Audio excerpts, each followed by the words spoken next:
I'm a D-rank summoner, the weakest class in this world. On the day of my awakening, I was even rejected for a brick-moving job. Just when I thought my life was destined for factory work, my golden finger awakened the destiny affix, summoning saint. Instant cast skills, immunity to control, and the most insane part, I can form a contract with any non-human creature of my level, even a dungeon boss. Right now, I'm preparing to bind the strongest unique hidden boss in the novice dungeon, a 2-meter tall beast woman swordmaster who has survived for 15 years, undefeated. Boss, give me a chance. At the labor market, I was being jostled around by a crowd of burly men. Seeing the foreman about to leave with his chosen crew, I gritted my teeth, rushed forward, and recited a set of catchy construction site rhymes I had prepared. The foreman was indeed amused. He looked me over with his appraisal skill, but then his brow furrowed. A D-rank summoner? Summon something for me to see. I reluctantly summoned my stone golem. Its sub-1 meter height, crumbling body, and shaky stance made the foreman shake his head in regret. Too weak. You're better off screwing bolts in a factory. Back in my rented slum apartment, I stared at my stat panel, where every attribute was a pathetic 5. My heart sank. In this gamified world, awakening as the trashiest D-rank summoner meant a future as a factory dog, barely scraping by on a meager salary. My bank card had only 200 yuan left, not even enough for next month's rent. I had transmigrated for 18 years, grown up in an orphanage, and lived a hard life. Was this all there was? Just as I was about to break down, my class panel erupted in a dazzling golden light. Below the panel, a line of golden text appeared. Destiny affix, summoning saint, skills are instant cast with no cooldown. Summons and contracted servants will never betray and are immune to detection, control, and theft. Gain 1, Summoning Saint Pact, allowing you to contract a non-human creature of no higher level than yourself. Gain 1, Evolution Saint Stone, allowing a contracted creature to evolve. My golden finger had finally awakened. I trembled with excitement. Instant cast skills? Immunity to control? Those were insane enough, but what made my heart race was the third effect, contracting a non-human creature of my level. This meant I could contract a dungeon boss. A normal summoner's creature couldn't even beat a dog. But what if my summon was a boss? Even an S-rank class would get pummeled by a boss of the same level. With a cheat this powerful, who would ever work in a factory? I immediately decided to register for the Extraordinary Trials, this world's version of the college entrance exam. My goal wasn't university, but to use the 3 free teleporter uses given during the trials to go contract a powerful boss. I searched for dungeon information on my phone, looking for a boss I could face directly. Finally, a news article caught my eye. The unique hidden boss, Moonhowling Swordmaster, Lyru Kalogas has been spotted in the raid dungeon, Sunken Jungle. I immediately looked her up. Wow, a title, unique, and hidden boss, a trinity of power affixes. She had survived in the Sunken Jungle for 15 years, undefeated. More importantly, the information showed that her location, the boulder pool, was directly accessible from the dungeon entrance with no mobs in between. She was the perfect target. I immediately took a bus to the registration center. At the entrance, I ran into a group of classmates, led by Zhao Gang, who had a crush on the school belle Zhou Shui, and Zhou Shui's current boyfriend, Wang Tianming. Well, if it isn't our school's pretty boy, Li Yi. Not screwing bolts in a factory? What are you doing here? Zhao Gang taunted. Don't tell me a summoner wants to register for the trials? Wang Tianming blocked my path, his eyes hostile. Shuer is my girlfriend now. Know your place and get lost. I ignored their childish drama and said flatly, I'm here to register. It has nothing to do with her. The 5 of them froze, then burst into laughter. A summoner can't even beat a wild mob, and you dare to sign up for dungeon trials? Who gave you the courage? This is hilarious. Are you trying to become monster food? I remained unfazed and walked into the registration office. With their looks of pity fixed on my back, I got my teleportation token and chose to teleport to the dungeon cluster in the Gloomwood Forest. After a dizzying spin, I found myself in a dim town surrounded by an endless forest. This was the dungeon camp, bustling with people. I didn't rush. I bought 2 days' worth of food and water, then went to the Sunken Jungle dungeon entrance and stepped through the portal. When I opened my eyes again, I was in a damp, eerie jungle. I navigated using a downloaded map, heading for the boulder pool. This wasn't a game. Death here was permanent. I held my breath, tiptoed, and after nearly an hour of cautious movement, I finally heard the sound of water. There, by a pool at the base of a cliff, a tall, muscular, white-haired beast woman was swinging a greatsword. Discovered Moonhowling Swordmaster Lyru Kalogas. The panel prompted. My heart pounded. I crept closer, and just as I entered her 30-meter range, an alarm blared. Warning! You have been discovered by Lyru Kalogas. The beast woman warrior roared and charged at me with her greatsword. In that instant, I took out the Golden Saint Pact and yelled, Contract. The pact shot out as a ray of light, embedding itself in Liru's forehead. Her charge halted, her eyes glazed over. My heart was in my throat. You have successfully contracted Liru Kalogas. Yes. I jumped up, knowing my destiny had been rewritten at this very moment. I immediately checked her panel. Name, Liru Kalogas. Rank, Lesser Lord. Level, 1, 99%. Strength, 150. Agility, 100. Constitution, 100. Skills, Berserk Swordplay, Max. Gale Step, Max. Gasp. As expected of a unique hidden boss. Her level 1 base stats all started at 100, all skills were maxed, and her rank was Lord. In a Tier 1 dungeon, that was a dimensional level threat. Just then, clarity returned to Liru's eyes. She walked up to me, knelt on one knee, and spoke in a language I couldn't understand but could comprehend perfectly. I, Liru Kalogas, pledged to be my master's sword and fight for my master. She told me the contract had freed her from a puppet-like existence and given her self-awareness. Master, to her, was a new life. I helped her up, my heart still racing. Right, the Evolution Saintstone. I took out the multicolored orb. This will let you evolve. Don't resist. Liru trusted me unconditionally. I placed the stone on her forehead. It dissolved into white light, and a massive cocoon of light enveloped her. Half an hour later, the cocoon cracked. First, a pair of impossibly long, smooth, and slender legs emerged. I gulped. The light faded, and in its place stood a stunning woman over 2 meters tall with stylish white short hair. Golden finger daddy, you really get me. The evolved Liru's fangs were gone, replaced by exquisite features. Her muscular build had transformed into a toned, athletic figure with clear abs. Her rank had ascended from Lord to Monarch, and her class had become the hidden class, Sword Saint. I looked at her new panel. She had gained 3 powerful passive talents. Her loyalty had become adoration, and a new line appeared, affection, close. Affection? I couldn't help but let my imagination run wild. After calming myself down, I decided to start leveling. Guided by Liru, the local, we quickly found our first group of monsters, 5 hyenamen stewing something in a pot. Go! At my command, Liru shot out like a cheetah. The 20-meter distance was covered in an instant. With a flash of her sword, in just 2 breaths, all 5 hyenamen were decapitated. You have killed a level 1 hyenaman wanderer and gained 15 experience points. I looked at Liru's panel, which showed 99% experience. I took 20 of the 75 experience points I had just earned and poured it into her. Liru Kalogas has leveled up to 2. I have become stronger? Liu stood there, her gaze blank. Just now, her strength had inexplicably increased. She looked at Li with confusion in her beautiful eyes. So it was the master who did this again? Don't worry, I made you stronger. This kind of situation will happen often in the future. Just get used to it, Li said with a slight smile. Liu is shocked. In her understanding, strength was gained through hard work and battle. Yet, her master could directly enhance it. How amazing! Liu sighed in admiration. Fortunately, after her previous evolution, she accepted it quickly. Liu's affection for you plus 10 current affection level. Closely E was taken aback. The affection level increased just like that? What he didn't know was that what he considered a normal upgrade had a tremendous impact on Liu. It could be said that it reshaped her worldview. Li looked at Liu's attribute panel. Strength 125, agility 230, constitution 125, spirit 110, magic power 110. Li was stunned again. Liu had gained a whopping 150 points in attributes from leveling up. That was 15 times that of a summoner. It was too exaggerated. Li's mindset was a bit shaken. He took several deep breaths to calm his emotions. But thinking from another angle, he was a summoner, a profession that relied on summoned beasts. Liu was his contracted servant. Her strength was equivalent to his own strength. With that thought, Li immediately felt happy. It seemed a bit like living off a woman, but it was just too good. As for the 4 skill points, Li decided to consult Liu's opinion. Can my skills also be enhanced? Liu was surprised again. Her master had such a magical ability? She said with some doubt. Then let's put all of it into sword intent perception.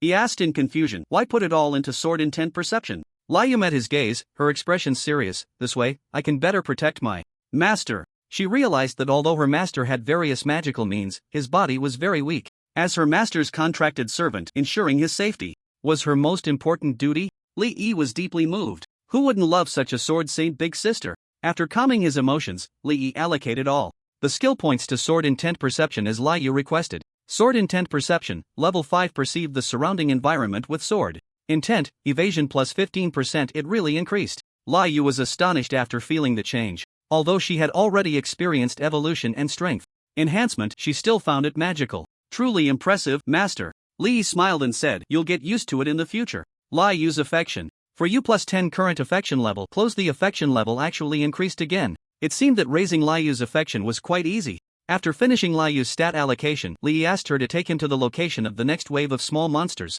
Before leaving, he leaned over the pot, curious about what was cooking that smelled so good. But when he looked inside, Li felt unwell. They were actually cooking goblins.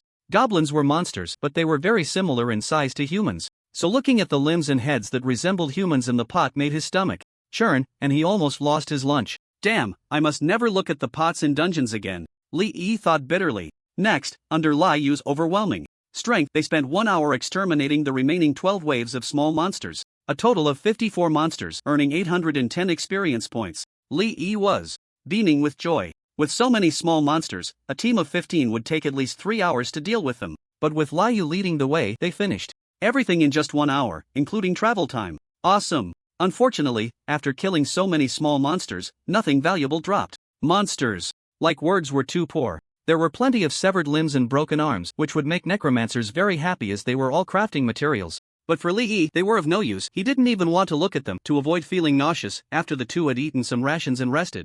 They arrived at the location of the level 1 boss, the bloody butcher Traeger, at the jungle slaughterhouse. Li felt a surge of excitement. Bosses were guaranteed to drop items, and he hoped to find some valuable equipment. The bloody butcher Traeger was a fat wargen standing 1.8 meters tall, a head taller than the average wargen. He stood in the center of the slaughterhouse, swinging a cleaver to dismember a wild buffalo. Traeger's mechanics were not complicated, but there were 2 points that required special attention. First, every time Traeger's magic shield weakened by 20%, he would swing his butcher's hook, randomly targeting one player and pulling them in front of him. According to the strategy guide, a shield warrior or a guardian knight could withstand the attack. Alternatively, an assassin from the Shadow Walker class could intentionally take the hook and then use Shadow Step to evade Traeger's follow-up attacks. Of course, the safest method was to have a necromancer use their undead minions as a meat shield. In terms of mechanics, the summoner's summons were the most cost-effective as they could be resummoned after dying. However, the summoner's summons were too weak and would be pierced by the meat hook. Good thing my skills have no cooldown. Li chuckled. He emptied his mana and summoned 10 stone golem sentinels, positioning them in front of him. No matter how powerful Traeger's meat hook was, it couldn't penetrate 10 stone sentinels. The second point to note was that Traeger would randomly target a player for hatred and pursuit just before dying. This mechanic was the most dangerous moment of the entire boss fight for a normal team. But Li didn't need to worry, as Liyue wouldn't give Traeger a chance to touch him. Let's go! Li signaled to Liyue. Liyue swiftly drew her greatsword and charged towards Traeger with her long legs. You scum! I'm going to slaughter you all. Wargen language. Traeger spotted Liyue and lunged at her with a sinister grin. Whoosh! Liyue swung her greatsword, striking heavily against Traeger's chest. The immense force sent him flying, crashing into the meat table and shattering the wooden planks. A red aura appeared on Traeger's body. This indicated that his protective magic shield had been depleted, and the boss had entered a frenzied, desperate phase. Bosses and elite monsters could use magic to form a protective shield on their surface. As long as they had enough magic, they could maintain it indefinitely. Breaking the magic shield required the raid team to attack for a considerable amount of time. But Liyue shattered it completely with just one strike. So fierce. Liyue was amazing. I'm going to tear you apart. Wargen language. Traeger got back up, reaching behind his waist to pull out an iron hook, swinging it with all his might. Whoosh! The iron hook flew towards Li. Li had already crouched behind the stone sentinels. Bang! Bang! Bang! The iron hook easily pierced through one stone sentinel, then the second, and the third. Finally, it hooked the fourth stone sentinel, pulling it closer. Traeger's eyes turned red as he swung his axe down hard, smashing the stone sentinel into pieces. The stone sentinels were low-tier elemental beings, lacking intelligence and consciousness, so their deaths were of no concern. Meanwhile, Liyue flashed in front of Traeger. With a swing of her great sword, blood splattered everywhere. Traeger's head flew into the air. You have killed bloody butchered Traeger, gaining 225 experience points. 2 green orbs of light floated above Traeger's corpse. Loot time! Li exclaimed joyfully. He got up from the ground and hurried over to Traeger's body, reaching out to grab one of the green orbs. The light faded, revealing a pair of pitch-black leather gloves in his hands. Butcher's Goblin Leather Gloves quality. Green agility plus 2 stamina plus 1 equipment effect. Attack speed plus 5%. Li's smile froze on his face. Goblin skin? Images of Wargen cooking in a pot flashed in his mind. His stomach churned slightly. Clearly, these gloves were made from goblin skin. If he hadn't seen the big pot, he might have worn them. But now, it was just too damn disgusting. With a dark expression, Li Yi tossed the gloves into his storage backpack, prepared to sell this thing to others after finishing the dungeon. Following behind the sword Saint Big Sister to just tag along. I don't really care about these attributes. The second green orb. This time, Li Yi felt a slight weight in his hand. It was a dagger with a blade length of 30 centimeters. Butcher's filleting knife, offhand dagger, quality, green agility plus 5 equipment effect, penetration, plus 3%. Finally, something usable. For non-agility classes, while agility doesn't enhance skills, it is still useful. It can improve evasion, speed, and reaction time. With Liyue ahead chopping through enemies, Li Yi only needs to focus on survival. If he's in a good mood, he might even throw out a few energy star bullets for fun. So, agility is quite useful. Of course, the attribute that can increase physical strength, constitution, is also very important. But even if you stack constitution high in the early stages, getting hit by a skill will still be fatal. It's better to stack agility to enhance reaction and speed. As for the core attribute of a summoner, spell power, let's forget about it for now. With the sword Saint Big Sister around, it's really not that necessary. Li Yi placed the filleting knife in his equipment slot and chose to hide it. This way, he could enjoy the benefits of the equipment without affecting his own actions. Soloing is so satisfying. Li Yi felt delighted. In a 15-man small raid, each boss only drops 2 pieces of equipment, totaling only 8 pieces after the dungeon is cleared. Others risk their lives, working hard, and might not even get 1 piece. Yet he could enjoy 2 pieces all to himself. Keep going, keep going. Li Yi was full of fighting spirit as he charged towards the second boss. There were far fewer small monsters on the way to the second boss, only 7 waves. Li Yi and Liyue took half an hour to clear them out, earning 480 experience points. The second boss, Wolf Hunter Katas, was a one-eyed wolfman, smaller than Trig. The difficulty of its skill set and mechanics was also lower than Trig's. The only thing to watch out for was its 2 hyena pets, which would randomly target a player with bloody pursuit, lasting 30 seconds, posing a significant danger to Li Yi's safety. Li Yi's strategy was simple and straightforward. Let Liyue kill the 2 dogs first. Without the pets, Katas was just a wooden post, and after killing it, 2 green items dropped. One was a spear usable by rangers, and the other was a necklace. Meaty color quality. Green constitution plus 3 equipment effect. Attack speed plus 5%. Li Yi was speechless. A dog collar? This thing can also be sold for money. There were no small monsters on the way from the second to the third boss, but there were many man-eating plant traps. Following the guide's route, he passed through without taking any damage, with no difficulty at all. The third boss was Pale Demon Tree, Rotting Stump. A 3-meter-tall white-bark tree, rotting stump was the gatekeeper boss of the final king, so the difficulty was extremely high. However, this immobile toilet boss was actually the easiest for Li Yi. Liyue jumped over and stabbed it to death in 2 strikes. It dropped a green staff and a pile of crafting materials. Branches of the white demon tree, staff, quality, green spell power plus 6 equipment effect, casting speed plus 3%. Li Yi's skills could be cast instantly and had no cooldown, so the staff's effect was useless to him. However, the spell power was somewhat useful, as it could increase the power of energy star bullets. Li Yi placed it in his equipment slot for the time being. The dropped materials included 10 magic tree bark, a universal raw material for crafting equipment. Unfortunately, there was no internet in the dungeon to check prices, so he would have to wait until after the dungeon to find out. After defeating the third boss, Li Yi's experience finally maxed out, successfully leveling up to level 2. Name, Li Yi, age, 18, occupation, summoner, level 2, 1%, strength 5, agility 5 plus 5, constitution 5, spirit 5, magic power 14, active skills, energy star bullet, level 1, summon stone guardian, level 1, passive skills, encouragement of the charioteer, level 1, attribute points, 10, skill points, 1, damn, only 10 points. Li Yi cursed. After witnessing the high stats of Liyue, looking at his own panel and growth attributes felt like a huge disparity. Li Yi allocated all 10 attribute points to agility. He spent his skill point on energy star bullet. Energy star bullet is an upgradable skill. The advanced version, energy explosion bullet, has decent power and is the main output skill for future summoners. As for the stone guardian, with Liyue now, leveling it up would be a waste of skill points. Once agility reached 20 points, Li Yi clearly felt his body became much lighter, and his limbs were more coordinated.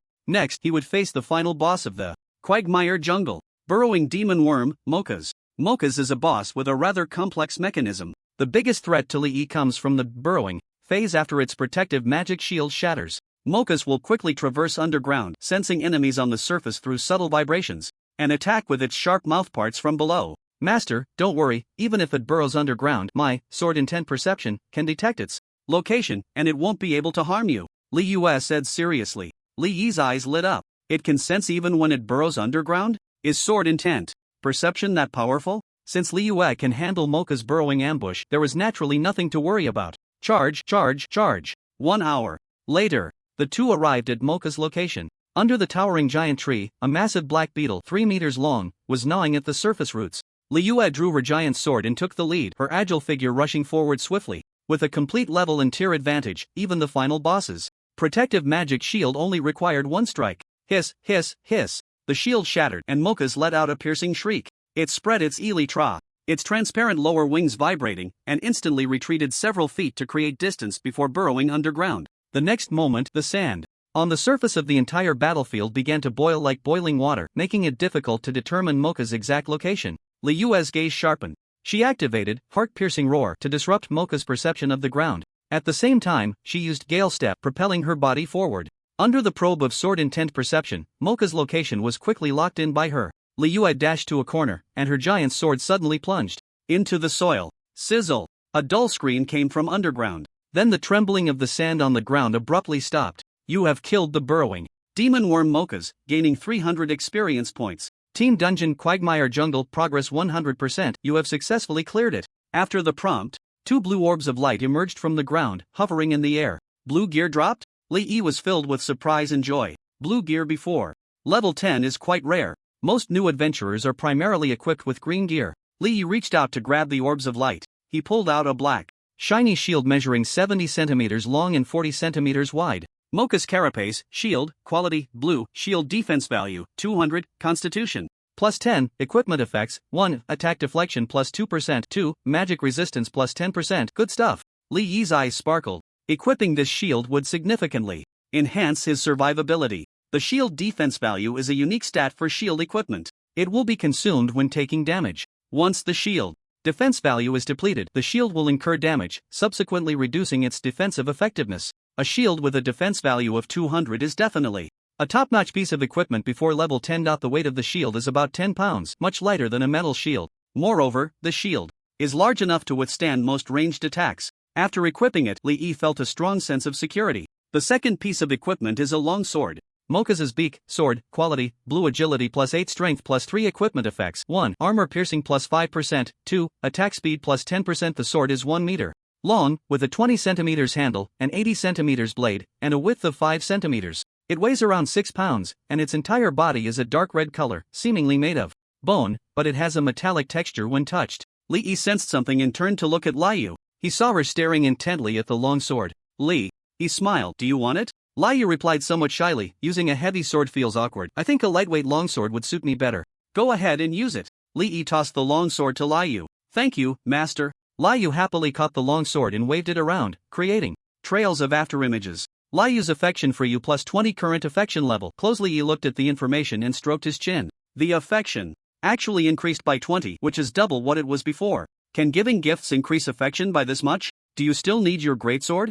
Li casually asked. Liu, still wanting more, put away the longsword and handed her previous greatsword to Li. I won't need it anymore, let the master handle it. Li took the sword's hilt and immediately felt a heavy force pressing his arm toward the ground, nearly causing him to fall. So heavy, at least over 30 pounds. His expression was one of surprise. After glancing at the greatsword's attributes, his eyes widened in shock. Heavy. Edge, greatsword, quality, legendary, gold, strength plus 50 class requirement, warrior, knight equipment effects, 1, armor piercing plus 15%, 2, magic piercing plus 15%, 3, attack deals an additional 10% shock damage, class exclusive, condensed battle intent, active skill, attribute condensation, strength. Attribute increases by 300%, lasts for 10 seconds, cooldown time 1 hour.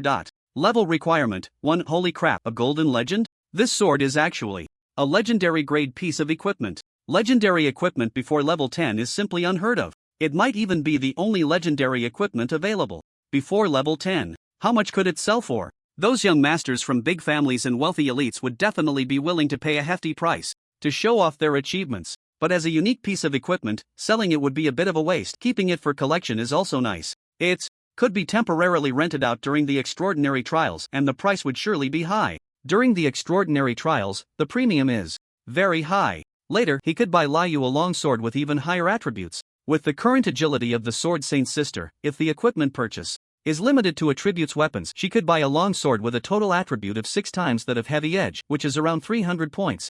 Equipment rental is quite common, it's just a matter of drafting a contract. After 18 years of hardship, it's time to make some money and enjoy life. Before her evolution, Liu was a strength-based warrior. Now she has become an agility-based sword saint. However, the class restrictions. For heavy edge are warrior and knight. Although Liu can wield it to fight monsters, she cannot gain the attribute bonuses, and the attached skills cannot be used. Moreover, its weight is more than 5 times that of a blue-quality lightweight sword, and she cannot enjoy the talent bonus of light sword mastery. No wonder she feels it's unwieldy. Li put away the greatsword. Moka's corpse is underground. The dungeon strategy mentioned that its shell can be used to make armor, and it seems quite expensive. But digging out such a large body would be too troublesome. Plus, there's a hidden boss waiting for him to defeat. According to Liu, the hidden boss in the sunken jungle is called Corrupted Priest Upu, a goblin priest who has submitted to an evil god. There used to be a small goblin tribe here, and Upu was the tribe's chief. The aging Upu feared death, and under the temptation of the evil god, he sacrificed many tribe members, including his descendants, to prolong his life.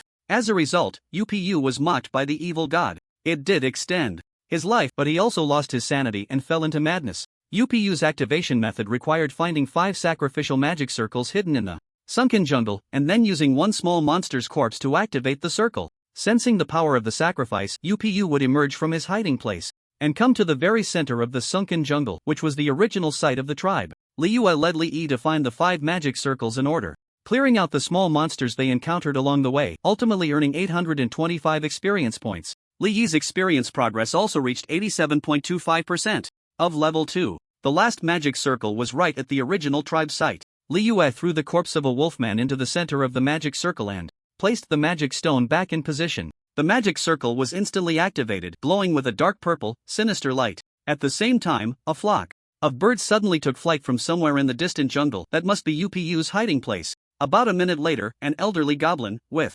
disheveled hair, holding a staff, and standing 1.3 meters tall, appeared at the edge of the ruins. Who is it? Who activated the magic circle? Goblin. Language. Upu's eyes glowed green as he turned his head to search around. Li had long since taken up his shield and hid far away, leaving Liu standing next to the magic circle.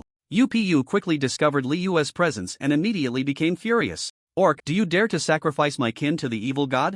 I will kill you to avenge them. Goblin language. Li shook his head. Indeed, he was mad. It was he who had killed them, yet he couldn't face it, and deceived himself into thinking it was someone else. The battle began. My kin, fight for me. Goblin language. Upu summoned 5 goblin zombies, charging towards Liu. Liu drew her sword, unleashed sword energy, and severed the zombies' heads. Then she stood still, waiting for Upu's next wave of attack. This was a plan agreed upon by Li and Liu to test all of Upu's mechanisms and skills. Li recorded the entire process with his phone. The video recording was mainly for future research on strategies. With all of the boss's mechanisms, skills, and timelines, it would be much simpler to formulate tactics and team configurations. The strategy guide would definitely not include the video, as Li did not want to expose Liu's existence. 15 minutes later, after uncovering all of Upu's mechanisms and skills, Li instructed Liu to cut off his head. You have killed Corrupted Priest Upu, earning 450 experience points. First kill bonus 450 experience points. Li leveled up to level 3, with experience progress reaching 32.25%. He put away his phone and walked over to Upu's corpse. 2 orbs of light, 1 blue and 1 purple, floated above. Li's expression was excited. The first kill reward was indeed generous. He had even obtained a purple item. He hoped the drop would be something he could use. Li first grabbed the blue orb. Why does it feel so strange? The light faded. A skull appeared in Li's hand. What the hell? He almost instinctively threw it away. Beloved wife, necklace, quality, blue magic power plus 15 equipment effect, casting speed plus 5%. Beloved wife? It couldn't be Upu's wife, could it? Wearing his wife around his neck was just too hellish. Li quickly tossed it into his bag. Damn it! He would never come to this hellish dungeon again. The Sword Saint's sister watched the master's reaction with a smirk, unable to hold back her laughter. The master's startled expression and reaction were adorable. She wanted to pinch his cheeks. Liu's favorability towards you plus 10 current favorability. Closely he scratched his head. The increase in favorability made him feel a bit better inside. It was a kind of compensation for his psychological trauma. Li grabbed the purple orb. A wooden staff with a magic crystal embedded at the top fell into Li's hands. Chieftain's legacy, staff quality, epic magic power plus 20 spirit plus 8 constitution.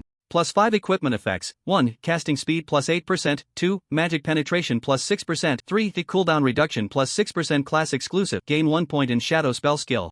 Necromancer, Mage, Priest, Warlock, Summoner. Lee felt very disappointed. A staff with cooldown reduction and magic penetration was considered top tier. Attributes. Unfortunately, it was not very useful to him. As for the skill point, he currently had no shadow skills. Lee equipped it, replacing the branch of the white magic tree. Better than nothing, he thought. He checked the time. He had been in the dungeon for over 6 hours. The score calculation after clearing the dungeon was based on the time spent in it. After stowing away his equipment, Lee headed towards the dungeon exit with Liu. In the Dark Forest camp, Wang Tianming gathered his team of 15 at the entrance of the Sinkhole Jungle. I declare that if our Tianxue battle group can break the provincial record, each person will be rewarded with 10,000. Wang Tianming shouted. Passers-by looked on in surprise. Which rich second generation was so generous? 10,000 was more than the salary of many laborers for 2 months. Don't worry, young Master Wang, we have 3A class professionals in our team. We will definitely break the record. What's a provincial record? We have a chance to be in the top 5 nationwide. Hearing that there was money to be made, the team members immediately cheered enthusiastically. Other teams at the entrance of the Sinkhole Jungle, preparing to enter the dungeon, cast shocked glances. 3A class professionals? What kind of luxurious team configuration was this? Ordinary teams were mostly made up of C-class professionals huddling together for warmth. Having a few B-class professionals leading was already quite good. This team actually had 3A class professionals. Could it be a specially created elite assault team? If that were the case, they indeed had a chance to be in the top 5 nationwide. Seeing her boyfriend's fighting spirit, Zhou Shui was not to be outdone and said, if we can make it into the top 5 nationwide, I'll add another 10,000 for each person, and I can also share my friend's contact information. As soon as these words were spoken, the boys in the team had their eyes lit up. What kind of girls could be friends with a beauty like Zhou Shui? Their family background and looks wouldn't be lacking, right? Everyone excitedly shouted, eager to rush into the dungeon and fight the monsters. Wang Tianming saw that the mobilization was nearly complete and waved his hand with vigor. Let's go in. Zhou Shui arranged for someone to record the previous scene and post it online to gain traction. Extraordinary trial. 3A class professionals join forces to battle in the Sinkhole Jungle, vowing to break the national record. During the period of the extraordinary trial, the video quickly garnered a large number of views after being posted. Zhou Shui gained a bit of fame. The combination of A-class professionals, high looks, and her identity as a socialite led to a rapid increase in her personal account followers, easily surpassing 100,000. Even Wang Tianming gained an additional 20,000 followers. The Zhou and Wang families behind them were both local aristocrats in Dongqing City. Upon learning this, they also used their connections to promote the event and funded internet celebrities to post videos to guide discussions among netizens, maintaining the popularity of the Tianxue battle group. The time limit record for Zhanghai province is 7 hours, 6 minutes, and 4 seconds, set by a team led by 2 A-class professionals. They have 3 strong A-class professionals, and their team configuration is quite good. They should be able to finish in under 7 hours and 6 minutes, securing a spot in the national top 10. Don't underestimate the combat power of A-class professionals. It's not as simple as 1 + 1 + 1 is equal to 3. The tactical configurations available for a 3A professional lineup are numerous, and their combat power can increase several levels. I think there's a chance to finish in under 7 hours and 5 minutes, definitely securing a spot in the national top 5. Let's not forget that Zhou Shui is an ice mage with extremely strong crowd control abilities, making her very useful for clearing small monsters, which can significantly speed up the progress. There's a chance for the top 3 nationwide. Netizens debated endlessly about the time, but their opinions on the scoring were surprisingly unanimous, estimating it to be between silver 5 stars and silver 7 stars. After all, unless the time difference is absurdly large, the ratings generally won't fluctuate too much. Once the online buzz started, the media in Dongqing City finally caught on and sent reporters to the dungeon exit, preparing to conduct interviews after the Tianxue battle group completed the dungeon. The dizzying sensation of teleportation faded away. Li opened his eyes and returned to the familiar campsite town. The blazing moon was too eye-catching, so he temporarily stored it in the summoning space. Just as he stepped out of the teleportation portal, a series of messages popped up on his profession panel. The challenge for the Sunken Jungle, normal dungeon has ended. Time taken, 6 hours 40 minutes 37 seconds. Current world ranking, 1:. You have obtained the Wolfman Nemesis Golden Title, limited time ranking reward. Wolfman Nemesis, Title, Quality, Golden Equipment Effect, Movement Speed plus 5%, 2, Damage to Wolfman plus 10%. The challenge for the Sunken Jungle. Normal, dungeon has ended. Overall rating, Golden 5 stars. Current world ranking, 1:. You have obtained the Challenge Master First Tier, Golden Badge, Rating Ranking Reward, Challenge Master, Badge, Quality, Golden Strength plus 5 Agility plus 5 Constitution plus 5 Spirit plus 5 Magic Power plus 5. Equipment effect, critical hit chance plus 1%. Do you want to publicize the battle group's information? Lee Yi was stunned. I'm number one in the world? It feels a bit too easy. The public battle group information includes the battle group name and the region it belongs to without involving his personal details, so it wouldn't hurt to make it public. Yes. The panel prompted that a battle group needed to be created. Lee Yi thought for a moment and decided to name it Guarding the Best Blazing Moon, but the man's alertness made him immediately realize it was inappropriate. The effect of the summoning Saint suffix allowed him to contract once every 20 levels. He couldn't guarantee he wouldn't contract other female bosses in the future. With that thought, Lee Yi changed the battle group's name to Guarding the Best Alien Girl. The battle group was successfully established. On the leaderboard, the previous first place dropped down by one position. Lee Yi's record appeared in the original first position. Just as he left the dungeon entrance, the media from Dongqing City arrived. A few reporters with a photographer came to the leaderboard at the dungeon entrance, ready to report on the current leaderboard.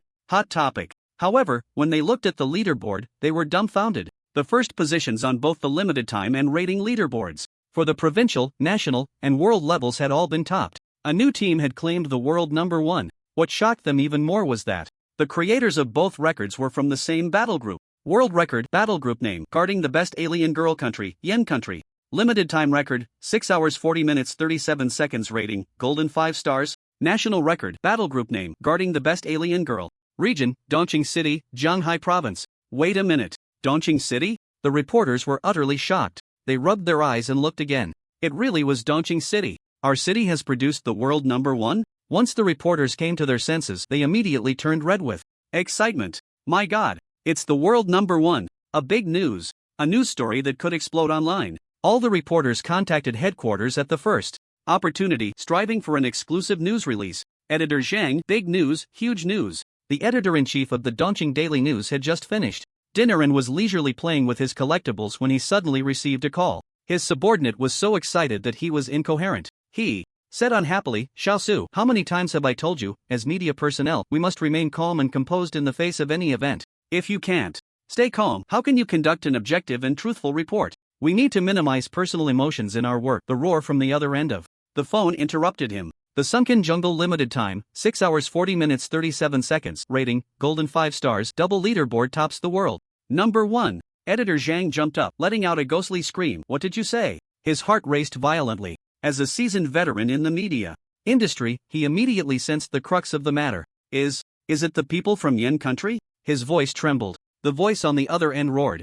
Dongqing City. It's our people from Dongqing City. Editor-in-chief Zhang felt blood rush to his brain in an instant. Damn it! He exploded with excitement, completely losing the calm demeanor he usually maintained. Send me the leaderboard photos immediately. I'll write the report myself. Meanwhile, several other official media outlets from Dongqing City were scrambling to break the news first. But there were those even faster than them, the new trialists in the Sunken Jungle. Long before the official media from Dongqing City arrived, many novice professionals had already noticed the changes in the leaderboard. They quickly took photos and videos and posted them online. Expecting a flood of astonished likes, they instead received mockery and insults. Are you stupid? World number one? Why not claim to be the universe's number one? Are you playing with fools? To achieve dual world number one, you must be a hidden or rare profession, right? At the very least, it should be S-class. There are only a few high-tier professions in the country this year, and none of them are from Dongqing City. There should be limits to bragging. A lead of 22 minutes over the world number one in a time of 6 hours and 40 minutes? The data is simply absurd, impossible. The scoring is even more ridiculous. Professional analysts have said that novice professionals can't achieve a gold-level score. The poster was furious, engaging passionately with the trolls in the comments. Just as he was losing ground, a new comment appeared. What the blogger said is true. The official media has reported it. The comment tagged Dongqing Daily News and Dongqing Daily. Skeptical, netizens clicked on it and indeed found the report on the official media. The videos and images matched the data posted by the blogger exactly. The netizens erupted. No way, it's actually true? The world record that stood for 20 years was broken by our new people? My God, a 22-minute lead. Is that even possible? Guarding the best alien girls? Where did this battle group come from? Why haven't I heard of them before? The news quickly surged to trending topics. While shocked, netizens speculated about the origins of the Alien Girls battle group. The official media from Zhanghai Province, as well as national-level outlets, reacted swiftly, confirming the news and following up immediately. The reason the official media placed such importance on this was that in the extraordinary competition between nations, the gap between high-tier professionals was not significant when the scales were comparable. After all, high-tier professionals could enjoy resources and training far beyond those of ordinary professions, and their professional traits would be maximally developed. Thus, in a sense, low-tier professions became the key to victory or defeat. Yen country placed great emphasis on the cultivation of low-tier professions. Therefore, during the annual extraordinary trials, the official media would pay special attention to the performance of low-tier professions. Of course, there was a more direct reason. Yen country had not broken a world record in over a decade, whether in high-tier or low-tier dungeons. Additionally, the uniqueness of the Dark Forest dungeon group was notable. All 4 dungeon entrances were within Yen country, yet all world records for these dungeons had been set by foreigners. Especially in the Sunken Jungle dungeon, the world #1 position had been occupied by foreigners for 20 years. Now that the record had finally been broken by someone from the home country, and with such a significant advantage, how could it not be heavily promoted? Li Yi had not just broken a world record, he had upheld the honor of the nation. Thus, with the push from the officials, the Alien Girls battle group exploded in popularity. Even mainstream foreign media reported on it. Soon, prestigious universities across the country were stirred, and after understanding the situation, they began searching for members of the Alien Girls battle group through various channels, especially the team leader, because this record data was simply too outrageous. A staggering 22-minute lead over the original world #1. What does that even mean? It is important to know that the gap between each rank on the world leaderboard is very tight. For example, the difference between the original first and second place was only 8 seconds. The scoring is even more exaggerated. The score of the former world #1 was merely silver 8 stars, but the new record score has reached an astonishing gold 5 stars. Prior to this, many authoritative dungeon analysts had concluded through rigorous data analysis that to surpass silver 9 stars and reach gold 1 star in a tier 1 dungeon, at least 2 S-class professionals would need to team up. However, the reality is that every S-class rookie is a key focus for various organizations. They have exclusive upgrade paths and do not go around breaking records. Therefore, the situation of multiple S-class professionals teaming up to break records is almost non-existent. And this is just for gold 1 star. The achievement of the battle group reaching gold 5 stars is so exaggerated that even if multiple S-class professionals were to team up, it would still be very difficult to achieve. This has attracted the attention of many prestigious schools. While high-tier professions are certainly important, low-tier professions are not without competitiveness. The so-called combat power is a comprehensive reflection of multiple dimensions such as skill control, combat awareness, tactics, methods, styles, systems, trump cards, talents, specializations, and equipment combinations. As long as it's not a summoner, which is a purely underwhelming profession, top-tier powerhouses can emerge from low-tier professions as well. Their value can even surpass that of many high-tier professions. Just like in the game, characters of the same strength can have some who reach the top ranks, while others struggle in the bronze tier. High-tier professions excel due to their high starting point and lower limits, but ultimately, the level of achievement depends on individual comprehensive abilities. The difficulty of the dungeon Earth Collapse Jungle is not low, and achieving such results undoubtedly requires top-notch tactics and configurations. The members of the team are definitely not simple, they have immense potential. Such talents cannot be missed and must be recruited into the school. In the camp town, as the creator of the event, Li Yi remains completely unaware. At this moment, he is busy checking equipment prices with a shabby old phone. Butcher's Goblin Leather Gloves, 2 agility 1 stamina, 5% attack speed, price 300. Butcher's Carving Knife, 5 agility, 3% penetration, price 1000. Meaty Collar, 3 stamina, 5% attack speed, price 200. White Magic Tree Branch, 6 magic power, 3% casting speed, price 1000. Magic Tree Bark, crafting material, 300 each, total 3000. Ranger Spear, for agility 2 stamina, 4% armor. Penetration, price 1500. Newcomers participating in the trial, as long as they are not too poor, will get a set of level 1 green gear to wear before entering the dungeon. Therefore, the prices of these level 1 green gear are ridiculously low. Equipment that can actually sell for a good price must be at least level 5 or higher. Li Yi checked the 2 pieces of equipment dropped by UPU and the giant sword of Liyue, and the result was actually 0. It was only then that he realized that Liyue is a unique hidden boss, and her dropped items are also unique. As for UPU, it was a first kill, so there are no records of dropped equipment. Li Yi arrived at the headquarters of the Thunderstorm Battle Group. It was already close to 10 p.m., and the slightly plump staff member was starting to doze off. "Hello, are you still accepting equipment?" The slightly plump staff member quickly perked up and put on a professional smile. Yes, just place the equipment on the identifier, and it will show the price." Following her instructions, Li Yi took out 6 pieces of equipment and placed them on the identifier. The staff member's expression remained normal, showing no surprise.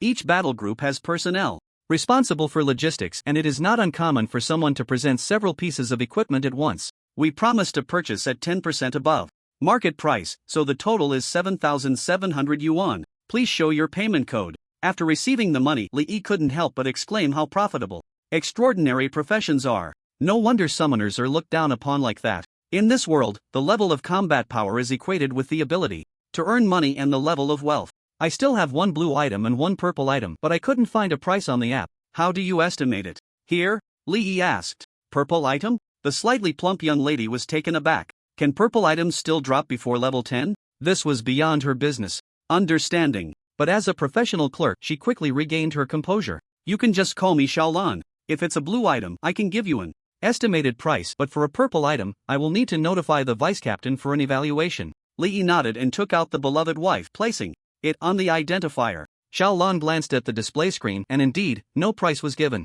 This meant it was a new piece of equipment. She picked up the skull head to check its attributes. Her expression remained normal, showing no disgust. 15 magic power, 5% casting speed, good attributes. We can buy it for 1,000 yuan. Okay, Li agreed to the offer. Although the necklace's attributes were higher than the staff's, weapon slots could benefit from passive skills related to weapon mastery. Therefore, weapons generally cost much more. As for the purple item, I have already notified the vice captain. Please wait a moment. While waiting, Li and Xiaolan chatted casually. He took the opportunity to learn about the thunderstorm battle group.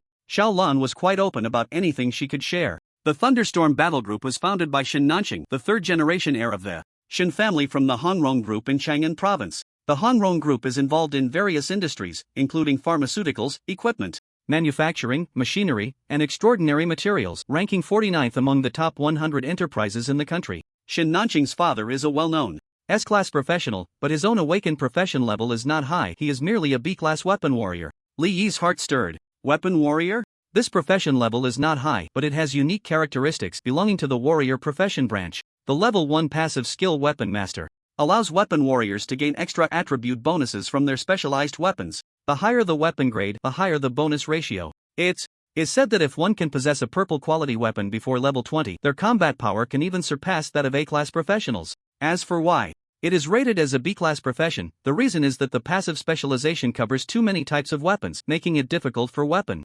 warriors to obtain suitable weapon equipment. This is not a problem unique to weapon warriors. In fact, all professions have random initial skills. For example, Li Yi's initial skills are Energy Star Bullet and Summon Stone Guardian. Other summoners might have skills like Impact Missile and Summon Flame Guardian. Li Yi curiously asked, what weapon does Captain Shen specialize in? Xiaolan replied, our captain specializes in sword and axe. Li Yi's eyes brightened. What a coincidence! Shen Nanqing, a direct descendant of a top-tier family, could have easily entered school through family recommendations, yet he chose to participate in the extraordinary trials. The reasons for managing a battle group boil down to two: 1. Being ostracized. 2. Family training. Regardless of which, Shen Nanqing must want to achieve results. Therefore, for the equipment he urgently needs, especially rare legendary equipment, he would surely be willing to pay a good price. The first kill title of the hidden boss in the sunken jungle might also fetch a good price.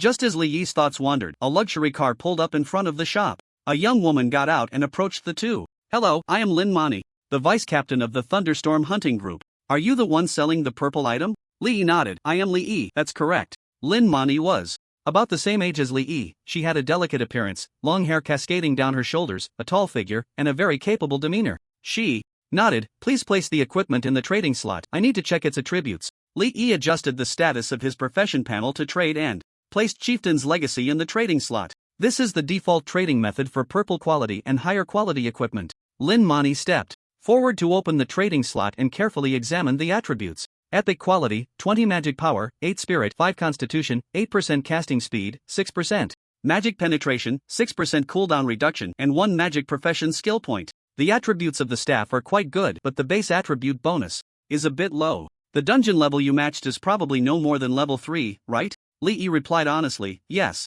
The value of the dungeon is calculated based on the level of the player when entering. Li Yi entered the Quagmire jungle at level 1, so the attributes of the dropped equipment generally wouldn't exceed level 3. Lin Mandy said softly, purple gear is very rare before level 10. If this staff dropped from a dungeon above level 5, it would be worth quite a bit, but its level is too low, so I can only offer you 50,000. Li Yi's heart skipped a few beats. Wow, that's so high? Okay, let's trade. Trading items through the profession panel leaves a transaction record, which is convenient for after-sales and rights protection. The downside is that there is a trading duration. The trading duration for purple gear is a full 3 minutes. During this time, either party can stop the trade at any time. Lin Mandy discreetly observed Li. The accent of the boy in front of her was very similar to that of Jianhai province. After the Quagmire Jungle record topped the global leaderboard, all A-level newcomers participating in the extraordinary trials from Dongqing City as well as some B-level newcomers had their information dug up. However, there was no sign of Li among them. But because of this, someone who could obtain purple equipment on the second day of the trials stood out remarkably. A dungeon must reach a certain level of difficulty to drop purple gear. To obtain it, one must possess matching strength. Just like solving a math problem, if you can't do it, you can't. There's no such thing as luck. The equipment the boy in front of her sold might not be his own, but the battle group behind obtaining this equipment was certainly formidable. Transaction complete. Lin Mandy promptly transferred 50,000 to Li. Mr. Li, do you know the battle group guardians of the best alien girls? She suddenly asked. Li was momentarily stunned. Isn't that the battle group he created casually? Why do you ask that? Lin Mandy observed Li's expression. Seeing that he didn't directly deny it, she felt a surge of joy in her heart. She immediately detailed the sensational event of the Quagmire Jungle topping the world rankings. After listening, Li was taken aback. National news media reported on it? It was just a level 1 dungeon record. Did it really cause such a big stir? Normally, only high-level dungeon-related dynamics would be reported, right? He took out his phone to check the trending topics. Trending first, our countries. Newcomer player breaks the world record for Quagmire Jungle double rankings. Trending 5th, it is said that the members of the Guardians of the Best Alien Girls Battle Group do not exceed A-level in profession rank. Trending 7, Tianming University declares willingness to open a special recruitment channel for Alien Girl Battle Group members. It really is on fire. Li put away his phone, his expression strange. In his previous life, he was an ordinary single dog who liked to curl up in bed watching videos and laughing foolishly. He never expected to have the chance to trend nationally.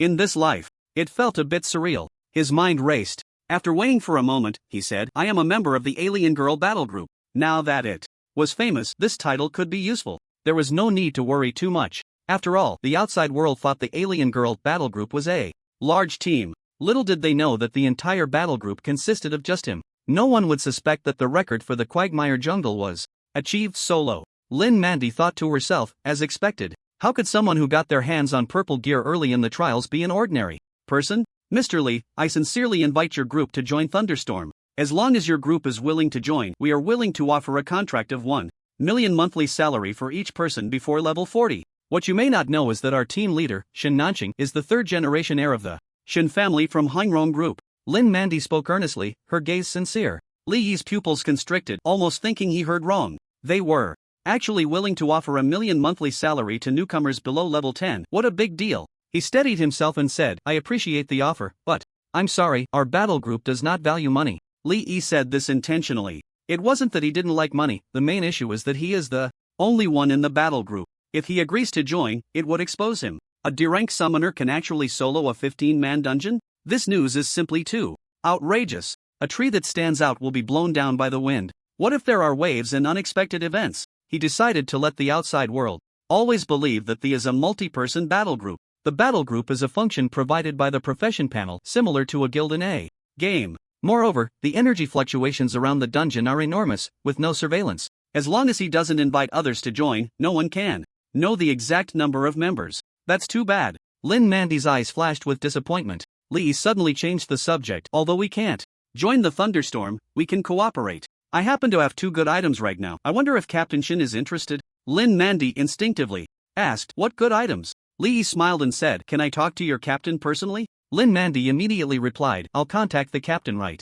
away and arrange for you to meet him. Anyone who can produce purple gear must have good items that are extraordinary enough to warrant Shin Nanqing's personal involvement. At the hotel, in the presidential suite, Shin Nanqing looked grimly at the message on his phone. Just a moment ago, the only S-rank professional in the battle group that had withdrawn. The reason was that the battle group's performance was too poor. Moreover, he indirectly mocked Shin, saying that his low professional rank was dragging the group down. Shin Nanqing's expression darkened. He believed he had already provided the other party with generous treatment, a salary of 10 million before level 40 and a guaranteed annual salary of 50 million after level 40. He even named the battle group according to the other party's professional characteristics. After all that effort to win them over, the moment someone was slightly displeased, they just packed up and left. Shin Nanqing frowned deeply. He didn't create the battle group just for fun, he genuinely wanted to achieve results. Now, at this critical stage of the battle group's early development, the absence of an S-rank professional would have a significant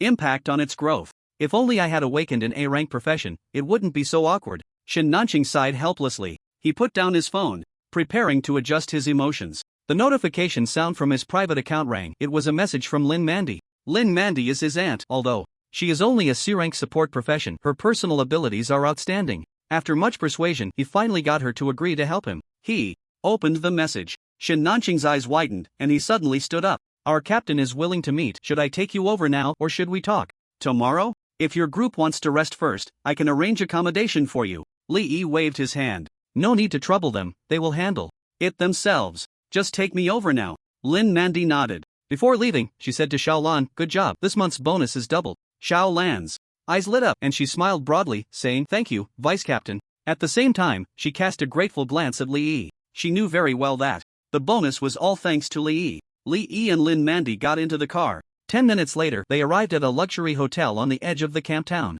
This camp town is not only a base for the Dark Forest but also a transfer station for several high-level dungeons. In addition to novice professionals, under level 10, there are also many mid to high-level professionals resting here. Therefore, the facilities in the camp town are very complete. Lin Mandy led Li Yi into the presidential suite. Shin Nanqing greeted them with a smile. Brotherly, you bring glory to the country, achieving world number 1 on both lists. I am deeply impressed. Li Yi humbly replied, you're too kind, just lucky. The two took their seats. The waiter served hot tea. Shin Nanqing's gaze was eager, just about to speak when he was interrupted by Li Yi. Young Master Shin, I'm here to discuss business, so let's skip the recruitment talk. If this transaction goes well, we will have more opportunities for cooperation in the future. Shin Nanqing's expression stiffened slightly, and he regretfully said, since Brother Li has said so, I won't press further. Li Yi said calmly, I heard that Brother Shin's profession is a weapon warrior specialized in sword and axe. Shin Nanqing shook his head and sighed, I'm ashamed. My father is an S-rank professional, but unfortunately,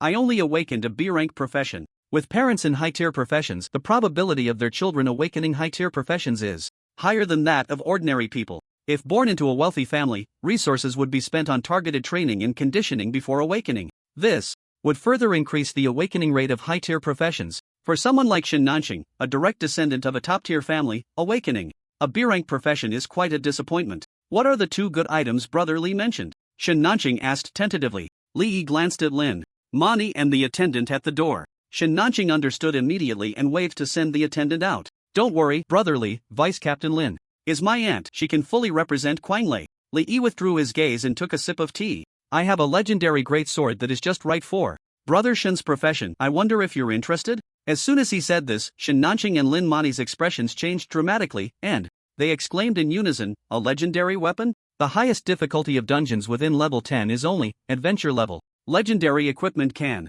only drop from at least epic level dungeons. This means that no matter how high the score or rating in a level 10 dungeon, it is impossible to drop legendary equipment. Shin Nanqing's eyes glinted sharply. Brother Li, are you joking? The performance of the Alien Daughter battle group is indeed remarkable, but to mock others because of it is a bit too arrogant. Li Yi did not answer. He brought up the trading status and placed the heavy edge in the trading slot. See for yourself whether it's true or not. Shin Nanqing and Lin Mani approached with skepticism. The information and attributes of heavy edge were fully displayed before them. Hiss! Both of them inhaled sharply at the same time, unable to hide their shock. It really is a legendary quality great sword. From the attributes, it is definitely a top-tier item among the legendary level. The sword's attributes are sufficient for use at the second tier. Especially the skill it comes with, a 300% attribute boost is terrifying. Even if there will be a corresponding effect reduction at the second tier, it can still be useful. Shin Nanqing's gaze was intense. This sword is perfect for him.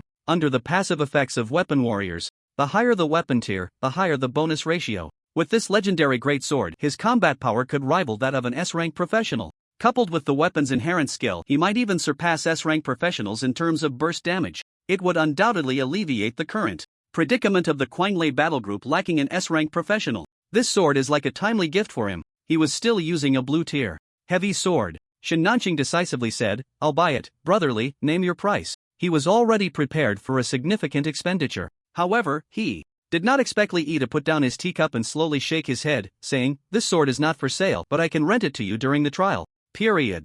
As for the price, Brother Shin must have professionals around him, just go by the market price," Lee said with a smile. Given Shin Nanqing's background, he wouldn't be overly picky about a piece of equipment. After pondering for a moment, Shin Nanqing resolutely said, "I am willing to rent it for 5 million. Legendary equipment generally drops from dungeons above level 30 with low probability. Heavy Edge might be the first and only legendary equipment within level 10, so it is understandable that the other party is unwilling to sell." Lee's heart raced a few beats. Wow, no wonder he is from a top-tier family, his spending is quite generous. Lee's mind was turbulent, but he tried to remain calm on the surface and said, "Okay." Seeing that Lee agreed, Shin Nanqing and Lin Mani both breathed a sigh of relief. They were willing to offer such a high price while also hoping to win Lee over. Both knew well what it meant to obtain legendary equipment and purple gear within level 10. The battle group behind Lee is terrifyingly strong. Now that the Alien Daughter battle group is still in its early stages, increasing their favorability could lead to great rewards in the future. Shin Nanqing was quite efficient in handling matters, drafting the lease contract. The two signed and stamped their fingerprints.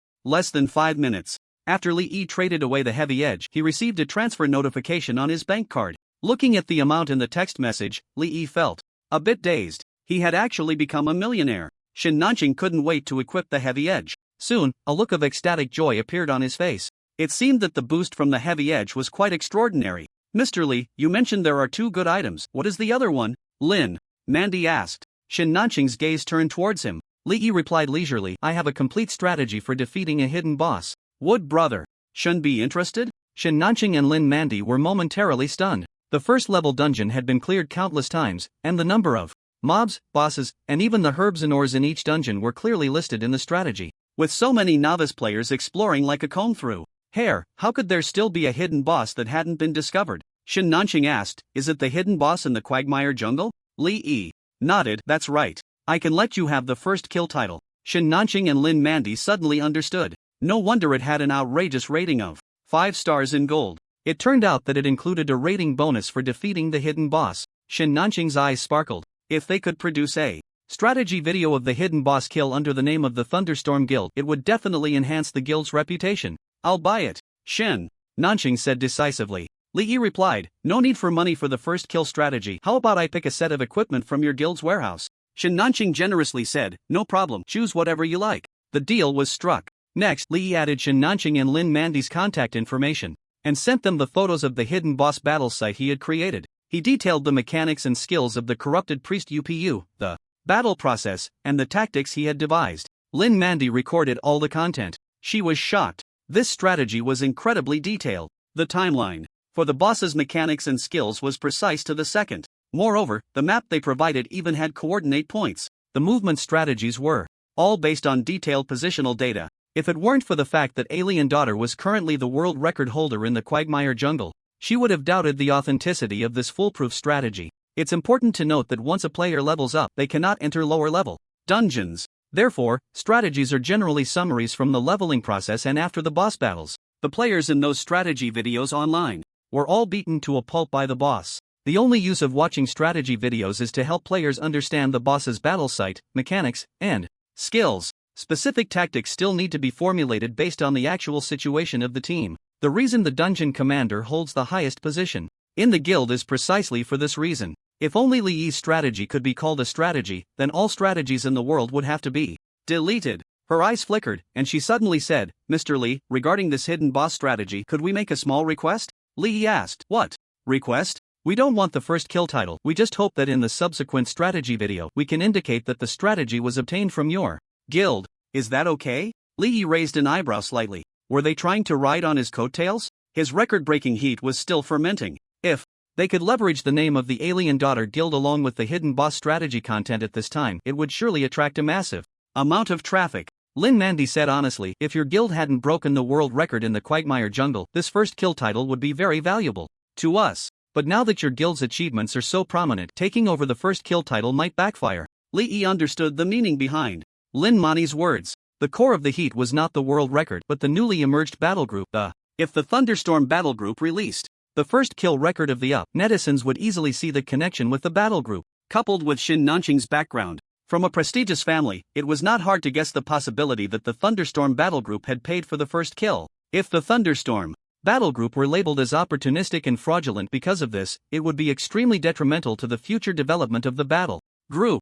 It would also have a negative impact on his battle group. Although this battle group was created by him casually, he did not care about others' opinions of it. However, if it could be avoided, there was no need to invite unnecessary criticism. Lin Mani continued, for your group, this move will not have a negative impact. On the contrary, it will help maintain the heat. Shin Nanqing's eyes brightened. As expected of his aunt, her considerations were thorough. This approach could maximize the use of the heat to attract traffic and raise the profile of the Thunderstorm Battle Group. He immediately said sincerely, brotherly, as long as your group can agree to our request, that would be a great favor to Thunderstorm. In the future, whenever you need help, we will definitely do our utmost to provide support. Li Yi pondered for a moment. Agreeing to Lin Mani's request would indeed create a slight binding relationship between himself and the Thunderstorm Battle Group, but the benefit was that the Thunderstorm Battle Group could attract some attention. He currently had no intention of managing a battle group, but who could say what the future held? Now, the could gain traffic and fame without him having to expose himself, so why not? Moreover, Shin Nanqing was a stable resource channel that was very important to him. At least he wouldn't have to worry about the sale of equipment and materials. I can agree to you, but I hope you won't disclose any information related to our battle group without our permission. If you can do this, perhaps there will be opportunities for cooperation between us in the future. Shin Nanqing was overjoyed upon hearing this and quickly said, don't worry, in the future, your group's information will be the highest secret of Thunderstorm, and it will definitely not leak. After reaching an agreement, Li Yi followed Lin Mani to the Thunderstorm Battle Group's warehouse to select equipment. As expected from a top-tier family, in less than 2 days of the extraordinary trial, the warehouse was already piled high with over 100 blue items. There were nearly 1,000 green items. Li Yi ignored all the magic power equipment and focused specifically on agility and defense gear. Seeing this, Lin Mani asked, Mr. Li, are you in need of agility equipment? Li Yi nodded, that's right. Lin Mani said, we have a set of agility equipment. Would you like to take a look? Li Yi's eyes lit up. A complete set would provide additional abilities and attribute bonuses. However, collecting a set was very difficult and expensive. But since Lin Mani mentioned it, it meant she was willing to offer a favor. Li Yi was not polite. Alright, show me. Lin Mani notified someone, and soon someone brought a set of leather armor. It consisted of 6 pieces, shoulder pads, shirt, pants, boots, gloves, and a mask. Jungle Seeker, set, quality, blue agility plus 30 set effects. 1. Movement speed plus 20%. 2. Physical resistance plus 10%. 3. Skill points plus 2. 4. Evasion plus 10%. 5. Armor penetration plus 5%. 6. Magic penetration plus 5%. 7. Enhanced stealth effect in the jungle. Class bonus, Monk Diamond Fist damage plus 10%. Every third attack, the fourth attack can deal an additional 30% damage. Ranger, pet damage plus 20%, arrow range plus 10%, attack speed plus 10%. The bonus effects are great, I'll take this set. Li Yi couldn't put it down. Although there was no summoner bonus in the class bonuses, this little bonus was actually dispensable for Li Yi. The acceleration, evasion, and physical resistance from the Jungle Seeker set were exactly what he needed most. Li Yi equipped the set into his equipment slot immediately. A set of lightweight leather armor resembling camouflage appeared on him. Overall, it looked quite good, surprisingly fitting, so he didn't hide the appearance. Next, Li Yi selected a blue necklace, a belt, a cloak, and 2 rings. For his weapon, since his main hand was a shield, he chose a dagger for his offhand. All of it provided agility attribute bonuses totaling 32 points in agility and 5 points in constitution. Name, Li Yi, age, 18, class, summoner level, 3, 32.25%, strength, 10 agility, 92 constitution, 15 spirit, 10 magic power, 13 critical hit, 1% movement speed, 138.5% active skills, energy star bullet, level 5, summon stone guardian, level 1, passive skills, encouragement of the charioteer, level 1, attribute points, 0 skill points, 0. Li Yi's agility attribute reached an exaggerated 92 points. His reaction speed and movement speed were significantly enhanced. Coupled with the Moka's shield, he was almost armed to the teeth. With the sword Saint Big Sister around, the most important thing for Li Yi was to stay alive. Therefore, he had to increase his constitution and agility. However, even if he piled all his attributes into constitution at the beginning, he would still be in trouble if hit by a skill. It was better to stack agility for speed and reaction. Buying time for the sword Saint Big Sister, Lin Mani was beside him, full of questions. What kind of gear setup was this? Wearing an agility set should logically mean he was an agility class. Yet, Li Yi's main weapon was a shield. So was he a shield warrior? Or a guardian knight? Aren't those two classes strength-based? Moreover, shield warriors and guardian knights couldn't use daggers in their offhand. Lin Mani guessed for a long time but couldn't figure out Li Yi's class. She wanted to ask but ultimately held back. Thanks. Looking forward to our cooperation in the future. Li Yi was in a great mood. The luxury of his current equipment was top tier among all the same level practitioners in the world. If he swapped agility for magic power, with such high attributes, even as a summoner, a class often seen as weak, he could still have decent damage output, even without magic power. Bonuses, relying on his instant cast, no cooldown ability and the base damage of Energy Star Bullet at level 5, he was not weaker than other classes of the same level. In fact, he could even outperform many. Li Yi suddenly understood the joy of pay-to-win players. After selecting his equipment, he politely declined Lin Mani's accommodation arrangement and headed into the town. Now that his gear was sorted, he needed to get a set for Li Yu as well. She couldn't keep wearing a tube top and shorts. Although Li Yi loved looking at her, it provided no defense. The dungeon was fraught with danger and mutations. If the Sword Saint Big Sister got hurt, he would be very distressed. Li Yi quickly arrived in front of a manufacturing workshop and pushed the door open. Welcome. Are you here to craft equipment, sir? The receptionist greeted him warmly. Li Yi asked, can you make a women's set? The receptionist smiled warmly. Yes, please come this way to choose a set style and kindly explain your needs in detail. Li Yi took the catalog the receptionist handed him. Inside were various styles of women's sets. Heavy armor, plate armor, chainmail, leather armor, battlesuits, robes, everything was available, even niche and quirky versions that opened Li Yi's eyes. Of course, these so-called sets were not true sets, just matching in appearance and style. Reluctantly, Li Yi pulled his gaze away from the maid outfit. After browsing through the regular sets for a moment, he discovered a black tight-fitting battle suit. It included goggles, a scarf, a shirt, a belt, pants, boots, and bracers, totaling 7 pieces. Li Yi's eyes lit up. This one. Li Yu's devilish figure paired with the tight battlesuit and long boots would definitely be stunning. He couldn't wait to see how she would look in it. The receptionist explained, if you choose battle gear, the strength attribute bonus and physical resistance will be relatively low. Are you okay with that? Li Yi replied, no problem. It's best if the main attribute is all agility, with more defense attributes for dodge. Li Yu had a proactive defense skill similar to the boss's protective magic shield called Sword Chi Protection. Additionally, she had 3 major defensive passives: Sword, Intent Refinement, max level, Rapid Recovery, max level, and Magic Resistance, max level. Therefore, continuing to enhance these aspects would yield diminishing returns. The percentage of dodge was currently the most significant and cost-effective attribute to improve. The receptionist said, agility and dodge can be set reliably, but the rest will have to be random. Is the equipment requirement based on level restriction or attribute restriction? Li Yi was taken aback, not understanding what the receptionist meant. Seeing this, the receptionist patiently explained, level restriction means you can only equip it after reaching a certain level, while attribute restriction means your panel attributes need to reach a certain value to equip.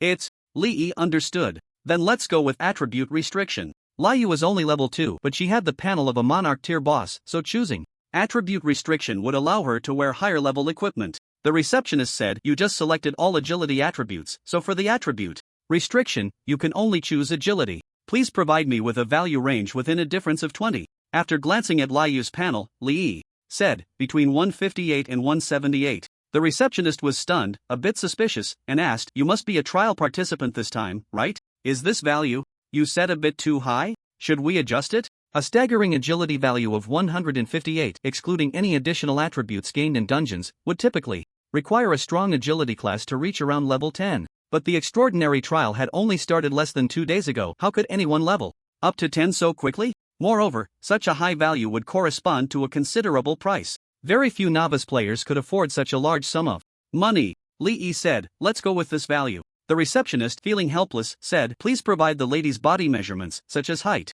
3 dimensions, leg length, shoulder width, and arm length, as detailed as possible. I'll note them down for the craftsman. Li Yi replied, height 2.2 meters. The receptionist was momentarily stunned, thinking she had misheard. She quickly interrupted, excuse me, what did you just say your height is? Li Yi repeated, 2.2 meters. The receptionist was clearly shocked by this number. She looked up at the ceiling, trying to imagine just how tall 2.2 meters really was. After lowering her head again, she swallowed hard and continued, please provide the other measurements. Li Yi looked at the detailed data on the panel. Shoulder width 48, bust 115, waist 70, hip 120, net leg length 118, arm length 106, thigh circumference 65, calf circumference 38, shoe size 45. After hearing this, the receptionist was dumbfounded. My goodness, what a devilish figure. This was clearly data that only a two-dimensional character could have. It was impossible in reality. Her own waist was nearly 70 at a height of 170. How could someone be 50 centimeters taller and have the same waist size? And those legs. The net leg length was actually 118. Even with her hip bones, she was only 105, which was already considered long legs. The other party must be over 140 when including hip bones? Even supermodels couldn't achieve such exaggerated proportions. The receptionist's expression became strange. She seriously suspected that the boy in front of her had bought an oversized inflatable toy and was so infatuated that he was hallucinating it as a real person. A 2.2 meter tall girl might exist, but a 2.2 meter tall girl with such an incredible figure was simply impossible. The receptionist took a few deep breaths and, maintaining her professional demeanor, confirmed again, "Are you sure you want to go with these measurements?" Lee nodded. "Let's go with this. This person is truly insane." The receptionist couldn't help but think to herself. He smiled and said, "We can provide 3 qualities, purple, blue, and green. Which quality do you need? Will the materials be provided by us or will you provide them yourself?" Lee asked. "How much is the purple quality if you provide the materials?" "If we make it according to the dimensions you provide, the material cost will far exceed that of ordinary customers, so the price will be a bit higher. Our quote for you is 2.2 million. The young lady thought to herself that such an expensive price would likely deter him. She didn't quote a high price. Customized equipment can specify certain attributes, and the material costs are enormous, so the price is much higher than that of equipment produced in dungeons. Therefore, manufacturing equipment is basically exclusive to the wealthy. The young man in front of her didn't seem wealthy just from his demeanor, but she mustn't be misled by a paper figure. Upon hearing the price, Lee was not surprised. In fact, he had carefully checked the market price on his way here, and this quote was quite reasonable. "Let's go with the purple quality. Naturally, the best for the Sword Saint's sister." Lee tried to negotiate and finally settled at 2.15 million. He looked at the decreasing amount in his bank card and couldn't help but sigh. In his previous life, he had worked like a horse for decades and had never seen so much money. Now, spending over 2 million without batting an eye felt great.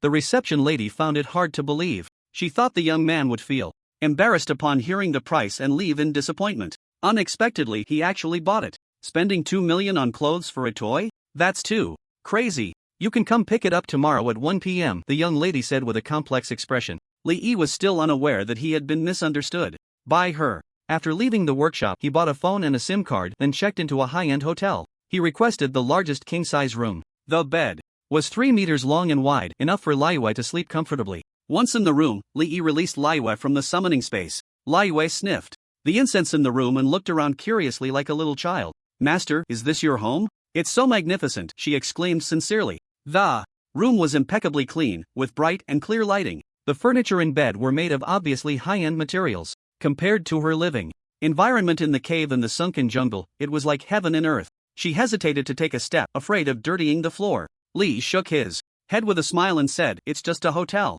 Then he took Laiwei to the bathroom and taught her how to use the light switch and bathroom supplies. Laiwei was very smart and learned quickly, but the look of wonder on her face never faded. Lee's gaze fell on her face. Her skin was delicate and radiant. With such a dewy complexion, she didn't need any skincare products at all. The higher the level of a being, the more difficult reproduction becomes. Laiwei had mentioned that her orc tribe only had a short few days in a breeding period each year. After her level evolved to king level, her breeding period was shortened to just 1 day a year. This meant that Laiwei didn't have to deal with the troubles of a female's physiological cycle, which was quite convenient. Lee finished washing up first. Then he picked up the hotel menu and ordered a bunch of dishes he could never afford normally. After working hard to finish the book, shouldn't he enjoy himself? Naturally, he couldn't forget Liayue's favorite, fine wine. He ordered a bottle each of beer, red wine, and white wine, planning to see which one suited Liayue's taste better. Splash! The sound of water from the shower head echoed in the bathroom. Through the misty glass, he could see a tall and enchanting figure. His heart began to race. Lee was a normal man. Being in the same room with a stunning exotic beauty, and even sharing a bed, it was hard not to let his imagination run wild. With the existence of a favorability system, as long as he steadily improved it, establishing a close relationship in the future was only a matter of time. There was no need to rush. After coming to this realization, Lee's gaze gradually became calm, and his mindset relaxed. The sound of water in the bathroom stopped. A few minutes later, Laiwei emerged, wrapped in a bathrobe. Her sun-kissed skin glowed with a faint blush after the bath. She wore a content expression, as if she had been rejuvenated. So happy. When she was in the wild, not to mention taking a hot bath, there were many times she couldn't even eat cooked food. Liayue's affection for you Plus 10 current affection level. Close. Her affection level increased again. Lee Yi looked up, his heart racing. The calmness he had finally regained was stirred. Once more. The bathrobe was too small. It barely covered her essential parts. Liyue also sensed Li Yi's gaze and looked over. Li Yi hurriedly covered. Are you hungry? I bought some delicious food and your favorite fine wine. Liyue exclaimed in surprise. How did master know I like fine wine?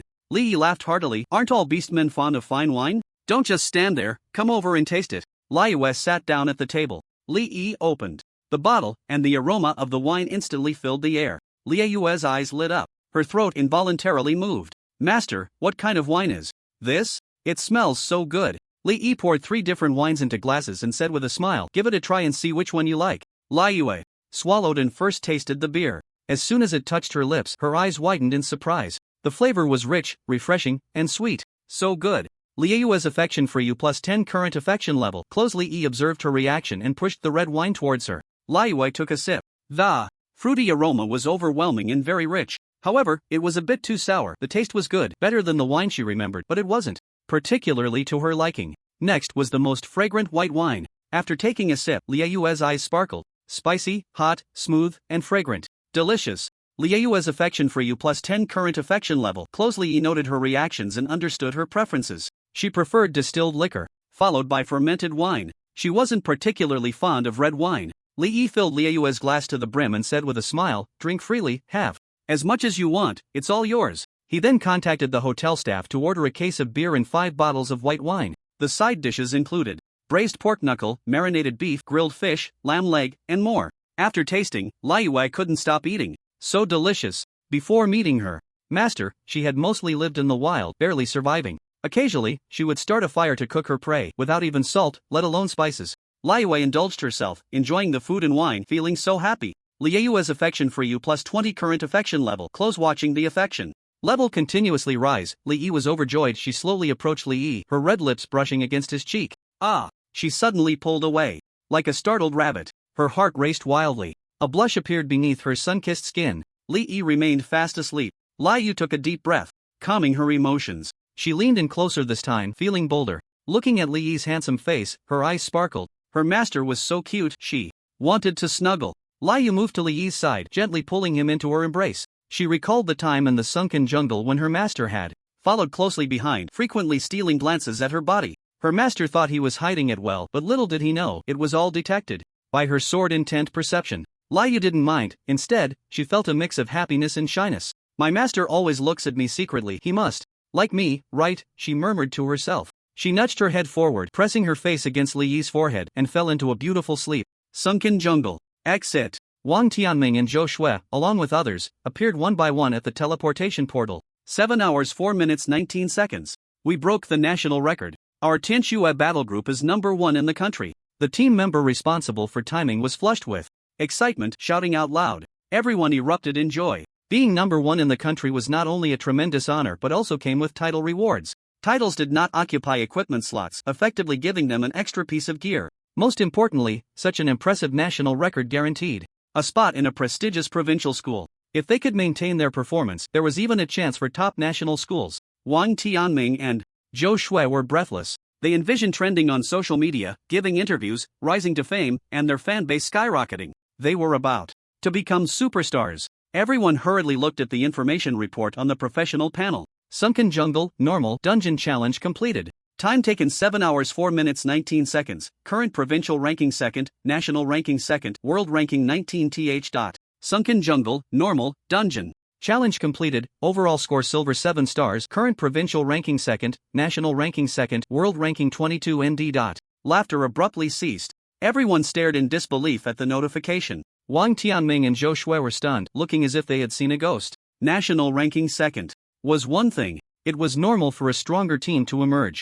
But why was it also 2nd in the province? Wang Tianming's eyes turned red. Impossible. Absolutely impossible. This year, Dongqing City had nearly 30,000 new professionals, with only 13 A-level awakeners. He had even created a small group and added those 13 people. The dungeon progress of the group members was all public. Only his team was challenging the Sunken Jungle Dungeon. How could any team achieve a score better than his without an S-level professional leading them? Yet, the impossible had happened. He had gathered 3 powerful A-level professionals to lead the challenge, and they couldn't even surpass a team made up of B-level and even C-level weaker professionals? Wang Tianming felt as if his face had been slapped hard. He found it hard to accept this outcome. Zhou Shui also looked pale. On the way out after clearing the dungeon, she had fantasized about receiving praise and blessings from friends and fans after announcing their results. Then, her fan base would explode and she would become a sensation. But now, all of that was gone. The team members observed the situation and comforted each other. The first place must be due to luck. They probably stumbled upon a new strategy. Yeah, it could also be that they found a faster route. Our team is so strong, we'll reclaim first place in the next dungeon. Compared to Wang Tianming and Zhou Shui, the team members, after a brief shock, did not feel disappointed. After all, achieving second place nationally was already far beyond their expectations, and they were content. I want to see which team is so amazing. Wang Tianming gritted his teeth, his voice almost bursting out between clenched jaws. Everyone followed him to the leaderboard. Wang Tianming and Zhou Shui looked up, instantly stunned as if struck by lightning. The other team members were also completely dumbfounded. 6 hours, 40 minutes, 37 seconds? World record? I can't be seeing this wrong, right? This data is outrageous. Is the leaderboard broken? Which battle group is? The team members stood there like wooden puppets, murmuring to themselves. Especially Wang Tianming and Zhou Shui, who were utterly shocked by the exaggerated data at the top of the leaderboard. Their minds went blank. From the moment they entered the Pitfall Jungle Dungeon, they had fought almost non-stop. Mealtimes, rest, and even bathroom breaks were compressed to the extreme. The battle process was strictly conducted according to the fastest completion strategy. Everyone's attention was highly focused. Positioning, dodging, and output were flawless. Tactics were executed perfectly, details were maximized, and the overall progression was very smooth. Even so, their score was only 7 hours, 4 minutes, and 19 seconds, just 1 second faster than the previous national record. At this level, they deeply understood how difficult it was to improve by just a few seconds. But the score on the leaderboard was actually 24 minutes faster than theirs. The most terrifying part was the rating. Golden 5 stars. Didn't the experts say that only multiple S-rank professional teams could achieve a golden rating? How did the leaderboard show that shining golden 5 stars? Everyone in the team felt a heaviness in their chests. Doubts began to arise in their hearts. Could such a huge gap in scores really be achieved just by optimizing strategies and routes? Was there a possibility that it was a difference in strength? The battle group was composed entirely of A-rank and below professionals, yet they could achieve such an astonishing score. How strong must their individual abilities be? Everyone felt a chill at this thought. Wang Tianming and Zhou Shui's expressions turned grim. The joy they felt when they first exited the dungeon was completely gone. They could already imagine how terrifying the heat of this record would be online. If their second-place record were to be made public, it would likely just become a backdrop. It might even further boost the momentum of the battle group. Tianming, could it be a coincidence? Zhou Shui asked in a low voice. Wang Tianming took a deep breath. After pondering for a moment, he said, "It can only be a coincidence. Although I don't know how they achieved such a high score, there must be something wrong with the data. Don't worry, as long as we can maintain our score going forward, it will be our honor and we will get it back sooner or later." They are just making a name for themselves in the Pitfall Jungle Dungeon. In other dungeons, their true level will naturally be exposed. The higher they stand now, the harder they will fall later. After hearing this, Zhou Shui felt somewhat reassured. Her expression softened. Wang Tianming took out his phone, browsed for a moment, and his expression gradually turned cold. Their popularity is too high. We need the family to intervene. Zhou Shui's eyes were icy as she nodded. Okay. They, were also from Dongqing City. If the other party had a higher rank than them, it would be one thing. But being of a lower rank yet achieving better results made it hard for them to save face. This heat must be brought down. The next morning, the 3 A-rank professionals from the battle group accepted an interview with the Dongqing broadcasting station. Wang Tianming and the others generously revealed their team's professional configuration and tactics during the interview, as well as many details from the battle process. Compared to the achievements of the battle group, we are still far behind. We will work harder in the future to make up for our shortcomings, showcase the style of a 3A battle group, and strive for better results in other dungeons. Wang Tianming appeared very humble in front of the camera. Netizens were convinced. After seeing this, they actually revealed their tactics. The demeanor and vision of the wealthy heirs are indeed different. No wonder they could surpass the previous national record. Although it was only by 1 second, it was still impressive. Unfortunately, the spotlight was stolen by the battle group. Otherwise, the ones in the limelight now would be Zhou Shui and Wang Tianming. One can only say it's both timing and fate. However, shortly after the interview with the Tianxue battle group, a number of voices questioning the achievements of the alien daughter suddenly appeared online.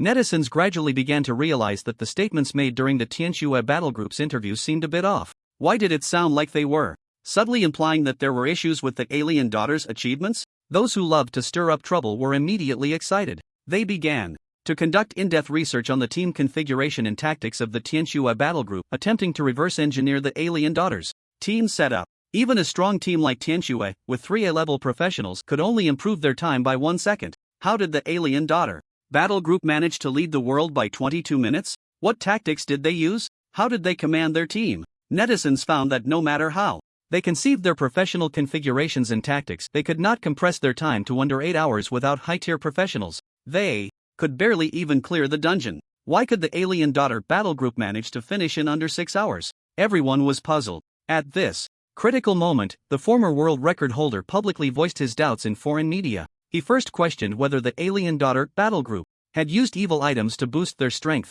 Ultimately, he stopped pretending and hinted that a certain rookie battle group was a cult organization, suggesting they had conducted forbidden dark rituals. The video was quickly circulated domestically. Upon seeing it, netizens exploded. There are 4 types of supernatural phenomena in the world: dungeons, abysses, eerie domains, and ghostly ruins. The latter 3 arise from dungeon disasters. Each occurrence envelopes large areas of the real world, causing immense disasters. They are the main threats currently faced by humanity. As for the cause of these disasters, the mainstream theory is that the energy of the dungeon exceeded the limits that the laws could bear, leading to the disaster. Such disasters are not normal occurrences. When professionals clear dungeons, they consume energy, thereby reducing the likelihood of disasters. However, there is one exception: when powerful extraordinary professionals use special means to disrupt the laws within a dungeon. For example, bizarre items created by cult organizations or conducting evil rituals, etc. When the laws are disrupted, the probability of disasters greatly increases, accelerating the disaster process. This behavior is referred to as forbidden. In most countries around the world, including the Flame Nation, forbidden is a crime. The Flame Nation has specialized security agencies monitoring dungeons within its borders. If any abnormal reactions are detected in a dungeon, an investigation procedure will be initiated. However, historically, those who engaged in forbidden activities were all high-level professionals. Because they were powerful and had extraordinary combat abilities, they were more likely to affect the dungeons. There has never been a case of a forbidden individual below level 30 in history. Thus, it has become a consensus that those below level 30 cannot engage in forbidden activities. Therefore, when the alien daughter battle group set the world record, no one thought of it in terms of forbidden activities. A cult? Is that for real? This could land them in prison. TSK, they've embarrassed themselves internationally. Aren't people in our country like this? What wouldn't they do for vanity? Some began to mock and ridicule. Others shouted for the members of the alien daughter battle group to come out and clarify. But since the official media had not made a statement, those supporting the alien daughter outnumbered the critics. The foreigners are clearly angry after losing their world #1 title. Who would believe this? Where's their common sense? This is hilarious. They even brought up forbidden activities. Please, haters, do your research. Can professionals below level 30 even have the ability to engage in forbidden activities? High-tier professionals are just upset because their results can't compare. The two sides argued fiercely online. The questioning side took the lead. Since their hard power is so strong, why not push for records in other dungeons as well? Don't end up failing to even clear them. Right. To see their true level, we'll know from the subsequent results in other dungeons. If they can maintain high records in every dungeon, I'll believe they haven't engaged in forbidden activities. I'll hold you to that. If the alien girl battle group can make it into the top 10 nationwide in the next dungeon, I'll eat shit while standing on my head. The supporters were not to be outdone. Stop trying to trick us into free food and drinks. You say you broke the record, so what? Why should they do what you want? They didn't even come out to gain popularity when they were at their hottest. They have real strength and aspirations, unlike you opportunistic fools who understand nothing. Who's afraid of whom? I'll post it as proof. If the alien girl battle group is caught cheating, I'll live stream myself running naked in the streets. Public opinion began to ferment rapidly. The Supernatural Trials Safety Committee of Dongqing City reluctantly issued a statement indicating that they would form an investigation team in conjunction with the supervisory department to thoroughly investigate the matter. Li Yi felt a sense of suffocation, extremely hot, nearly choking. His body seemed to be entangled by a giant python, completely unable to move. He suddenly tilted his head back, opened his eyes, and gasped for air. Finally, it felt better, but his body was still restrained. What's going on? Li Yi was startled. When he finally saw clearly, he realized he was being held in the arms of Li Yue like a plush toy. As for the suffocating feeling just now, Li Yi's heart raced, blood flowing faster throughout his body. Li Yue's bathrobe, which was already ill-fitting, had somehow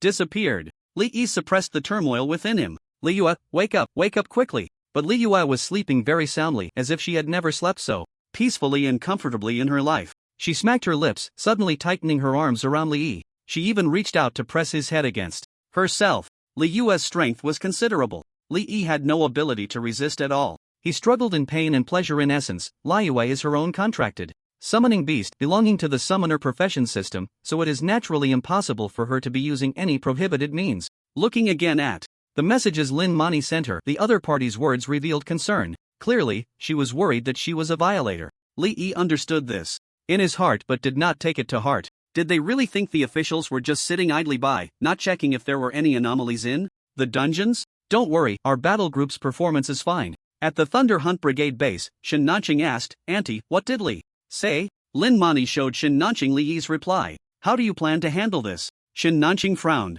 It was rare but not impossible to obtain purple gear before level 10. However, the legendary great sword in his hands truly exceeded his understanding. He had checked the information. This legendary great sword was actually the first legendary level equipment below level 10 in history. If Li Yi was indeed a violator, then the origin of this legendary great sword would make sense. Although the dungeon disaster posed a huge threat, the quality of the dropped equipment would also significantly improve. It was not impossible to drop legendary level equipment using prohibited gear. Even if he was the third generation of the Shin family, would still incur considerable punishment. Lin Mani's expression was serious. If the public opinion is true, the fallen priest UPU may not be a hidden boss, but rather a product of the dungeon disaster. Any danger that arises in a disaster-stricken dungeon is possible. Are you really going to go in? Shin Nanqing fell silent. Could there really be violators below level 30? He paced back and forth in the room. After a long while, he suddenly raised his head, his expression resolute. Let's go.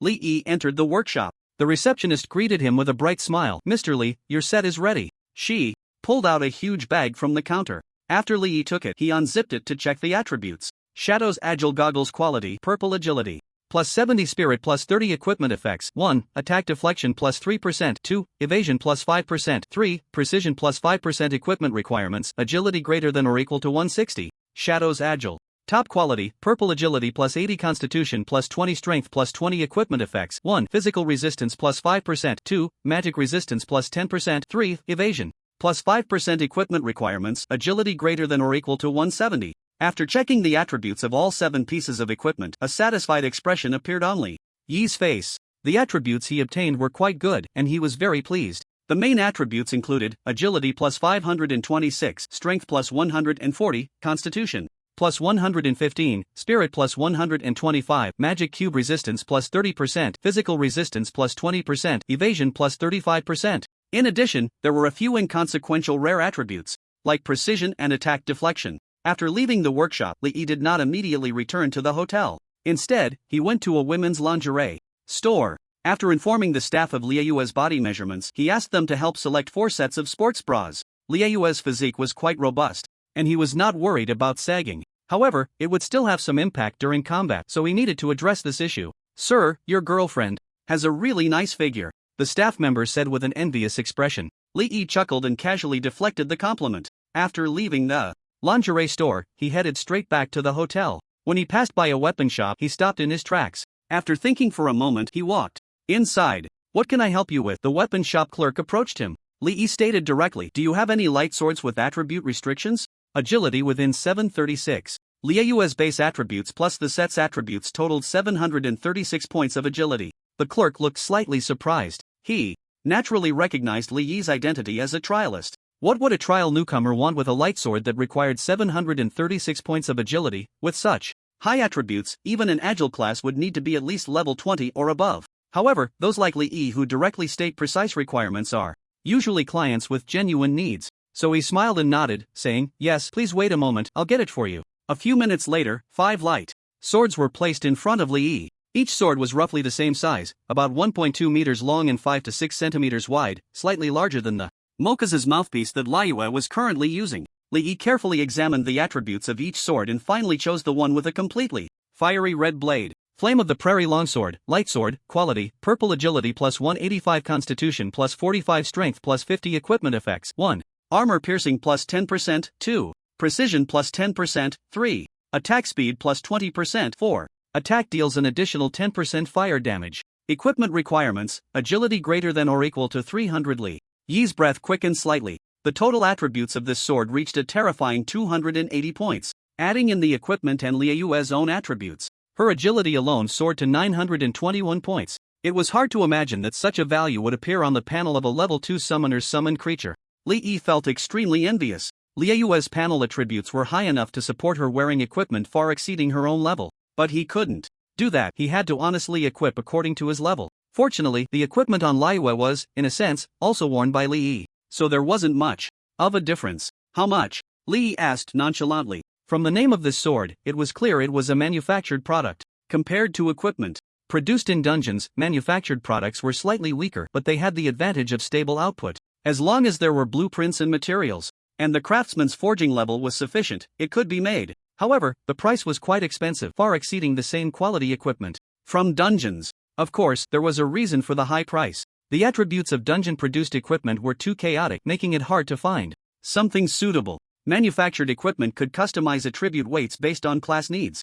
The shop assistant smiled and said, "This sword has, for equipment effects, so the price will be slightly higher than the same level, at 800,000. Li Yi tried to bargain, but the assistant firmly stuck to 800,000. In the end, Li Yi had no choice but to buy it at the original price. Oh! Li Yi took the longsword with both hands. He thought it would be heavy, but to his surprise, it wasn't. He didn't know what materials it was made of. Such a long sword weighed about the same as the Moka's mouthpiece. Liu Yue should really like this. Li Yi placed the longsword into his space pouch and returned to the hotel. As soon as he entered the room, he was enveloped in a warm, soft embrace. "Master, you're back," Liu Yue said, ruffling Li Yi's hair, her expression filled with joy. She was already very familiar with her master's footsteps. Before he even reached the door, she sensed him. Li Yi's body stiffened slightly. The contact made his heart race a bit. If it were in a dream where she wrapped around him, it could be understood as unconsciousness. But now, Liu Yue was actively hugging him, had her affection level increased? He immediately looked at Liu Yue's panel. Affection level, liking. Li Yi's eyes widened. The next level after close was actually liking? When did it increase to liking? Li Yi raised his head and met Liu Yue's gaze. He had vaguely felt that Liu Yue was somewhat different when he woke up today. Now, upon closer inspection, he indeed noticed the difference. The current Liu Yue was less aloof and more enthusiastic. There was a charming brightness in her brows and eyes. Li Yi gazed at Liu Yue's stunningly beautiful face filled with exotic charm, feeling his mouth go a bit dry. He just didn't know if the current affection level of liking had any difference from the liking between men and women. Li Yi took a slight breath, suppressing the odd feelings in his heart, and decided to go with the flow. He quietly extricated himself from Liu Yue's embrace, took out his sports underwear and equipment, and taught Liu Yue how to wear them. "This is the outfit I bought for you, you'll wear this from now on." Li Yi had been a novice in 2 lifetimes. Although he had never worn someone else's clothes, he had seen enough to know how things worked. The structure of sports underwear was quite simple. Liu Yue learned it at a glance. She immediately tore off her bathrobe and put it on right in front of Li Yi, completely unconcerned about being seen. Li Yi was taken aback, and by the time he wanted to stop her, it was too late. A hint of shyness and cunning flashed in Liu Yue's eyes. She deliberately changed clothes in front of her master. The master clearly enjoyed watching her, yet pretended not to care. How insincere. After putting on her clothes and gear, Liu Yue twirled in place. Li Yi's eyes lit up. The craftsmanship of the workshop was impressive. The combat suit hugged Liu Yue's curves, showcasing her perfect figure. Once Liu Yue put on the goggles, her entire demeanor changed, exuding a domineering, aloof, and sharp aura, giving off a unique charm. Li Yi's gaze was filled with delight. Not bad, he really liked this look. "How does the outfit feel?" Li Yi asked. "It's very comfortable. This is the first time I've worn something so comfortable. It's just that the shoes feel a bit strange, but I'll adapt quickly." Liu Yue marveled as she touched the clothes and pants. The texture was delicate, the material was elastic and resilient, and the parts that touched her skin were incredibly soft. Plus, the breathability was good. She was very curious about how it was made. Her master was truly impressive. Liu Yue's affection. For you plus 10 current affection level, liking. Li Yi looked at the panel prompt. As he expected, the affection level could still increase. Li Yi knew that Liu Yue had always gone barefoot, so he smiled and said, "You'll get used to it. Foot protection is quite necessary." There were many dangers on the surface in the dungeons, such as toxins, high temperatures, and freezing conditions. Li Yi took out the newly bought longsword and handed it to Liu Yue. "Try this sword." Lai Yu's gaze was fixed on the longsword and couldn't move away. "Master, is this for me?" she exclaimed in surprise as she accepted it. Li Yi nodded with a smile. "A good sword." Lai Yu praised sincerely. This sword completely outclassed the Moka's mandibles in terms of feel, appearance, material, and power. "Thank you, master." Lai Yu was extremely happy. Li Yi then looked at Lai Yu's panel. Strength 295, agility 921, constitution 265, spirit 215, magic power 90, sword saint's path level 1, damage plus 5%, light sword mastery level 1, armor penetration plus 5%, attack speed plus 10%, sword intent perception level 5, perceive the surrounding environment with sword intent, evasion plus 15%, looking at the explosive values on the panel. Li Yi felt a surge of excitement and ambition. Lai Yu was only level 2, but with the attributes provided by her gear, her total value had already reached 1786 points. Many professions needed to be over level 20 to reach this value. If her level increased further, Lai Yu's panel would become even more terrifying. Level up, level up. Li Yi was filled with fighting spirit. After eating and drinking to their fill at the hotel, they set off for the second dungeon in the Dark Forest dungeon group, the Dark Poison Mine. This was a small 5-person dungeon. The world record for the Dark Poison Mine was 5 hours, 58 minutes, and 45 seconds, set by the Gauls of Europa and had stood for 25 years. The score record was silver 9 stars, set by the beautiful nation of North Lygia and had been maintained for 28 years. Goodness! The record for the 5-person dungeon had lasted longer than that of the cave-in jungle raid. 5 hours and 58 minutes? Why is the clear time for a 5-person dungeon so long? Li Yi wondered. The clear times for most 5-person dungeons were around 4 hours, yet the Dark Poison Mine's clear time was nearly 6 hours. He immediately checked the strategy for the Dark Poison Mine. There weren't many strategies available. Only one complete strategy existed, written by that Gaul who held the first place on the time-limited leaderboard 25 years ago. After reading it, Li Yi understood what was going on, and the main difficulty of the Dark Poison Mine lies in the intricate and interwoven underground tunnels, which create a very complex route. Additionally, the initial position of the dungeon is not fixed, and the lighting is dim, making it very easy to get lost. The stench is overwhelming, and the environment is harsh. There are also many snakes, rats, insects, and ants scurrying about in the mine that need to be dealt with. The most disgusting aspect of the dungeon is here. Although these creatures are not even considered minor monsters and have weak combat power, their sheer numbers can still pose a significant problem. If they can be dealt with, killing them yields no experience, making it a pure waste of time. Therefore, among the 4 dungeons in the Dark Forest dungeon group, the Dark Poison Mine has the fewest challengers. Li Yi put on the mask from the Jungle Seeker set and led Lai Yu out of the hotel. Lai Yu was somewhat resistant to entering the summoning space, so Li Yi simply let her follow him outside. With the second suffix effect of the summoning saint, Lai Yu could be immune to detection, control, and seizure. Even if she appeared in the real world, no one would discover her true identity. Li Yi walked ahead. Lai Yu, wearing goggles and holding a long sword, followed closely behind with her long legs striding confidently. When they went to extend their stay, the 2 receptionists at the hotel stared at Lai Yu with wide eyes, nearly drooling. The swordswoman is so cool. While the 2 exchanged envious and admiring glances, there seemed to be a hint of infatuation brewing. Li Yi's mouth twitched. Clearly, his own figure and looks were quite decent, yet he didn't have the same allure to women as Lai Yu did. "Swordswoman, can I get your contact information?" one of the receptionists mustered the courage to ask, pulling out her phone. Li Yi raised an eyebrow. What does she mean? He immediately wrapped his arm around Lai Yu's slender waist. "Sorry, my girlfriend doesn't use a phone." Lai Yu was confused about what was happening. Seeing her master wrap his arm around her waist, she tilted her body to make it easier for him to hold her. She didn't understand what her master meant by girlfriend and phone, but judging by her master's expression, it seemed he was rejecting the human woman because of her. Lai Yu tilted her head and thought, could it be that her master was declaring ownership over her to others?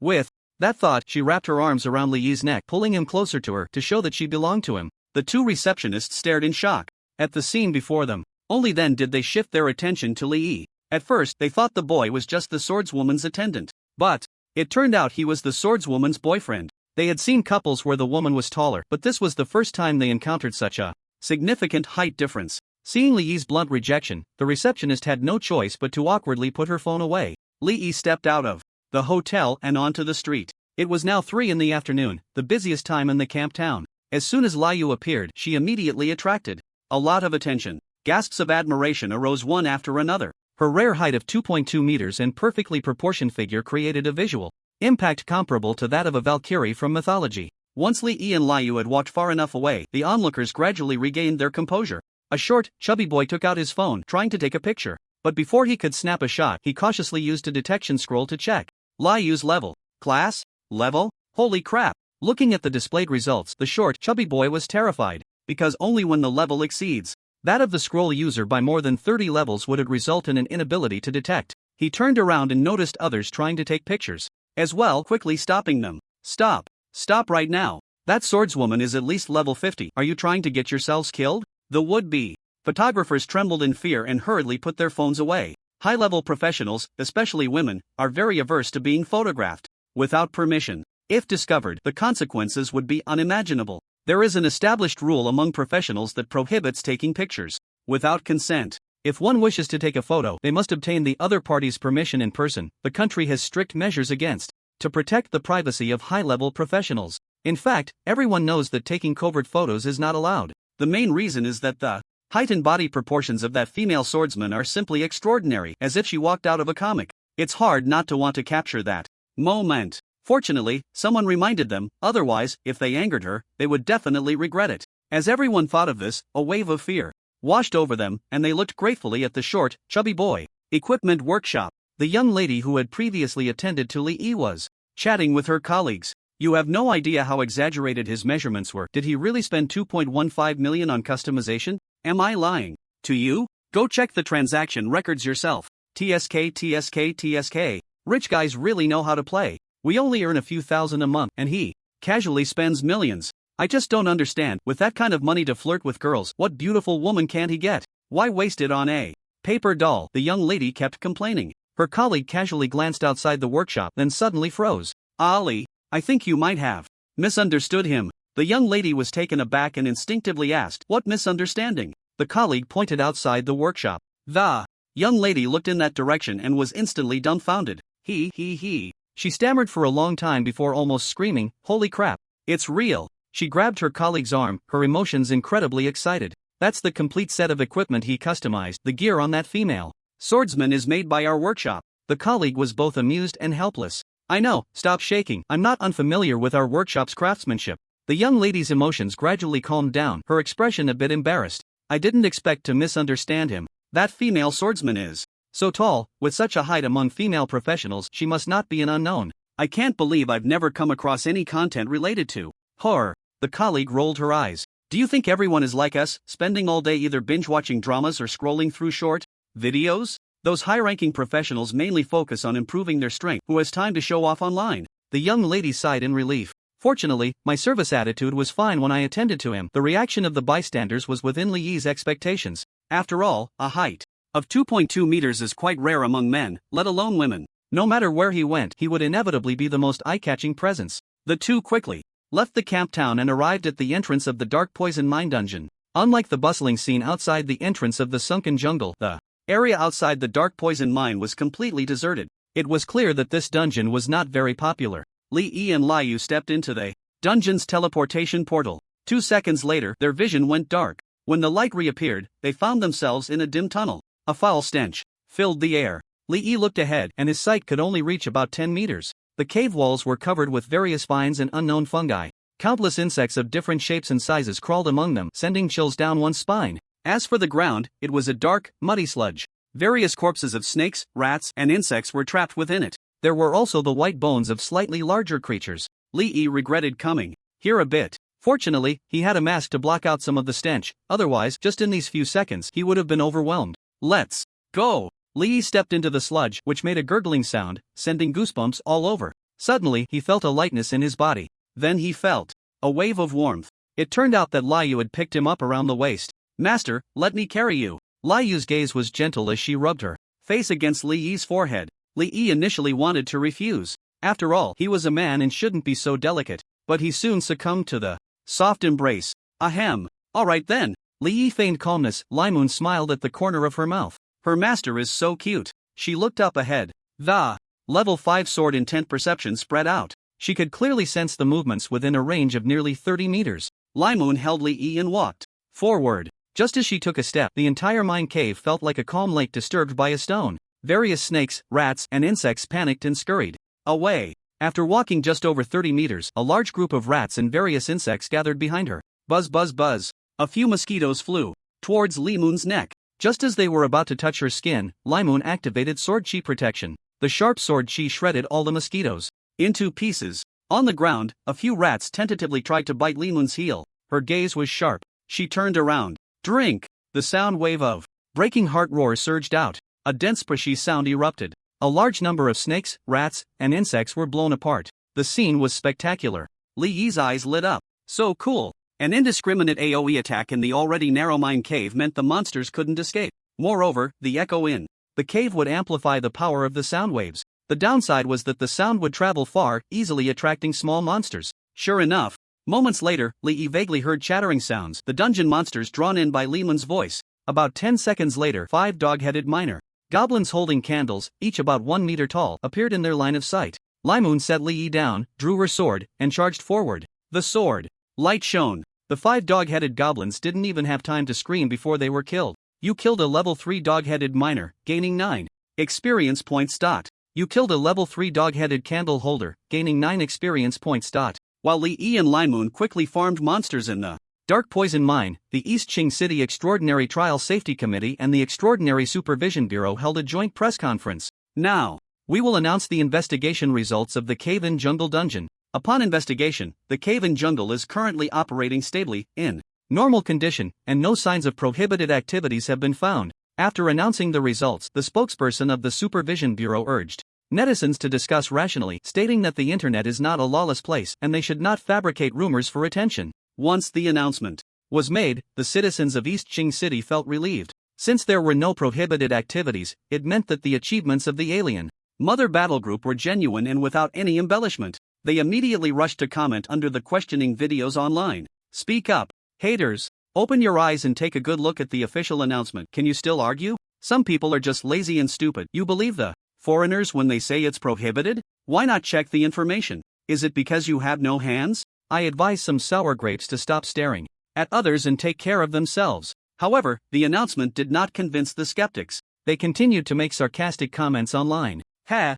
You East Qing City folks really know how to play, being both contestants and judges, letting you say whatever you want. Disperse, disperse. They finally created a world first. Shouldn't they protect it? Anyway, I don't believe anyone. I only trust data. If you want me to be convinced, explain clearly how the golden 5-star rating came about and publish specific tactical details for everyone to understand. Please, officials, don't create hype for some political achievements. If there are prohibited activities, just admit it, do a good job with the aftermath of the dungeon, punish those involved, and avoid disasters. The skeptics' comments made the rational supporters laugh in anger. They switched to counterattack mode. What the hell are you thinking? Why should they show you the tactics they worked hard to create? Are they your parents? A bunch of ignorant fools, not believing the official announcement but believing the foreigners. You keep talking about data, but with your trash level, if we really gave you the data, would you even understand it? Laughing to death, still wanting their strategy. If you have that kind of scheming mind, go kill a few small monsters in the dungeon. Some people, just like the foreigners, have been poked at their fragile self-esteem. Unable to break records themselves, they smear others when they see them on the leaderboard. Wake up, slandering others won't improve your own scores. The two sides exchanged barbs and began to tear into each other once more. In the sunken jungle, Shin Nanqing led the team to the center of the goblin tribe's ruins. He carefully explained the tactics 3 times again, reminding everyone of the precautions. Are you ready? The members of the Thunderstorm Battle Group looked resolute and answered with a powerful voice. Ready. Shin Nanqing nodded slightly, his expression satisfied. He gently stroked the hilt of the heavy-edged sword, feeling a surge of emotions.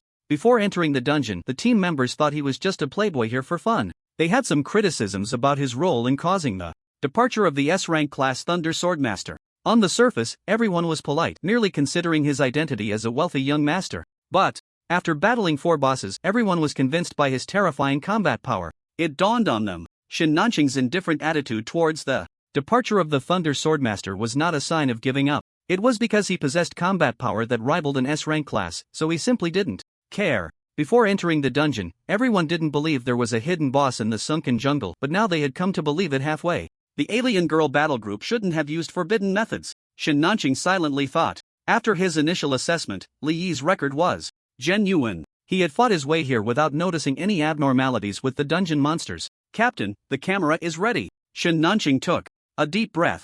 Activate the hidden boss. 2 members carried the corpse of the wolfman and threw it into the sacrificial array, placing the magic stones back in position. The next moment, the array was activated, glowing with a dark purple, eerie light. About a minute later, the disheveled fallen priest UPU appeared at the edge of the ruins. Everyone's hearts tightened. The captain truly didn't lie to them. It was indeed a hidden boss. Everyone, pay attention, prepare for battle. Position quickly. Shin Nanqing commanded loudly. Damn human adventurers. You dare to sacrifice my kin to the evil god? I will kill you to avenge my people. Goblin language, UPU waved his staff, summoning 5 goblin zombies to charge at the group. Shin Nanqing drew his great sword and charged out first. His teammates were very professional, immediately running to their designated positions as instructed. The battle began. 20 minutes later. Damn humans, I will forever curse you.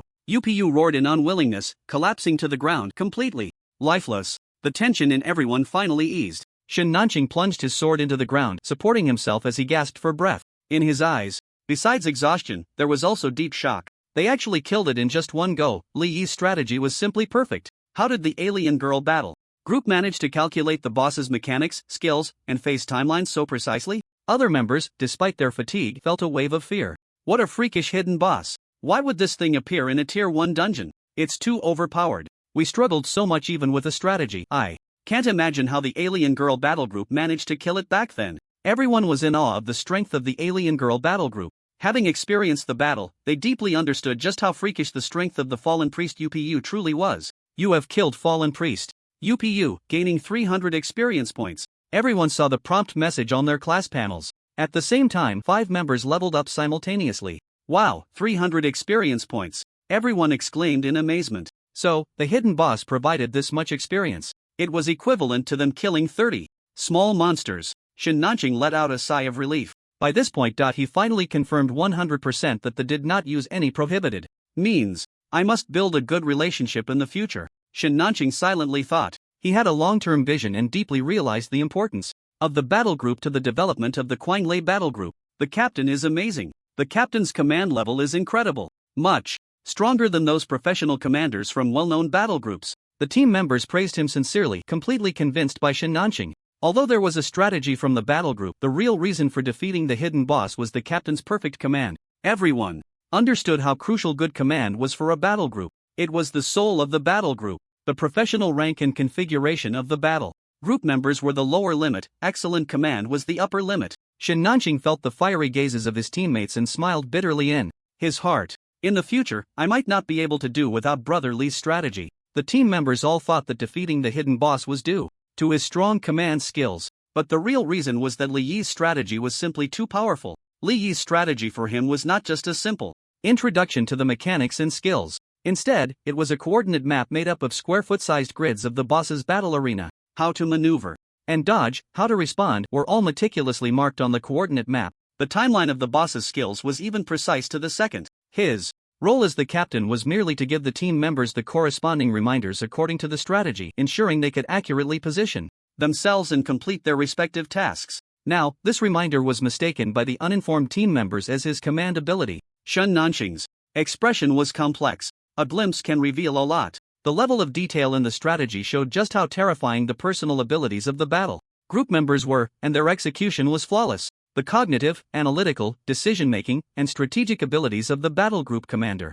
were nothing short of monstrous. Shin Nanqing was left with nothing but admiration and deep regret. Such a powerful team, yet he could not bring them under his command. Captain, we have spent 6 hours and 43 minutes now. If we speed up our exit from the dungeon, we have a great chance to take first place in Chang'an province, and even second place in the country is not out of reach. The logistics team members shouted excitedly. Everyone was ecstatic. Shin Nanqing's eyes sparkled and he immediately roared, "Everyone, get out of the dungeon right now and run for your lives." Before he could finish his sentence, everyone dashed towards the dungeon exit like the wind. The opportunity to break the record was right in front of them. Did he need to shout? 20 minutes later, when the last member of the Quanglei battle group emerged from the teleportation portal at the dungeon entrance, all the members' panels displayed prompt messages. The challenge of the ground collapse jungle, normal, dungeon is over, taking 7 hours, 4 minutes, and 10 seconds.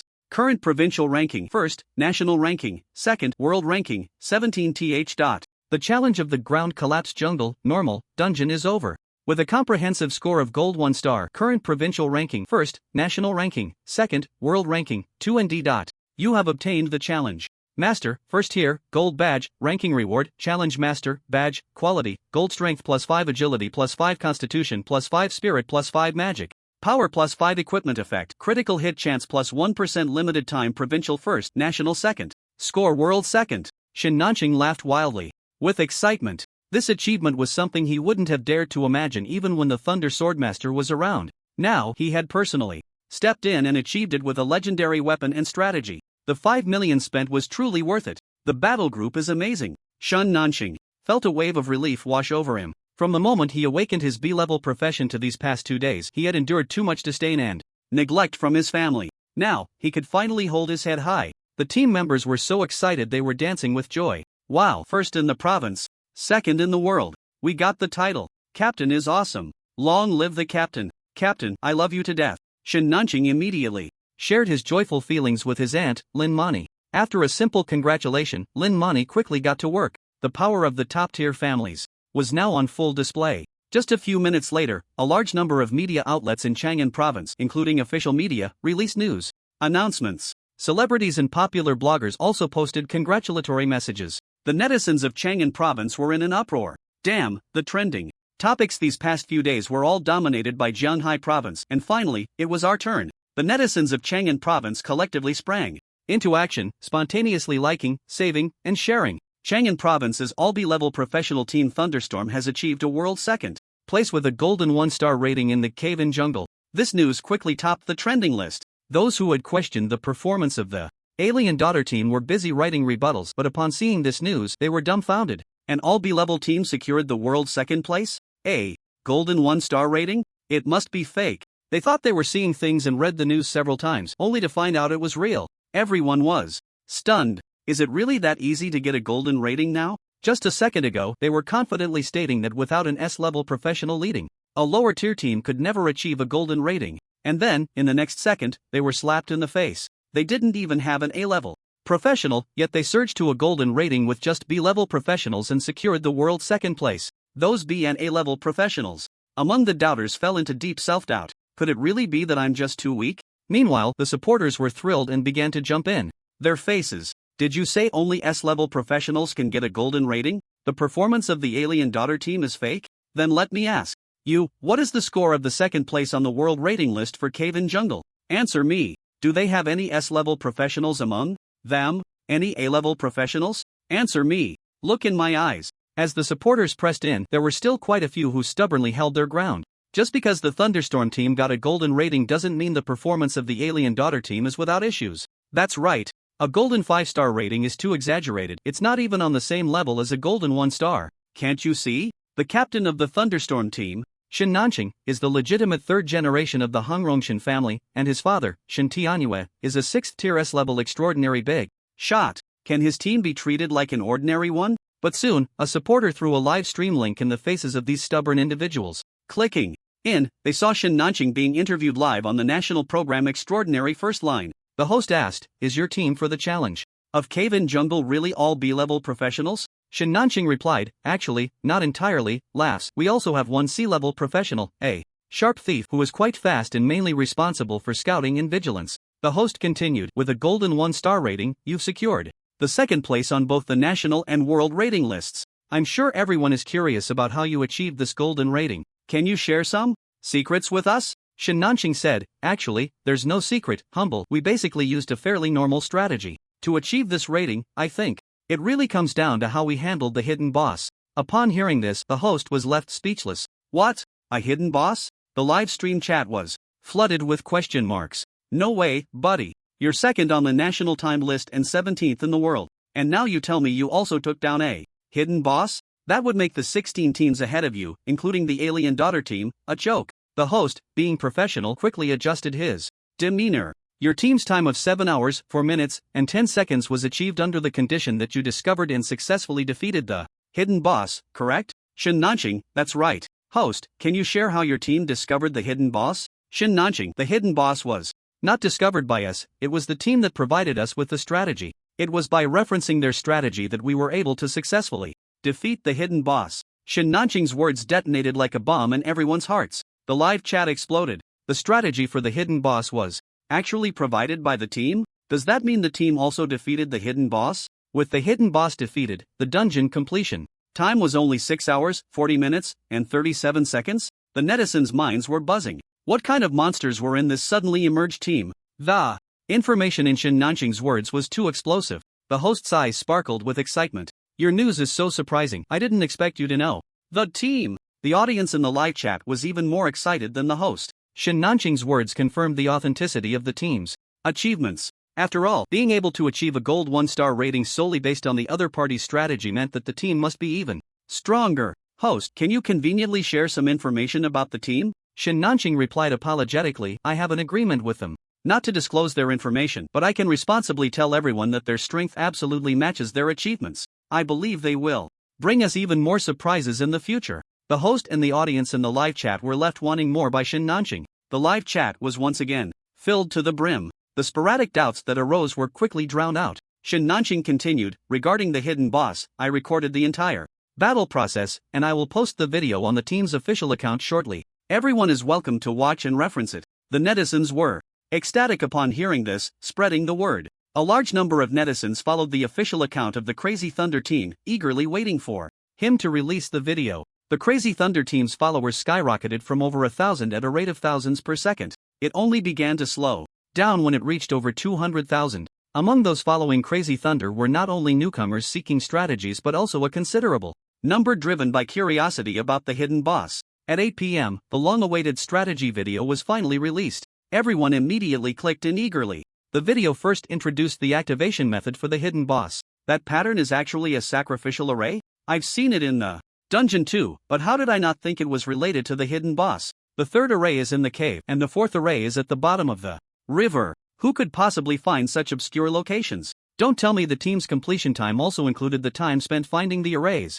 I'm dumbfounded. This array actually has an activation sequence. With the fifth array fixed, there are 24 possible combinations. How did they find the correct sequence in such a short time? And how did they discover this activation method? I can't wrap my head around it. After watching the beginning of the video, the netizens were left stunned. Without the team's strategy, this hidden boss might have remained unknown forever. Incredible! Every member of the team is undoubtedly talented. Those who previously questioned the achievements try to maintain their stance in the comments section. However, after just watching the beginning, they fell silent. The netizens continued watching. Next was the introduction to the mechanics and skills of the battle process against consists of 3 phases. The first phase is the most common protective magic shield phase for all bosses. In this phase, UPU would swiftly float in the battlefield, launching area damage skills energy death ray at its hated targets. Every 20 seconds, it would summon 5 goblin zombies to charge at the players. The zombies must be killed within 10 seconds or their bodies would explode, creating a cloud of black corpse energy on the ground that, upon contact, would cause skin rot and paralysis. Just being hit once would completely drain one's combat ability. Fortunately, the corpse energy wouldn't drift around but would slowly dissipate in place. For every 10% decrease in UPU's protective magic shield, it would additionally summon 1 large zombie. The large zombie would quickly devour the small zombies on the field. For each one consumed, its size and damage would increase by 10%.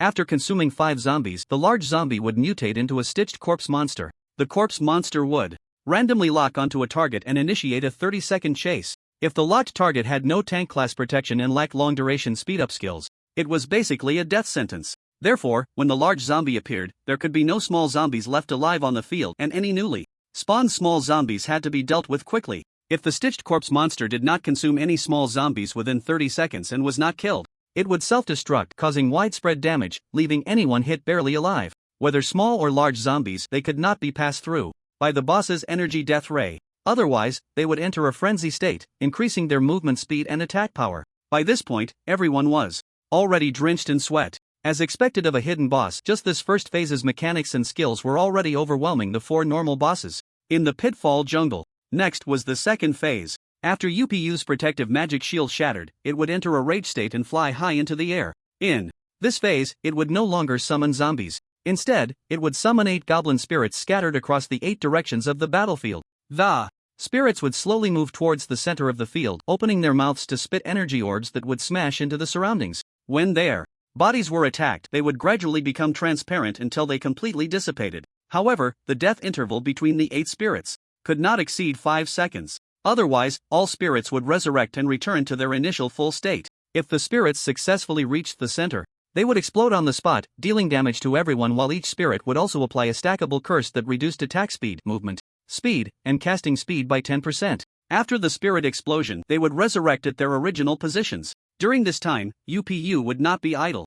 It would release energy death ray and evil bone binding from the air. The evil bone binding would randomly cause skeletal arms to appear on the ground, capturing the feet of players. If one failed to dodge and got caught and coincidentally an energy orb fell, it would be an instant death. Upon seeing this, the viewers' faces had already turned pale. Was this really something that could appear in a first-tier dungeon? Before level 10, there were only 3 or 4 initial skills. How many people could survive in such an extremely disgusting combination of mechanics and multiform skill bombardment? What was worse, this was only UPU's second phase. In the final third phase, UPU would go completely insane, sacrificing its body to the evil god, continuously summoning evil god tentacles from the ground to attack enemies for a full 2 minutes. During this time, UPU would be in a state of void immunity.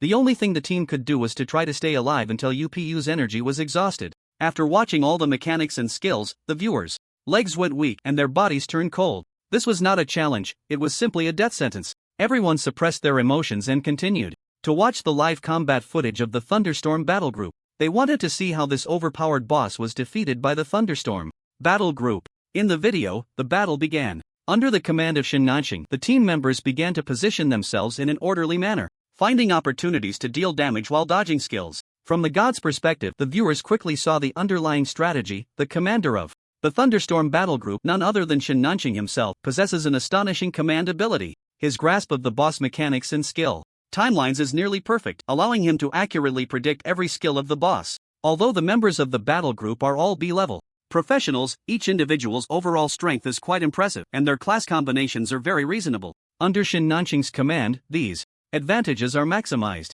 The team members hardly make any ineffective movements, and their response speed for both focused fire and switching targets is extremely swift. The small and large zombies in Phase 1 are dealt with decisively. For the Goblin Spectres in Phase 2, Thunderstorm's strategy is to segment the Spectre's movement path into distances. Each segment inflicts fixed damage on the Spectre. Once all the Spectres are close to the center, they swiftly eliminate them. This process is extremely dangerous. A single misstep could lead to all 8 Spectres exploding simultaneously, resulting in terrifying damage that could wipe out all professionals on the field. Viewers watching online are on the edge of their seats. It's too crazy. This is essentially a gamble with their lives. A single mistake could spell doom for the entire team, leaving no chance to escape. But what they fear indeed came to pass. Thunderstorm made a mistake. 2 Spectres were not killed in time. At that moment, the hearts of the viewers watching the video were in their throats. Fortunately, Shin Nanxing managed to remedy the situation in time, swiftly eliminating the 2 Spectres without any casualties. The viewers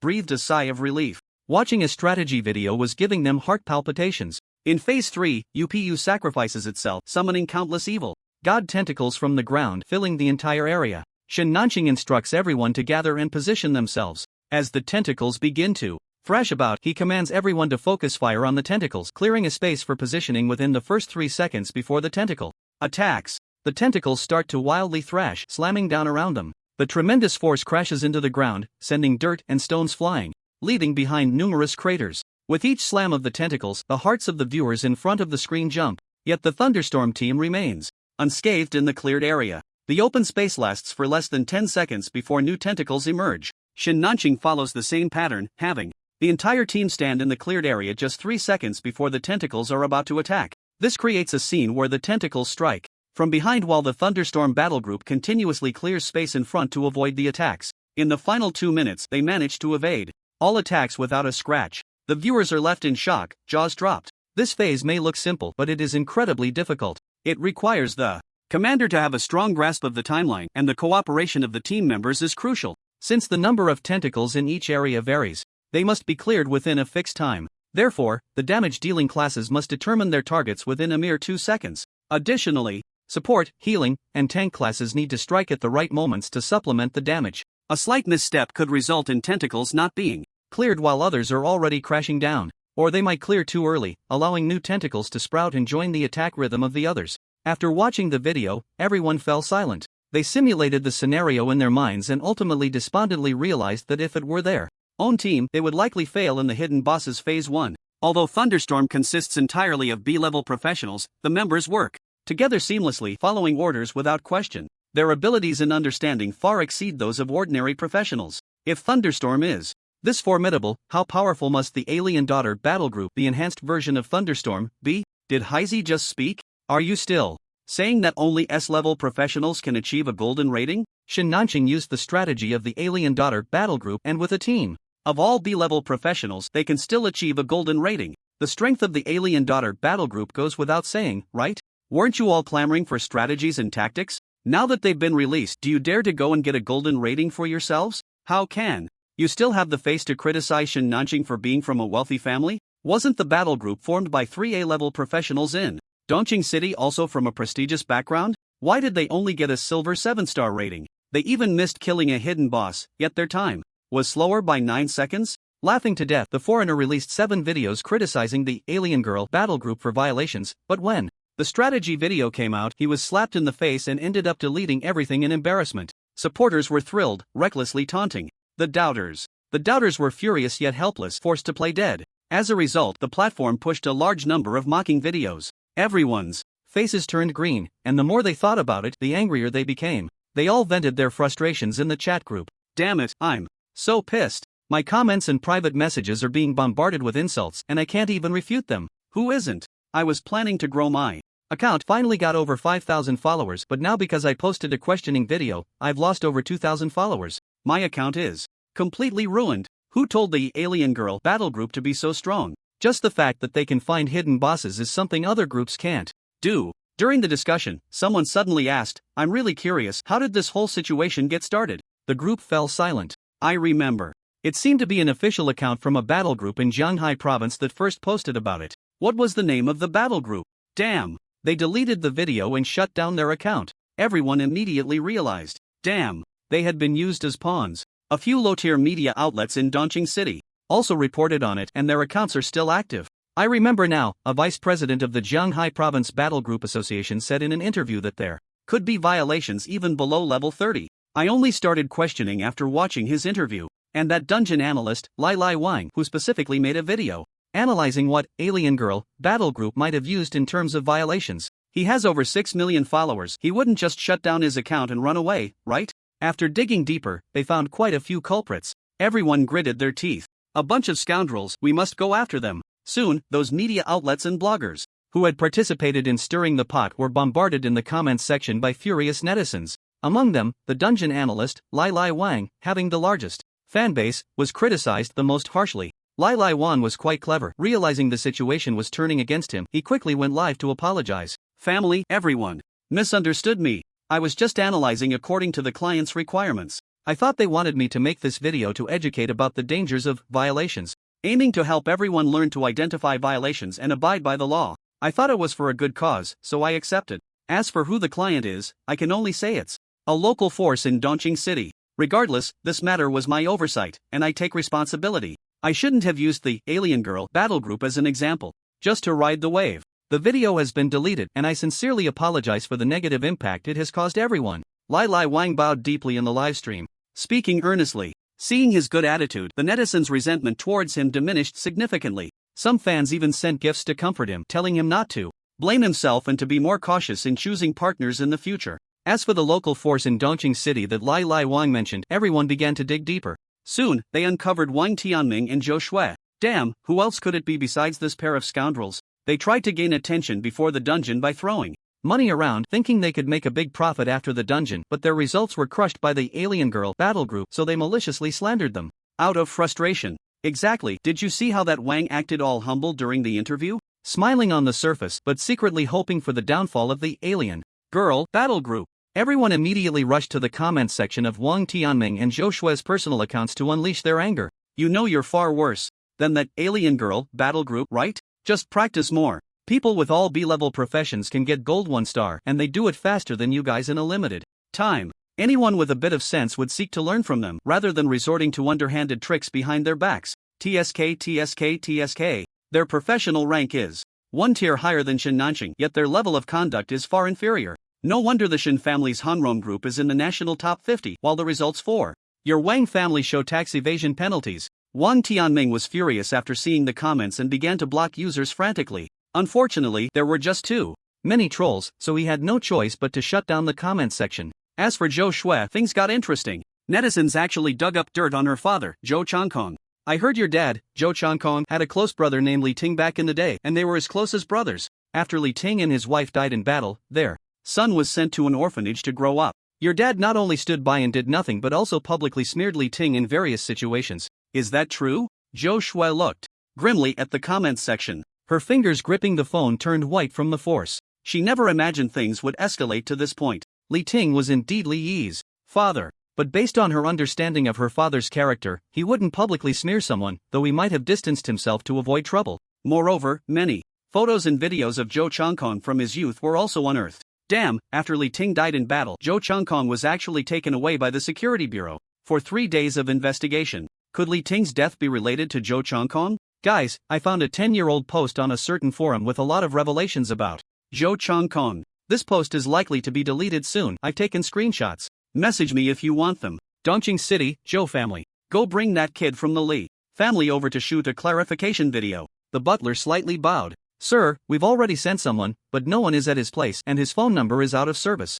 Zhou Changkong frowned. Xiaoxue should be able to find his other contact information, let her handle it. Zhou Shui quickly received a call from Butler Lu. Her expression was unpleasant. They actually wanted her to take the initiative to find Li Yi. That fool, not knowing the dangers, had signed up for the extraordinary trial and might have already died in some dungeon. But this was about her father's reputation. Her family's interests were intertwined with his, so she agreed. In the dark poison mine, Li Yi picked up a green item dropped by the Tail King and tossed it into his bag. This green item was estimated to be worth a few $100. Even mosquito legs or meat. A few $100 could buy the Sword Saint Big Sister a few cases of beer. Too little experience. Li Yi pouted, his expression one of disdain. Even with the 50% extra experience bonus for soloing, the Dark Poison Mine dungeon only provided him with 30% experience. After all, it was just a 5-person dungeon and the experience gained was far less compared to a raid. Fortunately, the scale and difficulty were smaller than a raid, so it took less time. Let's head out. Liua nodded, picked up Li Yi in a princess carry, and used wind step to dash towards the dungeon exit. Li Yi had initially thought about controlling the completion time while farming the dungeon to avoid absurd data, but the stench inside the dark poison mine was unbearable, worse than a latrine. He didn't want to stay there a moment longer. Therefore, after defeating the Tail King, he chose to exit the dungeon as quickly as possible. On the way back, Liua, relying on her powerful perception ability from Sword Intent Perception, found a way to distinguish the correct path. At the dungeon exit, Liua set Li Yi down. As soon as they stepped out of the dungeon portal, a series of prompt messages popped up on Li Yi's panel. Dark Poison Mine, normal, dungeon challenge completed. Time taken 2 hours 45 minutes 28 seconds. Current world ranking first place. You have obtained the Miner's Adventurer Gold title, limited time ranking reward, Miner's Adventurer, title, quality, gold equipment effect, movement speed plus 5%, 2, vision plus 20%, dark. Poison Mine, normal, dungeon challenge ended, overall score gold 9 stars, current world ranking number 1. You have obtained the King of Adventure first tier, badge, max level. Score reward, King of Adventure, badge, quality, crown strength plus 10 agility plus 10 constitution plus 10 spirit plus 10 magic power plus 10 equipment effect, 1, movement speed plus 15%. 2. Critical hit chance plus 2%. Note, you will find it easier to gain favor from friendly units in the dungeon. King of Adventure? Li Yi was taken aback. He checked online, and the result was actually none. So he was the first to obtain the King of Adventure badge with a full score? The attributes are quite good, actually adding 15% movement speed. He replaced the Challenge Master badge with the King of Adventure. Name, Li Yi. Age, 18. Occupation, Summoner level, 3, 62.75%, Strength 15 Agility. 97 Constitution, 20 Spirit, 15 Magic Power, 18 Critical Hit, 2% Movement Speed, 148.5% Active Skills, Energy Star Bullet, Level 5, Summon Stone Guardian, Level 1, Passive Skills, Encouragement of the Charioteer, Level 1, Attribute Points, 0 Skill Points, 0, I can run faster now than a thief using acceleration skills. Li Yi beamed with joy. With his current speed, there were very few monsters in the first-tier dungeon that could catch up to him. Even if a speed-oriented monster locked onto him, he would have enough time to escape until Liu reacted. Let's go back to the hotel for a drink. Li Yi, in a good mood, happily returned to the hotel with Liu. The leaderboard of the Dark Poison Mine. 5 passing adventurers gaped, staring blankly at the data above. World record, team name, protecting the best alien girl country. Yen country time record, 2 hours 45 minutes 28 seconds score, gold 9 stars. National record, team name, protecting the best alien girl region, Zhanghai province. Dongqing City. 2 hours 45 minutes 28 seconds? Gold 9 stars? The 5 couldn't believe their eyes, rubbing them hard before looking again. They weren't mistaken, it was indeed gold 9 stars. How did this happen? The 5 gasped in unison. After the shock, they immediately took photos and posted them on social media. The popularity of the alien girl team was simply too high. It wasn't long before the clicks skyrocketed. What the hell, 2 hours 45 minutes 28 seconds? That's over 3 hours faster than the world record. Were they flying fighter jets in the dungeon? Damn, gold 9 stars. The legendary full score? Blogger, you better tell me this is edited. It must be edited, right? Another alien girl team? What kind of monsters are they? Hold on, brothers, I'm also in the dark forest. I'll go check if it's real. A few minutes later, someone impatiently asked in the comments, has anyone come back? Is it real or fake? 2 minutes later, the original poster finally replied, check my homepage to see the video I posted. After waiting for a long time, netizens flocked in. In the latest video of the account holder, a tall boy stood under the leaderboard, waving his hand in front of the camera with the leaderboard display clearly visible behind him. It wasn't edited. Awesome. Invincible. Heaven-defying. The netizens were going crazy.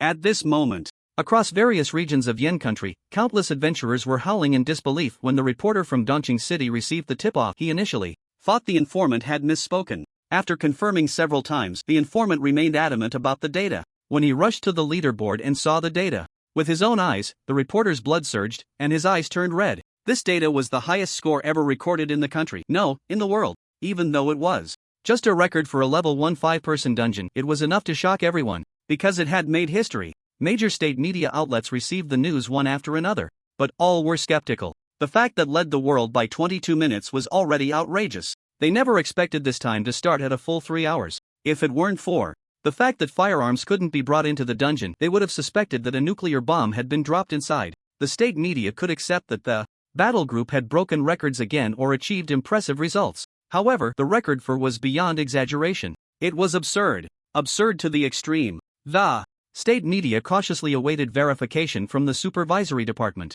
The inspectors quickly sent back the verification results. Everything in the dungeon was normal, with no violations. So the record was real? The operators of the state media were ecstatic and immediately sent out the press release they had prepared earlier. The entire internet was shaken. At the national television station news channel, the host was connecting with a reporter to report on the localized war in Maya continent. Suddenly, the host's expression tightened as she received instructions for a breaking news segment. She maintained her composure. Although breaking news segments were rare, she had experienced enough of them to handle it with ease. Hello, dear viewers, we have an urgent news bulletin. The extraordinary battle group from Dongqing City, Zhanghai Province, has broken the world record for the time dungeon with a completion time of 2 hours 45 minutes and 28 seconds, achieving a maximum score of golden 9 stars, setting the highest dungeon score in history. Congratulations to the television news was typically watched by older relatives. Upon hearing this news, they all doubted whether they had misheard. Sigh. I'm getting old, my eyes were bad before, and now my ears are failing too. In a certain standalone villa,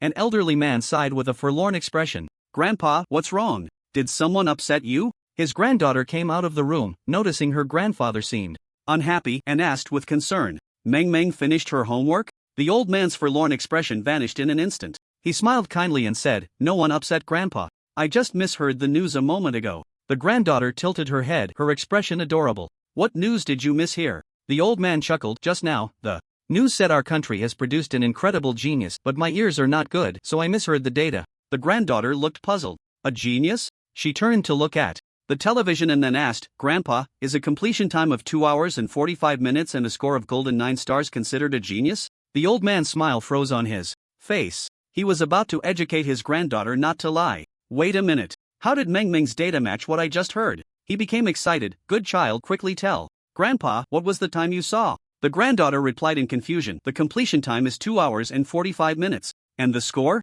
Golden 9 stars. The old man confirmed he hadn't misheard, threw his head back and laughed heartily. The state media had reported it, so the results must be flawless. Heroes emerge from youth. Good news. Good news. Seeing such an astonishingly talented young genius emerge in the country, he felt that his old bones had no regrets left in life. Creak. The door opened. The old man's son returned. Dad, you're still awake? Lu Zhongling looked at his father, feeling uplifted by his father's joyful mood. Dad, what's got you so happy? As he spoke, he glanced at his daughter. The little girl stuck out her tongue and obediently went to wash up and sleep. The old man composed himself and took a deep breath. The country has produced a once-in-a-lifetime genius. Of course I'm happy. Lu Zhanling was taken aback. You must be talking about the exotic daughter battle group that has been making waves in the extraordinary trials recently, right? Lu Yuanlong's eyes sparkled. That's them. Hurry and have the school's admissions office rush to the dark forest. Such a genius must be enrolled in the Imperial Capital University. Lu Jianling changed his shoes and went to the table to pour himself a glass of water. The admissions office is indeed quite interested in them, but based on just one dungeon's performance, getting into the Imperial Capital University is still a bit of a stretch. Lu Yuanlong's smile froze, and he exploded in anger. What kind of dean are you? Lu Jianling was startled. He didn't understand why his father suddenly lost his temper. He quickly explained, Dad, please calm down. You know that the current training system for extraordinary professions is already quite advanced. Regardless of rank, all professions can achieve maximum development and growth. Their results are indeed impressive, but their professional rank is still a bit low, so we need to wait and see. The spots at the Imperial Capital University are limited. Every time a low-rank profession is admitted, it means giving up a high-rank one. Only by demonstrating sufficient training value can they hope to gain the favor of the Imperial Capital University. Lu Yuanlong's eyes widened in fury, his chest heaving violently. Damn it! If it were 30 years ago, his belt would have already landed on Lu Jianling. As the dean of the law department of the Imperial Capital University during the extraordinary trials, how can you be slower to get news than this retired old man? If I were the principal, I would definitely dismiss you. Lu Jianling looked astonished. What was going on? Had the exotic daughter group achieved new results again? He had been busy socializing tonight and hadn't paid attention to outside news. Lu Yuanlong, with a cold face, grabbed the remote and threw it to his son. Rewind 5 minutes. Following his father's instructions, Lu Jianling rewound the program. Then he saw the breaking news. As the branch dean of the Imperial Capital University, Lu Jianling was considered a significant figure in the industry, accustomed to various grand occasions. Yet, he was still stunned by this news, his heart churning with waves of shock. The state media's news broadcast included breaking news, a privilege not even granted for the death of foreign heads of state. If it weren't for the official media's report, he would have absolutely thought it was fake. How could this be possible? Lu Jianling muttered. A duration of 2 hours and 45 minutes, a perfect score of 9 stars, such an outrageous achievement. Was there really no use of prohibited methods? Do they qualify now? Lu Yuanlong sneered. Lu Jianling came back to his senses, feeling a bit embarrassed. He understood why his father was angry. He thought he had been lax during the extraordinary trials. His father, Lu Yuanlong, had dedicated most of his life to being a mentor at the Imperial Capital University, viewing the cultivation of students and the discovery of talent as his lifelong philosophy. Seeing the brilliance of the exotic daughter battle group naturally made him excited, as if he had found a treasure. I'll notify the admissions office to contact the exotic daughter battle group immediately. Lu Yuanlong became even angrier, slamming the tea table. Contact? What the hell for? Have the school publicly issue a special recruitment announcement for the exotic daughter battle group, throw out all kinds of preferential treatment, and give them the highest genius status. Lu Jianling frowned slightly. Dad, isn't this a bit of an overreaction? We are the top extraordinary university in the country. We only need to convey our intention to recruit. Do you think they would refuse? Moreover, there are bound to be some lower-ranked newcomers in the exotic daughter battle group. We can't just recruit them all, can we? Hearing this, Lu Yuanlong lamented.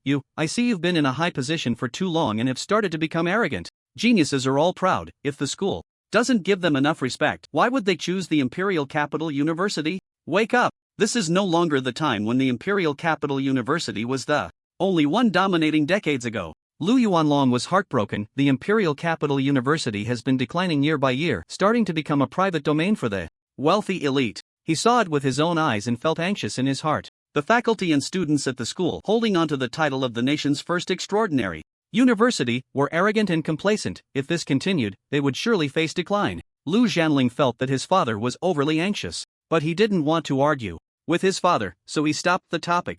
I'll handle this matter, Dad. You should rest early. He felt unconvinced in his heart. As the highest institution of learning in Yen country, the Imperial Capital University had produced countless top professionals. The fact that they could actively send someone to communicate was already a significant gesture. As for officially announcing special recruitment, wouldn't that be akin to those provincial ordinary universities? Although the status of the Imperial Capital University had been challenged by other schools in recent years, it was not to the extent of lowering its status just to snatch a few students. No matter how impressive the trial results were, they were merely a way to attract attention. The internet was filled with too many shallow-minded, low-tier netizens. They would be astonished by any information that slightly exceeded their understanding. Little did they know that true top geniuses and high-tier professionals disdain to expose themselves like actors seeking the limelight. So in his eyes, the alien girl battle group seemed a bit too attention-seeking. The official promotion had its special purpose. It wasn't that the Alien Girl battle group's weight was truly significant. No matter how strong the trial results were, the essence of low-tier professions could not be changed. When it came time for the level 10 promotion to the second tier Abyss Challenge, the numerical weaknesses of low tier would reveal all flaws. At that point, no matter how brilliant the tactics and coordination were, it would all be in vain. Lee Yi and Lai Yu returned to the hotel. Finally back, Lee Yi took off his mask and breathed deeply. The dark poison mine was truly no place for humans. He would have to choose his dungeons carefully in the future. Although Lai Yu could sweep through quickly, he couldn't stand a disgusting environment. He opened his phone. There were congratulatory messages from Shin Nanqing and Lin Mani. After replying with thanks, Lee Yi checked the trending topics. Making history. The first max level rating ever born. Completely breaking the doubts. What is the limit of the Alien Girl battle group? Lee Yi casually scrolled through a few videos. Almost everyone was talking about the max level rating. There was even a statement from the National Supervisory Agency confirming that the results from the dark poison mine were clean and genuine without any prohibited means. This hype is too exaggerated. Lee Yi clicked his tongue. Fortunately, he hadn't set up an official account for the battle group, otherwise his private messages would probably be flooded by now. Speaking of private messages, someone had indeed sent him one. Clicking in, he was surprised to see it was Zhou Shui. Lee Yi, where are you? I want to treat you to a meal. Reply if you see this message. Why aren't you replying? Are you dead? Okay, you're deliberately not answering, right? My dad wants you to come to our house to shoot a clarification video. As long as you film it, I'll give you $1 million as a reward. Hurry up and reply, or I'm really going to get angry. Lee Yi frowned. Zhou Shui hadn't deleted her account? During his time at school, he actually didn't have many friends. The friends in group chats he added were merely symbolic invitations from classmates. After reading Zhou Shui's messages, Lee Yi sneered. Twice. Do I really need your $1 million? He immediately deleted everyone except Shin Nanqing and Lin Mani and left the chat group. Zhou Shui was venting to her best friend about her recent experiences. Suddenly, she received a screenshot from Wang Tianming. It showed that Li Yi had left the group chat. He was still alive. Zhou Shui felt a surge of joy and hurried to check Li Yi's reply. No reply? She was stunned. Li Yi, a mere factory worker, didn't even want $1 million?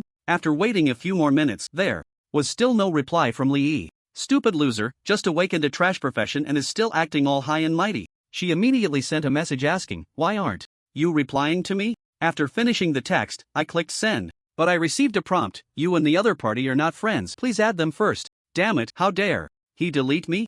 Zhou Shui's face turned pale, her expression twisted. A mere D-level trash summoner, not only ignoring my messages but also daring to delete me? What gives him the right? But to eliminate the negative news about her father, Zhou Changkong, she had to suppress her anger and attempted to add him as a friend. No search results found. Please ensure the account is entered correctly. Zhou Shui was dumbfounded. Li Yi had actually cancelled his account. Zhou Shui started to panic. She realized that Li Yi truly didn't care. Was it because of the rumors online? She informed the butler of the situation. The butler frowned deeply and ordered, send someone to guard his residence 24/7. As soon as he appears, bring him directly to the Zhou residence. In the hotel, Li Yi and Lai Yu were drinking happily. He didn't limit Lai Yu's alcohol intake. From yesterday's observation, Lai Yu had a good tolerance. When she got drunk, she would simply fall asleep and wouldn't act out. Otherwise, with her physical strength and build, a little more force could definitely hurt him. Lai Yu, feeling tipsy, staggered and lay back on the bed. Soon, the sound of even breathing filled the room. Li Yi stood by the bed, his gaze sweeping over Lai Yu's face and neck. Lowering his eyes, he took in her impressive figure and the smooth, delicate curve of her waist. Her healthy, sun-kissed skin. Finally, her stunningly long legs. Li Yi's heart raced, and his breathing quickened. From his standing perspective, Lai Yu's athletic figure in her sports bra was strikingly impactful. A perfect blend of health, strength, and beauty, entirely different from human women's unique charm.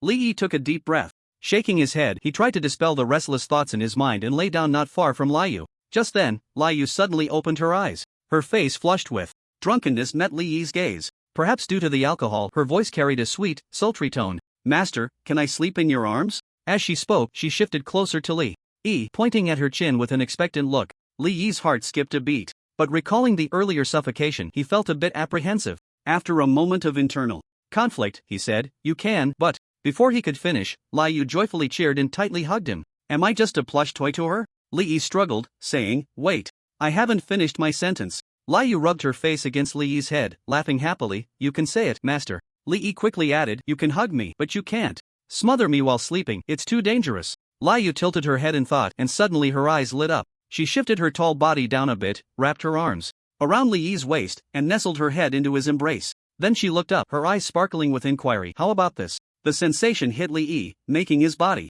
tremble slightly. The Sword Saint's sister, who was like a female warrior in the dungeon, now curled up like a kitten in his arms. This stark contrast washed over Li Yi's heart like a tide, making his heartbeat even stronger. Li Yi's hand naturally wrapped around Li Yu's smooth, delicate shoulder. He tried to calm himself. This is fine. Li Yu was delighted. Like a cat, she kept rubbing her head against Li Yi's chin. Moments later, the effects of the alcohol surged back. Li Yu quickly fell into a deep sleep. She slept soundly, but Li Yi was in trouble. Li Yu's body temperature was much higher than his, like a furnace. Li Yi was uncomfortably hot, and she held him tightly, making it impossible for him to escape. Moreover, the scent of the shower gel on Li Yu's body was intoxicating, making him feel both hot and restless. Once my favorability level increases by 1, I will. Li Yi mumbled, his eyelids starting to droop. The next day, he woke up. Li Yi and Li Yu finished their breakfast and prepared to set off for the third dungeon of the Dark Forest Instance Group, the Dark River Canyon. Like the Poisonous Mine, the Dark River Canyon is also a small 5-person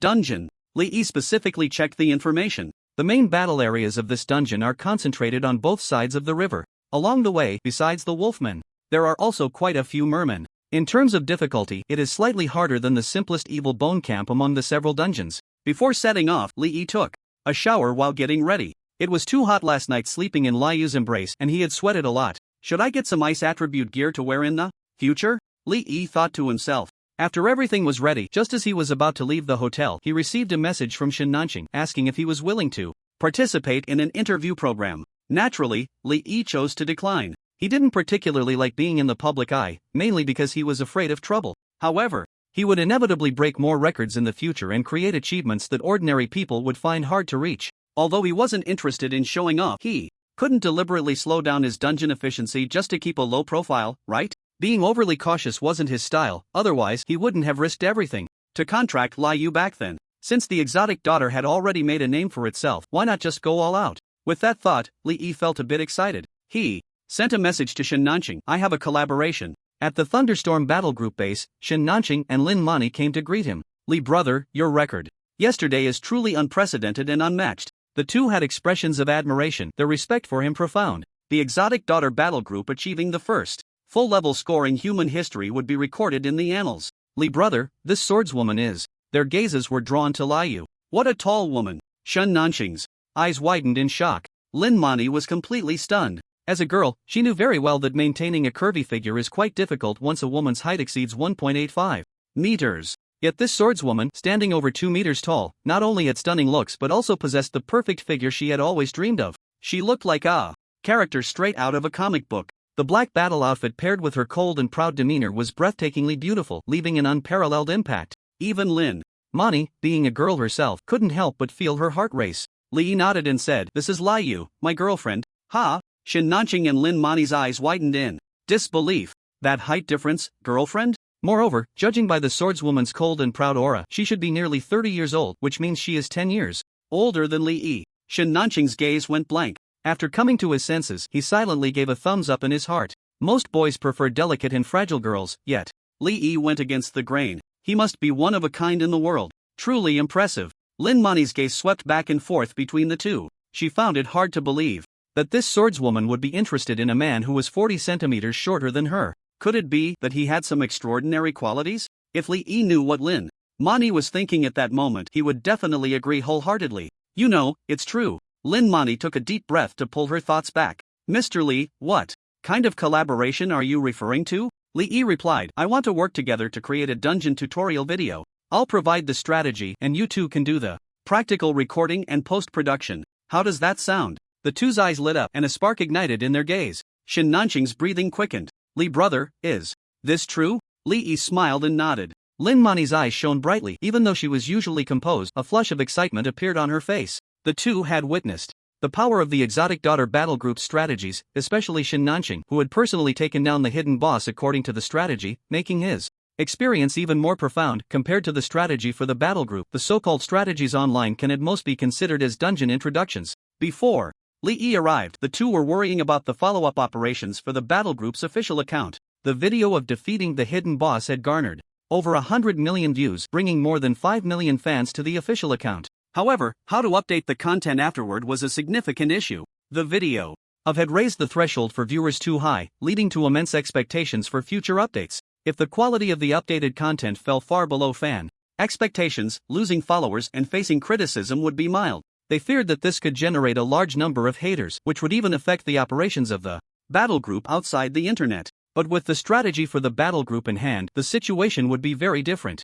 First, they could consistently deliver impressive dungeon performances, ensuring high-quality video content. Second, the internal cohesion of the battle group and external popularity would see a significant boost. These would undoubtedly lay a solid foundation for the future development of the battle group. After the excitement, Lin Mandy calmed down and fell into deep thought. Cooperation is about mutual benefit. The battle group brought such great benefits too, so what could offer to the battle group? Li Yi observed Lin Mandy's expression and immediately guessed what she was thinking. I have two requests. First, please indicate the source. Second, our endorsement is limited to the video, you cannot use our name for your own commercial activities. Shen Nanqing and Lin Mandy exchanged glances. Was the battle group preparing to build their reputation? However, this was also good for the battle group. The higher the reputation of, the more benefits it would bring them. Then we will give all the platform playback revenue to brother Li, Shen Nanqing said straightforwardly. Li Yi nodded in satisfaction. After finalizing the cooperation, he sent the strategy for the to Shen Nanqing.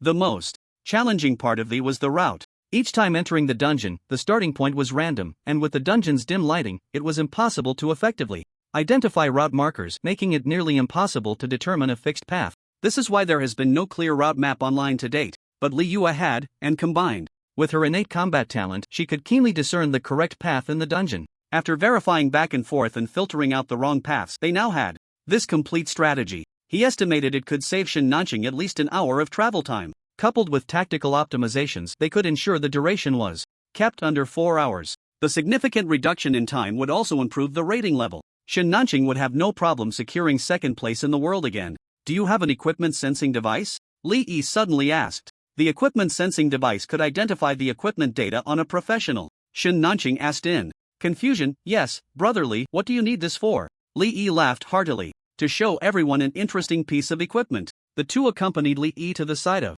the equipment sensing device at the base. Li Yi placed his hand on the recognition area of the device. Recognition successful. Please select the display part.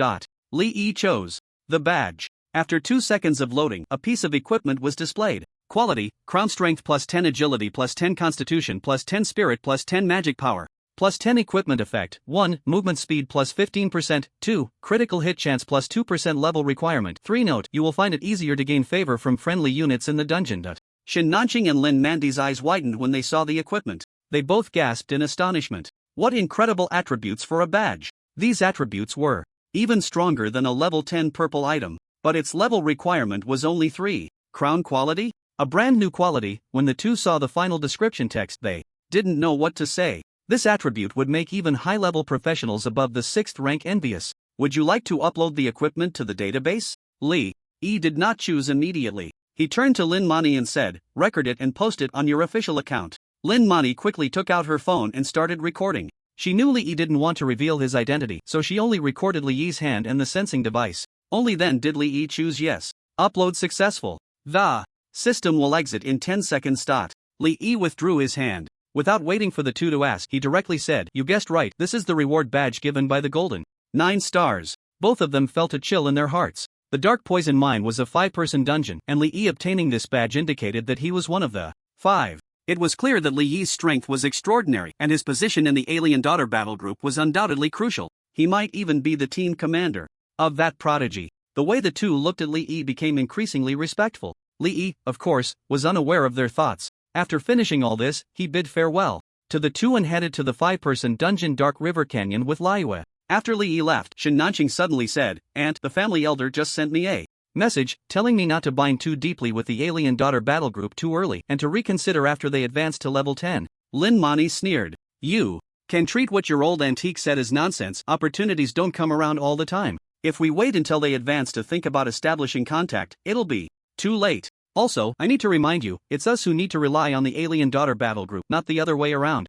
Since we've chosen to bind with the other party, we must be clear and firm in our stance. Indecisiveness will lead to failure. If the Alien Daughter battle group becomes mediocre after advancing to the 2nd rank, it can only be said that we were unlucky and chose the wrong target. If the battle group doesn't achieve anything, we'll just be tools for a marriage alliance, not going to die. Shin Nanqing was drenched in cold sweat from the scolding. Aunt, please don't misunderstand, I didn't mean anything else, I was just worried about you being affected, so I was testing the waters. Lin Mani snorted coldly. Just now, I used an identification talisman on that female swordsman named Liue. Shin Nanqing was taken aback and asked curiously, what was the identification result? Is her profession a swordsman? Or a warrior? What level is she? The professions using light swords are mostly swordsmen and warriors. As for the level, the alien daughter battle group should be around level 3, similar to themselves. Lin Mani slowly shook her head, all question marks. Shin Nanqing was astonished. Question marks? Isn't it said that a level difference of more than 30 levels would result in an inability to identify?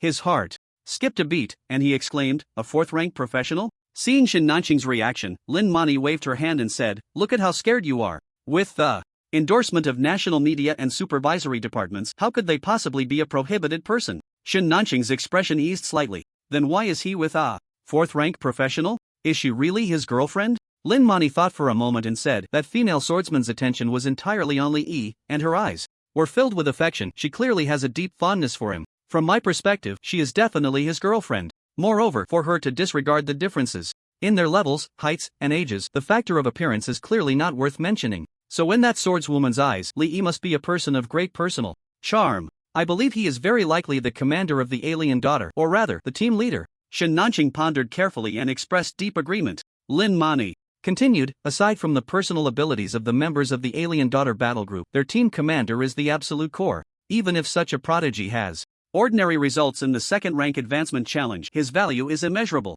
So we can rest assured to cooperate with them. Whatever needs the battle group has, we will do our utmost to meet them. You are a B-level profession, and I am a C-level profession. If we want to expand and strengthen the battle group, we will inevitably need to bring in high-tier professions to take charge, relying on others. But Alien Girl has set an example for us. Even low-tier professions can carve out their own territory through hard work. Collaborating with them is the right choice. Shin Nanqing nodded seriously. You're right, Auntie. I know what to do now. 10 minutes later, the Thunderstorm Hunting Group updated 2 videos. The first one, exclusive, Golden 9 Stars reward freshly released. The video showcased the process of identifying equipment and uploading it to the public database. Adventurer King, what a cool name. So now the highest badge grade isn't gold, but a crown? Many netizens skeptically checked the database. It really had been updated. Upon seeing the attributes of the Adventurer King badge, everyone was drooling. The total attribute increase reached 50 points,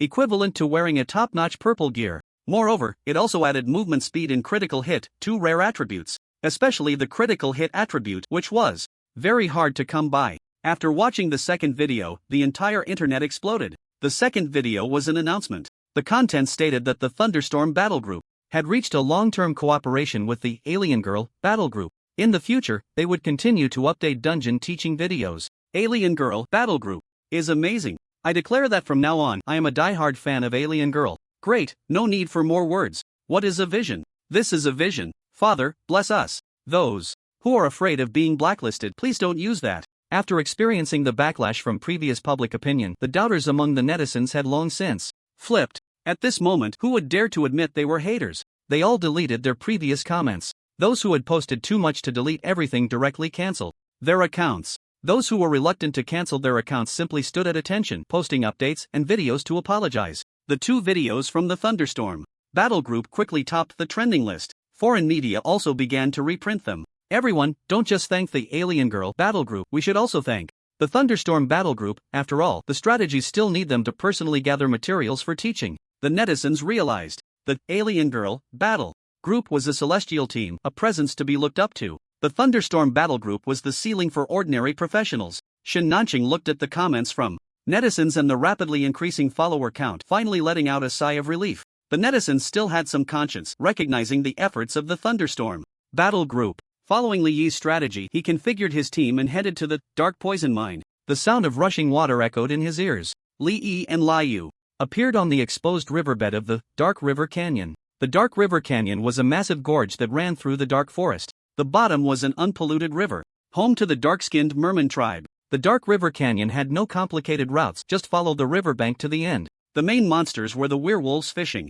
along the shore and the dark-skinned mermen that would lurk in the river to ambush. The main difficulty of the dungeon lay with the dark-skinned mermen. According to the online strategy, during the team's progress, 3 dark-skinned mermen would periodically appear in the river to attack the team. They were the Merman Water Controller, Merman Thunder Caller, and Merman Fisherman, all of which were quite disgusting. The Merman Thunder Caller would cast a spell to release lightning, forming a thundercloud above the target's head, then striking down with thunder. The power wasn't great, but it would be released continuously, requiring focused attention to dodge. The Merman Water Controller would summon water currents to float around the target, then condense into a sphere to cover the target's head, causing them to drown and suffocate. The most disgusting was the Merman Fisherman, who would throw merman excrement at the target. This stuff was incredibly foul and toxic. Even after leaving the dungeon, the stench would linger for 10 days. The foul smell would attract the dark-skinned murlocs to attack more frequently and greatly increase the range at which monsters could detect them. This is a bit troublesome. Li Yi frowned. He hated ranged small monsters the most. Li Yue, do you know anything about this place? Li Yi suddenly asked the Sword Saint. Sister. The Dark Forest Instance Group had 1 team dungeon and 3 5-person dungeons. All 4 dungeons were located within the Dark Forest area. Li Yue looked around, recalling for a moment before saying, I've been here while wandering in the Dark Forest. The dark-skinned murlocs are really annoying. They pop out to ambush. Li Yi asked, is there any way to avoid being ambushed or to detect the ambushers in advance? Li Yue's sword intent perception could definitely detect the ambushing murlocs ahead of time, but ordinary adventurers didn't have such an overpowered skill. Li Yue thought for a moment and said, there is. She walked a short distance forward and pointed to a huge rock by the river in the distance, saying, there's a murloc sentinel hidden in the crevice of that rock. If we engage in a fight with the wolfmen on the shore, it will be startled and then lurk in the river to track us. Every time we advance a certain distance, it will summon other murlocs to attack us. Li Yi's eyes lit up. So you mean, as long as we can accurately locate the murloc sentinel, we can prevent being ambushed? Li Yue nodded, exactly. Li Yi searched through the strategy guide but found no description of the murloc sentinel. It seemed to be another detail that had gone unnoticed. Li Yue walked to a corner of the canyon and used her sword to dig out 2 fist-sized, dark red plants resembling sweet potatoes from the grass. This is blood taro, a dye commonly used by goblins and orcs. After mashing it into a paste and pouring it into the crevice, once the murloc sentinel is thoroughly dyed, we can determine its position by the color in the river. Li Yi curiously examined the blood taro in his hand. This method was quite good. The biggest challenge in the Dark River Canyon was the sporadic ambushes by the dark-skinned murlocs. As long as this issue was resolved, it would be even easier than the so-called simplest evil bone camp. The direction of the dungeon's progression happened to be upstream against the river, so there was no need to worry about the river water being dyed and affecting visibility. Li Yi immediately followed Li Yue's method, digging out the blood taro and smashing it with a stone.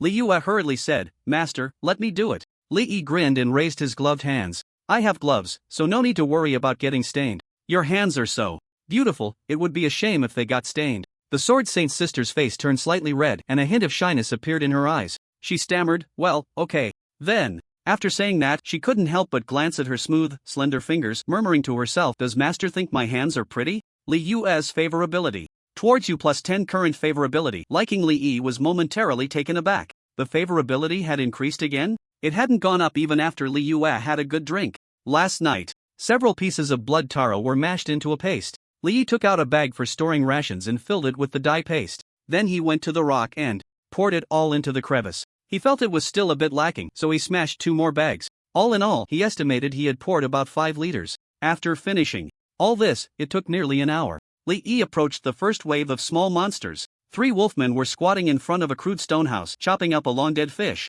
and mixing it with unknown vegetables in a cauldron. Finally eating something from the mortal realm, Li Yi secretly complained. Li Yue, don't interfere, let me practice a bit. Li Yi was eager to try. Li Yue smiled and nodded, alright. Li Yi took a deep breath. This was his first time fighting alone, and he was facing 3 wolfmen at once. First, he summoned 5 stone guardian soldiers. Each one consumed 10% of his mana, leaving him with 50% mana remaining. The energy star bullet consumes 2% of mana per shot, and I can release 25 shots. The mana recovery speed is about 1% per second, so I would need to continuously release around 50 shots to deplete my mana. However, considering the need to maneuver and dodge, it's unlikely that I would run out of mana just by releasing energy star bullets. Once prepared, Li Yi gave the stone golem guards the command to attack. The 5 clumsy iron golems wobbled towards the wolfmen. Intruder. Wolfman language. 3 wolfmen noticed the approaching enemies, quickly grabbing their weapons and charging at the stone golems. Midway, they spotted Li Yi, and their eyes lit up, cheering.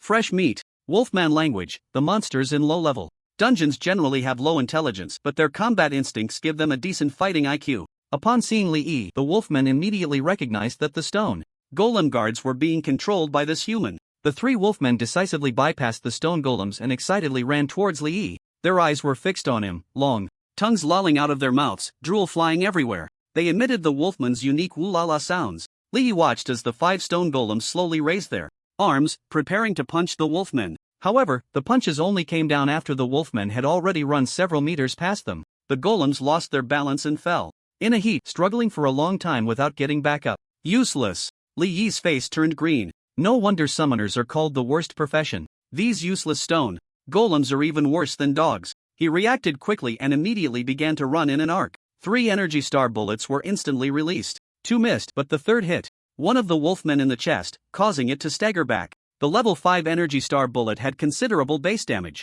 The wolfman's chest fur was scorched black, with faint traces of blood seeping through. It cried out in pain and began to go berserk, howling as it charged at Li Yi, moving much faster than before. Li Yi's heart sank, and he took off running. With a speed of 148.5%, the wolfman could only eat dust behind him. Li Yi created distance, releasing energy star bullets as if they were free. Over 20 consecutive energy star bullets sent the 3 wolfmen tumbling. Although the spectacle was grand, only 7 shots actually hit.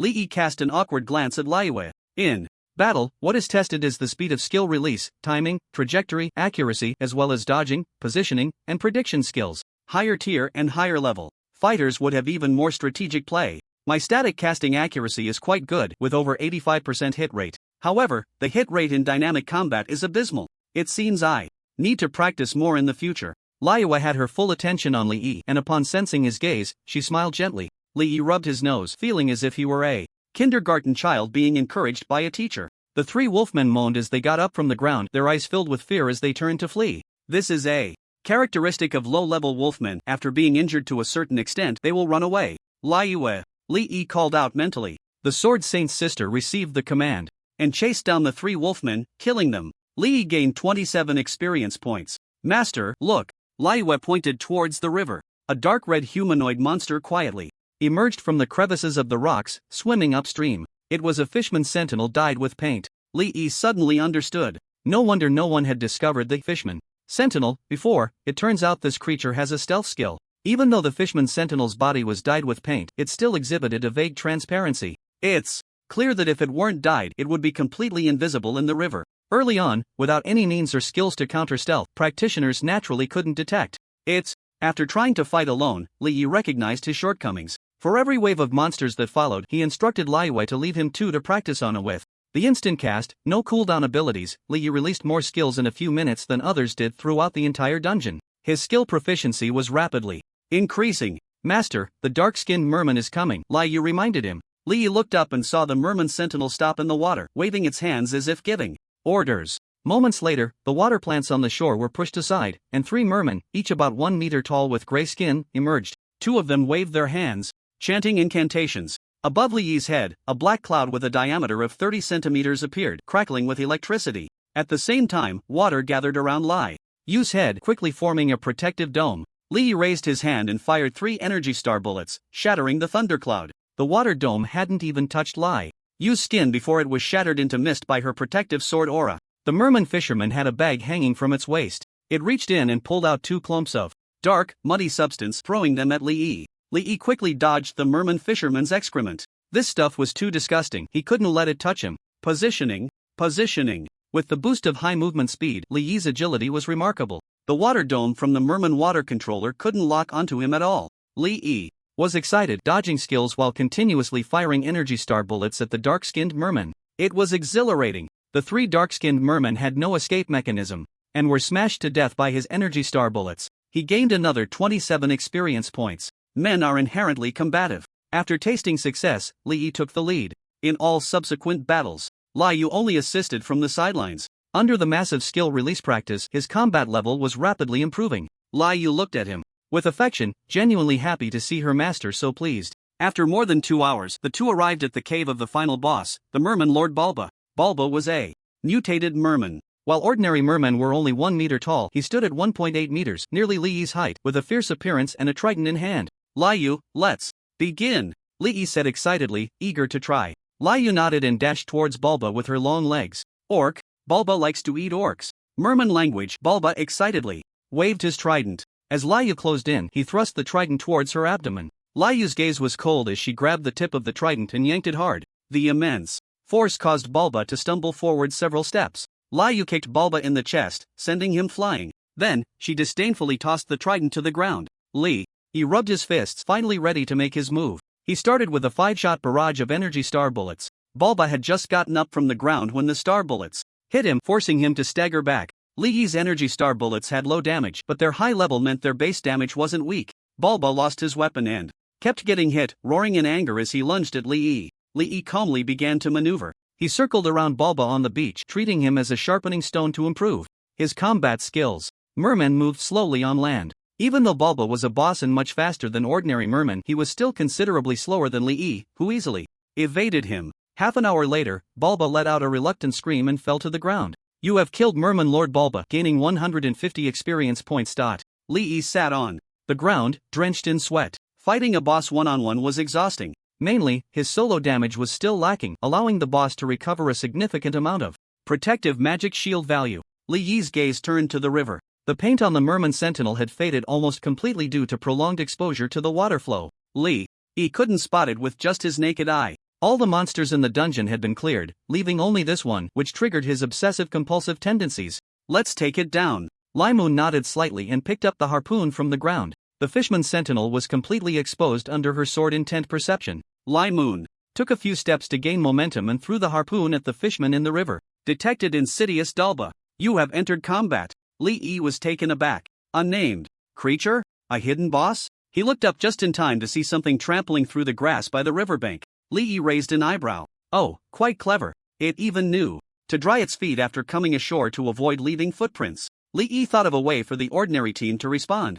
They could carry some blood taro with them and lay it on Bulba's path before the fight, allowing it to get paint on its feet and reveal its position. Then they could splash paint on it, solving the problem of not being able to lock onto the target due to its invisibility. 10 minutes later, after stripping Bulba of all its skills, Li Moon severed its head with a single strike. You have killed insidious Bulba, gaining 225 experience points. First kill reward 225 experience points. Before killing the hidden boss, Li's experience had already reached 98.5%. He poured all the experience into Li Moon. After the kill, his experience reached 22.5% of level 3. Li Moon, it's time to enhance your strength again. Li smiled as he added 30 experience points to Li Moon's progress. Li Moon Kalogas has reached level 3. What skill do you want to enhance this time? Li asked for Li Moon's opinion. Without hesitation, Li Moon replied, let's enhance sword intent perception. Li allocated points according to Li Moon's request. I have to say, the sword intent perception skill is really useful.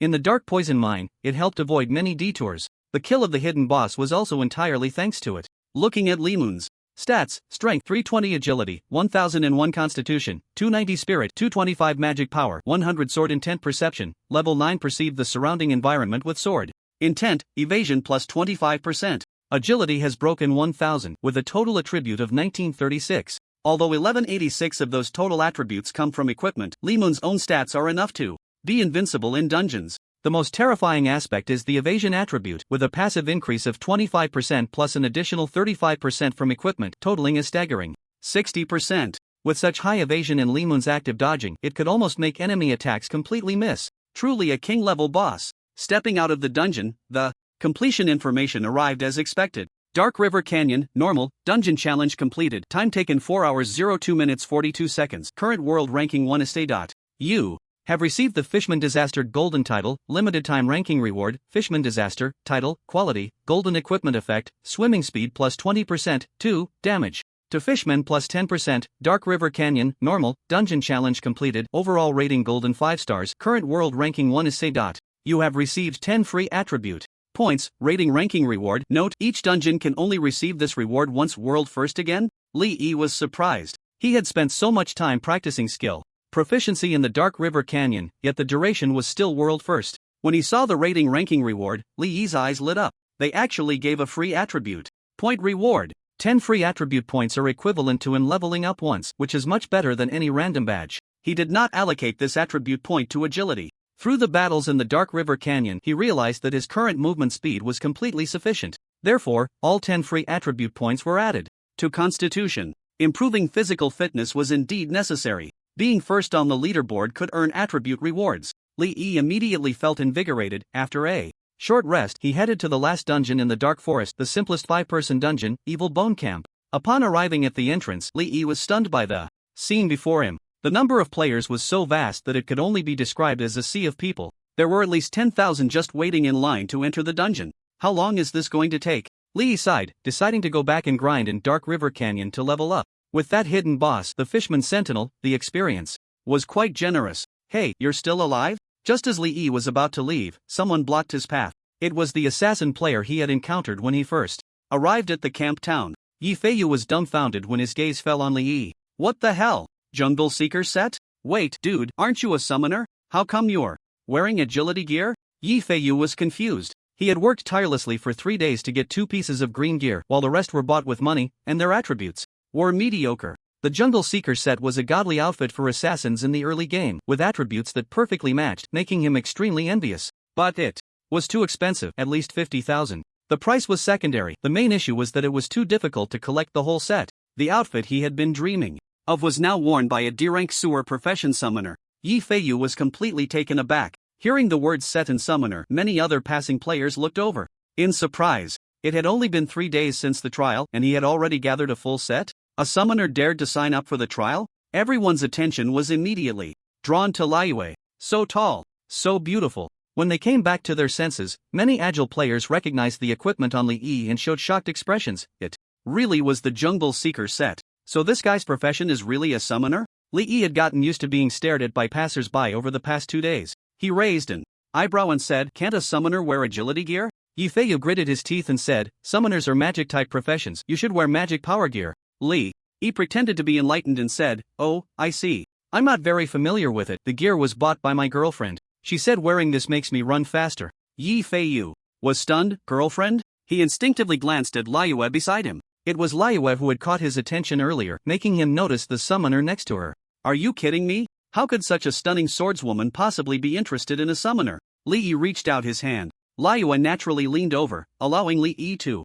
wrap his arm around her waist. Her hand gently cradled Lee's cheek. Hiss! A gasp arose from the crowd. Everyone was dumbfounded by the scene before them. So this guy has hooked up with a rich woman? People couldn't accept this fact. You can hook up with a rich woman, but why does he get to eat so well? Is there no justice? Yi Feiyu was left speechless, stammering, "Why you? What level are you?" Lee shrugged, "Not too high, just level 3. Yi Feiyu's face twitched. Not too high? 3 levels in 3 days is practically like riding a rocket. Most of the group would consider it fast if they reached level 2. Lee took in the reactions of those around him. So this is what it feels like to show off and stand out. Not bad at all. Sorry, my girlfriend and I have things to do. After throwing out this line, Lee left the entrance of the Evil Bone Camp dungeon with Liyue, while everyone, including Yi Feiyu, watched him leave with envy. So what if he was a D-rank summoner? If he could enjoy this kind of life, it meant he really had some skills. The Alien Girl Battle Group has broken the world record again. Dark River Canyon, time limit 4 hours 2 minutes 42 seconds, rated gold 5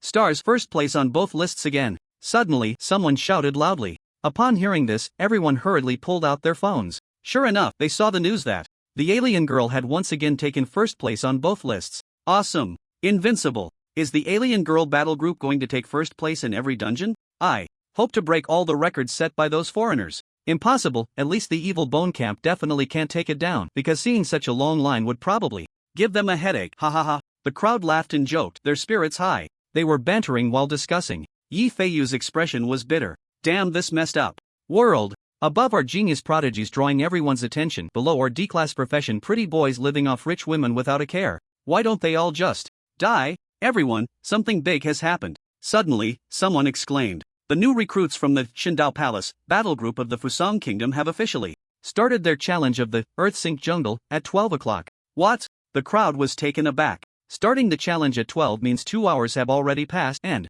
results are about to come out. The Qingdao Palace battle group is ranked first in the Fusang Kingdom and fourth in the world, a super battle group that absorbs a large number of high-tier professionals every year. The group is filled with hidden talents and their strength is extremely formidable. Why are they challenging our dungeon instead of the ones in their own country? Could it be that they are deliberately trying to sabotage us because they see the Exotic Girls battle group's results are too dazzling? The Exotic Girls battle group just announced their strategy for defeating the hidden boss and now they come to challenge us. How shameless. The crowd was indignant, cursing loudly. But when they saw the lineup of the Shandao Palace battle group, all voices fell silent. 1 rare profession, 5 S-class professions, 9 A-class professions. Everyone gasped. This configuration is terrifying. They even deployed a rare profession. The results for the Exotic Girls battle group are in jeopardy. The Holy Prolo Kingdom has joined the challenge, deploying the world-ranked 3rd Gladiator battle group, which also has 1 rare profession, 5 S-class professions, and 9 A-class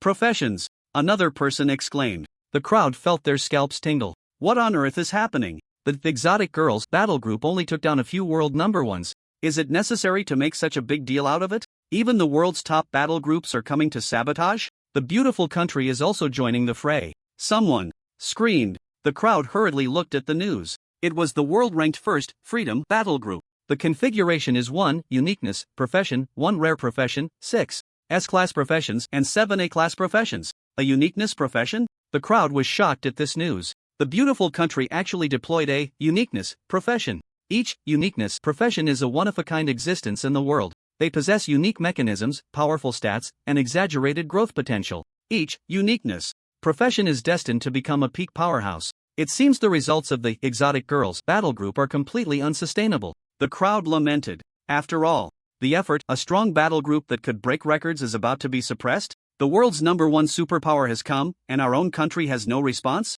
The country did not disappoint the people. The top battle group of the Yen Kingdom also announced their challenge. They are the world-ranked 2nd Starlight battle group, deploying 2 rare professions, 5 S-class professions, and 8 A-class professions. Along with them is the world-ranked 12th Mountain Sea battle group, deploying 1 rare profession, 3 S-class professions, and 11 A-class professions. Besides the top 4 battle groups, the world-ranked 5th Brahma Kingdoms Brahman battle group, the 6th Britannia's Gentleman battle group, and the 7th Gauls Gale battle group are also participating. New teams from all the top 15 battle groups in the world have joined the challenge. The news spread like an earthquake across the global internet. The new world record news of the Exotic Girls battle group was immediately overshadowed. The people of the Yen Kingdom were left buzzing in their heads. The official media spoke of friendly competitive exchanges, but everyone could see that this competition was filled with tension. Major bloggers were posting updates, making videos, and live streaming, all discussing this matter. The well-known analyst Lai Lai De Wang also released a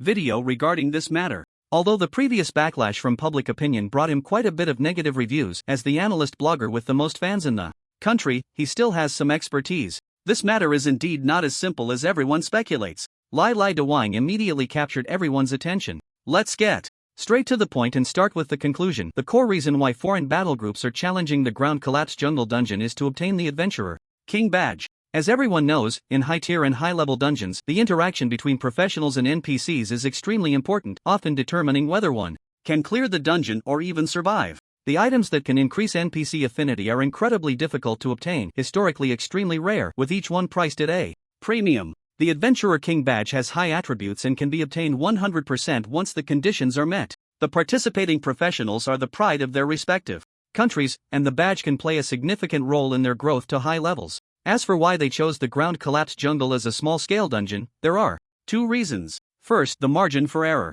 Ground collapse jungle is a small-scale dungeon with a team limit of 15 people, which can increase the margin for error. Once a full-level score is achieved, one can earn 15 badges in a single run. Second, the hidden boss and tactics. This is the most crucial aspect. The hidden boss can significantly increase the dungeon score, and ground collapse jungle is one of the few first-tier dungeons with a hidden boss. However, unlike other dungeons with hidden bosses, the hidden boss Corrupted Priest UPU has a detailed tactical guide provided by the Exotic Girls battle group. Perhaps everyone doesn't quite grasp the power of this tactical guide from the Exotic Girls battle group. Let me put it this way, without this tactical guide, even with a top-notch rookie team configuration, the maximum score would definitely not exceed a golden 7 stars. It is precisely because of this tactical guide that Ground Collapse Jungle has become the most suitable dungeon for challenging full-level scores. As for targeting the achievements of the Exotic Girls battle group, they may have that idea, but it is definitely not the main reason. In the video, Lai Lai De Wang's voice suddenly became serious. I hope everyone can view the results rationally once the challenge results are out.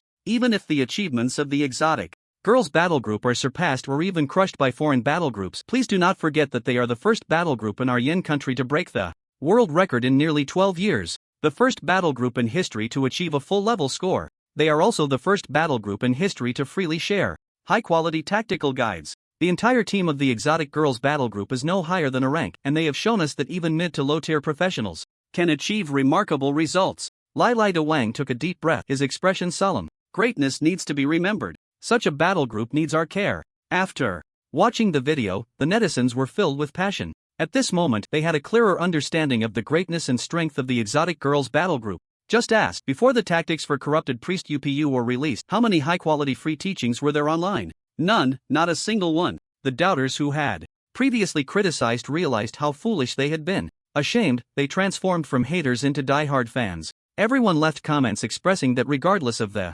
final ranking of the Exotic Girls Battle Group, they would remember their contributions and would never let their spirits down. Subsequently, a large number of netizens flooded into the homepage of the Thunderstorm Battle Group, following, liking, and sharing. The number of fans for the Thunderstorm Battle Group surged again. Li Yi and Liu arrived at the entrance of the ground-collapsed jungle dungeon. He had originally decided not to return to this dungeon but to continue farming the Dark River Canyon, only to find that each dungeon has a cooldown period of 1 day. The Dark River Canyon was in cooldown, the dark and toxic mining area was too foul, and he didn't want to go there. The queue at the Evil Bone Camp was too long, and he didn't want to be the center of attention for Liu. In the end, he chose to come to the cave-in jungle. As he passed by the leaderboard position, he saw a large crowd of media reporters surrounding the area, both domestic and international. Why are there so many people? He wondered, thinking that the hype around the cave-in jungle should have passed by now. What were these people still doing here? Li shook his head, too lazy to think about it, and stepped into the teleportation portal. When he opened his eyes again, he found himself at the familiar entrance of the dungeon.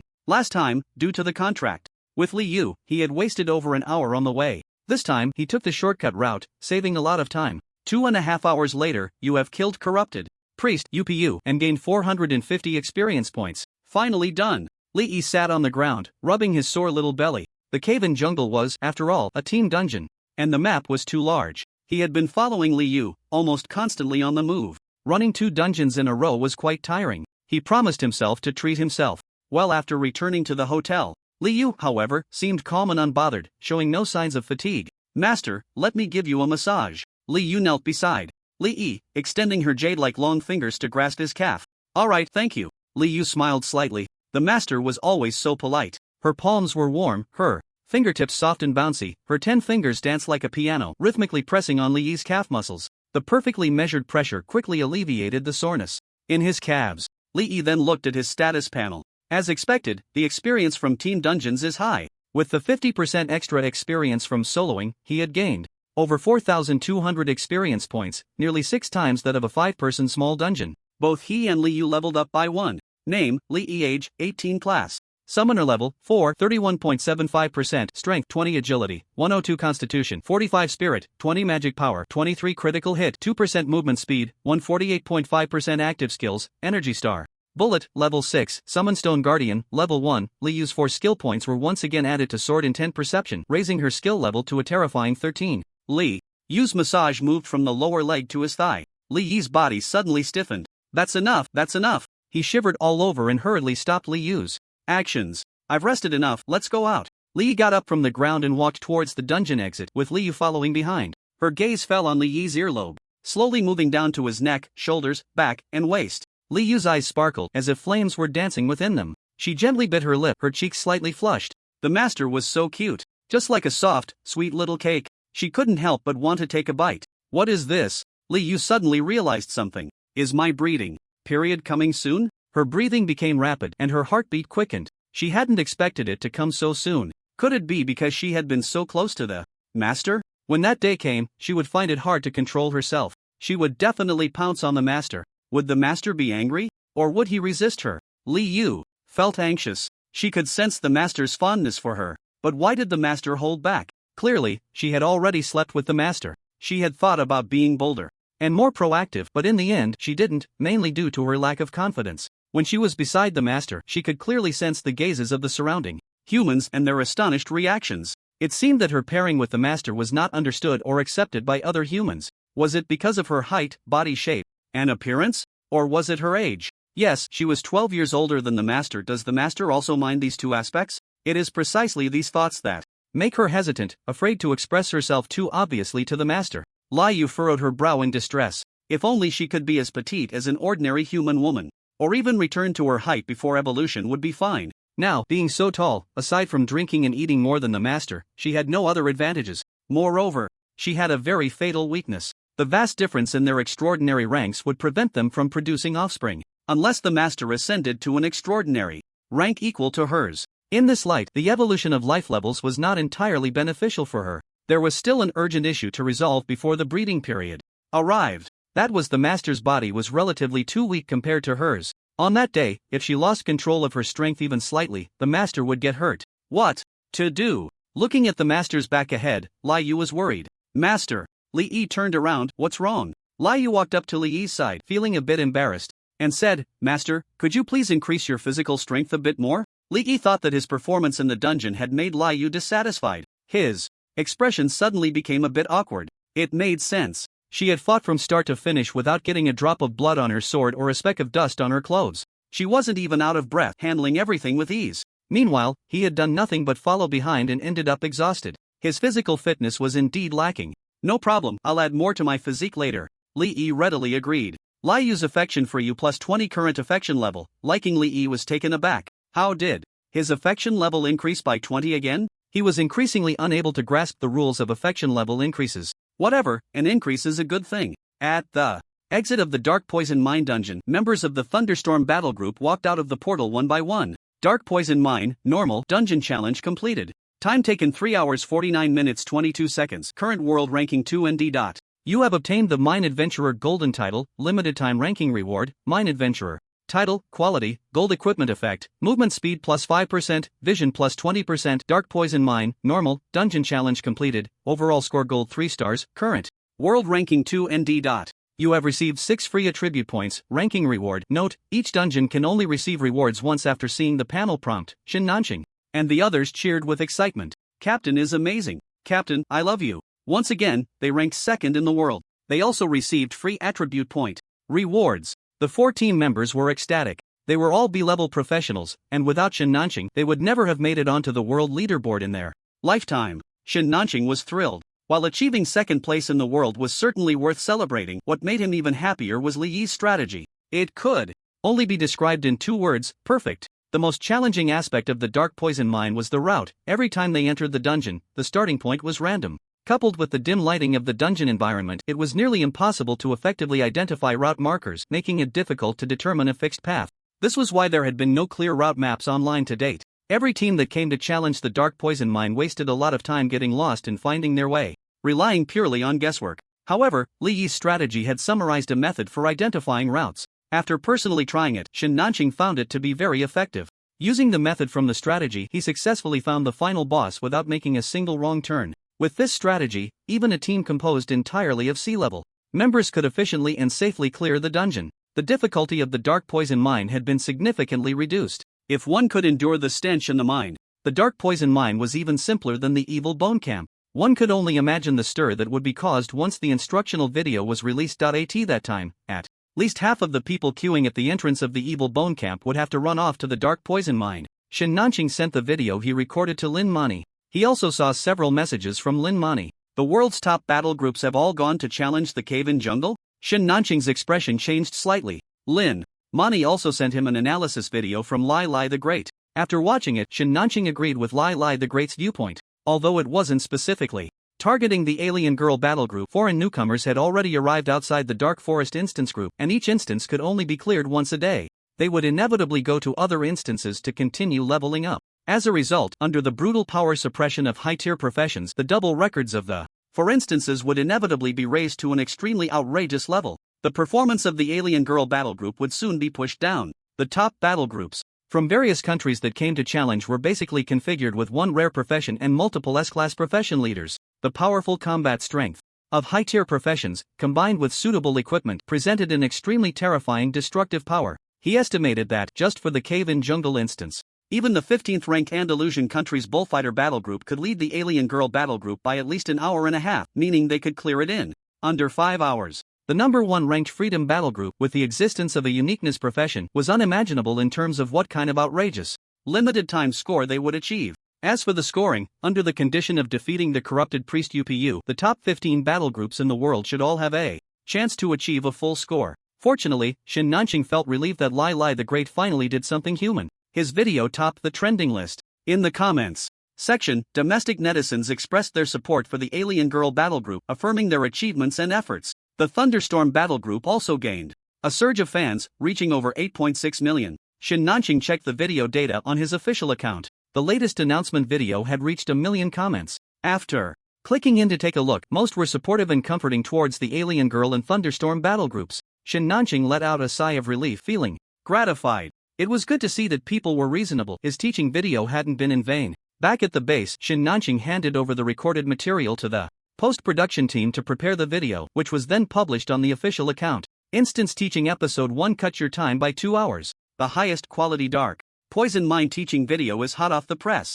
Netizens were anxiously waiting for the results of the foreign battle group's challenge. Upon seeing that the Thunderstorm battle group had updated their teaching video, they immediately flocked in, eager to see the quality of the first complete instance teaching provided by the Alien Girl battle group and produced by the Thunderstorm battle group. Thank God, it's finally updated. Like first, then watch, develop good habits. Not only netizens, but many instance analysts and even high-tier, high-level professionals also clicked on the video, ready to explore. The video began. The starting point of the Thunderstorm battle group's instance was set next to a collapsed elevator. The sweet voice of the female narrator rang out. Today, the Thunderstorm battle group brings you a detailed teaching video for the Dark Poison Mine. Please like, save, and share a lot. Alright, let's officially start our teaching. First, let me introduce the team configuration.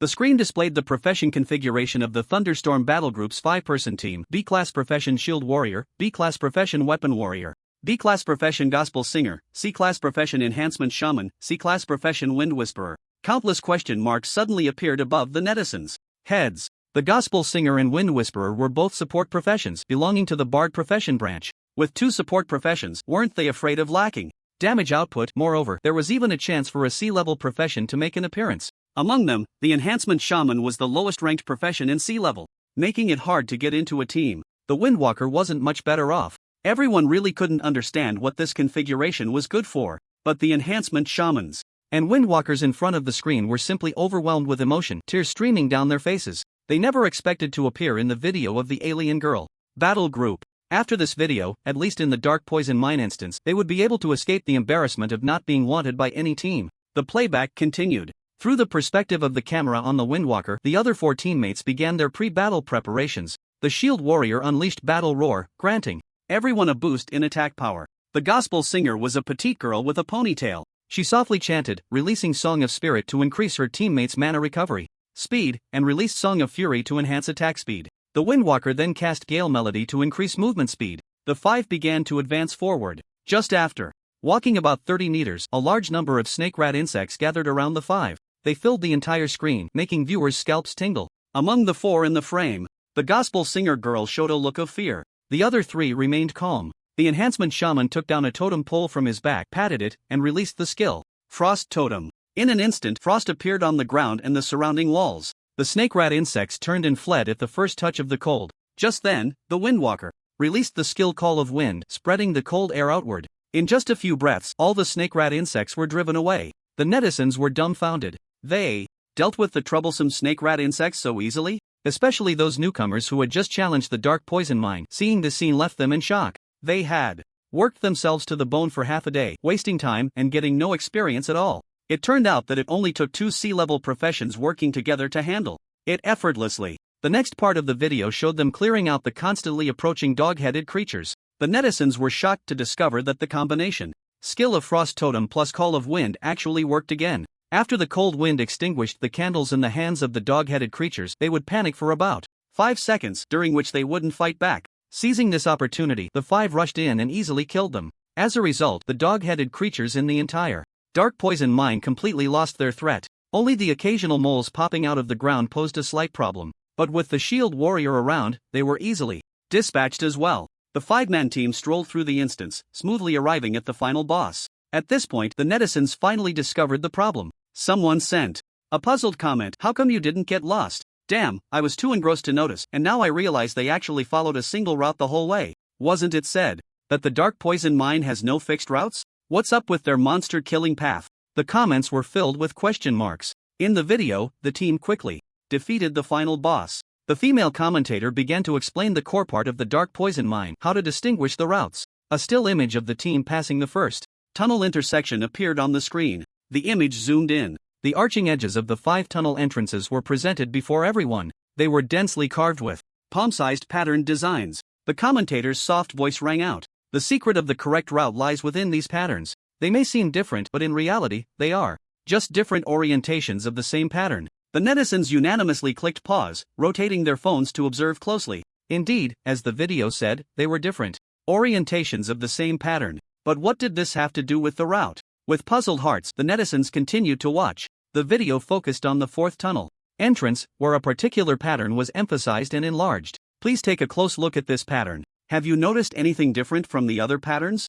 The answer will be revealed in 5 seconds. The netizens widened their eyes. No matter how they looked at it, it seemed there was no difference from the other patterns. 5, 4, 3, 2, 1. Time's up. Actually, this one is the real pattern. The other patterns are its mirror images. Why say the other patterns are its mirror images rather than it being a mirror image of the other patterns? You'll find out later. We'll extract the pattern and set it aside. Then let's look at the next fork in the road. The second fork had 7 tunnels. The netizens suddenly felt a chill run down their spines. Surely they wouldn't have to find the correct pattern here too? It seemed the commentator anticipated the netizens' reaction. The tone of the female commentator became a bit playful. Are you all thinking that this round also requires finding a pattern? Congratulations, you guessed right. The netizens let out a wail. The light in the mining area was dim, and it was already hard to find the patterns in the 5 tunnels. Wouldn't 7 tunnels completely ruin their eyesight? In the dark forest, in a restaurant somewhere in Camp Town, a boy watching the video muttered, with the time spent looking for patterns, it would be better to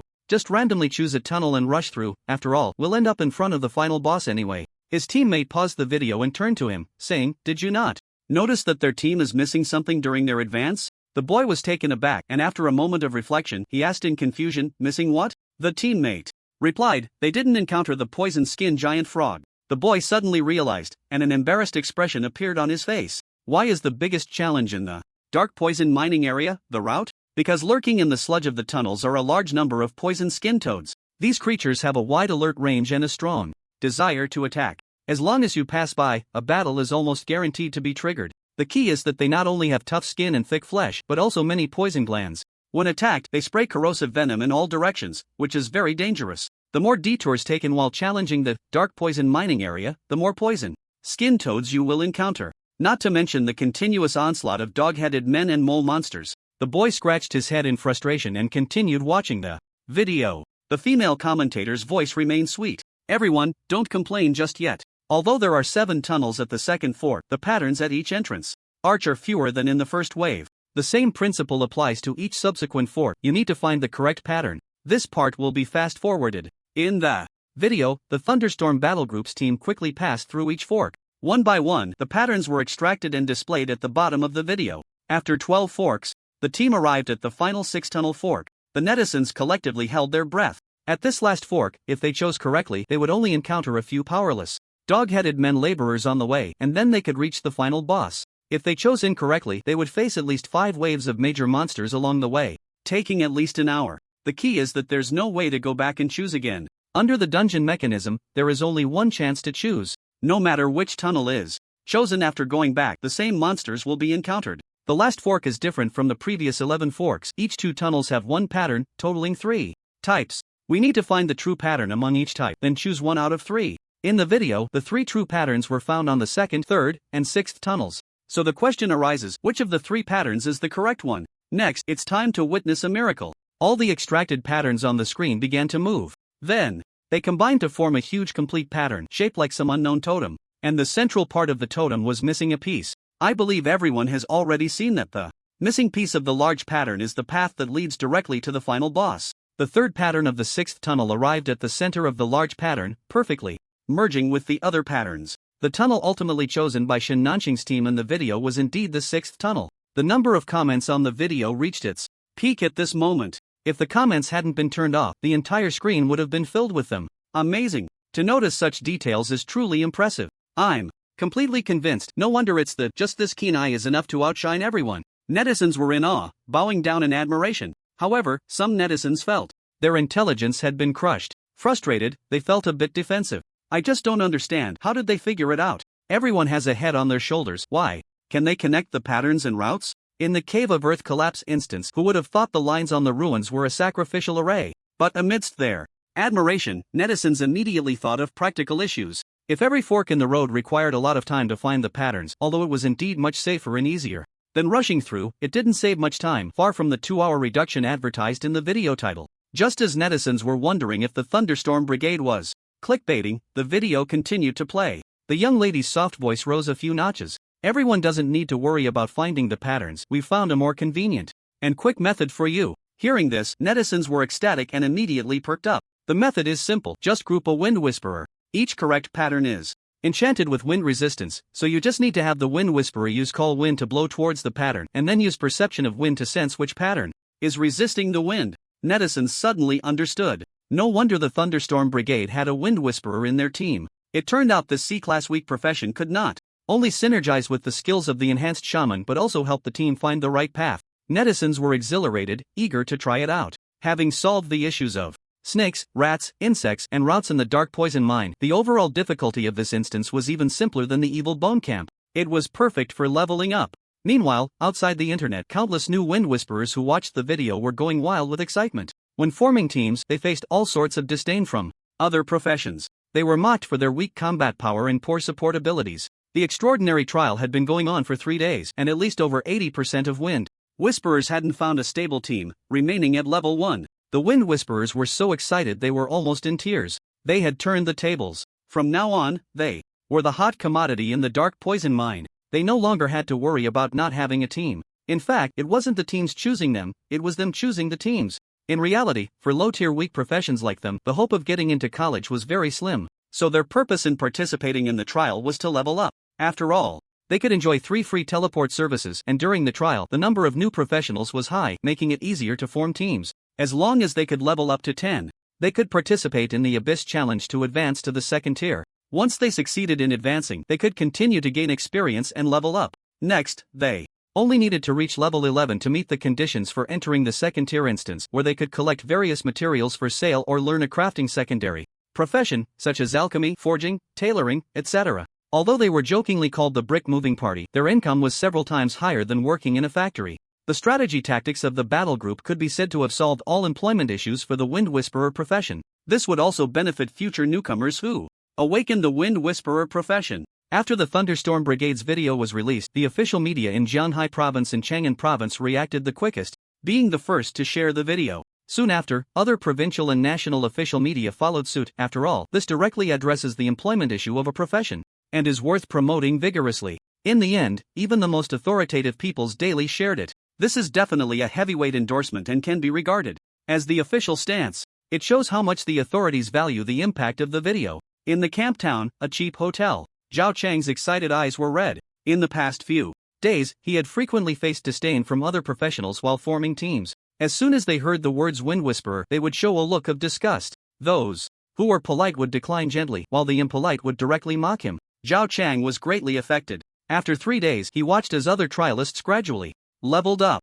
He saw his classmates in the friend circle frequently posting about their successful dungeon clears, while he hadn't even entered a dungeon and was still at level 1. Zhao Chang was nearly in despair. As time went on, the gap between his level and that of other professionals grew larger, making it even harder to form teams in the future. During this time, when his mother called to ask about him, he forced a smile and lied, saying that his trials were going smoothly and that he was already level 3. He wouldn't tell his mother about the hardships and difficulties. She couldn't help and would just lose sleep over it. But now it was different. He could finally join a team to gain experience and level up. Zhao Chang sniffed, letting out a long breath. His eyes were filled with gratitude. This video was like a rebirth for him. After a long time without posting on his friend circle, he excitedly shared a status: exotic girl, my eternal goddess. Ding ding. The notification sound from his phone rang. Zhao Chang looked and saw it was an old classmate.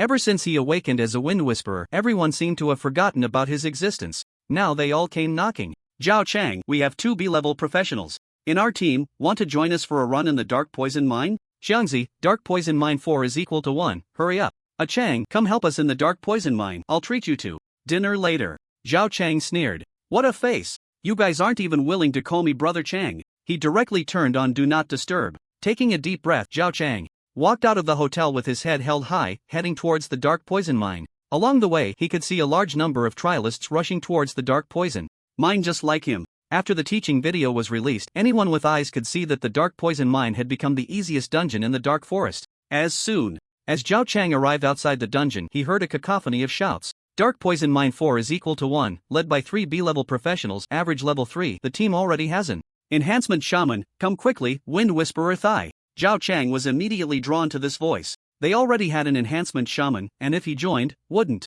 that complete the team? He approached the 4 people and tentatively asked, I'm a Wind Whisperer, but I'm only level 1, can I join the team? To his surprise, all 4 looked at him with shining eyes. Brother, we've been waiting for you. The enhancement shaman among the 4 was a cute girl who directly hugged Zhao Chang's arm, as if afraid he would run away. Hiss! The sensation hit him. Zhao Chang, who had never even held a girl's hand, felt his back tense up and all the hairs on his body stood on end. When had he ever received such treatment? The captain among the 4 was overjoyed. This girl was worth her weight in gold. She really knew how to handle things. He immediately sent a team invitation. Zhao Chang looked at the invitation prompt, his gaze resolute. Women will only affect my leveling speed. However, I want to challenge my own weakness. Agree. In the quicksand jungle, at the front of the dungeon leaderboard. At this moment, a large crowd had gathered. There were reporters from major media outlets, both domestic and international, internet celebrities, and personnel from the world's top battle groups. Of course, there were even more netizens and new trialists around the dungeon group in the dark forest. The professionals from Yen country were tense, sweating in their palms. They prayed that the foreign teams would take longer to clear the dungeon. Kales, have you seen the teaching video for Yen country's Dark Poison Mine? The burly leader of the Freedom Battle Group from the beautiful country smiled as he struck up a conversation with the beautiful leader of the Holy Prolo Kingdom beside him. His tone was familiar, clearly indicating they were acquaintances. Kale stood at 1.8 meters tall, with golden hair and blue eyes, her figure voluptuous and her demeanor regal. Since the newcomers from the battle group entered the dungeon, the burly man's eyes had not left her. How about we let the little ones have a race in this dungeon tonight, he suggested. And by the way, let's break the record set by the people of the Flame Country. If my team wins, how about we share a drink tonight? Kales held a thick book in her hands, reading intently. Without glancing away, her expression remained cold as she replied, Kimmig, my girls don't want to dirty their shoes in a stinky tunnel. I need to remind you, I am not an item for you to win at will. This is a disrespectful offense. Kimmig's smile did not waver, and he continued without feeling awkward. I almost forgot, our team doesn't have any enhanced shamans or wind whisperers, so it might be tough to break the record of the Alien Daughters Battle Group. Then how about we choose Dark River Canyon for the race? The time limit of 4 hours, 2 minutes, and 42 seconds and the 5-star gold rating are relatively easy to break. Let's use this as our wager. He took out a heavy sword, each crossguard adorned with 2 sharp beast fangs. Kales was somewhat surprised. Kimmig was an S-rank class berserker, nicknamed Saber-Toothed Tiger. This nickname came from this top-tier purple weapon that could be equipped at level 11. She didn't expect him to be willing to put it up as a reward. It seemed he was quite confident in his little team. Kale snorted lightly and took out a purple staff. Then I'll use this flame staff as my wager. With a 15-person dungeon, the margin for error was too high, and they might not be able to compete with the Freedom Battle Group. But a 5-person small dungeon still had a chance. Kimmig's smile grew wider. The attributes of this flame staff were even better than his great sword. I'll join in the fun too. The leader of the Divine Path Palace Battle Group, Yutian Saruzi, walked over. As she spoke, leaders from other countries like Britannia and Gaul also expressed their intention to participate. In the end, even the top 10 battle groups in the world rankings, including the Flame countries, Stellar, joined in. The battle groups ranked 10th and below, realizing they couldn't compete, chose not to join the fray. Kimmig scanned the crowd. How about we make it winner takes all? The other leaders nodded slowly. A mere purple item of a few levels was nothing to them. They're coming out. Suddenly, a voice rang out. Everyone hurriedly looked towards the dungeon exit. They saw the 15 newcomers from the Freedom Battle Group stepping out of the dungeon portal one by one. The crowd stirred. The professionals from the Flame Country craned their necks. Although they had been united online, cursing the foreign battle groups for their shamelessness and wishing to shove some dog poop in their mouths, in reality, everyone was still curious about the legendary world's #1 battle group's newcomers. The first to emerge was a 2-meter-tall, bearded giant. He had long hair cascading down his shoulders and wore the white trenchcoat uniform of the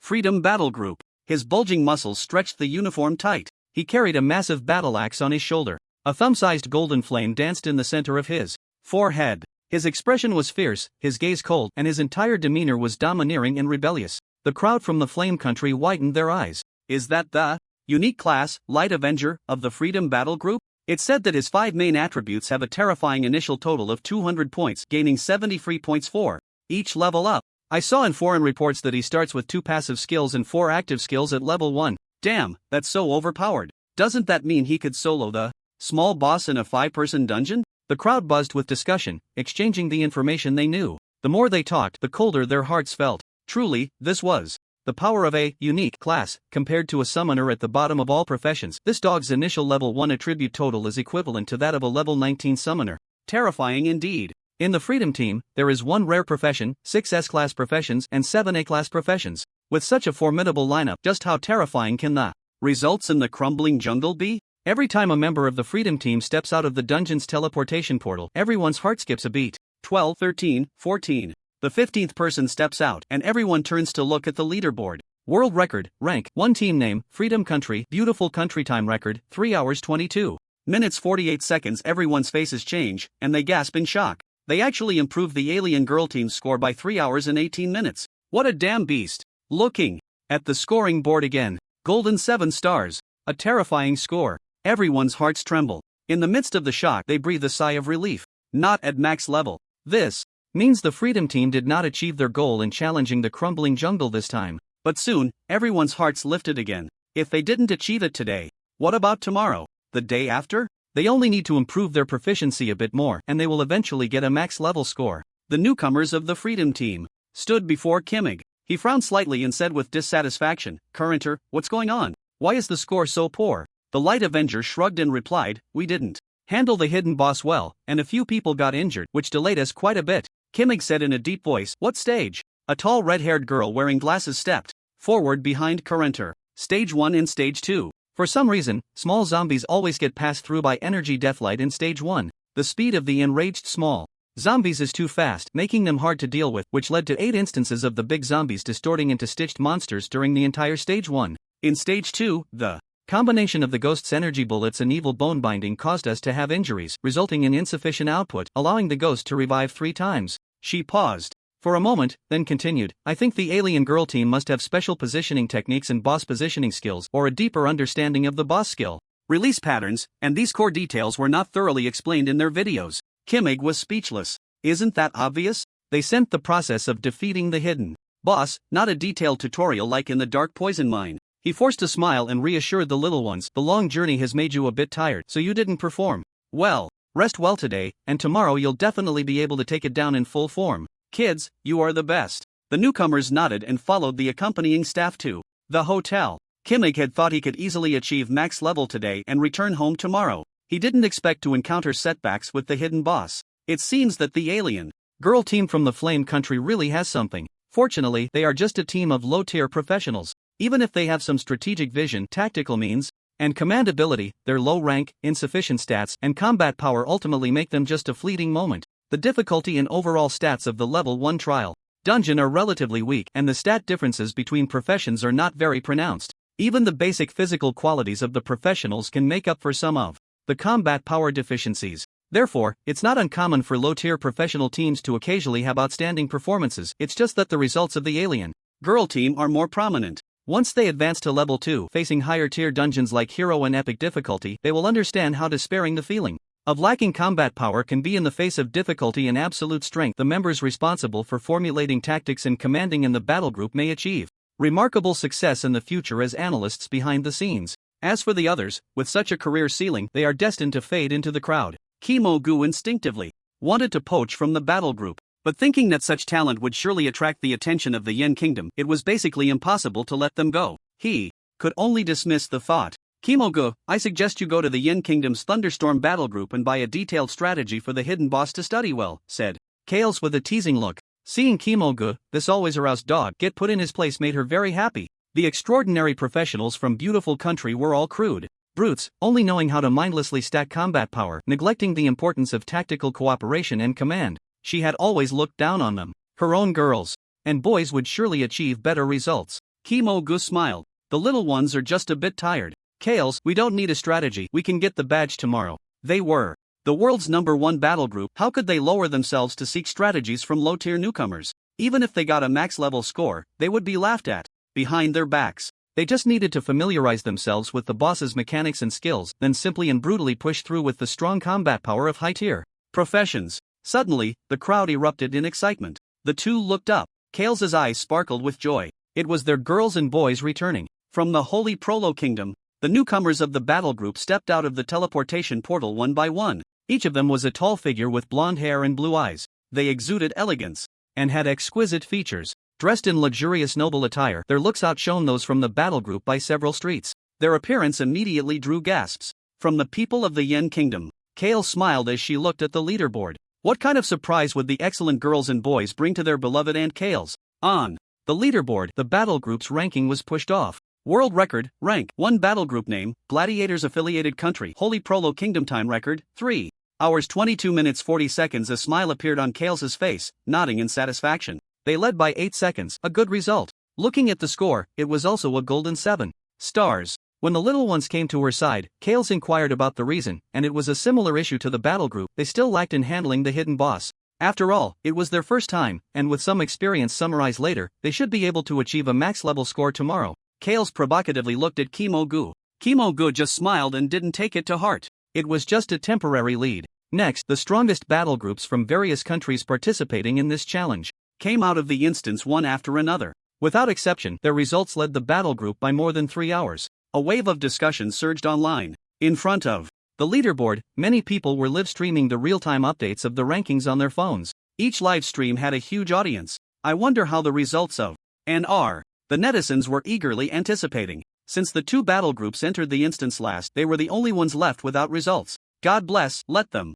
put up a fight. Help the battle group regain their honor. Don't worry, bro has deployed 2 rare professions. The brothers are already set. The battle group didn't perform well and only got 2nd place. We will definitely win this round. The netizens in the livestream were very optimistic, full of confidence in the battle group. Finally, a commotion erupted in the livestream. The camera immediately shifted to the exit of the instance. The first to step out of the teleportation portal was a petite girl with twin buns. She wore 2 daggers at her waist. She was an assassin profession. No wonder she ran so fast. After being watched, the girl showed a shy expression and quickly ran away. How is it the Shanghai battle group? Was Xingchen the last to enter? That's right, Xingchen was the last to enter. After all 15 members of Shanghai came out, the leaderboard updated. World record, rank, for battle group name, Shanghai country, Yen country time record, 3 hours 23 minutes 09 seconds. The score was also a golden 7 stars. At this duration level, unless there is a significant time difference, the scores are generally similar. Seeing Shanghai's results, the netizens erupted.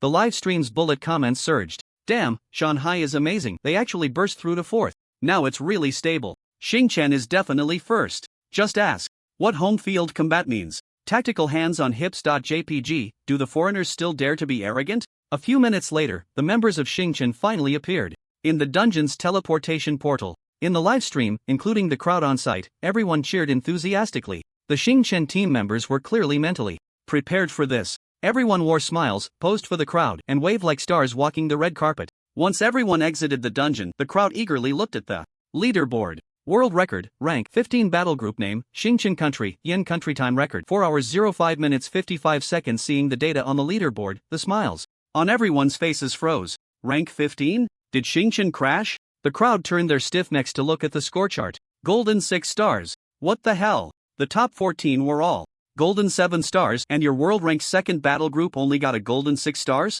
The few foreign teams that hadn't left yet were also shocked by the leaderboard results. They clearly didn't expect Xingchen to perform so poorly. The members of Xingchen also saw the prompts on their professional panels. Everyone's expressions froze, their faces turning pale. Damn, they had gone overboard in the dungeon. The most terrifying part was that the long-suppressed eternal 2nd place, the Shanghai battle group, surged to 4th. In comparison, didn't that make them lose face? The audience on site silently watched the members of Xingchen. They were speechless, their expressions complex. But the viewers in the live stream were not so calm. This is so damn embarrassing. Home field combat, resting on your laurels, and you come out with such a pathetic result? This isn't a matter of strength, it's a matter of attitude. All of them are war criminals. Every single one of these bastards should apologize. The netizens were furious, cursing loudly. It's no wonder they were so upset. The least expected group turned out to be the most impressive. The strongest, the most hopeful, ended up being the most disappointing. If Xingchen had fallen behind by a few seconds, it could have been explained as a mistake or something. But they were a full 40 minutes behind the 14th place. It was simply a great humiliation. It showed that these bastards were definitely slacking off, arrogant and delusional. Their mindset was absolutely problematic. On site, the members of the Shanghai battle group were all twisted with suppressed laughter. They recalled how the Xingqian battle group had just come out of the dungeon, each one shining and full of confidence, only to be dumbfounded when they saw their ranking. Now, comparing that to their current wilted appearance was just too funny. Fortunately, the members of the Shanghai battle group were all professionals. No matter how funny it was, they wouldn't laugh. But inside, they were overjoyed. As the eternal second place, they had long been the backdrop for Xingqian. It was rare to crush the other side in terms of results and reputation. The newcomers of the Xingqian battle group turned red in the face, looking ashamed, and quickly left the dungeon entrance. Once they left, the crowd gathered at the front of the leaderboard lost their restraint and began to curse loudly. They had come to support, and this was the result. In a sense, it could also be considered a loss of face. The crowd dispersed, grumbling and cursing. It was clear that their anger wouldn't dissipate without a few days of complaints. The news of the Starry Sky Battle Group's rookie team achieving an unexpected result quickly trended online. However, no official media outlet reported on the matter. In the evening, the setting sun was blood red. Li Yi and Liu stepped out of the dungeon's teleportation portal. The collapsing jungle normal dungeon challenge has ended. Time taken 2 hours, 46 minutes, and 28 seconds. Current world ranking 1 that you have received 20 points of free attributes. Limited time ranking reward. Note, each dungeon can only receive this reward once. The collapsing jungle normal dungeon challenge has ended. Overall score golden 9 stars. Current world ranking 1. Your Adventure King badge value has increased. Note, each dungeon can only receive this reward once. Adventure King badge quality crown. Strength plus 20, agility plus 20, constitution plus 20, spirit plus 20, magic power plus 20, equipment effects 1, movement speed plus 17%, 2, critical hit chance plus 3%. Note, you will find it easier to gain favor from friendly units in the dungeon. Li Yi's eyes widened suddenly. The limited time first place gave 20 attribute points and the full score gave 50 attribute points. After this run, he had gained a total of 70 attribute points, equivalent to leveling up 7 times. Li Yi allocated the 20 points of free attributes to Constitution. After successfully adding points, his physical condition improved and he felt more energetic. Now he definitely wouldn't be a burden, right? Beside him, Liu's gaze flickered. Her sword intent perception was constantly sensing the movements around her. Naturally, she also sensed the increase in her master's physical strength. A blush appeared on the face of the Sword Saint's sister, and her heartbeat quickened a few beats. Her master really listened to her opinion. So happy. Liu's favorability towards you plus 10. Current favorability. Liking. Li glanced at the prompt on the panel. The favorability had increased again. He wondered when it would reach the next level beyond liking. He roughly calculated. After reaching the liking level, he had gained an additional 80% favorability. So, was the next level 100%? Or 200%? How exciting! Li looked up and surveyed his surroundings. It was a bit strange that there wasn't a single person at the entrance of the collapsing jungle dungeon. One should know that the time in the real world and the time in the dungeon were not synchronized. The time in the dungeon was constant. No matter when one entered, it would always be the same time of day. Therefore, even at night, there would be professionals coming in and out of the dungeon. The small town operated around the clock because of this. On the way back to the hotel, Liu's gaze fell on a couple by the street. The girl shyly nestled in the boy's arms, and the two were whispering sweet nothings to each other. Perhaps the boy teased her, and the girl playfully pinched his side. Liu looked on with envy. She wished she could be that petite too. Then she could snuggle in her master's arms. Li sensed that the Sword Saint's sister behind him had slowed down. He turned around, puzzled, and asked, "What's wrong?" Liu hurriedly withdrew her gaze, feeling a bit guilty, and said, "Nothing." She regained her cold and elegant mature demeanor. After returning to the hotel, they prepared some food and drinks.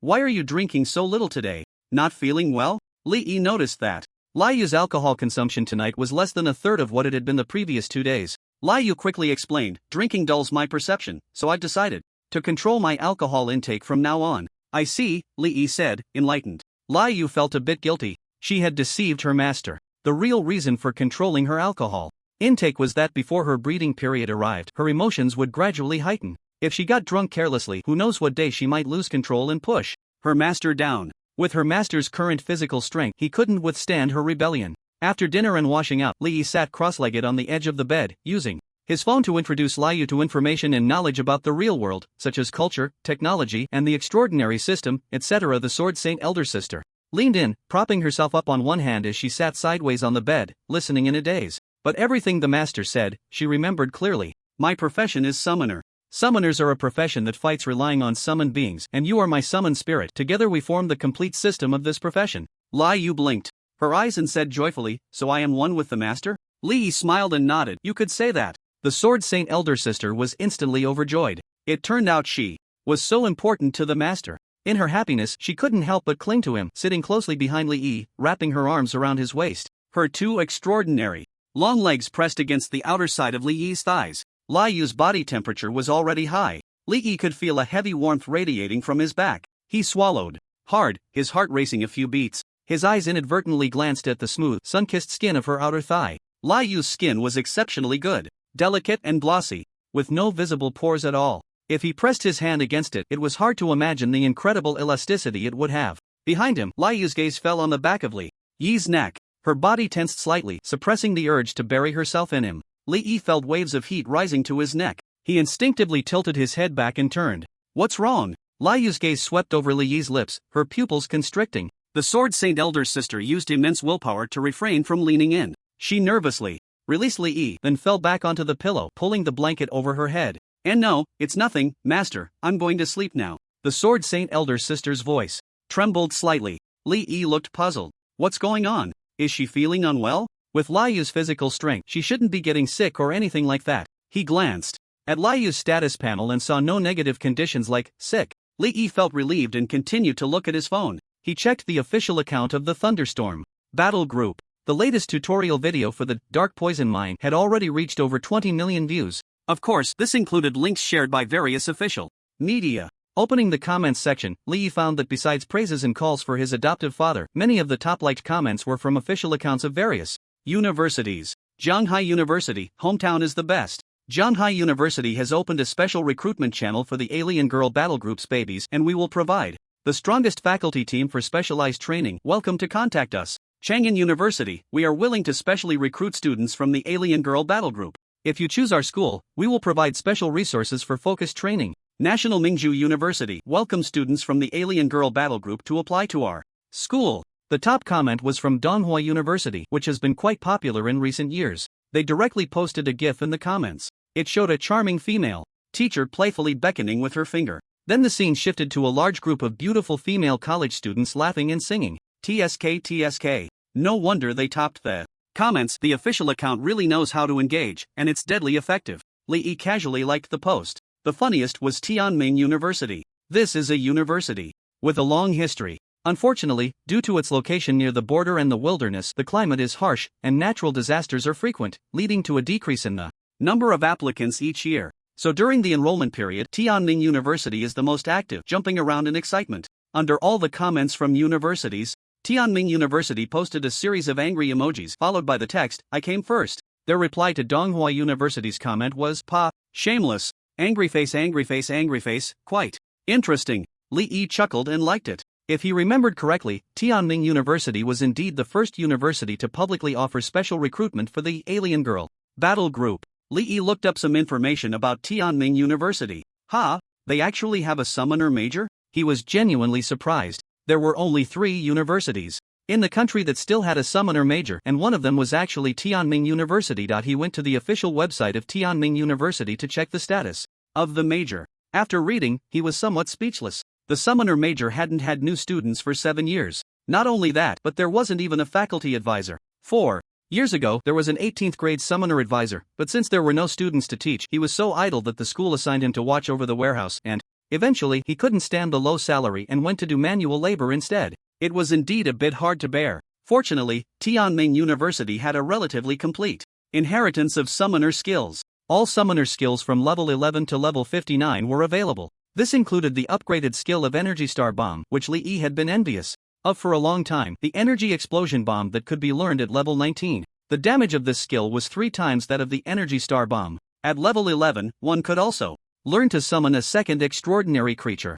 Li Yi had checked the information, and there were many options for this choice. For control type, there was Summon Man-Eating Thorn. For defense type, there was Summon Stone Guardian. For attack type, there was Summon Bone-Eating Demon Wolf. What he wanted most was the Man-Eating Thorn. Although it had no attack power, its control ability was quite good. At midnight, Li Yi put away his phone and lay down on the bed. Li Yu seemed to have fallen asleep, and he could only hear her faint breathing. Li Yi scratched his head, feeling a bit puzzled. It seemed he hadn't offended Li Yu, right? Why wasn't she holding him to sleep today? Without the warm embrace of the big sister, he felt a bit unaccustomed. He turned off the light and went to sleep. In the deep of night, Li Yu opened her eyes, gently got up, and knelt beside Li Yi. Through sword intent perception, she confirmed that her master was already asleep. Liu's gaze fixed on Li Yi's face. Her long, smooth fingers touched Li Yi's forehead, then slowly glided down his nose. Finally, they rested on Li Yi's lips. Her fingertips could feel her master's warm breath. Liu bit her lower lip lightly, her cheeks flushed like a sunset. A warm mist appeared in her eyes, hazy and enchanting. She extended her other hand to cover Li Yi's hand. Their fingers intertwined, lifting Li Yi's hand and placing it on her own thigh. She removed her hand from Li Yi's lips and gently cradled his cheek. Leaning forward, she kissed him. In the morning, just as dawn broke, outside the abyssal jungle dungeon, a team of 15 people was heading towards the dungeon entrance. One of the girls, feeling bored, looked around. Suddenly, the girl let out a sharp scream. What happened? Her teammates were startled and hurriedly asked what was wrong. The girl looked terrified, pointing at the leaderboard as if she had seen a ghost. She couldn't speak for a long time. Everyone followed her gaze. The next moment, everyone was shocked. No way. Impossible. Awesome. Oh my god. Exclamations rose and fell. The alien girl battle group had once again topped both leaderboards. They surpassed the rookie teams of top battle groups from around the world and were the first to achieve a full level score. The value of this was unbeatable. Once everyone came to their senses, they were so excited that they couldn't contain themselves, quickly taking out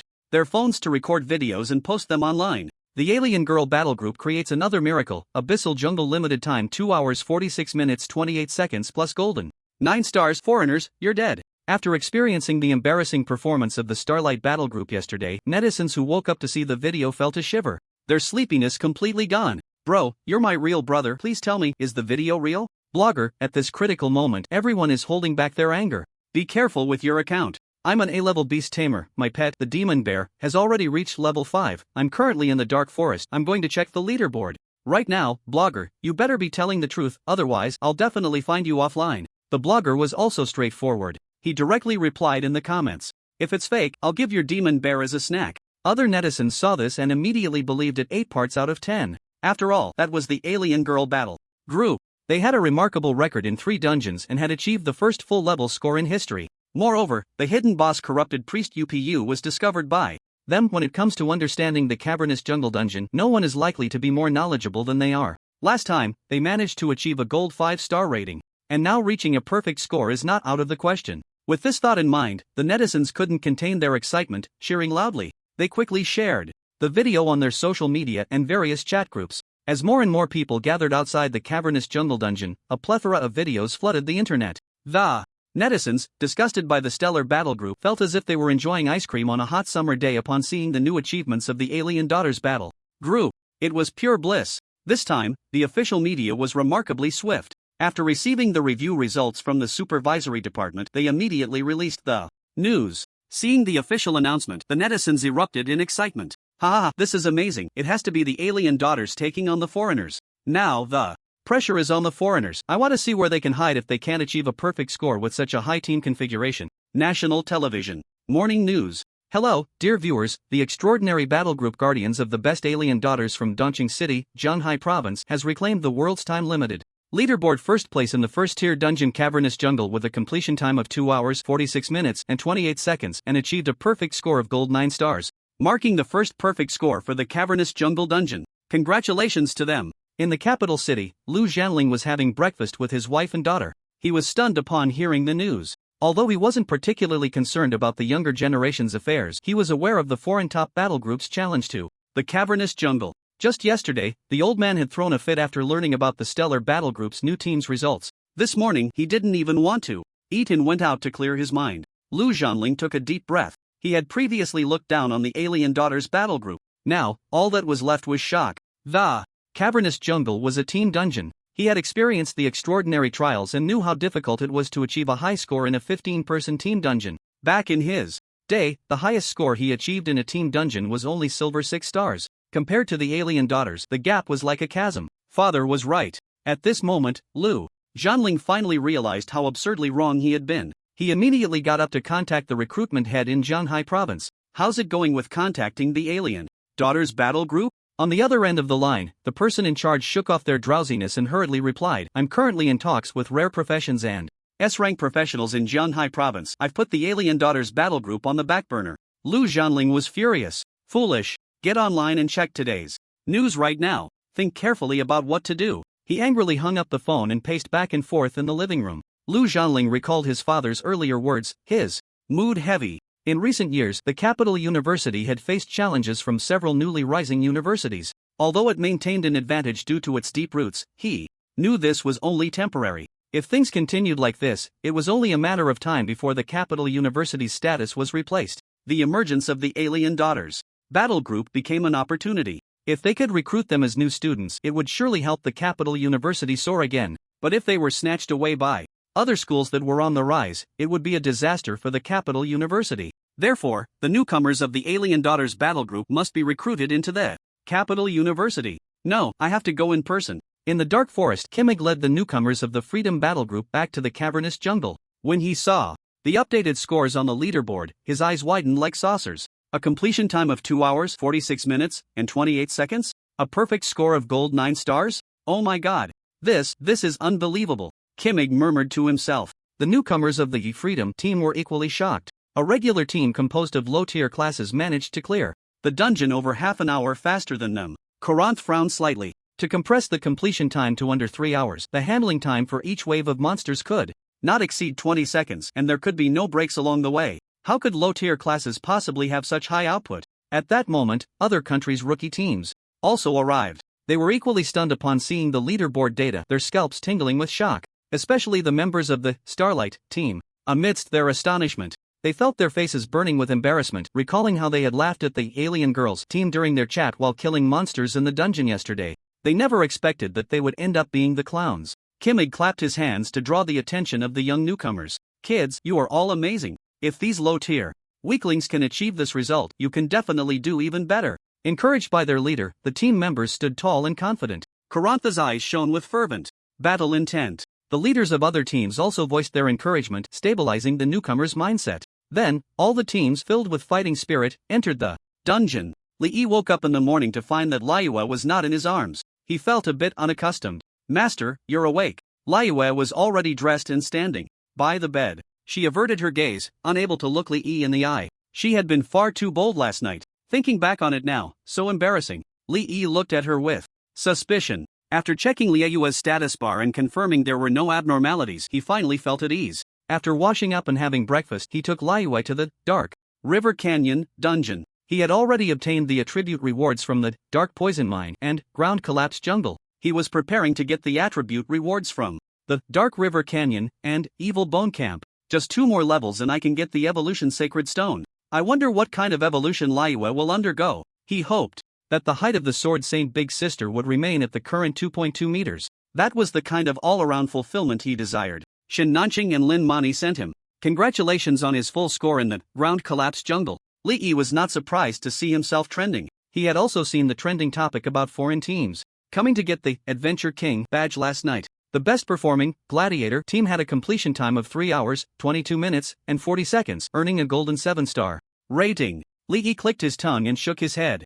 Unless they had his detailed strategy, the Freedom team had only a slim chance of achieving a golden 8-star rating. As for the other teams, a golden 7-star rating was the limit. The standard team configuration of 15 players had a higher margin for error during raids, but the error rate would also increase. To achieve a full score, every phase of the hidden boss could not trigger any additional mechanisms or make any procedural mistakes. For example, in Phase 1, they could not let the zombies consume energy deathlight for a buff, nor could they allow the big zombie to undergo distortion. In Phase 2, ground control skills and airstrike techniques needed to be perfectly dodged. Throughout the entire process, no one could afford even a single mistake. This was the hard standard for a full score in the Ground Collapse Jungle. He could devise a perfect strategy because even if Liyue stood still and let the corrupted priest UPU attack her at will, it wouldn't break her sword chi protection. Therefore, his trial and error had no cost. He could test and record all the mechanisms, skill points, and timelines of the boss as if it were a toy, without any reservations. Getting the final result first and then formulating a strategy to match it was not difficult, right? Naturally, a detailed and perverse strategy for the Thunderstorm team would emerge. A normal dungeon team could never achieve this. Even unique class players who dared to tank boss skills were simply courting death. If they still can't get the badge today, you can release the detailed strategy. Shin Nanqing was taken aback when he saw Li Yi's reply. He turned to Lin Mandy and asked, "Auntie, if we do it this way as brotherly suggested, won't it offend too many people? If these battle groups only received their badges after they released the detailed strategies, given the current level of attention, it would be no different from dropping mud in their pants. At the very least, domestic netizens would think they relied entirely on the strategies from the exotic girls to achieve full-level ratings. Shin Nanqing didn't care about the attitudes of foreign battle groups. However, as domestic battle groups, Xingqian and Shanghai were not ones to offend. The higher-ups in both groups would certainly not hold grudges. But among this batch of newcomers, there might be someone petty, and the people he would be dealing with in the future just happened to be this group. Lin Mandy raised an eyebrow. What are you afraid of? Just do as Mr. Lee said. Do you think those battle groups won't record videos themselves? If they really didn't use our strategies, they would naturally release videos to prove it. Shin Nanqing nodded. Alright, I'll have the post-production team make the video right away. Li Yi and Liu first went to the Dark River Canyon, with a completion time of 1 hour, 42 minutes, and 27 seconds, and a full level rating. They earned 10 points in free attributes and a total of 25 points in the Adventure King badge attributes. They then headed to the Evil Bone Camp. Due to the fact that most of the challengers were diverted to the Dark Poison Mine, there was basically no need to queue at the Evil Bone Camp anymore. Li Yi completed it in 1 hour, 22 minutes, and 54 seconds, earning a new title and an increase of 25 points in the total attributes of the Adventure King badge. Finally, they ran through the ground-collapsed jungle.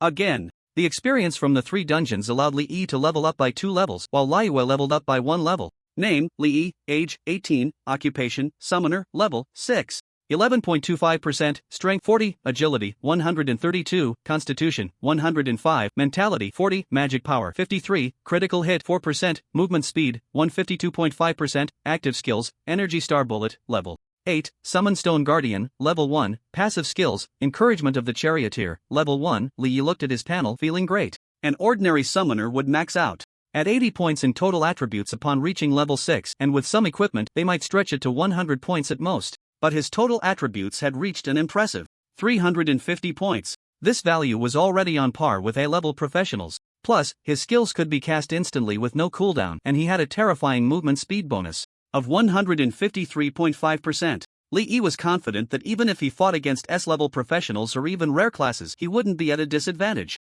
That night, after returning to the hotel, having dinner, and washing up, Li Yi couldn't wait to take out the Evolution Sacred Stone. Liu's eyes widened in surprise. Master, is this the thing that can let me evolve? Li Yi chuckled. That's right. Are you ready to evolve again? To Li Yi's surprise, Liu actually took 2 steps back. Can I not evolve? The expression of the Sword Saint Big Sister seemed somewhat resistant. What's wrong? Li Yi was taken aback. Wasn't the orc race one that revered strength? Why wouldn't she want to evolve and become stronger? Liu lowered her head, looking a bit dejected. I don't want to be any taller, Master. You don't actually like my height, do you? As she spoke, her voice grew softer. Li Yi was somewhat at a loss for words. What was Liu thinking? How could he not like a tall big sister? He liked it so much that he wished. Li Yi reassured her, evolving will make you even stronger and more perfect. I definitely like it. Liu's mature and beautiful face showed a downcast expression. Clearly, she didn't believe her master's words.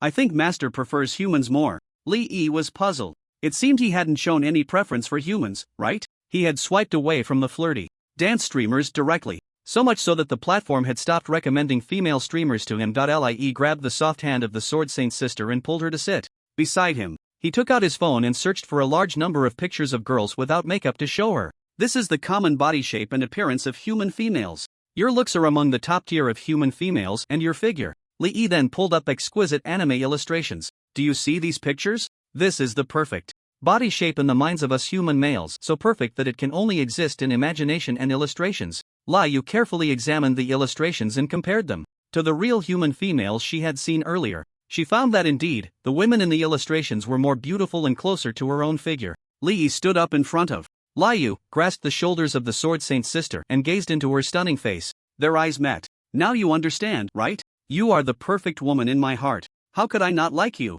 As for your height, I absolutely love your current height. Please make sure to maintain it. Li Yi's expression was more serious than ever. Liu's heart surged, and a blush appeared on her face. Master. Her gaze became dreamy, and the words of her master felt like a meteor striking her heart, stirring up turbulent waves. It turned out that she was so cherished in her master's heart. Were her previous worries unnecessary? Liu's heart was instantly filled with extreme joy. Her breathing quickened, and her blood flowed faster. She felt as if her heart might leap out. In contrast, Li Yi's thoughts were quite simple. Liu was his contracted creature, and they were one entity, so he had no reservations and expressed his truest feelings. But he didn't realize how much impact his words had on the Sword Saint's sister. Li Yu's affection. For you plus 50 current affection level, admiration. Wow. Li Yi was startled by the prompt. The affection level increased so much? Was the power of his earlier words so great? Li Yu, are you willing to evolve now? Li Yi asked. Li Yu's feelings were conflicted, but seeing her master's eager gaze, she could only helplessly say, then, let's evolve.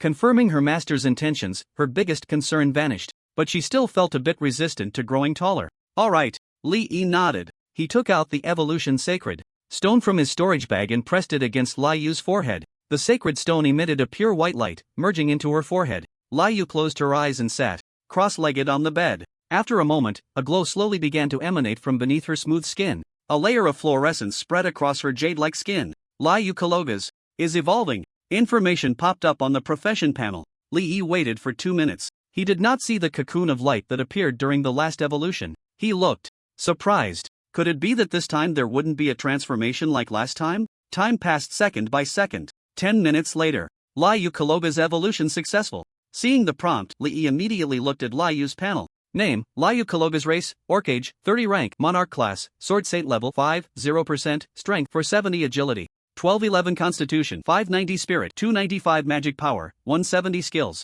Frenzied sword technique / level 1 Frenzied sword technique break level 1. After reading the panel, Li Yi found that Li Yu's total attributes had increased by 500 points and she had gained 2 new skills. Frenzied sword technique / level 1 and Frenzied sword technique break level 1. Li Yu slowly opened her eyes. Her gaze was calm and restrained, exuding a mysterious and extraordinary master aura. Their eyes met. In an instant, Li Yu's masterly demeanor vanished. A hint of shyness appeared in her eyes. Joyfully, she said, Master, I have comprehended the essence. What made her happiest was that her body had not changed at all. Li Yu was also happy for her and curiously asked Li Yu about what the essence was. As a result, Li Yu talked a lot about the knowledge related to the sword path. Li Yi couldn't understand a bit of it, but he grasped the general idea. The ultimate skill, in simple terms, is a big move. Even a level 1 ultimate skill is stronger than a maxed-out frenzied swordsmanship. Li Yu's happiness didn't last long, and her gaze turned resentful. She realized that her physique had improved again. She was already much stronger than her master, and now the gap was even larger. The Sword Saint's sister immediately became unhappy. It was all the master's fault for insisting on evolving. She rarely showed a bit of a temper. Ignoring her master, she turned her head and buried it in the pillow, revealing her alluring curves. Li Yi was baffled, unable to understand why Li Yu reacted this way. Late at night, Li Yi didn't know how many times he had looked at the Sword Saint's sister's back. The favorability of admiration should be fine, right? After enduring for so many days, he felt he had reached his limit. Li Yi found it strange. Clearly, the favorability level had increased, so why didn't Li Yu cuddle up to him while sleeping? What am I afraid of? Li Yi clenched his fists, encouraging himself. Finally, he mustered the courage to crawl beside Li Yu. Li Yu, are you asleep? As he spoke, his heart raced like a drum. His voice inexplicably became a bit hoarse. Li Yu did not respond. Under the ambient light, he could see her shoulders trembling slightly from tension. Not asleep? Li Yi felt a bit uncertain. He looked at Li Yu's status bar, and there was no sleep status. Li Yu's sword intent perception was at level 17. What kind of movement could escape her perception? He had peeked at her so many times tonight, she must have noticed. Was the Sword Saint sister shy? Li Yi instinctively swallowed. He gritted his teeth and placed his hand on Li Yu's shoulder. Before he could apply any pressure, Li Yu's body had already turned towards him, facing up. Their eyes met. The Sword Saint's sister was indeed pretending to be asleep. Li Yi leaned forward, placing his hands on either side of Li Yu's shoulders, looking down at her already flushed, stunningly beautiful face. Beautiful. Exquisite. Li Yu's eyes were like silk, misty and hazy. Suddenly, she parted her lips slightly, her voice trembling. Master, are you going to do something bad? Li Yi's face turned red. How was he supposed to answer that? After stammering for a long time, he finally managed to say, see, can I? The Sword Saint's sister lightly bit her lip and softly replied with an Instantly, Li Yi felt a rush of blood throughout his body. Just as he made a move, the Sword Saint's sister pressed her hand against his chest. But right now, it's not okay. Li Yi was stunned, his blood rushing down. Why isn't it okay right now? Li Yu's gaze flickered. Because it would be very dangerous. Dangerous? Could it be that the breeding period had arrived? Was it that coincidental? But even if it was the breeding period, it shouldn't matter. The bedside had measures thoughtfully prepared by the hotel, and he could get them by scanning a code. Li Yu realized that her master seemed to misunderstand and quickly explained the real reason in detail. After hearing this, Li Yi felt frustrated. Liu Yue's breeding period was approaching. Currently, she was in a state of self-restraint. Doing this would cause her to enter the breeding period prematurely. She refused to avoid hurting him. Li Yi was still a bit unconvinced. Liu Yue, will you really lose your mind? The Sword Saint's sister nodded with a guilty expression. It's not that I would lose all my reason, but I would indeed find it hard to control myself. Seeing her master's disappointed expression, she hurriedly said, as long as the master has 70% of my physical strength and I try my best to control myself during that time, it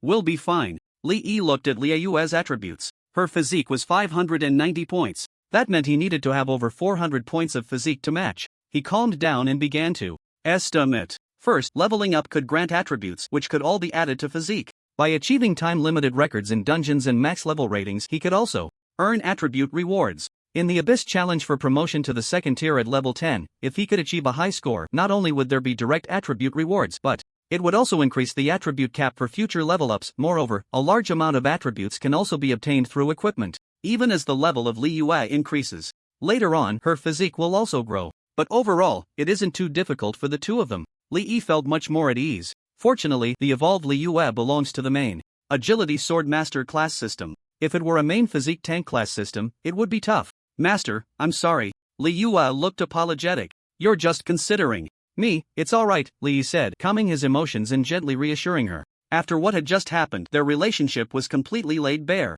When their gazes met again, the atmosphere inevitably became enchanting. The shy Sword Saint's sister covered her head with the blanket. Li Yue's favorability towards you plus 50 current favorability. Infatuation. A message popped up on the panel. Li Yi was taken aback. The favorability wasn't even maxed out yet. But now, it seemed like there was no difference from being maxed out. So, am I single no more? In the ambient light, Li Yue's art-like perfect height and figure brought Li Yi an unparalleled visual impact. Recalling their earlier interaction, Li Yi's heart fluttered again. Emotions swelled in his chest. Li Yue. He couldn't help but pull the thin blanket off the Sword Saint's sister, revealing her charming and playful face. Master. Li Yue softly called, her expression tense. Her eyes sparkled with allure. Li Yi hurriedly said, don't worry, I'm just looking, nothing else. The Sword Saint sister shyly nodded. Li Yi lay on his side on the pillow, his gaze fixed intently on her. It was the first time he had looked so directly and boldly at Li Yue's face. After all, lacking experience with the opposite sex, he had always pretended to be reserved. Now that the window paper had been pierced, his courage naturally grew. Li Yue's features were three-dimensional with an extremely heroic and bright appearance. After comprehending the profound meaning, she exuded the aura of a master, even more captivating. Li Yi was deeply attracted, unable to tear his gaze away. So beautiful, he sincerely praised. In his previous life, while working on a construction site, he had fantasized about what his future girlfriend would look like. He never expected that the first person to establish an intimate relationship with him would be such a stunning foreign big sister. Li Yi was overjoyed, feeling an impulse to jump up and shout. Under the master's burning gaze, the Sword Saint's sister was so shy she could hardly bear it. She panicked, pulling the blanket back and turning her head away. She also turned off the sword intent perception. He. Li Yi couldn't suppress the smile at the corner of his mouth. He grinned like a fool, blissfully closing his eyes. The online community was buzzing. Everyone was discussing the foreign battle group's challenge results today. The top-ranked Freedom Battle Group secured second place with a completion time of 3 hours, 23 minutes, and 24 seconds. The Shinto Shrine Battle Group from the Fusang country took third place. After their previous failure, the Starlight Battle Group, reflecting on their mistakes, put in their all and achieved fourth place with a time of 3 hours, 26 minutes, and 3 seconds. The battle group that was originally in second place, Gladiators, dropped to 8th. All battle groups, except for Starlight, experienced a decline in performance. The reason was that some members in each battle group had leveled up. This led to an increase in dungeon difficulty, putting considerable pressure on teammates who had not leveled up. Netizens found it hilarious. They rushed to comment under various battle report videos. Is this really the world's #1? Why are the results getting worse? I'm dying of laughter. Could it be that they think the foreign girls battle group can do it, so can I? They are the first in history to achieve max level ratings. Being low ranked doesn't mean they are weak. The reason netizens were so resentful was mainly due to these top battle groups being overly arrogant in their previous announcement videos. Each one was haughty and dismissive, as if obtaining the Adventure King badge was merely a matter of raising a hand. They considered it an honor to lower themselves to challenge the foreign girls battle group. One female member of the Freedom Battle Group, when interviewed, was asked how many attempts it would take to achieve a max level rating. She replied that she had never considered this issue at all, only thinking about going home tomorrow to eat the apple pie her mom made. After the challenge results came out the next day, her interview video was dug up by netizens. the apple pie unexpectedly became a hot meme. Netizens had a blast, with all sorts of jokes popping up. Maru can't eat mom's apple pie. Question: how did you get a max level score? Exotic girl: because I don't eat apple pie. Fun fact: the hidden boss drops a legendary recipe: mom's apple pie. The netizens were merciless in their comments. In their eyes, these people came to enjoy the benefits of the hidden boss, yet they held their identities high, not even mentioning the exotic girl team in their words. Isn't this outright contempt? The netizens wouldn't let it slide. In reality, they would give way to me, calling me a big shot. But online, what does it matter if you're the world's #1? What does it matter if you lead a unique profession? Can you match the exotic girl team's results? If you can't get a max level score, you're just a noob. Noobs should practice more. The Thunderstorm team updated their video. It's a detailed guide for the corrupted priest UPU. Someone suddenly posted a link in the comments. Everyone hurriedly clicked on it. When they opened the video and saw the boss's battle arena marked with grid coordinates in point annotations, the netizens collectively gasped. Then, seeing the precise positioning arrangements down to the second and the skill responses, they felt their scalps tingle. So strong, simply invincible. This guide stripped the hidden boss bare. The exotic girl team even managed to predict in advance. All mechanisms and skills were calculated. The professionals became puppets, only needing to execute mindlessly according to the guide to win. No, it should be that the boss was played like a puppet by the exotic girl. It seemed to be fighting according to the guide's arrangements, giving a feeling of being completely controlled by the exotic girl. The netizens were utterly shocked. What kind of monster are the people in Exotic Girl? What kind of brain could create such a guide? Terrifying. Does such a monstrous group still need to take college entrance exams? Which university could accommodate such a great Buddha? No wonder the Thunderstorm team could achieve a gold 1-star with all B-level professions. With this guide, any well-coordinated B-level rookie team could take down the hidden boss, guaranteeing a score of silver 5 stars or above, far exceeding the admission line of the extraordinary university. The netizens were completely convinced by the exotic girl team. They flooded the comments section with praise. As before, major official media also shared the video link. Various universities continued to be active in the comments. However, this time there were a few unexpected figures. Imperial Capital University: our school is willing to specially recruit members of the exotic girl team for admission. Welcome to contact us. National Defense Extraordinary University: special recruitment +1, welcome to contact us. Northern Border United University: come to the northern border where there are the most heroic men, the warmest girls, and the most magnificent landscapes. Southern Mountain University: we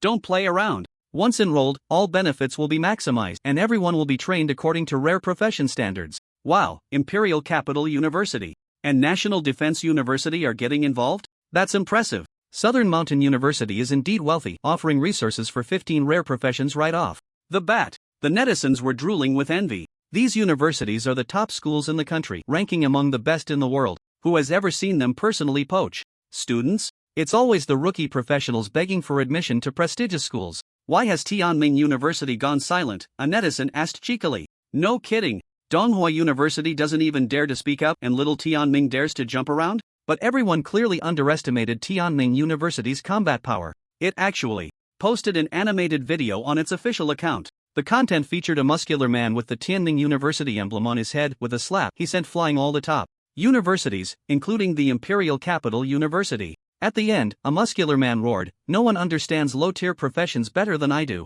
The netizens went wild. Truly, it was Tianming University. Quite outrageous. Indeed, no one understands better because you can't recruit anyone at a high-tier hotel. The leader of the Freedom Battle Group, Kimmig, paced back and forth in the room. His expression was grim. A mere low-tier battle group dared to release a strategy at this critical moment to mock them. Yet, after watching the Alien Girl Battle Group's strategy, he, with his 5th-tier professional perspective, couldn't find a single flaw. A perfect strategy. If they followed this strategy, the newcomers of the Freedom Battle Group would surely score full marks. But how could the world's #1 battle group use a strategy meant for a newcomer? Where would their face be? After pondering for a moment, he contacted the leaders of other battle groups to gauge their thoughts. Soon, Kimmig received replies from 14 battle group leaders, all stating they would absolutely not use the Alien Girl Battle Group's strategy. Kimmig contemplated. Since the other battle groups expressed their intention to earn the Adventurer King badge based on their own abilities, the world's top-ranked battle group naturally had to rely on their own strength as well. With this in mind, he decided to play it safe. He immediately contacted headquarters, requesting 2 more rare profession newcomers to be sent over. The next morning, Kimmig led the newcomers back to the Cave of Collapse, preparing to try once more before the reinforcements arrived. The top battle groups entered the dungeon one by one. 3 hours later, the portal at the dungeon entrance lit up. The first to emerge was surprisingly a newcomer from the Gladiator battle group. So fast? Kimmig was somewhat taken aback. After all the newcomers from the Gladiator battle group came out, the leaderboard data updated. World record, rank 2, battle group name, Gladiator, country, Holy Pro Kingdom, time record, 3 hours 0 minutes 7 seconds. Kimmig was stunned upon seeing this record. The Gladiator group's completion time today was a full 27 minutes faster than yesterday's result. How did they suddenly improve so much? His heart skipped a beat, a bad premonition creeping in. He hurriedly looked at the score chart. Golden 9 stars? Kimmig's pupils constricted sharply. The Gladiator actually achieved a full level score? He immediately realized the problem. Damn it! He had been played. The Gladiator used the strategy. Kimmig's facial muscles twitched in anger. Despicable, too despicable. They claimed they would rely on themselves, yet turned around and used a strategy. They were a prominent force in the world, yet had no integrity at all. Even worse, they didn't invite him. The newcomers of the Gladiator battle group finally obtained the badge they had longed for, joyfully jumping into the celebratory dance of the Holy Pro Kingdom. Brave Adventurer, badge, quality, gold, strength +5, agility +5, constitution +5, spirit +5, magic power +5. Equipment effects, 1. Movement speed +5%, 2. Critical hit chance +1%. Note, in the dungeon, you will not easily provoke the hostility of friendly targets. Kales nodded in satisfaction. She wondered why they received the Brave Adventurer badge. It was different from the badge of the Alien Girl battle group, and its attributes were only half.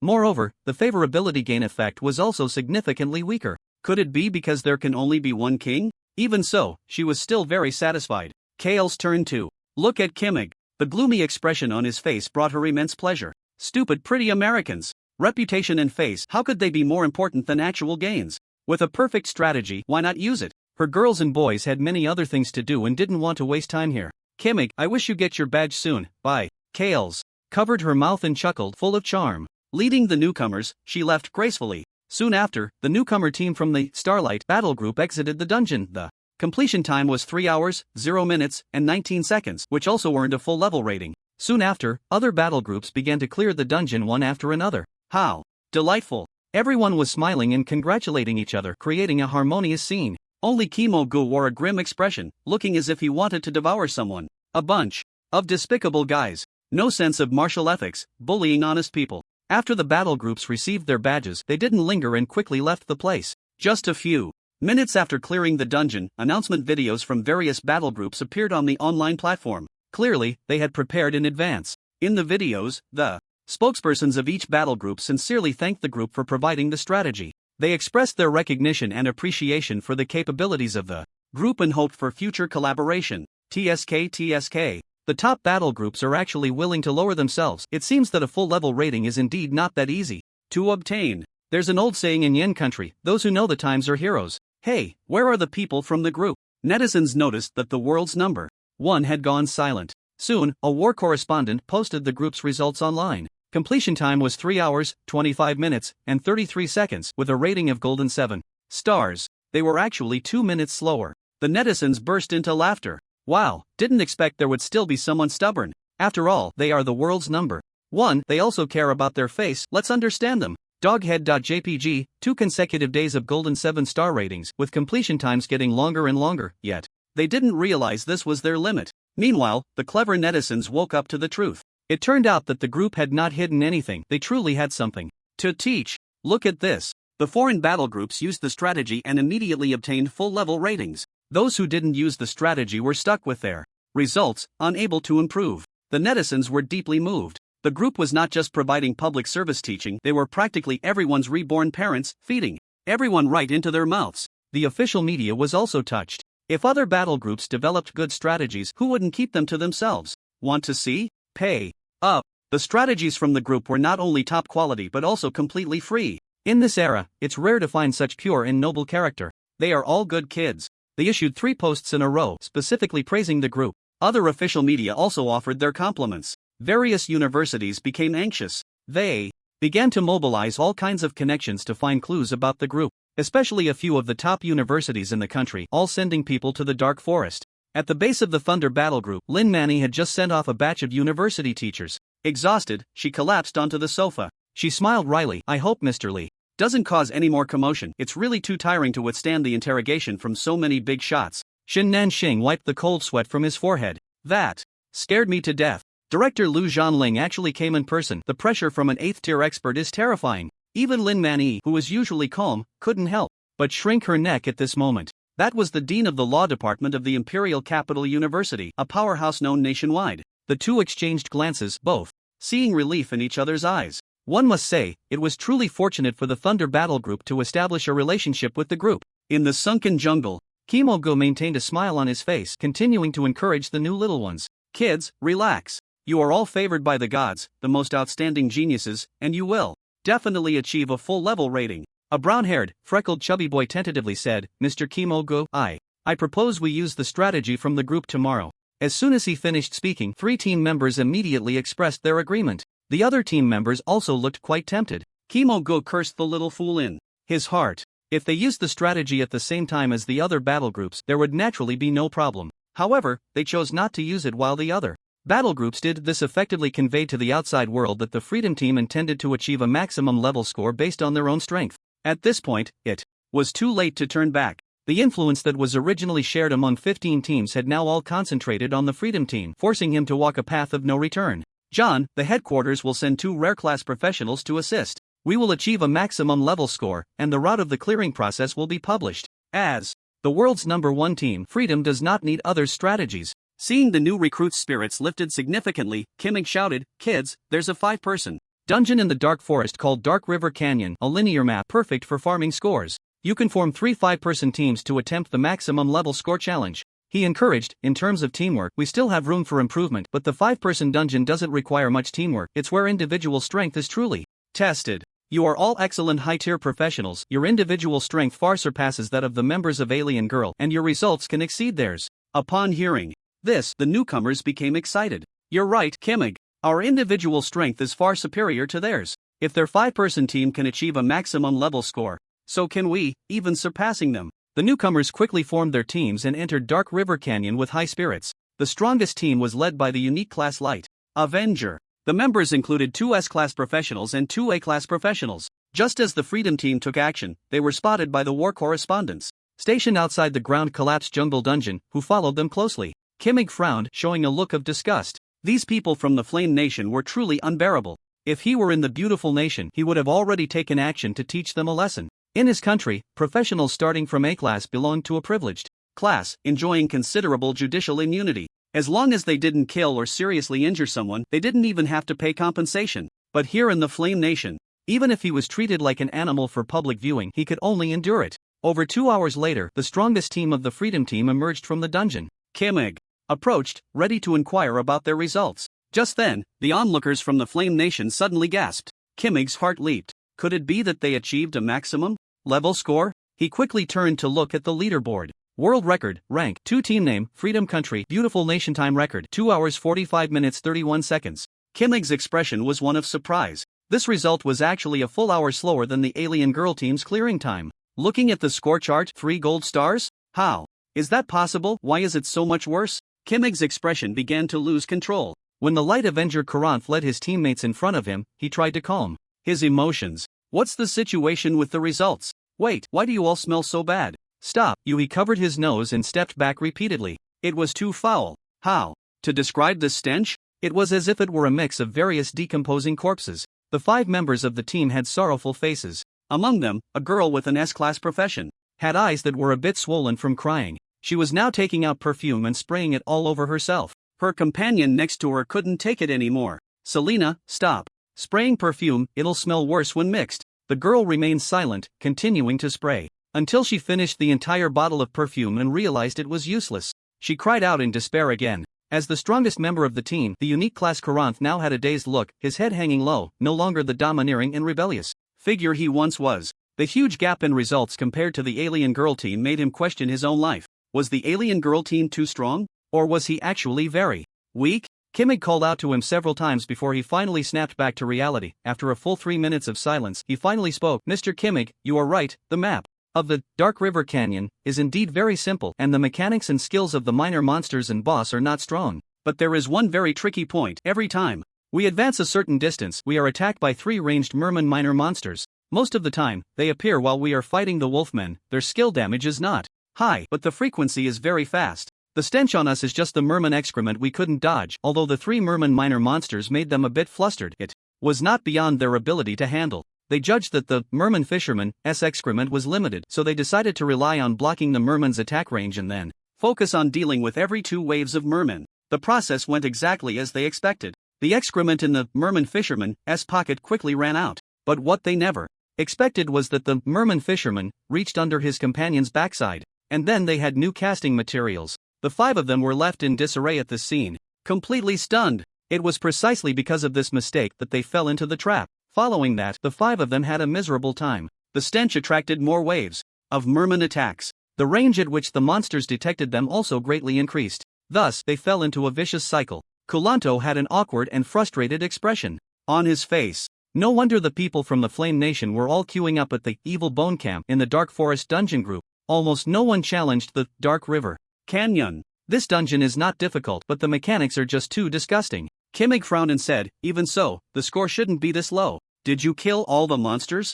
Kulanto said somewhat dejectedly, we killed them all. He racked his brain, unable to understand how the Alien Girl battle group managed to clear it in 1 hour and 42 minutes. By this point, he finally realized how high the difficulty of achieving a full level score really was. No wonder there had never been a full level score in history. Kulanto had also encountered many practitioners below A level. He was clear about the specific strength of low-tier professions. It is no exaggeration to say that in front of B-level and C-level practitioners he was basically equivalent to a humanoid mini-boss. This was also the reason he initially underestimated the Alien Girl. Now it seemed that the strength of the Alien Girl battle group was simply terrifying. Kimig sighed inwardly and did not continue to ask, fearing that Kulanto would be even more discouraged. He was a candidate for the future Freedom battle group's pillar, and he couldn't afford to have a mindset issue. The remaining 2 teams soon exited the dungeon as well. The team led by the rare profession achieved a score of 2 hours and 50 minutes, ranking 3rd on the leaderboard. The team composed of 2 S-level and 3 A-level professionals achieved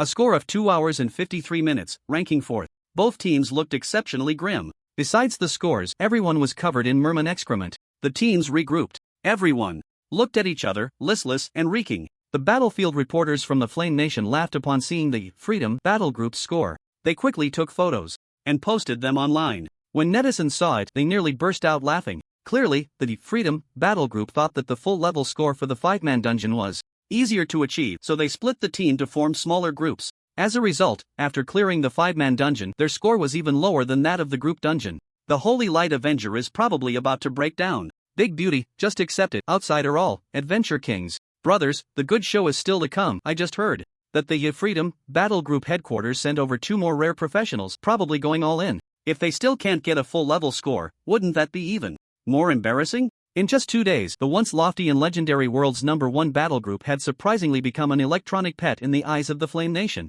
Of course, it wasn't that everyone looked down on the world's #1, it was purely a schadenfreude mentality. Who let us have a freak like the battle group? Hotel. Li Yi admired as Liu put on her clothes and equipment. A few days ago, he wanted to look but felt embarrassed. Now he could look openly. She looked so good. Master the sword. Saint's sister couldn't withstand the gaze and stomped her foot shyly. Her mature and charming face bore the expression of a young girl. There was an intellectual allure mixed with a hint of youthful cuteness, and the contrast surprisingly blended well. Li Yi simply couldn't resist even a bit. He jumped off the bed and approached Liu. He held the sword Saint's sister's soft hands. Liu, the you now is the real you, Li Yi exclaimed. Perhaps due to the contract, although Liu is no different from a real person, he still felt something was missing in her liveliness. It wasn't until he saw the shy and timid look on the sword Saint's sister's face that he truly felt she was a living person. Just like him. Liu let her master hold her hands. Her cheeks flushed slightly, and in a somewhat bashful tone, she said, Master, remember, you can only touch hands. Li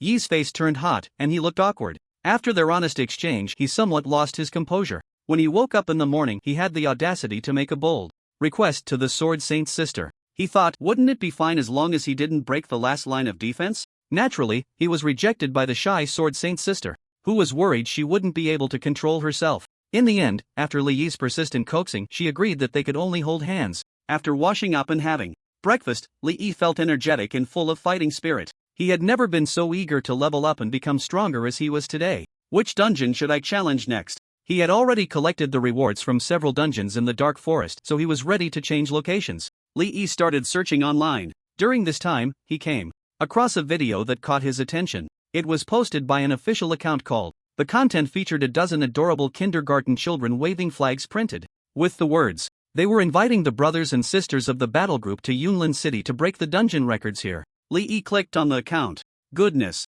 they had posted over 20 similar videos, an average of 7 or 8 a day. There were children, workers from various professions, and kind-hearted grandparents. There were also energetic young men and women. Yunlin City. Lee liked the post and searched for relevant information online. Yunlin City is located in the southwestern plateau region of Yen Country and is a beautiful tourist city. There is a rare level 1 group dungeon called in the area. It includes 2 small dungeons for 15 people and 1 medium dungeon for 30 people. Since it is only a level 1 group dungeon, almost no challengers choose to come here each year. Most new professionals primarily gain experience and equipment from 5-person dungeons. Therefore, challengers tend to choose dungeon groups like which combine 1 group dungeon with several 5-person dungeons. Only has group dungeons, lacking detailed information and strategies. So aside from the disaster response team regularly clearing the dungeons to reduce disaster risks, no one else comes to this dungeon group. With the recent shortage of level 1 firefighters in Yunlin City, the disaster alert level for has been continuously rising.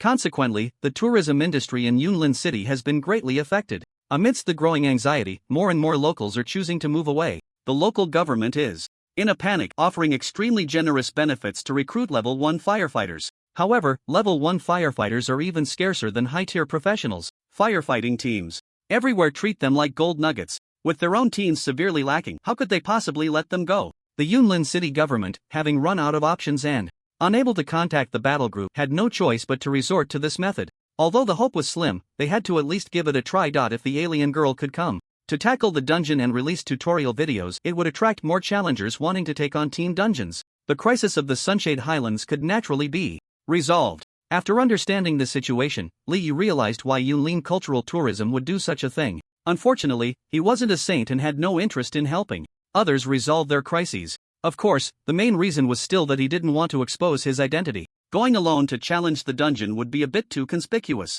A related content article pushed below the information caught Lee's attention. The medium dungeon Evil Shadow Tribe in Sunshade Highlands produces magic skill points. Lee immediately became interested. Skill points were incredibly precious, whether for high-tier or low-tier professions. There was only 1 point per level. One way to increase skill levels was through dungeons. This article was a repost from a foreign rookie team that had challenged the Evil Shadow Tribe 26 years ago. After clearing it, one of the mages in the team received 1 skill point. Lee's eyes sparkled with excitement. He had to go now. If he could obtain a skill point at level 1, it would mean he was far ahead of other professions right from the starting line. With the Sword Saint Big Sister leading the way, he wouldn't have to worry about clearing the dungeon at all. Lee immediately decided to head to Yunlin City. Before setting off, he obtained Liu's consent and summoned her into the summoning space. The purpose of this was to avoid drawing too much attention on the way to Yunlin City. Secondly, it was to save on one person's teleportation fee. Then, Lee sent the detailed strategy for Dark River Canyon to Shen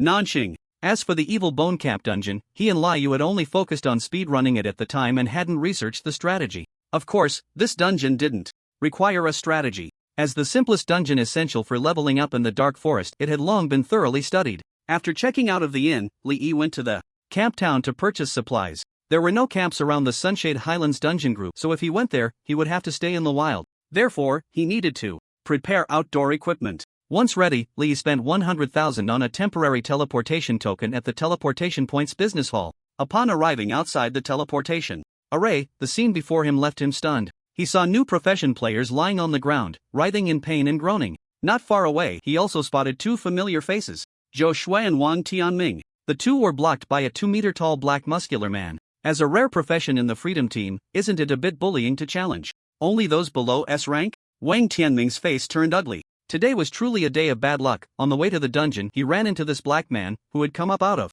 nowhere to challenge the team members to a duel. After being refused, he started hurling insults. The team was filled with hot-blooded young men. How could they withstand such provocation? In a fit of rage, they agreed. And thus, the current scene unfolded. The black man not only challenged the Tianshui team members but also sent duel requests to passers-by. It was a complete indiscriminate attack on everyone. The black man wore a mocking expression. So you admit you're weak? Since you're weak, you deserve to be crushed by the strong. Why are you hesitating? Why not accept the duel? Is it that the men of the Flame Nation are so cowardly? You don't even dare to fight in front of your woman? What? If I do something to your girlfriend, would you just stand by and watch? The black man's voice was loud, and nearly everyone passing by heard him. Wang Tianming's face turned ashen. Being insulted to this extent, even if he was cowardly, he couldn't back down now. He gritted his teeth and agreed to the duel invitation. The black man's eyes lit up. A-level profession, magic warrior? The profession's strength is quite decent, but unfortunately, he shook his head disdainfully.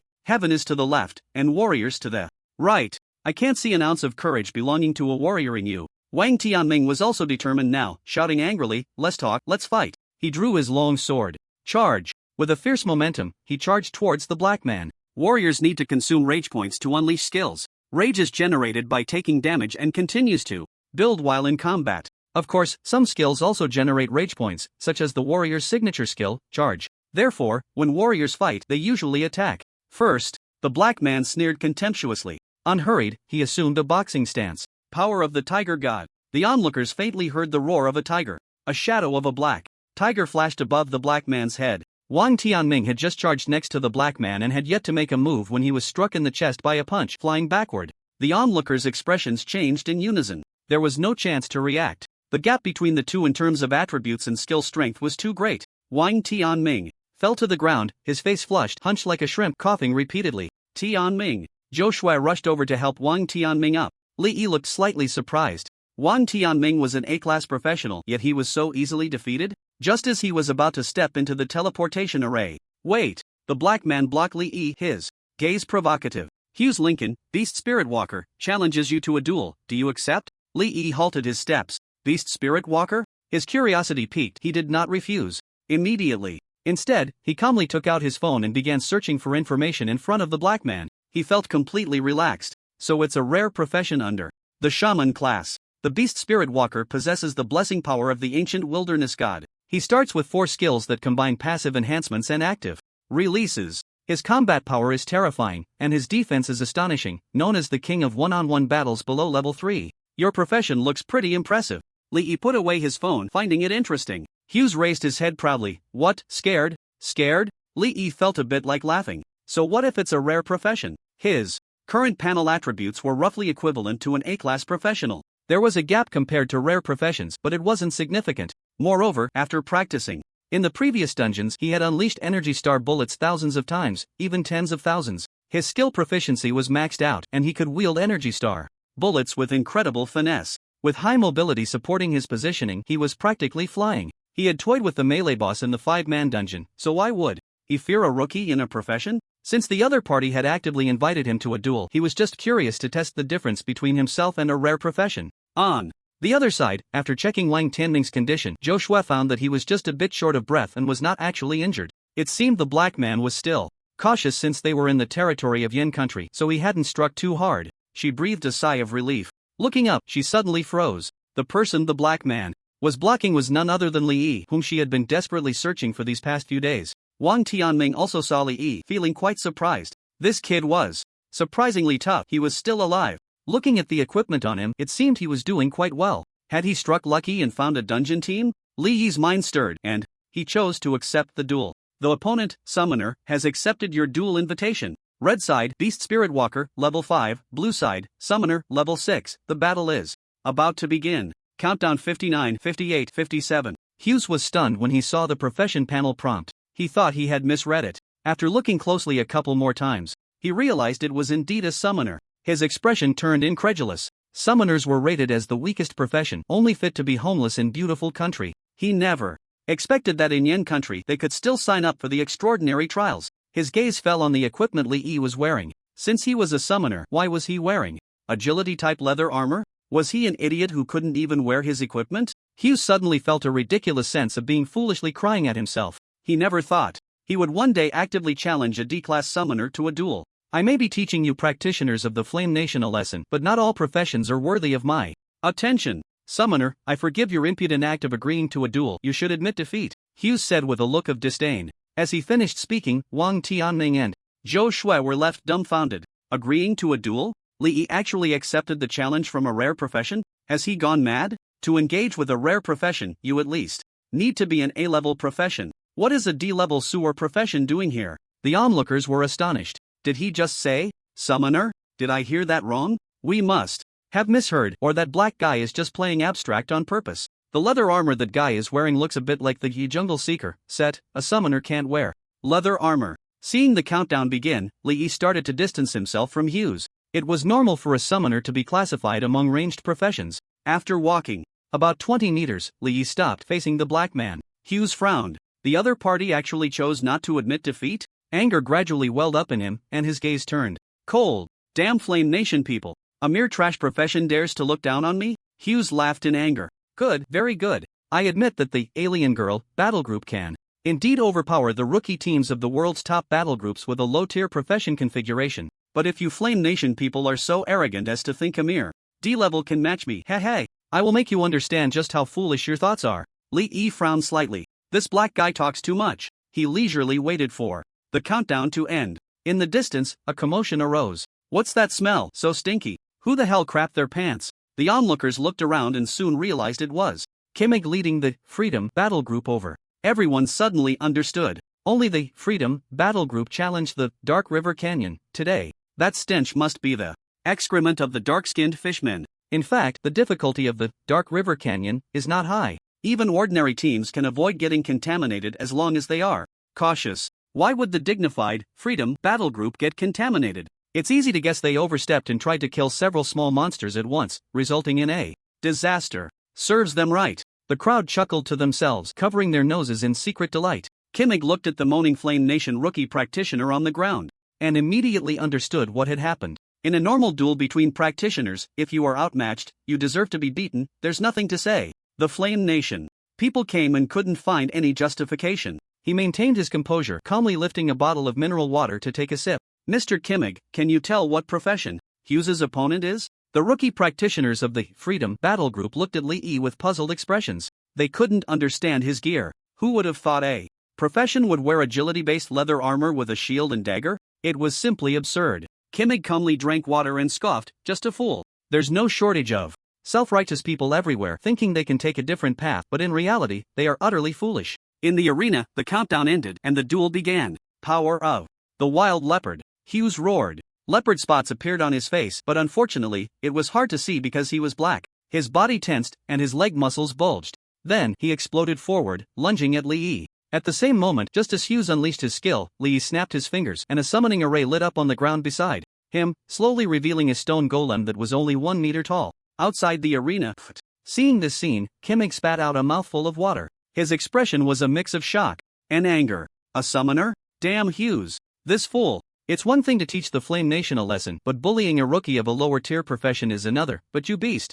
You actually went to duel with a D-rank summoner. What's the difference between that and a grown man beating up a kindergarten child? If this gets out, what face will the battle group have left? Kimig immediately focused his attention. If Hughes went too hard, he would step in to save this person from the Flame Nation. The onlookers were collectively dumbfounded when the Stone Man was summoned. Their brains seemed to have shrunk. No way, he really is a summoner? A rare profession fighting a summoner? How could that black guy have the face to initiate the challenge? And that summoner must also be brain dead, agreeing to the invitation just like that? Is life going too smoothly that he wants to get beaten up? In the arena, the moment the Stone Man appeared, it staggered towards Hughes. Meanwhile, Lee began to precisely control the distance between the two, centering around the Stone Man. The movement speed after activating the skill is about 130% slower than me. After the trials in the dungeon, Lee was experienced and quickly assessed Hughes's speed with just a glance. He felt reassured. As long as he couldn't catch up to him, it would just be like hitting a wooden dummy. He had it under control. The onlookers, including Kimig, had expressions of surprise. How could this summoner be so fast? It seemed even quicker than Hughes under the effect of frenzied leopard's power. During the battle, Hughes didn't notice anything unusual. He dashed in front of the Stone Man. Tiger God's power. He unleashed the strongest attack skill of the Beast Spirit Walker. Under the blessing of the ancient wilderness god, his arm muscles bulged, and his claws came down, tearing the Stone Man to shreds. Lee raised an eyebrow. As a summoner, he could receive feedback from the attacks his summoned beast endured. No wonder he was called the king of one-on-one battles below level 3. His single target damage was indeed fierce. It was about half of the normal attack damage of the Sword Saint at level 1. Lee nodded slightly. Objectively speaking, he still recognized Hughes's strength. Next is you. Hughes roared with a ferocious expression as he lunged at Lee. It's over, the onlookers silently thought. The cooldown time for a summoner's initial summoning skill is as long as 10 minutes. A summoner without their summoned beast is no different from an ordinary person. You're so noisy. Lee strolled leisurely, casually firing an energy star bullet. It shot towards Hughes at an exceptionally tricky angle. Don't make me shout. Hughes felt the astonished expressions of the onlookers regarding his skills and couldn't help but feel a bit smug. He intended to showcase the power of the beast spirit walker to the spectators. Facing the incoming energy star bullet, he transformed his form. Demon Bear's power. After casting the skill, his body swelled by 10 centimeters, becoming more robust. I thought you dared to duel with me. What's so special about you? Is this it? The summoner's energy star bullet was merely a tickle to him. He grinned and charged directly at the energy star bullet. With this momentum, he seemed intent on smashing the energy star bullet apart. The visual impact of shattering a skill with his body would indeed be very shocking. However, bang! The energy star bullet did not explode, as Hughes and the others expected. Instead, it struck Hughes right in the abdomen. Due to his excessive speed, the inertia was too great, and the massive impact from below caused him to stumble, falling flat on the ground. He landed face first in the dirt. Ha! Kimig looked surprised. He discovered that this summoner's skill was surprisingly powerful. Moreover, the casting speed and proficiency of the opponent's skills were very high. Lee almost laughed out loud. This was an energy star bullet with a panel magic power of 53 points, boosted to level 8. Even if the skill damage wasn't high, it was still quite sufficient at this level. At the very least, the opponent couldn't casually tank it with a level 5 body. Plus, there was the 5% magic penetration and 5% armor penetration effect provided by the Jungle Seeker set. Did he dare to take it head-on? What a talent! Then, let's reward you with a few more shots. He launched another energy star bullet. Hughes, shaking off the dirt from his mouth, had just gotten halfway up when the energy star bullet hit his shoulder. He fell back onto the ground again. Ah! Hughes roared in anger. Damn those people from the Flame Nation, how could they make him fall publicly twice? His combat intelligence was quite impressive. In his fury, he still realized that Li Yi's skill, speed and accuracy were far superior to those of other professionals. Immediately, he switched to the agile leopard god blessing state using frenzied leopard's power while still on the ground. His speed and agility increased significantly, allowing him to roll swiftly across the ground for several feet. Let's see how you hit me this time. Just as Hughes pushed off the ground with both hands to jump up, another energy star bullet had already arrived beside him, accurately striking his thigh. Hughes's body was propelled into the air by the impact of the energy star bullet, uncontrollably spinning around, before crashing back down onto the ground, facing the sky once more. Witnessing this scene, everyone watching was dumbfounded. The entire venue fell silent. Even Kimig seemed a bit dazed. This summoner has some skills. The damage from the energy star bullet was impressive, indicating that the skill level was high and there was a certain amount of magical power backing it up. The summoner's level should not be low. The trajectory speed of the skill was quite fast, and the accuracy was extremely high, almost hitting exactly where aimed. The proficiency of the skill was terrifying. Most importantly, his timing in battle was spot on. The skill was released without any hesitation, perfectly timed. Kimig's heart sank, feeling a very bad premonition. Wow, I'm seeing things. What an amazing summoner. The onlookers snapped back to reality and immediately took out their phones to start recording. A summoner overpowering a rare profession was incredibly rare. This was bound to go viral. Not far away, Wang Tianming and Zhou Shui looked at Li Yi as if they had seen a ghost. Their minds were somewhat malfunctioning. Was that really Li Yi? What had he gone through these past few days? Why had he become so powerful? Especially Wang Tianming. Just a moment ago, he had been taken out in one hit by the Beast Spirit Walker and was very clear about the opponent's combat strength. He never expected Li Yi to be able to toy with the opponent so easily. On the ground, Hughes was furious enough to explode. He rolled over and got back up, only to be struck down again by another precisely aimed energy star bullet. Even with his rare profession's physique, he couldn't withstand being hit by 4 energy star bullets in a row. At this point, Hughes was dizzy and in pain all over. Stop. We concede. Kimig stepped between Hughes and Li Yi, his expression cold. Continuing the fight would only result in Hughes being further humiliated. The crowd was in an uproar. No one expected that this duel would end with the defeat of a rare profession. A D-level profession defeating a rare profession was simply unbelievable. Hughes shouted, "I haven't lost. I can still fight. How could I possibly lose to a summoner?" Kimig frowned. The passive skill frenzied battle intent of the S-level profession Berserker was activated. Everyone in the venue felt as if they were being stared at by a ferocious beast, each one falling silent. Hughes shivered all over, realizing that his team leader was furious. He immediately backed down and stopped speaking. The duel has been interrupted by a high-tier profession. Duel terminated. What is your name? Kimig stared at Li Yi. Li Yi also saw the prompt on the panel. He was on the verge of winning, and this foreigner had to butt in. Can't take a loss? Defeating a rare profession is easier than dealing with a boss. Li Yi concluded after comparing in his mind. This was still without him transforming into a spell cannon. Melee combat is easier to bully. Li Yi smiled.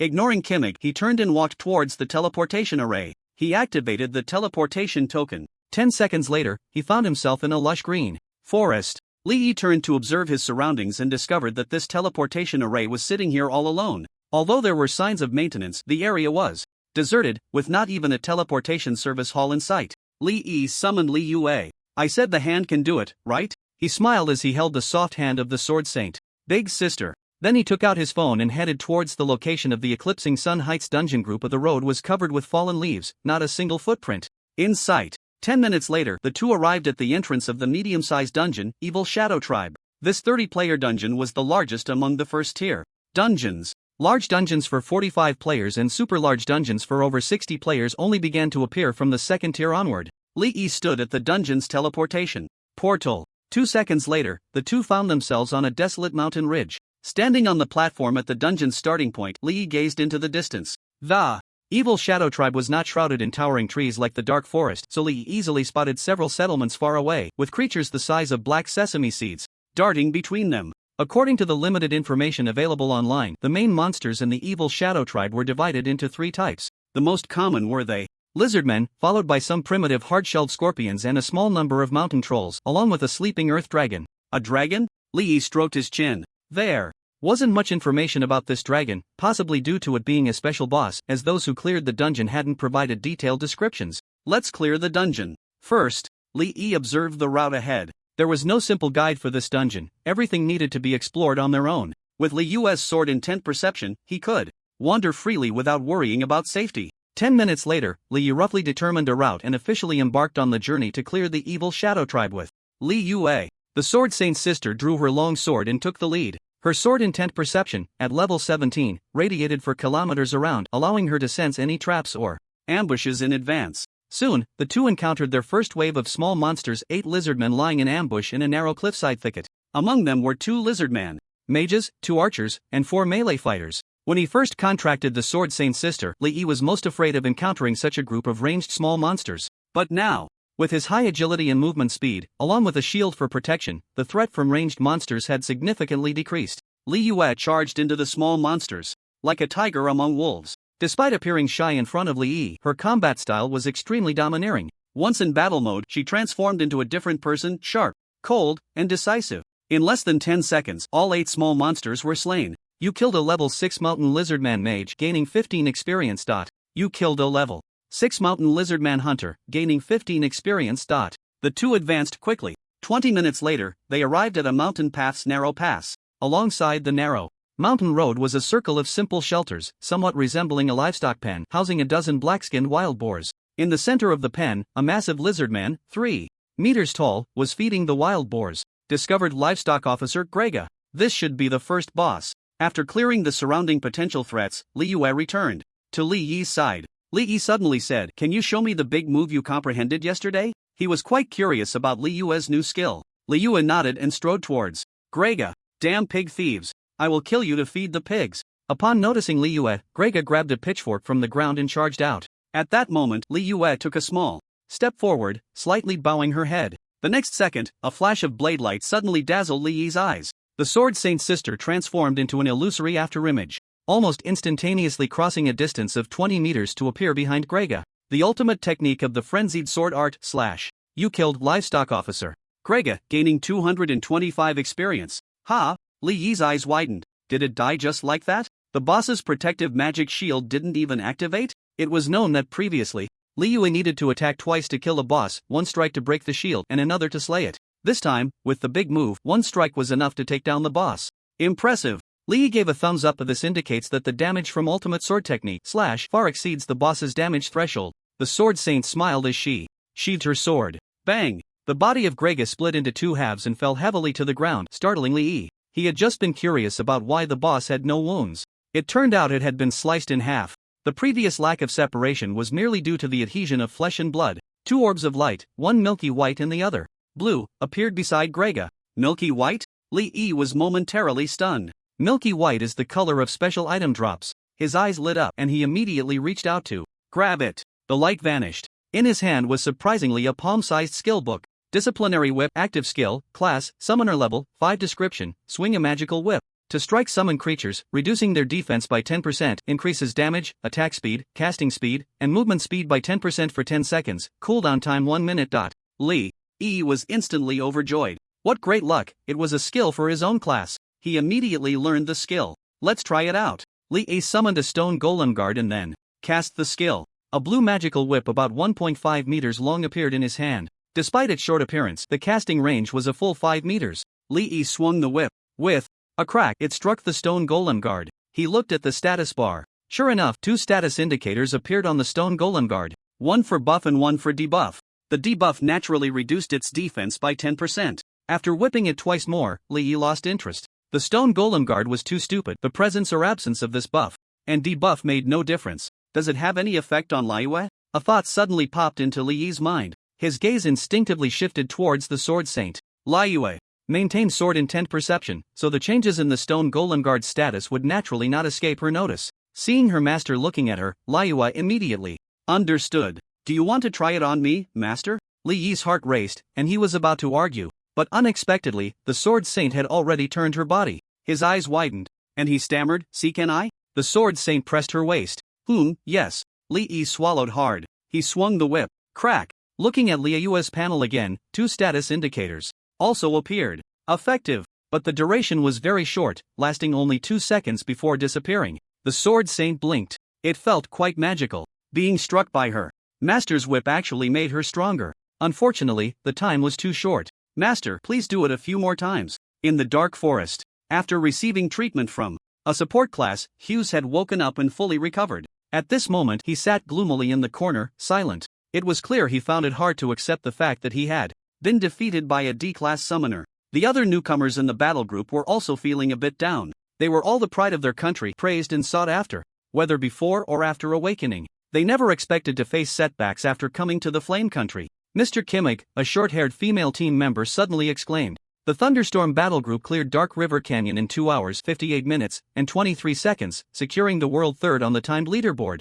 Kimmig looked up, dissatisfied at the newcomer. Just third, what's so surprising about that? They also surpassed us with a golden 5-star rating, ranking second in the world. Kimmig's expression changed drastically. Impossible. The 5-member team from Kuranto and Kimmig spoke simultaneously. They even released a tutorial video for Dark River Canyon. After a few seconds of silence, Kimmig and Kuranto took out their phones in unison. After watching, Kuranto let out a long breath. He felt somewhat better. It turned out it wasn't a problem of their strength but rather a tactical issue. But at the same time, he was completely convinced by the Alien Girl battle group just based on their ability to discover the hidden boss, the Fishman Sentinel, and devise counter-strategies. The Freedom battle group is far inferior to the other side. The only thing they have over the Alien Girls battle group is their higher-tier professions. Yet, in front of them, this does not seem to be an insurmountable mountain. Mr. Kimmig, let's stick with the strategy from the Alien Girls battle group. The Flame Nation truly is a place of hidden talents, Kuranto said with a bitter smile. Kimmig's expression was blank, and after a long silence, he nodded. At the base of the Thunderstorm battle group, the instructional video for the Dark River Canyon dungeon went viral, sparking unprecedented discussion and excitement. Netizens were astonished that the hidden boss, Fishman Sentinel, was hidden so deeply. They were also shocked that the Alien Girls battle group could discover it and even find a countermeasure. Using plant dyes to locate the hidden boss, who on Earth came up with such a brilliant idea? It was simply amazing. They couldn't help but admire it. The thought processes of these genius big shots were simply monstrous. No matter what astonishing maneuvers the Alien Girls battle group pulled off in the future, they would no longer find it surprising. They had become numb to it. The impact of this video even surpassed the previous strategy for the Dark Poison Mine. Because the Dark River Canyon itself had a simple map and the mechanics of the mobs and boss did not require specific professions to tackle, everyone could challenge it. After overcoming the major difficulty of the dark-skinned Fishman's ambush, the Dark River Canyon successfully replaced the Evil Bone Camp as the easiest dungeon. All analysts, after watching the video, stated that the Dark River Canyon would be the easiest dungeon to achieve a high score in history. Lin Mani, after reading the report in her hand and pondering for a long time, said, "It's time to lay out the transformation industry." Shin Nanqing's eyes immediately lit up. He managed the battle group and created instructional videos for new professionals. Wasn't it all for this moment? He had thought it would take at least a year to officially start laying out the extraordinary related industries. Unexpectedly, due to his acquaintance with the Alien Girls Battle Group. This process had been greatly accelerated. With the popularity accumulated by the Thunderstorm Battle Group combined with the prestige endorsement of the Alien Girls Battle Group, it was simply a dreamlike start. Shin Nanqing tentatively asked, "Aunt, what percentage of the battle group should we give to Brother Li and the others?" Lin Mani handed her phone to Shin Nanqing. What played was a scene of Li dueling with the rare profession Beast Spirit Walker from the Freedom Battle Group. Shin Nanqing's eyes widened in shock. Brother Li is actually a summoner? He had never asked Li Yi about his profession, but subconsciously thought it should be B tier. He never expected it to be the weakest sewer profession, summoner. A D tier profession defeating a rare profession. Although there was an advantage in ranged combat against melee, that was still a rare profession. The base attributes and skill values were overwhelmingly superior to D tier. Shin Nanqing watched the video over and over again, becoming more and more astonished. Low tier professions indeed have competitiveness, but such individuals are simply too rare. At least for someone like him with a B tier profession, without equipment suppression, he would usually be unable to defeat A tier professions, not to mention the even higher S tier and rare professions. No wonder he is a member of the Alien Girls Battle Group. Brother Li has such formidable combat talent, he sincerely admired. In fact, Shin Nanqing had misunderstood Li Yi. Any professional who could unleash skills like Li Yi, with instant cast and no cooldown, throwing out thousands, even several thousand skills in each dungeon, would naturally see their combat level soar, mastering their skills to an extraordinary level. It was nothing but practice. After pondering for a moment, Shin Nanqing resolutely said, 4 for us, 6 for them, we'll take the bigger share. With the backing of a prestigious family background, the worst consequence of a failed venture would merely be returning home to inherit the family business. But if he successfully gambled on the Alien Girls Battle Group, his future achievements might just make him the most dazzling among the young heirs of the entire Shin family, or even the whole nation. In Kainan Province, Yunlin City, the news from the Thunderstorm Battle Group has arrived. They said they cannot interfere with any arrangements of the Alien Mother Battle Group. Mayor Ma furrowed his brow, his fingers tapping on the table. Suddenly, he seemed to have made a certain decision. You go ask the people from the Thunderstorm Battle Group to send a message to the Alien Mother Battle Group. As long as they are willing to devise a strategy for the 3 team instances of Eclipsed Heights, we can offer 13 attribute source crystals and 4 skill source crystals. His subordinate was taken aback, stammering, "Mayor, these are the most valuable items in our armory, do you want to give them all away?" Attribute source crystals and skill source crystals are both unrestricted items, extremely precious. The former can enhance a practitioner's basic attributes, while the latter can be used to gain skill points. Mayor Ma glared, "Can anything be more precious than the lives of the people? Items can be obtained again, but can lives be brought back?" This was also a helpless move on his part. After all, first-tier disaster firefighters were scarce nationwide and even worldwide. The current extraordinary profession training system is both advanced and complete, allowing C-level professions that previously could not be promoted to second tier to now advance. Those C-level professions with decent combat power would generally choose to push for higher levels. Disaster firefighters could only be selected from the D-level professions that could not be promoted to second tier. And picking out individuals from D-level practitioners who had the ability to clear team instances was like finding a needle in a haystack. There were only 4 people left in the disaster firefighter reserve team in Yunlin City, not even enough to form a 5-person squad. Sending them into a team instance would likely result in being chased and killed by small monsters, which was no different from sending them to their deaths. His subordinate looked at him with admiration and nodded. "I'll contact the Thunderstorm Battle Group right away." Eclipsed Heights. Li Yi grasped the blue orb and pulled out a ring. Wild Boar Tooth ring, quality, blue. Constitution +5, Strength +5, Agility +5, Level requirement, 6, Equipment effect, 1, Attack speed +10%, 2, Magic resistance +5%. The attributes were quite good. Li Yi replaced the ring he was wearing that added 6 points to agility. He continued to advance. The Evil Shadow Tribe, as a medium-sized team instance for 30 players, had a total of 5 bosses. The Sword Saint's sister cut through the enemies like chopping vegetables, and in just 3 hours, they arrived before the final boss, Evil Shadow Chief, Gistreg.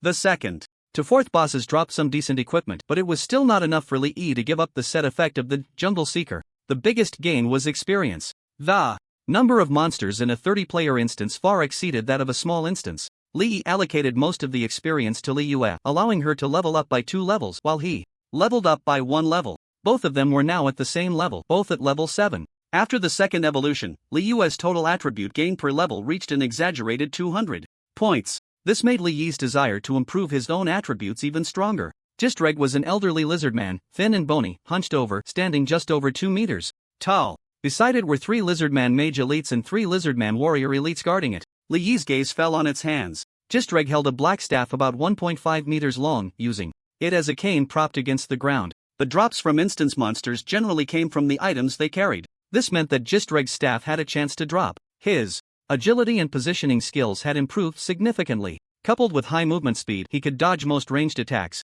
Therefore, the need for the Mocha's shell shield had greatly diminished. Although this item provided considerable defense, carrying a 10-kilogram object affected agility and speed. The most crucial point was that Liyue's sword mastery / could strike from a distance. With the comprehensive protection of the Sword Saint's sister, there were no monsters in low difficulty instances that could threaten him anymore. So rather than continuing to carry a shield that is basically useless, it would be better to switch to a staff. Li Yi did not act immediately. Didn't they say there's a sleeping earth dragon in this dungeon? How come we haven't even seen a shadow of it the whole time? He muttered to himself. Then he asked Liu if she had noticed anything. I didn't find anything. Liu shook her head. But she pointed to the distant evil shadow chief, Gistage. They are talking about something called the King of the Mountains. I don't know if it's the earth dragon you mentioned, master. Li Yi was taken aback and exclaimed, you can understand what they're saying? Liu nodded. They are speaking a dialect of Orcish. I can't understand everything, but I get the general idea. Li Yi curiously asked, what did they say?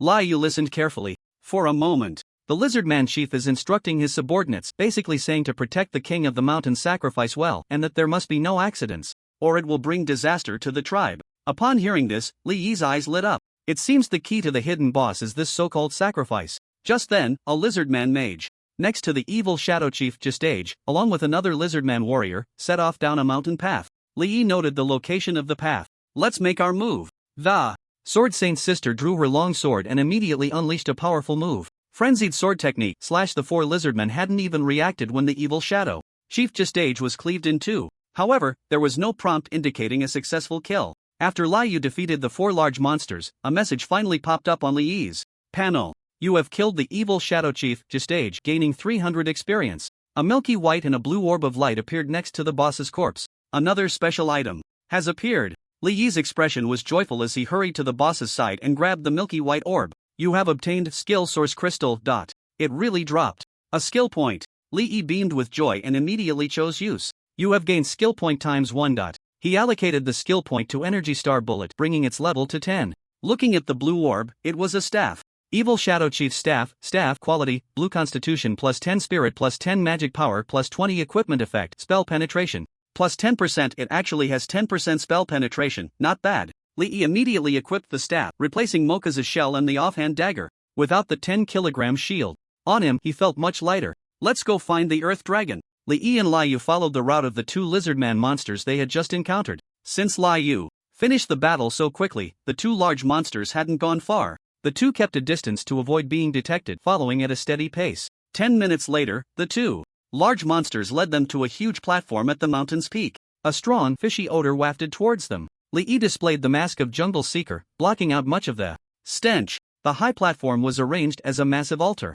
Hundreds of dead wild boars and various bird corpses were laid out on it. 20 lizardman priests knelt in a circle around the offerings. They waved their hands wildly, shook their heads, and chanted incantations. It seemed they were performing some kind of ritual. Are these offerings for the Earth Dragon? Li Yi frowned slightly. He wanted Liu to eliminate all the lizardmen but was worried that it would prevent the hidden boss from appearing. Ultimately, he decided to wait a bit longer. 5 minutes later, the 20 lizardman priests suddenly let out piercing cries. Their bodies twisted as if electrocuted. Moments later, to Li Yi's astonished gaze, the 20 lizardmen drew daggers from their waists and plunged them violently into their chests. Then they collapsed to the ground, blood flowing out. The two lizardman mages walked to the stone platform in the center and extended their hands to cast spells. In the next moment, a blood-red bead the size of a thumb began to coalesce above their heads. The bead spun rapidly, and then red mist surged from the corpses of the wild boars, birds, and lizardmen on the platform, converging towards the blood bead. In just 1 minute, all the corpses were drained of blood, leaving behind only desiccated remains. The blood bead in the air had grown to the size of a soccer ball, shimmering with an eerie crimson halo. The lizardman mage manipulated the blood ball, slowly placing it on the central stone platform before retreating to the edge of the platform. Master, the Earth Dragon is coming. Liyue's sword intent perception detected the hidden boss before Li Yi. Soon, Li Yi also heard the sound of stones clattering. The noise grew closer. Roar! A massive roar erupted as a gigantic creature, 10 meters long, climbed onto the high platform. This enormous creature resembled a giant lizard with a mouth full of sharp teeth and earthy yellow scales. 3 rows of bony spikes extended from its back to its tail. Li Yi was speechless. This is what they call a dragon? It looked nothing like a dragon. At best, it was a large four-legged lizard. The earth dragon's eyes were blood red and its breath was frantic. After climbing onto the high platform, it eagerly rushed towards the blood ball, opening its mouth wide to swallow it whole. Gulp! The clear sound of swallowing echoed. The earth dragon's frenzied breath actually calmed down. After consuming the blood ball, it extended its tongue, licking its lips as if savoring the taste. Then, with a thud, it lay down on the ground and fell into a deep sleep. Just as Li Yi was about to instruct Li Yue to attack, an unexpected change occurred. The yellow body of the earth dragon began to slowly turn blood red. Its body gradually expanded, growing to twice its original size before stopping. The two lizardman mages, who had retreated to the edge of the high platform, knelt on the ground, repeatedly bowing and shouting. Li Yi looked on in confusion. What was happening? What are they saying? Li Yue replied, they are shouting King of the Mountains. As soon as she finished speaking, Li Yi suddenly felt darkness above him. He looked up and his eyes widened. A nearly 4-meter-long black raven, with a wingspan of over 10 meters, led a dark swarm of smaller ravens, flying towards them, landing on the earth dragon. The giant raven used its sharp claws to tear open the earth dragon's skin, exposing its crimson flesh inside. The smaller ravens swarmed in, fighting for the blood meal. Discovered King of the Mountains Anyu. Li Yi realized. So this giant raven was the true King of the Mountains. He began to understand why it was called Eclipsed Heights. There were at least tens of thousands of these ravens. Wherever they went, they could surely block out the sun. Go for it. Since the main target had appeared, Li Yi decisively issued an attack order to the Sword Saint's sister. Li Yue drew her sword, her long legs moving swiftly as she charged into the high platform like a female leopard. You have been discovered by Anyu. You have entered combat. Ka! Anyu let out a piercing shriek. Its wings flapped, creating a whirlwind, as it soared high into the sky, diving towards Li Yue. Frenzied sword technique, slash, the sword light and the raging wind intertwined. Anyu's massive body split in half. You have killed King of the Mountains Anyu, gaining 450 experience points. First kill bonus of 450 experience points. A hidden boss can be taken down in one hit? Li Yi gave a thumbs up to the Sword Saint's sister. Li Yue smiled slightly, then turned to look at the earth dragon. The creature's body had been torn open by the ravens, and countless smaller ravens had burrowed inside to peck at its innards, already dead in its sleep. The little ravens were so focused on eating that they didn't even notice that Anyu was already dead. Li Yue raised an eyebrow. Still eating? Heartbreaking roar. Waves of sound rippled outwards. Hundreds of ravens exploded, creating a spectacular scene. Those slightly farther away also toppled to the ground. Li Yi clicked his tongue, shaking his head with a look of regret. The little ravens, like the snakes and insects in the dark poison mine, also had no experience points. Otherwise, even if each gives only 1 point of experience, he would still make a fortune. The King of the Mountains dropped 3 orbs of light, 1 blue, 1 purple, and 1 white. Li Yi's eyes sparkled. This was the third special item dropped by the evil Shadow Tribe.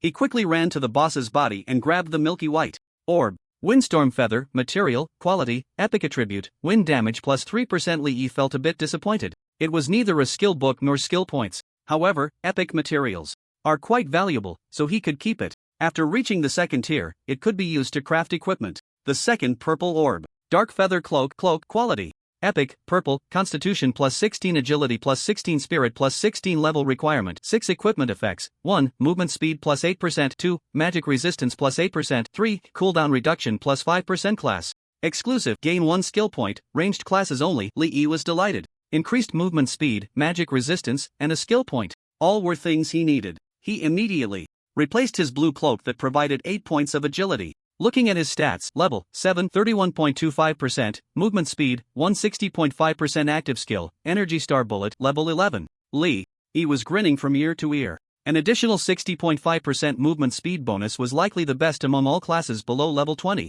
Unfortunately, the third blue item conflicted with his set, so he tossed it into his bag. As a medium-sized team dungeon for 30 players, the evil Shadow Tribe was too vast. Li Yi and Li Yue took over an hour to exit. Evil Shadow Tribe, normal, dungeon challenge completed. Time taken 5 hours 22 minutes 34 seconds. Current world ranking 1. You have obtained the Feather Calamity Destroyer Golden. Title, limited time ranking reward, Feather Calamity Destroyer, title, quality, gold equipment effects, movement speed plus 7%, 2, deal 15% more damage to flying creatures, evil. Shadow Tribe, normal, dungeon challenge completed, overall score gold 9 stars, current world ranking 1. Your Adventure King badge value has increased. Li Yi replaced the title Wolfman Slayer, which only provided 5% movement speed, with Feather Calamity Destroyer. He checked the panel for the Adventure King badge, which increased his total attributes by 75 points. He set up camp, cooked, and rested. The next day, Li Yi cleared 2 more 15-player dungeons. His level reached 79% of level 9. Each dungeon provided 50 points to the Adventure King badge. Li Yi originally planned to clear one more dungeon to reach level 10 before participating in the Abyss Challenge for the second tier promotion. However, at that moment he received a message from Shin Nanqing. 13 attribute source crystals and 4 skill source crystals, in exchange for strategies for the 3 dungeons in the Sunshade Highlands? Li Yi was filled with mixed emotions of joy and surprise. Each attribute source crystal increased attributes by 5 points, with 65 points of attributes plus the 191 points of constitution he already had. His total constitution would reach 256 points. Moreover, the 3 dungeons in the Sunshade Highlands, without the possibility of repeating the title, also offered 20 points of attributes as a reward each time. The 10 points of free attributes from reaching level 10. If all were added to Constitution, that would be 326 points. Li Yu's current total Constitution was 710 points, minus the 160 provided by equipment, leaving her with a base Constitution of 550 points. Wouldn't that mean his Constitution would be 59% of Li Yu's? Almost there. Just 11% more and he would have 70% of Li Yu's Constitution. Hooray! Li Yi happily bounced around. The Sword Saint Big Sister looked on with curiosity. Why was her master so happy today? Li Yi met her gaze, looking at her stunningly beautiful face, as radiant as a peach blossom. He almost couldn't resist wanting to kiss her right away. Just hold on a little longer. Li Yu suddenly looked a bit shy and said, "Master, I have good news to tell you." Li Yi asked in confusion, "What good news? I seem to be able to control a bit more now." The Sword Saint's older sister blushed. Li Yi's eyes widened, his tongue stumbling over words. How much more is that? Li Yu bit her lip, her eyes glimmering with emotion. "Probably half a level." Li Yi was delighted and quickly asked, "How come you can suddenly control it a bit more?" Li Yu thought for a moment and said, "It should be the enhancement of the path of the Sword Saint that allows me to suppress some of the breeding instincts with the will of the sword." Upon hearing this, Li Yi looked at Li Yu's panel. Name, Li Yu Kalogus, Level 9, Strength 590, Agility 1611. Constitution, 710, Spirit, 325, Magic Power, 200, Talent, Path of the Sword Saint, Level 9, Sword Intent Perception, Level 25, Light Sword Mastery, Level 1, Path of the Sword Saint, Level 9 Damage plus 25%. After Li Yu's Sword Intent Perception reached Level 25, she requested to allocate skill points to Path of the Sword Saint. Thus, all 8 skill points from levels 8 and 9 were added to Path of the Sword Saint. Unexpectedly, there were additional gains. Li Yi's eyes sparkled. Does that mean that if more points are added to Path of the Sword Saint, later, Li Yu's control will be even stronger? Good days are coming. Yunlin City. Mayor, the Alien Girl Battle Group has agreed to our request. The assistant cheered as he rushed into Mayor Ma's office. Mayor Ma's face was flushed with excitement. The Thunderstorm Battle Group will clear the dungeon according to the strategy of the Alien Girl Battle Group in 3 days and will release a tutorial video to the entire network in 5 days. However, they have one request. Asking us to pay the reward first. What do you think? The assistant inquired. Mayor Ma waved his hand grandly and said, "Agree to them." The next day, Li Yi cleared the Evil Shadow Tribe. Unfortunately, luck was not particularly good and no skill points dropped. The third day, cleared 2 15-person dungeons. From then on, all attribute rewards from the 3 dungeons were collected and the strategy tactics were also devised. After reaching level 10, experience could no longer be gained, and further leveling up required advancement. Therefore, after clearing all 3 dungeons, Li Yi and Li Yu's levels remained at 10. Li Yi initially thought that since they could not continue gaining experience, they might as well collect all the attribute rewards from the first-tier dungeons. Unfortunately, after checking the information, he learned that after leveling up to 10, they could only enter dungeons they had previously cleared. And after reaching level 11, all first-tier dungeons would be inaccessible. In the evening, Li Yi met with Shun Nanqing, who had come to Yunlin City. This is the Attribute Source Crystal and Skill Source Crystal promised by the Yunlin City government. Shin Nanqing handed the items to Li Yi and informed him about the layout of the extraordinary industry. 50-50 split? Li Yi was astonished, almost thinking he had misheard. He only needed to continuously provide strategy tactics to the Thunderstorm Battle Group to hold a 50% stake? Li Yi's expression was somewhat strange. This share from Shin Nanqing was meant for the entire Alien Girl Battle Group, but in reality, it was just for him alone. If Shin Nanqing knew the truth, he wondered what her reaction would be. After pondering for a moment, Li Yi said, "I'm sorry, we can't ensure stable output of strategy tactics, however, we can manage a few popular dungeon strategies for each tier." He couldn't clear every dungeon, nor could he create strategies for each one. Maintaining a few strategies to uphold his reputation was enough. Otherwise, if he cleared every dungeon that could produce materials, what would be the difference from working a job? He could solo dungeons and enjoy all the drops, making enough money by selling materials and equipment without needing to rely on anyone. After understanding Li Yi's thoughts, Shen Nanqing could only settle for less. The two ultimately agreed to provide 2 strategies for each tier of dungeons and take a 20% profit. After sending the strategies to Shen Nanqing, Li and Lai Yu returned to the hotel, using up 13 attribute source crystals and 4 skill source crystals. A total of 65 free attribute points and 4 skill points were obtained. All attributes were added to Constitution. The skill points were all allocated to Energy Star Bullet. Name, Li Yi. Age, 18. Occupation, Summoner. Level, 10, 0%. Strength, 80. Agility, 168. Constitution, 326. Spirit, 101. Magic Power, 108. Critical Hit, 8% movement speed, 169.5% active skill, Energy Star Bullet. Level 18. Looking at his panel, Li Yi felt a surge of pride.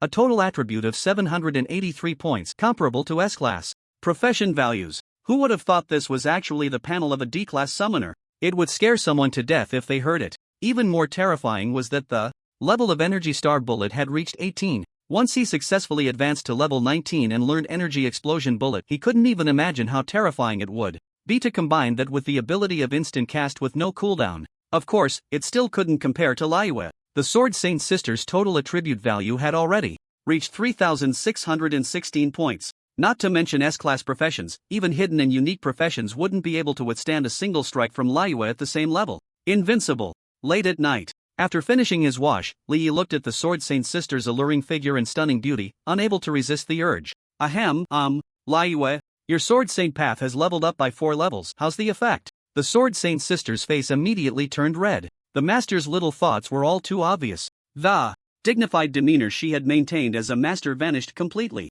I'm not particularly accurate in my judgment, but we could try that. Her voice grew softer. Li Yi instinctively asked, try what? Lai Yue covered her face with her hand. After a while, she softly said, kiss, hug. Hearing the Sword Saint Sister say those 2 words, Li Yi's heart raced, feeling as if something was about to burst out of his chest. He took a deep breath and slowly crawled over. The Sword Saint Sister sensed her master's approach, and her breathing quickened. Li Yi reached out, grasping Li Yue's wrist, successfully revealing her face again. Master, the Sword Saint Sister murmured softly, her gaze dreamy, like a fledgling bird yearning for the protection of wings. Li Yi took a deep breath. He went for it. In the beginning, Li Yi was still in control, but soon, he was completely overwhelmed by the Sword Saint Sister's counterattack. Li Yi felt like a little kitten, while Lai Yue was the crazy cat owner. Their positions had completely reversed.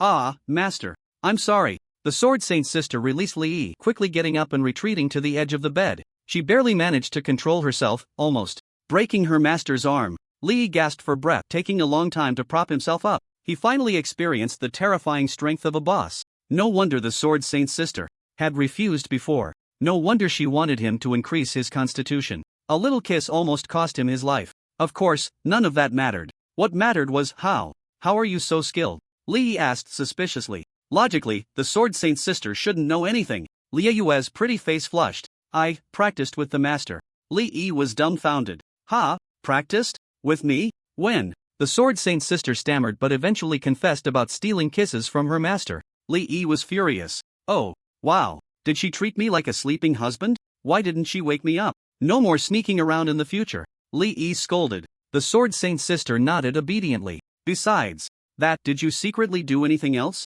Li Yi casually asked. To his surprise, the Sword Saint Sister's face turned as red as blood, and she lowered her head, not daring to look at him. Li Yi's eyes widened. Oh wow. What else did she do to me? Confess everything. Li Yi shouted angrily. The Sword Saint Sister succumbed to her master's authority. He could only explain what he had done sneakily that night. Master, I was really wrong. I was just curious. The Sword Saint Big Sister looked at her master with a pitiful expression. Li Yi was exasperated. This was truly outrageous. Curiosity was no excuse for that. Of course, what frustrated him the most was why he had slept so soundly at that time. Punishment, he must punish her severely. Ahem. What you secretly did to me that night, I command you to do it again. The Sword Saint Big Sister immediately shook her head. No, master, after trying, I found I still can't control it. Li Yi recalled the fear he had just experienced. He was filled with grief and anger. Starting tomorrow, he must work hard to improve his physical condition. The next day, in the morning, Li Yi watched with appreciation as the Sword Saint Big Sister dressed and washed up.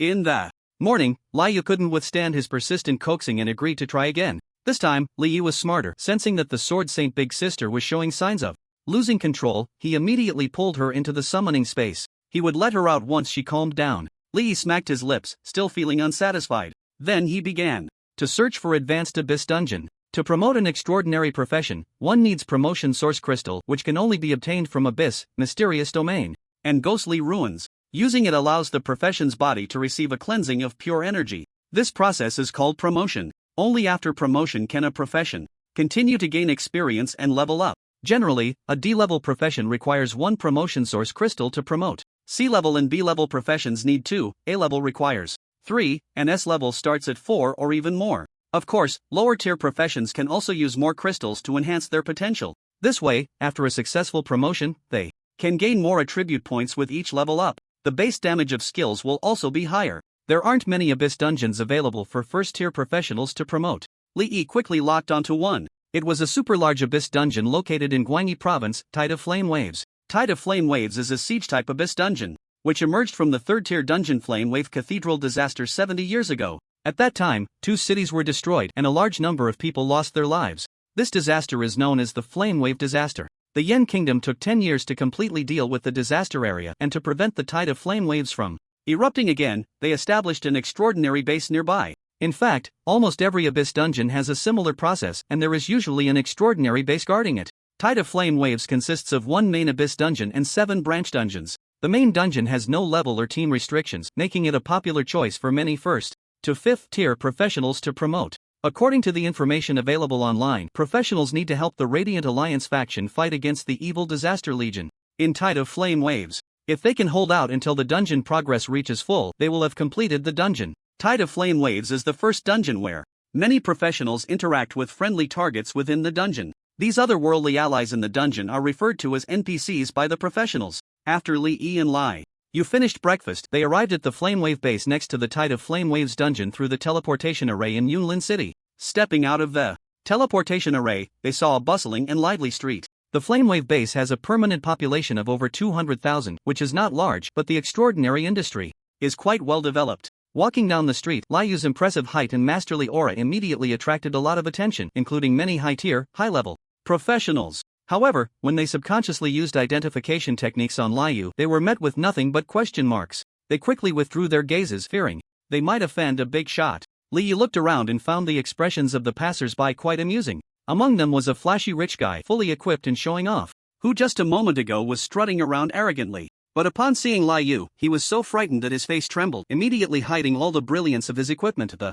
pressure brought by the full question mark was indeed terrifying. The two arrived at the entrance of the Tide of Flame Waves dungeon. The Abyss challenge is still short by 47 people. Hurry up. To ensure the highest chance of clearing, the safety inspectors would only allow adventurers into the Abyss dungeon once it reached maximum capacity. The maximum capacity for Tide of Flame Waves is 1,000 people. Moreover, each wave of challenges can only be conducted separately. The next challenge can only begin after the previous group has exited. This characteristic applies to the Abyss, the mysterious domain, and the ghostly ruins. After waiting for more than half an hour, Li and Lai Yu saw that the number of participants was sufficient, and the safety personnel opened the fence at the dungeon entrance. 1,000 people entered the dungeon portal in order. Tide of Flame Waves, Radiant Fortress. Li opened his eyes and found himself in a massive city. The architectural style was somewhat reminiscent of medieval Europe from his past life. Looking up, he could see the outer walls towering at least 20 meters high. The streets were paved with thick blue stone. Adventurers from another world, welcome to the Radiant Fortress. Li was momentarily stunned and looked up at the speaker. It was a kind-looking old man with a white beard standing next to the portal. This was the first time he had heard human language in a dungeon. This is your identity badge. Without it, you cannot enter the Radiant Fortress. The old man cheerfully handed him a badge made of a crystal-like material. As soon as Li took it, a prompt popped up on the panel. The Tide of Flame Waves battle has officially begun. Current phase, resource collection current. Progress, 0.00%. Personal progress, 0.00%. At that moment, the old man pointed towards a distant supply donation area. Commander Makalo is collecting supplies. We hope you can contribute to the resistance against the Cataclysm Legion. Li nodded. I will. Just as he was about to head to the donation area, the old man spoke again. He smiled and said, Adventurer, your servant is a powerful warrior. I believe that with your presence, our strength against the Cataclysm Legion will grow even stronger. The Sword Saint's sister nodded coolly when someone praised her. Li Yi's eyes widened slightly in surprise. This line of dialogue didn't seem to be in the strategy guide. Could it be the effect of the Adventurer King badge? Or was it a randomly triggered event? Adventurer, you are very lucky. The legendary blacksmith Lord Philo has arrived at the Radiant Fortress today. If you need any equipment, you can seek Lord Philo's help in the craftsman area. The old man added another line, which was also not in the tide of flame waves. Strategy Guide. Li Yi waited a few more minutes, and seeing that the old man had nothing more to say, he followed the old man's guidance and headed to the donation area first. It was already crowded with adventurers. Supplies could include food, materials, weapons, and so on. Li Yi thought for a moment and donated all the unused equipment he had obtained from Eclipsed Heights. This phase was referred to by adventurers as the throwing junk phase. Everyone would dump all their useless materials and equipment to the NPC. If the progress was still not full after clearing out their bags, they would then collect resources from the wild. Generally, this involved hunting beasts for meat or gathering herbs and ores. Current phase, resource collection, completed. Current progress, 78% personal progress, 100% evaluation, perfect. After completing his own progress, Li Yi went to the craftsman area to look for Lord Philo mentioned by the old man. Blacksmith. Following the sound of hammering, Li Yi arrived at several weapon shops. After consulting the craftsmen inside, they all said they had heard of Lord Philo but had never seen him and did not know his whereabouts. Master, I sense a halfling. I wonder if it's the blacksmith you're looking for. Li Yu suddenly said. Li Yi's expression brightened. It was indeed the Sword Saint Sister's sword intent perception that was reliable.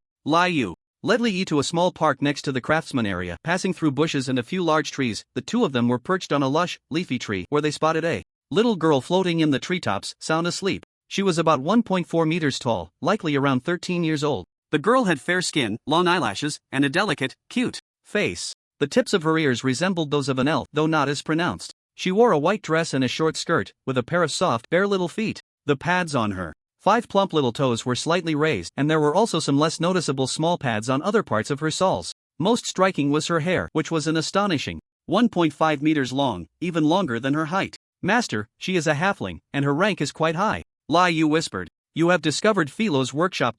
A prompt appeared on the panel. Workshop? Li Yi exclaimed in surprise. So this little girl is Philo, the legendary blacksmith? He looked around, noticing there wasn't even a furnace in sight. How could this be called a workshop? You human trash, your expression is very displeasing to Lady Philo. At that moment, the girl in the treetops woke up. She crossed her arms, propped her legs up, and floated down with a rather mature expression. Are you questioning my abilities? As she spoke, the halfling girl's gaze fell on Li Yu beside her. Her bright blue eyes widened in shock, her expression turning somewhat horrified. Her figure was so large, especially in the chest area. The little girl immediately became unhappy, her expression and gaze filled with intense jealousy. She said fiercely, Orc woman, Lady Philo does not like your appearance. You are not allowed to look at me or talk to me. Li Yi was taken aback. Wasn't the halfling supposed to be a warm and friendly race? Why did this little girl seem like a spoiled brat? The Sword Saint's sister keenly sensed the little girl's jealousy and couldn't help but smile, then turned her back to her.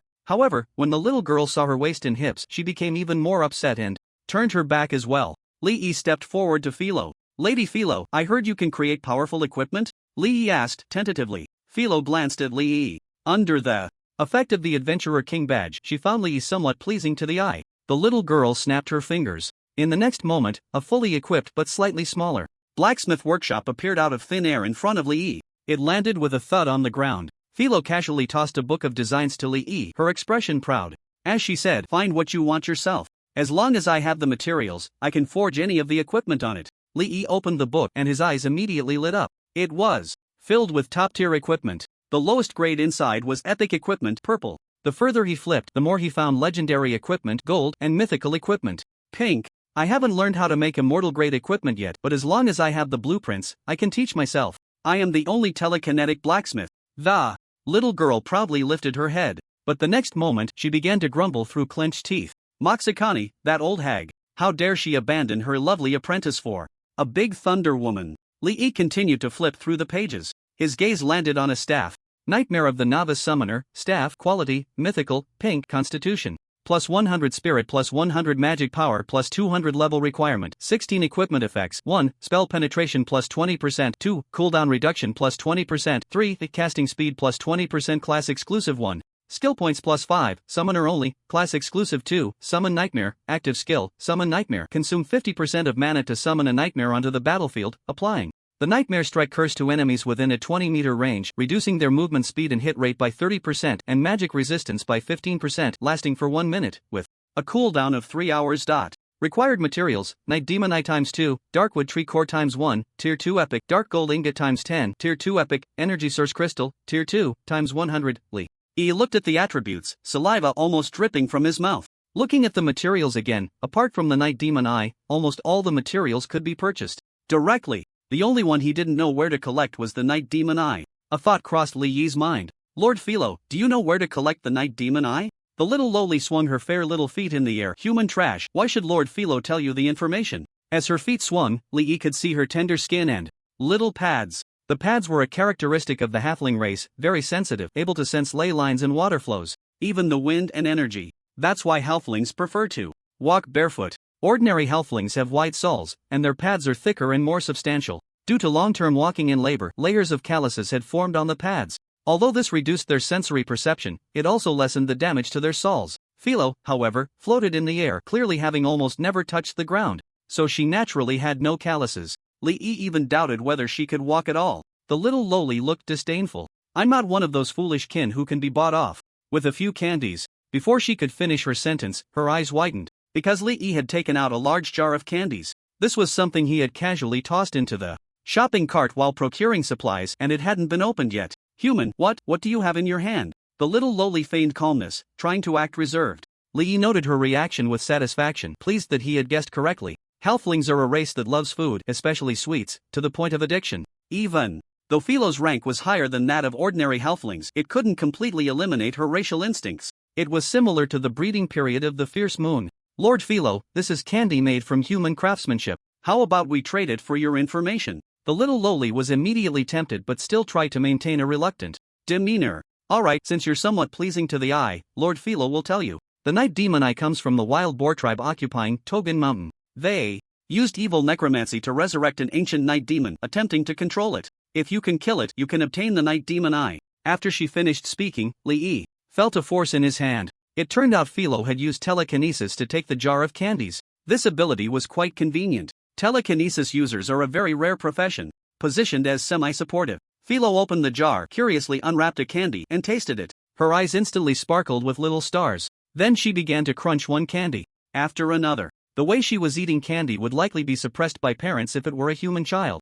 After Li Yi noted the information, he continued to look through. He also saw several good mythic long swords. It might be worth trying to make a mythic longsword to sell to Shin Nanching for some money. Although he had taken 20% of the profits from the extraordinary industry of the Thunderstorm Battle Group, the industrial layout was a lengthy process. He needed money now and had to earn it himself. Selling equipment was a good method. Equipment has an immediate effect on the enhancement of professionals and is a necessity for all professions. He filtered through the options and found a light sword whose materials could all be purchased, with quite good attributes. Li Yi initially wanted to make something for Fierce Moon, but ultimately found that her enhancement from manufacturing equipment would be greater. After all, her agility main attribute was a terrifying 1711 points, and the enhancement from wearing attribute restricted equipment was extremely formidable. Li Yi's browsing motion came to a halt. A piece of equipment caught his attention. Blessing of the Windwalker, belt quality, epic. Purple, agility plus 30 constitution plus 30 spirit plus 30 spell power plus 30 level requirement, 11 equipment effect, movement speed plus 20%, class exclusive, ranged projectile speed plus 15%.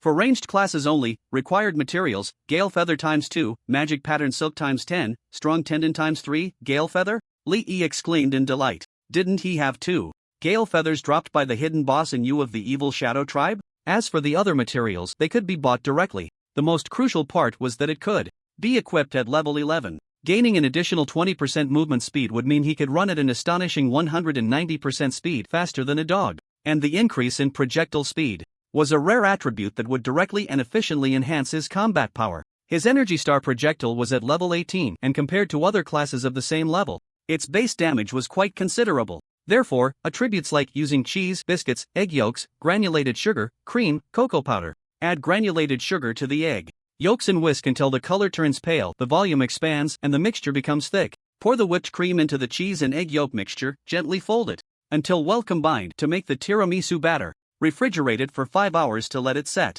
After the time is up, sift a layer of cocoa powder on the surface, and it's done. After Li Yi finished speaking, he looked at the little lowly, who was swallowing hard. Her sapphire eyes were already lit up like light bulbs. Li Yi took the opportunity to Say, as long as you, Lord Philo, can stay in the glorious fortress, I will bring you some delicious desserts and pastries at least once every 3 days. Though little.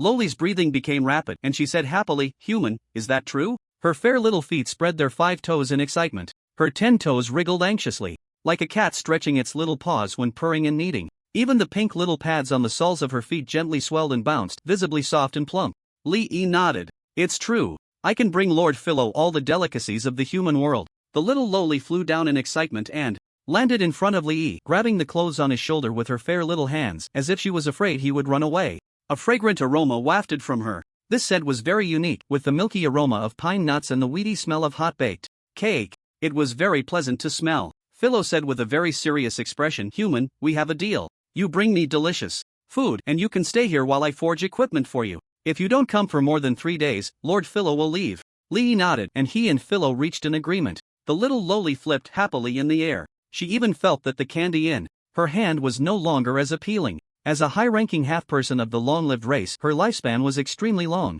Although she looked like a little human girl on the outside, she was actually over 300 years old. 3 days for her was just a nap. Phase 1, resource collection completed. Phase 2 begins. Phase 2, catch the spy. Description: please assist the glorious knights in finding the shadow ghost spies hidden in the city. Current progress, 0.00%. Personal progress, 0.00%. All the adventurers in the glorious fortress collectively groaned in despair. Even the high-ranking adventurers felt unlucky. What bad luck! Why is this second phase about finding a spy? It's over. The second phase won't be completed in 4 or 5 days. We're going to get scolded by the NPCs again. The main body of the Tide of Flame Abyss dungeon did not have the refresh mechanism of ordinary dungeons. The NPCs inside were unique. After they died, new NPCs would continuously be supplemented, including the heroic leaders and high-ranking personnel. The core of the Tide of Flame was to fight the Scourge Legion, but the way of fighting might be different for each wave of adventurers. The first phase of donating supplies was basically a standard project,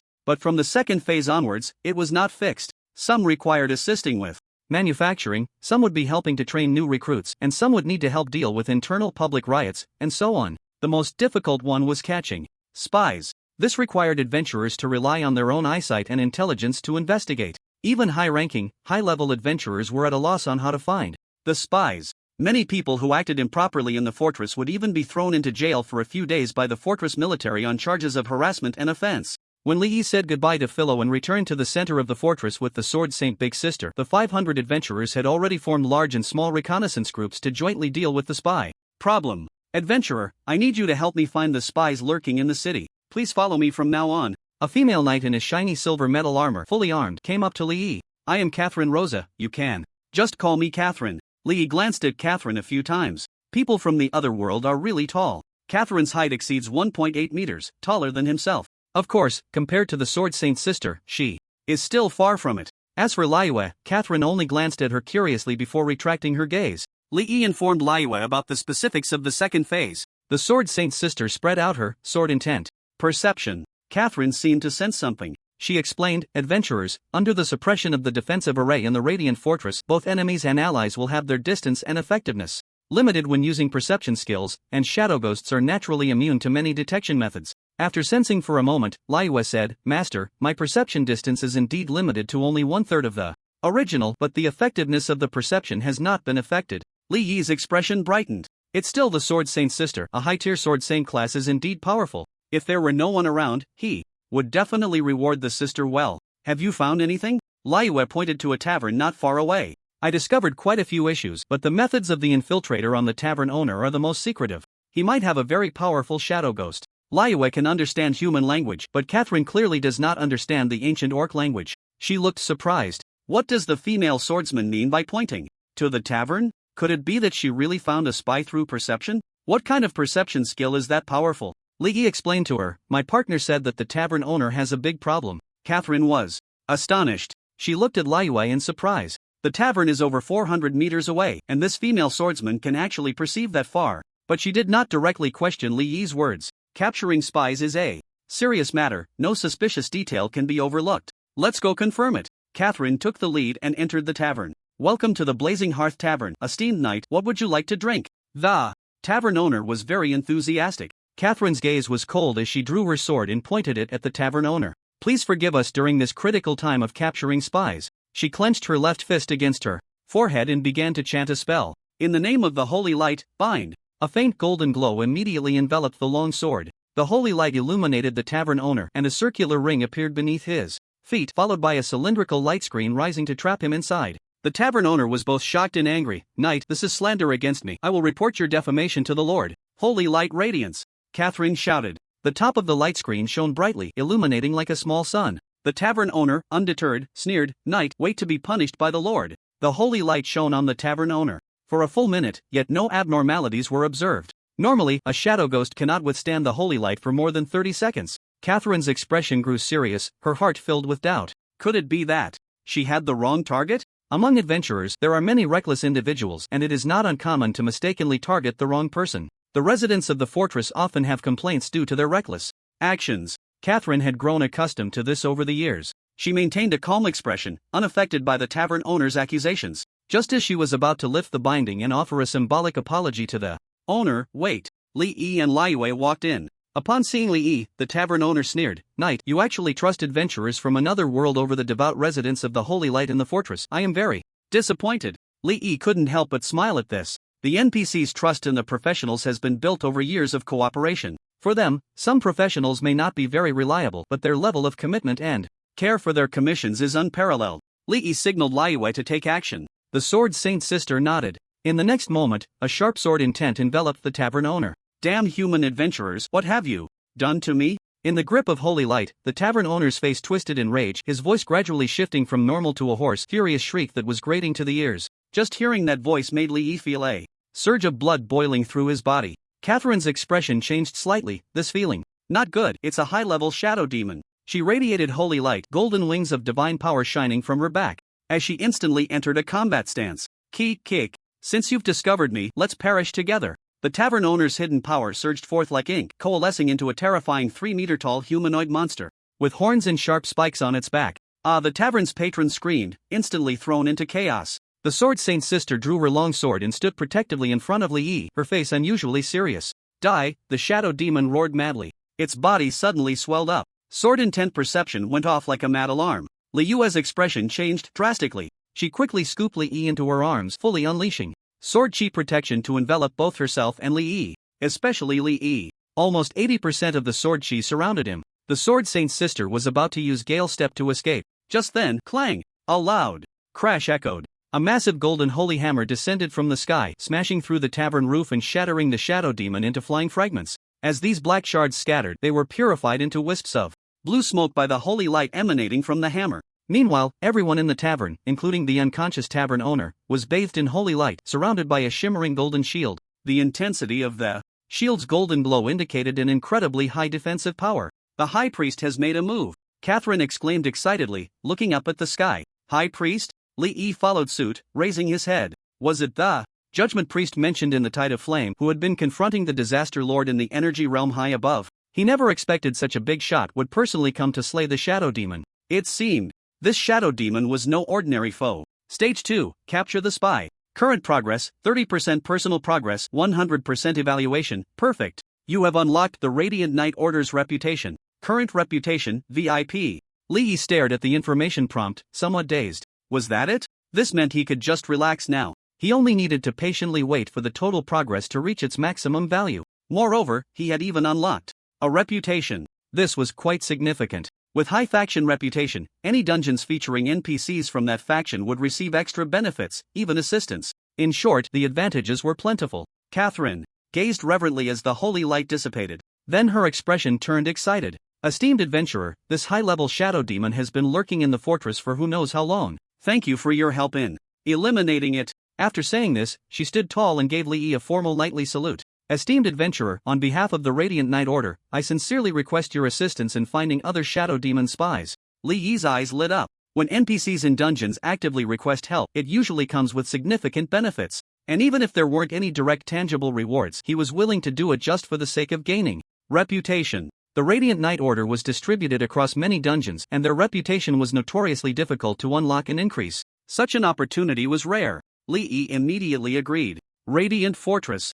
Central Square. All the professionals who saw the progress went wild. 30% progress? Damn, which big shot did this? It was known that each shadow demon spy found only increased the progress by 2%. This sudden surge of 30%, did they poke the shadow demon's nest? They had originally prepared to spend at least 4 or 5 days to complete stage 2. Because this stage was extremely difficult, with no shortcuts or tricks, it primarily tested reconnaissance abilities. But how many people had that? So at this stage, it was basically a matter of relying on numbers and slowly grinding through with patience. Who would have thought that less than half an hour into the second phase, the progress would surge by a third? Everyone became excited. They speculated that the person behind this was either incredibly wise or an experienced veteran. Whichever it was, they had certainly hitched a ride on a big shot in the second phase. The crowd eagerly dispersed to various parts of the fortress, wanting to see which giant had made this happen and to catch a glimpse of their prowess. Meanwhile, the high-level 5th-tier professionals were eager to make acquaintances, hoping for a chance to team up in the future.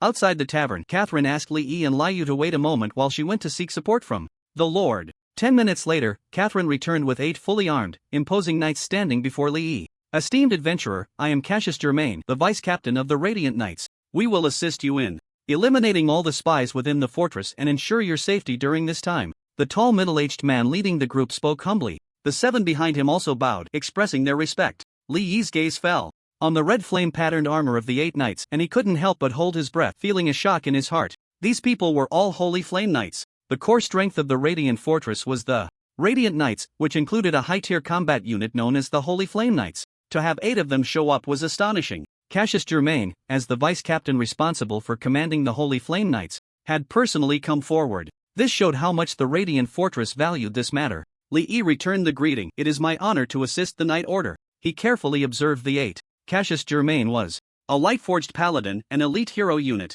The other 7 could be identified by their armor. 1 was a Holy Knight, 1 an Aegis Knight, 1 a Guardian Knight, and 2 were Retribution Knights. The last 2 were not knights. 1 had a bare head with shimmering golden runes, surprisingly a rare spellbound monk. The final one was a slender elven girl dressed only in a tube top and shorts. She had a delicate appearance, with intricate green facial markings and a necklace of moonstones around her neck. If Li Yi guessed correctly, she should be a druid, though he wasn't sure which branch of the druid class she belonged to. Cassius Germain said, "Let's get started." As he finished speaking, the elven girl let out a low growl. Then, to Li Yi's astonishment, she transformed into a massive white leopard, adorned with green patterns, standing 2 meters tall and 5 meters long. The girl was actually a shapeshifter of the wilds. "Esteemed adventurer, please climb onto my back with your companions," the white leopard said as it crouched down. The green patterns on its body spread and grew into vines, weaving 2 saddles on its back. Li Yi was momentarily stunned, then became excited. Such a flashy mount? Was the treatment for a VIP this good? Moreover, the mount was transformed from an elven girl. Li Yi couldn't wait to hop onto the white leopard's back. The Sword Saint's sister sat behind him, wrapping her arms around his waist and pulling him close to her. Li Yi comfortably snuggled against her. His gaze dropped, and he looked at the soft fur on the white leopard's back, instinctively wanting to reach out and feel it. Just as he was about to touch it, he suddenly came to his senses. This was transformed by a girl. Touching her fur would be like touching a girl's back. He immediately retracted his hand in regret. The white leopard let out a low growl and stood up, stepping forward. The other 8, including Catherine, surrounded the white leopard in protection. The Aegis Knight and the spellbound monk cast various buffs of seals and holy marks on Li Yi and Liu, ensuring his safety to the utmost. Next, Li Yi began his patrol within the fortress. The Sword Saint's older sister's sword intent perception spread out. That sleeping old man. Li Yi pointed to an old man sunbathing and dozing on a balcony. Kashujman was taken aback. He recognized the old man. Old John, the night watchman of the fortress, had worked diligently for 40 years and had just retired 2 years ago. He never expected that he too had succumbed to the temptations of the Shadow Ghost. It was unclear when he had fallen, or how much information he had sold to the Disaster Legion during that time. On the balcony, old John seemed to sense something. He opened his eyes and looked down at the crowd passing by. His gaze finally landed on Kashujman. "Good morning, Your Excellency Kashujman," he greeted with a kind smile, casually asking, "Are you preparing for battle?" Kashujman's expression was cold. He did not respond as he usually would. He pointed at old John, and 3 golden holy spears materialized out of thin air. Old John was instantly horrified, falling to the ground in fear. He cried out, "Your Excellency Kashujman, what are you doing?" Whoosh, whoosh, whoosh. 3 holy light spears shot out, piercing through old John's body. The tremendous impact slammed his frail, aged body against the wall. Hiss, ah! A piercing wail emanated from old John's body. The black shadow ghost revealed itself, desperately trying to escape from within. Unfortunately, it was firmly pinned down by the holy light spears and struggled for less than 3 seconds before being completely purified. Well hidden. Kashujman's expression was grave. Successfully finding another one, Catherine and the others looked very excited. This meant that this adventurer indeed had the ability to accurately identify shadow ghosts. The elf girl, beneath Lee, oh no, the white leopard, was also happily roaring. Everyone was thrilled. With this adventurer, they could completely eliminate all the shadow ghosts in the fortress today. They could eliminate the threat of spies in the short term. Lee looked up at old John. He nudged Liu with his shoulder. The Sword Saint's older sister understood and softly said, "Master, he is already dead." Lee felt a slight chill in his heart. The Holy Flame Knights were killing gods who crawled out of piles of corpses on the battlefield, and they would not be as merciful as the Judgment Clerics, only killing the shadow ghosts while sparing the host's life. Stage 2, Capture the Spies. Current progress, 32% next. Under the protection of the Holy Flame Knights, Lee began to patrol the entire fortress like a lord. With a finger from the King of Hell, whoever he pointed at would die. On the streets, many professionals saw Lee on the back of the white leopard in the arms of the Sword Saint's older sister. They immediately widened their eyes in disbelief.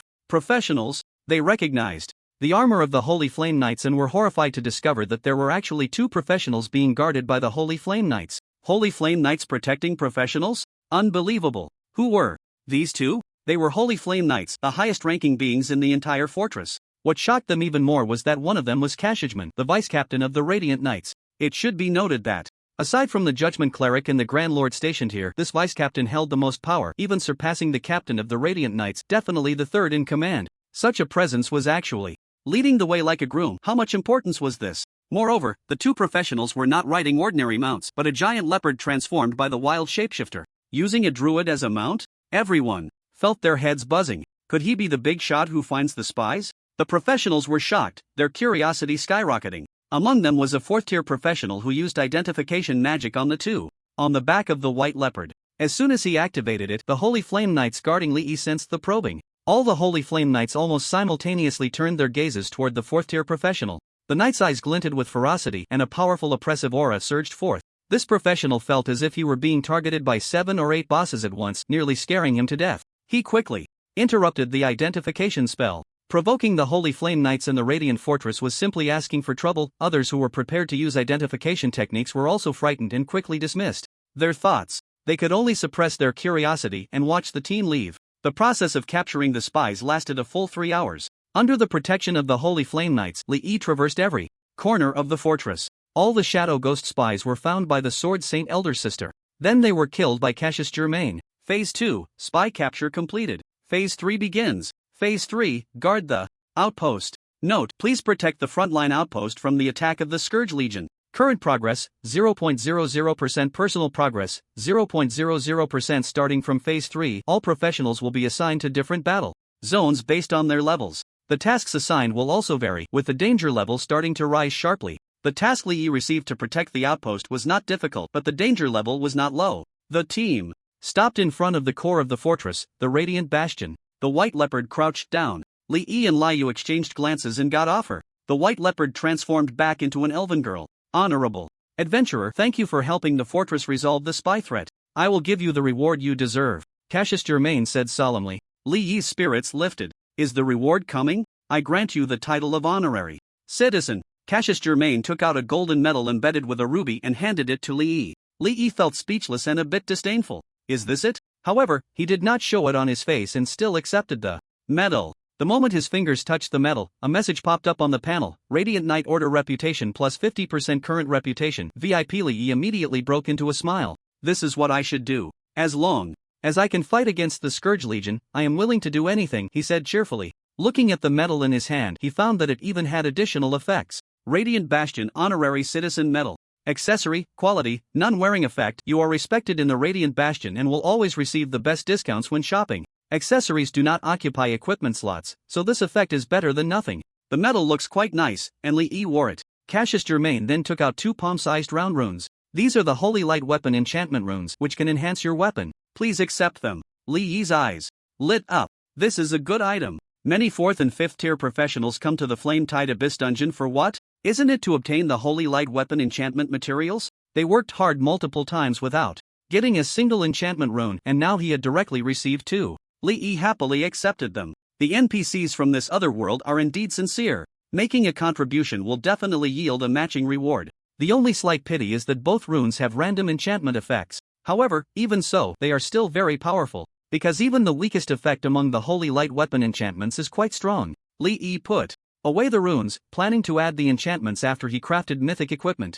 Enchanting his current staff with such powerful items would be a waste. After giving the rewards, Cassius Germain and the 7 holy Flame Knights bowed to Li Yi and Liu to bid farewell, then walked towards the Radiant Bastion. Catherine returned to the military camp. At that moment, Liu suddenly whispered, "Master, I sense something unusual in the bastion." Li Yi's heart skipped a beat upon hearing this. The Radiant Bastion is the residence of all high-ranking units in the Radiant Fortress, including the Judgment Priest and the fortress's lord. With so many powerful figures around, none had detected anything unusual, yet Liu had. Is the Sword Saint Elder Sister's sword intent perception that powerful? Li Yi felt excited. If he could pull out this nail, what reward would he receive? Lord Cassius Germain, please wait. Li Yi suddenly called out loudly. Cassius Germain turned around, his expression puzzled. Adventurer, is there anything else you need? Li Yi replied straightforwardly, shocking everyone with his words. There's a spy in the fortress. Everyone, including Cassius Germain, had their pupils constrict sharply. A spy had infiltrated the upper echelons? This news sent chills down everyone's spine. Cassius Germain's face turned extremely grim. He took a deep breath and said, "Adventurer, could I trouble you to help us find them? We will ensure your safety." Li Yi smiled, glad to be of service. Cassius Germain's gaze swept over his subordinates. Everyone, at all costs, protect the adventurer. The crowd responded, yes. Into the fortress. Li Yi was surrounded by 7 holy flame knights as they entered the glorious fortress, a place no professional had ever set foot in before. They first arrived at the council chamber. The Grand Lord Mutolini was discussing military matters with his advisors. Upon seeing Cassius Germain bring an adventurer into the important council chamber, he felt puzzled but did not question it. Cassius Germain, how is the matter of the spy being handled? Mutolini's gaze fell on Li Yi. He was somewhat curious why the Holy Flame Knights were surrounding this adventurer as if facing a formidable enemy. Was there some danger within the fortress? Cassius Germain slowly replied, all the Shadow Ghost spies outside the fortress have been cleared. Upon hearing this, Mutolini's expression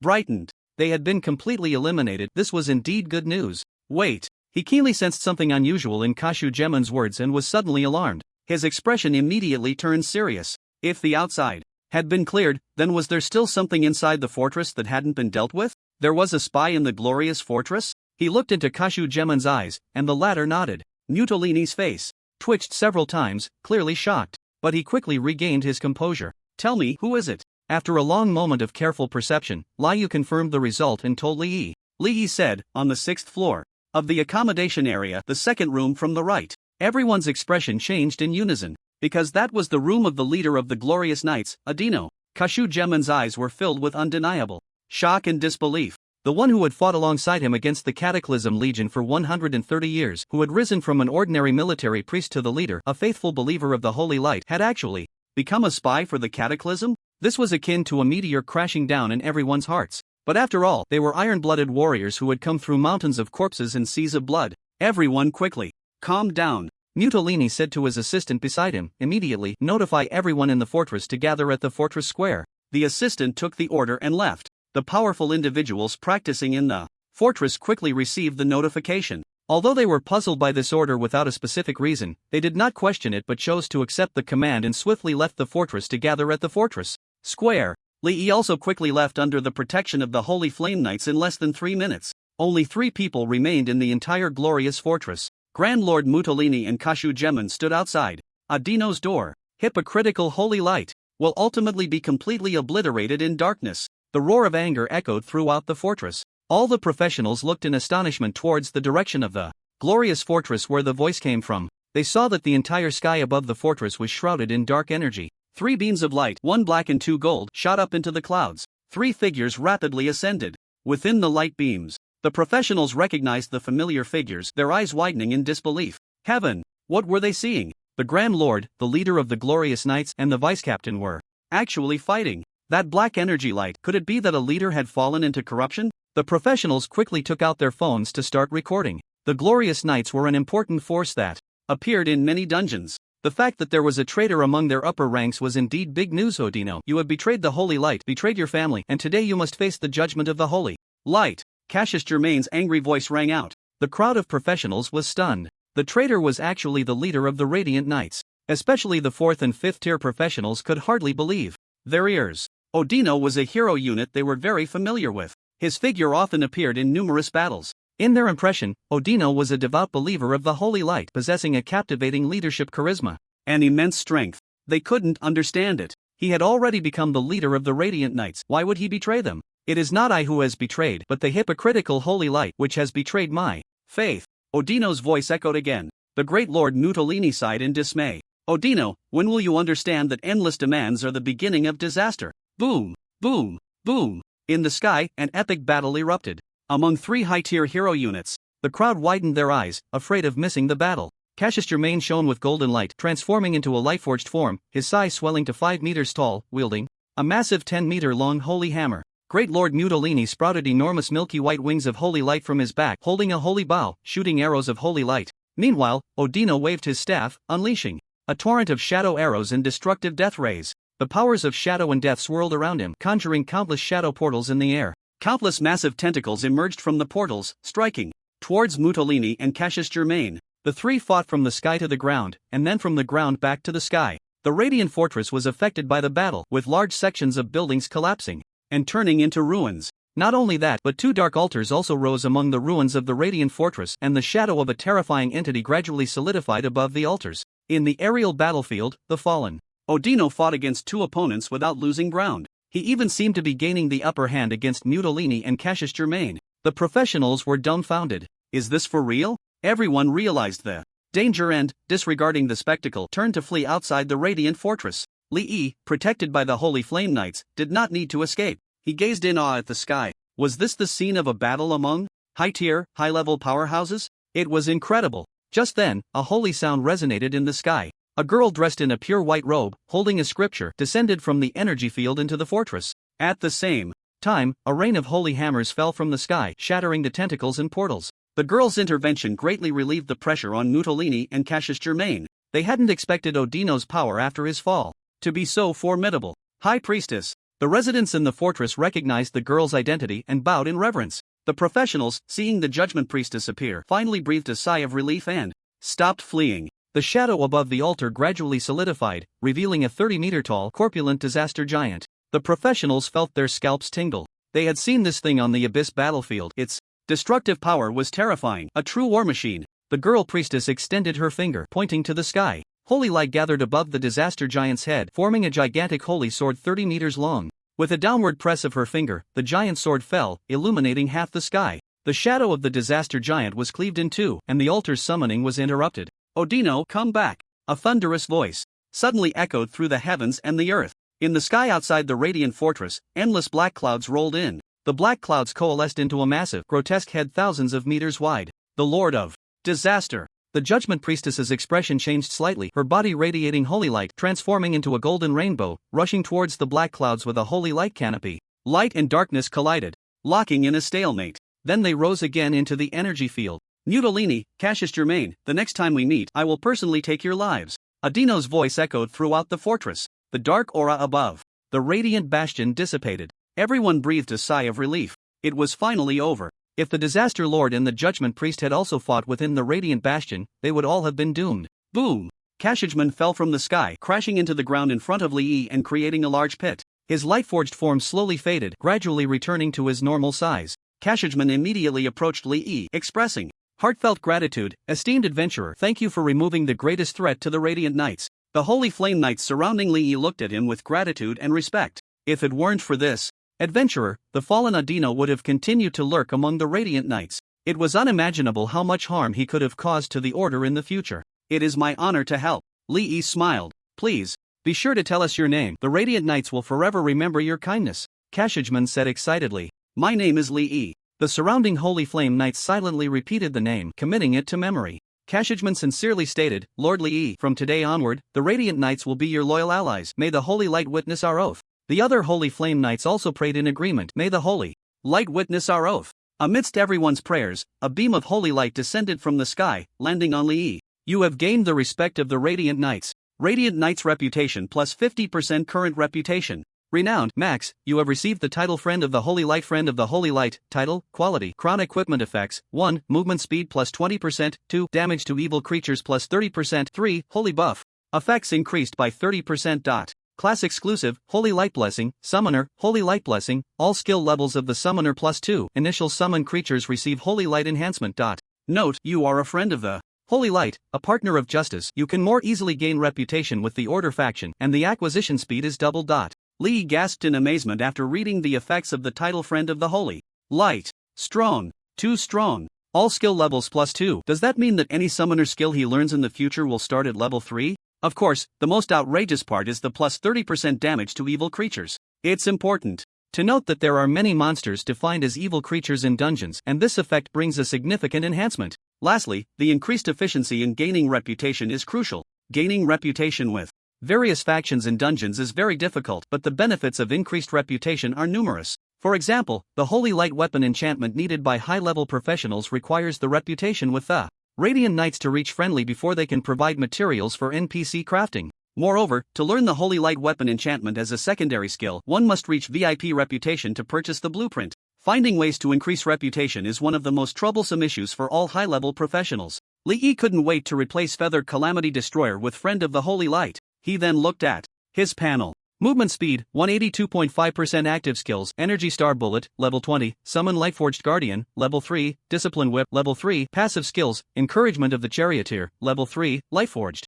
Guardian? Lee was pleasantly surprised to find that the Summon Stone Guardian skill had transformed into Lightforged Guardian. Just the name alone made it sound impressive. The rewards weren't over yet. Kashujman handed Lee an arcane alert marker shaped like a ring. Lord Lee, after wearing this marker, if you encounter a powerful enemy, the nearest Holy Flame Knight will teleport to your side through the marker to ensure your safety. Lee's eyes lit up. The Holy Flame Knights are high-tier units with immense combat power. Aside from super-large abyss dungeons like the Tide of Flame Waves, as long as there are Holy Flame Knights present. In other dungeons, one need not worry about their life. This is a life-saving asset, incredibly important. Lee took the ring and put it on his hand. After Cassius and the other Holy Flame Knights sincerely expressed their gratitude, they gathered their team and departed. Your Excellency Lee. Catherine approached Lee. Unlike her previous indifference, Catherine now looked at Lee with utmost respect. The frontline outpost is calling for support, but we are short on manpower. I hope you can lend a hand. Lee nodded, no problem. Catherine's expression brightened with joy, and she quickly said, there's no time to lose, please follow me.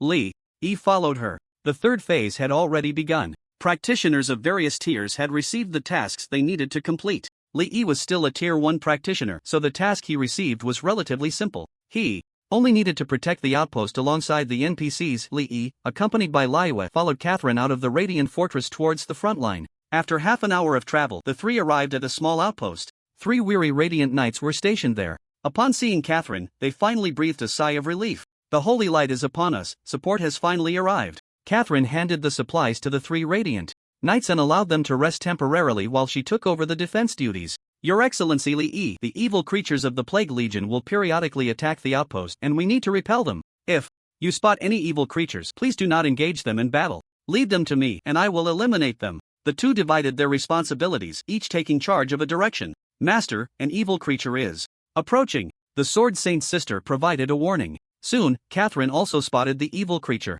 Your Excellency Lee, prepare for battle. Be careful not to confront it head-on. In the areas they were responsible for, a plague wraith hound appeared. The hound stood 1 meter tall and nearly 2 meters long, as robust as a tiger. Although it could only be considered a minor monster in the Abyss dungeon, its combat strength was not low, enough to rival the bosses in a standard Tier 5 small dungeon. Don't act yet, let me give it a try. Lee's expression was excited as he prepared to test his new skill. Summon Lightforged Guardian. He cast it twice in succession. From the 2 summoning arrays emerged 2 massive stone golems, standing 2 meters tall, shimmering with holy light and composed entirely of white and yellow crystals. Lee was delighted. So big? In terms of volume, the Lightforged Guardian was more than 10 times the size of the Stone Guardian. The material on them looked incredibly sturdy. Their defense was definitely far superior to that of the Stone Guardians. A significant upgrade. Lee beamed with joy and immediately commanded the Lightforged Guardians to attack the Wraithhound. Boom, crash, crash. The 2 golems moved, steadily approaching the Wraithhound. Their movements were somewhat clumsy, but they were much more agile than the original Stone Guardians. The Wraithhound, being an undead creature, was left with only its instinct to attack and thirst for blood. Seeing a moving target approaching, it mindlessly lunged forward, frantically biting and clawing at the Lightforged Guardians. Sizzle, sizzle. The Wraithhound's mouth and claws were burned by the holy light energy emanating from the Lightforged Guardians, emitting smoke. In pain, it became even more frenzied in its attacks. Crash! Stone debris flew from the bodies of the Lightforged Guardians, but they stood their ground firmly. They raised their stone fists and slammed them down. Bang! The fist struck the Wraith Hound's back. With tremendous force, it stumbled and nearly fell. In a fit of rage, it retaliated wildly, not even caring when its teeth were knocked out. A minute later, the dark energy fluctuations on the Wraith Hound significantly weakened, and its attacks gradually became feeble. Meanwhile, the two Lightforged Guardians, having endured too much damage, were on the verge of collapse, their bodies swaying precariously. Li Yi's expression was filled with joy. He was quite satisfied with the defense and attack power of the Lightforged Guardian. Being able to hold out for a minute was already quite impressive. Finally, the light on the Lightforged Guardian dimmed, shattering into a pile of rubble. At the same time, the wretched hound also collapsed to the ground. The Lightforged Guardian had a holy attribute that countered it, and with Li Yi's friend of the holy light buff, it dealt an additional 30% damage. With both effects combined, this ordinary dungeon mini-boss level monster was surprisingly ground down by Li Yi using just 2 summoned beasts. Personal progress 4%. Li Yi glanced at the progress. Killing one gave him 4% progress, meaning he needed to kill 25 to reach full progress. Moon, you take the initiative. Li Yi was too lazy to wait for them one by one, so he simply sent Moon out. With high movement speed, the protection of the Lightforged Guardian, and the Arcane Sentinel marker on him, he didn't have to worry about safety at all. The Sword Saint nodded, drew her long sword, and used Gale Step to clear all the evil creatures encountered within the maximum range of her sword intent perception, centered around the outpost. In just half an hour, Moon had swept clean a surrounding area the size of 600 or 700 football fields of evil creatures. Not only did she clear the outpost Li Yi was responsible for, but she also eliminated the disaster creatures around the other 3 outposts. Current progress, 30% personal progress, 100% evaluation, perfect. Since he was the only first-tier professional in this Abyss challenge, he now had to wait for the other NPCs to slowly grind up their progress. Li Yi was too lazy to wait. He left his outpost with Moon and cleaned up the other outposts one by one. An hour later, the progress was full. Stage 3, Outpost Defense completed. Stage 4 begins. Stage 4, Support Blackstone Valley. Description: the shining recruits in Blackstone Valley are surrounded by the disaster forces. Please lend a hand to disrupt the Gutslicer Mars's disaster forces and help the recruits escape. Catherine came to Li Yi's side again. Under her guidance, Li Yi and Moon quickly arrived at Blackstone Valley. In the center of the valley, dozens of youthful boys and girls were fiercely resisting the attacks of the disaster creatures, relying on a pile of rubble. Li Yi's gaze passed over the recruits and landed on a skeletal knight in the distance, riding a skeletal horse and wielding 2 scythes. This was the first-tier professional's boss in the Tide of Flame's 4th stage, Gutslicer Mars. So it's this boss. Li Yi frowned slightly. In the strategy guide, Gutslicer had a notorious reputation. Mars was an agile, assassin-type boss, cunning by nature, with mechanisms and skills shrouded in mystery. Moreover, he was extremely cruel, enjoying disemboweling his enemies with his scythes and then feasting on their hearts. He was one of the few bosses that did not generate hate, which made even the largest raid groups wary of provoking him. Every professional who had witnessed Mars in battle would carry psychological scars. He could be considered a nightmare for all first-tier professionals, a being that would explode if you looked at him too long. My Lord Li Yi, we will launch a disruption attack from the right side shortly. Be sure not to enter Mars's attack range. Mars is a cruel executioner who enjoys torturing for pleasure. He relishes the process of hunting his prey. The more terrified the prey, the more excited he becomes. Those targeted by him rarely survive to see the next day. He was transformed into a disaster creature 20 years ago. In life, he was a notorious thief, so he possesses many rogue stealth skills, making him extremely dangerous. So far, over 100 shining knights have died at Mars's hands, and our multiple encirclements have all failed to catch him. Catherine's expression was very serious. This boss was quite fierce. Li Yi turned to Moon. How's the quality? The Sword Saint sister, after probing with her sword intent perception, replied calmly, a bit stronger than before. Li Yi felt relieved. Are there any other disaster-level powerhouses besides the Gut Ripper Mars? What I mean is, if we can kill Mars, can we save all the new recruits? Catherine was momentarily taken aback by Li Yi's question. Once she regained her composure, she hurriedly advised, Your Excellency, although your companion is very strong, the Gut Ripper Mars is a genuine disaster general with immense combat power.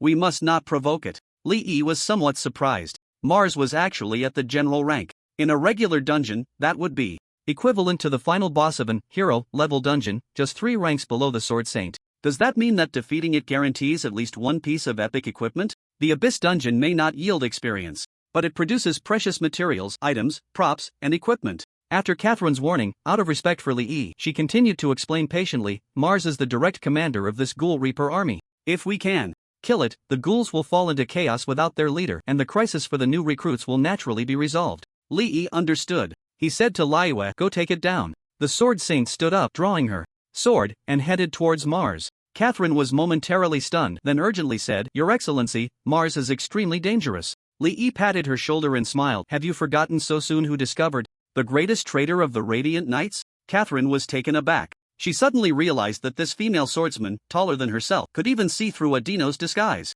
With such formidable perception, how could her combat power be weak? She immediately felt excited. The Gut Ripper Mars had caused considerable trouble for the Radiant Knights over the years. If it could be killed, it would be equivalent to saving many comrades' lives. Liyue moved quickly. Along the way, she effortlessly killed a dozen ghouls that attempted to attack her. On a mound, Mars sensed Liyue's approach. Its lifeless, pale eyes turned a few times, and a hint of frenzy appeared on its pale, hardened face. A thrilling prey. The taste of your heart must be exquisite. Mars grinned as it leaped off its horse, its body gradually becoming transparent and dissipating. Not good. It's gone stealth, Catherine exclaimed. But then she realized that the female swordsman possessed such strong perception that seeing through the stealth should be a piece of cake. She scratched her head, feeling a bit embarrassed. Liyue remained calm. Although Mars was invisible to the naked eye, it was nowhere to hide in her sword intent perception. At that moment, Mars crouched on a large rock, mockingly watching Liyue. "Foolish swordsman, feel the unknown fear."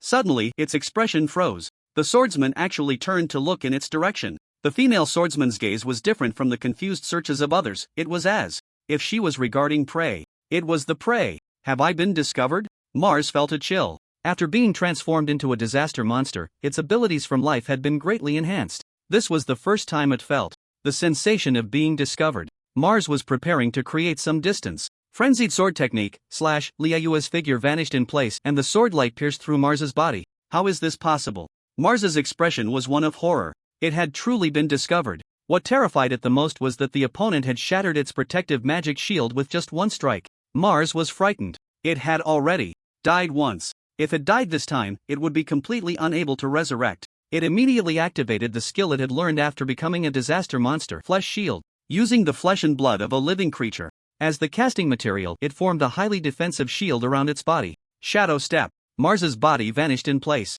The next second, it appeared on the skeletal warhorse, urging it to run fast. Liyue's gaze was cold. Her expression still calmed. The ultimate technique of frenzied swordsmanship has 3 phases of movement. Her body vanished again from the spot, and the sword light passed through the warhorse. The ultimate technique of frenzied swordsmanship break. Mars's flesh and blood shield could not withstand the attack. Its body, along with the warhorse, was cleaved in two. "You have killed the Gut Ripper Mars." "Done." Li Yi smiled. Catherine's eyes widened in disbelief. She had thought the female swordsman and Mars would engage in a fierce battle. She never expected the opponent to slay Mars with just 2 strikes. Mars is dead. A few of the new recruits of the Radiant Knights at the bottom of Blackstone Valley witnessed Mars's death and immediately shouted excitedly. The morale of the new recruits surged, and they roared as they launched a counterattack. The ghouls fell into chaos after losing their leader, attacking without any coordination. They were easily dispatched by the knight recruits. Catherine also excitedly joined in the extermination of the ghouls. Phase 4. Support for Blackstone Valley has been completed.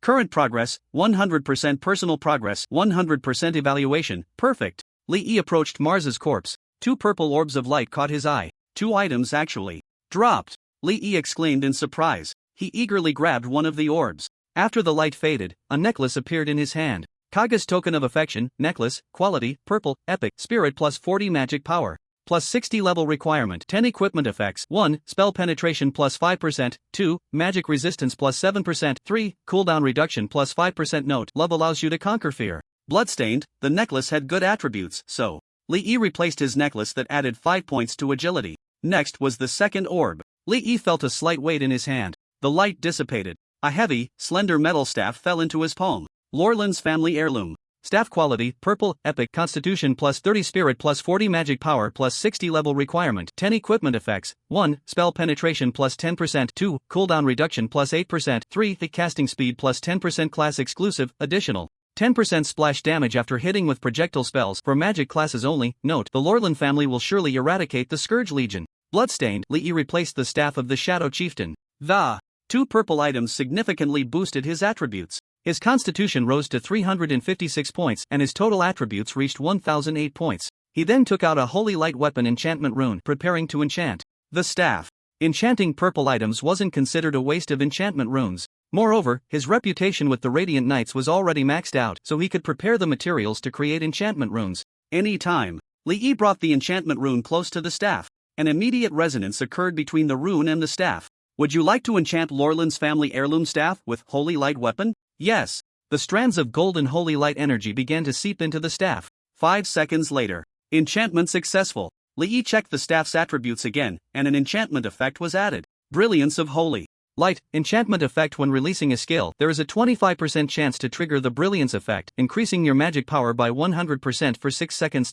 What a powerful effect! Li Yi's eyes widened. No wonder. Those high-level professionals worked hard to collect materials in the Tide of Flame to create holy light weapon enchantments. His current magic power was 228 points, which could increase the damage of Energy Starburst by 22.8%. The damage after triggering would increase by an additional 22.8%, roughly equivalent to raising the base damage of the Energy Starburst skill level by 2 levels. Li Yi was quite satisfied with this haul. On the battlefield of Blackstone Valley, the night recruits, led by Catherine, quickly cleared all the ghouls. Lord Li Yi, thank you for your help to the Radiant Knights. Catherine thanked Li Yi with a bow, accompanied by the new recruits. The young boys and girls recognized that Li Yi was an adventurer from another world, their faces filled with curiosity. Lai Yu stood behind Li Yi like a guardian, drawing the most attention. The new recruits, who had witnessed her defeat Mars, looked at her with admiration. So strong. She killed that monster in just 2 moves. Catherine said, "My lord Li Yi, shall we return to the fortress?" Li Yi nodded. The 5th stage reminder did not pop up on his profession panel, indicating that he would need to wait for the other adventurers to complete the 4th stage before he could continue progressing in the dungeon. The group set off on their return journey. Along the way, Catherine recounted Li Yi and Lai Yu's actions in the fortress to the new recruits. They were shocked. Their beloved commander was actually a traitor, and it was these 2 adventurers from another world who had uncovered Audino's true identity. The new recruits looked at Li Yi with gratitude, firmly remembering his name and the appearances of the 2. More than an hour later, as night fell, they returned to the glorious fortress. "My lord Li Yi, we have arranged accommodations for you." Li Yi followed the quartermaster to the location and was stunned. The Glorious Knights had actually found a branch druid profession, the nature envoy, to personally build him a standalone treehouse in the fortress. They promised that the treehouse would belong to him forever. "I didn't expect to be renting a low-income apartment in the real world, yet have a house in the dungeon first." Li Yi found it amusing. The appearance and internal structure of the treehouse matched his aesthetic quite well. The druids, being the children of Mother Nature, had an exceptional understanding of beauty. The only regret Li Yi had was that the fortress was unaware of his relationship with Lai Yu and had made 2 bedrooms. His room was decorated quite lavishly, but unfortunately, the bed was too small. Dinner, washing up. "Master, good night." The Sword Saint's sister closed the door to her room. How could Li Yi possibly sleep obediently in his own room? He saw Lai Yu turn off the lights and chuckled. He tiptoed to the door of Lai Yu's room and gently pushed it open. Good sister, as expected, didn't close it. Li Yi followed the memory of the bed's position and made his way over. The Sword Saint's sister must have sensed all his movements. She was probably blushing and watching him now. As he reached the edge of the bed, Li Yi's knee just pressed down on the mattress when he was caught by her long, powerful legs, effortlessly pulled into the embrace of the Sword Saint's sister. "Master is so naughty." The Sword Saint's sister's voice was sultry, tinged with shyness. "Master mustn't go too far." Her warm breath brushed against Li Yi's face and neck, tickling him. Li Yi chuckled. "Don't worry, I'll summon you to the space in time." He reached out to cup the Sword Saint's sister's flushed cheeks. Just as he was about to lean down, the room suddenly lit up. "What are you doing?" A familiar voice came from above. Li Yi was startled. He looked up to find the halfling little girl had appeared in the room at some point, holding a magical crystal lamp, her delicate face filled with anger. Li Yi hurriedly scrambled up from the Sword Saint's sister's embrace. The 2 of them hurriedly got dressed. Lai Yu's face was flushed with embarrassment. She had just turned off sword intent perception, and in her fluster, she hadn't noticed Philo's arrival. "Why is Lady Philo here?" After getting dressed, Li Yi quickly calmed down. The little girl raised her eyebrows, fuming. "Human, you have such a nice house. Why didn't you let Lady Philo move in? Are you planning to let her wake up every morning with her hair wet from dew?" She was very angry. That despicable human, leaving her in the fortress while ignoring her. Li Yi reacted quickly. He immediately said, "Lady Philo, you misunderstood. The treehouse has 2 rooms. The other one is actually prepared for you. I was just about to come find you." The little girl's expression softened, looking skeptical. "Really?" Li Yi hurriedly nodded. "It's true. Since Lord Philo has come on your own, I will take you to the room now." He then led the little lowly to his own room. "You can rest here tonight and you can stay as long as you want in the future," Li Yi said with a smile. "The room is nice, I like it very much." The little lowly looked around the room with a satisfied expression. "Then I won't disturb Lord Philo's rest." Li Yi said and was about to leave the room. Wait! The little loli suddenly flashed and blocked Li Yi. She moved closer to Li Yi, her rounded nose twitching slightly. Her nostrils flared, and like a curious little kitten, she kept sniffing around Li Yi's upper body. She didn't even spare Li Yi's neck. Because they were so close, the pine nut-like milky fragrance and faint wheat aroma of her body wafted over.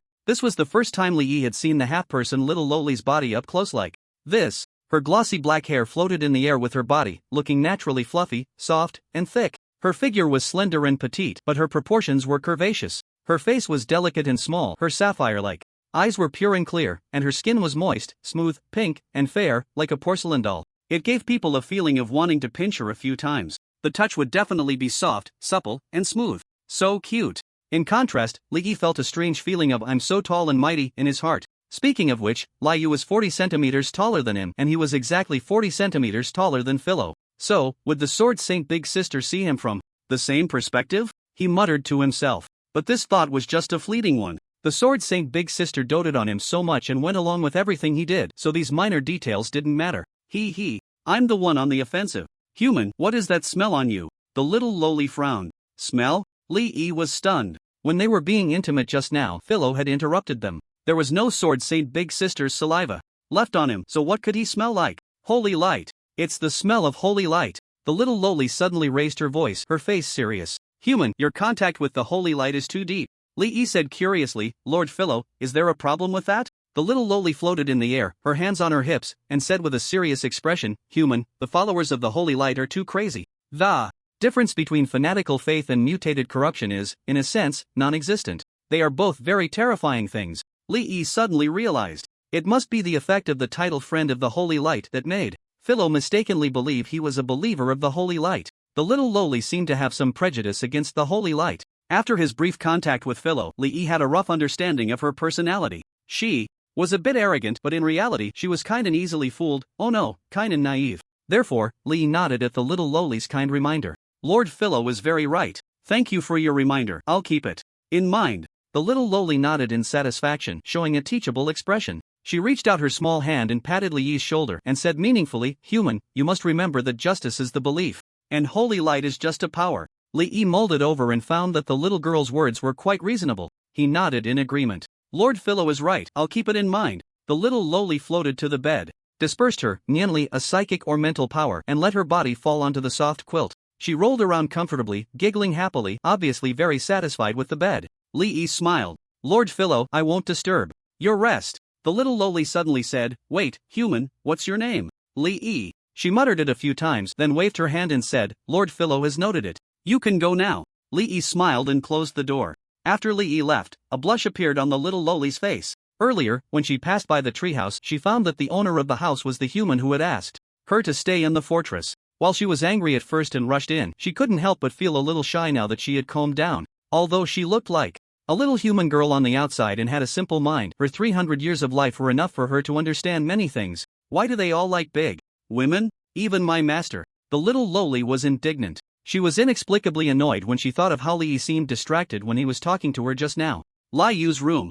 Li Yi closed the door. After making sure the bolt was in place, he took off his clothes and got into bed. Late at night, Li Yi released the Sword Saint Big Sister from the summoning space. You're controlling it pretty well today, he praised. The Sword Saint Big Sister's face was flushed and she let out a soft hum. Her voice was lazy. I'm getting used to it. Li Yi's hands sank into Li Yu's fluffy, soft hair, gently stroking it. Li Yu's hair felt very good, very smooth. Their eyes met. The Sword Saint Big Sister's hazy red eyes quickly filled with affection. The atmosphere grew warm. Li Yi was about to kiss her. The Sword Saint Big Sister turned her head and slightly covered her red lips with her hand. Master, don't. Li Yi took her hand away and said gently, It's okay. The next day, Li Yi was still sleeping in the Sword Saint Big Sister's arms. After all, he had gone to bed quite late last night. A series of loud banging sounds on the door woke him up. Human, how long are you going to sleep? Get up! Philo's angry voice came from outside the door. Li Yi's expression was annoyed, feeling grumpy from being woken up. Fortunately, the Sword Saint Big Sister's good morning kiss had dissipated all his emotions. He got dressed and opened the door. Philo was floating in the air, with two iron hammers, one big and one small, floating beside her. She had been using the small hammer to knock on the door. If Li Yi had stayed in bed any longer, it would probably have been the big hammer. Human, the glorious nights have been waiting for you for a long time outside. She glared at Li Yu with a look of dissatisfaction. The meaning was self-evident, you just spoil him. The sword Saint Big Sister gave the little lowly a mischievous wink. In fact, she had heard the knocking in the morning, but to avoid disturbing her master's sleep, she had used her sword intent to block it out. In the living room, Catherine looked surprised when she saw Li Yi and Liu walk out of the room at the same time. So, this was the relationship between Mr. Li Yi and the female swordsman. She performed a knight's salute and said with a solemn expression, "Mr. Li Yi, the Scourge Legion has launched a full-scale attack on our front lines. All the Holy Flame Knights have been dispatched to support the northern, western, and southern fronts. The battle on the front lines is fierce, but a big problem has arisen at the Senna Lake at a crucial moment." She took a deep breath. All the Darkfin Murloc tribes in the lake have been corrupted by the Scourge.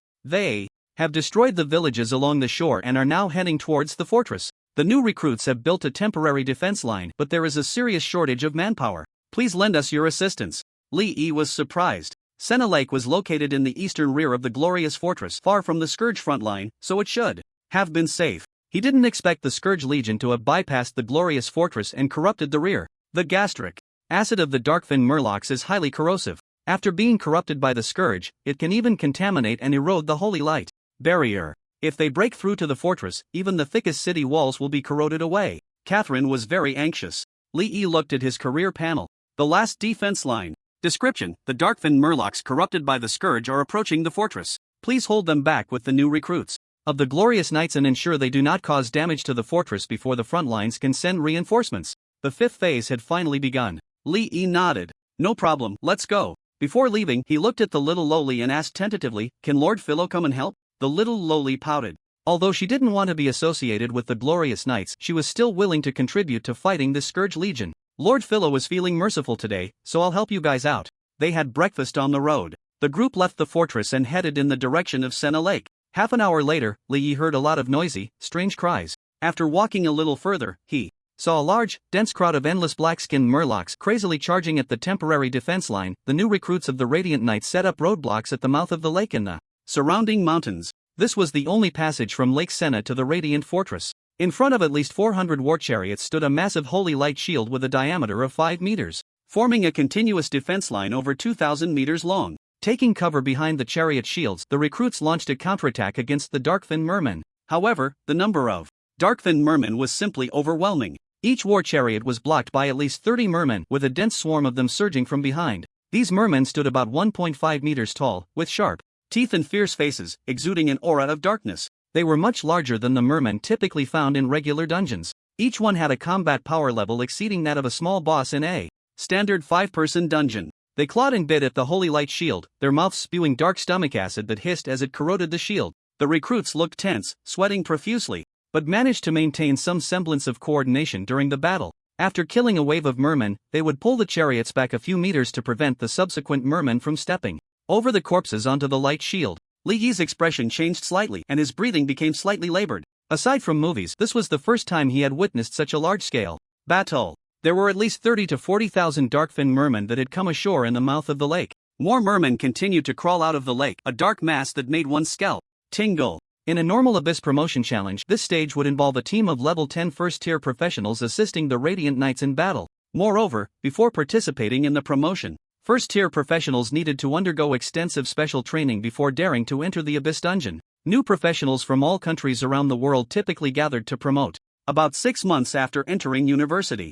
it was almost unheard of for someone like Li Yi to run in alone for promotion. It was simply too dangerous. The Abyss dungeon would not have the dynamic adjustments based on levels like regular dungeons. Even if it was just Li Yi, he would have to face the challenges of each stage in full. The scale of the war would not be diminished just because he was the only professional present. "Lord Li Yi, we need to support the recruits quickly," Catherine said anxiously. "Okay." Li Yi nodded. He followed Catherine to the back of the chariot. "For the holy light," Catherine shouted, her body shining with golden light, golden wings of holy power appearing behind her. She jumped to the top of the chariot and swung her sword, slicing a merman that was trying to climb over. The merman fell to the ground from the attack but roared and got back up. It had a gaping wound on its chest, with black blood oozing out. Yet, the merman seemed to feel no pain and continued to charge forward. Li Yi continuously cast Summon Lightforged Guardian, manifesting the summoning array among the mermen. To ensure he had enough mana to cast Energy Starbolt, he only summoned 7 Lightforged Guardians. However, as soon as the Lightforged Guardians appeared, they were overwhelmed by the frenzied mermen and bitten into rubble. Li Yi had no choice but to abandon summoning the Lightforged Guardians and opted to attack with Energy Starbolt.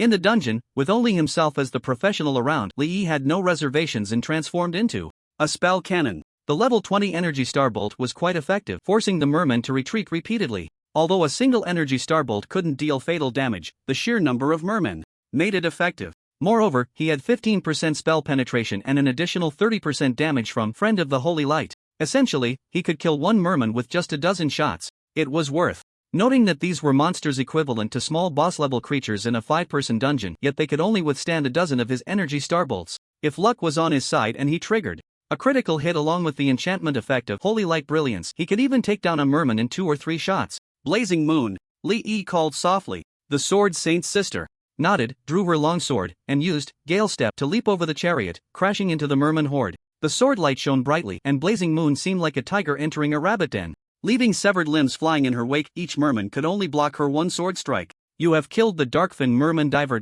You have killed the Darkfin Merman Wavebreaker. You have killed the Darkfin Merman Cleaner. In less than 10 seconds, a clear area was created in front of Li Yi's war chariot. In the air, Philo also took action. She flew above the merman, summoning 3 square iron hammers, each half a meter on each side, to orbit around her. Bang bang bang! The little lowly crossed her arms, calm and composed. One by one, the mermen were struck by her hammers, their bones shattered, bodies deformed as they flew backward, dead beyond recovery. Her efficiency was even higher than that of Liyue, making Li Yi glance sideways. So this is a telekinetic master? The little girl is quite fierce. Commander Catherine, the holy energy stones are almost used up. A rookie Knight of Light shouted in panic towards Catherine. Catherine's expression changed drastically. How could it be used up so quickly? Right now, the only thing maintaining the front line against the mermen was the holy light shield of the war chariot. If the shield failed, the merman army would instantly overwhelm everyone and charge straight for the fortress. The corrosive nature of the merman's gastric fluid is too strong. The shield's consumption rate has increased several times. The rookie's expression was frantic. The remaining holy energy stones can last at most half an hour.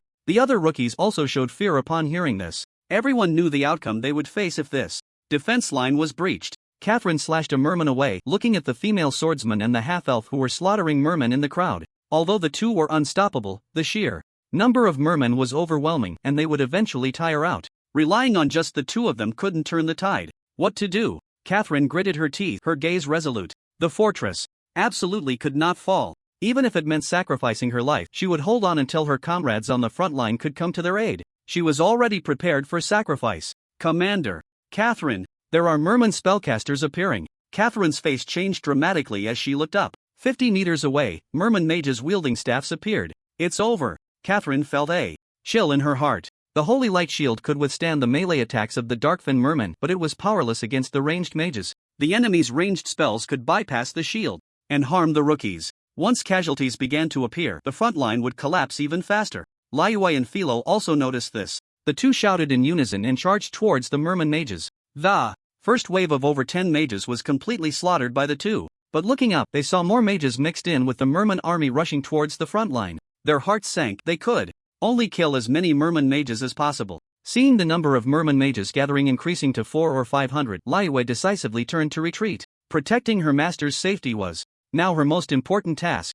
My mana is empty again. Li Yi panted slightly, waiting for his mana to recover. He also noticed the changes in the battlefield situation and couldn't help but frown. Feeling worried, would his Abyss Challenge's 5th stage end in failure? Just then, 2 pleasant voices rang in his ears. 2 buff statuses appeared on his profession panel. One was the Bard's Song of Spirit. The other was the Holy Hymn from the Priest profession category under the Hymnist class. Both buff skills could increase the mana recovery speed. Moreover, the buff effects were evidently stronger than those of the professionals. Li Yi's mana began to visibly surge back up. His eyes suddenly brightened as a bold idea popped into his mind. Is there a natural healer? Li Yi stood up and shouted. The natural healer was a healing profession under the druid class. I am. A male elf raised his hand. Give me a natural vitality. Without hesitation, the elf raised his hand and released a green energy that fell onto Li Yi. Li Yi immediately felt as if he had eaten dozens of mint candies at once, feeling cool and comfortable all over, his pores opening up. Natural vitality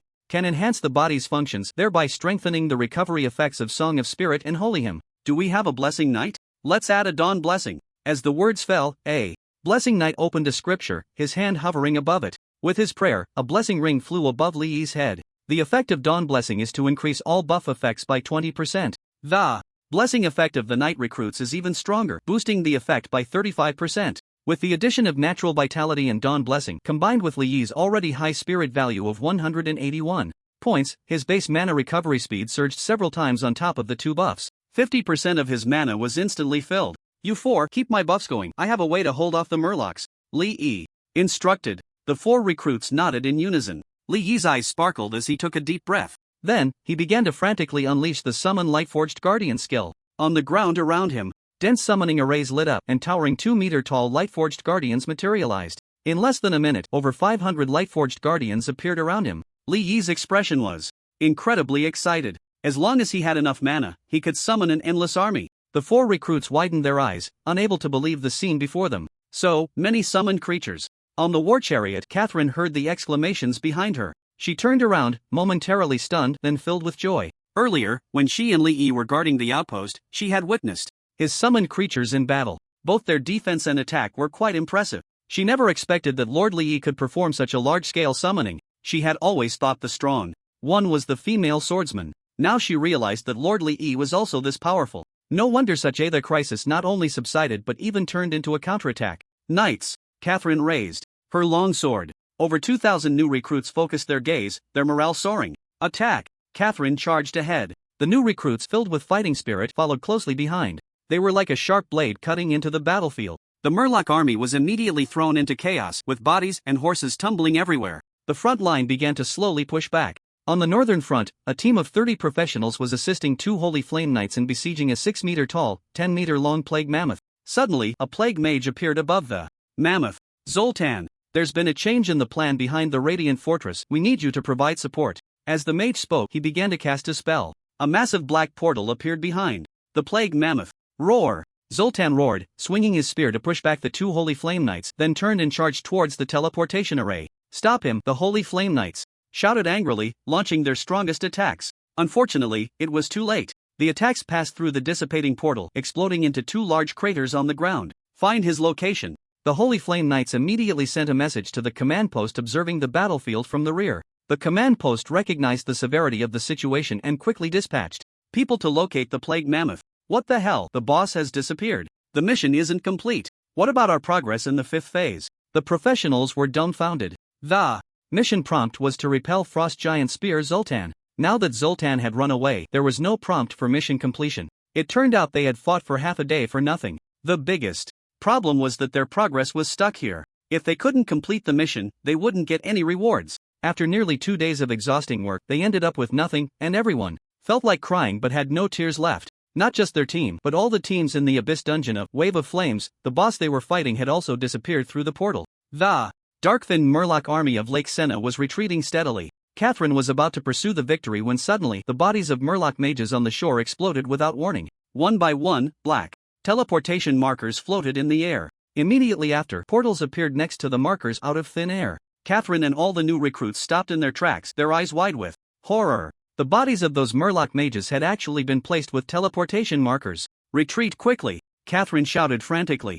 Aoo! A melodious long howl rang out. A terrifyingly massive creature charged out first from the portal. Catherine recognized the monster, her face turning pale instantly. The Plague Mammoth, a 5th-tier plague monster. Such a being could only be countered by Holy Flame Knights. But now, all the Holy Flame Knights were at the front line. Following that, Plague Ghouls, Death Knights, Terrifying Giants, Stitched Abominations, a total of 13 terrifying plague monsters emerged from the portal. Catherine's gaze was filled with despair. Just one Plague Mammoth could annihilate all the new recruits pushing through to the fortress. Now there were 13. The skull of the Death Knight looked at the new recruits, the soul fire in its eye sockets flickering. Human insects, think you can run? It sneered, extending its bony hand and waving lightly. A towering ice wall, 5 zhang high and hundreds of meters long, suddenly rose behind Li Yi, blocking everyone's escape route. Immediately after, the temperature around them plummeted.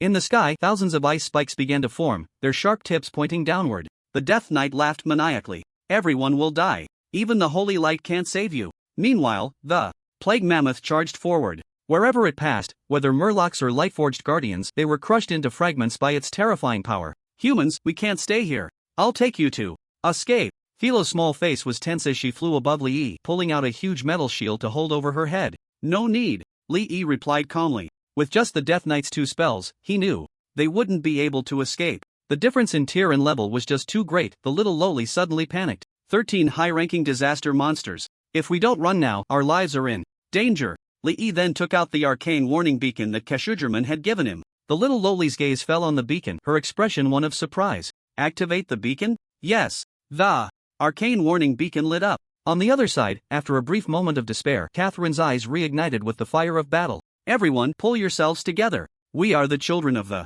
holy light, and we must fight until the very last moment. Her body shone with holy light once more. The other recruits, inspired by her, also raised their weapons. Charge! Catherine shouted, leading the recruits boldly towards the disaster mammoths. The distance between the two sides grew closer. Meanwhile, the massive ice spikes in the sky had fully formed. At that moment, blue-purple arcane portals appeared out of thin air. Roar! The roar of beasts echoed across the battlefield. A gigantic white leopard leaped out of a portal, knocking a disaster mammoth to the ground. It was the Druid, class Wildshaper. The two giant beasts immediately engaged in fierce combat. At the same time, a 3-meter-tall Tauron wearing a feathered cloak jumped out of a portal. It raised its hands high, chanting a spell. In an instant, a fierce wind arose, sweeping into the sky. All the ice spikes were shredded into fragments by the wind. Druid-class Windcaller. The two druids who appeared first resolved the crisis for everyone. Soon after, a number of Holy Flame Knights charged out of the portal, 20 in total. Upon seeing the corpses of murlocs and stone debris scattered everywhere, along with the thousands of Lightforged Guardians, everyone immediately guessed what was happening. All the Holy Flame Knights were furious. The despicable disaster monsters actually attempted to launch a surprise attack from within. Fortunately, Lord Lee stepped in to resolve the crisis. Otherwise, the Radiant Fortress would have faced an unprecedented disaster. This is impossible. How could they locate us so quickly? The soul fire of the Deathspeaker mage flickered wildly, revealing its inner turmoil. No one answered it, because the Holy Flame Knights had already launched their attack. Run! With the roles reversed and being behind enemy lines, the disaster monsters lost their will to fight and turned to flee. They came in with great momentum but left in disgrace. The Holy Flame Knights, filled with rage, sent 16 of their number in pursuit. The remaining 4 surrounded the disaster mammoths and began to beat them mercilessly. 1 minute later, as the disaster mammoths were beaten to death by the Holy Flame Knights, a message prompt appeared on Lee's character panel. Stage 5, the final line of defense. Completed, rating perfect. Lord Lee. In the sky, the Grand Lord Mutolini and Kashujirman flew in together. Lord Lee, thank you for saving the Radiant Fortress. Such a great favor, I truly don't know how to repay you. Kashujirman was overwhelmed with emotion, tears streaming down his face. He had learned the entire story. He never expected that the disaster army would bypass the Radiant Fortress and corrupt the Murlocs of Lake Senna. If it weren't for Lord Lee holding back the corrupted Murlocs with summoned beasts, the Radiant Fortress would have already fallen. He couldn't imagine the devastating blow the Radiant Knights would have suffered if that had happened. Lee smiled and said, Captain Kashujirman, it is my honor to help the Radiant Knights. He said this, but inside he felt an inexplicable strangeness. The Tide of Flame Abyss dungeon was completely different from the regular dungeons he had cleared before. Although the friendly beings here were defined as NPCs by the professionals, they felt too real. Lee did not have the feeling of dealing with mere tools at all. What felt most off to him was the arcane warning beacon that Kashujirman had given him. This item changed the entire battlefield and altered the final outcome of his trial.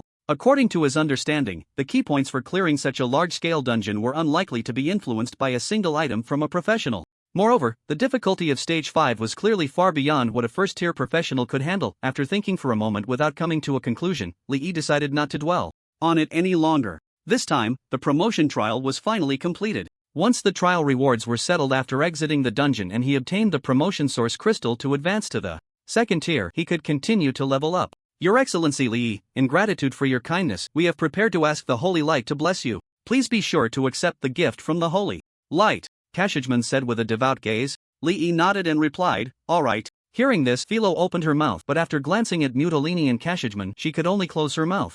In frustration, the two leaders of the Radiant Knights began to pray. After a moment, a pure beam of holy light descended from the sky, enveloping Lee's body. Your friend of the Holy Light has been replaced with the Chosen of the Holy Light. Chosen of the Holy Light, title, quality, crown equipment effects, 1. Movement speed plus 30%, 2. Damage to evil creatures plus 50%, 3. Holy type buff. Effects increased by 50%. Class exclusive, Holy Light Blessing, Summoner, Holy Light Blessing, all skill levels of the Summoner plus 5. Initial summon creatures gain light forging. Note, you have gained the favor of the Holy Light, becoming renowned in the Order faction. The reason for upgrading this title is to lay a foundation for later acquiring the Angel Sister, Ha_Omega, Angle_So. Powerful. Lee's breath momentarily caught. Regardless of the quality of the Holy Light, their rewards were indeed generous. The initial summon creatures gaining light forging clearly meant another enhancement for the light forged guardians. He looked at his class panel. Movement speed, 192.5% active skills, Energy Star Bullet, level 23, Summon Light Forged Warrior, level 6, Discipline Whip.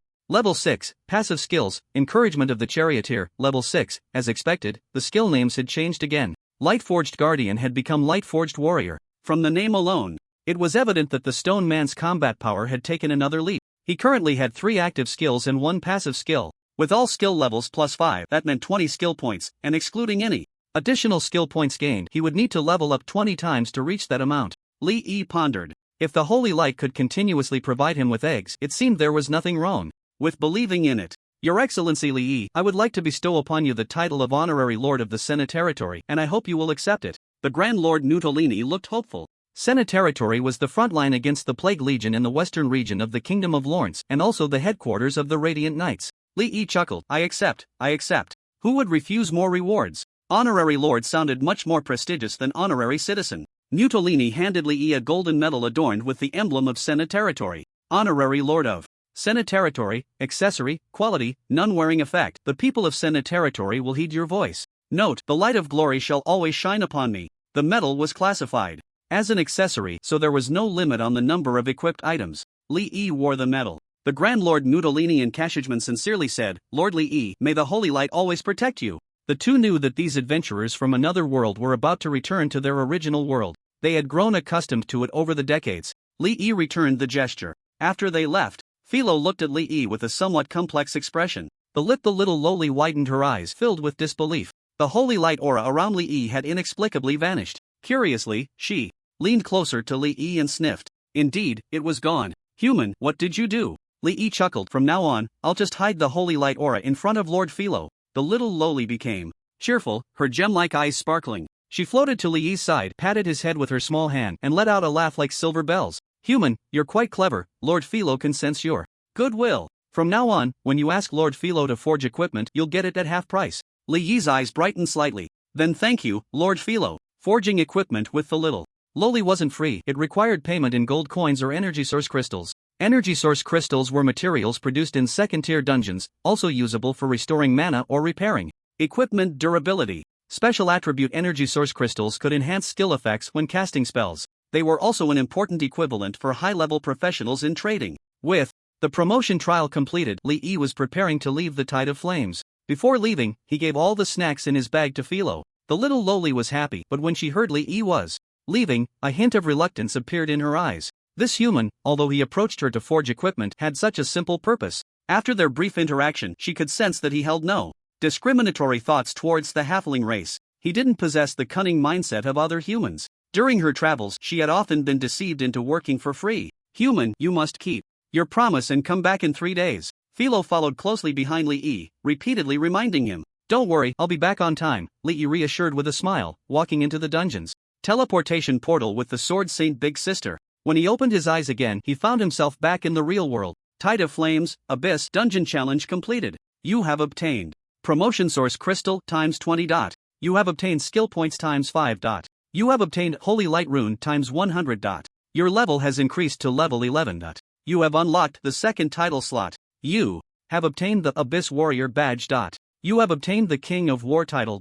Li Yi saw the notifications and his pupils constricted. He had actually unlocked it ahead of time? He looked at the effects of the newly acquired title. King of War, title, quality, Chron equipment effects, 1, critical hit plus 20%, 2, vision plus 100%, 3, all buff effects increased by 20%. Aura effects, 1, all critical hits plus 5%, 2, all resistances plus 10%, 3, all tenacity plus 10% class exclusive, battlefield domination, summoner, battlefield domination, summons gain the berserk buff after entering combat. Increasing attack power, attack speed, defense, and movement speed by 25%. Note, the victory of war will be written by you. Seeing the effects, Li Yi felt his blood rush with excitement. This was incredibly powerful. This title even had the extremely rare aura effect. With a 20% critical hit bonus from the equipment effect, he could also enjoy a 5% aura bonus. This was an incredibly precious critical hit attribute. He had obtained a total of 25% at once. Li Yi felt like he might faint from happiness.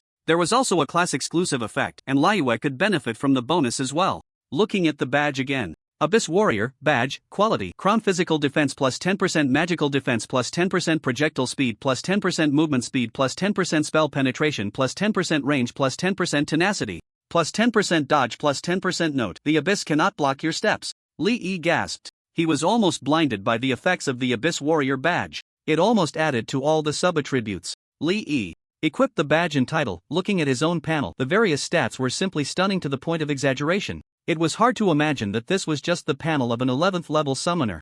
This trip to the Abyssal Trial had yielded an incredible bounty. The promotion source crystal would automatically merge into his body upon acquisition. Lee Yi discovered that after reaching level 11, he had gained 20 points of free attributes. From now on, he would gain 20 points for each level, doubling what he had before. Lee Yi allocated all his attributes to his constitution. Meanwhile, the second evolution Holy Stone lay quietly in his bag. Master, I feel like I've become stronger again. Liu blinked her eyes curiously. Lee Yi understood that this was Liu sensing the benefits brought by the King of War aura effect. You can become even stronger soon. He took the smooth hand of the Sword Saint sister and eagerly headed to the hotel to book the best room. Get ready for another evolution. Lee Yi took out the evolution Holy Stone. This time, Liu had no resistance to the evolution. In fact, she looked forward to it because the rank increase brought by evolution would strengthen her suppression of breeding instincts. The Sword Saint sister immediately closed her eyes and sat cross-legged on the bed. Lee Yi placed the evolution Holy Stone on her forehead. The Holy Stone emitted a pure white light, merging into Liu's forehead. Liu Kaloga's is evolving. 10 minutes later, a familiar prompt popped up on the panel. Liu Kaloga's evolution successful. Lee Yi looked at Liu's panel. The main changes were in the skills. This time, there were two more skills: Frenzied Sword Technique, Break, and Frenzied Sword Technique, Rob. The Sword Saint's sister was already strong enough, so Lee Yi didn't care much about the new skills. What he cared about was, Liu slowly opened her eyes. Lee Yi looked at her with anticipation. How do you feel? The Sword Saint sister's gaze dimmed as she slowly shook her head. It's okay, my constitution stats will stack up quickly, and at level 16, I can. Lee Yi suppressed the faint disappointment in his heart and spoke to comfort her. But unexpectedly, the Sword Saint sister's gaze suddenly sparkled with a mischievous glint. Before Lee Yi could react, she pulled him into her warm embrace with her long legs. What followed was an overwhelming release of feelings from the Sword Saint sister. An hour later, Lee Yi was ruffling the Sword Saint sister's fluffy hair, pinching her cheeks, and pretending to be angry. Oh, you dared to tease your master. Liu rubbed her head against his cheek, then nestled into his neck, taking a deep breath, her voice lazy and charming. I won't dare next time. Lee Yi looked content. After this evolution, Liu no longer needed to be summoned into the space. Unfortunately, he still couldn't break through her defenses. Fortunately, the Sword Saint sister spoiled him so much that any request would be perfectly fulfilled. Master, I want to evolve again. Liu gently bit the edge of Li Yi's lip. Li Yi stroked her hair, smiling to reassure her. Soon. The Sword Saint sister's breathing quickened, and her body temperature rose. Li Yi sat up and pulled her up. It's my turn now. The Sword Saint sister blushed deeply, nodding gently. Li Yi thought of the extreme mastery aura Liu had when her evolution was successful, and his eyes lit up. In the past, whenever Liu felt shy during intimate moments, her mastery aura would disappear. He swallowed hard and tentatively asked, Can you maintain that mastery aura all the time? Liu looked a bit confused. Li Yi had to explain it to her in detail. The Sword Saint sister immediately turned beet red. Master is so naughty. But she would unconditionally fulfill all of her master's requests, so she naturally agreed. The Sword Saint sister was indeed clever. She even put on her battle attire. Liu stood holding her sword, her expression cold and fierce, the aura of a proud master unmistakable. Even he, her master, was taken aback. Li Yi clapped his hands in delight. Yes, that's it, keep it up. The Sword Saint sister glared at him with raised eyebrows. Her long sword pointed at the tip of Li Yi's nose. With her head slightly raised, her eyes sharp, she wore a proud expression. Which young one dares to offend the might of the Sword Saint? Li Yi's expression turned serious. He reached out, pinching the sword's tip with 2 fingers, and coldly laughed. Liu Sword Saint, I've heard your swordsmanship is exceptional. I, a mere novice, have created my own set of fencing techniques and have come here to seek your guidance. Shortly after, the female Sword Saint's long sword was easily knocked down, completely defeated by the junior. Great acting. Li Yi pinched the face of the Sword Saint big sister in his arms. I want to play too. Liu's eyes sparkled, her tone surprisingly cute. Li Yi was taken aback. What do you want to play? The Sword Saint big sister broke free from her master's embrace and stood up. She extended her long, heavenly legs and stepped on Li Yi's chest. The story of the brave female Sword Saint defeating the evil master. Increased physique fiercely. That night, Li Yi looked at the sleeping Liu in his arms and gritted his teeth, making a firm decision. He hadn't expected that the Sword Saint Big Sister only needed to make a slight move for him to be utterly defeated. Once his physique improved, he would definitely redeem himself and maintain the master's dignity. The next day, he arrived at the trading center for extraordinary professions at the Yanlong base. He sought to find and purchase the manufacturing materials for Windrunner's Blessing, Belt, and Novice Summoner's Nightmare, Staff. Materials for second and third tier equipment could basically be purchased directly. However, the prices were not cheap. He didn't act immediately but chose to first understand the prices of all the materials. In the end, he discovered that he only had enough money to buy the materials for the Windrunner's Blessing belt. So expensive. Li Yi felt a bit pained. No wonder Windrunner's Blessing had such powerful attributes. It used extremely rare materials. For instance, the magic pattern silk was not a material produced in dungeons but was made from the silk spun by the extraordinary creature demon spirit horn silkworm, processed through complex procedures into magical silk, and then manufactured by weavers. It could only produce one portion every 10 days, priced at 150,000. Windrunner's Blessing required a total of 10 portions. Of course, the reason magic pattern silk was so expensive was that it was a non-level material needed for high-level equipment as well. Li Yi was very fortunate that the core material for the equipment, Gale Feather, was obtained directly from the dungeon. This item also sold for 100,000 each. As for others like Strong Tendon, they weren't cheap either. In the end, after buying all the materials, he spent a total of 1.7 million. He estimated the manufacturing cost of the Novice Summoner's Nightmare Staff, excluding the core material Night Demon's Eye. The cost of other materials was around 12 million. While understanding the manufacturing materials, Li Yi also discovered a phenomenon: the epic quality materials before level 40 were absurdly expensive, while the prices after level 40 were much cheaper. Make money, make money. Li Yi sent the attributes of a mythical light sword he saw at Philo to Shin Nanqing. Goblin Slayer, light sword, quality, mythical, pink, strength. Plus 200 physique, plus 70 agility, plus 30 level requirement, 11 equipment effects, 1, armor penetration plus 17%, 2, cold shrink reduction plus 12%, 3, attack speed plus 10%, class exclusive, 1, skill points plus 5, limited to warrior, knight, swordsman classes, class exclusive, 2, Goblin Slayer's Fury, passive skill, Goblin Slayer's Fury. For every goblin killed, total weapon attributes increase by 10%, stacking up to 10 layers, lasting 10 hours, cooldown time 10 hours. Note: find them, kill them all. In the Dark Forest, at the base of the Thunderstorm Battle Group, the members of the battle group, led by Shin Nanqing, had successfully cleared the 3 dungeons of Eclipsed Highlands. After the teaching video was released, it successfully motivated a large number of challengers to head to Yunlin City. Holding Heavy Edge, Shin Nanqing felt emotional. This sword granted him combat power comparable to an S-class profession, allowing him to smoothly clear each dungeon and achieve impressive results. It can be said that the entire foundation of the Thunderstorm Battle Group is forged by this sword. Shin Nanqing sighed. This sword could definitely be passed down as a family heirloom. Even though the percentage effect of weapon skills diminishes when used at higher levels, it can still play a significant role until level 20 before advancing to the 3rd tier. Suddenly, Shin Nanqing's personal private phone rang. Upon seeing the sender, it was Li Yi. He hurriedly opened the message, fearing he was too slow. Damn! Shin Nanqing jumped up from the sofa. He stared at the phone screen, his eyes wide open, his expression extremely exaggerated. My mythical. Shin Nanqing stuttered as he spoke. Lin Mandy's expression changed, and she quickly walked over to Shin Nanqing. Upon seeing the message from Li Yi, her expression was one of shock. Mythical level? A mythical weapon that can be equipped at level 11? How is that possible? And, I remember, historically, there has never been a 2nd-tier mythical equipment, right? Shin Nanqing swallowed hard. Lin Mandy took a deep breath, her neck stiffly shaking her head. It has never appeared. Mythical equipment is produced in the Abyss, the Mysterious Domain, and the Ghostly Ruins after level 60. The difficulty of obtaining it is considered hellish. Mythical is the highest known grade of equipment. There are a total of 199 pieces of mythical equipment that have been publicly disclosed worldwide, of which 32 are weapons. The last time mythical equipment appeared was 3 years ago when the military of the Kazan Kingdom and Maya continent obtained a level 62 ring after eliminating a mysterious domain, which even made it to the domestic CCTV news. As the first mythical equipment in the history of the Kazan Kingdom, they even designated the day they obtained the equipment as a public holiday, named Day of Divine Blessing, symbolizing the blessings of the gods and bringing hope for the rise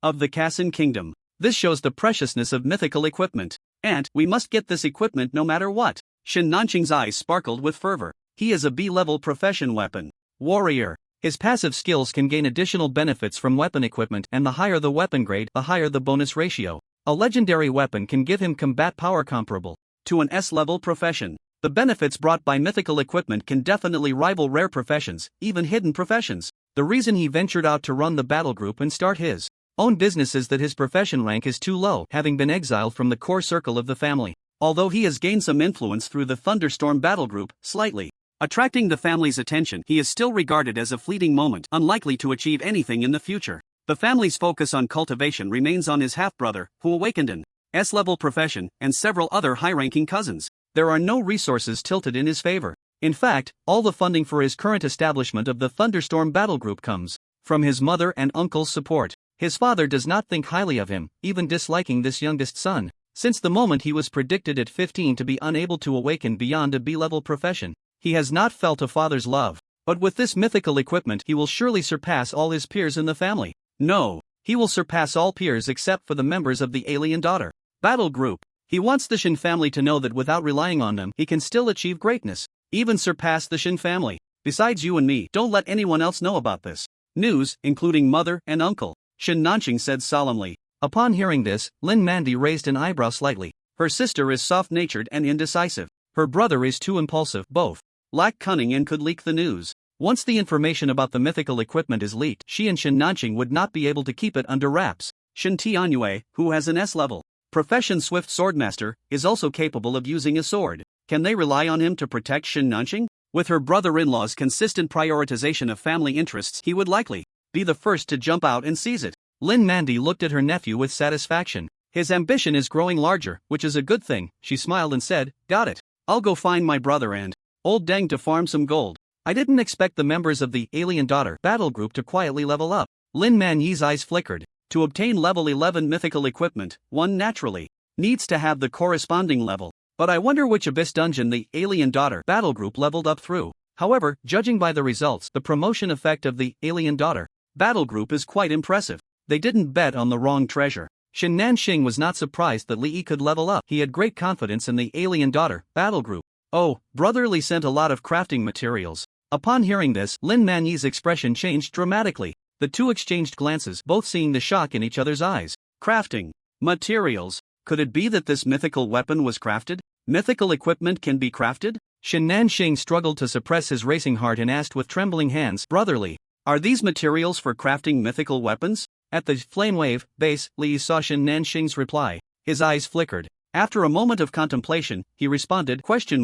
"Mythical equipment can be crafted?" He had thoroughly checked the information. It is a consensus in the current world that mythical equipment cannot be crafted. Even legendary equipment can only be crafted after level 60, and most of the time there are only blueprints available, making it an awkward situation. Either the materials are hard to collect, or the crafter's secondary profession level is insufficient. Li Yi certainly wouldn't be foolish enough to expose the existence of Philo. After seeing Li Yi's response, Shin Nanxing and Lin Manyi breathed a sigh of relief. The two chuckled and shook their heads, thinking they had overthought it. Shin Nanxing asked, "Brother Li, these materials are?" Li Yi simply replied with the words, "Quest." Shin Nanxing realized it was a quest item.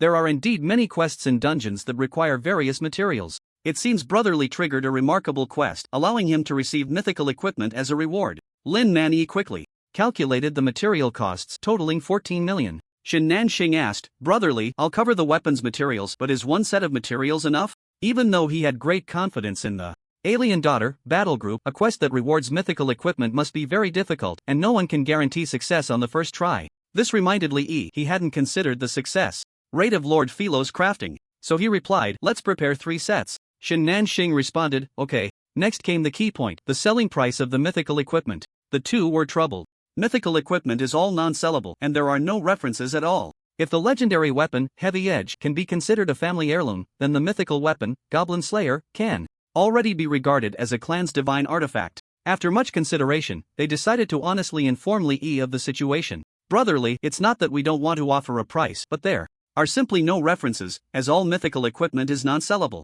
The maximum price we can offer right now is 1 billion. Shin Nanxing dialed Li Yi's number, his tone very sincere. "Brother Li, we know this price is not enough to buy the mythical weapon, so we are willing to offer 30% of the shares of the Thunderstorm Battle Group and all its subsidiaries. This mythical weapon will be considered as Brother Li's investment in us. I, Shin Nanxing, swear that I will ensure Brother Li's investment will be worth more than its value in the future." There was silence on the other end of the phone. Li Yi was taken aback. Mythical equipment is indeed valuable. Shin Nanxing and Lin Manyi watched the call duration increase second by second, feeling extremely anxious. "Then please Help me collect 3 more sets of materials. I'll send you the list later. Li Yi's voice rang out. Shin Nanxing and Lin Manyi were both overjoyed. They cheered. The last time they offered Li Yi 20% of the shares, it came with additional conditions, considered a transaction. But this time, the other party was directly investing in shares. They and the Alien Daughter Battle Group had truly become a partnership in the community of interests. How could the Thunderstorm Battle Group not thrive?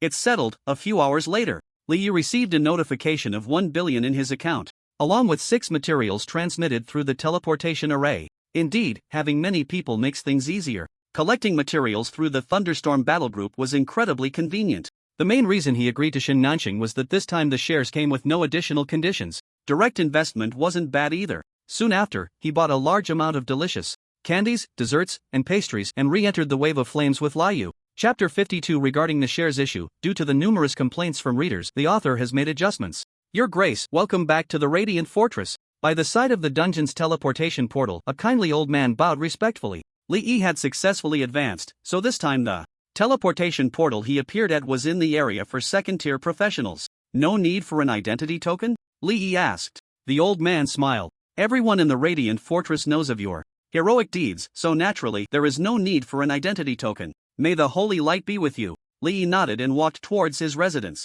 Along the way, the Radiant Knights he encountered all bowed respectfully to him. The commoners along the path also willingly bent down to clear the way. Am I really that impressive? Li Yi felt surprised. Is this the so-called privilege? It seemed quite nice. Such a commotion naturally attracted the attention of other professionals. They were all shocked by the NPC's reaction to Li Yi. It was known that these people had never shown them a good face, yet they were so respectful to a professional? What had that person done? A young man felt curious and couldn't help but secretly cast an identification spell on Li Yi. Bold! A furious shout exploded in his ear. Then 2 Radiant Knights rushed out and pinned him to the ground. Outsider, you are being disrespectful. You shall not disrespect his grace. The young man was forcibly dragged up again. Kneel. One of the knights stepped on his leg, forcing him to kneel. Damn! The young man felt extremely aggrieved but could only kneel obediently. These Radiant Knights were not rookies, they were fully fledged troops at the 4th tier, level 40. Although he was also level 40, their rank was equivalent to a 5-man elite dungeon boss.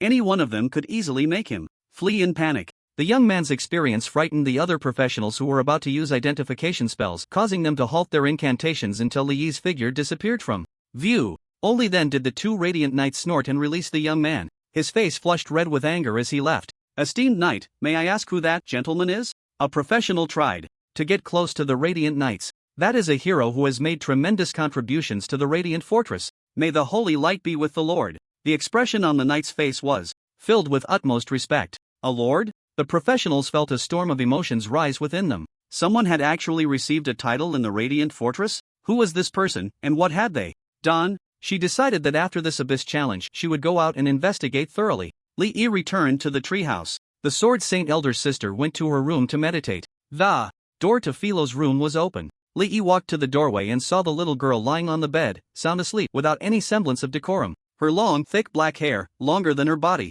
spread out beneath her like a blooming black flower. And Philo was that flower's stamen. Sunlight filtered through the protective array of the Radiant Fortress, casting a hint of golden brilliance on Philo's fair skin, covering it with a layer of shimmering fluorescence. Her skin also revealed a faint pink hue amidst its whiteness. Li Yi's pupils constricted, unable to look away. What a cute little girl, he exclaimed sincerely. He walked to the bedside. Philo surprisingly showed no reaction. It seemed the room made her feel very safe, so she had no guard up at all. Li Yi smiled slightly, took out a piece of sweet cake and gently brought it to Philo's face. He counted silently. 1, 2, 3, 4. Philo's small, round, cute nose began to sniff gently. A moment later, something magical happened. Philo, in her sleep, subconsciously floated up. The little loli opened her mouth and bit forward fiercely, successfully biting into a cake. She puffed out her cheeks and began to savor it, a satisfied expression on her face. Even now, her eyes were still closed. Gulp. Philo swallowed the cake. Only then did she slowly open her eyes, revealing her gem-like blue pupils. After seeing who was in front of her, her eyes widened in delight. Human, you're back? But the next moment, she seemed to realize that she was being a little too enthusiastic. She reined in her expression and tried to maintain her composure, saying, You're back, what day is it? Her gaze, however, was unconsciously drawn to the cake. Li Yi was stunned. Goodness me, so you have no concept of time at all. But then he remembered that Philo was a long-lived species and felt relieved. Although Philo looked like a little human girl, She was probably several hundred years old. His perception of time was different from hers. Of course, no matter how old she was, the half-person race's character was always kind and innocent. It's the second day. Li Yi held the cake in his hand forward and said with a smile, "Lord Philo, try some cake." The little lowly's eyes lit up and she quickly reached out to take it. Her small hand brushed against Li Yi's hand, leaving an extremely soft and smooth touch. Philo picked up the spoon on the cake. After a few more bites, her eyes began to shine. Li Yi asked with a smile, "Is it delicious?" The little lowly nodded repeatedly with her cheeks puffed out. Li Yi then took out all the pastries he had brought this time and placed them on the table in Philo's room. It was a full table. "Human, you are very honest. You really didn't lie to Lord Philo. The pastries you brought are very delicious." Philo happily floated in the air, praising Li Yi without reservation. "You are a very good human. Don't worry, Lord Philo will definitely forge the best equipment for you." Despite Philo's small size, her appetite was not small. She ate a quantity of pastries and desserts equivalent to 3 times Li Yi's meal in one go. Then, still wanting more, she touched her little belly and floated to the living room. Li Yi had already placed the materials for Goblin Slayer, sword, and Blessing of the Windwalker, belt, as well as Philo's payment, on the table. "Human, why did you prepare so many materials? Do you not trust Lord Philo's forging skills?" Philo noticed that there were 3 sets of materials for each piece of equipment. She pursed her lips, feeling dissatisfied. She was the apprentice of the barbarian legendary forging master, Mosakani. Not only did she inherit her legacy, but she also surpassed her, creating her own unique forging technique based on her own Mind Power Master profession. Li Yi's reaction was very quick. He smiled and said, "Lord Philo, you've misunderstood. The extra materials are for your reward. In our world, a forger needs to charge an extra set of materials as a fee for forging equipment. As a legendary forger, Lord Philo, I prepared an extra set to show my respect." Philo's expression softened. She waved her hand and said, "Half-people are not as greedy as humans. We only charge a reasonable reward. You can take these materials back." Li Yi nodded and took the materials back as instructed. "Let's begin." Philo gestured with her hand. The forging workshop appeared out of thin air and gently landed in the living room. Under the control of her mind power, the energy source crystals began to charge the various devices in the workshop. The furnace started. All the materials flew into the workshop. Philo lightly gestured with her small hand. A pastry flew out of the bedroom and landed in her hand. She then began to slowly taste it. Li Yi was impressed. As expected of a legendary forger, she can multitask over a dozen things at once. Amazing. The belt will take half an hour. And the long sword will take 2 hours. Just wait patiently. Philo floated over to Li Yi. While waiting, aside from the sweet aroma of pastries and desserts, there was also Philo's unique body fragrance. The milky scent reminiscent of pine nuts and a faint hint of wheat lingered at Li Yi's nose. Li Yi couldn't help but feel curious. "Lady Philo, you smell so good. Is this the body fragrance of all half-elves?" Philo's eyes widened in surprise. She forgot about the pastries, floated in front of Li Yi, grabbed his cheek with her small hand, and stared into his eyes with immense delight, saying, "Human, can you really smell the scent on Philo?" Philo's small hands were particularly soft, smooth, and delicate like newly sprouted tender leaves. Li Yi nodded, "I can smell it." Philo blinked, her lips curling up to reveal her cute little white teeth. With an expectant gaze, she rubbed Li Yi's face with her hand, as if toying with a beloved plaything. "Human, take a good sniff and tell Lady Philo what it smells like." Philo puffed out her chest and leaned in closer, her expression lively. Li Yi felt a bit flustered by her antics. His gaze drifted downwards. Although Philo was petite, she did not appear childish. Compared to the curvaceous figure of the sword saint, her form had a delicate lightness. Li Yi hesitated for a moment, then moved his nose to sniff gently. He organized his words. "It smells like a sweet, creamy pine nut cake, along with the aroma of bread baked to perfection." Philo excitedly shook Li Yi's head. "Is there more? Is there more?" Li Yi thought carefully. "It seems there's also a hint of grass. No, it should be the scent of some flowers mixed with grass. Very pleasant. Lady Philo, did I describe it correctly?" The little girl released Li Yi's cheek and happily spun around above his head. Li Yi instinctively looked up. As a result, he saw the frilled edges of Philo's short skirt and her little puffy shorts underneath, along with the slightly protruding soft pads of her pink feet. He quickly lowered his head. Fortunately, Philo was lost in her joy and didn't notice. A few minutes later, a happy Lady Philo floated back down in front of Li Yi, gently patting the top of his head with her small hand, smiling as she said, "You really are a wonderful human." Seeing the confusion in Li Yi's eyes, the little girl proudly explained, "Lady Philo has the blessings of the harvest goddess, Aratenia, and the nature goddess, Ephloti. What you smell is the scent of divine blessings, just like I can smell the holy light blessing on you. Only those who possess the qualities of hard work and diligence, who genuinely love the earth, cherish food, and respect laborers, can perceive the blessing of Aratenia." And the blessing of a floaty can only be sensed by those who love and respect nature, cherish and respect life, and recognize the equality of life, as well as the concept of harmonious coexistence among all beings. Li Yi suddenly understood. So that's how it is. His expression turned slightly strange. For him, these were the most basic concepts from elementary school textbooks in his past life. But for the people of this world, the professional hierarchy divided people into ranks, with no concept of equality. As for loving nature, that was even more out of the question. The people of this world only felt that they hadn't exploited natural resources enough, and those in the abyssal world of the flamewave tide were still living in a feudal empire era, where laborers were the lowest class and were looked down upon. Philo happily patted her chest and said, Li, our ideals are quite close. You will be Philo's good friend from now on. It was rare for her to call Li Yi by name. After saying that, she became serious again. You are Philo's first human friend. Li Yi was infected by her joyful mood and smiled. I am honored to become friends with Lady Philo. You are also my first friend in this world. Philo's sapphire-like eyes lit up and she happily said, Really? We are quite fated. In the room of the Sword Saint, she opened her eyes. Life is equal, she murmured, deeply agreeing. Although she was her master's summoned beast, her master treated her as an equal and never acted superior. Her master was even happy to be stepped on, and he would even beg for her mercy. Thinking of this, the Sword Saint Big Sister's face was covered in a blush. My naughty master. While waiting for the equipment to be forged, the little lowly stroked Li Yi's hair and chattered, telling him many stories about herself. Philo was an orphan. 300 years ago, the barbarian legendary forging master, Mosakani, found her, the only survivor, in a half-person village that had been ravaged by demons. Mosakani named her Philo, which means joy in the barbarian language. She raised Philo and taught her forging skills. Philo spent over 200 happy years by her master Mosakani's side. 50 years ago, Mosakani fell in love with a human female mage to the point of obsession. She silently abandoned Philo and ran off with the female mage, leaving only a portable forging workshop that was custom made for Philo. From then on, Philo began her own journey. At first, she had the goal of finding her master. But after traveling for many years, perhaps because she had seen so much or because of the half-person's naturally optimistic and cheerful nature, the idea of finding her master faded away. Now, she would only feel a brief moment of indignation when she occasionally thought back to it. Over the past few decades, Philo had joined adventurer teams, participated in the Demon King's Crusade, the Scourge Resistance Army, and even became a royal court forging master.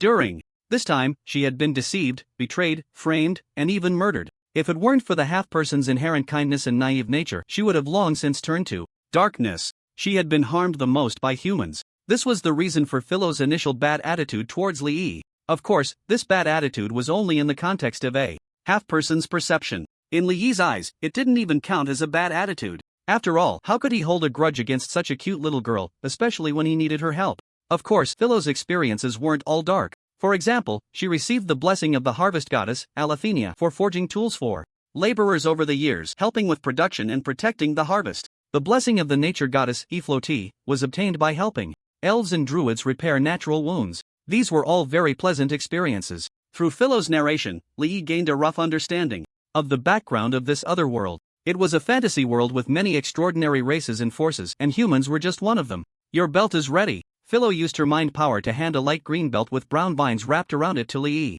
He reached out and took it. After checking its attributes, he was stunned. Blessing of the Windwalker, belt, quality, legendary, gold. Agility plus 40. Constitution plus 40. Spirit plus 40. Magic power plus 40. Level requirement, 11. Equipment effect, movement speed plus 25%. Profession exclusive 1, ranged projectile speed plus 20%, ranged professions only. Profession exclusive 2, Whisper of the Wind, passive skill. Whisper of the Wind, an important message from the wind spirits, your danger perception ability is improved. Li Yi was pleasantly surprised. Lord Philo, this is a legendary grade equipment? The little lowly put her hands on her hips and proudly raised her head. How could Lord Philo, a legendary forging master, be limited by a recipe? This was a pleasant surprise. He didn't expect to get his first legendary equipment. Li Yi sincerely praised her. Lord Philo is amazing. You are the most powerful forging master I have ever seen. Philo was very pleased with Li Yi's praise and said proudly, I told you I would forge the best equipment for you. Li Yi praised the little lowly again before equipping the belt. His movement speed reached a terrifying 227.5%, with an additional 127.5% movement speed. Who could possibly catch up to him? The projectile speed, combined with the effect of the Abyss Warrior badge, increased by 35%. With such a fast skill speed, it was impossible for practitioners of the same rank to dodge his ranged attacks without using certain special skills. Li Yi, filled with Excitement brought the Sword Saint Big Sister to an open space outside the Radiant Fortress. He tested his movement speed and truly felt like a man transformed into the wind. He released the Energy Star projectile skill, and the projectile speed was incredibly fast with a fantastic feel. Summon Lightforged Warrior. Li Yi summoned the stone golem after it was lightforged. In the summoning array, a towering 3-meter-tall bright silver behemoth revealed itself. His eyes instantly lit up. So cool! The Lightforged Warrior held a thick stone shield that was 1 meter wide and 2 meters high in its left hand, and a stone giant sword that was 20 centimeters wide and 1.5 meters long in its right hand. The shield and sword were seamlessly connected to the golem's body, appearing as one. Moreover, the colors of the shield and giant sword were noticeably brighter than that of the body, clearly indicating that their hardness far exceeded that of the body. Limoon, engage it in combat. Li Yi issued an attack command to the Lightforged Warrior. The 3-meter-tall behemoth raised its sword and shield and charged towards Limoon. So agile. Li Yi was overjoyed. The Lightforged Warrior moved with remarkable agility, its steps methodical. It was also very perceptive of its enemies. It locked onto Limoon the entire time, managing to maintain its target without losing sight of it, even without Limoon using Gale Step. As they clashed, the Lightforged Warrior swung its giant sword with swift and powerful strikes, each blow aimed at Limoon's vital points. If one disregarded its appearance, its attack movements were already quite close to that of a normal human in terms of agility. Incredible! Li Yi's eyes sparkled. He roughly estimated that the strength of the Lightforged Warrior should be comparable to that of an ordinary elite-level mini-boss in a 5-person dungeon. Adding in the aura effect of the War King title and the 25% attribute bonus from Battlefield Domination, its strength was even greater than that of the final boss in a typical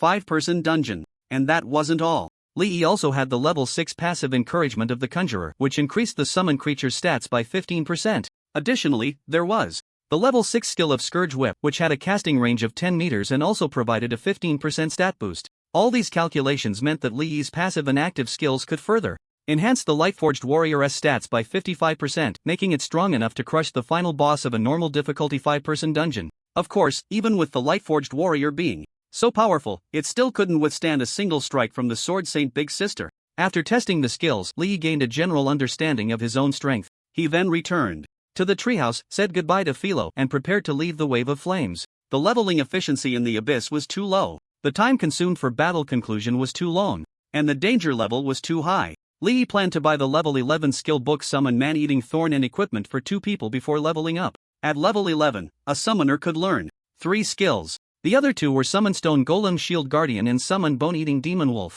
Among the 3 skills, only the control-oriented Man-Eating Thorn was worth learning. The Stone Golem Shield Guardian and Bone-Eating Demon Wolf both required 20% mana to summon, yet their strength was far inferior to that of the Lightforged Guardian. He only needed to expend 10% mana to summon the Lightforged Warrior, so there was naturally no need to learn those 2 skills. Li Yi, are you leaving again? Philo's expression was reluctant. Li Yi was the first friend she was willing to approach actively. The status of half-elves among various extraordinary races was actually not high, because this race was too small in number and lacked strong individuals. Moreover, her appearance was too different from that of ordinary half-elves, so even the kind-hearted elves would distance themselves from her. The kindness and respect from various races towards her were based on her identity as a forger. Li Yi was different. She could feel that this human male's attitude towards her was genuinely sincere and equal. It wasn't entirely because of the identity of the forger. Li Yi was a very good human. He kept his promises and didn't deceive her. The pastries and desserts he brought were indeed as delicious as he said. Can I go to your world? Philo asked, handing the Goblin Slayer to Li Yi with an expectant expression. Li Yi shook his head and said, I'm sorry, Lady Philo, you cannot come to our world. Oh. The little lowly's expression fell. Li Yi mustered his courage, reached out, and gently rubbed Philo's little head, comforting her. Don't worry, Lady Philo, I will come to see you. Again. Maybe after you take a nap I will appear again. The longevity species had a different perception of time than he did. According to Philo's own words, the time she slept was normally about 6 days. Sometimes it could be as short as 3 or 4 days. So according to the time Li Yi agreed upon with her, he would actually have to wake her up early each time he came in. Philo understood this point and immediately became happy. Halflings were just that optimistic and cheerful. She didn't mind Li Yi touching her. Instead, she rubbed her little head against the palm of Li Yi's hand. Alright, but don't exceed the agreed time. After leaving the Abyss dungeon, Li Yi arrived at the Flamewave base. He wandered around the entire base before finally finding a small shop that sold summoner skill books. Moreover, the owner rummaged through the warehouse for a long time before finding the Summon Man-Eating Thorn skill book. The owner was generous and gave it to him for free. After successfully learning the skill, Li Yi looked at the skill effects. Summon Man-Eating Thorn, active skill, level 6 description, consumes 5% of mana to summon a cluster of man-eating thorns which will actively entangle enemies within a 1 meter range. The control range was a bit small, which would test the release positioning and prediction level. But for Li Yi, who had instant cast with no cooldown, this wasn't a concern. He could rely on quantity to stack proficiency. Before starting to level up, Li Yi had one last thing to complete. That was to buy a full set of equipment for himself and Liyue. According to the current agility value of 2011 points for the Sword Saint Big Sister if she wore equipment. With attribute restrictions rather than level restrictions, she could wear up to 5th tier equipment, which was level 50 gear. This was also the highest attribute equipment that could be bought with money. Equipment above level 50 required corresponding great energy source crystals for trading. Li Yi went to the weapon shop and let Liyue choose her favorite equipment. She immediately set her sights on an ultra-long light sword with a blade length of 1.3 meters. P.S. Dear readers, please give a tip, I beg you. Omega. Angle, the blade length of an ordinary light sword generally does not exceed 1 meter, making this sword's length quite rare. But for the 2.2 meter tall Liyue, this sword's length was actually very suitable. Li Yi checked the attributes of the light sword: Wind Chaser Warrior Longsword, light sword, durability, 100% quality, epic, purple, agility plus 500 equipment effects, 1, armor break plus 20%, 2, precision plus 15%, 3, attack speed plus 25% equipment requirement, agility greater than or equal to 1200. How much is this sword? The shop assistant was a slightly plump girl in her 30s who smiled and said, "This is the best quality sword among our store's attribute restricted weapons, equivalent to a fully leveled purple equipment weapon, and it's not expensive, only 1.5 million. Li Yi haggled, "Can it be a bit cheaper?" Although he now had a fortune of 1 billion, spending over $1 million was still not cheap. The shop assistant looked regretful and said, "This is the lowest price. You must have noticed that the blade of this sword is too long, making it unsuitable for many professions, so it has been hard to sell since it was made. Just the material cost exceeds $1 million, so 1.5 million is really the cost price." Li Yi's heart stirred. The shop assistant's words reminded him, "I can buy it for 1.5 million, but I have one request. I want the manufacturing blueprint for this sword." The shop assistant was overjoyed and quickly agreed. "No problem, I'll go get the blueprint for you right away." This sword was made by the blacksmith in the workshop out of sheer impulse, purely to test the craftsmanship on the blueprint. After it was made, the blueprint was left to gather dust in the warehouse. This was a perfect opportunity to get rid of it. After Li Yi paid, the shop assistant handed him the longsword and the blueprint. He bought the blueprint intending to have Philo forge a legendary longsword for the Sword Saint Sister. Philo's equipment catalog only contained level-restricted gear. Even with the skills attached, the attributes of the mythic level equipment at the teens levels were still relatively low for Liyue. He handed the longsword to Liyue. The Sword Saint Sister's eyes lit up with joy. It was clear she really liked the design and appearance of this longsword. The blueprint for the equipment doesn't seem too expensive. Li Yi's thoughts were suddenly sparked. Next, he began searching for various equipment blueprints at the Flamewave base. After 2 days, he managed to find a full set of purple equipment blueprints for both Liyue and himself. Li Yi was surprisingly lucky to find a complete set of summoner gear, spending only 5,000 to acquire the entire set of blueprints. Mystic Spirit Mage, set, parts, shoulder pads, clothes, pants, boots, gloves, mass quality, purple magic power plus 500 spirit plus 150 constitution plus 80 level requirement, 11 sub-attribute. Bonuses, 1, skill points plus 3, 2, magic resistance plus 30%, 3, spell penetration plus 20%, 4, casting speed plus 25%, 5, skill cooldown minus 20%, 2-piece effect, summon creatures attack speed plus 10%, energy. Star bullet damage plus 10%. 4-piece effect, summon creatures attack and defense plus 20%. 6-piece effect, for every 2 summon creatures, the third summon creature's size plus 30%, all attributes plus 30%. Li Yi was quite satisfied with the set's effects, especially with the enhancements from the 4-piece and 6-piece bonuses. The third Lightforged Warrior would be boosted to an extremely terrifying level. And this was just the effect of the purple equipment set. Once Philo upgraded the purple gear to legendary equipment, the effects would surely improve even further. Just thinking about it made Li Yi incredibly excited. All the materials needed for the blueprints could be bought directly, totaling only 8 million, which was very cost-effective. As the 3-day period agreed upon with Philo was approaching, Li Yi not only purchased a large amount of delicious food but also bought Philo many beautiful clothes, various accessories, dolls, and more. He wasn't sure about Philo's taste. 2 minutes later, Philo opened the door. She appeared before Li Yi wearing a pink lowly dress. She asked with an expectant expression, "Do I look good?" Li Yi gave a thumbs up. "You look great, very cute." The little lowly froze, her expression stiff. "Li Yi, are you saying the clothes are cute?" Seeing this, Li Yi thought he had praised the wrong thing. He reacted quickly and immediately added, "Lord Philo is the cutest, and you look even cuter in this outfit." She said a little hesitantly, You're saying I'm cute?" Li Yi's expression was certain. "Lord Philo is the cutest girl I have ever seen." The little lowly's fair face immediately turned red. Although she was raised by a barbarian, she had also received a half-person's education. In the half-person race, calling a female half-person cute was equivalent to a confession. In other words, this human male in front of her had just confessed to her? Philo's heart immediately became flustered. In her life, many people had praised her forging skills, but Li Yi was the first to call her cute. No matter how optimistic and cheerful she was, she couldn't suppress the ji-dong flutter, throb, in her heart at this moment. You already have a beastman woman, and you still think Philo is cute?" Philo asked a little unconfidently. Li Yi thought the little girl was comparing herself to the Sword Saint Big Sister. He immediately said, "It's not the same.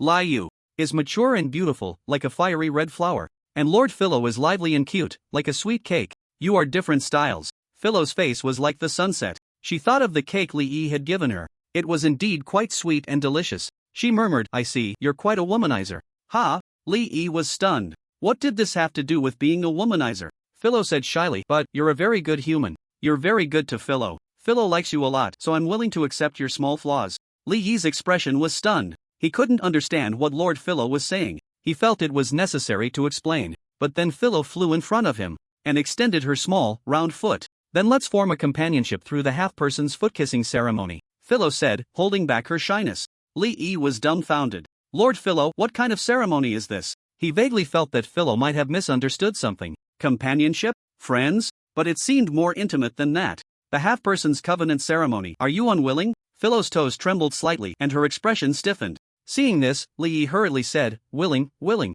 He decided to agree first, no matter what the relationship was. He couldn't afford to offend Philo, the legendary forger. He still had so much equipment to be forged in his bag. Besides, it was just a foot-kissing ceremony. Philo was such a fragrant, soft, and cute little girl, and she was always floating in the air, so her feet wouldn't be dirty. He had even been stepped on the head by the Sword Saint Big Sister. Moreover, he had spoken the truth just now. Philo was indeed the cutest girl he had ever seen. No loss. You can begin." Philo's voice was as soft as a mosquito's hum. Li Yi reached out and held her small, exquisite foot that was almost too small to hold. Unlike the powerful feeling of the Sword Saint Big Sister's hand, Philo's foot was very tender, like the delicate down of a swan. The little pat on the sole of her foot had no bumps at all. Instead, it was very soft and springy, feeling exceptionally good to the touch. Li Yi couldn't help but give it a squeeze. The pat on the sole of the foot was the most sensitive part of a half-person. Philo's whole body trembled slightly. She angrily stomped her foot. "Hurry up," she urged in a shy and urgent tone.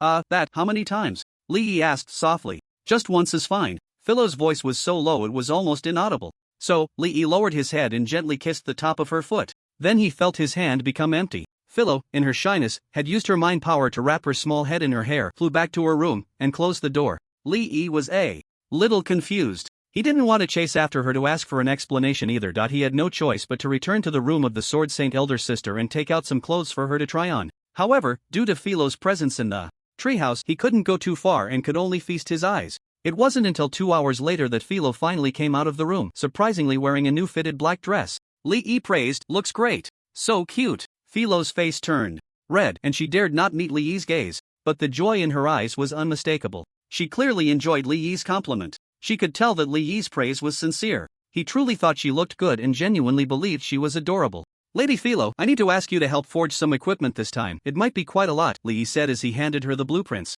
"Oh, this equipment is quite interesting." Philo's attention was drawn to the weapons and armor, restricted by the attributes, after she took the blueprints. "Can you make it?" Li Yi asked tentatively. If the Sword Saint elder sister's set of equipment matched the level, it would be equivalent to gear for levels 45 to 50. Philo nodded confidently. "It's too easy for Lady Philo, but it will take a bit longer. It will take 3 days to complete all 14 pieces of equipment." Li Yi nodded. "Then I'll trouble you, Lady Philo. Can I come back for it in 3 days? Philo was momentarily stunned by his words. She anxiously hugged Li Yi's neck and looked up at him. "We just established our partner relationship and you're leaving already? Can't you stay with Philo for a few more days?" Li Yi's actions, in the eyes of a halfling, were no different from a newlywed husband immediately preparing to leave for a long journey. Li Yi was a bit dazed by Philo's sudden intimate gesture. Her petite and soft body carried the fragrance of divine blessings. Her small face looked at him with reluctance. The tips of their noses were less than 5 centimeters apart and they could feel each other's breath. Li Yi's heart skipped a beat. He rubbed Philo's head and explained, I need to go improve my strength. In my world, I'm still just a newbie, I need to become stronger. But 3 days should pass quickly for Lady Philo, right? Philo tilted her head and thought for a moment. Oh right. Just 3 days, it would pass quickly for her. Only then did she release Li Yi's neck, pat his head, and remind him, but don't go over time. Li Yi nodded in agreement. Then he left the Tide of Flame with Li Yu. Back at the hotel, Li Yi began to research where to level up next. The first thing he looked into was the 7 branch dungeons of the Tide of Flame. This included one medium-sized team dungeon for 30 players, Mount Toki, which produced the special material, Eye of the Night Demon, for the mythic staff, as well as 2 small team dungeons for 15 players and 4 small dungeons for 5 players. Li Yi first checked the information on Mount Toki. The difficulty of the dungeon was the highest among the 7, rated heroic. I can't solo it? Li Yi was a bit surprised. The main monsters in the Mount Toki dungeon were boarmen, divided into 3 tribes, each guarding a Necromancer's Codex. The final boss, Ancient Night Demon, was summoned through the 3 Necromancer's Codex. When the adventurers activated the Necromancer's Codex, it would take 10 minutes to cast. During this time, activating another Necromancer's Codex would share the casting progress with the already activated Codex. If all 3 codices were not successfully activated within 10 minutes, the challenge would fail and they would have to exit the dungeon. This meant he would need to form a party. The mythic staff can only be equipped at level 16, so there's no need to rush. Li Yi skipped Mount Toki and checked another adventure level dungeon for 15 players, Glorious Cathedral. This dungeon was a church occupied by the Scourge Legion, and the monsters inside were all minions of the Scourge. Li Yi's eyes lit up. This dungeon was quite suitable for leveling up. The map is relatively small, and his Holy Light Chosen badge allows him to deal an additional 50% damage to undead monsters. It's you! After a quick tidy up, Li Yi arrived at the entrance of the Radiant Cathedral dungeon with the Sword Saint Big Sister. It's quite desolate. To his surprise, there wasn't a single person in front of the Radiant Cathedral. However, Li Yi didn't find it strange. This dungeon doesn't produce valuable materials, and the difficulty of the monsters and bosses is extremely high, so naturally, there are no gold farmers here. Just as Li Yi was about to enter the dungeon, he suddenly received a message from Shin Nanqing, the president of Tianming University. Personally came? Li Yi was a bit surprised. He had a strong impression of Tianming University. The official media editor was very skilled at creating buzz, constantly flirting with the alien girl battle group online. He didn't expect their president to come in person. If he remembered correctly, the president of Tianming University was a full 8th-tier powerhouse, which means an 80-level big shot. The fact that such a person came personally shows the importance placed on the alien girl battle group. Li Yi pondered for a moment and replied, "Please politely decline." After sending the message, he added, "Also, help me issue a statement saying that we have successfully advanced to the 2nd tier and will not attend any university in the future." Shin Nanqing was stunned upon seeing the reply. "And Li brother wants us to issue an announcement saying that the alien girl battle group will not attend university." What? Lin Mandy's expression was one of surprise. Why would Mr. Li and the others make such a decision? If they don't attend university, how will they acquire skills before level 42? It's not that skills for professionals can only be obtained through universities, but universities have the most comprehensive and systematic skill sets for each profession before level 42. This leads to the most complete, scientifically validated, and practically proven systems of various schools of thought for each profession, along with corresponding tactical strategies. There are also strategies for attributes, skills, and equipment configurations. After level 10, starting from the 2nd tier, as the difficulty of dungeons gradually increases, the importance of systematic tactics for professionals becomes higher and higher. Even within the same profession, due to different schools of thought, there can be significant differences in combat power performance. She understood that the alien girl battle group belonged to the proud strong, wanting to carve out their own unique and extraordinary path. But if they could directly learn the skill sets and tactical schools that suited them, why waste time and energy increasing their difficulty? The alien girl battle group is very strong. If they could quickly form stronger combat power in the early stages, challenge higher difficulty dungeons, and obtain more precious rewards such as attributes, skill points, and talent specializations, their future achievements would be limitless. However, if they spend a lot of time on unnecessary exploration in the early stages, it would be extremely detrimental to the future growth and development of the professionals. This issue may not be obvious in the early stages, but at higher levels, the flaws will be magnified infinitely. It should be noted that excluding additional acquisitions, professionals only receive 1 skill point per level. Once used, it cannot be reset, and each skill must be applied to the most critical skills. So, should we issue the statement or not? Shin Nanqing inquired. Lin Mandy thought for a moment. Let's politely decline President Zhuang for now. As for the statement, I'll persuade Mr. Li. Again, President Zhuang Hatong of Tianming University, in order to demonstrate the importance placed on the alien girl battle group, was very high profile in the media. he brought along many staff members from authoritative media outlets. Many netizens online were also discussing whether the alien girl would agree to Tianming University's special recruitment.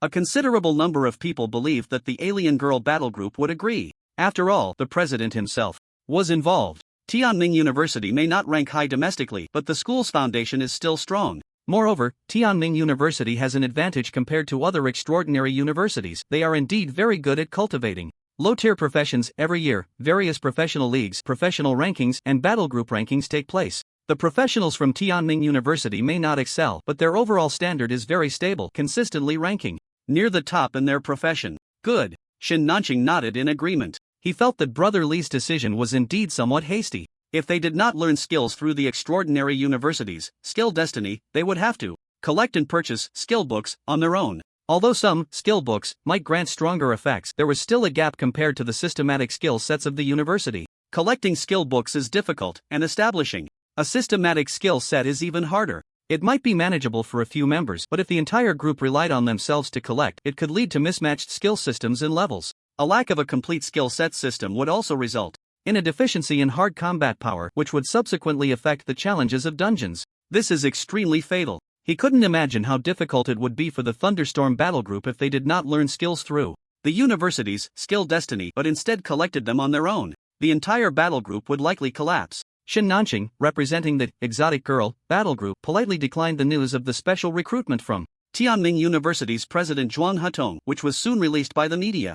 Netizens remained calm and were not surprised. After all, Tianming University's ranking is indeed not high. It is understandable that the Exotic Girl battle group would choose a top university. Li Yi quickly received a message from Lin Mani urging him. She presented her arguments one after another, all of which made a lot of sense. The key point was that Tianming University is one of the 3 universities in the country with a complete skill destiny for summoners. He could learn all summoner skills up to level 42. Li Yi was even somewhat persuaded. However, unfortunately, the entire Exotic Girl battle group only had Li Yi as a member. Moreover, his profession was summoner. Summoners do not have any so-called combat styles. Or rather, there is only one style, the amplification style. Even those rare professions under the summoner category, such as Shadow Summoner and Eerie Summoner, are fundamentally centered around amplifying one or several powerful summoners. After all, the core of a summoner's combat power is always the summoned beast. As for the skill set, any skill that can amplify the summoned beast would suffice. Li Yi could easily purchase those directly. Furthermore, he had already completely detached from the traditional concept of a summoner. Additionally, with so many people at school, it wouldn't be as free and enjoyable. He couldn't always keep the Sword Saint Big Sister in the summoning space. In the end, Li Yi still insisted on his opinion and had the Thunderstorm battle group issue a statement. Lin Mani, seeing that her persuasion was ineffective, could only comply helplessly. Don't worry, brotherly, they are not reckless people. There must be a reason for their actions. Shin Nanqing was quite optimistic. Soon, the statement video was released. The new professionals in the extraordinary trials had already gotten used to following the Thunderstorm battle group's videos. As soon as the video was released, they clicked in immediately. They initially thought it was another dungeon strategy tutorial. Instead, it was a statement. After everyone finished watching, their heads buzzed. They were first shocked by the Exotic Girl battle group's leveling speed. In less than half a month of trials, they had already reached level 10. Moreover, they had actually advanced to the second tier. This meant that the members of the Exotic Girl battle group had cleared an abyss dungeon without special training. Incredible! The most shocking part was that the Exotic Girl battle group actually chose not to attend university. This completely exceeded everyone's understanding. In the eyes of the vast majority, how could one learn skills without attending university? How could one improve their professional combat power? The most bewildered were the various prestigious schools. They had held meetings more than once to discuss how to specially recruit the Exotic Girl battle group and how to cultivate them if they successfully recruited them. And yet, they openly stated that they would not attend university. Then have they been flirting in the comments section of the Quanglei battle group's official account these days, only to be seen by the blind? The Alien Girl battle group can't be getting carried away because of their good results, right? Everyone who saw the statement couldn't help but think this. Criticism and regret began to rise online. Many second-tier professionals in their teens came forward to share their thoughts. Brothers, it's not that we want to pour cold water on you, but the difference between second-tier dungeons and beginner dungeons is like heaven and earth. Even in normal difficulty dungeons, the pressure is much greater than what we faced in the adventure-level dungeons at first tier. You have no idea how terrifying the bosses in second-tier dungeons are. The battle mechanics have at least 3 phases, and the margin for error is extremely low. If you're not careful, you could get hurt or even die. If you don't believe Go check the leaderboard for 5-person small dungeons. Is there any clear time under 10 hours? In our ordinary team, with the most common configuration of 2 B levels and 3 C levels, it basically takes over 20 hours to clear a normal 5-person dungeon. Staying in a raid for several days is a common occurrence. So the Alien Girl battle group is indeed too arrogant. This decision is very rash. Youthful recklessness, we all understand. Once they personally experience the difficulty of second-tier dungeons, they will be more humble. Fortunately, there is still a long time until the trial ends, and they haven't been exposed in public, so there is still a way back. Fans of the Alien Girl battle group instinctively wanted to refute similar comments, but upon seeing that they were from second-tier professionals, they immediately fell silent. After all, these people had first-hand experience and more authority to speak. In the imperial capital, arrogant,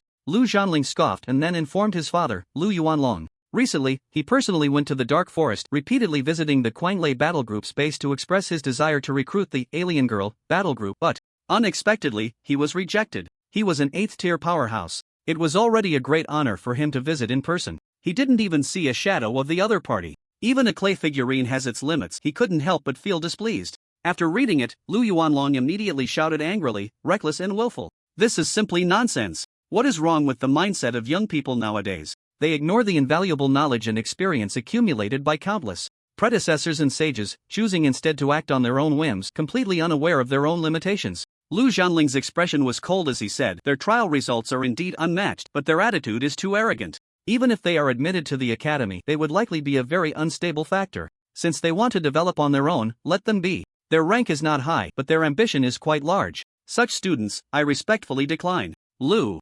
Yuanlong looked regretful. What a good seedling, why must they be so arrogant? He reluctantly said, Zhanling, with so many people in the battle group, surely not everyone thinks this way. Why not try to engage with them again? Even recruiting some members would be good. Lu Zhanling slowly shook his head, his gaze somewhat disdainful. Father, those who can make such a decision must be the core members of the battle group. Without them, the others lose their training value. If the members are dissatisfied with this decision, they will naturally choose to leave. Those willing to choose the Imperial Capital University will submit their results themselves. Lu Yuanlong sighed repeatedly, feeling he couldn't say much more about it. As for the official media, aside from a few city-level outlets reporting on the news, provincial and national media chose to remain silent, fearing that the content of the statement would lead to negative guidance. Well-known analyst Lai Lai Wang, during a live broadcast, was asked by many netizens about his views on this issue. As a master of playing with traffic, Lai Lai Wang deflected the question, occasionally mentioning the Alien Girl battle group but refusing to discuss the statement. Once the number of viewers in the live room reached a certain peak and a series of carnival rockets came crashing down, he knew the time had come.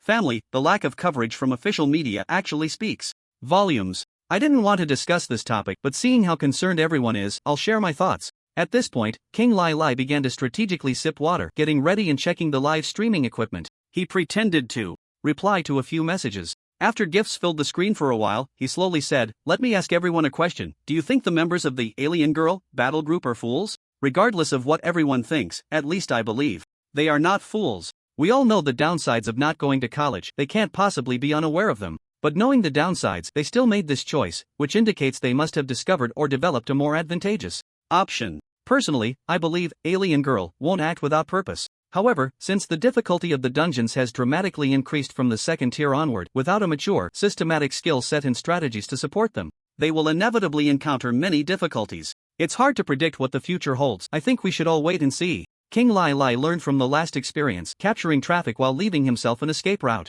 Gifts began to float in the live stream again. That said, King Lai Lai actually did not have high hopes for the Alien Girl battle group's choice. The difference between the dungeons after the second tier and the beginner dungeons is too great. The Alien Girl battle group proved their strength and potential through the first tier dungeons. However, if they think they can continue to replicate their first tier success, that would be somewhat arrogant. Li Yi was unaware of the online turmoil. After replying to Lin Mani, he entered the dungeon with the sword Saint Big Sister. You have entered Glorious Cathedral, adventure level. Li Yi looked around. He found himself outside a ruined city. The Glorious Cathedral was not merely a church but a city with a grand cathedral at its center. The sky was dark and corpses littered the ground. The ruins of the city still had remnants of unburned flames. Black ashes floated in the air, mixed with the smell of charred remains and the stench of calamity creatures. Li Yi snapped his fingers. 5 summoning circles lit up ahead. 5 3-meter-tall, light-forged warriors appeared. Li Yi instructed one of them to crouch down. He then climbed onto the arm connected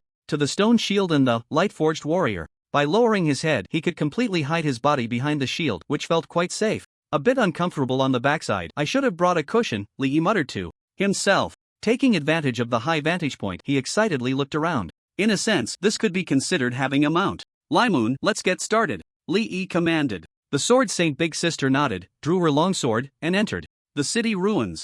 Lee followed closely behind, flanked by the other 4 light-forged warriors. As soon as they entered the ruins, they were immediately spotted by a pack of Calamity Evil Spirit dogs. Wah! The Calamity Evil Spirit dogs howled as they charged towards the 2. Frenzied sword technique robbery. The Sword Saint Big Sister's expression turned cold. She leaped high, her longsword raised. The silver sword energy transformed into a massive light blade extending 10 meters long. 8 Calamity Evil Spirit dogs had nowhere to escape and were shredded into a mist of blood by the sword energy. The light blade continued to push forward for nearly 50 meters before slowly dissipating. The debris, ruins, and withered vegetation along the way were swept clean. Even the surrounding air felt a bit purer. You have killed Calamity Evil Spirit Dog, level 11, gaining 18 experience points. You have killed Calamity Evil Spirit Dog, level 11, gaining 18 experience points. The Sword Saint Big Sister gracefully landed. Her toes touched the ground, standing proudly. The aura of a master was transcendent and imposing. Li Yi's eyes sparkled. His heart raced. So cool. Maintain your composure, Li Yi shouted. Sword Saint Big Sister? Controlling the Lightforged warrior, Li Yi leaped and landed steadily beside Liyue. He wrapped his arms around the Sword Saint's neck, clinging to her like an octopus. Liyue hurriedly supported her master with her other hand. Sister, kiss? Degree? Li Yi leaned in. Master, we're in a battle. The Sword Saint blushed and turned her head away. I don't care, Li Yi insisted shamelessly. Where hadn't he kissed before? The Sword Saint had no choice but to turn back. Her master was getting more and more reckless. The 8 small monsters provided 144 experience points. Second-tier professionals needed 5,000 experience points per level, which was 2.5 times that of the first tier. However, the experience points from the small monsters only increased by 20%, making leveling up significantly harder. Fortunately, there were many small monsters in the second-tier dungeon, and with the Sword Saints mowing down speed, combined with the 50% extra experience bonus from soloing, the rate of experience gain was very fast. By the time they reached the final boss, Liyue had successfully leveled up to level 11 and his experience had reached 80%. Your face is too dark. Li Yi was quite frustrated. Dungeons of Adventure level difficulty had a chance to drop purple gear. Yet, the first 4 bosses hadn't dropped a single piece of purple gear. He hugged the Sword Saint's waist, feeling a bit better. The final boss was located in the main hall of the Radiant Cathedral. There stood a 5-meter-tall humanoid monster wielding a massive battle knife, trapped by 2 young priestesses with chains of holy light. The monster's body was pieced together from chunks of black, horn-like material. Its bloodied, grotesque face was filled with a gaping maw and a multitude of pale eyes. Above its head floated a sphere of holy light, continuously shooting arrows of divine light. Do you think you can kill me? The monster struggled wildly. The 2 young priestesses looked panicked, gritting their teeth to maintain the chains. You have discovered Blood Demon Torrent. Li Yi's gaze sharpened. In the strategy for the Radiant Cathedral, when a professional entered within 30 meters of Blood Demon Torrent, the battle would trigger. It would break free from the chains, behead the 2 priestesses, and drink their blood. Li Yi frowned slightly. He didn't want to witness such a brutal scene. You saved those 2 priestesses later. The Sword Saint nodded. As they were about to enter the 30-meter range of Blood Demon Torrent, she activated Gale Step and quickly entered the range. The battle was triggered. I am the apocalypse. Everyone must die. Blood Demon Torrent broke the chains, laughing maniacally as it raised its battle knife to strike at the terrified priestesses. The Sword Saint's figure vanished from sight. Frenzied sword technique, slash. In the first phase of movement, she appeared before Torrent. Then she reached out to grab a priestess and dodged the strike. Frenzied sword technique, break. The Sword Saint held her sword with one hand. Dazzling sword light slicing through the air. Torrent's massive body was cleaved in 2. You have killed Blood Demon Torrent, gaining 360 experience. Thank you, warrior, you have slain the monster and saved us. The 2 young priestesses were tearfully grateful. Li Yi approached the boss. A purple and a white orb of light floated above. A special item has dropped. Li Yi exclaimed in delight. He first grabbed the white orb. You have obtained a tribute source crystal ×1. Not bad. Not bad. Li Yi's expression was satisfied. The attribute boost was permanent, far more valuable than early equipment. Looking at the purple orb, it was a necklace. Premium number 729, necklace, quality, epic, purple, strength plus 100 level. Requirement, 11 equipment effect 1, 1. Attack speed plus 20%, 2. Precision plus 20% equipment effect 2, your identity confuses the blood demon. Finally, a purple item had dropped. The strength attribute was actually acceptable. The precision attribute was quite good, and overall, it was a bit better than the Kaga's token of affection necklace he was currently wearing. He immediately switched it out. With an additional 100 points of strength, he felt much more energized. The two young priestesses looked desolate as they began to gather the bodies of their fallen comrades in the main hall. Their slender bodies struggled to drag the corpses. Let's do a dungeon. Just as Li Yi and Liu left the main hall of the Radiant Church, the Sword Saint's expression changed slightly. Master, they are dead. Li Yi immediately understood that Liu was referring to the two young priestesses. Hidden boss? His eyes glinted coldly as he said in a deep voice, "We're going back." The two returned to the main hall once more. The two once vibrant young girls now lay lifeless on the ground. There were no wounds on their bodies. It seemed their souls had been directly taken by some force. Master, on the terrace upstairs.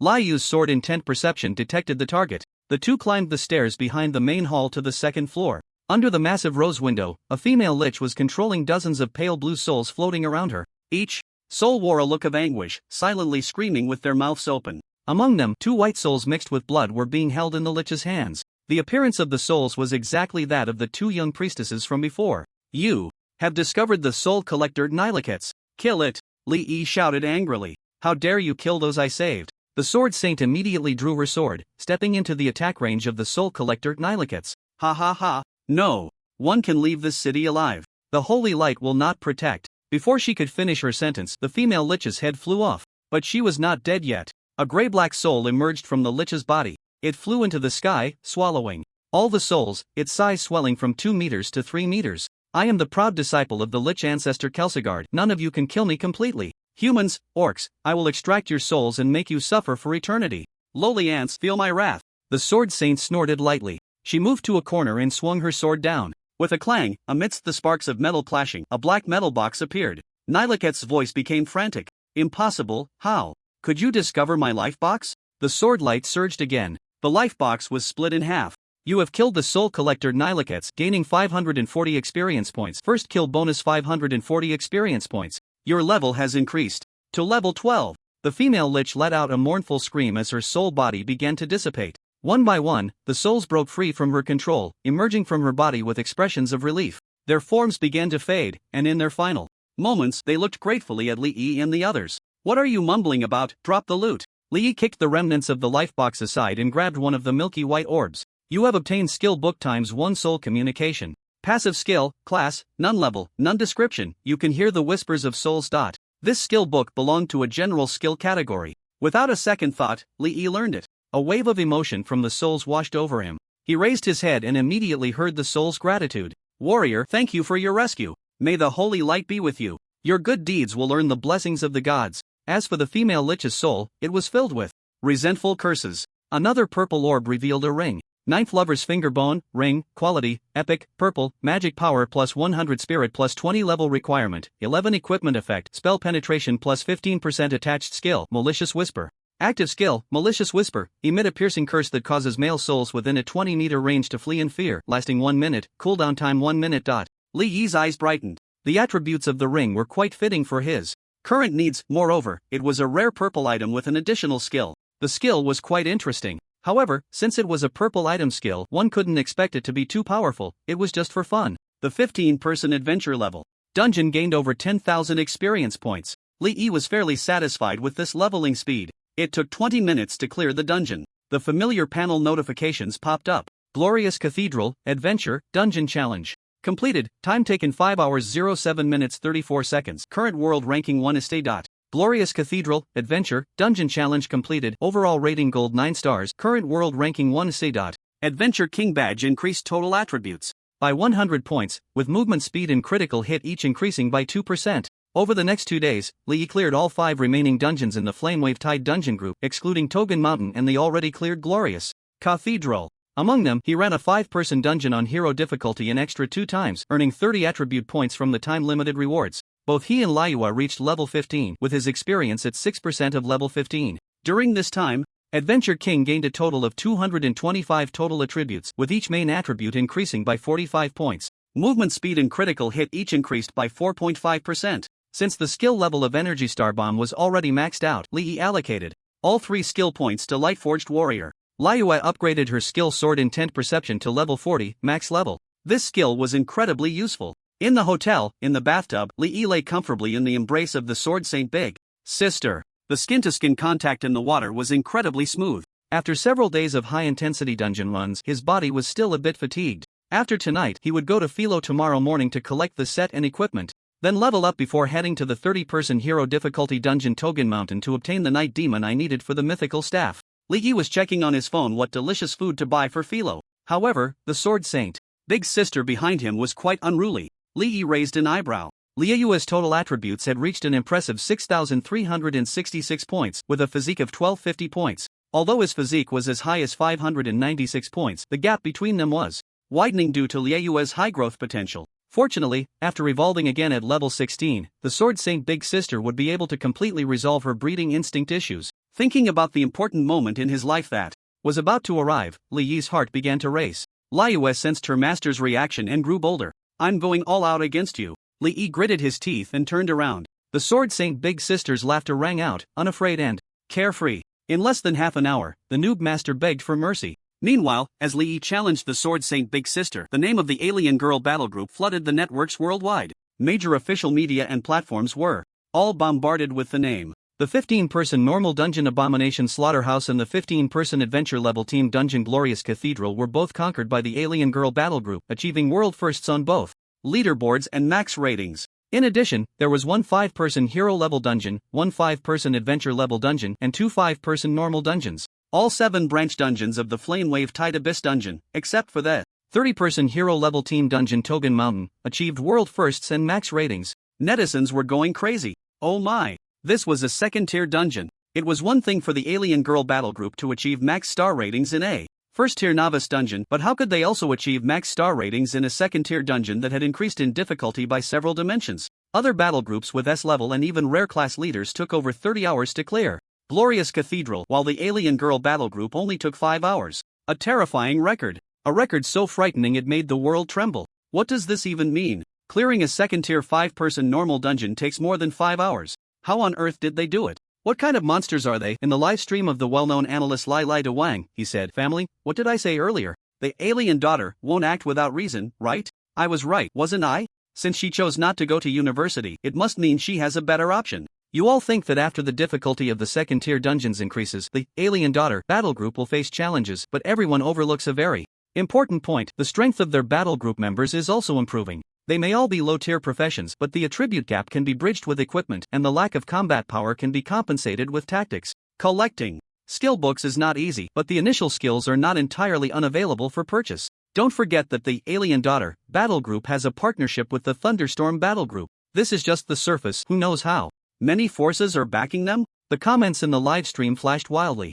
The gifts kept coming. Meanwhile, Lai De Wang appeared to be calm and collected, but under the table, his legs were trembling non-stop. His palms were sweating profusely. Fortunately, I'm experienced. I didn't try to lead the narrative or follow the crowd to criticize. While Lai De Wang felt relieved, he also began to doubt his life choices. He was a dungeon analyst, extremely knowledgeable about various professions in dungeons. He simply couldn't figure out what kind of tactics would be needed to achieve such results in the 6 branch dungeons of the Wave of Flames. Damn it! What kind of monsters are these? At the Thunderstorm battle group space, Shin Tianyue spoke with an authoritative tone. "Nanxing, contact the Alien Daughter battle group for me. I want to meet their leader." Shin Nanxing lowered his eyelids, concealing the fleeting mockery. This was his father, who had been indifferent since his birth. When he was young, he had a dispute with his half-brother. The only one who could complain and act spoiled in their father's arms was that half-brother. He once asked his mother why his father was unwilling to hold him. His straightforward and somewhat naive mother comforted him, saying, "Don't say that, your father did hold you when you were born."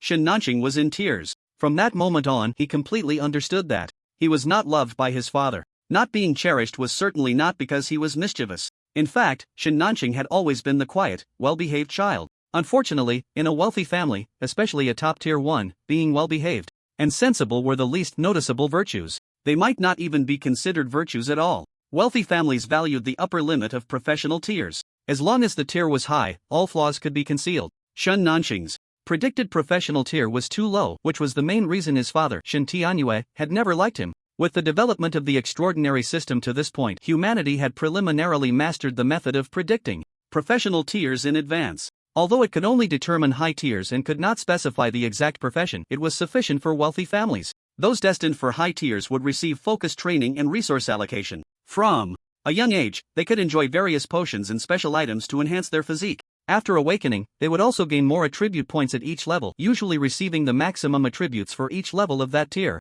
I wonder what my father wants with the alien daughter battle group. Shen Nanqing maintained a courteous demeanor tinged with distance. Shen Tianyue frowned slightly. He disliked questioning and retorts from his subordinates. However, the person before him was his son, not a subordinate. Over the years, he had shown little concern for this son. It was understandable that Shen Nanqing would harbor some resentment, but as long as he could maintain a facade of recognition and respect for his father and the family elder, Shen Tianyue did not care what his son thought inside. No matter how great the grievances, in the face of the family's vast resources and power, one was destined to bow down. Then, one would actively integrate into the family to gain protection and accept the leadership of the family system. The alien daughter battle group is supported by you behind the scenes, right? Shen Tianyue's frown relaxed as he did not directly answer Shen Nanqing's inquiry. Why would father ask such a question? Shen Nanqing's expression was calm. Before coming here, I investigated the new professionals from various families in Jianhai province, and they were all excluded from the possibility of being members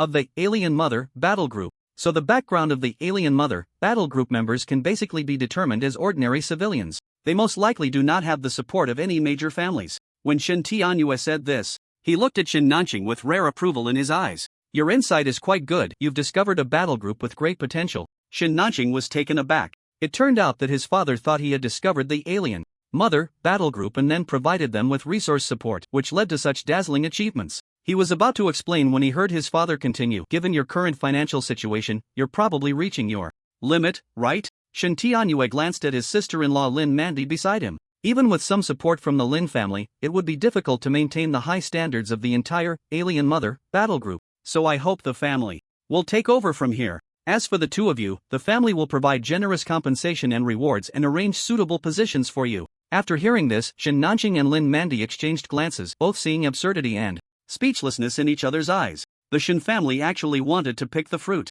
Moreover, they intended to do it outright, preparing to kick the two of them out. Shen Nanqing found it laughable. His father had been indifferent when he founded the Thunderstorm battle group. Later, when there were some achievements, he began to meddle. Now, seeing the potential of the Alien Mother battle group, he actually attempted to seize it directly. They weren't even pretending. Shen Nanqing's gaze darkened slightly, and he said bluntly, "Father, you misunderstand. All the achievements and records of the Alien Mother battle group are earned through their own hard strength, not from our support. The two battle groups are equal partners. The Alien Mother battle group is not my subordinate. In fact, the modest achievements of the Thunderstorm battle group today are entirely due to their support." Shen Tianyue's expression turned cold, and he said in a deep voice, "Don't throw a tantrum. You may still be able to barely hold on for now, but as the levels increase, only the family can maintain their strength and unlock their full potential." The Alien Mother battle group had already been confirmed to consist of low-tier professionals. Their professional strength and growth potential lag far behind other high-tier professions, and to narrow the gap between the two, they would inevitably need to compensate through equipment and items.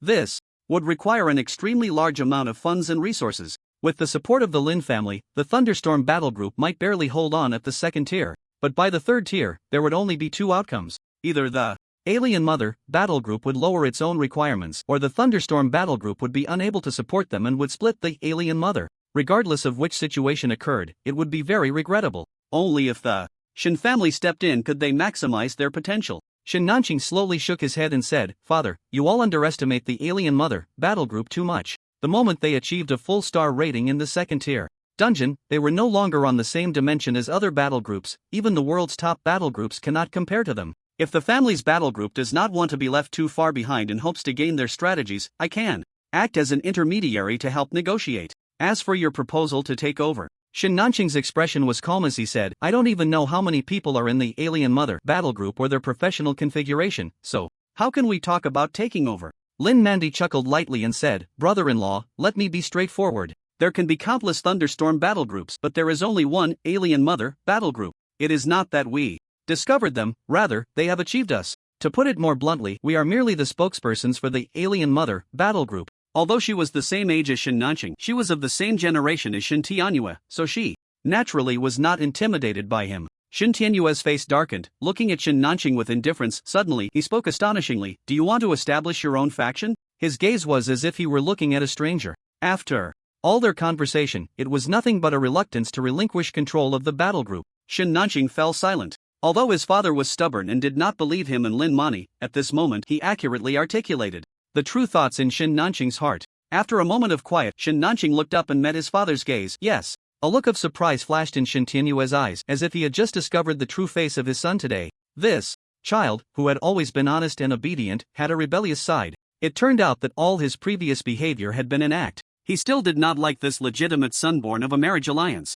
However, there have always been those who wanted to break free from family influence, but in the end, they all returned to the family. Only after experiencing the harshness of society can one realize how important the protection of family is. Shin Tianyue stood up with a cold face. His patience had worn thin. Since the two were unwilling to relinquish control, he was too lazy to continue wasting his breath. After all, they were just a group of low-tier juniors. There is nothing new under the sun. The secret behind the battle group's impressive achievements and records would eventually come to light. At that time, losing their unique advantages and facing the insurmountable gap in professional ranks, this group of juniors would inevitably become indistinguishable from the rest. Among high-level professionals, there was no shortage of those from low tiers. Due to the vast number of low-tier individuals, their numbers far exceeded those of high-tier professionals. But in terms of overall combat power, high-tier professionals would always hold an absolute advantage. No matter how hard Shin Nanqing struggled, he could not change the fact that he was a B-level professional. Very well. Having ambition is a good thing, but if your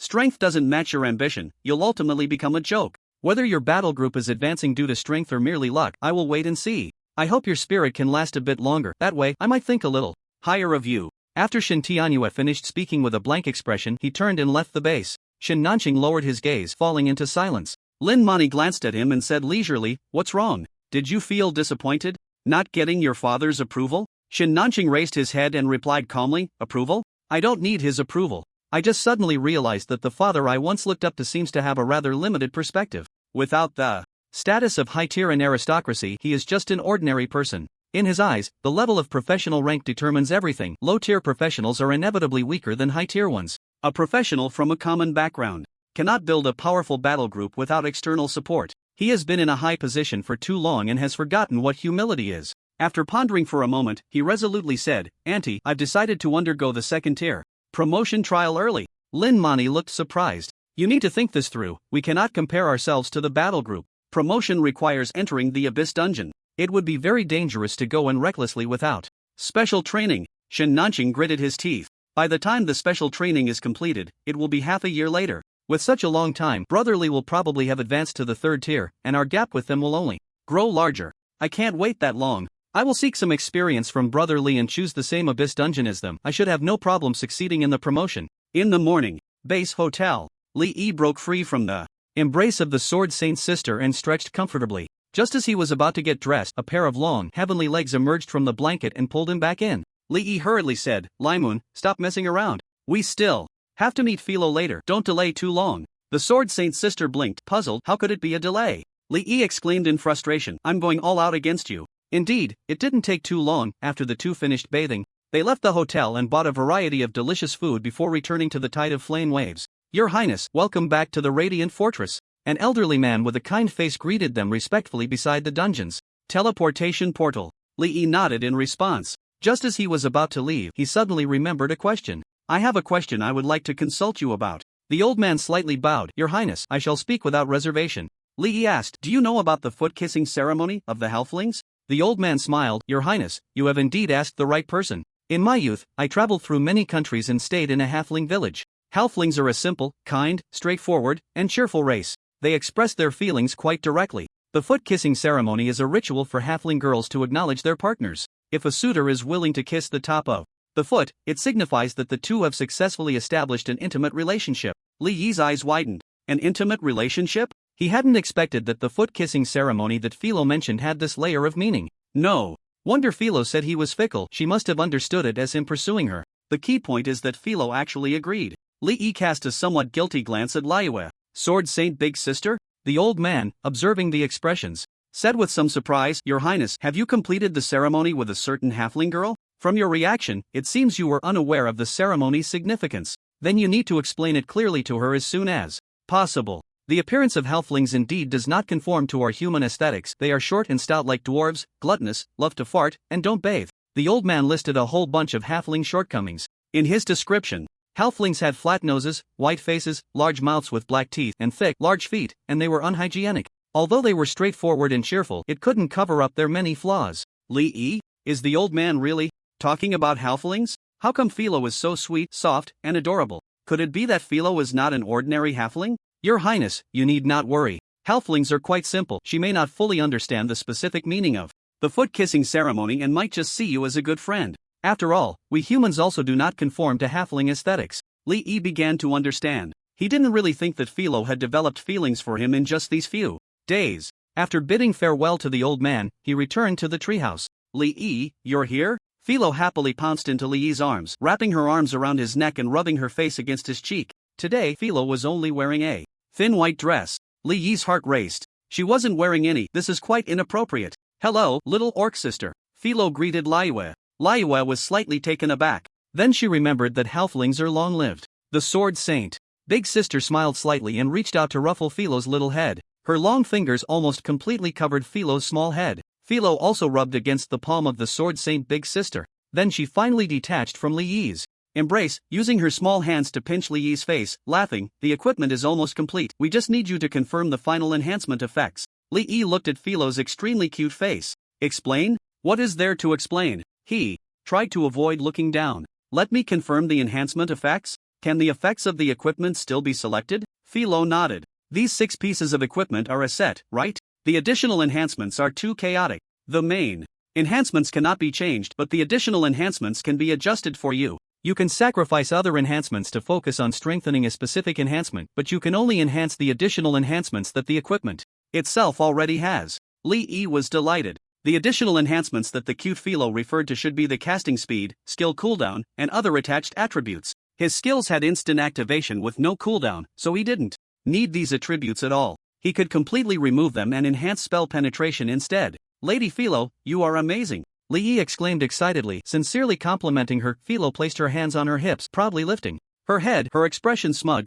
I am a legendary blacksmith. She waved her small hand. 6 pieces of white equipment flew into the air before her. It was a set of relatively fitted cloth armor. It has magic defense, spell damage increase, casting speed boost, and spell condensation acceleration. Which one do you want to enhance? Lee understood that these enhancements corresponded to magic resistance, spell penetration, casting speed, and skill cooldown. Without hesitation, he said, keep the magic defense, remove the casting speed and spell condensation, and increase the spell damage instead. Philo reminded him, are you sure? Once it's forged, it can't be changed. Lee nodded, I'm sure. The equipment went back into the furnace. Just wait a moment, Philo said, catching a glimpse of Lee stealing glances at her from the corner of her eye. She immediately turned around, spread her arms, and twirled, exclaiming, does Lady Philo's outfit look good today? Lee's pupils constricted. His breath caught in his throat. It looks good, it looks good. Lady Philo is the cutest. He gave a thumbs up, nodding like a chick pecking at rice. Praised by her partner, Philo let out a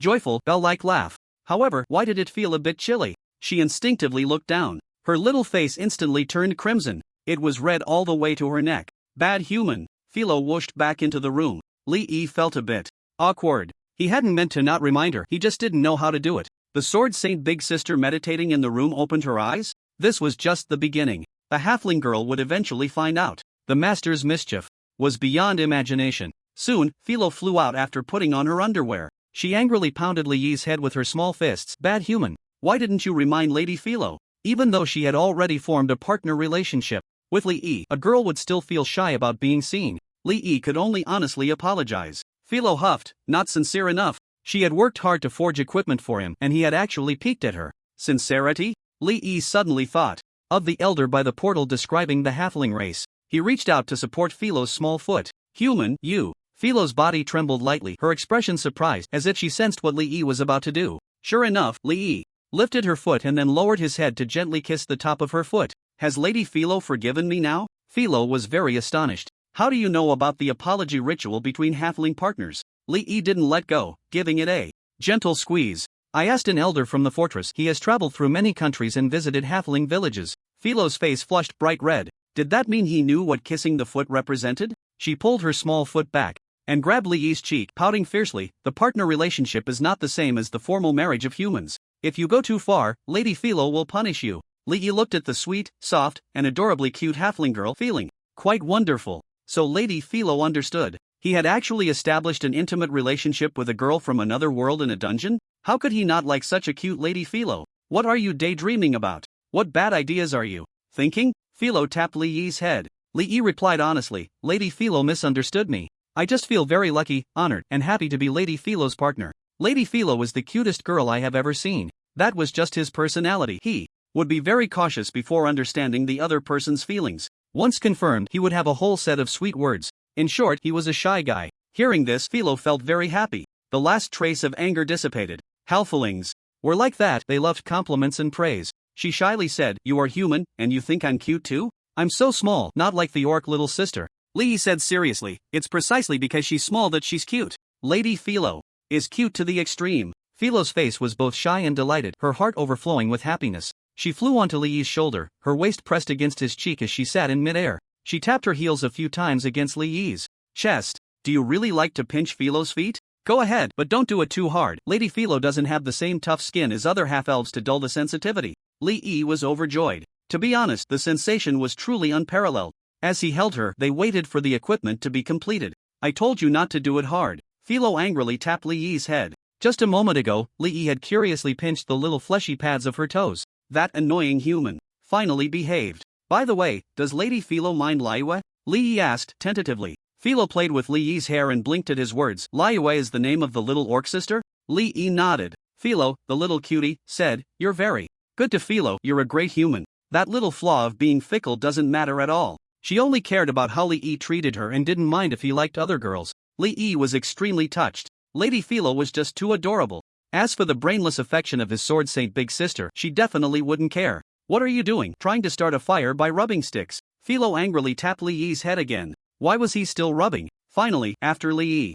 begged for mercy, she calmed down. Half an hour later, the equipment was finally forged. Philo waved her little hand. The equipment flew over and landed in Li Yi's hands. She wore a proud expression. Let's see how Lady Philo's forging turned out. Li Yi immediately checked the attributes. Mystic Spirit Mage, set, parts, shoulder pads, clothes, pants, boots, gloves, mass quality, legendary, gold, magic power plus 700 spirit plus 200 constitution plus 100 level requirement, 11 sub-attribute. Bonuses, 1, skill points plus 5. 2, magic resistance plus 40%. 3, spell penetration plus 45%. 2-piece set effect, summon creature attack speed plus 20%, energy star bullet damage plus 20%. 4-piece set effect, summon creature attack power and defense plus 40%. 6-piece set effect, for every 2 summon creatures, the third summon creature's size plus 40%, all attributes plus 40%. So strong. Li Yi's eyes sparkled as he immediately replaced his Jungle Seeker set. Although he lost the 20% movement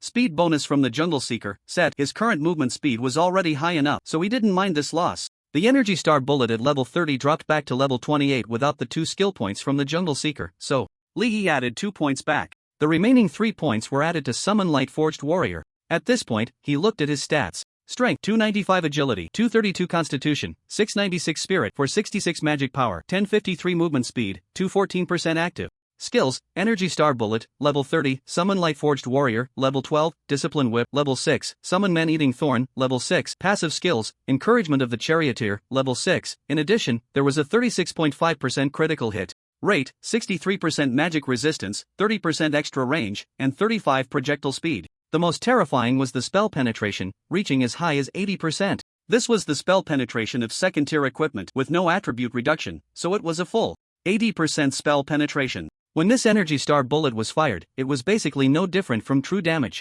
With a magic power of 1053, it increased the damage of the Energy Star Bullet by 105.3%, and it would also enhance the effect of the passive skill Encouragement of the Charioteer. The level 6 Encouragement of the Charioteer provided a basic 15% all-attribute bonus to summon creatures, increasing by 1% for every 50 points of magic power. The total bonus under 1053 magic power was 36%, adding the effects of the Disciplinary Whip and the War King title. Under the set effect of the Mystic Spirit Mage, the Lightforged Warrior can increase all attributes by about 116%. The third Lightforged Warrior of the 6-piece set can increase all attributes by 156%. Li Yi was already a bit afraid to imagine just how powerful the Lightforged tactics could be. It was probably equivalent to a small boss level for a normal 15-person raid. Of course, even with such strength, it still couldn't withstand a single strike from the Sword Saint Big Sister. But for Li Yi himself, it definitely placed him at the T0 level among all professions. Could this be the world's first second-tier legendary? Set? Li Yi thought excitedly. How will you choose the equipment enhancement for the orc little sister? Lord Philo's voice rang out. The equipment for Li Yue consisted of a mask, scarf, clothing, belt, pants, boots, bracers, and a longsword, totaling 8 pieces of legendary equipment. Li Yi mainly focused on magic resistance. 2 hours later, all of the Sword Saint Big Sister's equipment was completed, because Li Yue's level 40 maxed sword intent perception provided an impressive 102.5% evasion. Physical attacks without the precision attribute could be completely ignored by her. All 8 pieces of legendary equipment were fully upgraded to 5 tiers, equivalent to level 50 equipment attributes. This set would allow Li Yue to wear it until level 50 without needing to change equipment. The 7 pieces of armor provided the following attributes: agility plus 1800, strength plus 500, constitution plus 500, magic resistance plus 120%, attack speed plus 40%, armor penetration plus 30%. The coolest piece was the long sword, with a silver, elongated blade shining with a cyan halo, extremely dazzling. Blade of the Wind, light sword, quality, legendary, gold, agility plus 700 equipment effects, 1, armor penetration plus 35%, 2, precision plus 20%, 3, attack speed plus 30% class exclusive, wind blade combo, passive skill, limited to swordsman class, wind blade combo. For each attack, your attack speed increases by 10%, and armor penetration increases by 5%, stacking up to 10 layers, lasting for 1 minute, cooldown of 5 minutes. Equipment requirement: agility greater than or equal to 1200. So tired, I want to sleep. Philo yawned, her slender body sliding from Li Yi's shoulder into his arms. He hurriedly reached out to hold her waist. This was the first time he held the fragrant and soft Lord Philo. The feeling was completely different from holding Li Yue. The Sword Saint Big Sister was full and passionate, while Philo was delicate and gentle, her small body seeming as if it would break with just a little force. I'll take you back to your room, Li Yi said softly, his gaze filled with tenderness. After 3 consecutive days of crafting equipment, she must be exhausted. Philo responded with a nasal tone, hugging her partner's neck, her eyelids heavy. Li Yi carried her to the room, lifted the covers, and placed her on the bed. Then he supported Philo's body. Feeling his neck being cradled by her hand, Philo twisted her body. What are you doing? She mumbled sleepily. Your hair, Li Yi replied softly. After he carefully pulled Philo's long, thick black hair, which extended beyond her body, from underneath her, he finally covered the half-elf girl with the blanket. At that moment, Philo had already fallen into a deep sleep, with faint sounds of her breathing.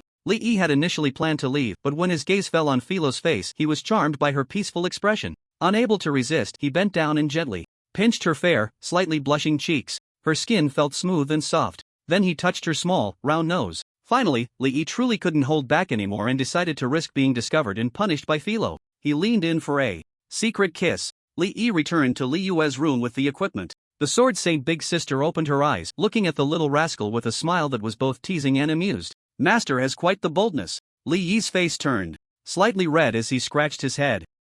You don't mind, right? Actually, he felt that the Sword Saint Big Sister probably wouldn't mind, but he wasn't 100% sure. Li Yu found it amusing. If I minded, would I let you two be so oblivious in the living room, hugging and cuddling? After spending time together, Li Yi had basically grasped the temperament of the Sword Saint Big Sister. Seeing her reaction, he knew it was all good. Let's try the new equipment. Li Yi felt relieved and placed the gear on the bed. The Sword Saint Big Sister stood up, took off her original black tight combat suit, and changed into the new white armor. This set of armor was less seductive and enchanting than the previous one, and more heroic, enhancing the Sword Saint Big Sister's masterly aura even further. Handsome. Fits quite well. Philo's craftsmanship is really good, Li Yu praised with satisfaction. Of course, what pleased her the most was the legendary long sword. Compared to the one she was currently using, its power, sturdiness, and feel were all a notch higher. Li Yi looked at Li Yu's stats: strength 1360, agility 4235, constitution 1635, spirit 490, magic power 365. Total attributes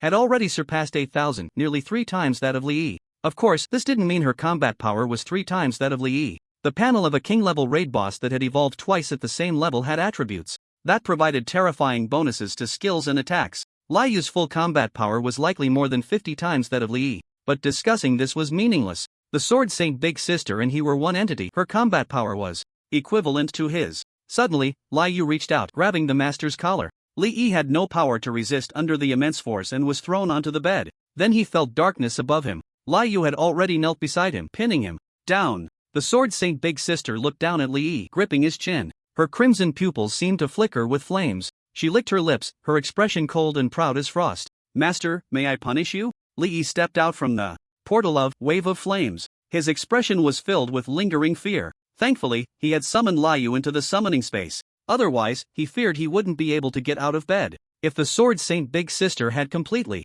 resolved her breeding period control issue after level 16, my constitution still isn't enough. Li Yi sighed. Then he put on his mask and arrived outside the Mount Torjin dungeon. As the most difficult, heroic raid among the 7 branch dungeons of Wave of Flames, Mount Torjin could only be challenged by level 20 professionals who had reached the 2nd tier. Due to the large amount of manufacturing materials produced there, especially the Night Demon bones dropped by the final boss, Ancient Night Demon, which were core materials in many weapon blueprints, Mount Torjin was a major battlefield for many high-end farming teams. Strange, why is there no drop information for Night Demon Eye? Li Yi had only skimmed through the information on Mount Torjin last time. Now, after a careful search, he found that the drop information for the final boss, Ancient Night Demon, actually didn't include Night Demon Eye. He couldn't help but think of the hidden boss, King of the Mountains from the Shadow Tribe that dropped the Gale Feather. Could Night Demon Eye also be a drop from a hidden boss? Li Yi felt a bit troubled. The dungeon mechanism of Mount Torjin required a team to clear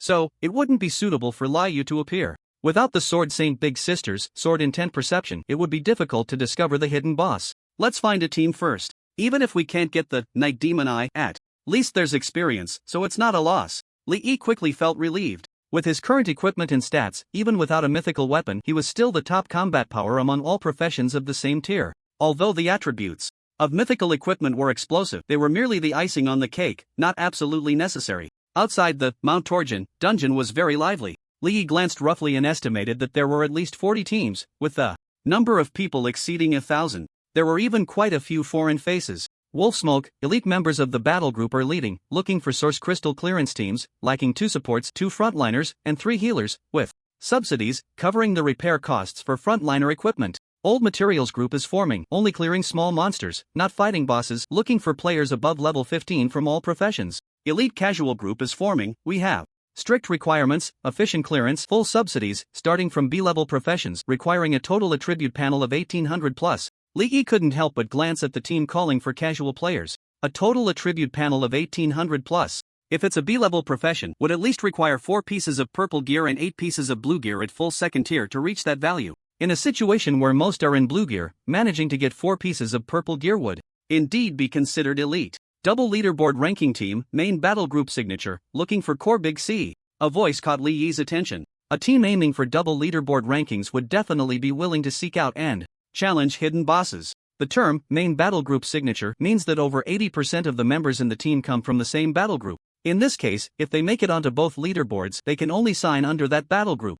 Generally, in such cases, the signing battle group will provide compensation for casual players. If negotiations fall through, they can only co-sign. Li Yi followed the voice and surveyed the team. He found it was a group of all young faces. The most eye-catching aspect was their matching uniforms, which bore the emblem of the Imperial Capital University. So it's a university team here to challenge the 2nd tier dungeon. They shouldn't be more than sophomores. Students in the extraordinary university typically complete their promotion to the 2nd tier within the first half of their freshman year. Then, they level up to 20 in the second half and complete their promotion to the 3rd tier during their sophomore year. Li Yi counted the number of people, a total of 27, missing 3. Captain, why don't we go back to school to find some people? The brick moving party are all seasoned veterans. It's too hard to find a Big C. Chu Qing shouted for 4 days, but no one showed interest. Among the brick moving party, those who could form combat power were basically low-tier C-level professions, and to take on the main output position, they must be equipped with a full set of meticulously crafted purple gear. Such people only care about money and have no interest in climbing the rankings.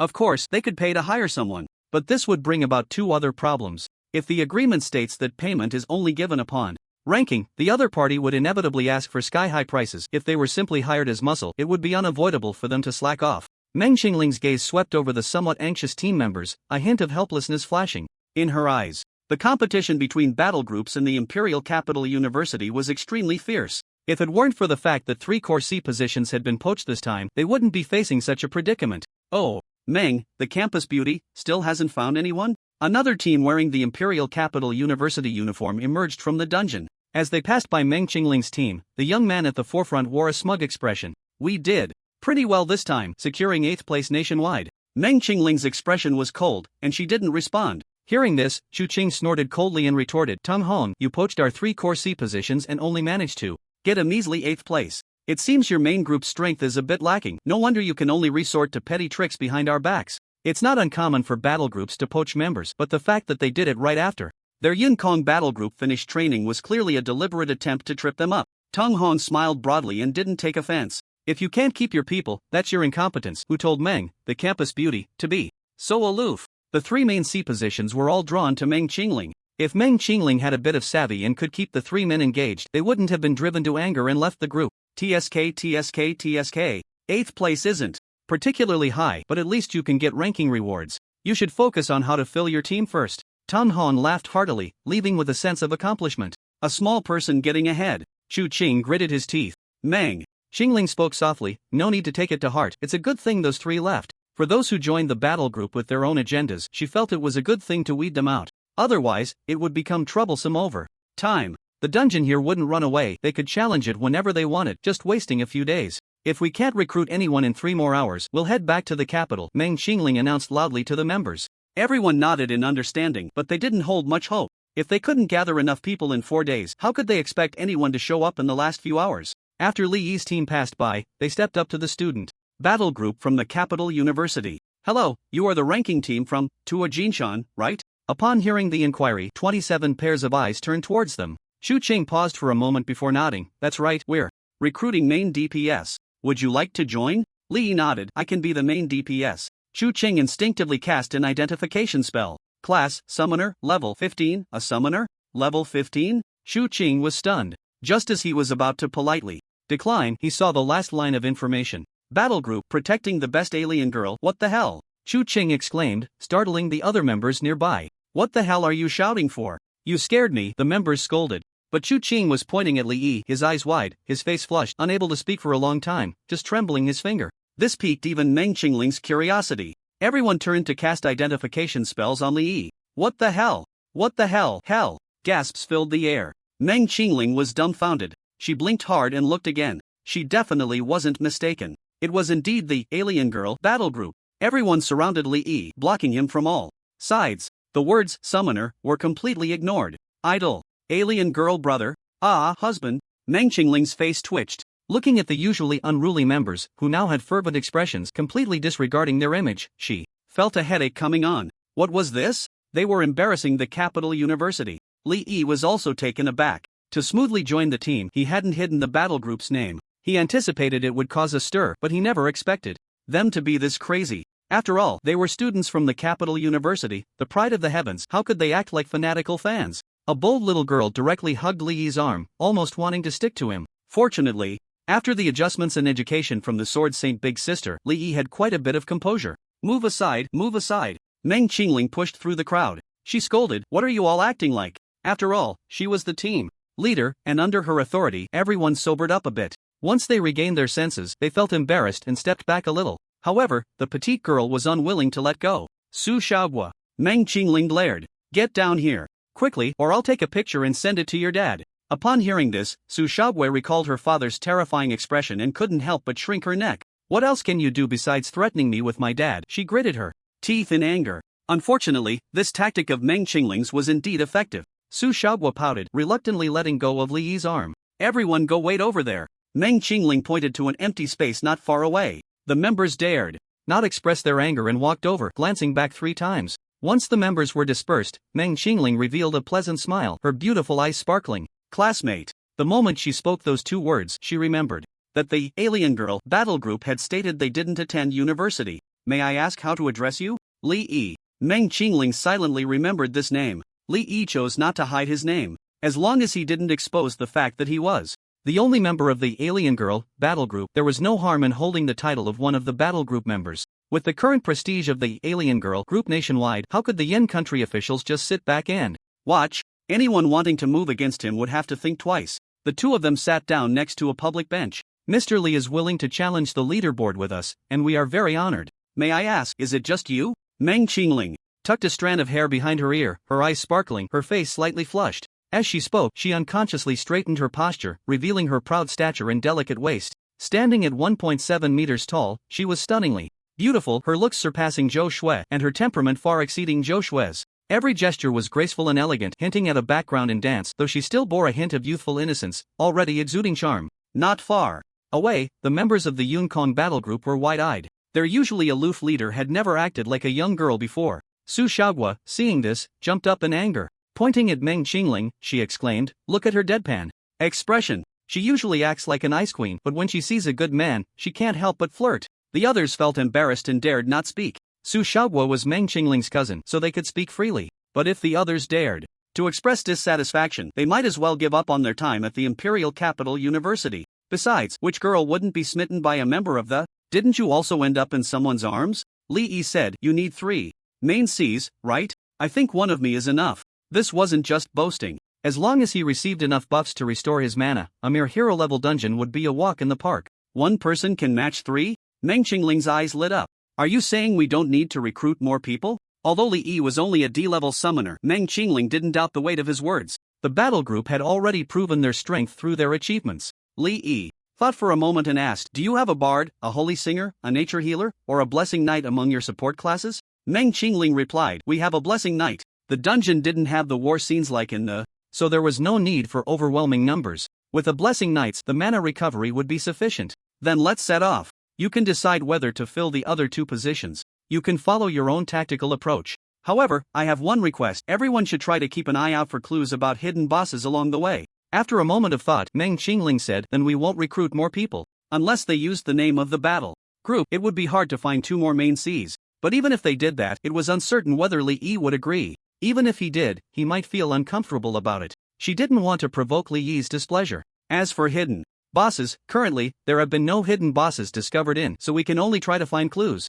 Li Yi nodded in agreement. After Meng Qingling invited Li Yi to join the team, she called the members to gather and prepare to enter the dungeon. Once everyone arrived, they immediately surrounded Li Yi again. Some wanted autographs, some wanted photos, and others wanted to exchange contact information. Li Yi naturally wouldn't easily give out his contact details. As for the autograph and photo, they could discuss it after clearing the dungeon. "Big shot, can I record a video of you in the dungeon?" Su Xiaohua asked eagerly. Li Yi considered it for a moment. Even if he forbade them from recording, someone might sneakily do it anyway, so it was better to be generous. "Sure." Su Xiaohua immediately cheered with joy. The 28-member team marched into. As soon as they entered the dungeon, they were hit by a foul stench. It was even worse than in the dark forest. All around were stinking mud pits with excrement and the rotting corpses of various creatures scattered everywhere. Meng Qingling covered her nose and approached Li Yi. "This is the outer area of, it will be much better once we get inside." A dozen black-skinned wild boars rolling in the mud caught the scent of humans and came charging over with grunts. In a dungeon of difficulty, even ordinary mobs had magical shields. They needed to wear down the shields before they could deal direct damage. "Front row, get in position. Output formation," Meng Qingling commanded loudly. The 6 frontline professionals removed their large shields from their backs and charged forward with a roar. The 2 leading guardian knights were clearly the core of the front line. They stomped their feet hard on the ground. Rays of holy light radiated from their feet in the area of Land of Radiance, spreading out in all directions for a good 5 to 6 meters. As soon as the wild boar charged onto the Land of Radiance, it squealed in pain from the burning holy light. 2 shield warriors on each side rushed forward. The high constitution professionals were indeed tough, as the 4 of them managed to hold the wild boar's charge steady with their shields. Next, the melee fighters joined the fray. The ranged fighters in the back also began their attack. Li Yi observed the situation. In this team, only the support and frontline professions were below A grade. Among the damage-dealing professions, there were 2 S-grade professionals, one of whom was Su Xiaohua. Her petite body bounced around, making all sorts of sounds. She released a transparent wave of energy with a faint white glow in her hands. It was clear at a glance that she was a Chi Master, a subclass of the martial artist profession. As the team leader, Meng Qingling wore a fitted blue leather armor and took out a longbow. Li Yi felt a bit surprised. She was actually a very rare profession under the ranger category, known as Arrow Sovereign. Everyone fought in an orderly manner, occasionally sneaking glances at Li Yi. Clearly, they were curious about how the legendary member of the Alien Girl team would perform. Under the expectant gazes of the crowd, Li Yi made his move. A summoning array lit up in front of him. Stone golems, their bodies flowing with holy light, gradually revealed themselves. Each one held a large shield and a giant sword. 4 of them stood 3 meters tall, while 2 exceeded 4 meters. Everyone in the front line, step aside. The students of the Cloud Sky Battle Group looked up in shock, their eyes wide. This is huge. They trembled and instinctively stepped back. How could there be such large summon creatures? 6 in a row. How did he manage that? How many skill cooldowns did he stack? The oppressive presence of the 6 giant summons was overwhelming. The crowd felt parched, even their breathing seemed to freeze. In fact, when the massive summoning array appeared, they had already sensed that the summoned creatures might be extraordinary. When the shadow of the summons manifested, they were already astonished. Yet, they subconsciously thought, this is just a shadow, the physical form might not be this large. They never expected that upon revealing their true forms, they would indeed be this gigantic. Moreover, the physical structure of the stone giants was incredibly solid, and their defensive power was undoubtedly formidable. Especially the shields and giant swords, which looked extremely sturdy, promised terrifying destructive power. Meng Qingling's eyes widened, feeling her hands tremble. If these 6 colossal beings suddenly appeared behind her during battle, she would probably be scared to death. Thankfully, they were her teammates' summons. She swallowed hard, her heart racing. Is this the power of that alien girl, team members? Too terrifying. She had anticipated that Li Yi would have special combat methods, but she never expected him to unleash such a trump card. Who wouldn't panic at the sight of these 6 giants? It was too frightening. Unable to help herself, she cast an identification spell on Li Yi again, and it still showed, summoner, not some rare profession. Meng Qingling found it hard to believe. How could a D-grade sewer profession cultivate such massive summons? Li Yi was only level 15. Yet, in terms of size, his summons were comparable to the rare profession, Demon Warlock, which summoned Hellfire Guardians at level 40. Su Xiaoguo's eyes sparkled with bright light, staring at Li Yi without blinking. No wonder she admired the alien girl, team member. So strong. Her curious gaze fell on Li Yi's mask. I wonder if my brother is handsome. If only he were a bit more good-looking. Su Xiaoguo lightly bit her lip, her legs together, a blush appearing on her face. Although the output and support professions of the Cloud Sky Battle Group were shocked, their reaction speed was not slow, and they quickly made space. The Light-Forged warrior stepped forward and began to charge. Boom! Boom! Boom! The sound of heavy objects crashing to the ground echoed. Oh my god! So agile! The expressions of the crowd were filled with horror. The stone giant was already massive, but its movements were surprisingly nimble. Shouldn't larger bodies be clumsier? They could actually see a trained soldier-like quality in the stone creature. This is not scientific. Meng Qingling shook herself back to reality. She hurriedly shouted, "Front row, retreat immediately." In fact, the 6 tank classes in the front row had already sensed the unusual sounds behind them. However, as members of a high-level battle group, their combat training was exceptionally strong. Therefore, they entrusted their backs to their teammates and focused solely on the dungeon monsters ahead. Upon hearing the captain's command, the 6 front row members exerted their strength, using skills to forcefully repel the black-skinned wild boars while quickly retreating. However, just as the 6 turned around, they saw 6 massive stone giants charging towards them, nearly scaring them to death. Fortunately, as front row tanks, their reaction abilities and micro-manipulation skills were top-notch. They noticed their teammates calmly retreating to the sides, and there were no enemy hate markers on the stone giants. Clearly, they were friendly targets. The 6 immediately thought of a member from the alien girl battle group. Realizing this, they quickly crouched down and passed under the stone giants. Thud, thud, thud. The Light-Forged warriors crossed over the 6 front row tanks and confronted the black-skinned wild boars. The 6 giants almost simultaneously swung their stone shields. The massive shields, 1 meter wide and 2 meters high, slammed heavily into the wild boars. Bang! With the grunting of the wild boars, 6 of them were sent flying 5 to 6 meters away, crashing heavily to the ground. Ha! The crowd's eyes widened. They flew? These wild boars weighed at least 500 to 600 pounds. How could they be sent flying? How much force did that shield have? Looking back at the stone giants, their movements were crisp and decisive. They raised their great swords and thrust forward fiercely. First strike. The protective magic shield crumbled like paper, teetering on the brink of collapse. Second strike. The protective magic shield shattered completely. Third strike. Au! The wild boar let out a tragic scream, its body pierced through by the stone great sword. You have killed black-skinned wild boar and gained 14 experience points. The crowd was left speechless. It died just like that? The small monsters in a 30-person, heroic difficulty dungeon were roughly equivalent to the level of a small boss in a 5-person normal dungeon. And it died in just 3 hits? Meng Qingling gasped, her eyes filled with shock. What a powerful attack. Each strike's lethality was comparable to her current core skills. It's important to note that she was a rare class and her equipment was quite good. The most crucial part was that Li Yi was only level 15. She couldn't help but look at Li Yi. She saw the boy with his arms crossed, looking calm and indifferent. Is this the demeanor of a strong person? Meng Qingling's beautiful eyes sparkled, her heart racing. An impulse to explore Li Yi's secrets surged within her. Meanwhile, Su Xiaoguo from the output class licked her small red lips, her gaze on Li Yi almost drooling. Her skin tingled with excitement. She suddenly felt that as long as one had enough strength, looks didn't seem that important. What are you all staring at? Li Yi frowned slightly and reminded them. The crowd snapped back to reality, their faces flushed. They quickly threw themselves back into the battle. With the life-forged warriors holding the front, everyone felt no pressure and the dozen wild boars were quickly eliminated. The logistics personnel stepped forward to check for any dropped materials and items. Lee Gij, you're amazing. Su Shaoguo bounced over, her eyes filled with admiration. When entering the dungeon, she had run over to ask Li Yi's name. Not bad, not bad. Li Yi replied nonchalantly. Compared to the Sword Saint big sister who cleared the field with one move, he still had a long way to go. Li Gij, can I stay by your side to protect you next? Su Shaoguo blinked, speaking a bit cutely. Her appearance was of the very adorable type, with 2 small dimples and 2 little tiger teeth. Her round, big eyes were strikingly black and white, her skin smooth and radiant, with a hint of a blush from battle on her face. Standing at only 1.60 m, her waist was slender, and her chest was full, with an exceptionally good proportion. She wore a snug martial arts uniform, with wrist guards wrapped around her hands, giving off a sense of agility and vitality. The members of the Yunкong battle group, upon seeing this, quickly turned their heads away. The leaders of the alien race battle group were unaware, but they were very familiar with Su Shaoguo,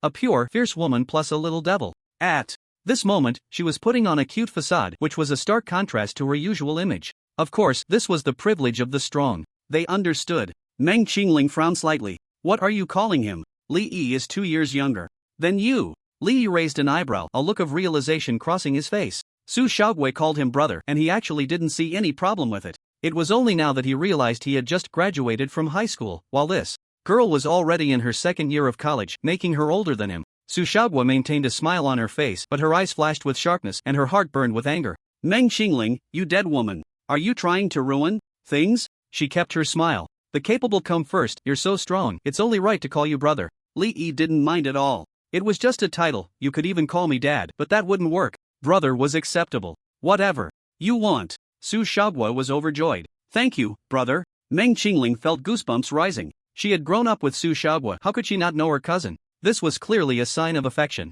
That little girl had been willful and headstrong since childhood, and after awakening her S-rank profession as a Shi Master, she had become even bolder. If it weren't for her awakening the rare profession of Arrow Sovereign, no one among her peers could hold her down. Seeing Su Shaoguo shamelessly trying to get close, Meng Qingling felt inexplicably irritated. Sister, the summoner's body needs protection, I'll stay back to protect brother Li Yi. Meng Qingling was about to send Su Shaoguo back to the output profession. Array when she paused at the suggestion. Su Shaoguo's proposal actually made sense. It was well known that the summoner's body was weak. Li Yi's summoned creature was so powerful that it was likely all his resources had been invested in it. The body might indeed be neglected. And the Chi Master was one of the few melee professions with some ranged capabilities. Moreover, the True Chi Thunder Pattern Shield learned at level 19 could additionally protect 2 teammates. It was only fitting for her to protect Li Yi. After all, with Li Yi's summoned beast in front, Su Shaoguo's output was not really needed. But Meng Qingling still felt very displeased. According to her own plan, it should have been just her and Li Yi standing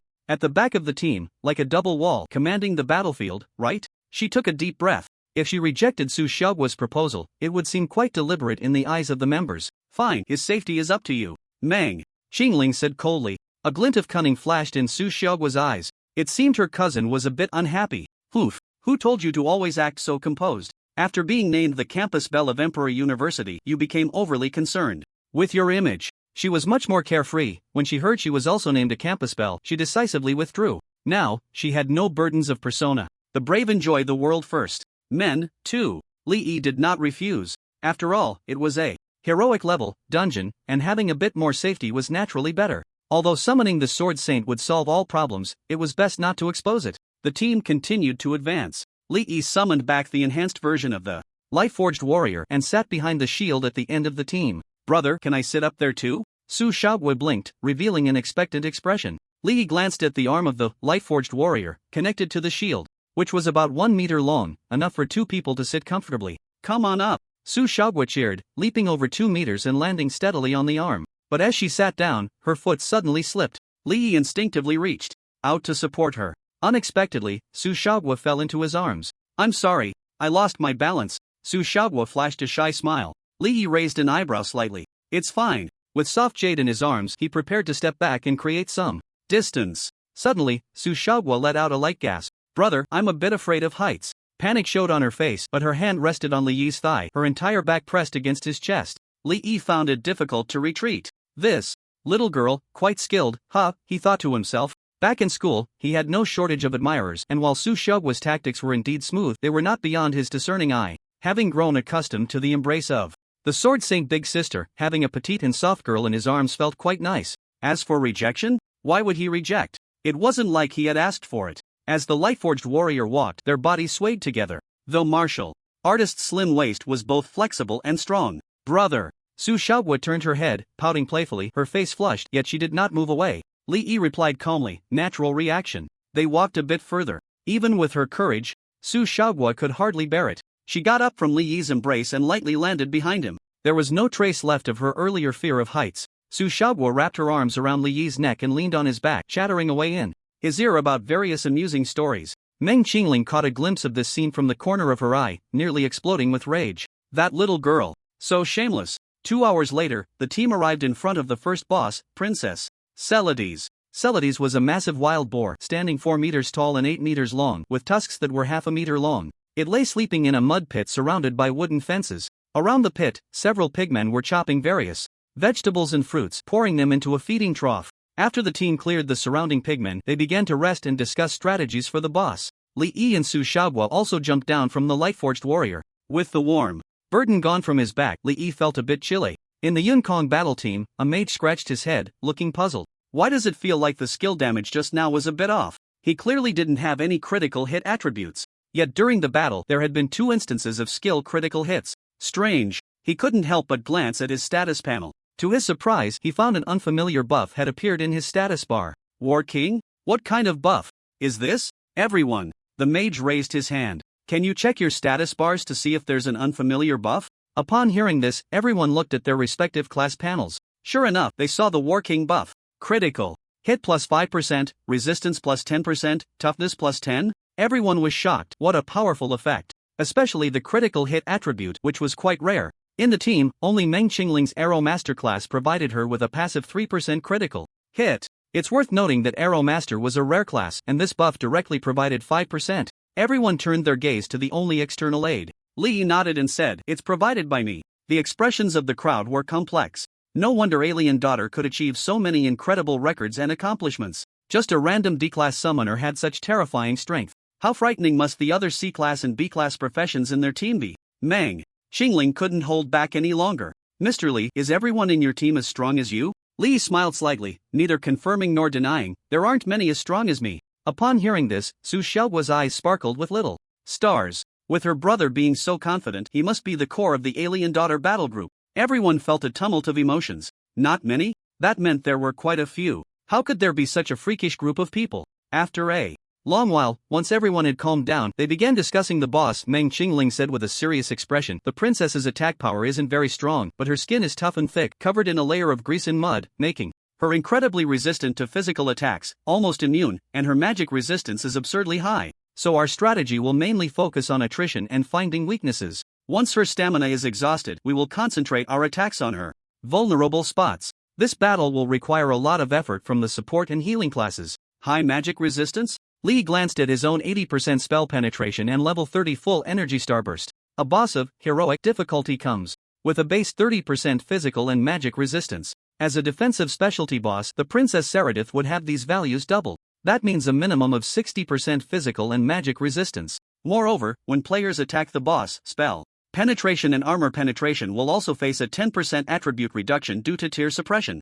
Calculating this, the Princess Seradith's physical and magic resistance reaches over 70% plus. No wonder Meng Qingling said she was almost physically immune. Not only that, but the boss's magical shield also benefits from her own resistances. Li Yi couldn't help but marvel. As expected of a heroic difficulty raid, the boss's durability is truly monstrous. What a pity. Although the boss is formidable, his own 80% spell penetration seems even more outrageous. He can completely ignore the Princess Seradith's magical defenses. After Meng Qingling formulated the strategy, she assigned roles to everyone except Li Yi. Su Xiaohua was also placed back into the damage dealer lineup. Her responsibility was to protect another S-class core DPS, the Fire Mage, and an A-class Shadow Walker, equipped with a full set of gear. During the official combat period, Su Xiaohua obediently followed her cousin's arrangements and did not show any dissent. Li Yi couldn't help but glance at the Shadow Walker. This female rogue stood 1.8 meters tall, with broad shoulders and a round waist. The leather armor dug into her belly, creating 3 rolls of fat, weighing at least 200 pounds plus. She looked more robust than the warriors in the group. Li Yi found it hard to imagine that she was actually the second fastest and most agile among rogues, only behind the rare class. Shadow Dancer. The two daggers in her hands looked like two bottle openers. In fact, rogues can equip fist blades. Lee thought that with her physique, wearing fist blades would be even more suitable. Does everyone understand the strategy? And their roles? Meng Qingling scanned the group and asked loudly. Understood, everyone replied in unison. Li listened to Meng Qingling's arrangements the whole time, silently nodding in agreement. The top student from the imperial capital was indeed extraordinary. Not only was Meng Qingling's class rank high, but her tactical level and personnel management skills were also top-notch. On the way to the Princess Saradith, he had witnessed Meng Qingling's commanding ability. Li believed that if he were to command so many people, he wouldn't be able to handle it as effortlessly as Meng Qingling did. Mr. Li, do you have anything to add? The previously fierce and domineering team leader now softened her expression, and asked with a hint of nervousness. Li sincerely praised, "You're amazing, the arrangements are excellent." Meng Qingling's eyes brightened, her expression visibly joyful. The recognition from her idol made her happy and relieved. The achievements of the alien race daughters team were too dazzling, and she felt a lot of pressure. Really? If there are any shortcomings, I hope you can guide me more, Meng Qingling said, her cheeks slightly flushed, her voice sweet. Her features were exquisite and beautiful, with distinct contours. She had a dignified and graceful appearance. Her makeup and outfit were also quite elegant. Coupled with her serious and imposing demeanor, she exuded a noble air. At this moment, showing a girl-like shyness, she appeared remarkably radiant. Even though Li's threshold had been raised to the extreme by the Sword Saint's sister and Lord Philo, he couldn't help but glance at her a few more times. It's good. Li nodded. The members of the Cloud Sky battle group remained silent, pretending not to notice their leader's unusual demeanor. Su Xiaoguo took in their reactions and pouted. What a bunch of pretenders. She felt a bit angry. With her cousin's looks and charm, even without trying, she always attracted the attention of men. Prepare for battle in 10 minutes. Meng Qingling regained her sharp demeanor. Li glanced at the 6 light-forged warriors. After their journey, the holy light on them had dimmed, and their stone bodies bore numerous wounds. They can hold on a bit longer, we can summon them again after they break. 10 minutes later, the warriors unleashed their battle roar. The Blessing Knights cast Courage Blessing to increase resistance and Dawn Blessing to enhance mana recovery speed. Other healing and support classes also released various status-boosting skills. Li glanced at his status bar showing Dawn Blessing, which indicated that its effect was 1/3 weaker than the blessings from the Shining Knights in Flame Tide. The NPCs in the Abyss Dungeon had the same classes as those in the real world. However, their physiques and combat power were significantly stronger at the same level. Moreover, there was an interesting aspect. The NPCs' classes did not seem to have strict hierarchical distinctions. For example, in the Holy Flame Knight class, there were S-rank Holy Knights and C-rank Radiant Knights, as well as hidden classes like Dimensional Mage and C-rank Water Mages. The battle began. Li focused his mind. The members of the Cloud Sky battle group quickly took their positions. 6 frontline tanks stepped forward. One of them, a buzzcut warrior with dark skin and a calm demeanor, shouted and charged with his shield towards Princess Saladis. The princess was awakened. Angrily, she rolled over, shaking off the mud on her body, and with all 4 legs, she lunged her fangs towards the shield warrior. The shield warrior reacted swiftly. The effect of the battle-hardened body skill reduced the next damage taken from an enemy of the same rank by 90%. The buzzcut shield warrior was knocked away by the fangs. Just before hitting the ground, his heavy armored body twisted skillfully, landing firmly. Aside from the slight dimming of the energy glow on his shield, his expression remained calm, showing no signs of panic. At the moment the buzzcut shield warrior was knocked away, the second shield warrior immediately followed up, charging beside the princess. A small combo of battle-hardened body plus shield bash plus vengeful strike. Meanwhile, the ranged classes began their assault. The melee fighters were eager to join in. The magical shield on Princess Saladis glowed, emitting magical ripples as she was hit. The second shield warrior was also knocked away by the princess. At this point, the princess was thoroughly enraged. She let out a piercing roar and charged violently towards the ranged classes. The ground shook as this massive creature charged. 2 Guardian Knights immediately positioned themselves in front of the ranged classes. The 2 of them stood shoulder to shoulder, raising their shields filled with holy power. The skill-radiant ground of the 2 Guardian Knights seemed to have a combined effect. Pulsating arcs of light radiated from the ground, covering nearly a 10-meter diameter. Clang! The 2 knights slammed their shields together. The skill effect of Hold the Line granted the Guardian Knights 30% resilience while standing in radiant ground. The 2 shields spread out a dazzling holy shield, forming a 3-meter radius fan shape. Boom! The princess's massive body collided with the shield. Thud, thud, thud. The 2 Guardian Knights were pushed back by the tremendous force, their feet carving 2-meter-long grooves in the ground. The enormous Guardian shield wobbled but ultimately withstood the princess's charge. The 3rd shield warrior then rushed forward to draw the princess's aggro. Meanwhile, the ranged classes and the 2 Guardian Knights quickly adjusted their positions. He found it fascinating. This was the first time he had witnessed a high-level battle group in action. The 6 frontline tanks of the Cloud Sky battle group coordinated exceptionally well with the other team members. "It's my turn to strike." Lee commanded the 6 light-forged warriors to surround the princess, using their large shields to block her while their massive swords stabbed wildly. The magical shield on Princess Celades fluctuated violently, but the effect was minimal. The princess's physical resistance was too high, and the shield's durability hardly decreased. Instead, the 6 light-forged warriors were pushed around by her immense power. Fortunately, the stone bodies of the light-forged warriors were heavy enough to keep the princess firmly in place. The members of the Cloud Sky battle group exchanged glances, their hearts filled with shock. Such strong power and defense. They never expected Li Yi's summons could withstand even a heroic boss. The 6 light-forged warriors held their ground for a full 3 minutes before they began to fall apart. Li Yi's eyes flickered as he started to summon again. This time, it wasn't 6 but 9. A towering wall of over 10 meters stood before Li Yi. Everyone stared in disbelief. Meng Qingling opened her mouth, her mind racing with a single thought. How many stone giants can he summon? Meanwhile, Su Xiaoguo's eyes sparkled with excitement. Her brother was amazing. Li Yi had 10% of his mana left. However, with the Dawn's blessing from the Blessed Knight combined with his own impressive 466 spirit points, his mana recovery rate was rapidly increasing at about 2% per second. The 9 light-forged warriors charged forward, pinning the princess down.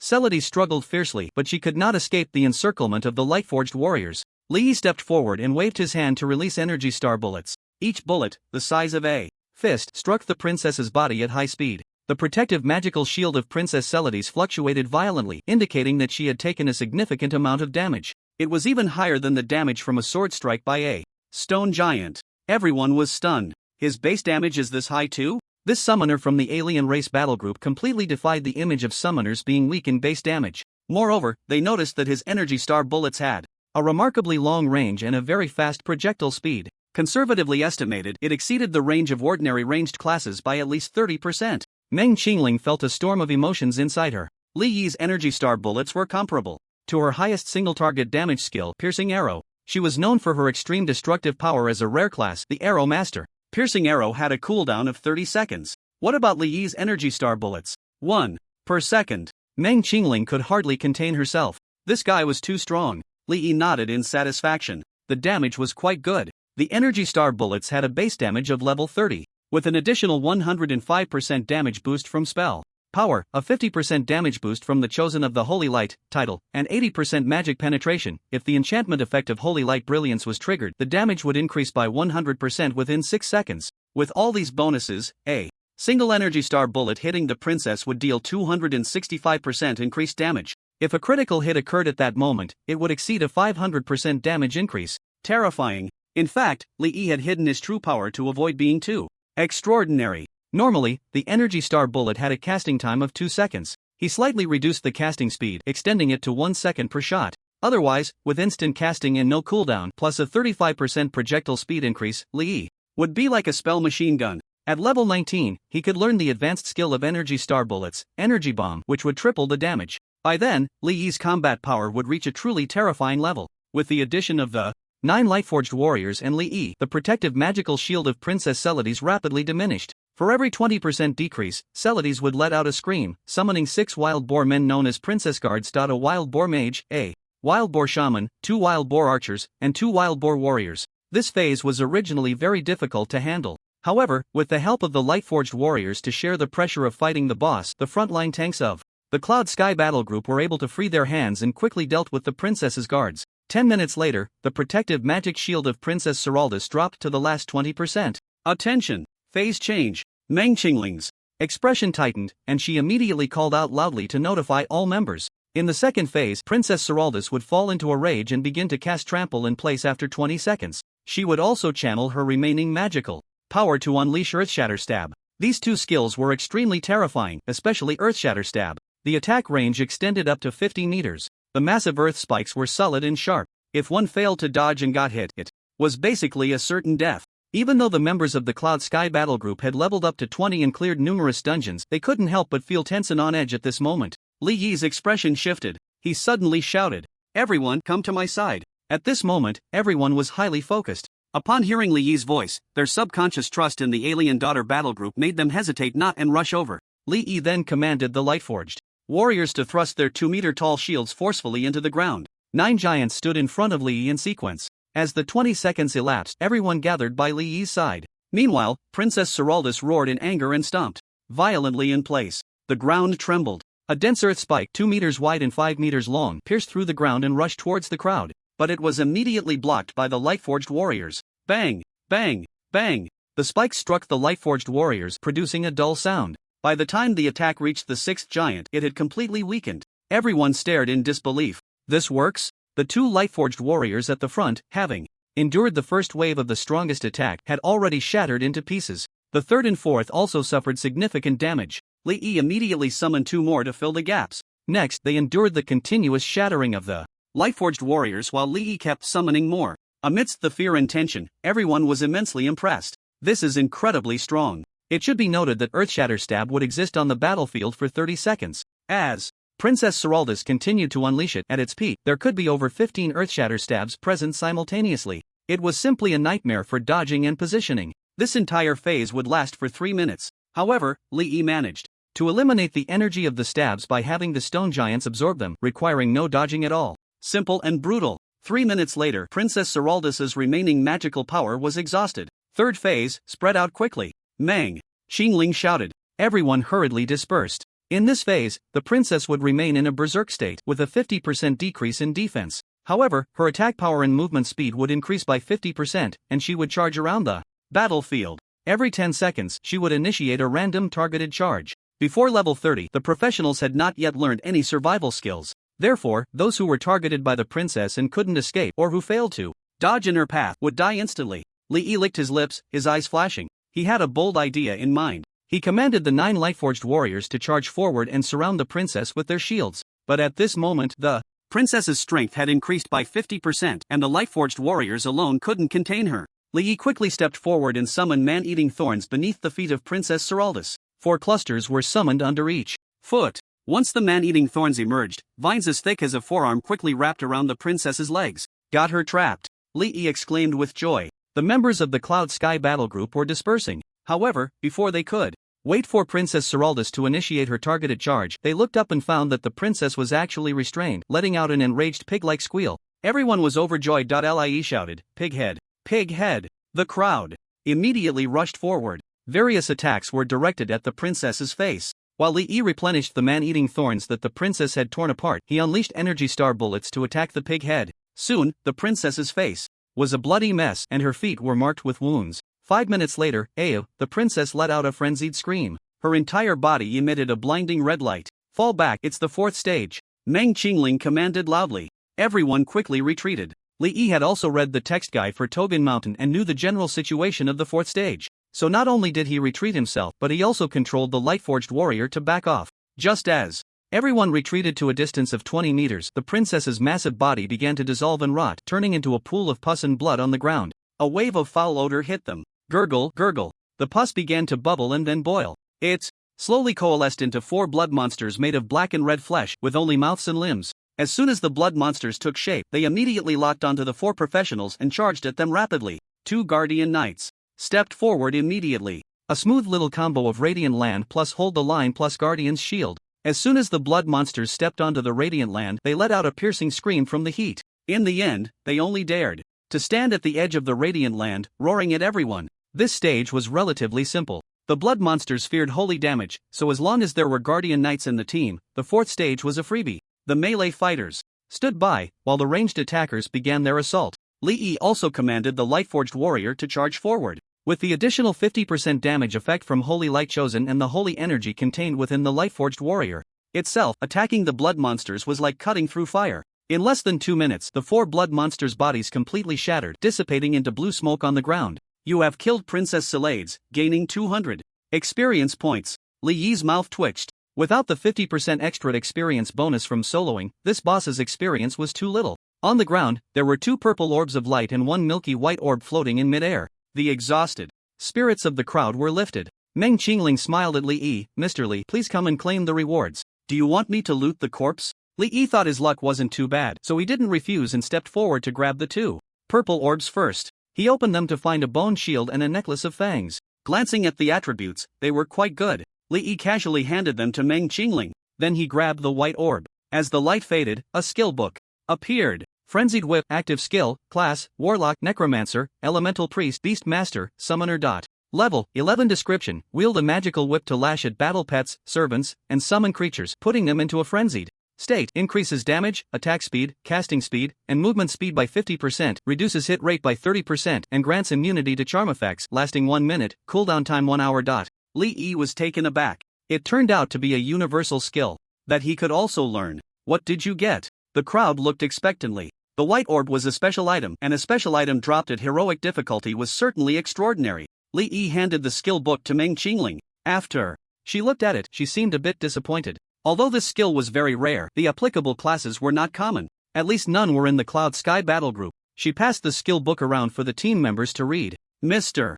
Li, do you need this skill book? If you need it, feel free to take it. Consider it compensation for the 2 purple items, Meng Qingling said with a smile. Sure. Li Yi nodded. However, the value of this skill book far exceeded that of the 2 purple items, and he didn't want to take advantage of Meng Qingling. He immediately took some useless equipment materials from Lord Philo to make up for it. Meng Qingling didn't refuse and happily completed the transaction. After Li Yi obtained the skill book and learned it, under the blessing of the Holy Light Chosen, title, the skill level directly increased to level 6. Furious Whip, Active Skill, level 6 range, 10 meters. Description: swing a magical whip to lash at battle pets, servants, and summon creatures, putting them into a frenzy state. Damage, attack speed, casting speed, and movement speed are increased by 50%, hit rate is reduced by 25%, and immune to charm effects, lasting for 1 minute. Cooldown time 1 hour.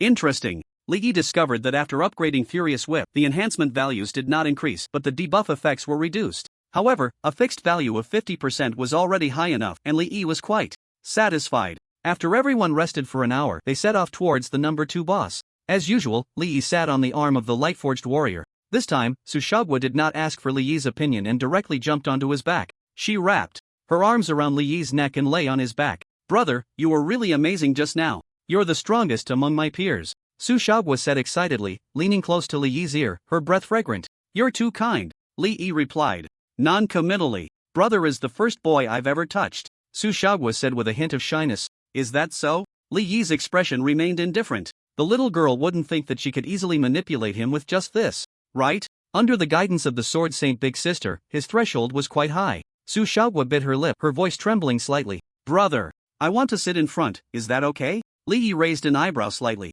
The little girl was quite bold. He did not answer immediately. Seeing this, Sushagwa's gaze flashed with determination. She prepared to sit in his lap regardless of whether Li Yi agreed or not. Just then, Li Yi said leisurely, I need to clarify, I have a girlfriend, and it's 2. I updated 3 chapters today. Dear readers, please give a little support, I beg you. Omega. Angle. In fact, to be more precise, Liyue was a relationship even closer than a wife. After all, the Sword Saint Big Sister was forever bound. The cute little Philo was the girlfriend. Li Yi couldn't help but picture Liyue and Philo in his mind. He subconsciously squeezed his hand. It hadn't been long since he left, and he was already starting to miss the small, soft feeling. The next time they meet, he wanted to hold the fragrant, soft little Philo and take a deep breath. Li Yi made up his mind. Even if he got hit on the head, he wouldn't care. Sushagwa was unaware that the boy beneath her was already thinking about other women. After hearing this, her gaze slightly hardened and her smile froze for a moment. 2 girlfriends? Brother was quite honest, directly telling her. Although the laws of the Yen Kingdom were monogamous, they had little constraint on high-level elites. It was not uncommon to have multiple partners. The authorities turned a blind eye, tacitly acknowledging the situation. But this was a privilege that could only be enjoyed by those with sufficient level and strength. Li Yi was only level 15 now. Although his strength was among the top in his tier, he was still young, and there were many uncertainties in the future. Sushagwa was somewhat surprised. Those 2 acted quickly, placing their bets so early, which was quite bold. Of course, it couldn't be ruled out that they were shallow women drawn by the fame of the exotic race girls battle group. This was understandable. After all, once they witnessed Li Yi's strength firsthand, it was hard to remain composed. I can't have him all to myself. Sushagwa felt a bit regretful, but she quickly let it go. Compared to her sister Meng Qingling's aloofness, her thoughts were different. The top men were always a scarce resource. Although she was an S-ranked Chi Master, which was considered a high rank in the eyes of ordinary people, and her future achievements would be quite dazzling, if Li Yi continued to develop at this pace, she wouldn't have the ability to monopolize him. So the question before her was, is it better to share a top-tier man with other women, or to choose a relatively unremarkable, even somewhat ordinary man? Most women might opt for the latter, but her status is high enough that she can see the higher, even the pinnacle of scenery, and she doesn't want to miss out. Su Xiaoguo's eyes sparkled, and the corners of her mouth curled up slightly. Most of the women her age had already begun to worry about how to find a quality partner. In fact, finding a top-quality man is quite simple. As long as you learn to be content, don't ask for too much, and are willing to lower your stance to seize the opportunity. Really, it's very simple. She blinked and chuckled. Brother, what are you talking about? I want to sit in the front. What does that have to do with your girlfriends? But brother is really impressive, having 2 girlfriends. Are they both members of the Exotic Girls battle group? Li Yi nodded. Gently. Su Xiaoguo's gaze flickered. Teammates from the same battle group and still willing to be your girlfriend. It seems brother has a high status in the group. Li Yi sensed that Su Xiaoguo was fishing for information. He found it amusing. He didn't take the bait directly, just casually replied with an Su Xiaoguo tightened her grip around Li Yi's neck, pressing closer. Are they pretty? Li Yi mentioned the figure of the Sword Saint elder sister. Su Xiaoguo's eyes widened. Wow, 2.2 meters? That's 60 centimeters taller than her? Does brother have such unique taste? Su Xiaoguo's face flushed, thinking about how she had just been sitting in front of her brother. Brother really has that confidence. As for the other one, she's very cute. Speaking of cuteness, Su Xiaoguo perked up, shaking Li Yi's shoulder. How cute? Is she cuter than me? Li Yi thought for a moment. Lady Philo is pure, sincere, and cheerful, like a little son, cute from the inside out. As for Su Xiaoguo, her appearance is indeed cute, but her inner self is more like a little green tea, which makes a difference. Each has its own merits, Li Yi casually said. Su Xiaoguo nodded in satisfaction. She was quite confident in her looks, so she felt that Li Yi's statement of each has its own merits was the truth. Ahead, Meng Qingling caught a glimpse of Su Xiaoguo snuggling up to Li Yi out of the corner of her eye, gritting her teeth in anger. She wished she could shoot an arrow to blow her dog head off. At this rate, Li Yi would eventually be seduced away by a bad woman. Su Xiaoguo sensed her cousin's warning gaze. She just smiled and didn't take it to heart. Sorry, sister. The man competition has always been like this. She moved lightly, sitting down in front of Li Yi, twisting her little waist, her slender back leaning against Li Yi's chest. The waist of a chi master is very resilient. Li Yi raised his eyebrows slightly. Su Xiaoguo tilted her head back, revealing her little tiger teeth. Brother, do you have to wear the mask all the time? Can you take it off? Li Yi was about to reach for the mask, but Su Xiaoguo caught his hand. Her expression was lively as she said, Brother, let me do it. Su Xiaoguo didn't pull her little hand back. Instead, she held Li Yi's palm with one hand while the other hand pulled down his mask. In the next moment, Su Xiaoguo's eyes widened, and she froze. She suddenly understood why Li Yi could have 2 girlfriends. Besides being strong and having special skills, this looks are unfair. In fact, even Li Yi didn't know that after he donned the holy light chosen, the blessing of the holy light would also enhance his appearance. For example, in the eyes of the opposite sex, his skin would appear more radiant and his aura would give off a sense of purity, making people unable to help but trust and feel close to him. Su Xiaoguo's eyes sparkled, practically drooling. I hit the jackpot. I really hit the jackpot. It's worth it for me to throw myself at him, just for this body. Su Xiaoguo's little lewdness burst forth. She was screaming wildly in her heart. Wait. She suddenly realized she couldn't let her cousin see. Unfortunately, it was too late. Meng Qingling, who had been keeping an eye on Li Yi, also saw his revealed face at that moment. She was stunned as well. Su Xiaoguo's heart sank. She knew her cousin all too well, a pure face dog, with the idle aura of the battle group. It seemed like a flood was about to break through the dam. Sure enough, Meng Qingling approached the end, after glancing at Li Yi without a change in expression, said to Su Xiaoguo,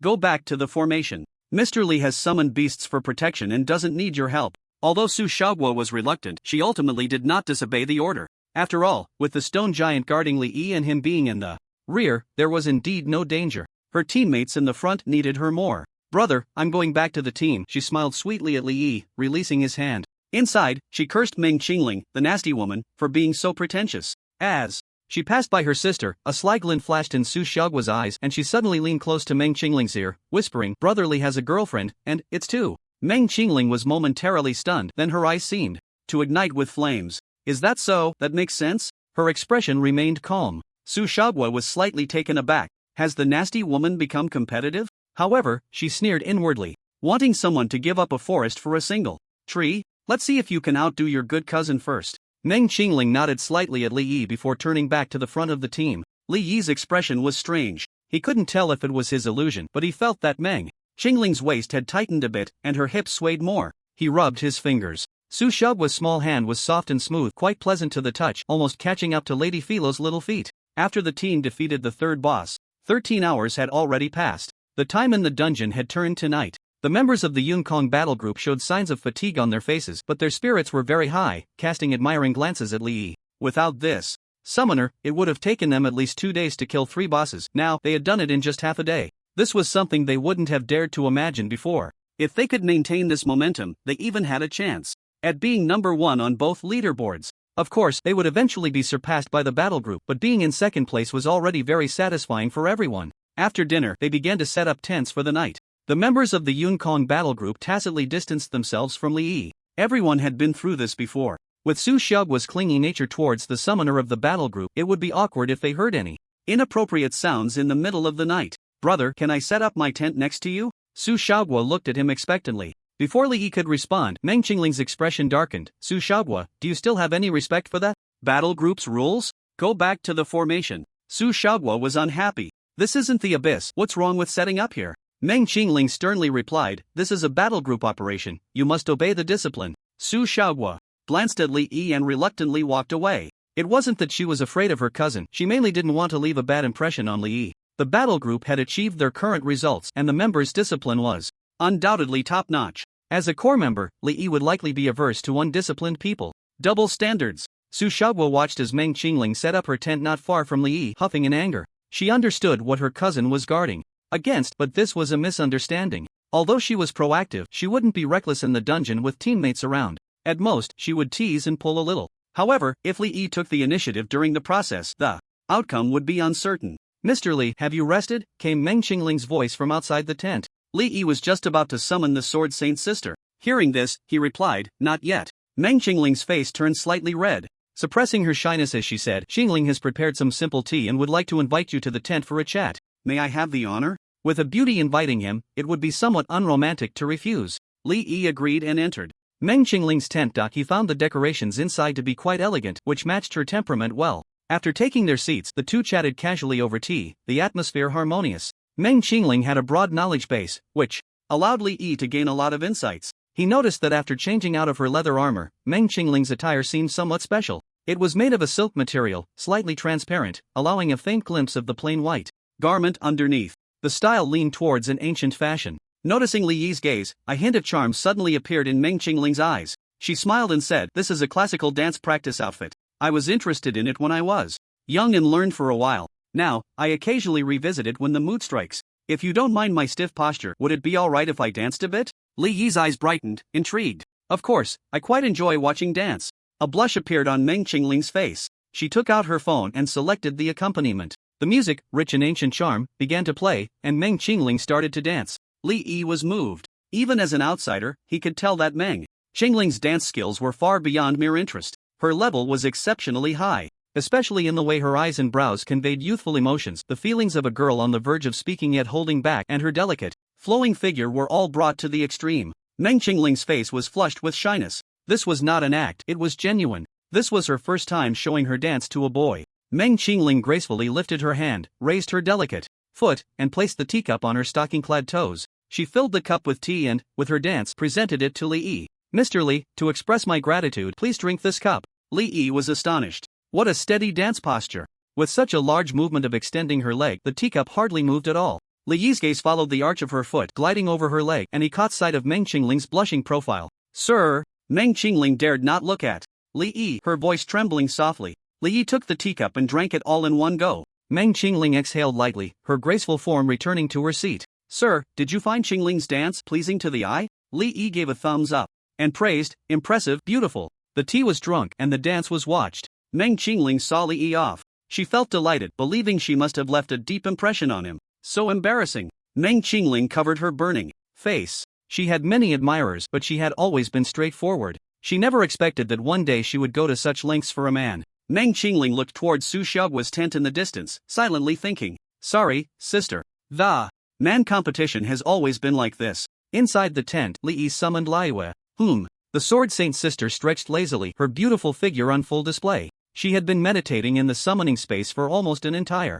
day. Today, Li Yi had been teased by Su Xiaogua and then pulled by Meng Qingling. Finally, a savior had arrived. Before the Sword Saint sister could finish her stretch, she was embraced by her master. "Wait a minute." She raised her hand to cover her master's mouth. Her nose twitched slightly. "It seems the master carries the scent of other women," the Sword Saint sister said with a teasing smile. Li Yi was startled, sensing a dangerous aura. Soon after, the Sword Saint sister punished him fiercely. He begged for mercy 3 times before he could barely quell her anger. After a detailed explanation, she finally believed that bringing her into the summoning space was not to seek out other women. I had informed you in advance about my relationship with Philo. Li Yi rubbed the Sword Saint sister's hair with both hands. It turned out that what Liyue cared about was being treated as more than just a tool. How could that be possible? After hearing her master's explanation, the Sword Saint sister finally felt at ease and returned her autonomy to him. The next day, after successfully defeating the 4th and 5th bosses, everyone arrived before the final boss, the ancient night demon. In the massive ritual altar, a creature 5 meters tall, with bat-like wings on its back and covered in thick fur, was enveloped in a black orb of light floating in the air above the altar. In the sky, 3 streams of black energy floated in from a distance, connecting to the glowing orb. The other end of the energy was linked to the respective guardians of the 3 wild boar tribes, Necromancer's Codex. In fact, the first 5 bosses of this dungeon had basically reached heroic difficulty in terms of stats, with not many challenges in mechanics. However, the final boss, the ancient night demon, had its difficulty raised several notches. It needed to be summoned through the 3 Necromancer's Codex, and all 3 must be activated simultaneously within 10 minutes. Otherwise, the challenge of the dungeon would be declared a failure. I can handle the Razor Tribe by myself, Meng Qingling said, contemplating how to allocate the 3 teams when Li Yi suddenly made a shocking statement. The 3 Necromancer's Codex that activated the final boss were guarded by 3 tribes: the melee-focused Razor Tribe, the mage-centric Divination Tribe, and the wild boar hunter-focused Mountain Hunters. The Razor Tribe was not the most difficult tribe, but it had the most monsters.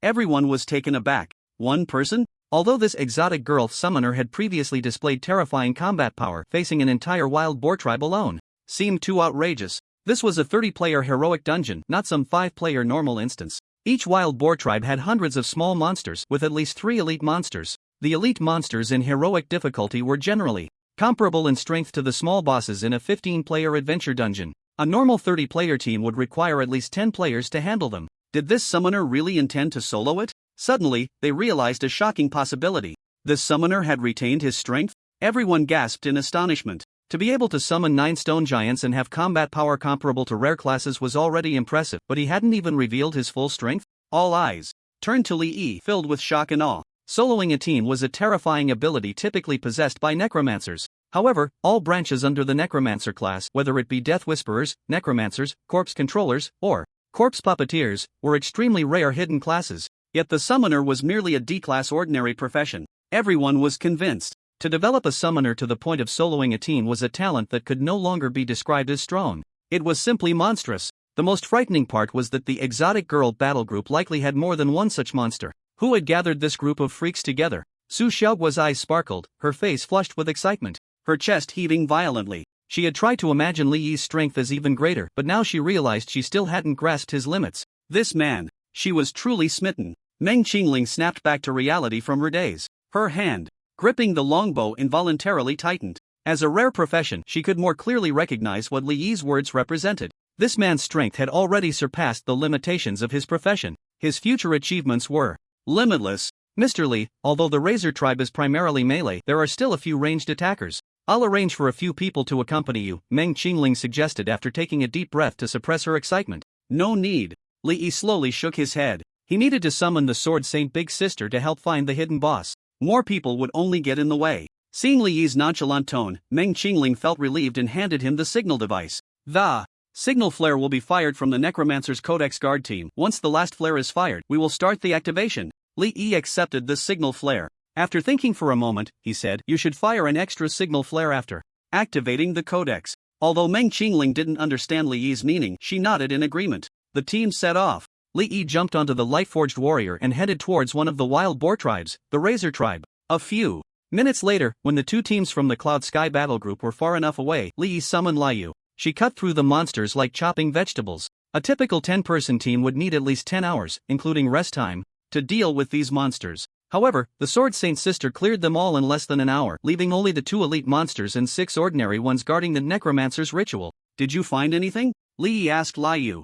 The Sword Saint sister shook her head. She had activated her max-level sword intent perception along the way but had not sensed any clues. Let's check the other 2 paths, Li Yi said, waving his hand to cancel the summoning of the Lightforged warrior. The 9 stone giants immediately dimmed, ultimately turning into lifeless ordinary statues. The Sword Saint sister picked up her master and used Gale Step to return to the starting point where the team had dispersed, quietly following behind the team responsible for the Hunter tribe. 5 hours later, Li Yi returned disappointed. No clues about the hidden boss were found in the Hunter tribe's area. Next, he spent another half-hour searching the Divination tribe area but still found nothing. Back to the dungeon's starting point, the two returned the way they came. As they passed near the area of Boss 5, the Sword Saint sister finally made a discovery. She found a black stone shard the size of an egg and handed it to Li Yi. Master, this shard seems to have a problem. There's a fluctuation of death energy within it. Li Yi carefully examined the shard and realized it appeared to be a fragment of something. He took a photo of the shard's location with his phone. Keep looking to see if we can find other shards.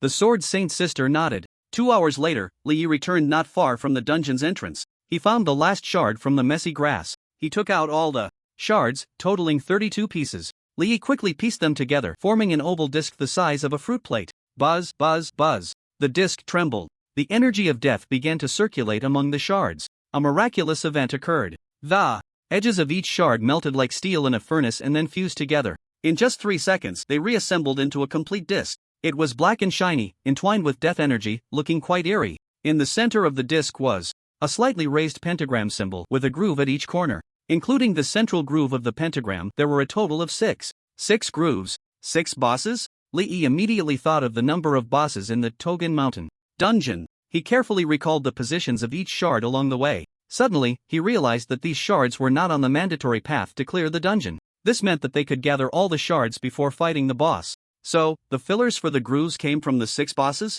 Li Yi pondered. It seems that the condition to trigger the hidden boss should be this. In that case, he would need to run the Togen Mountain dungeon a second time. By then, Li Yi would also be able to level up to 16, obtaining a piece of evolutionary holy stone which would allow the Sword Saint's sister to evolve again, completely resolving the issue of her breeding period going out of control. However, whether the trigger conditions for the hidden boss were truly as he speculated could be verified through the Tail King. Li Yi calculated the time. The other 2 teams from the Cloud Sky Battle Group should be nearing the Necromancer's ritual as well. Because of his presence, the 2 teams had 3 more members than normal, so their speed would naturally be much faster. He immediately took the disc and headed with the Sword Saint's sister to the location of the Razor Tribe. Upon reaching the last wave of monsters guarding the Necromancer's ritual, he waited only 5 minutes before seeing the signal flare slowly rising in the distance. After waiting another half hour, the second signal flare ascended. Meng Qingling was in charge of the Divination Tribe team, while Su Xiaoguo was in charge of the Hunter Tribe team. After the second signal flare was launched, both of them and the members of the battle group looked towards the direction of the Razor Tribe, their faces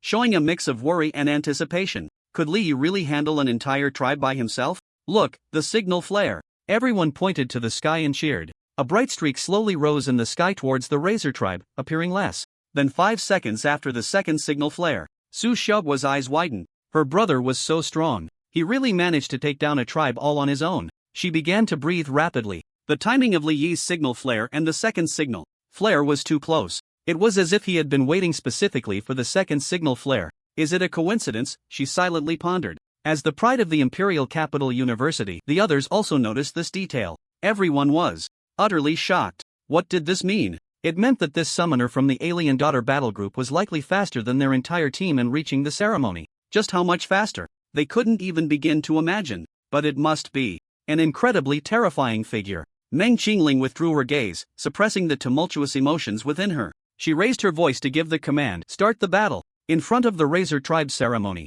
Li Yi did not make a move. He was waiting for signals from the other 2 teams. 20 minutes later, the team from the Ritual Tribe, where Meng Qingling was the first to send out a signal. 5 minutes later, the signal flare from the Hunter Tribe was also launched. Good thing I was thoughtful. Li Yi felt a wave of relief. If he had let the Sword Saint's sister act right after seeing the signal flare, the dungeon challenge would have likely failed. Let's go! The Sword Saint's sister drew her long sword. Frenzied sword technique, robbery. A massive sword aura over 10 meters long slashed down. 2 elite monsters and 6 ordinary monsters were instantly killed in one move. Li Yu, go wait in the summoning space for a while. Just as Li Yi was about to send the Sword Saint's sister into the summoning space, he noticed a hint of grievance on her face. Li Yi chuckled. He took a running leap and was caught securely by the Sword Saint's sister. Sister, kiss, degree? 10 minutes later, the Sword Saint's sister finally showed a hint of satisfaction as she returned to the summoning space. Li Yi smacked his lips, feeling a bit emotional. The Sword Saint's sister was increasingly fond of taking the lead.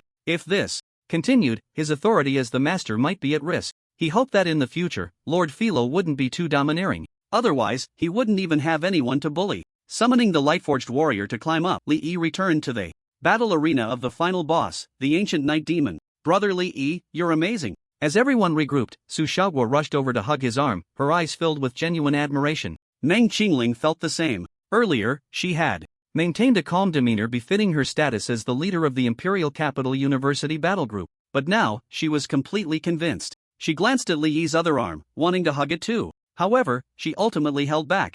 Considering the presence of the battle group members, Meng Qingling cast an envious glance at her cousin Su Xiaoguo, regretting that she should have been bolder last night. As for the other members of the Yunкong battle group, their expressions, when looking at Li were as if they were meeting a deity. Feeling the gaze of the crowd, Li felt quite uplifted. The feeling of being admired was rather nice. Mr. Li, do you have any tactical advice regarding the ancient night demon? Meng Qingling inquired. Li replied, you arrange it. In fact, the main difficulty with the Tail King lay in activating the ceremony guarded by the three tribes. The ancient night demon itself wasn't too difficult. He believed that with Meng Qingling's abilities, she could command the entire battle well. After everyone finished resting, they began the battle against the final boss. 30 minutes later. I cannot be killed. You have defeated the ancient night demon and gained 280 experience points. 2 purple orbs of light appeared. Li walked towards the boss's corpse. Everyone thought he was going to loot the equipment, so they cleared a path. Li approached the ancient night demon and took out the instrument panel. A faint wisp of death energy flew out from the boss's body, eventually drilling into the instrument panel and condensing into a ball of black death energy in the central groove.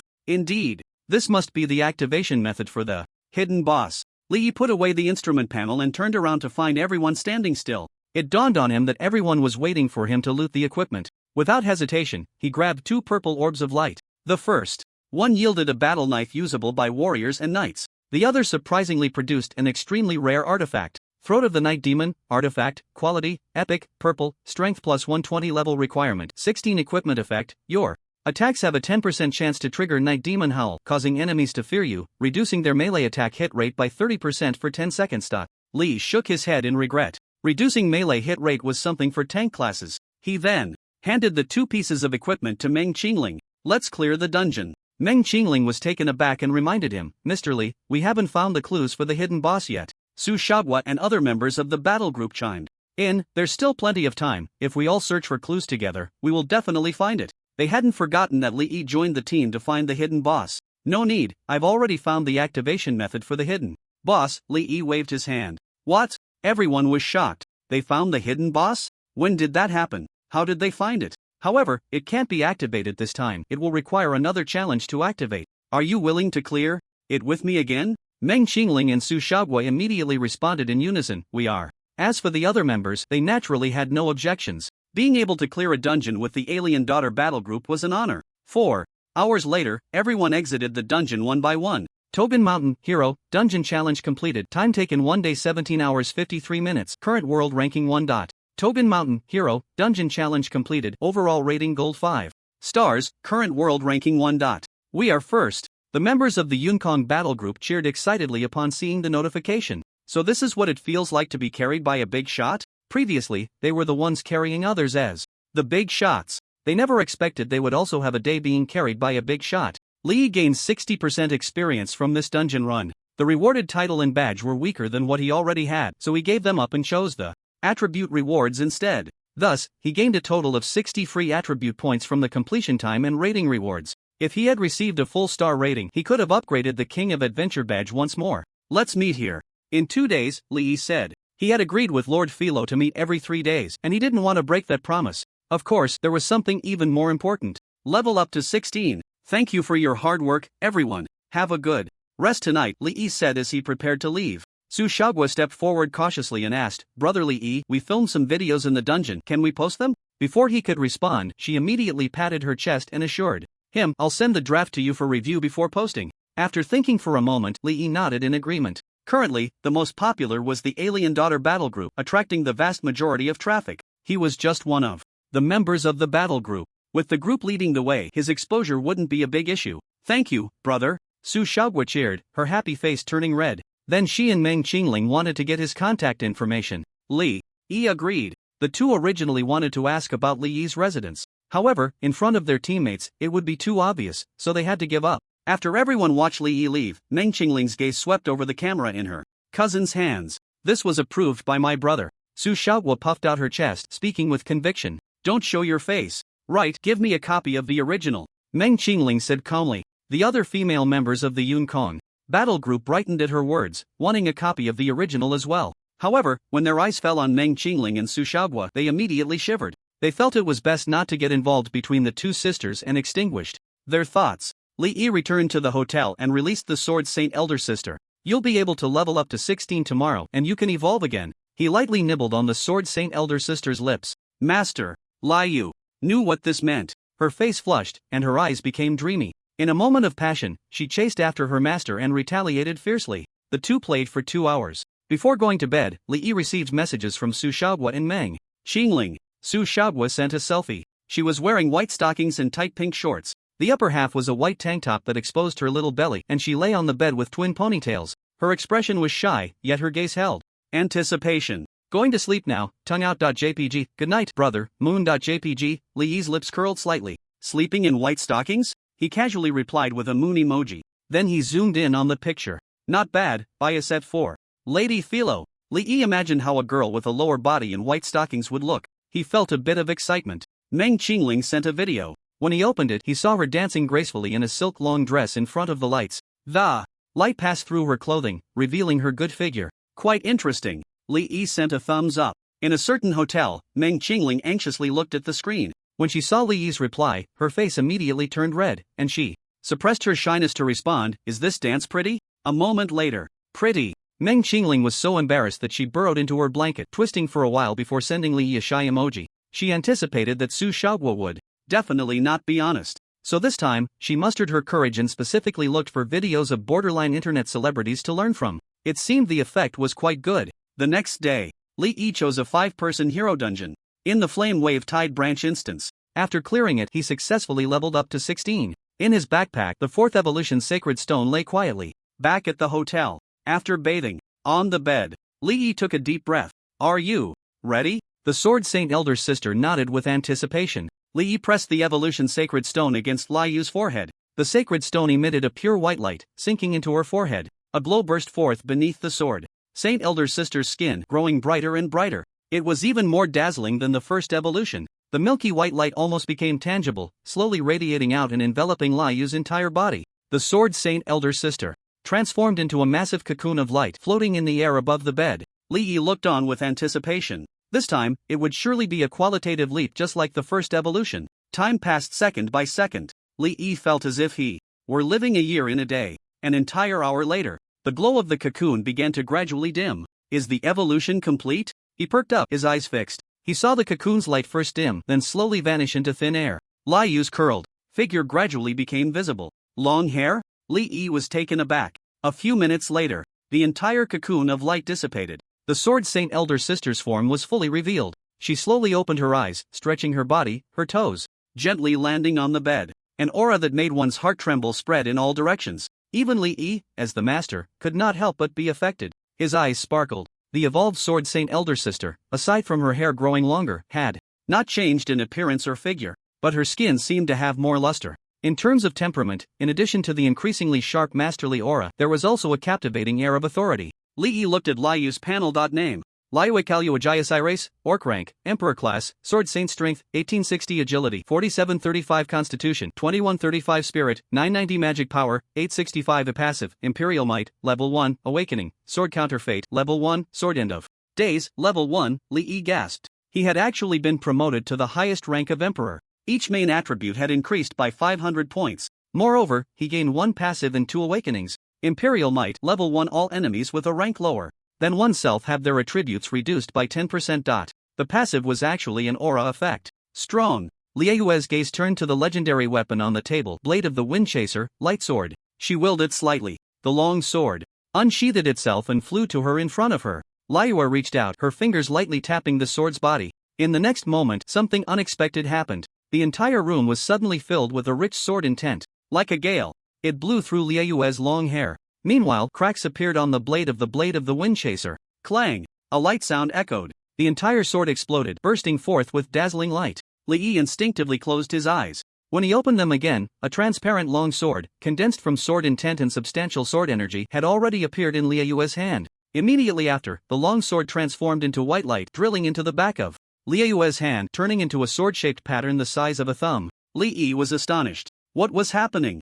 After doing all this, Liu finally looked at her master. Their gazes met. The Sword Saint sister's expression was indifferent, her masterful aura and imperial majesty almost forming a tangible presence. Under the influence of this might, Li Yi felt as if a towering and perilous mountain had appeared before him. The flame that had ignited in his heart was instantly extinguished. What was going on? Had Liu's personality changed drastically after her evolution? He glanced at Liu's panel. Favorability, infatuation. Li Yi suddenly realized. Wow, she was actually playing along with him in the storyline. The Sword Saint sister truly understood him. Humph. Aunt. The Sword Saint sister's expression was disdainful. Li Yi cackled and lunged at her. As expected, what Sword Saint, what Emperor? They were no match. So it turns out I was the one who was no match. Night fell. Li Yi looked up at the ceiling, his eyes vacant. How many times had he begged for mercy? He couldn't remember. Anyway, it felt like his waist was about to break. Humph. The Sword Saint's sister flicked her long hair and sat up. She didn't even glance at her master.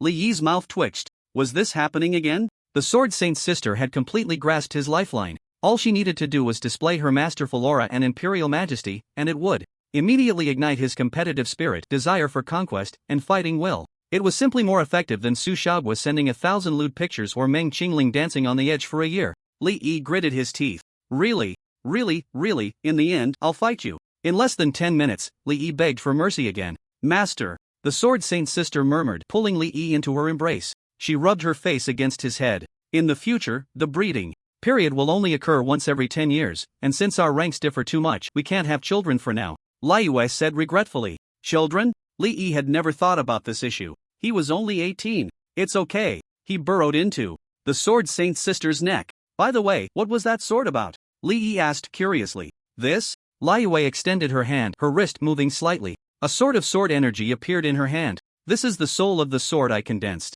When I was promoted to the emperor rank, combined with sword energy, Li Yi wanted to see the attributes of this sword. So he tentatively asked, can I touch it? The Sword Saint sister nodded. Yes, it won't hurt the master. Li Yi reached out to touch the sword's body. The sensation felt like touching a massive air pressure. Frenzied slaughter. Imperial weapon quality, immortal, orange red, total attributes plus 25% equipment effect 1, ignore resistance. Equipment effect 2, guaranteed hit. Equipment effect 3, attack speed double. Exclusive, Mad Emperor, passive skill, Mad Emperor. Each attack increases the damage of the next attack by 10%, stacking up to 20 layers. Once fully stacked, the attack will consume all layers, entering a resurgence state, where all healing effects are increased by 500% for 10 seconds.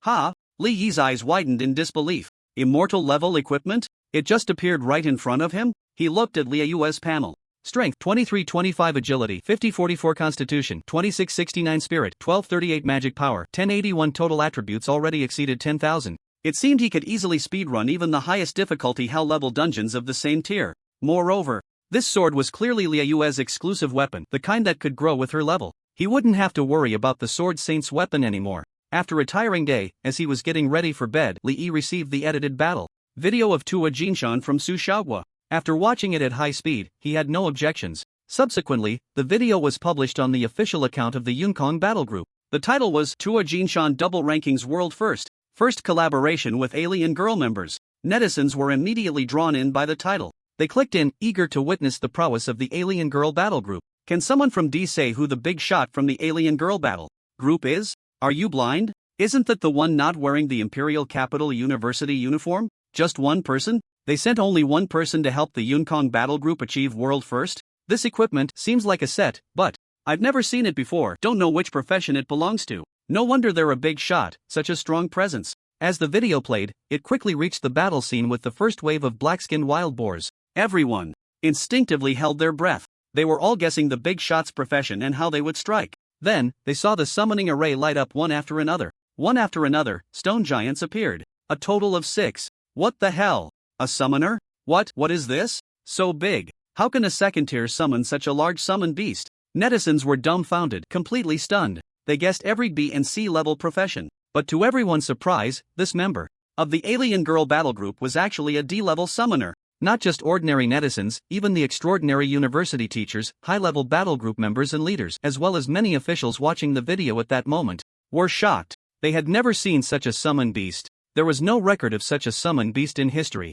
How did this summoner from the Alien Girl Battle Group acquire this skill? Is he really just a summoner? Amidst the astonished gazes, In the video, the 6 stone giants charged at the black-skinned wild boars. When they saw the heroic-level dungeon small monsters being swatted away by the stone giants, everyone gasped in awe. Such immense power. After witnessing the 3 swords pierce the wild boar, all the viewers of the video were left speechless. The combat power of a single stone giant had already surpassed that of an S-level profession, and this summoner could summon 6 such stone giants. The most crucial point was that each stone giant was shining with holy light. Clearly, they were beings of the holy attribute. This ruled out the possibility of them being cultists. After the battle ended, it seemed the video creator understood the audience's confusion. Thus, they added subtitles for clarification. All members of the Yunкong battle group can attest he is just an ordinary summoner. The audience was left speechless. Countless words converged into 2 awesome when they saw Princess Salades being trapped like a wooden stake by 9 stone giants and carnivorous thorns. Everyone was completely in awe. The only word to describe this summoner was freakish. Even after extensive editing, the video still lasted 3 hours. Almost all netizens watched it without skipping a second. The entire internet was in an uproar. Countless people shared it, posting video clips. The top 5 trending topics were all related to the videos. In the capital, Lu Zhanling remained silent for a long time after watching the video. Previously, after the alien girl made her statement about not attending university, he thought it was just youthful arrogance, a lack of awareness of the world. The truth, however, was that they really didn't need to go to university. No, more accurately, the university could no longer provide them with any help. The members of the alien girl battle group could only rely on themselves. Lu Zhanling felt a mix of emotions. It turned out he had misunderstood these good kids. No wonder the alien girl battle group had never even had an official account. These kids were solely focused on their own strength and didn't care about their reputation at all. Lu Zhanling felt a whirlwind of thoughts. He immediately contacted Meng Qingling, urging her to build a good relationship with the alien girl battle group. They should meet any needs the other party had as much as possible. If the Cloud Sky battle group couldn't meet those needs, they could directly seek help from the school. Lu Zhanling paced back and forth in his room. No way, I need to discuss this with the higher-ups immediately. A resolute look appeared in his eyes. The development and growth of the alien girl battle group had become a matter of great importance for the entire Yin country. He felt it was necessary for him to step in and create a good environment for these good kids to grow. The children of the alien girl battle group were currently thriving. They had broken away from the traditional model of professional training and forged their own path. The momentum was very encouraging. Lu Zhanling's gaze was solemn. Their achievements had already surpassed his understanding. During this time, he couldn't allow certain self-righteous forces to intervene recklessly. Some people, including himself, always thought they could provide the best education and training for the younger generation. Little did they know that this so-called best experience could disrupt the children's development rhythm. Being older and more experienced might lead to the most prudent decisions, but it didn't necessarily mean making the right choices. Lu Zhanling recalled the announcement made by the alien girl battle group about not attending university. Even though he was now a level 8 big shot, he couldn't help but feel admiration. If he were at the same age, even with the same strength as that summoner junior, he probably wouldn't have had the courage to make such a choice. He would likely have been immersed in the praise from all sides and his own desire to show off for quite a long time. Faced with the opportunity to be surrounded by admirers on campus and the attention of peers, very few young people could resist such temptation. Yet, the decision-makers in the alien girl battle group were incredibly bold. Their self-awareness and future planning were very clear. The key was that the team members could still follow his arrangements. Impressive, he marveled inwardly. As long as these kids continued to develop steadily, they would surely leave a significant mark in history in the future. Lu Zhanling personally visited the national decision-making body. They also agreed with his viewpoint. Soon, major forces received directives from above. The content was simple. Unless the members of the alien girl battle group actively reached out or sought corresponding help and cooperation, no force was allowed to influence them proactively. Although the higher-ups didn't explicitly say not to recruit or entice them, all parties were clever enough to know to keep their positions straight. In Chang'an province, the Shin family. Shin Tianyue looked in surprise at the message he received. He didn't expect the official upper echelons to express their stance. So far, no talent had attracted such attention from the officials. He recalled his previous conversation with Shin Nanxing. It turned out that his son hadn't been speaking recklessly. The combat power displayed by that summoner from the alien girl battle group was definitely not something Shin Nanxing could cultivate. Shin Tianyue thought it was a pity. If he hadn't been so domineering before and had maintained a certain connection with Shin Nanxing and the alien girl battle group, perhaps the Shin family would now be the only force in the country able to communicate with this group of geniuses. But this window of communication was closed by him personally. Of course, if he were willing to lower his stance to communicate with Shin Nanxing, the other party would definitely cooperate. Shin Tianyue shook his head. He had never paid much attention to Shin Nanqing since he was young. The attitude his son held towards him was evident from the distance displayed during their last meeting. If he were to lower his stance for the sake of the family's interests, it would only make Shin Nanqing look down on him even more as a father. Shin Tianyue felt a bit envious. Both were low-tier professions. If only Shin Nanqing had the talent of a member from the battle group, he would surely share some affection with him. At the Thunderstorm Battle Group base. After watching the video, Shin Nanqing and Lin Mandy were both excited and could not calm down for a long time. They could naturally tell that the summoner from the battle group in the video was Li Yi. They had thought that Li Yi would be strong, as evidenced by his previous solo duel victory over a rare profession. However, they did not expect him to be this ridiculously strong. Shin Nanqing secretly compared himself and realized that if he were at the same level as Li Yi, even wielding a mythic weapon, he would not be able to defeat a stone giant. Auntie, the gap between us and Brother Li is too great. We must quickly undergo the promotion trial. Li Yi was growing too fast. Most newcomers below A rank had an average level of around 5. Yet Li Yi had already advanced to the second tier and reached level 15. If they waited another 6 months to promote to the second tier, the gap with the battle group would be unimaginably vast. It's too dangerous to recklessly enter the Abyss dungeon without special training. Lin Mandy looked worried. Shin Nanqing said, let's ask Brother Li for advice. With his experience and strength, he will definitely have a way to cope. At the base, in a hotel room, Li Yi woke up in the embrace of the Sword Saint Big Sister. He stretched comfortably. Ouch, his back hurt. Master, the Sword Saint Big Sister tightened her smooth body. Li Yi reached out to rub her fluffy hair, surprised. Why is it short hair again? Liu blinked. Does Master like long hair? She gently shook her head. Suddenly, her hair grew rapidly, reaching waist length in no time. Li Yi was astonished. It could be long or short, how magical. After getting to know the Sword Saint Big Sister, he learned that the vitality of an Emperor tier being was terrifyingly high.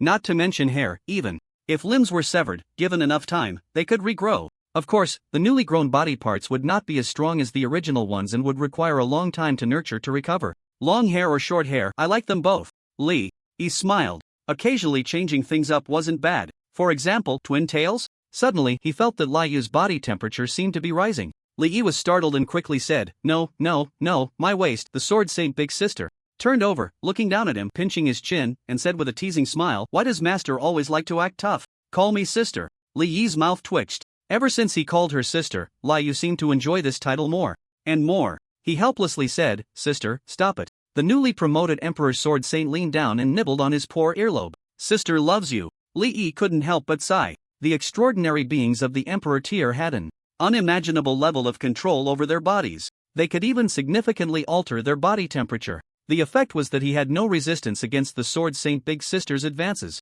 After buying various delicacies for Lady Philo, Li Yi stayed true to his original intention and went to a clothing store to buy quite a few outfits. The Sword Saint Big Sister glanced at the various stockings in Li Yi's hands, clearly meant for half-human girls, and the corners of her mouth lifted. Master really is naughty. His preferences are always so strange. For example, those strange shoes she bought for herself. If it weren't for her astonishing self-control, she would have difficulty even walking in them. It's really strange how women in this world, well, and men too, like such things. But as long as the master likes it, she will satisfy that. Li Yi's phone notification rang. It was a message from Shin Nanqing. Experience for advancing to the second tier? Li Yi scratched his head. To be honest, he really didn't have much experience in advancement. It was all thanks to the Sword Saint Big Sister and the overwhelming force of the troops. However, if Shin Nanqing's team chose to advance in the Flamewave Tide, although he couldn't team up with them, he could still provide some help using his identity. Now that he held 50% of the shares in the Thunderstorm Legion's extraordinary industry, the more Shin Nanqing developed, the greater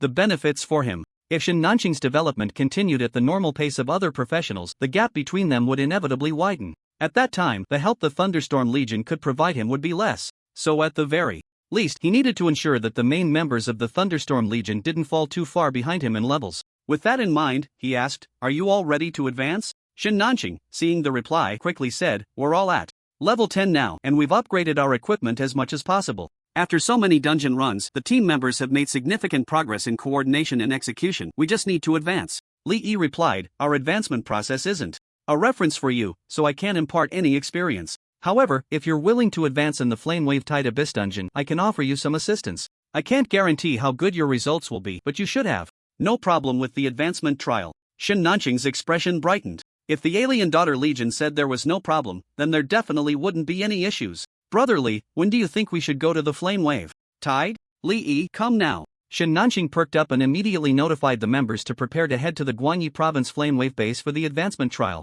After the notification was sent out, the main force of the Legion exploded with excitement. They had indeed achieved some good results through the strategies provided by the Alien Daughter Legion. But this was a beginner dungeon, and the overall difficulty was far lower than that of a second-tier dungeon. The place they needed to go for advancement was the Abyss Dungeon. That was a place with a dangerously magical range of challenges. In certain battle scenes or at certain progress stages, the difficulty could even reach that of hell-level raids. Why do so many people get stuck at max level for each tier without advancing? Isn't it because the Abyss is too dangerous? If advancement were as easy as pie, various extraordinary universities wouldn't require months of special training before letting students enter the Abyss. They all replied, "Aren't we participating in the university's special training? Isn't this a bit too rushed? Captain, why not reconsider? The Abyss Dungeon is too dangerous." Shin Nanqing saw the members' replies and didn't feel dissatisfied. He was well aware of the dangers of the Abyss Dungeon, and their concerns were quite natural. After all, life is only given once, and being cautious is understandable.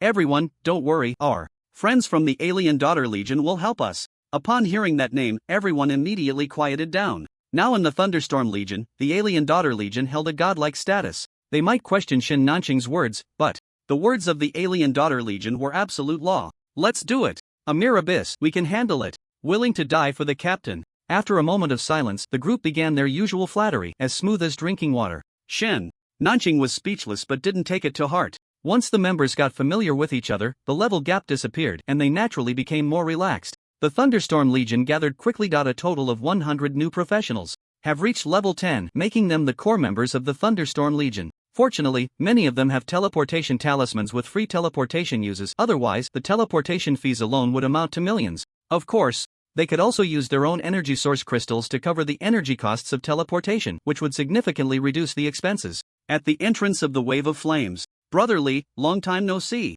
Shin Nanqing stepped forward to greet him. Lin Mani nodded respectfully, "Mr. Li." The members of the Thunderstorm Legion behind him were seeing the members of the Alien Girl Legion for the first time and were all craning their necks. "Is this the summoner who can summon 9 stone giants?" Everyone silently thought, their gazes filled with admiration. As for the tall Li Yue beside them, everyone dared not look too much, fearing to offend the female swordsman. "Long time no see." Li Yi nodded. "Once we enter the Abyss Dungeon, you all should hold off on doing tasks for now. Wait for me to greet the Radiant Knights before you start." Shin Nanqing and Lin Mani were stunned upon hearing this, almost thinking they had misheard. The Radiant Knights seem to be a faction in the Wave of Flames. Moreover, this faction exists not only in the Wave of Flames Abyss but also in many other dungeons. From Li Yi's words, it seemed that his relationship with the Radiant Knights was not only good but also quite conversational. The two had grown up hearing about this and were well aware of how difficult it was to establish a relationship with factions in dungeons. Only a few professionals could successfully unlock faction reputation,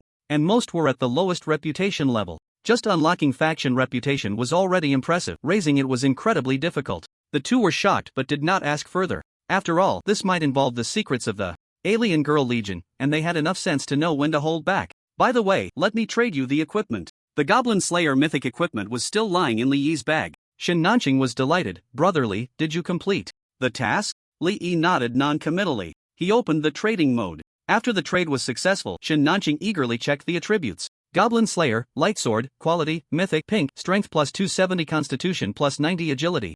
Plus 40 level requirement, 11 equipment effects, 1, armor penetration plus 20%, 2, cooldown reduction plus 15%, 3, attack speed plus 15% class exclusive 1, skill points plus 5, limited to warrior, knight, swordsman classes, class exclusive 2, Goblin Slayers. Fury, passive skill, Goblin Slayer's Fury, for every goblin killed, total weapon attributes increase by 15%, stacking up to 10 layers, lasting 12 hours, cooldown time 10 hours. Note: find them, kill them all. His eyes widened, and he gasped. The outrageous attributes of the equipment made his whole body tremble. "Li, Brother Li, this sword is so much stronger than the one you sent before." The total attributes increased by 50%, and the sub-attributes also saw a significant boost, with each layer of the passive skill increasing by 50%. Just lucky," he said casually. Like Li Yi's other equipment, when Lord Philo forged this sword, the final product was much higher than the values in the catalog. Shin Nanqing showed the attributes to his aunt. Lin Mani was so surprised that she directly covered her mouth, almost gasping out loud. "Brother Li, I can't thank you enough." Shin Nanqing's face turned red, and after taking a deep breath, he sincerely expressed his gratitude, his voice a bit choked. With this sword, his combat power during the second tier would definitely reach T0 level. No, with the members of the Alien Girl Legion at T0 level, he could still rank at T1. 2. Stand shoulder to shoulder with rare professions as a B-class professional was something he had never dared to imagine before. At the beginning of the Thunderstorm Legion's establishment, he had been solely focused on bringing in high-tier professionals to take charge. Unexpectedly, he was able to support the strength of the battle group with his own abilities. He had never been valued by his father since childhood, and now this feeling of becoming a pillar of strength intoxicated him. He truly hoped to maintain this forever. Come on, Lee Yi encouraged simply. Half an hour later, the number of registrants was complete. The staff began to let the adventurers enter the Flame Wave Tide Abyss Dungeon. Through the portal, the members of the Thunderstorm Battle Group stepped into the Abyss Dungeon for the first time in their lives. Although they shouted slogans loudly before departure, once they arrived in the Radiant Fortress, everyone's expressions turned tense. Their bodies taut. Especially with NPCs whose levels were far higher than theirs visible at a glance, it made everyone too afraid to even breathe. Everyone stay still, wait for Brother Lee to come over. Shin Nanqing led the team to the open space next to the portal and shouted loudly. After all, it was a large group of 100 people, so he tried to raise his voice. His voice immediately attracted the displeasure of passing residents. Adventurers from another world, keep quiet. The Radiant Knight guarding the portal reprimanded discontentedly. Shin Nanqing was startled and quickly apologized. Before entering, he had looked at the strategy materials. If one offended the NPCs in the Radiant Fortress, they could be thrown into prison or even whipped. It was said that there was once a rogue adventurer who sneaked into an NPC's room to peek at them bathing and as a result was bitten nearly to death by the dog in their yard. Yes, that's right. The NPC's dog was fiercer than monsters. And it didn't end there. That rogue adventurer was thrown into prison by the Radiant Knights and was locked up for a full 2 months before being released, during which he suffered severe punishments. It was said that he became so thin he was just skin and bones, completely unrecognizable. The dungeon world in Flamewave Tide was an ancient otherworldly civilization. Who knows what might offend them if one wasn't careful? So caution was the best approach. 10 minutes later, Lee finally arrived in front of everyone. He was now a second-tier adventurer, so the area he was teleported to was different from Shin Nanqing and the others. Your Highness, may the holy light be with you. As soon as Li Yi approached, the Radiant Knights respectfully performed the knightly salute. The Thunderstorm battle group was stunned, their eyes nearly popping out. A Radiant Knight saluting an adventurer? Your Highness, what was that? Shin Nanqing and Lin Mandy stood frozen in place. The two realized they completely couldn't understand Li Yi anymore. What had he experienced in Flamewave Tide? Why did these NPCs respect him so much? Li Yi nodded in return and said to Shin Nanqing, follow me. Shin Nanqing and Lin Mandy came back to their senses. They took a deep breath and led the members behind them, who were as obedient as kindergarten children, to follow Li Yi. Along the way, they saw that all the civilians who saw Li Yi respectfully made way. All the Radiant Knights would salute. The members of the Thunderstorm battle group had become completely numb amidst the repeated calls of Your Highness. Excuse me, is Knight Catherine in? Li Yi asked at the entrance of the Radiant Knights barracks. The young knight on guard replied respectfully, I will report immediately, but the garrison officer, Lady Catherine, is currently in a meeting. Could Your Highness wait a moment? Li Yi was somewhat surprised. The garrison officer? Catherine had actually been promoted? Sure, Li Yi nodded. 20 minutes later, a tall blonde woman in splendid silver-white armor walked briskly towards him. Your Highness Li Yi, it's an honor to see you again. The woman had fair skin, a high nose, and large eyes. Her features were three-dimensional and well-defined, with a few spots on her cheeks that did not detract from her beautiful appearance but rather added a touch of heroism. Li Yi looked into her light green pupils and exclaimed, Catherine? Previously, Catherine had been fully armored with a helmet, and this was the first time he saw her appearance. It's me. Catherine smiled, not minding that Li Yi did not recognize her. Miss Swordsman. She saluted Li Yue. After a few days apart, the Miss Swordsman seemed to have grown even stronger as the Sword Saint nodded in return. Your Highness Li Yi, is there something you need to see me about? Catherine's gaze fell on Li Yi's face, her eyes filled with delight. Clearly, she was very happy that Li Yi had approached her. These are my friends, and they have come here for trials. Could you please look after them during this time? Li Yi stepped aside, revealing the members of the Thunderstorm Brigade behind him. The crowd held their breath, eagerly watching this female officer. Catherine smiled and said, It's a small matter, and I would be honored to assist Your Highness. I will arrange for someone to ensure their safety. However, without practical experience, one cannot become a strong warrior. I hope they will be brave enough to participate in battles. The members of the Thunderstorm Brigade trembled. This was an agreement? They had only ever heard of professionals accepting tasks or commissions from NPCs.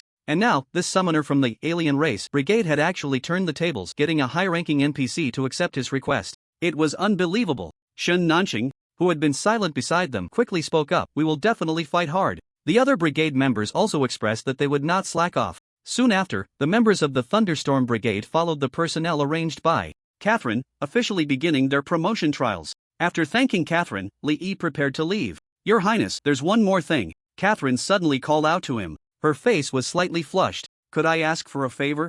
From Your Highness? Li Yi replied, sure, go ahead. She had just helped him, so it was only right to return the favor. 4 days from now is Saint's Day, but I haven't found a dance partner yet. Could you be my partner at the festival? Banquet? Catherine looked at him with anticipation. Li Yi was taken aback. I can't dance. Watching others dance was fine, but he had no experience dancing himself. Catherine hurriedly said, it's okay, dancing is very simple. Just practice a day in advance and I'll teach you. With her saying it like that, Li Yi had no choice but to agree. Alright then, I'll trouble you then. The Sword Saint's sister's gaze sharpened slightly, then she looked at the officer with a half smile. Catherine seemed to sense something, and their eyes met. She shyly looked away but saw that the swordswoman did not oppose her. She felt relieved. After noting down Catherine's address, Li Yi bid her farewell and returned to the treehouse. The Sword Saint's sister went back to her room to meditate while Li Yi gently pushed open the door to Lady Philo's room. Today I updated 3 chapters, dear readers, please give a little support, I beg you. Omega, on the bed, Lady Philo was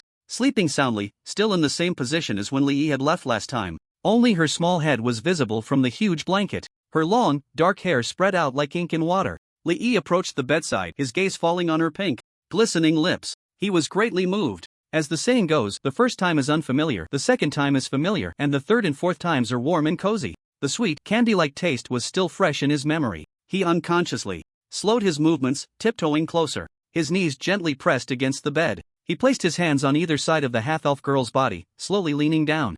Li Yi's face contorted. His body was too tense, causing pain in his lower back. He gritted his teeth. What was this little pain? Just as he was about to continue, the half-elf girl suddenly opened her eyes. The first thing she saw upon waking was the person she liked. Lady Philo's gem-like eyes curved into crescent moons. Yahoo! She reached out her small hand and poked Li Yi's nose. Did I sleep for 3 days? What's wrong? Are you in pain? Philo noticed Li Yi's pained expression and asked with concern. Li Yi thought it was a pity. He could only turn around, propping himself up with his arms, and sit beside her. My back hurts a bit. Philo reached out and squeezed Li Yi's waist, feeling the firm muscles. Is your back injured? Is it serious? Li Yi was a bit ticklish and hurriedly said, I'm not injured, it's not serious, it will be fine in a couple of days. The half-elf girl's eyes suddenly lit up. I almost forgot, I have the healing potion that the elves sent me. She lifted the blanket and flew out of bed, bringing with her a fragrant warmth. Philo conjured a fist-sized round wooden jar from thin air and handed it to Li Yi. Apply it to the injured area and it will heal quickly.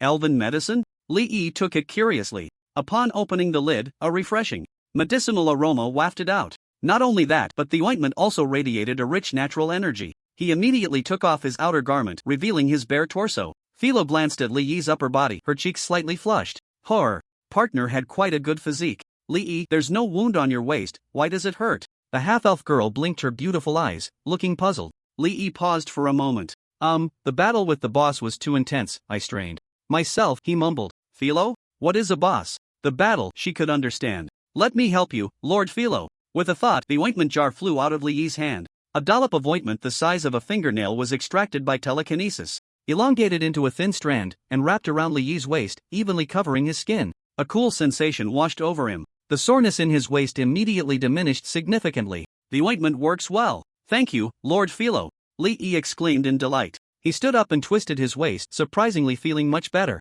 As he prepared to get dressed, his gaze fell on Philo's small feet. Philo sensed Li Yi's gaze. Do you like them that much? She teased, her tone playful, yet her body flew to sit on Li Yi's shoulder, her heels giving a little kick. Li Yi understood and held her in his hands, his expression content. After thinking for a few days, he was finally satisfied. However, Lord Philo, could you step on my back? The half-elf girl looked confused. What does stepping on the back mean? Li Yi perked up and explained it to her. Philo understood. It was similar to a massage, just using feet. No problem, lie down. Li Yi excitedly flopped onto the bed. Philo flew above his back, her toes gently landing on him. This is half my weight, is it heavy? Li Yi replied, Lord Philo, step on me with your full weight. The half-elf girl relaxed and placed her entire weight on him. Li Yi closed his eyes, emitting soft grunts. The unique little pads on the soft soles of the half-elf were simply amazing. Li Yi suddenly opened his eyes. Lord Philo, what is this? He felt Philo's soles vibrating like a fascia gun, though not as intensely. It's the ability to sense the ley lines combined with my telekinesis.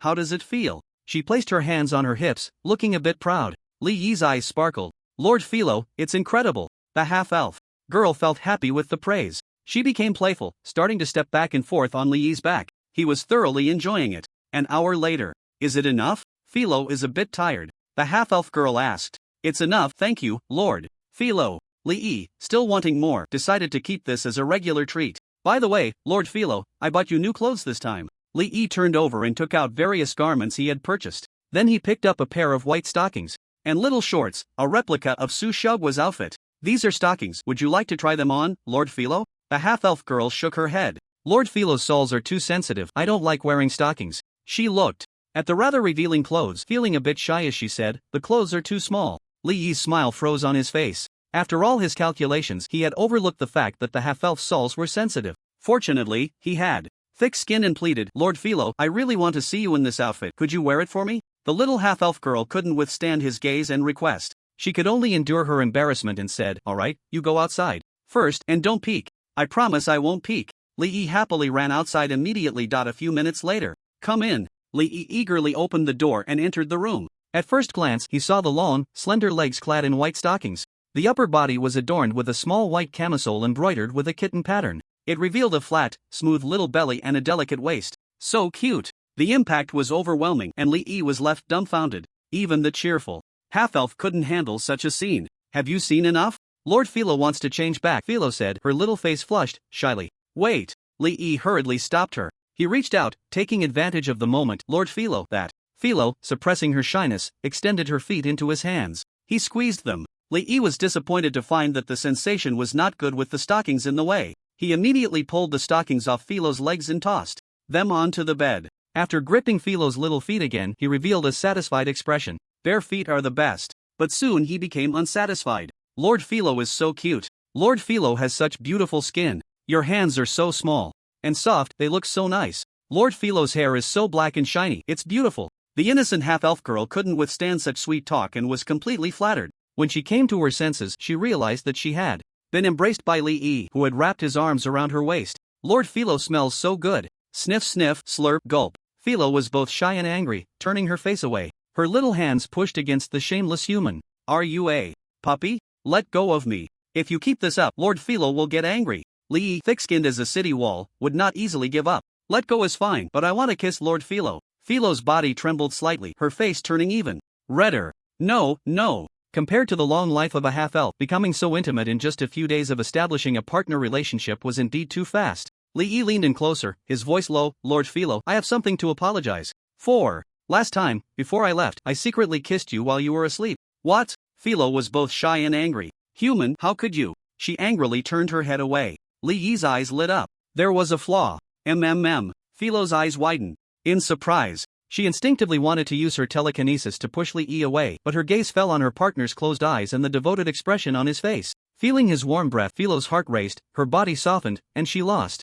all strength. As a telekinesis master, she was used to solving all problems with her powers. Except for her master, Mosakani, Li Yi was the first intelligent being she had ever touched with her own hands. Is this what partners do? Philo thought to herself. Although she was a bit angry, she didn't dislike it, it was more about shyness. Unconsciously, she wrapped her arms around her partner's neck and slowly closed her eyes. After a long while, what about your cupping? Philo pushed Li Yi away with her telekinesis, angrily hitting his head. Then she created a wall of telekinesis in front of her. Her face was flushed and she pouted angrily. Human, how can you do this without my consent? After succeeding, Li Yi felt as if his whole being was swelling and softening like cotton candy. Sorry, Lord Philo is just too cute, I couldn't help it. He grinned foolishly. After a pause, Li Yi tentatively asked, then if I request something, will Lord Philo agree? Philo couldn't bear his burning gaze and turned her head away. Her voice was a bit shaky. Anyway, it has to be with my consent. Li Yi's eyes brightened. Lord Philo, I want to hold you again, is that okay?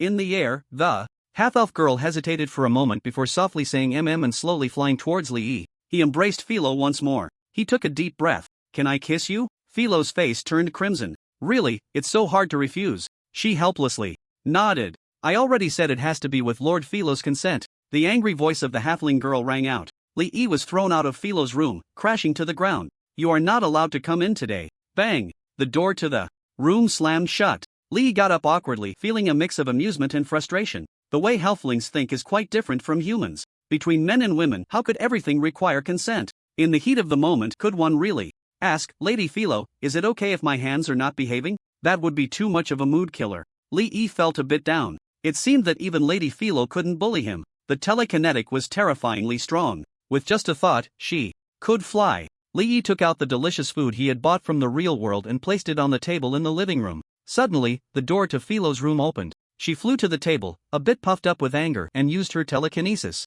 to grab a dessert. After tasting it, her expression immediately relaxed, turning from anger to joy. Li Yi, this is really delicious. Philo landed beside Li Yi and handed him a piece. She looked delighted, as if nothing had happened just moments before. Li Yi was pleasantly surprised. Lady Philo's personality was really nice. She was so easy to please. This time, he not only brought food and clothes but also bought quite a few board games. The next period was spent playing games with Philo. In the end, he even pulled Liyue out of her room to join in. It was the halfling girl's first experience with board games, and she was having a blast. Liyue also found it very interesting. Late at night, Philo watched Li Yi walk towards the Sword Saint's room. Li Yi, she called out to her partner. What's wrong, Lady Philo? Li Yi turned around. Philo wanted to ask if he could sleep with her tonight, but thinking about Li Yi's actions during the day, she feared it would be like a sheep entering a tiger's den. If her partner were to persist, she really had no confidence in being able to refuse. After more than 300 years, don't think she didn't understand anything. Good night. After saying that, she fled into her room and shut the door. The Sword Saint saw her master enter with a spirited demeanor. The wind stopped, the rain ceased, and she felt invigorated again. She smiled slightly. The back of her hand glowed with the frenzied slaughter imperial weapon, transforming into a faint red sword energy curtain that enveloped the bed. What is this for? The sound. The next day. Lady Philo, please let me use the ointment again, Li Yi said without changing his expression. I've given it all to you. Philo readily handed over the jar of ointment. Li Yi hurriedly said, No, this is the last time I'll use it. After another round of competition with the Sword Saint, he had come to terms with his position. Today, Lady Philo wore a blue puff dress, adding a touch of playfulness to her cuteness. She looked reluctant. Li Yi, are you leaving again? Li Yi stepped forward and squeezed her little foot. He reassured her, I'll be back on time. Just earlier, not later. After obtaining the Eye of the Night Demon from the hidden boss in the Golden Mountain, he would come to find Lady Philo to forge a mythical staff. Leaving the treehouse, he did not immediately leave the tide of flame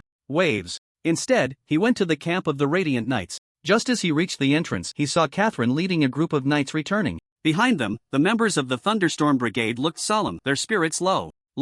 He counted the number of people. There were no casualties. Your Highness Li Yi, Catherine exclaimed with a joyful smile upon seeing him quickly walking over. She was only 2 centimeters taller than Li Yi. However, with her long feminine figure, she appeared even taller. The members of the Thunderstorm Brigade looked on in surprise. It was hard to imagine that the fierce and valiant officer on the battlefield would show such a gentle smile. But since it was directed at Li Yi, well, it wasn't surprising. Good morning, Catherine. Li Yi greeted her. Then he asked Shen Nanqing, what happened? Shen Nanqing smiled wryly and shook his head. We're fine, just a bit shocked. Li Yi realized. It seemed the Thunderstorm Brigade had encountered a large-scale battle scene. After all, they were all just over 18 years old. In the past, they used to kill dungeon monsters, but now they were directly participating in large-scale wars, which brought a different kind of impact compared to the past. This was something they had to experience and actively get used to. The members of the Thunderstorm Battle Group looked at Li Yi with admiration. Only by personally experiencing the war in the wave of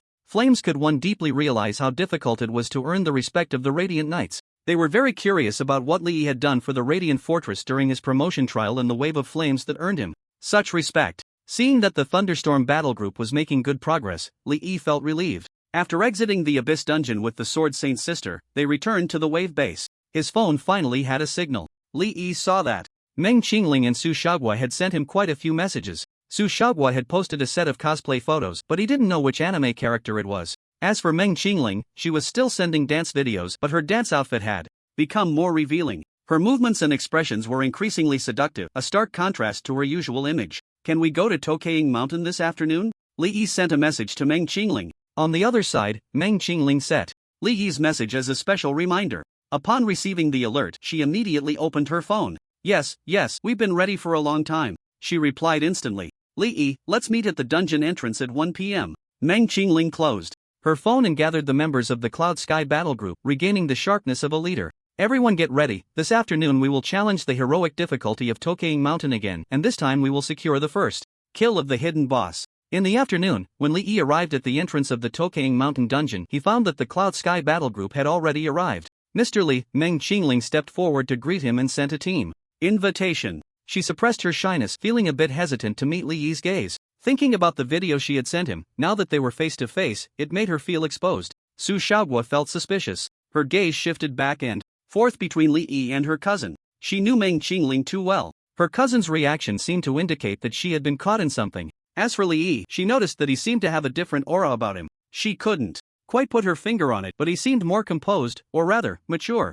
Yes, mature. He had the aura of a mature man. Could it be? Su Xiaoguo suddenly felt a sense of crisis. Meng Qingling worked hard to adjust her state and said to Li Yi, "Mr. Li, is there anything you need to instruct us before we enter the dungeon?" Li Yi slowly shook his head. "We need to collect items to trigger the hidden boss, and then we can kill the regular boss. As for all the regular bosses, just follow your previous tactics." After he finished speaking, he couldn't help but glance at Meng Qingling a few more times. This girl appeared dignified and graceful on the surface, but he didn't expect her to have such a side privately, which was quite interesting. Meng Qingling felt Li Yi's slightly surprised gaze and immediately lowered her head. Her face turned red all the way to her neck. Both of their reactions were noticed by Su Xiaoguo. Alarm bells rang in her heart. There was definitely something going on between them. It seemed she had underestimated her cousin. "Enter the dungeon," Meng Qingling announced loudly. This time the team was full with 30 members. Among them, 2 were new recruits in the battle group, both S-class professions. With that, the entire Cloud Sky battle group had 4 S-class professions and 1 rare profession, making for a luxurious configuration. Upon re-entering the Tokaying Mountain, Li Yi led the team to collect all the instrument fragments in 10 hours. Watching the 32 fragments in Li Yi's hands form a complete instrument, the members of the Cloud Sky battle group showed expressions of disbelief. They had followed along the way, witnessing the collection of each fragment. Many of the fragment locations were extremely peculiar and tricky, completely unexpected. For example, when Li Yi arrived at a pond, everyone thought the fragment was in the water. Unexpectedly, Li Yi cast an energy star bullet to kill a frog by the pond's edge. Just when they thought the fragments were in the frog's belly, Li Yi tied the frog with a rope and threw it into a hole in the ground. After waiting for more than 10 minutes, a slow-moving armored turtle crawled out, chasing after the frog meat to bite. To everyone's astonishment, the fragment was stuck in the turtle's shell. Everyone was stunned. Who could have discovered that? And how did you find it? Everyone began to question their lives. When they were doing the dungeon together, where did you find the time to discover these fragments? The most crucial point was that in such a vast dungeon, who could connect such an ordinary fragment with a hidden boss? It was incomprehensible, completely incomprehensible. "Alright, we can start killing the boss now," Li Yi said. Everyone immediately perked up. They were finally going to challenge the boss. Otherwise, following Li Yi all the time made them look foolish. However, they suddenly realized that with Li Yi present in the boss battle, they would still appear clumsy. Tears welled up in their eyes. Perhaps this was just a trivial annoyance when being carried by a big shot. The next day, the team successfully killed the final boss, the ancient night demon. The central groove of the instrument began to condense black death energy. 6 clusters of energy simultaneously burst forth with black light. The rich death energy filled the surroundings. Crack, crack, crack. The altar beneath the ancient night demoness corpse suddenly trembled. Everyone was astonished to find that a crack had opened up in the center of the altar. Suddenly, a great force surged from the instrument in Li Yi's hand, breaking free from his grip and flying into the crack. "Who has awakened me?" A deep and melodious voice emanated from beneath their feet. The hidden boss was triggered? Everyone's expressions turned tense, their palms sweating. In the arena, the crack in the altar grew larger and larger, eventually surpassing the size of the ancient night demon. It formed a massive dark pit. The corpse of the ancient night demon fell into the pit. Crunch, crunch. The sound of flesh and bones being chewed echoed from the pit. Everyone felt a chill run down their spines. The ancient night demon was being eaten? How large must the hidden boss be to create such a big pit? The chewing sounds continued for a full 5 minutes. Still hungry, I smell the scent of humans. Ah, the delicious aroma of blood and flesh. The voices from the pit grew increasingly hungry, hinting at madness. Boom, boom. 2 loud noises erupted. From the original position of the altar, 2 claws the size of heavy trucks emerged, gripping the edge of the pit. "I have returned." A massive, hideous head slowly emerged from the pit. It had a dense array of bony spikes on its head, 3 pairs of eyes on its face, pale skin, and a mouth full of sharp teeth. Remnants of the ancient night demoness fur and flesh still clung to its mouth. Following closely was the hidden boss's enormous body. "You have discovered the night demon lord Draculac." Wow! Draculac spread its enormous wings. Just when everyone thought it was going to fly out, it merely flapped its wings, with its lower half still stuck in the pit. A toilet boss? Generally, this type of boss lacks mobility, making the mechanics relatively simple. However, their stats are often extremely overpowered. One look at the size of the Night Demon Lord was enough to tell. Its upper body alone stood at a staggering 8 meters tall, with a wingspan exceeding 20 meters. Everyone's hearts raced. This was the largest boss they had faced so far. With such a massive size, its stats would undoubtedly be terrifying. Mr. Lee, do you have any good tactical suggestions? Meng Qingling asked, suppressing her shock. This is my first time challenging it, so I can't offer any good advice. You should make the arrangements. Lee shook his head. Everyone was speechless. You found the clue to the hidden boss on your first challenge? Who are you trying to fool, Meng? Qingling noticed that Li Yi appeared quite relaxed, which inexplicably comforted her a lot. Her confidence soared. After deliberating for half an hour, she began to assign corresponding tactics to the members. In the early stages of the raid, we should prioritize stability. The first attempt is not aimed at killing, but mainly to test the boss's skills and mechanics. Everyone, pay attention to self-preservation. Melee classes should not deal damage. Listen for my disengagement. Command. Meng Qingling's approach was a common strategy for raid teams. When raiding a boss, the core pressure points are primarily on the support, healing, and tank classes, especially the frontline tank classes. Pay attention to skill, coordination, and call for support promptly if there are any gaps. The 6 frontline tanks nodded in acknowledgement. Let's begin. After all the classes in the team cast their buffs on their teammates, they moved to their designated positions. Under Meng Qingling's command, Li Yi also summoned 9 Lifeforged warriors. The battle commenced. It was still that dark-skinned, buzzcut shield warrior responsible for initiating the encounter. Charge plus body of 100 battles brought him to the side of the Night Demon Lord. The 5 rear tanks quickly followed, while the other 3 shield warriors wore serious expressions, their focus sharp, ready to absorb the upcoming attacks. Food delivered right to my door. But I want to play with you first, the Night Demon Lord laughed menacingly. To everyone's surprise, it did not attack the shield warrior immediately like other bosses. Instead, it raised both hands high, as if performing some kind of ritual. Despair in your nightmares. As the words fell, the surroundings became hazy, filled with crimson mist. The expressions of the crowd changed dramatically, filled with horror. This was bad. It was a group hypnosis. There are no druid classes in the team to dispel group hypnosis. Meng Qingling's face turned pale instantly. It should be noted that there are very few druid classes in the entire Flame Nation. Although there are many low-tier branches of the druid class, their numbers are extremely scarce. Almost all druid classes are concentrated in the northern regions of Europa. Because that area has the ancient traditions of shamanism and nature worship, the awakened druid classes are the most numerous. Classes also have regional characteristics. For example, the Flame Nation has the largest and most complete systems of martial artists and monks. Europa and North Lycia have the most priests and knights. South Lycia is dominated by priests and shamans. The Rangers of Maya are widespread and are also the only place where necromancers exist. The members of the Cloud Sky Battle Group could not suppress the fear on their faces. This was the fear of facing death. If they were hypnotized, they would surely become the boss's meal. They looked at their status bars. A negative status prompt appeared. Nightmare is about to descend. The remaining time, 16, 15, 14. Evacuate immediately. Meng Qingling shouted anxiously. 10 seconds was enough for them to escape the combat area. The toilet boss could not move and could not pursue them. Li Yi glanced at his own status. Compared to his teammates' countdown progress, his countdown was significantly longer. 19, 18. 17. He understood the reason. In addition to the 10% fixed resilience boost from the Abyss Warrior, there was also a 10% resilience boost from the War King's aura, along with a 20% additional enhancement effect. The A-Class Blessing Priest. In the team applied a 20% resilience increase with Holy Light Protection, which, under the 50% additional Holy Enhancement from the Chosen of the Holy Light title, gained another 10% resilience. In total, he had an extra 24% resilience compared to his teammates, allowing Li Yi to withstand 3 more seconds than them. Thank goodness, he sighed in relief.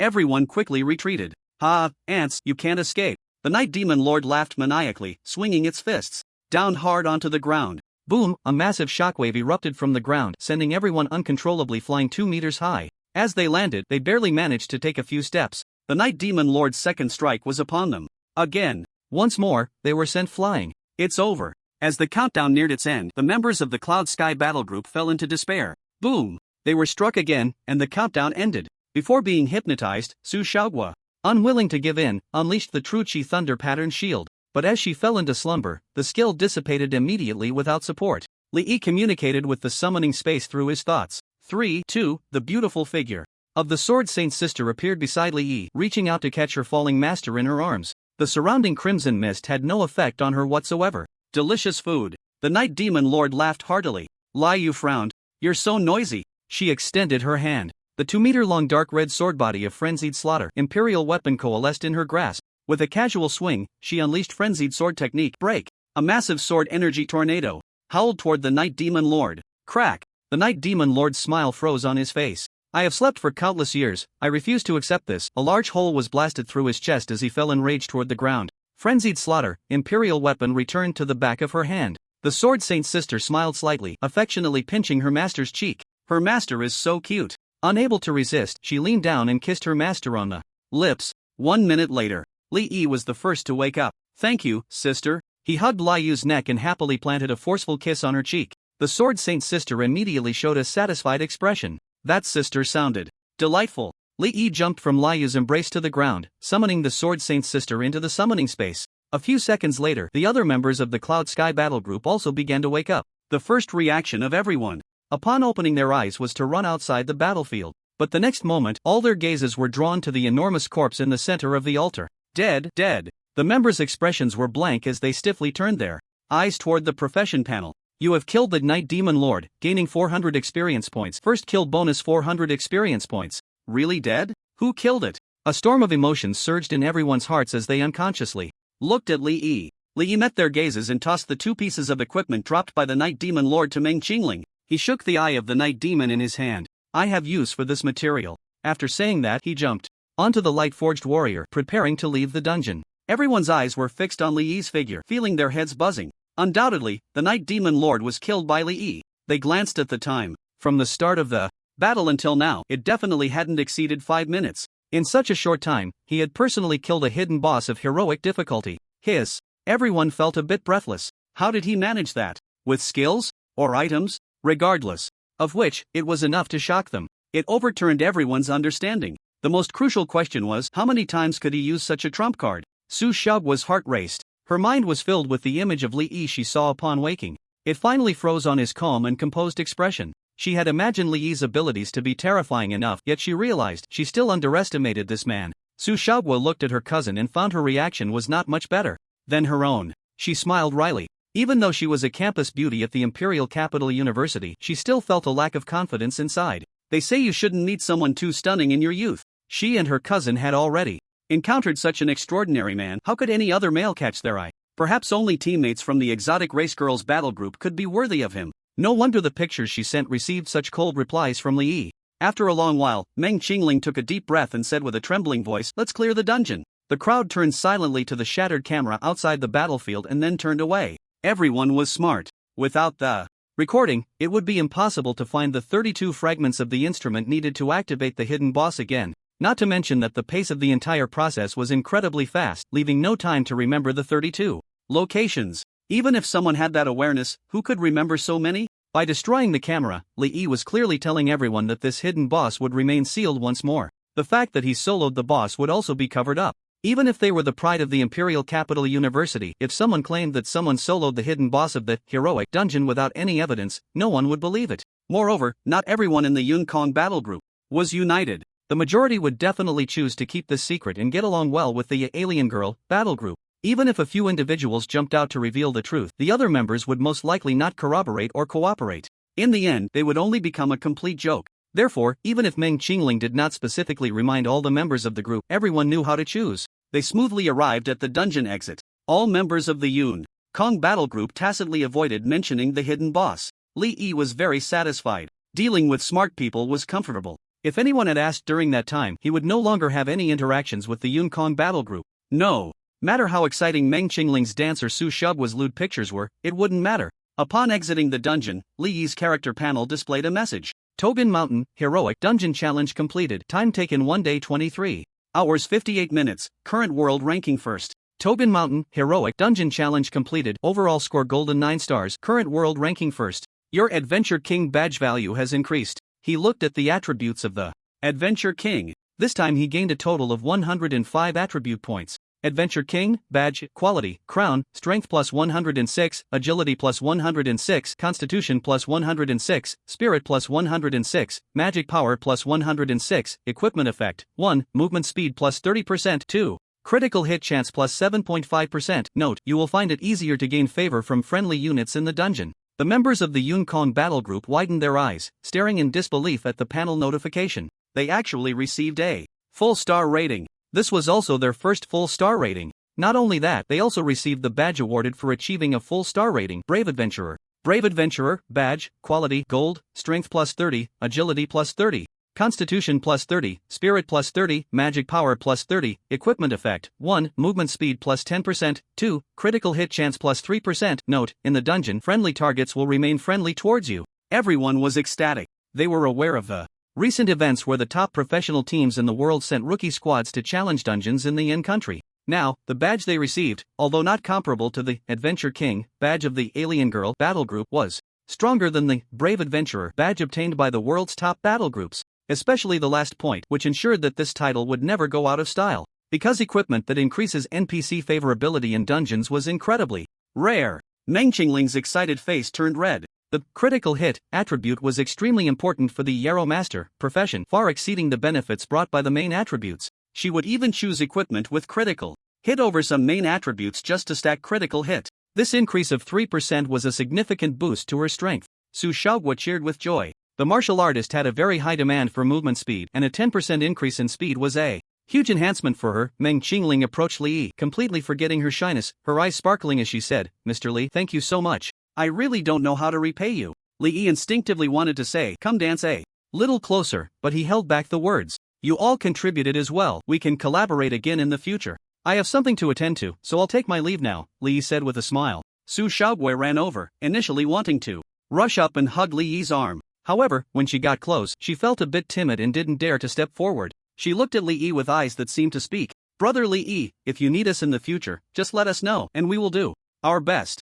"Okay." Li Yi nodded. Just as he was about to leave, "Wait." Meng Qingling suddenly called out to him. Li Yi turned around. "Is there anything else, Miss Meng?" Meng Qingling bit her lip, gathering her courage to say, "Mr. Li, with your leveling speed, you'll surely reach level 20 soon. I wonder if you'd be interested in joining us for a Tier 3 promotion." Li Yi fell into thought upon hearing this. If he promoted to Tier 3, it would definitely be the safest choice. In the Tide of Flame, with the Radiant Knights to rely on, he could also take the opportunity to bully Lord Philo a bit. Meng Qingling continued, "We've chosen the Abyss Dungeon Fall of the Night Emperor for our promotion. Inside, there are items like Active Holy Essence that can enhance skills with Holy Light, and Active Shadow Essence that can enhance skills with Shadow. According to the information, among the skills that Active Shadow Essence can enhance, it includes the Summoner's Energy Bomb, which can add shadow damage effects to this skill." Su Shaoguo added at the right moment, "It said that if the Abyss Dungeon's completion score is high enough, there's a small chance to obtain Active Shadow Flame Essence, which can transform skills into Shadow Flame form." Li Yi was taken aback upon hearing this and immediately became interested. He had been eyeing the Energy Bomb for a long time. With this skill, his combat power could be greatly enhanced. However, Energy Bomb was a pure energy attack with no attributes, which could be blocked by many defensive measures. If it could be enhanced with Shadow, the damage would definitely increase another level. As for Shadow Flame, it was a damage form that combined Shadow and Fire. Not only did it cause explosive direct damage, but it also left a lasting burn effect on the enemy after dealing damage, making it very formidable. "Let me think about it." He didn't agree immediately. "We'll wait for your response." Meng Qingling didn't feel disappointed. She actually didn't have high hopes. After all, Li Yi was a member of the Alien Daughter battle group, and under normal circumstances, he would definitely level up with his teammates. Whether they could successfully invite Li Yi depended on how much he valued this skill. Meng Qingling sighed inwardly. With the Stone Giant, Li Yi probably didn't need the damage from the Energy Bomb too much. After bidding farewell to the members of the Cloud Sky battle group, Li Yi returned to the hotel. 2 days without a shower made him feel uncomfortable all over. He dragged the Sword Saint Big Sister to the bathroom and took a good 3-hour wash. Nighttime. Su Shaoguo was dressed in a JK uniform and black stockings today. She lay on her bed, enlarging and shrinking her photos. She opened the chat with Li Yi, entered the image sending option, selected a photo from her album, but then hesitated. She exited the album and scrolled through her chat with Li Yi. She found that he had only sent a few thumbs-up emojis in response to her pictures, with no further conversation. Sigh, Su Shaoguo sighed, feeling frustrated as she hugged her pillow. Her mood fluctuated. Li Yi had 2 girlfriends. It was understandable that he might not be interested in her pictures. I wonder what brother Li Yi is doing now. Su Shaoguo fell into a daze. Suddenly, her face turned bright red, and she dove into her blanket. The image of herself sitting in Li Yi's lap lingered in her mind. Brother Li Yi doesn't completely ignore me. Su Shaoguo blushed, her eyes sparkling. Ultimately, she was bolder than her cousin, Meng Qingling. Gathering her courage, she opened the chat with Li Yi and, for the first time, took the initiative to ask, "Brother, do you think the photo I sent you is pretty?"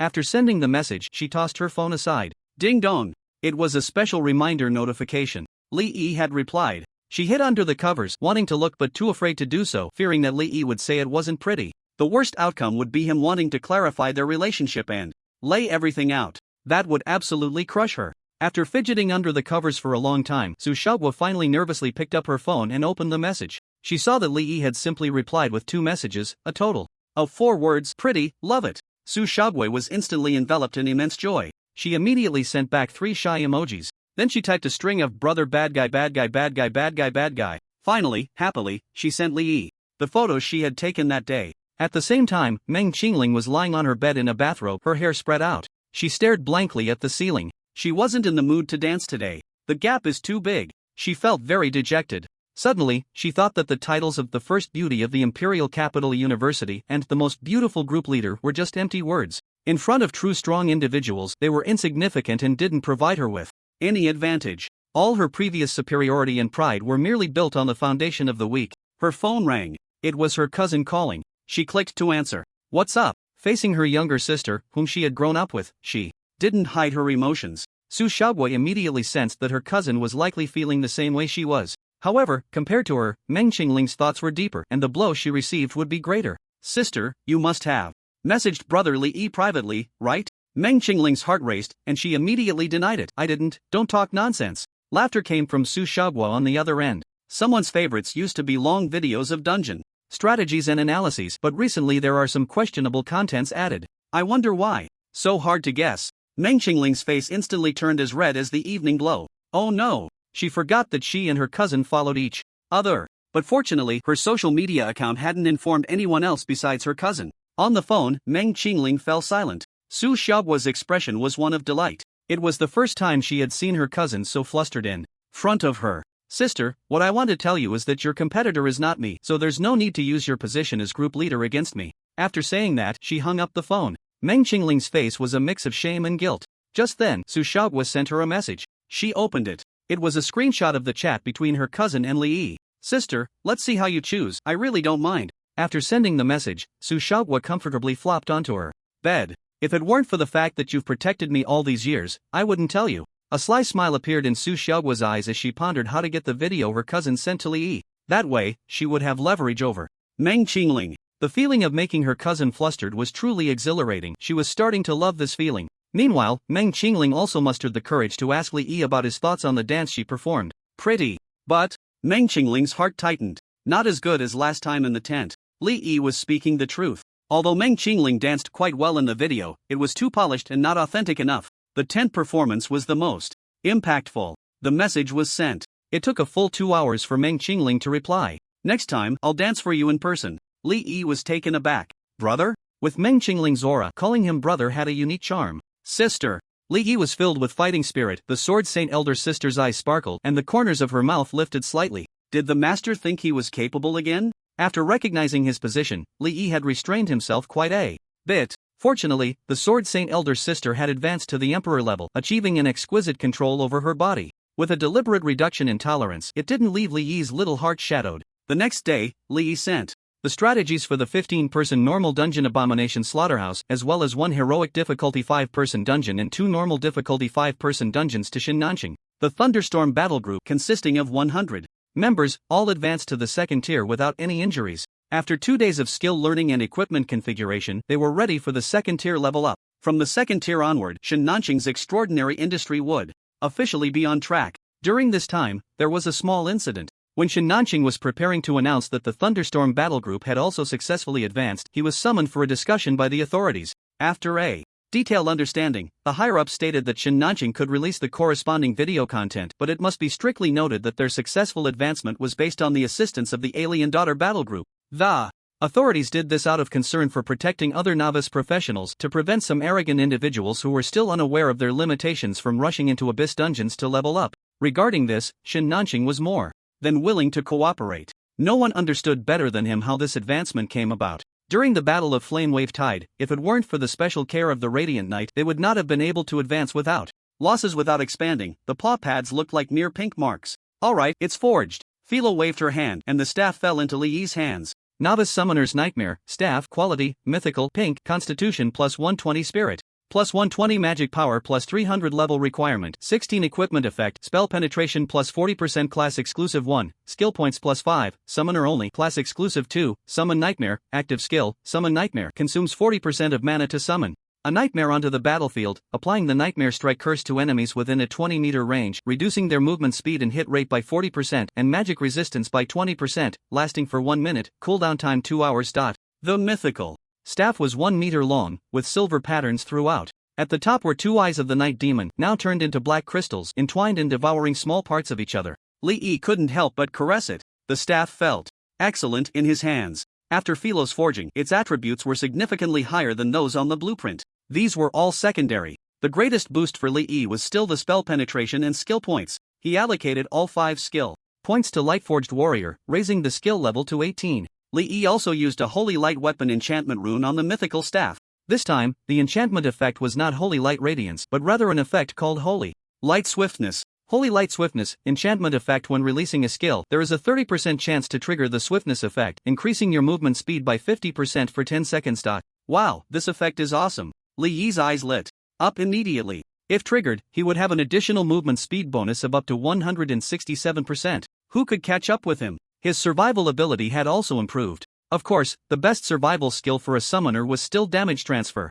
Learned at level 31, which could transfer part of the damage to the summoned beast. At level 27, he could also learn a universal skill for magic professions, Magic Shield, but this skill was jokingly referred to as the Leaky Shield by magic users due to its weak stats. Even so, with the mindset that having it was better than not having it, magic users would still diligently learn this skill. Thank you, Lord Philo. Li Yi decided to show his gratitude by letting Philo win during their board game later. That night, Li Yi did not go to the Sword Saint's big sister's room. Instead, he quietly pushed open Lord Philo's door. Bang! The magical crystal lamp in the room suddenly lit up. Lord Philo, with her hands on her hips, floated in the air, looking alert. Why are you in my room instead of going to the orc little sister's room? Li Yi looked at her with pleading eyes. Lord Philo, can I sleep with you tonight? Seeing the half-elf little girl seemed about to refuse, Li Yi quickly added, I've wanted to sleep with you for a long time. Philo frowned, troubled. Has it been a long time? That would be hard to refuse. Alright, but you can't do anything bad. Li Yi immediately vowed, rest assured, Lord Philo, I will absolutely not do anything bad. He excitedly dove into the blanket, opening his arms towards the half-elf girl. Philo's face turned slightly red as she fell into his embrace, her back pressed against his chest. Turning off the light and covering themselves with the blanket, the room fell into darkness. As they slowly adapted, the faint glow from the Radiant Fortress's protective array seeped into the room, allowing them to vaguely see the furniture and pile-up toys. Li Yi took a deep breath, his arms tightening slightly. Lord Philo was so fragrant and soft. In the darkness, Philo let out a soft hum. Li Yi's face buried into the back of Philo's neck, greedily inhaling her scent, searching for her lips, finally found. Moments later, Philo pushed Li Yi's head away, her voice trembling. Didn't you promise Philo not to do anything bad? Li Yi kissed her again. After being pushed away once more, he softly said, this is an intimate act. Between lovers, it's not a bad thing. Although Philo felt that Li Yi was being unreasonable, she also thought that what he said didn't seem to have any issues. After a long while, bang! Li Yi was once again sent flying out of the room. Philo stood at the door with her hands on her hips, floating in midair, and angrily said, Human, you are indeed too bad. Humph. How dare you make such demands? Do you really think Lady Philo doesn't understand? Bang! The door slammed shut, followed by the sound of the bolt being locked. It was impossible for Li Yi to enter Philo's room again. He got up, covered in dust and dirt, and awkwardly slipped into the room of the Sword Saint Big Sister. The next day, Li Yi arrived at the door of Officer Catherine's house full of energy. To his surprise, Catherine had already been promoted to officer, but her residence was very simple. A small 2-story wooden house with visible patches on the outside, and it must be even more shabby inside. Just as he was about to knock, the door suddenly opened. Catherine was wearing a fitted long dress, her golden hair tied up in a bun on top of her head. She had a bright face, her eyes sparkling with joy. Your Highness Li Yi. Welcome. Li Yi slightly bowed. I hope I haven't disturbed you. He had spent quite a bit of time in the Radiant Fortress and had learned many etiquettes. You are too polite, please come in. Catherine stepped aside. Li Yi walked into the small house. As he expected, it was very modest inside. At that moment, he saw 3 fluffy little heads peeking out from the staircase on the 2nd floor. As long as they weren't brats, Li Yi was generally friendly towards children. Hello there. Li Yi smiled and waved at them. The little ones, realizing they had been discovered, immediately hid back upstairs. Are they your younger siblings? Li Yi asked curiously. Catherine looked to be around 20 years old. Although in the Abyss world, girls generally married and had children at a younger age, she certainly didn't look like someone with kids. They are my children, Catherine replied with a smile. Seeing Li Yi's surprised expression, she quickly realized he had misunderstood. They are orphans I adopted. Do you remember the village along Lake Senna that was destroyed by the Darkfin merman?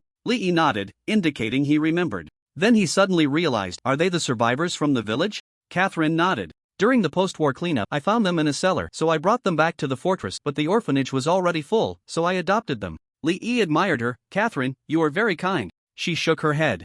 Your Highness, kindness cannot solve all problems. As you can see, although I have been promoted to officer, my life is not affluent. The orphanage in the fortress has taken care of many children, but their ultimate paths are as dung workers, cleaners, servants, or even serfs. I believe that an orphan's background should not become a shackle limiting their future. So I want to establish a unique orphanage, not only to provide shelter for the children but also to ensure they have the same opportunities for growth as commoners. Therefore, I need a lot of wealth and resources to achieve this goal. At this point, Catherine's eyes shone brightly, with a hint of fervor. Your Highness, I am the daughter of a farmer, and my background does not allow me to gain the recognition of the upper echelons of society, so I hope to leverage your influence. I hope you can show generosity and kindness. As soon as she finished speaking, Lee's profession panel popped up with a message prompt. Triggered legendary quest: The Rise of the Scarlet Crusade. Do you accept? He was stunned. Wasn't it about establishing an orphanage? What was this Scarlet Crusade nonsense? That name somehow felt like it wasn't anything good. Lee hesitated. Professionals in dungeons would accept commissions from NPCs, but tasks that triggered the profession panel prompts were extremely rare. The difficulty of such tasks was very high, however. In contrast, the rewards would be very generous. Lee couldn't help but recall the image of Catherine bravely fighting against the merman. The sight of her charging towards the disaster mammoth with a belief in her inevitable death was still vivid in his memory. Someone like her shouldn't be capable of doing anything evil. With this thought, Lee chose to agree. You have accepted the legendary quest: The Rise of the Blood-Red Crusade. Current Act 1, The Orphanage of War. Description: help Catherine establish the orphanage. Current progress 0%. Since he had already accepted the quest, Lee straightforwardly said, Catherine, I admire your kindness and am willing to offer any help I can. Catherine's expression lit up with joy. No wonder this human from another world could earn the friendship of the half-elves. He truly possessed a compassionate heart. Catherine sincerely said, Your Grace, thank you for your kindness. May the Holy Light always protect you. Next, Catherine shared her plan. Tomorrow was the Feast of Grace. She wanted to meet influential people at the ball and then persuade them to donate to the orphanage. Because she came from a commoner background, she would be looked down upon by the nobles and upper class, so she wanted to use Lee as a stepping stone. Lee found himself in a dilemma. He was most averse to tedious formalities. Moreover, he instinctively rejected the so-called upper class and nobles in the Abyss dungeon world. In the era he came from, the queue had fallen for over 100 years. The humiliating history taught in history class made him instinctively detest the backward feudal society. Not to mention that the place where the Radiant Fortress was located, called the Lawrence Empire, still had a significant amount of slavery.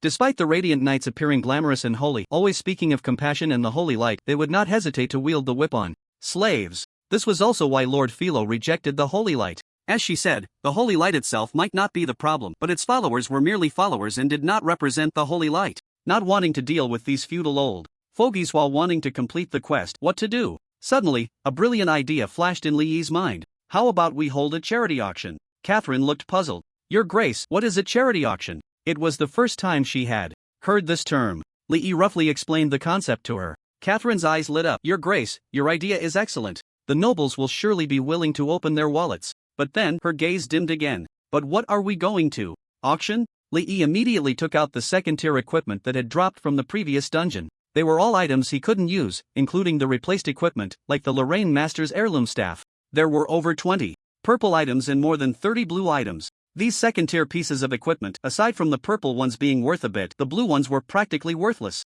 With his current wealth, he wouldn't mind using these items to complete the quest. Catherine was astonished, her mouth agape at the sight of the equipment scattered around. The quality of these items was very high. Even without auctioning, they could fetch a good price. Through his conversation with Catherine, Lee discovered that the equipment in this Abyss dungeon world was surprisingly precious. After a bit of thought, he understood. The NPCs here crafted their equipment piece by piece, unlike in the real world where items could drop directly from dungeons. As for why there were no reselling merchants, one reason was that they lacked the reputation to qualify for business and found it hard to trade for good items. Secondly, the currency in the dungeon had too many limitations for practitioners. Thirdly, it was not easy for practitioners to obtain their own equipment. Only a fool would sell to dungeon NPCs. After all, not everyone could solo clear dungeons and enjoy all the drops like Lee. Next, the two of them carefully planned the charity auction for tomorrow night. With a better approach, there was naturally no need to practice dancing anymore. Lee looked up and saw three little heads again. He felt a slight stir in his heart and waved at them.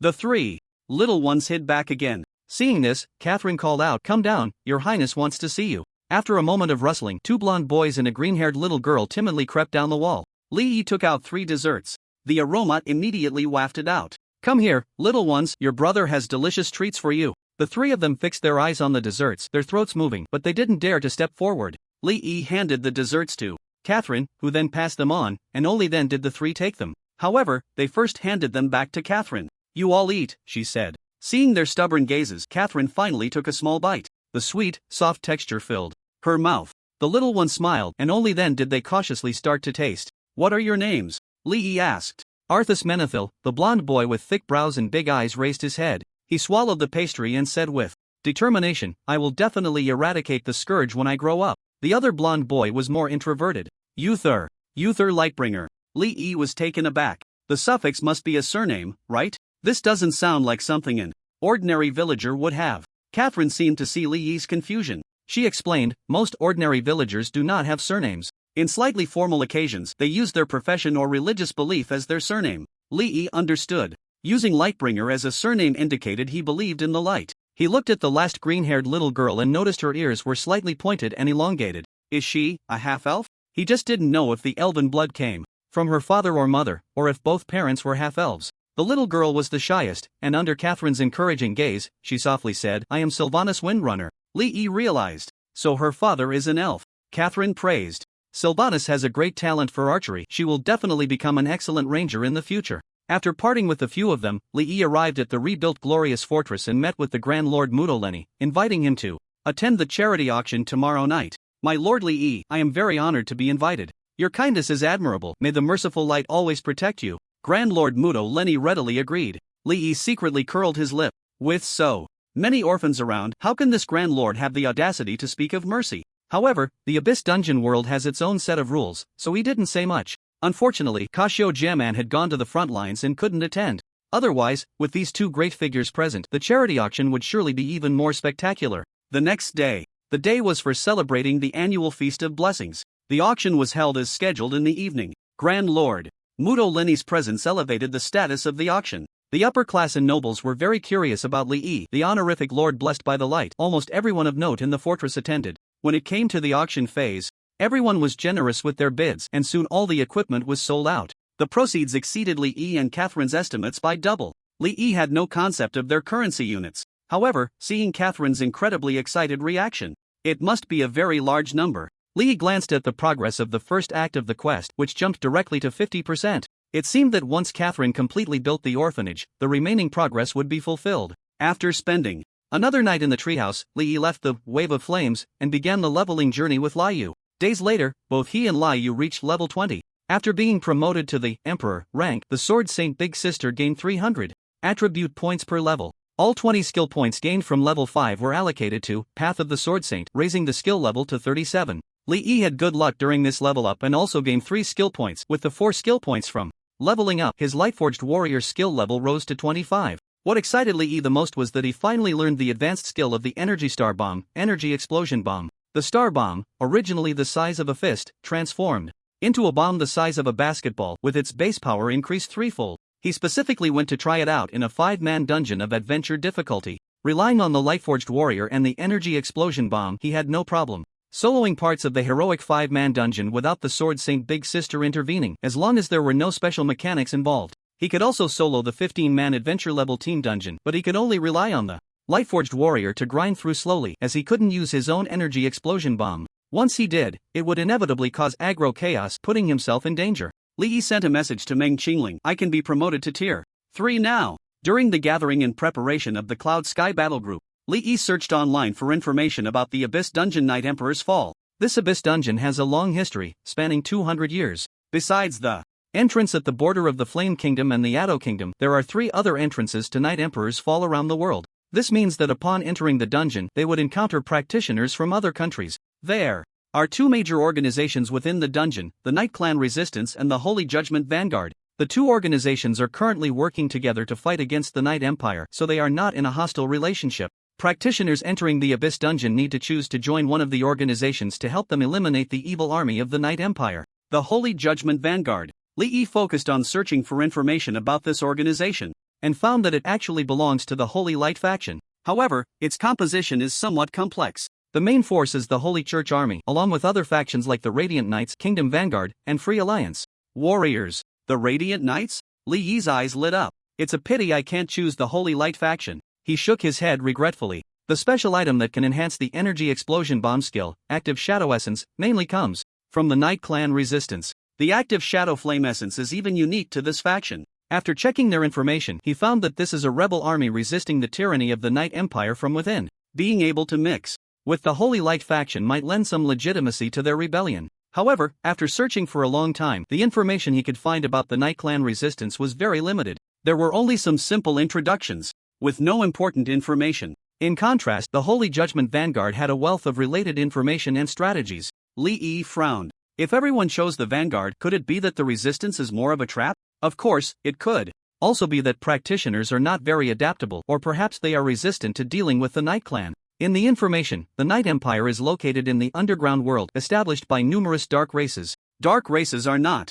defined as evil, but they are inherently strange and are resisted by surface races. The main leadership of the Holy Judgment Vanguard basically believes in the Holy Light, and the NPC's job composition is more similar, which naturally allows them to gain the practitioner's closeness. After finishing his research, Lee didn't take it too much to heart. Night Emperor's fall has existed for 300 years. If the Night Clan Resistance had real issues, they would have surfaced long ago. It was likely just that they were simply unpopular. Before going for his promotion, Lee specifically entered the Wave of Flames and rescheduled with Lord Philo, promising to be a few days late. The entry mechanism for Night Emperor's Fall is different from other Abyss dungeons. Practitioners below level 6 can only enter once a month, and the campaign lasts more than 5 days. The maximum number of participants is even higher, reaching an astonishing 10,000. Philo generously expressed understanding. Of course, before leaving, he couldn't escape Lee's storm absorption. In the western border of the Flame Kingdom, at the Night Emperor base, Lee met up with the members of the Cloud Sky Battle group, which had over 60 members in total. Upon entering the Abyss Dungeon, everyone was on the same side, so there was no need to form a party.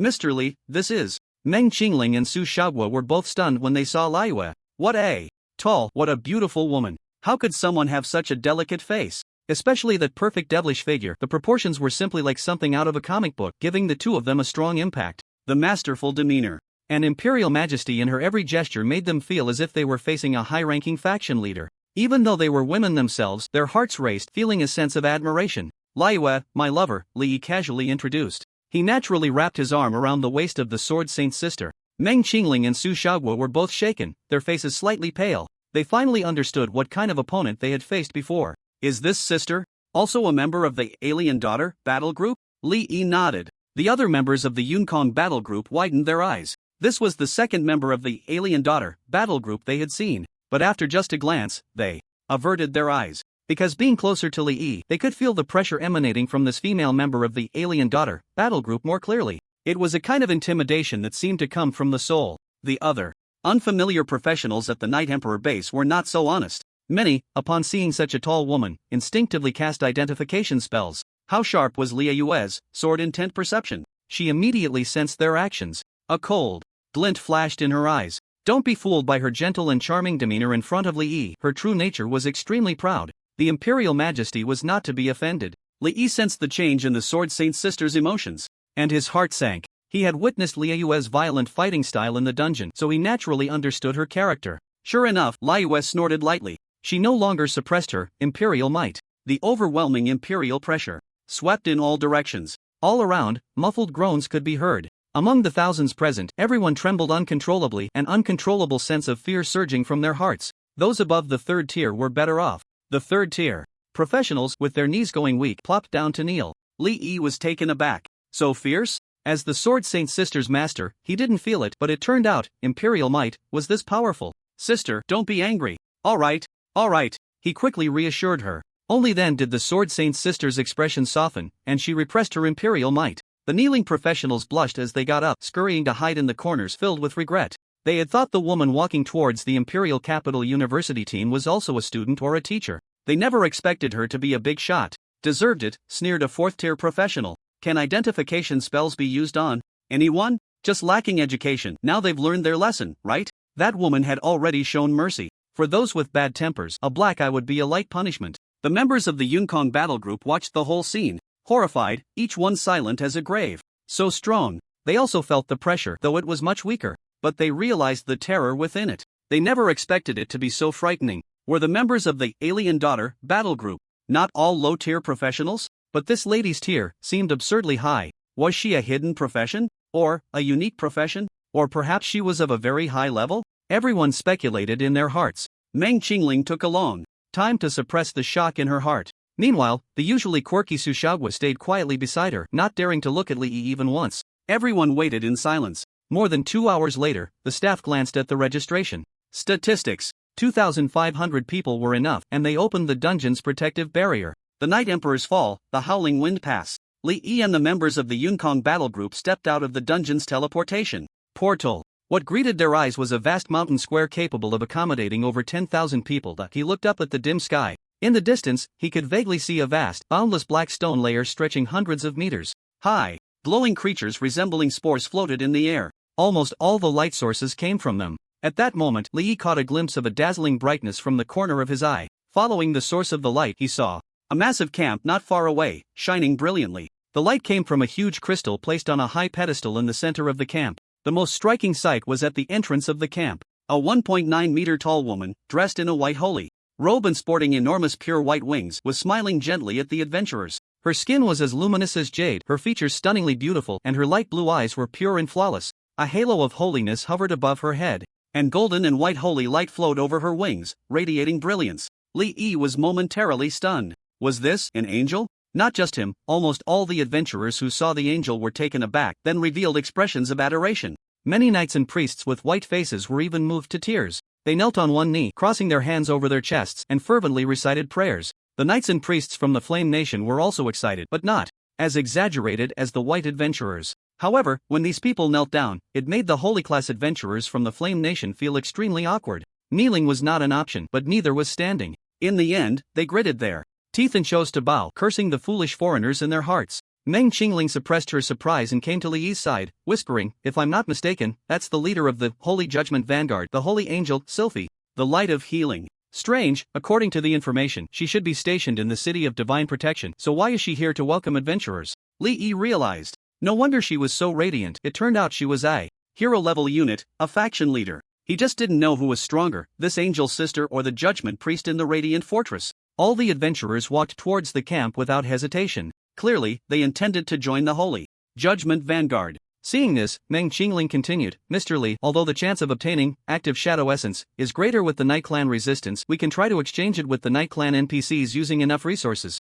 Let's go with the flow and choose the Holy Judgment Vanguard. You have a stone giant summon with holy attributes, so you'll definitely gain the favor of the Vanguard NPCs." Li Yi turned his head to look around. "Why don't I see anyone from the Night Clan resistance?" Meng Qingling pointed to a dim corner. Li Yi focused his gaze and, after several seconds of careful observation, finally noticed a few small, gray-skinned dark gnomes huddled together. They were dressed in tattered clothes, their bodies thin and frail, and they were piled up sleeping. If it weren't for the slight rise and fall of their backs, one might think they were already dead. So shabby? Li Yi was astonished. These little gnomes must have been casually tossed here as a mere facade, right? Suddenly, the crowd gasped. Li Yi vaguely heard a sound like wind chimes near his ear, accompanied by a pleasant floral scent. He instinctively turned his head towards the sound. His breath caught in his throat. The holy angel was standing just half a meter in front of him. Wow, such dazzling holy light. This was the first thought that sprang to Li Yi's mind. The angel's skin, hair, and clothes all shimmered with radiance. She was like a walking,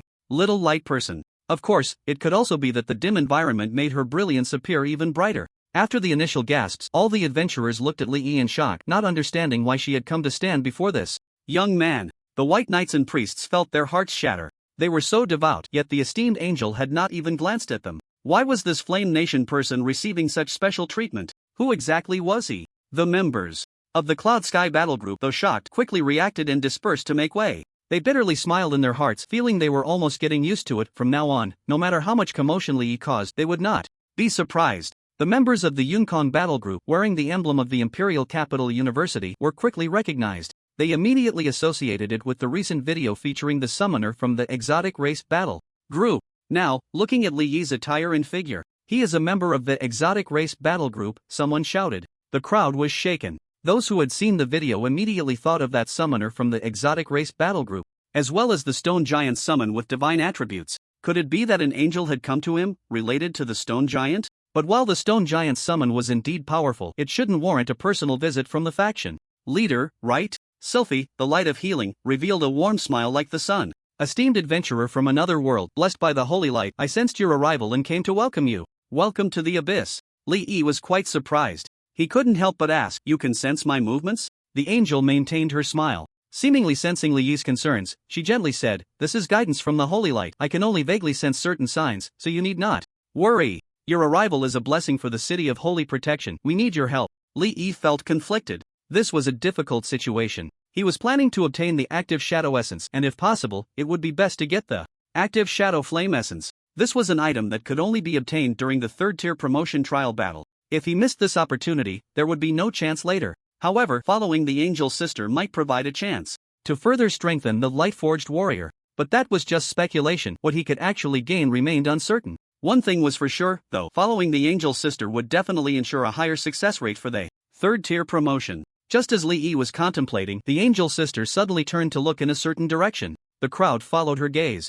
In the shadow of the stone wall, a curvaceous and beautiful figure could be vaguely seen. She had black wings behind her. A firefly-like insect landed on the stone wall. The light fell, illuminating her left cheek, revealing golden eyes that coldly stared at the angel. The various adventurers quickly realized who had arrived. They were shocked and instinctively wanted to retreat. But remembering that the two had not fought for hundreds of years, they forcibly halted their steps. The angel sister's smile remained warm. Long time no see. Li Yi curiously looked towards the shadow. Could the visitor be the leader of the Night Race Resistance? The princess of the Night Empire, also a princess of the blood race Rimonia Nightshade. 5 chapters updated today. Burned out, dear readers, please give a little support, I beg you Omega? Angle looking at the reactions of the surrounding adventurers, it seemed to be correct. Rimonia Nightshade's entire figure was hidden in the shadows, making it hard to see clearly. Her height was similar to that of the angel sister, but she seemed to be a bit more slender in build. After the golden pupil in the shadow glanced at Li Yi, her figure slowly retreated, her massive wings flapping silently as she flew into the dark sky, disappearing in the blink of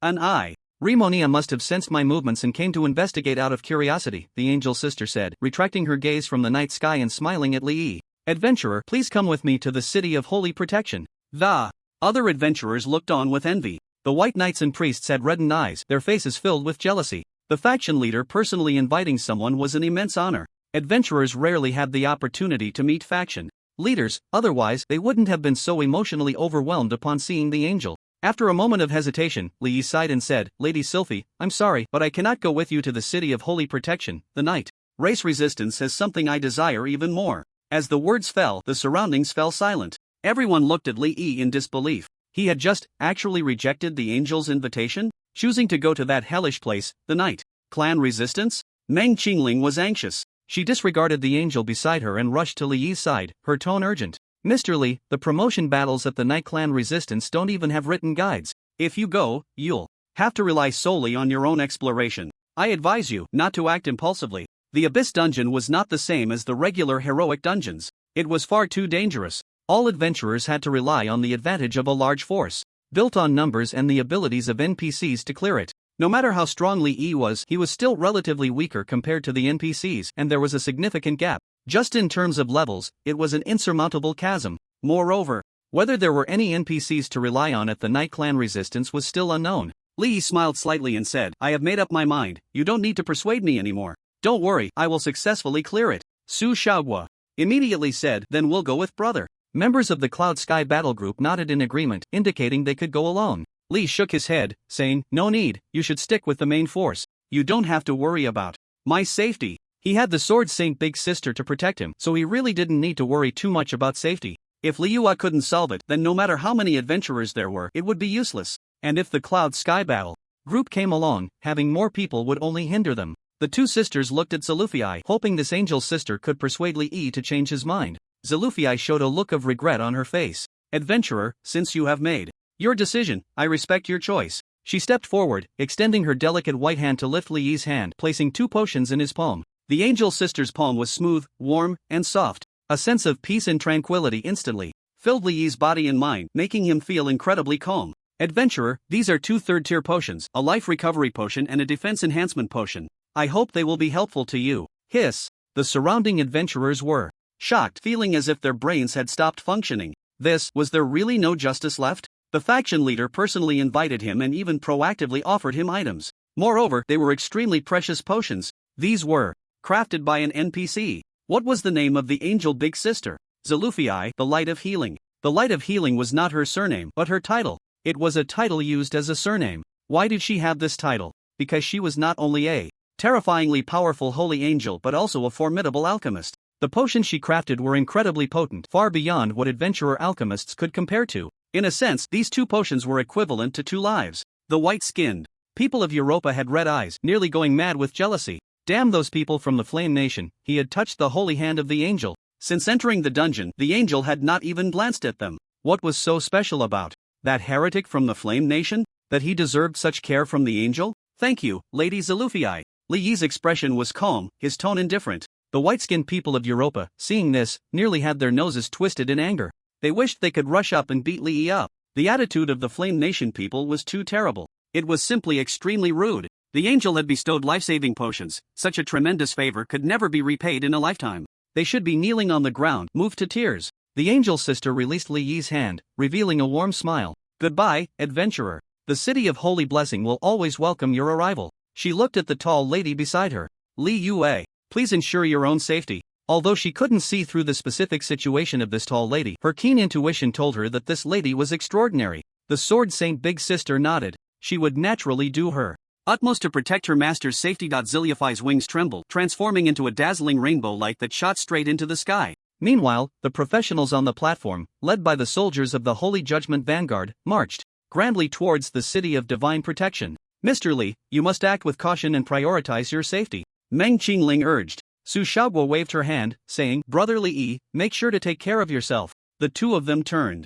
back 3 times as they followed the large group away. Li Yi stood still, calmly nodding. After a long while, until everyone had completely disappeared from sight, Li Yi suddenly shivered. Damn, this is so bizarre. After being touched by the angel, he had entered a state of complete emptiness. For nearly 20 minutes, the figures of the Sword Saint Elder Sister and Lord Philo had not appeared in his mind. Hurry and hold me, Li Yi urged. Although Liyue was confused, she still complied and held her master in her arms. Li Yi wrapped his arms around the Sword Saint Elder Sister's neck. After a long time, their lips parted. He let out a long breath, feeling as if he had come back to life. Li Yi secretly rejoiced that his choice not to join the Holy Judgment Vanguard was the right one. Otherwise, losing interest in the Sword Saint Elder Sister would be even more unbearable than death. A few dark gnomes from the Night Clan resistance were still asleep. It was surprising that so many people had not woken them up. Hello, I want to join the Night Clan resistance, Li Yi shouted several times, but they still did not wake up. Liyue raised an eyebrow and released a hint of imperial might. The 4 dark gnomes trembled all over and woke up. We are guilty, we deserve to die. The little gnomes cried in fear. One of the gnomes even pulled out a small knife and aimed it at its own neck. Li Yi quickly grabbed its slender wrist, stopping its suicide. He was filled with black lines on his forehead. What kind of ridiculous faction was the Night Clan resistance? Why did it feel like their NPCs were a bit abnormal?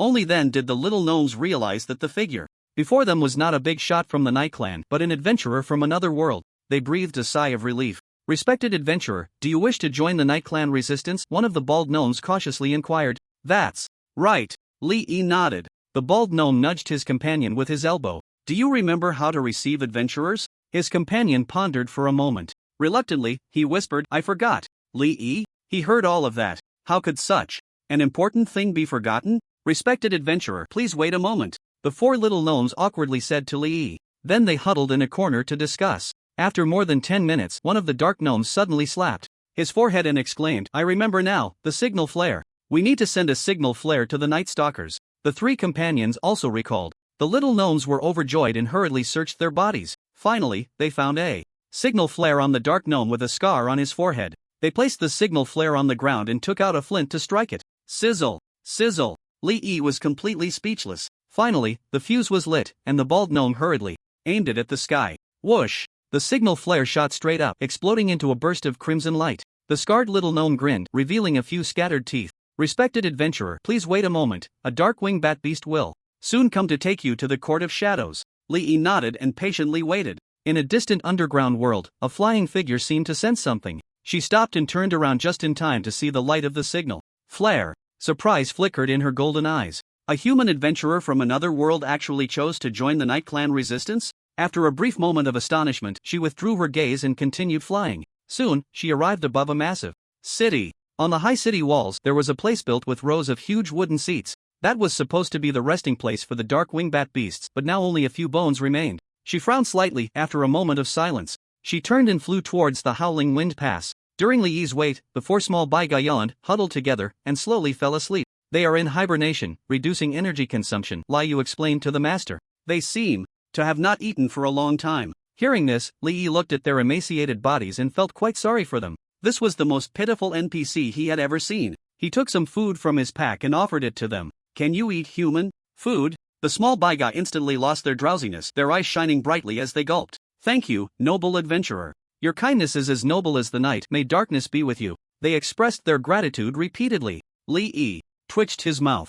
What was this all about? After getting used to the blessings of the Holy Light faction, hearing the words of these creatures felt strange. The four small Baiga happily began to eat the food. Suddenly, the faces of the dark elves changed dramatically, and they immediately knelt on the ground. We are guilty, we deserve to die. After saying this, all four simultaneously took out small knives and stabbed them towards their necks. At the same time, four pools of blood-red liquid suddenly appeared beneath their feet, rapidly wrapping around the daggers in their hands. Shockingly, the metal daggers were dissolved and then devoured by the red liquid as if they had entered a furnace. The Sword Saints' expression changed slightly, turning around as if facing a great enemy. Frenzied slaughter imperial weapon appeared in her hand. Li Yi noticed the Sword Saint's movement and also turned around. In the sky, a barefoot girl with black hair in a long black dress gently flapped her wings and slowly descended. Rimonia Nightshade? Li Yi was surprised. Hadn't she just left? How did she come back? Was she here to pick him up? Rimonia walked closer and Li Yi could see her face clearly.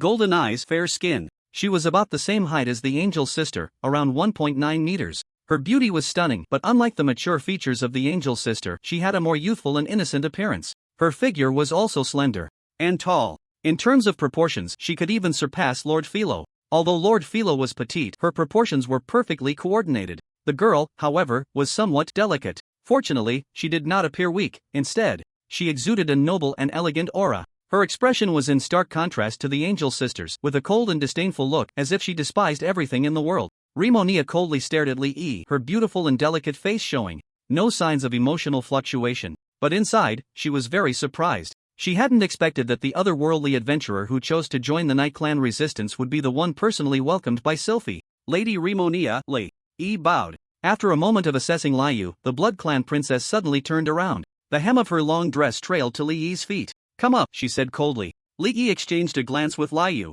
The Sword Saint sheathed her sword and stood on the hem with her master. Rimonia waved her hand, retracting the red liquid in front of the four dark elves. You are innocent. After saying this, she flapped her wings and lifted Li Yi into the air. The long dress floated like a flatboat in the sky, steadily carrying the weight of the two. Half an hour later, the three arrived above a dark, massive city, slowly descending at the entrance of a magnificent palace. Human, come in. After throwing down this sentence, Rimonia walked into the palace without looking back. Li Yi hesitated for a moment but chose to follow. The Sword Saint was also preparing to follow but was blocked by a blood-red line. Clearly, the other party meant to allow only Li Yi to enter.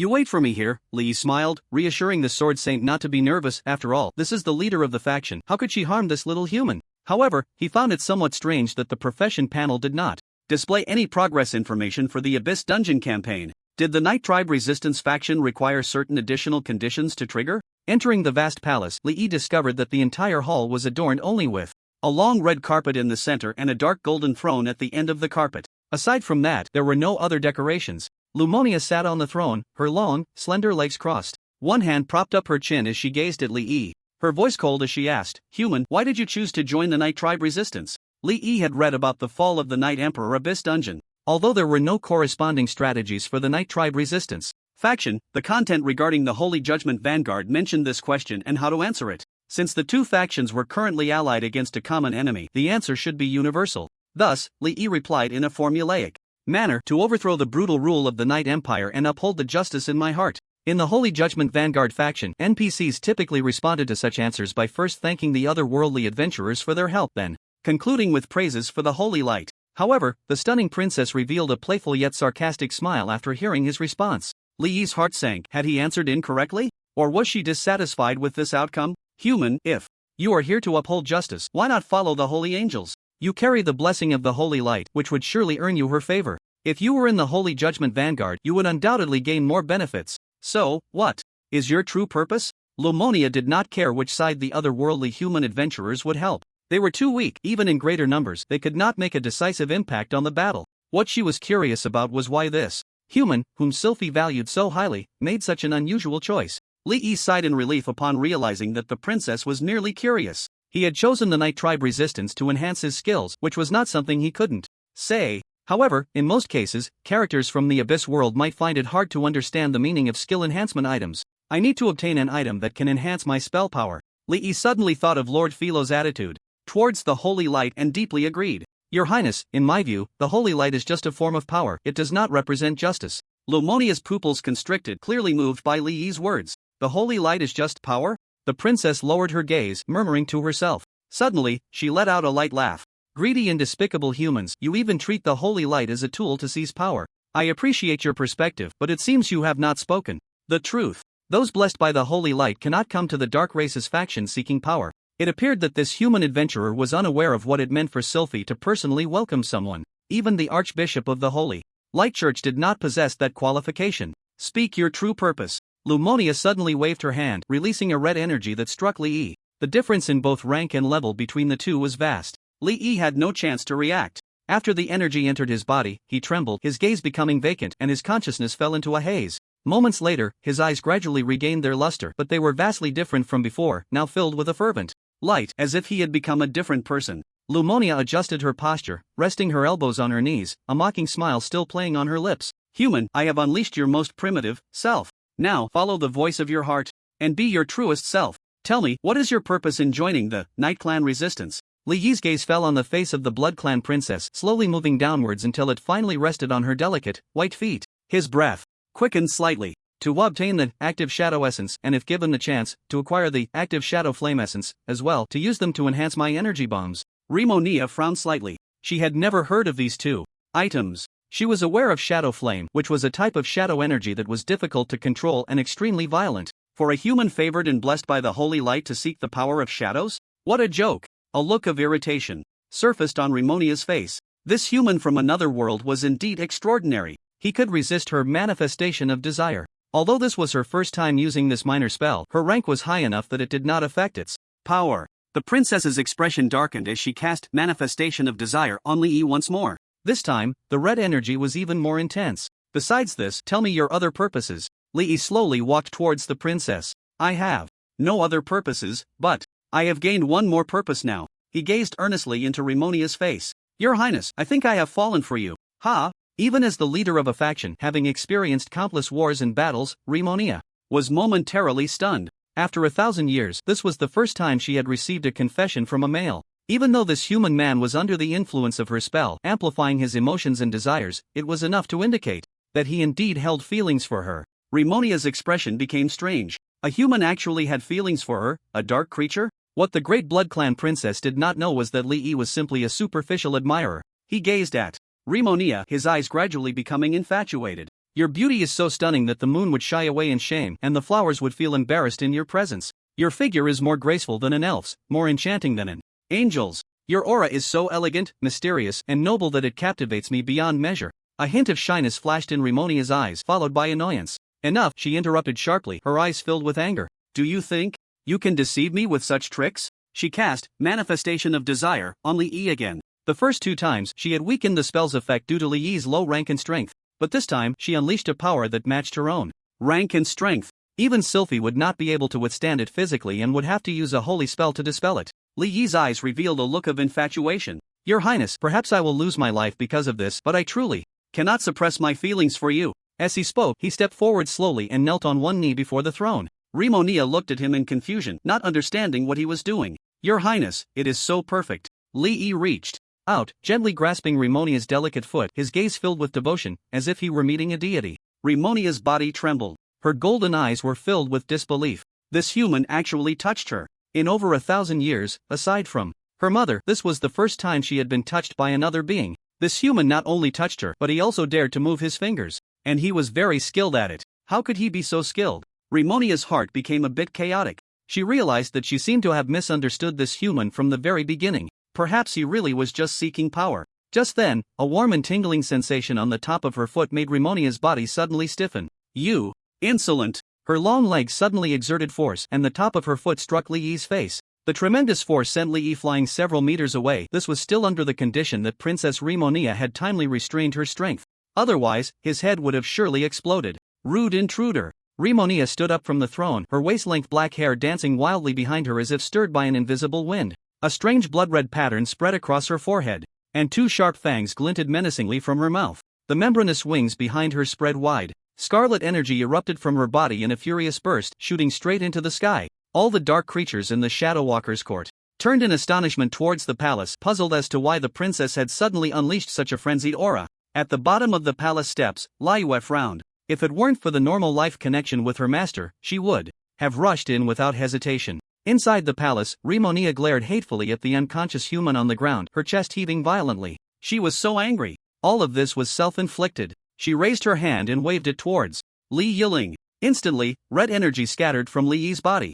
Moments later, Li Yi slowly awakened. Hiss, my neck hurts. My face hurts too. He looked bewildered. What happened? He reached up to touch his face. Li Yi was astonished. Why was it swollen? He looked up at the sullen-faced Remonia, hesitated for a moment, and tentatively asked, Your Highness, what just happened? Remonia's gaze was cold, her tone icy. The ground was slippery, and you fell. Really? Li Yi scratched his head. Did I really fall? But something felt off. If he had to say, he suddenly felt that Remonia was incredibly beautiful. Although the princess was already beautiful, at this moment she seemed extraordinarily so, stirring feelings in his heart. Seeing the human adventurer staring at her in a daze, Remonia felt a surge of embarrassment and anger. Although she had dispelled the remnants of the spell desire's manifestation from the human adventurer's body, the side effect was that certain emotions might be more intense than before. As for what emotions, it was evident that this human adventurer had developed a greater fondness for her. What are you looking at? Don't stare. Remonia's voice was cold, laced with anger.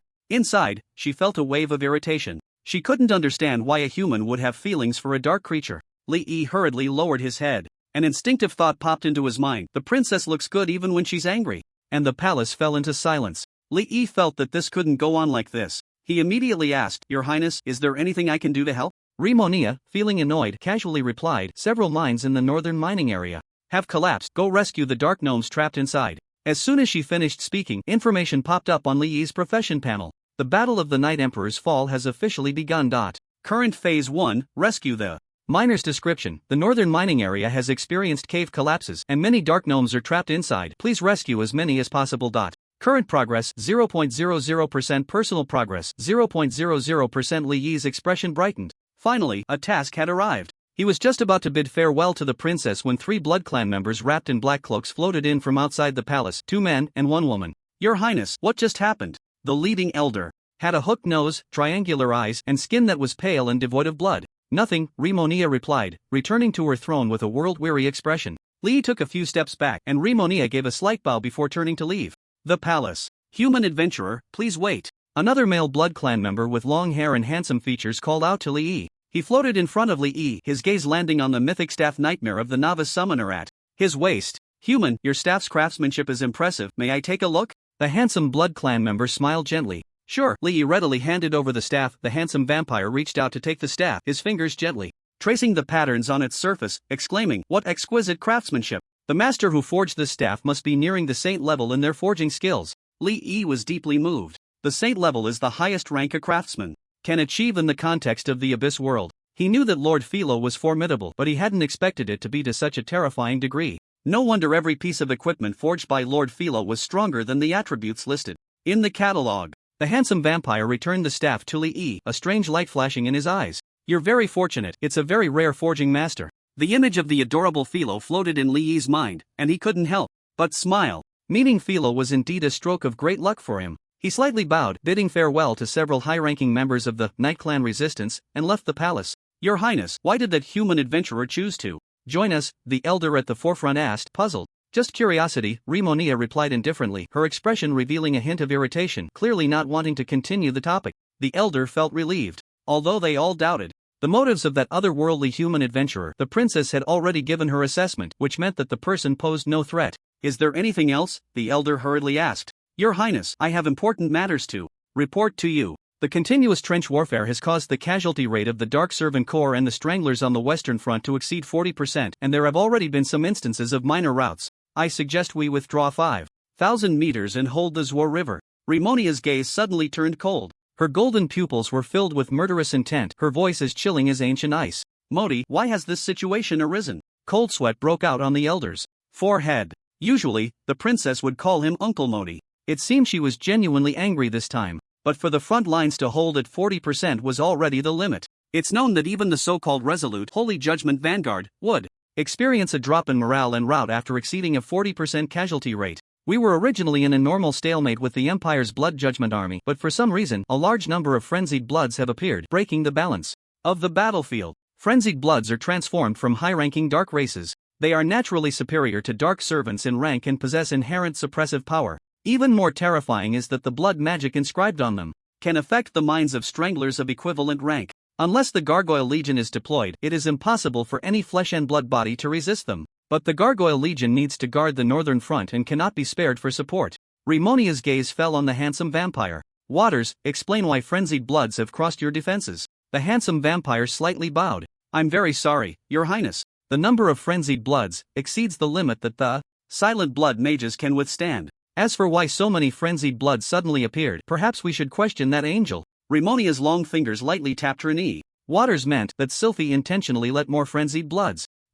No. That single-minded foolish woman wouldn't do such a thing. A hint of mockery flashed in Remonia's eyes. Compared to her subordinates, she was more willing to believe her former arch-nemesis. Why would Waters Redmoon, the Count of the Night Empire, choose to follow her? It seemed he hoped she would establish an even stronger Night Empire. The entire palace fell into silence. After a long while, Remonia said expressionlessly, Modi, I agree with your opinion. Bharati, lead the infiltrators to cover their retreat. Waters, let your silent blood mages and Dark Beast Corps retreat as well, maintaining the same line as the Dark Servants and Stranglers. The only woman among the three high-ranking officials slightly nodded, her figure gradually fading. Finally, she completely disappeared into the air. The old man sighed with shame, slowly sinking into the shadow beneath his feet. The handsome Blood Clan member nodded silently and turned to float out of the palace. In the Court of Shadows, above the city, Waters' wings slowly flapped behind him as he glanced back at the palace, a look of disdain in his eyes. He did not return to the southwestern front he guarded but flew low, heading north to confront the army of the Night Empire at the forefront. In the shadow of a cave somewhere, a voluptuous figure slowly rose from the darkness. Dear Waters, you haven't contacted me in 220 years, I truly miss you. As the figure approached, a faint glow revealed an extraordinarily enchanting face. It was none other than the Queen of the Night Empire, the wife of the current Emperor, Drexius the Eternal Night, Vespera the Eternal Night. 300 years ago, Vespera had seduced Drexius into draining the life essence of the previous queen, who was the mother of Remoniah. This was the direct cause of the Blood Clan princess's rebellion. Remoniah abandoned the royal surname Eternal Night and changed it to her maternal clan's surname Nightshade to declare a complete severance from the royal family. So, have you come to your senses and are willing to be my lover? The Blood Queen extended her hand, wanting to touch Waters' cheek, but he stepped back several paces to avoid her. I have something for you. Waters frowned slightly and casually tossed a crimson orb of light. After the Blood Queen received it, the crimson orb began to change shape, eventually solidifying into the form of a staff. If Li Yi were here, he would be astonished to find that this staff looked exactly like his nightmare of the novice summoner. By the blood ancestor, is this truly a legendary forging master of such high rank, yet only just past the third tier? The weak halfling race, what a surprising piece of news. After sensing the information contained within the orb, the Blood Queen's face lit up with excitement. Dear Waters, your divination skills have grown stronger. But I'm curious, why did you betray Remoniah and choose to help us? Waters' expression was one of disdain. Betrayal? I have never betrayed. My goal has always been the same, to establish the most powerful Dark Empire. Drexius, in his pursuit of ascending to the rank of Emperor, has harmed his own kin. He is nothing but a madman seeking personal power. Remoniah is a complete fool. Her rebellion, aside from seeking revenge, fundamentally aims to allow those lowly commoners to live better lives. Rather than let fools unite with outsiders to weaken the empire, it is better to let a madman continue to live. At least he won't lead the empire to decline. The Blood Queen's eyes sparkled with allure, her gaze intoxicating. Waters, your spirit and ambition truly delight me. Why not change your perspective? For instance, join forces with me to eliminate that father-daughter pair, and then you can take control of the entire empire. Waters' expression was complex. In fact, he had thought about it. But The empire needs a true emperor, and only the bloodline of the eternal night has the potential to ascend to emperor. I will continue to follow Remanaya, if she can ascend first, and lead the empire to strength. Then even if she promotes the dark servant to nobility, I would have no objections. After saying this, Waters took off without looking back. The Blood Queen chuckled softly, taking out a pure white skull. She reached out and tapped the top of the skull. Whoosh! 2 flames of the undead flickered in the eye sockets of the skull. Lord Zane, I have a collaboration that you will surely be interested in.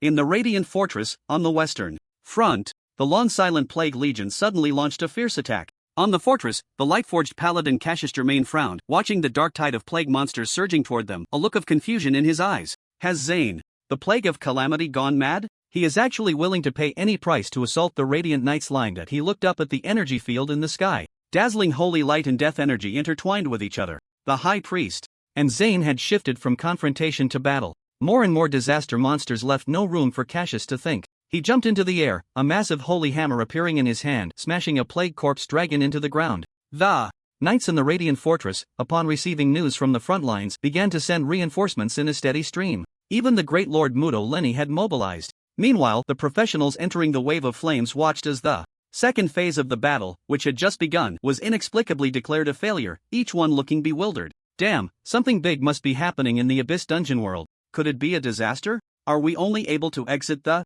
dungeon? Of course, what's the point of staying here if the battle has failed? Hurry up and exit the dungeon to inform the officials. If it is a disaster, we need to prepare early. The professionals rushed towards the teleportation portal. At the edge of the Radiant Fortress's formation, a streak of crimson energy silently infiltrated, completely ignoring the protective array. In the treehouse, a halfling girl sat on the bed, frowning as she studied the rules of a board game. Suddenly, Philo looked up, staring at the tall woman who had appeared in the room, momentarily stunned, and instinctively asked, "Who are you?" Vespera's eyes sparkled with delight, as if she were looking at a treasure. "What a cute little thing!" She smiled, her eyes blooming with enchanting colors. "So sleepy." Philo's eyelids began to droop, slowly collapsing onto the bed. Vespera reached out her hand, 5 crimson threads flowing from her fingertips, wrapping around Philo's small body. Just as they were about to touch Philo's body, 2 holy lights, 1 yellow and 1 green, intertwined and burst forth from Philo's body, forming a light shield that enveloped her. Within the yellow light, faint shadows of farmland and grain stalks could be seen. The green light contained flowers, grasslands, and forests. The crimson threads, upon contact with the light, sizzled like water droplets hitting red-hot iron, dissolving into wisps of light smoke. Blessing of the harvest? Nature's protection? Is this the blessing of the harvest goddess and the mother of nature? Vespera's expression was one of surprise, but she quickly regained her smile. What an astonishing little one! She released the crimson threads again. This time, instead of attempting to bind Philo's body, she wrapped the corners of the blanket around her, cocooning Philo within. Clang! The window of the treehouse shattered, and Vespera swiftly flew into the sky. In the energy field, a massive figure emerged from the surging black clouds. Ha ha ha ha! The disaster lord let out a triumphant laugh and quickly retreated. The young priestess looked puzzled, sensing the domain she was protecting, her expression changing slightly. The holy light enveloping her body quickly flew towards the Radiant Fortress. In the treehouse, the young priestess stood in Philo's room, her brow furrowed. Blood magic, blood clan? What happened underground? In the territory of the disaster army, the surging massive black clouds descended to the ground, revealing a towering 20-meter-tall humanoid figure. The disaster lord Zane, the plague calamity, was covered in rotting flesh, countless maggots writhing within. A figure wrapped in red energy flew before Zane, revealing Vespera's form. With a wave of her hand, the blanket beside her opened, revealing the hypnotized halfling girl inside. The goddess's blessing? Zane's voice rumbled like thunder. Vespera smiled. You corrupt the harvest, I pollute nature. Zane plunged the massive battle axe in his hand into the ground, his expression extremely displeased. This is not what you said. Breaking the blessing will attract the attention of the gods. Although legendary forgers are important, they are not enough to withstand the wrath of the gods. Vespera's smile remained unchanged. Your Excellency Zane, there is no need for us to take action ourselves. We can gather the power of low-level mages through the magic array, and in a month, we can completely control her. Once successful, you will grant her an immortal body, and I will ensure her soul endures, forever crafting powerful equipment for us. She waved her cloak, and 6 shadows fell to the ground, from which emerged 6 third-tier blood mages. Death Speaker! Zane called out. A Death Speaker teleported to Zane's side. My lord! After a brief explanation from Zane, the Death Speaker quickly understood his task and immediately summoned 6 Death Speaker mages. Once the magic array was set up, the half-elf girl was placed on the central altar. The Death Speakers and blood mages began to cast their spells. Zzz. The energy of death and blood magic surged towards the goddess's blessing, but was instantly dissolved by the power of the blessing. Vespera's gaze was content. It was merely a matter of time before she completely controlled this legendary blacksmith. By then, she would be tireless, without complaints, and devoid of self. She would only know how to continuously forge powerful weapons for the Empire of Night and the Cataclysm Legion. The fall of the Night Emperor, the Court of Shadows. Li Yi and Liu arrived at the northern mining area. The ground was pockmarked with enormous pits. Countless dark gnomes toiled away, ragged and emaciated, their eyes vacant. "Human, this is not a place for you," a one-eyed ogre supervisor approached. Li Yi, cracking a whip. Although the Night Clan resistance was currently allied with the Holy Judgment Expeditionary Force, the dark races still harbored hostility towards humans. "I am here on the princess's orders to rescue the trapped miners." Upon hearing the mention of the princess, the one-eyed ogre immediately changed his demeanor. With a fawning expression, he nodded and bowed. "Ah, it is the esteemed guest, please this way." He quickly led Li Yi to the two mines where the accidents had occurred. "This is the place, they are all buried inside." Li Yi looked at the empty pit, surprised. "Aren't you going to rescue them?" The one-eyed ogre nodded repeatedly. Yes, we have already notified the blood mages. They will soon come with bloodworms to kill all the buried miners." "Ha? Kill them?" Li Yi was dumbfounded, doubting he had misheard. His voice rose a few notches. "I said rescue, not kill them." The one-eyed ogre scratched his head, realizing that the person before him seemed to have misunderstood. He explained, "My lord, they caused the cave-in, committing a grave crime. Their souls should become the training materials for the blood mages. But the princess is merciful and surely would not want to see them continue to suffer after death. So we simply kill them in a very ordinary manner, using the mine as their grave. This is saving their souls, a great favor from the princess." As the one-eyed ogre said this, his expression became cautious. "If you have a quick way to kill them, that would be even better. After all, the process of being eaten by bloodworms is quite painful." Li Yi was utterly speechless. After all these years, there was a reason no one chose to join the Night Clan resistance. What kind of hellish thinking was this? The beautiful face of Rimonia flashed in his mind. He thought to himself that the princess's true intention was certainly not this. After all, she had explicitly said rescue the Court of Shadows, the palace. After inspecting the front lines, the princess sat with her legs crossed, propping her chin on her hand. She was watching Li Yi's actions in the mining area through a magical mirror. She recalled the scene not long ago when Li Yi had given food to the dark gnomes. The hypocritical human race was best at performing. It was not difficult to donate food, but the dark gnomes were buried at least 30 meters underground. Compared to the effort it would take to rescue them, killing them would be much easier. As the lowest ranked, most numerous, and most despicable race in the underground world, the lives of hundreds of dark gnomes were worth less than a single energy source crystal of the same tier die, and the mindset of the dark races. Adopting the most efficient and cost-effective methods is a common practice. They even recommend doing so. It is human nature to gravitate towards the light and fear the dark. For hundreds of years, as witnessed by Lumonia, all human adventurers have felt no aversion to killing the so-called underground dark races monsters. Li Yi naturally would not choose to kill the miners. The NPCs in the Abyss dungeon world are different from those in regular dungeons. When they die, they truly die, they do not respawn. These little creatures have already suffered enough from mining day and night. To die in such despair is indeed tragic. Compared to spending a little time, the lives that are still vibrant are more important, even if they are just the alien races in the dungeon. After all, there are no grudges or enmities, nor are there issues of faction or allegiance. He immediately summoned 6 Lightforged warriors. He assigned 3 to each mine where an accident had occurred. Then he began to dig through the ruins with a stone sword. Unexpectedly, the Lightforged warriors were quite suitable for this task. By lowering their shields, they formed a rather good loading capacity, making it very convenient to transport stones and soil. Li Yi worked energetically. The nearby Cyclops, intimidated by the holy light aura of the Lightforged warriors, kept its distance. Its expression was strange, unable to comprehend Li Yi's actions. Was this human adventurer really preparing to rescue those lowly dark gnomes?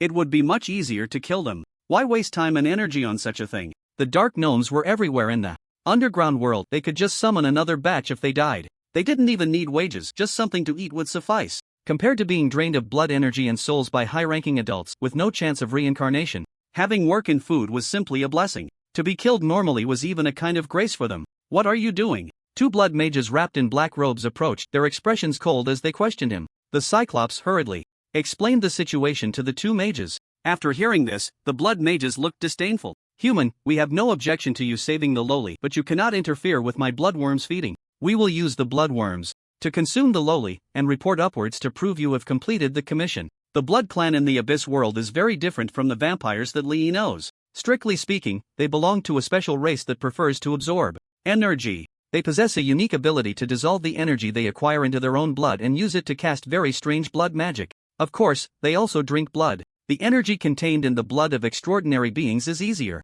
for them to absorb, especially the blood of high-ranking powerful beings, which can save them a lot of conversion time. Li Yi pondered for a moment and took out 2 second-tier energy source crystals and threw them over. This is to compensate for your losses. The 2 Blood Clan members, under identification magic, were level 20, which means they were at full second-tier strength. Second-tier energy source crystals were useful to them. Li Yi was not too clear about the situation in Night Emperor's Fall, but in Tide of Flames, energy source crystals were very precious. The 2 Blood Clan members looked disdainful. How could noble Blood Clan be bought off by human things? Wait, it's energy source crystals. Their eyes lit up, and they immediately grabbed them, caressing them like treasures. Respected human adventurer, your kindness is as noble as the night. These dark gnomes are all yours, and you may dispose of them as you wish. After stowing the energy source crystals under their cloaks, the 2 left with flattering smiles on their faces. Li Yi curled his lips and continued to direct the Lightforged warriors to dig through the earth and stones. In front of the palace mirror, Lumonia raised an eyebrow. No wonder she was favored by the holy light, even willing to give away 2 energy source crystals. What a generous move.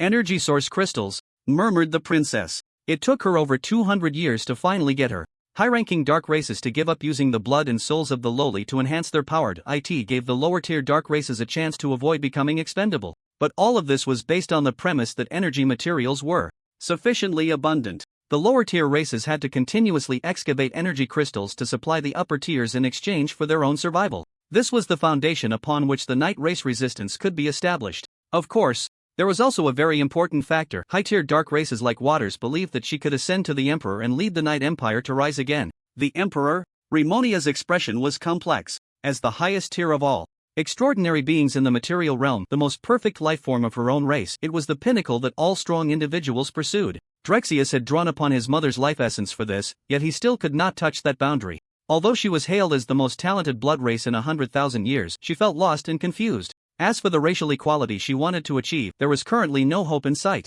Perhaps only when she truly ascended to the Emperor could she change the entire Night Empire and all dark races. In the mine, Master, there is a dark gnome under this stone, and her injuries are severe. The situation in the cave was almost fully revealed under the perception of the sword intent of the fierce moon. Li Yi had no choice but to take action himself, carefully moving the stones aside. He pulled out a dark gnome girl covered in blood. Her blood stained Li Yi's robe. The fierce moon frowned and said, "Her life is fading quickly." The dark gnome girl had 3 broken ribs and ruptured organs. "So beautiful, are you the goddess of night? I have finally returned to the embrace of the goddess. Can I not mine in my next life?" The dark gnome girl stared at the fierce moon's face, her vision blurred and consciousness fading due to excessive blood loss. Li Yi frowned. What if the survival rate was too low after rescuing her due to her severe injuries? What would happen to the task? Completion? Do you have a healer or a medic? Li Yi asked the Cyclops. The Whisperers are skilled in recovery magic, but the Dark Elves would definitely be unwilling to treat a lowly dark gnome. What if we offer an energy source crystal as a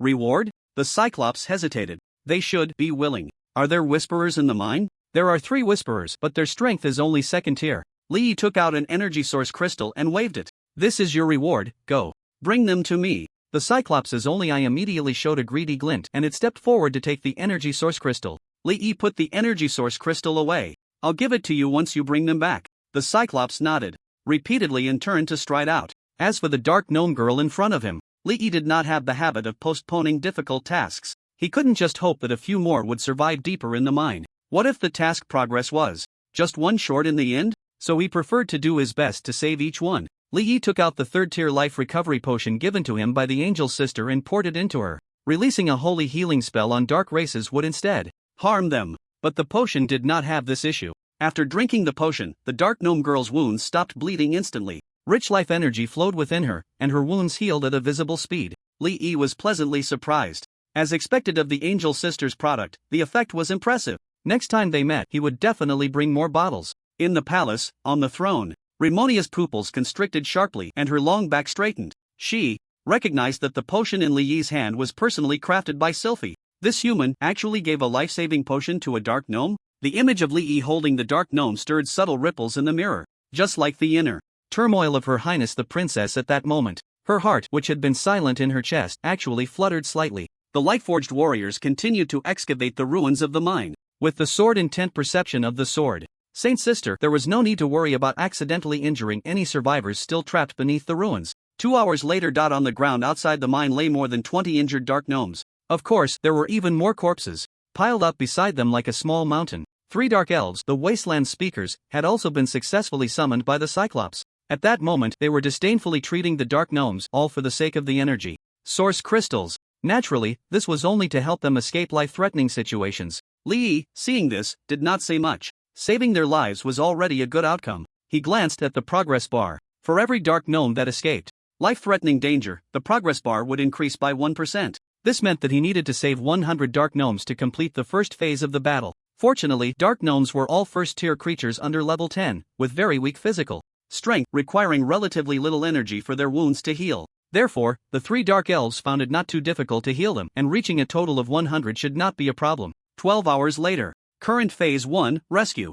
The miners, description, a cave collapse occurred in the northern mining area and many dark gnomes were buried inside. Please rescue as many as possible. Current progress, 100%, personal progress, 100%. The progress was full, but there was no prompt for completion. It seemed he needed to find Lumonia to turn in the quest. Li looked towards the second mine, which was only half excavated. Let's save them to the end. 6 hours later. All surviving dark gnomes from the 2 mining accidents had been rescued by Li, and he helped them escape life-threatening situations. He rewarded each of the 3 dark elves, the wasteland speakers, with 2 energy source crystals. Upon receiving them, joy appeared on their tired faces. Let's go back and turn in the quest. Li felt a surge of energy. After nearly a whole day of labor, he felt as if his bones were about to fall apart. Fortunately, his constitution was high enough, otherwise, he really wouldn't have been able to hold on. Suddenly, he felt light as a feather. It turned out he had been picked up by the Sword Saint's sister. The blood on him was shaken clean by the sword intent of the fierce moon. After the 2 left, a figure descended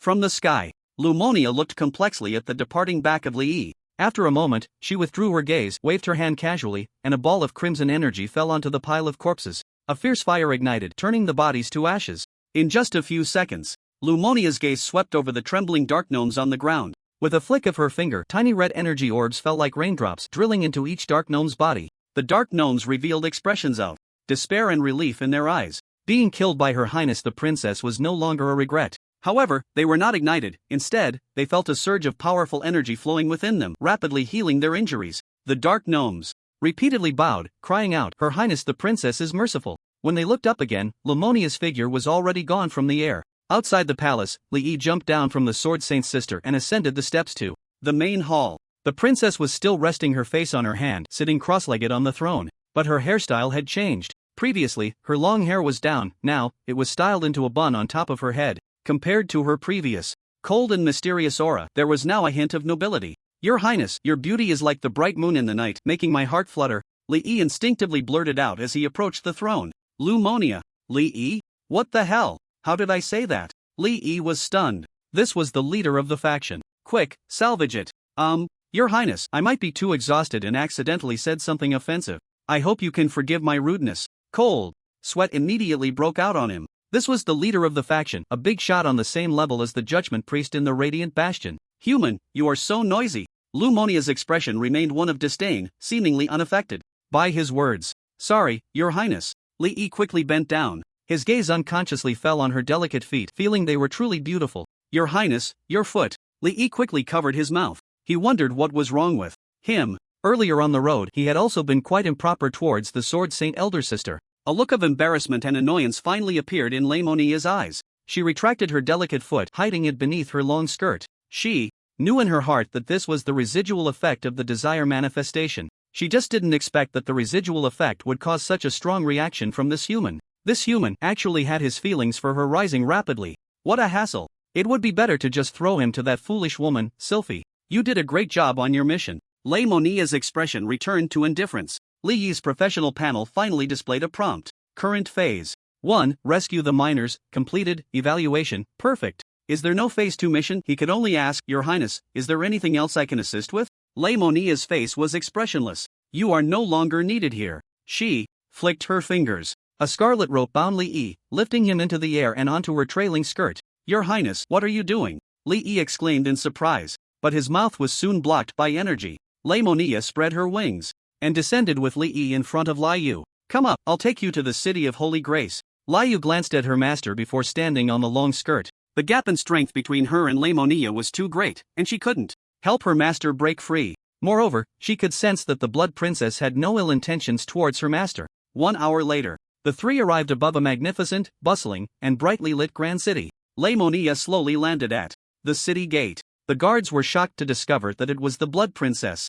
The captain of the guard took a deep breath and stepped forward to salute. Your Highness, may I ask why you have come to the city of Holy Grace? Do you need me to inform Lord Sylphie? Leimonia retracted her long skirt and let Li and Liu down. Take them to see Sylphie. After saying this, the princess flapped her wings and flew into the sky. The captain of the guard looked at Li momentarily, stunned. Wasn't this the otherworldly adventurer personally welcomed by Lord Sylphie? To be treated so by the angel, his identity must be extraordinary. The captain did not dare to be negligent. Unable to release Li from his bindings, he could only move him to a carriage and head to the center of the city of Holy Grace, the Cathedral of Holy Light. After explaining the situation to the Holy Army guarding the cathedral, Liu held her master in her arms and followed the other party to Sylphie's room. Adventurer, how did you end up here sent by Leimonia? The angel's sister asked in surprise. From her understanding of the Blood Princess, it was unlikely that she would pay attention to human adventurers, let alone send one personally. She reached out to touch the bindings on Li. The scarlet ropes dissolved into thin air under the light of the holy light. The knight of the Holy Army slightly bowed and exited the room. He thought Liu was an ordinary attendant and gestured for her to leave. Liu glanced at the angel before stepping out of the room. Li stood up and said helplessly, after I completed the princess's commission, she said I was no longer needed and then brought me here. Wait a minute. Li realized that he was so close to the angel's sister and surprisingly did not feel empty at all. Amazing. But just then, Sylphie suddenly exclaimed, Desire manifestation? How could Leimonia cast this spell on you? She's gone too far. Li was stunned. Lady Sylphie, what is desire manifestation? The angel's sister explained to Li, it's a type of blood magic that can awaken the truest self within, amplifying emotions and desires. You can understand it as awakening another side of yourself. In most cases, it activates the darker side of the heart. After hearing this, Li immediately understood why he had said such things earlier. It turned out to be the influence of the spell. But when did Leimonia cast it on him? Sister Angel took out a potion and dripped it all over Li's still slightly swollen face. A cool sensation spread and warmth filled his entire cheek. Li was taken aback. The injuries on his face were likely not as simple as just slipping and falling. Wasn't Remonia's desire manifestation what she had cast on him back then? And then he had been beaten by the princess for some offensive actions or words? A chill ran down Li's back and he felt a wave of regret. He knew all too well his own nature. Just the residual effects of the spell had him daring to ogle the princess's delicate feet. What he had done under the spell, ugh, he could hardly bear to think about it. At that moment, Sylphie spoke. Your Excellency Li, I will now dispel the residual effects of the spell for you, but my energy level and rank are too high to use holy magic directly on you, or it could cause some irreversible effects. Sister Angel extended her fair hands, her smile warm like a little sun. A divine glow radiated from her skin. Please place your hands in mine. My holy attribute's resistance effect will be transferred to you, gradually wearing away the residual spell effects. Li immediately placed his hands into Sister Angel's palms, which she held. A soft sensation immediately enveloped him. He instinctively squeezed. Lady Sylphie, you are truly beautiful, and your hands feel wonderful. As soon as he said that, his face turned dark. Although that was what he thought, it was not what he intended to say. Damn the residual spell. Lady Sylphie, I'm sorry. Li felt embarrassed. Sister Angel smiled, seemingly unfazed by anything that could upset her. It's fine, what you're saying now are your true thoughts. If you think my hands feel good, you can squeeze a few more times. Since she had said it herself, Li gathered his courage and began to squeeze. Especially her fingertips. Soft and bouncy, felt particularly good. They could rival Lady Philo's little feet. Sylphie's light blue eyes resembled calm lake waters, gently gazing at the human adventurer. Li looked up and saw Sister Angel's gentle, pure, and stunning face. Lady Sylphie, I can. He immediately covered his mouth in terror. Wow, that was close, too close. Sylphie smiled. Her light blue eyes held only purity and gentleness. She seemed to know what Li was about to say. Are you going to hug me? That would indeed help clear the residual spell effects in your body faster. With that, she opened her arms. Li stared in disbelief. Did she agree? He took a deep breath. Sister Angel was much safer than the vampire princess, so he didn't have to worry too much. As long as he was bold, he decisively wrapped his arms around Sylphie's waist. Instantly, it felt as if Li's body and soul were trembling. It took a while for him to return to normal. If he had to describe the feeling of this hug, it was warmth, extreme warmth. Lady Sylphie, how much longer will it take to completely dispel the effects? Li felt a bit embarrassed. He felt he was pushing his luck. After all, she was the leader of the faction. If the Holy Judgment Vanguard and the professionals outside saw this, wouldn't they all go crazy? Sister Angel smiled and said, You need not feel anxious or guilty, I am more than happy to help. Do you have a new request? Li swallowed hard. He recalled a line from a movie. If 50 years from now, when you look back on today, will you regret the decisions you didn't make? He tentatively asked, really, can I ask for anything? An impulse surged within Li Yi. He raised his head. The height difference between them was only 10 centimeters, and their faces were so close that they could feel each other's breath. Sister Angel's skin was smooth and crystal clear, a pure glow flowing, sparkling like a gem in the sunlight. Beautiful, dazzling, and sacred. Sophie noticed Li Yi's unusual reaction. Her gaze was gentle as she shook her head slightly and said, biological instinct is the foundation for the survival of all races, but I currently have no intention of reproducing. Moreover, your level and rank are too far apart from mine, you cannot bear my energy and would lose yourself under the influence of the divine energy. However, you make me feel very close. If in the future you and I are of the same rank and level, I would be very willing to try to reproduce with you. Li Yi's thoughts were exposed and his face turned slightly red. It had indeed crossed his mind just now. But even under the effect of the spell desire manifestation, he dared not bring it up. His emotions and desires were simply amplified. He wasn't out of his mind. What he truly wanted to ask was whether the angel sister could let him kiss her, although that was already quite bold. However, the latter part of Sophie's sentence left Li Yi stunned. The angel sister actually said she was willing to reproduce with him? The holy light not only sent him eggs but now also an angel wife? Li Yi suddenly felt that even if he were to believe in the holy light, it wouldn't be a bad idea. Who could resist such benefits? Lady Sylphie, if in the future I am at the same rank and level as you, you would be willing to be my lover, right? The angel sister showed a look of regret. Lord Li Yi, angels are beings of the holy light. We are born from the holy light and seek its meaning. The emotions understood by humans are very weak.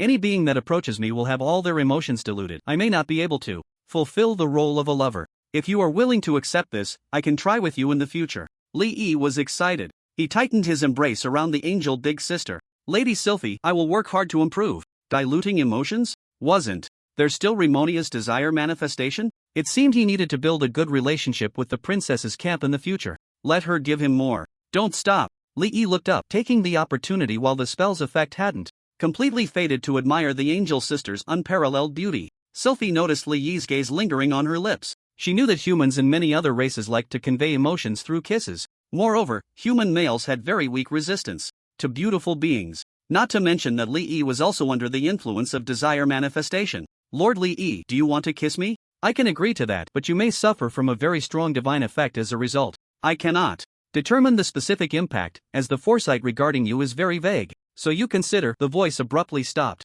The angel's wings burst forth with holy light, enveloping the two of them. Outside the room, the sword Saint Big Sister had a strange expression. What was this development? The master really attracted women, even angels were no exception. That blood princess was the same. Her attention towards the master was clearly excessive. Creak. The door opened. Li Yi walked out dejectedly, followed by the smiling angel sister. Thud. Li Yi suddenly knelt before Liu, hugging her legs. The sword Saint Big Sister was surprised. What happened to the master? Liu, I am guilty. Li Yi cried bitterly. I made you maintain the demeanor of a master and the majesty of an emperor, actually to satisfy my desire for conquest. I am fickle. Even with you, I still provoke other women. The clothes I bought for you are not the usual attire for human females, they are just to satisfy my preferences. Liu sensed the rich divine energy emanating from the master. She immediately understood that this was the effect of the angel. She couldn't help but chuckle. Holding the master in her arms, she gently patted his back and whispered in his ear, I know everything, but your joy is my joy. I enjoy the process of making you indulge. Liu is willing to do anything for you.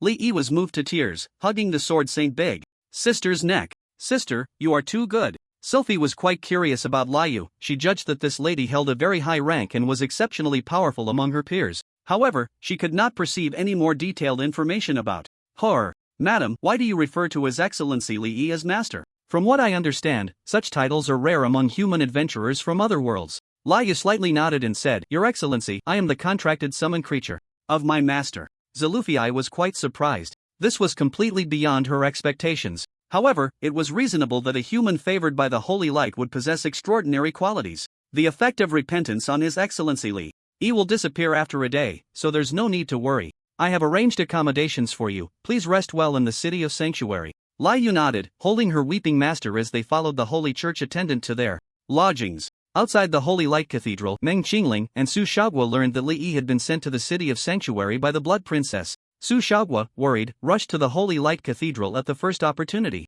After inquiring about Li Yi's accommodations, she arrived at the door of his room. She knocked. Li Yi, with a sorrowful expression, opened the door. Su Xiaogua's eyes brightened, and she exclaimed, Li Yi. Before she could finish her sentence, she saw Li Yi suddenly kneel before her, hugging her legs. Su Xiaogua's body trembled and her face instantly turned red. Li Yi, what are you doing? She glanced at the stunning beauty in the room and said shyly, Sister Liu is still here.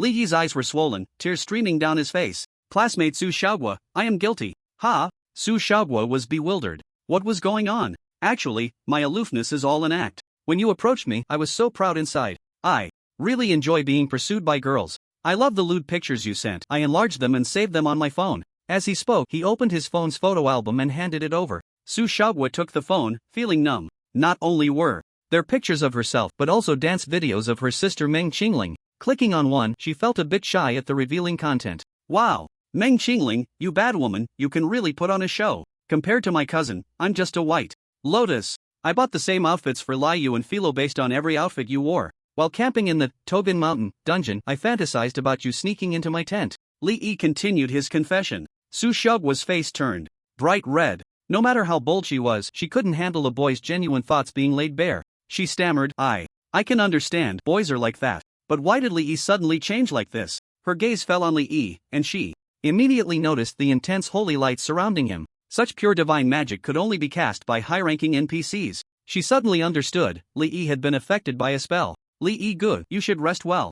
I'll come to see you next time. Su Xiaogua was genuinely worried that Li Yi would continue to say something bold. After all, boys often think abstractly. Especially with Li Yi's stunning lover present in the room, saying such things in front of her would be too embarrassing. But at the same time, her heart was filled with joy. So Li Yi was just a normal boy after all. He just wanted her to be his loyal admirer. That was easy. Su Xiaogua broke free from Li Yi's hands and turned to run. In the hallway, she bumped into her cousin, who had just arrived. Meng Qingling noticed Su Xiaogua's excited, flushed face and couldn't help but feel puzzled. Slap! Su Xiaogua suddenly slapped her cousin's round backside. Meng Qingling, you really are something. Today, I finally see your true colors. Meng Qingling, embarrassed and annoyed, said, Su Xiaogua, what are you going crazy about? But the other party just huffed and ran away. Arriving outside Li Yi's room, she knocked on the door, and it opened. Thud. Li Yi hugged Meng Qingling's legs. I am guilty. For chapters updated today. Dear readers, please give a little support. I beg you _Omega?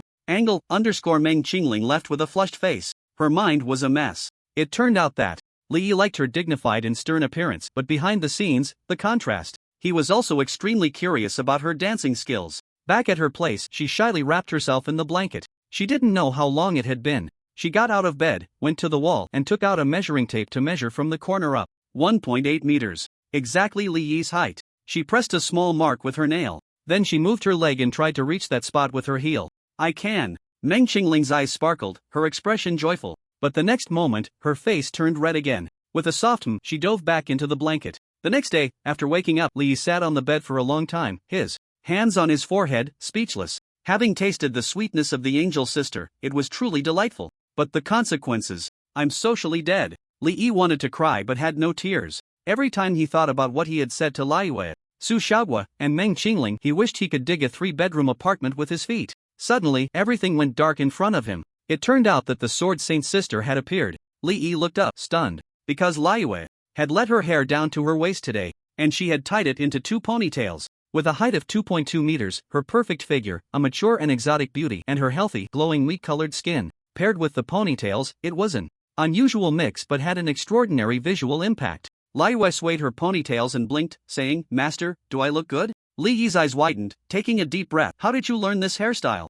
Liu smiled slightly and pointed to the phone on the bedside table. Li Yi's face turned hot. He couldn't escape Liu's perception. The Sword Saint's sister handed her hair to Li Yi, her aura gradually revealing a masterful dignity, her gaze provocatively asking, Master, is my hair long enough? If not, it can grow a bit more. Li Yi strode confidently into the angel sister's office. Lady Salufii, please send me back to the Night Clan Resistance. On the way, he had asked other professionals and found that their battle stage tasks in the Holy Judgment Vanguard were automatically assigned. However, after being thrown into the City of Holy Protection by Rimonia, his profession panel did not show any task prompts. This indicated that he either had to continue obtaining the second stage battle tasks through the Blood Princess or could only go into a dungeon. Therefore, Li Yi chose to return to the Night Clan Resistance. Have you made up your mind? Salufii stood up and walked towards Li Yi with a smile. I've made up my mind. Li Yi instinctively took a step back. The angel sister's divine radiance was too strong. Without princesses' desire manifestation, he wouldn't dare to approach, otherwise he would surely fall into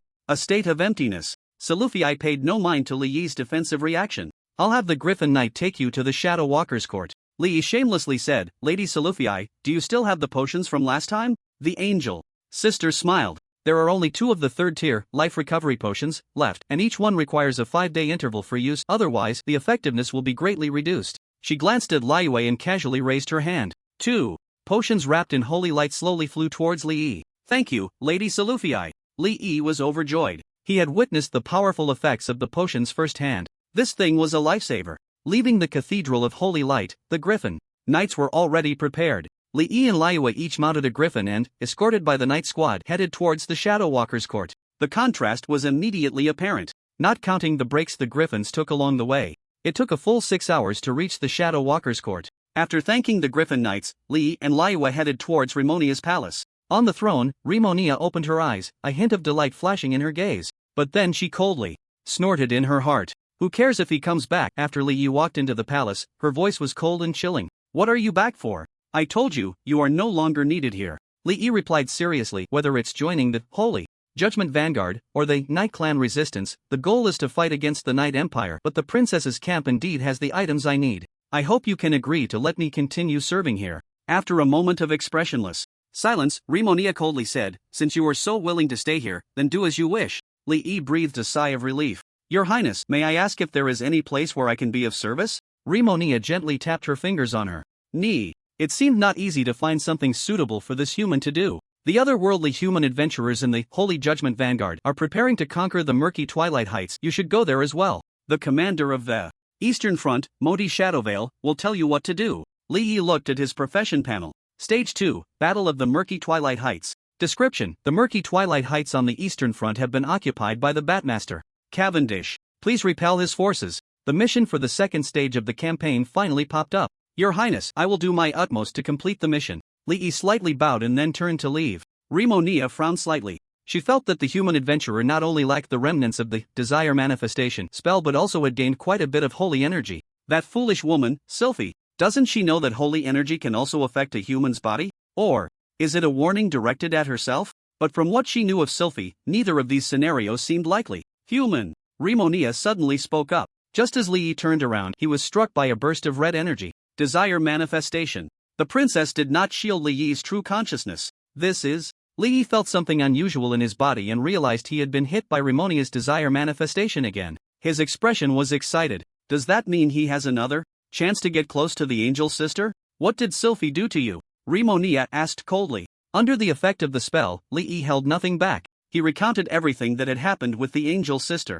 After listening, a strange anger surged within Remonia. That foolish woman, Sylphie, does she have no sense of shame? And this human, too, has some nerve to actually dare to lay hands on an angel. Of course, the princess also understood that she was the real culprit in this matter. Watching the human adventurer's joy from the outside in, a feeling of irritation welled up in Remonia. She had cast desire manifestation on him again, giving her another reason to find Sylphie to clear the spell's remnants. Your Highness, may I leave now? Li Yi asked excitedly. Suddenly, his vision blurred. Remonia was already standing in front of him. The princess grabbed his hand, her sharp nails grazing the tip of his index finger. Then, to Li Yi's shock, she gently took his finger into her mouth. Soon, he felt the effect of his desire manifestation rapidly fading. Li Yi became anxious. Your Highness, it's nothing for this spell to remain in my body. However, the cold look from the other side made Li Yi immediately close his mouth. The icy sensation from his fingertips. The princess's lips and tongue felt soft but were as cold as ice, completely different from the angel sister.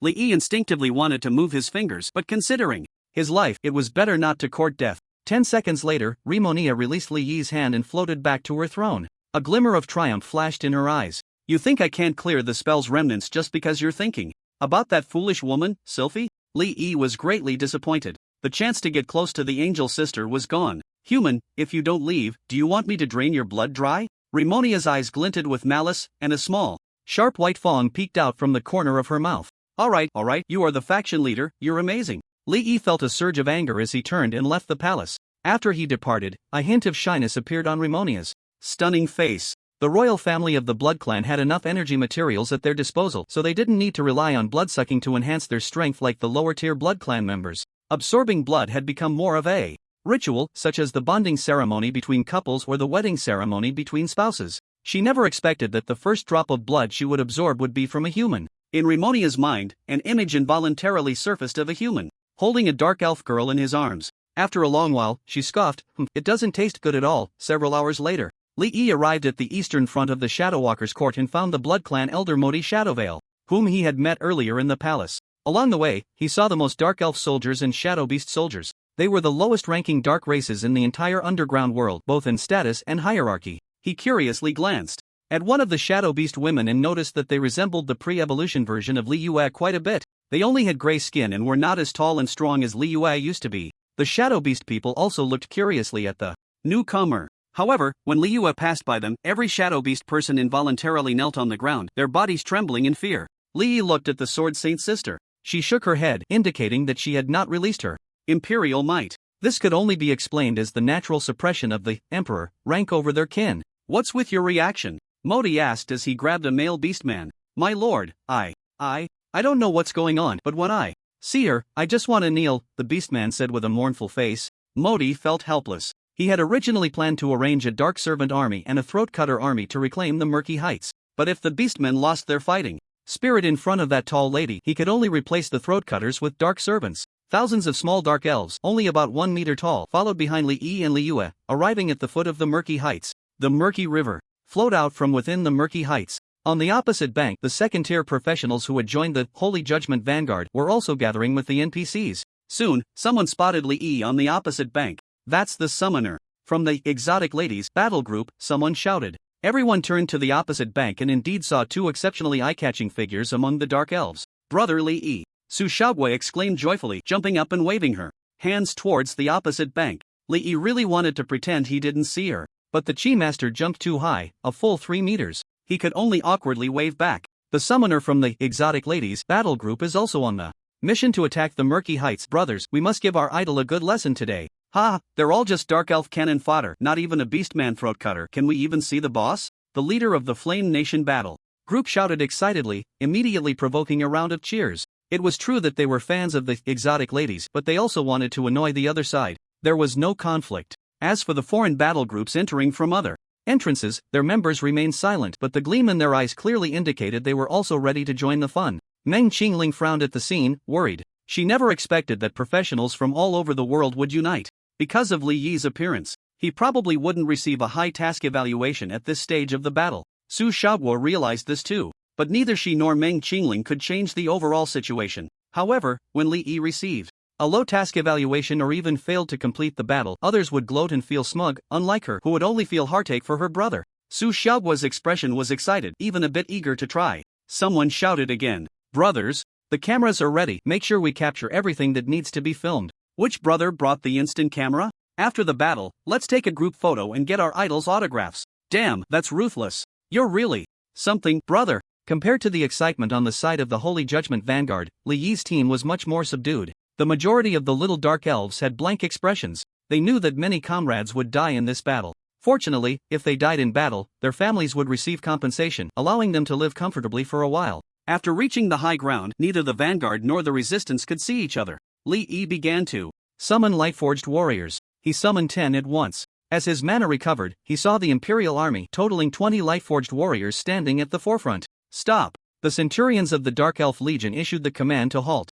The troops began to arrange formations. After glancing a few times, Li Yi was very surprised. These dark elves, though small, were disciplined and followed orders strictly, showing a high level of military training. Every 6 dark elves formed a combat squad, consisting of 2 shield bearers, 2 spearmen, and 1 fully armored swordsman. As for the last dark elf, he was ragged and held a 20-centimeter knife, not sure what he was doing. The Imperial army on the high ground had long discovered the enemy and formed ranks in preparation. Li Yi looked on. The effect of the title War King provided him with an additional 100% vision, allowing him to see the Imperial army's formation clearly. Although the opposing army was also composed of dark elves and shadow beastmen, they were very different from the soldiers of the Night Tribe resistance. The Imperial army was stronger and more ferocious, giving off a sense of madness. Li Yi compared their numbers. There were about 2,000 soldiers in the first line of the enemy's formation, with dark elves and shadow beastmen each making up half. Although they were outnumbered, the enemy had the advantage of height and terrain. Woo woo woo! The dark elves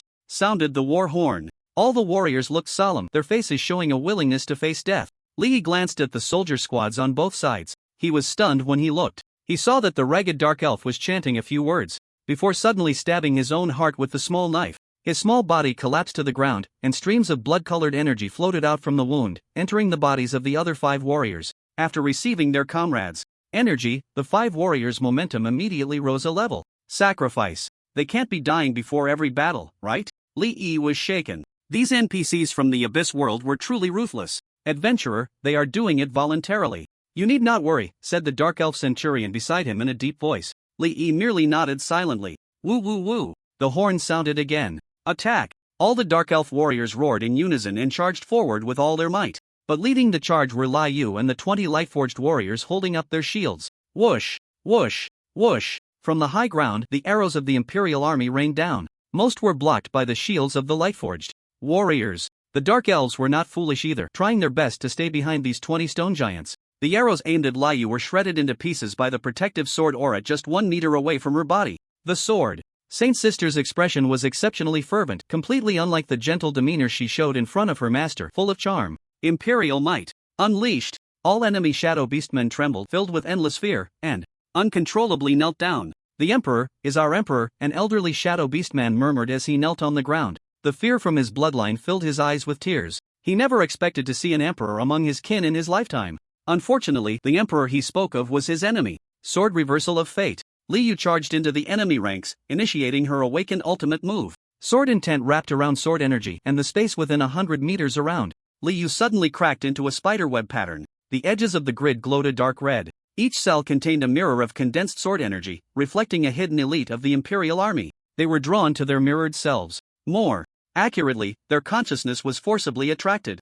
Li Yu swung her frenzied slaughter, Imperial weapon, effortlessly slicing through the air. All the mirrors shattered silently. Thousands of elite soldiers from the Imperial army fell to the ground. They bore no wounds, but their consciousness had been completely severed. So cool. Li Yi's eyes sparkled. The Sword Saint's sister was incredible. The remaining 1,000 shadow beastmen were influenced by Li Yu's imperial might, and could only present their necks to be slaughtered by the Lightforged warriors and the hidden elites. The Centurions stared wide-eyed at Li Yu, their expressions horrified. They could not imagine how this giant woman could instantaneously kill 1,000 people. Li Yu licked her lips, her agile body leaping high, racing towards the next defensive line on the high ground. Keep up, the Centurions and captains shouted in unison. Li Yi sat atop a Lightforged warrior, quickly advancing. The second defensive line was a 5-meter-high wall made of stone. Frenzied sword technique, break. A massive sword energy tornado drilled into the wall, directly blasting a 3-meter-wide gap. The Sword Saint's sister charged inside. By the time Li Yi and the hidden elites arrived, only a few hundred enemies remained, nearly driven mad with fear.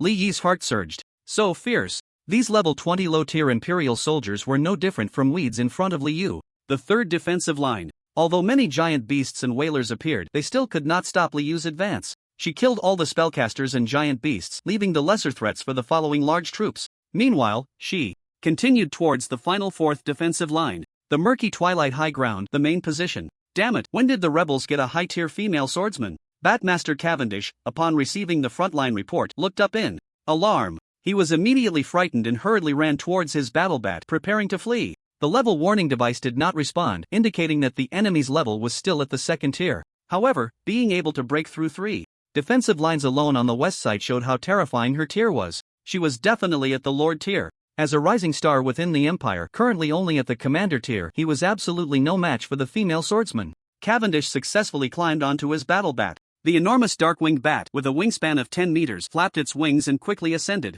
After climbing over 30 meters, he felt a slight relief. Losing the murky twilight high ground was no big deal. After all, this area was merely used by the 3 factions for training. All the soldiers were low-tier commoners, and the entire army combined was less important than him. Li Yu charged into the fourth defensive line. Through her sword intent, she sensed that the strongest enemy was fleeing. She immediately dashed over. Cavendish looked at the pursuing female swordsman, a mocking smile appearing on his lips. No matter how powerful you are, I have already ascended to 100 meters. What can you do to me? Li Yu took a running leap, soaring over 10 meters high. Frenzied sword technique, slash. In an instant, she executed a 3-hit flash, her figure rapidly ascending to 90 meters. Only 20 meters away from Batmaster Cavendish. What? Cavendish was terrified, his soul nearly escaping him. What kind of ability is this? How can she advance so far? He desperately pulled the reins, urging the dark-winged bat to climb higher. Suddenly, Cavendish keenly noticed that the female swordsman's figure began to fall. He laughed maniacally. Ha ha ha, she's falling. I'll let you die. A mere second-tier level, falling from 100 meters high, even if your tier is that of a monarch without the ability to hover or fly, you will die from the fall. Frenzied sword technique, robbery. Li Yu swung her sword. A massive arc of sword energy over 10 meters long slashed through the AI or die in an instant. He broke through the distance of over 20 meters, slicing Cavendish and his Darkwing Bat in half. You have killed Batmaster Cavendish. Current Phase 2, Battle of the Murky Heights, completed, rating, perfect. Li Yi saw the prompt on the panel and also noticed the rapidly descending Li Yue. Without hesitation, he immediately communicated with the summoning space. Recall. Li Yue sensed her master's call in the air. A slight smile appeared on her lips. A summoning array appeared beneath her. In the next moment, her figure and the array vanished simultaneously. Li Yi let out a sigh of relief. Summoning the Sword Saint sister again, he gave her a fierce slap on the backside and scolded, "Why take such risks when you could just run?" Li Yue blushed and hugged her master. "I calculated your speed and distance." Li Yi's face turned serious. No more reckless actions in the future, understood?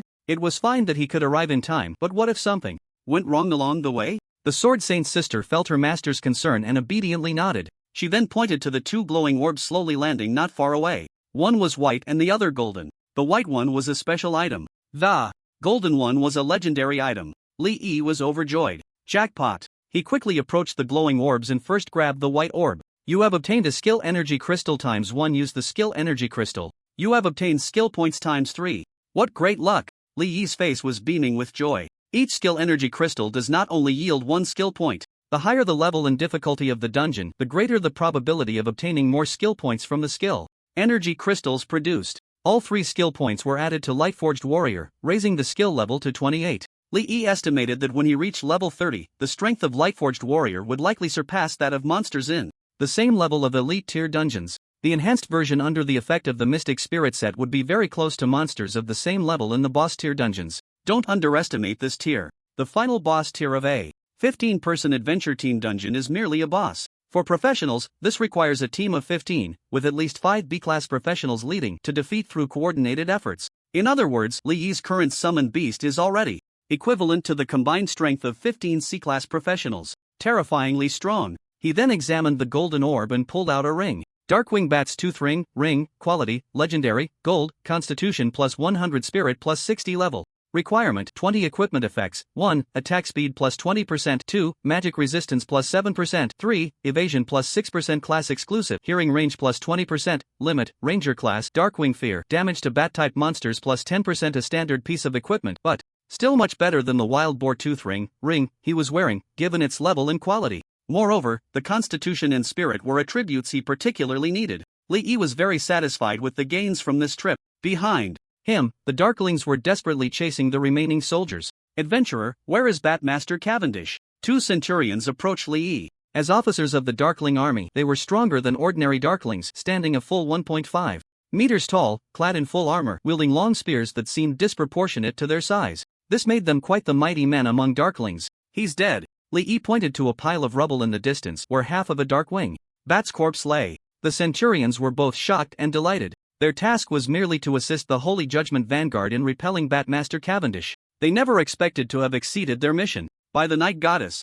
Incredible! Adventurer, you are too powerful. The centurions looked at him with admiration, sincerely praising him. One of them found the corpse of Cavendishu and cut off his slender dark elf ears as proof. He then took out a dark gray crystal to collect the remaining energy from the corpse. Wisps of red energy flew out from the remains and drilled into the crystal. The gray crystal quickly turned red. Meanwhile, the corpse lost its energy, rapidly withering and turning dry and black, resembling desiccated cow dung. Adventurer, this belongs to you. The centurion presented the crystal to Li Yi. Li Yi felt a bit uneasy but still reached out to take it, mainly out of curiosity about what this thing actually was. Blood. Energy crystal, material, quality, epic, purple, description, filled with blood energy. Traits, energy activation, life recovery boost.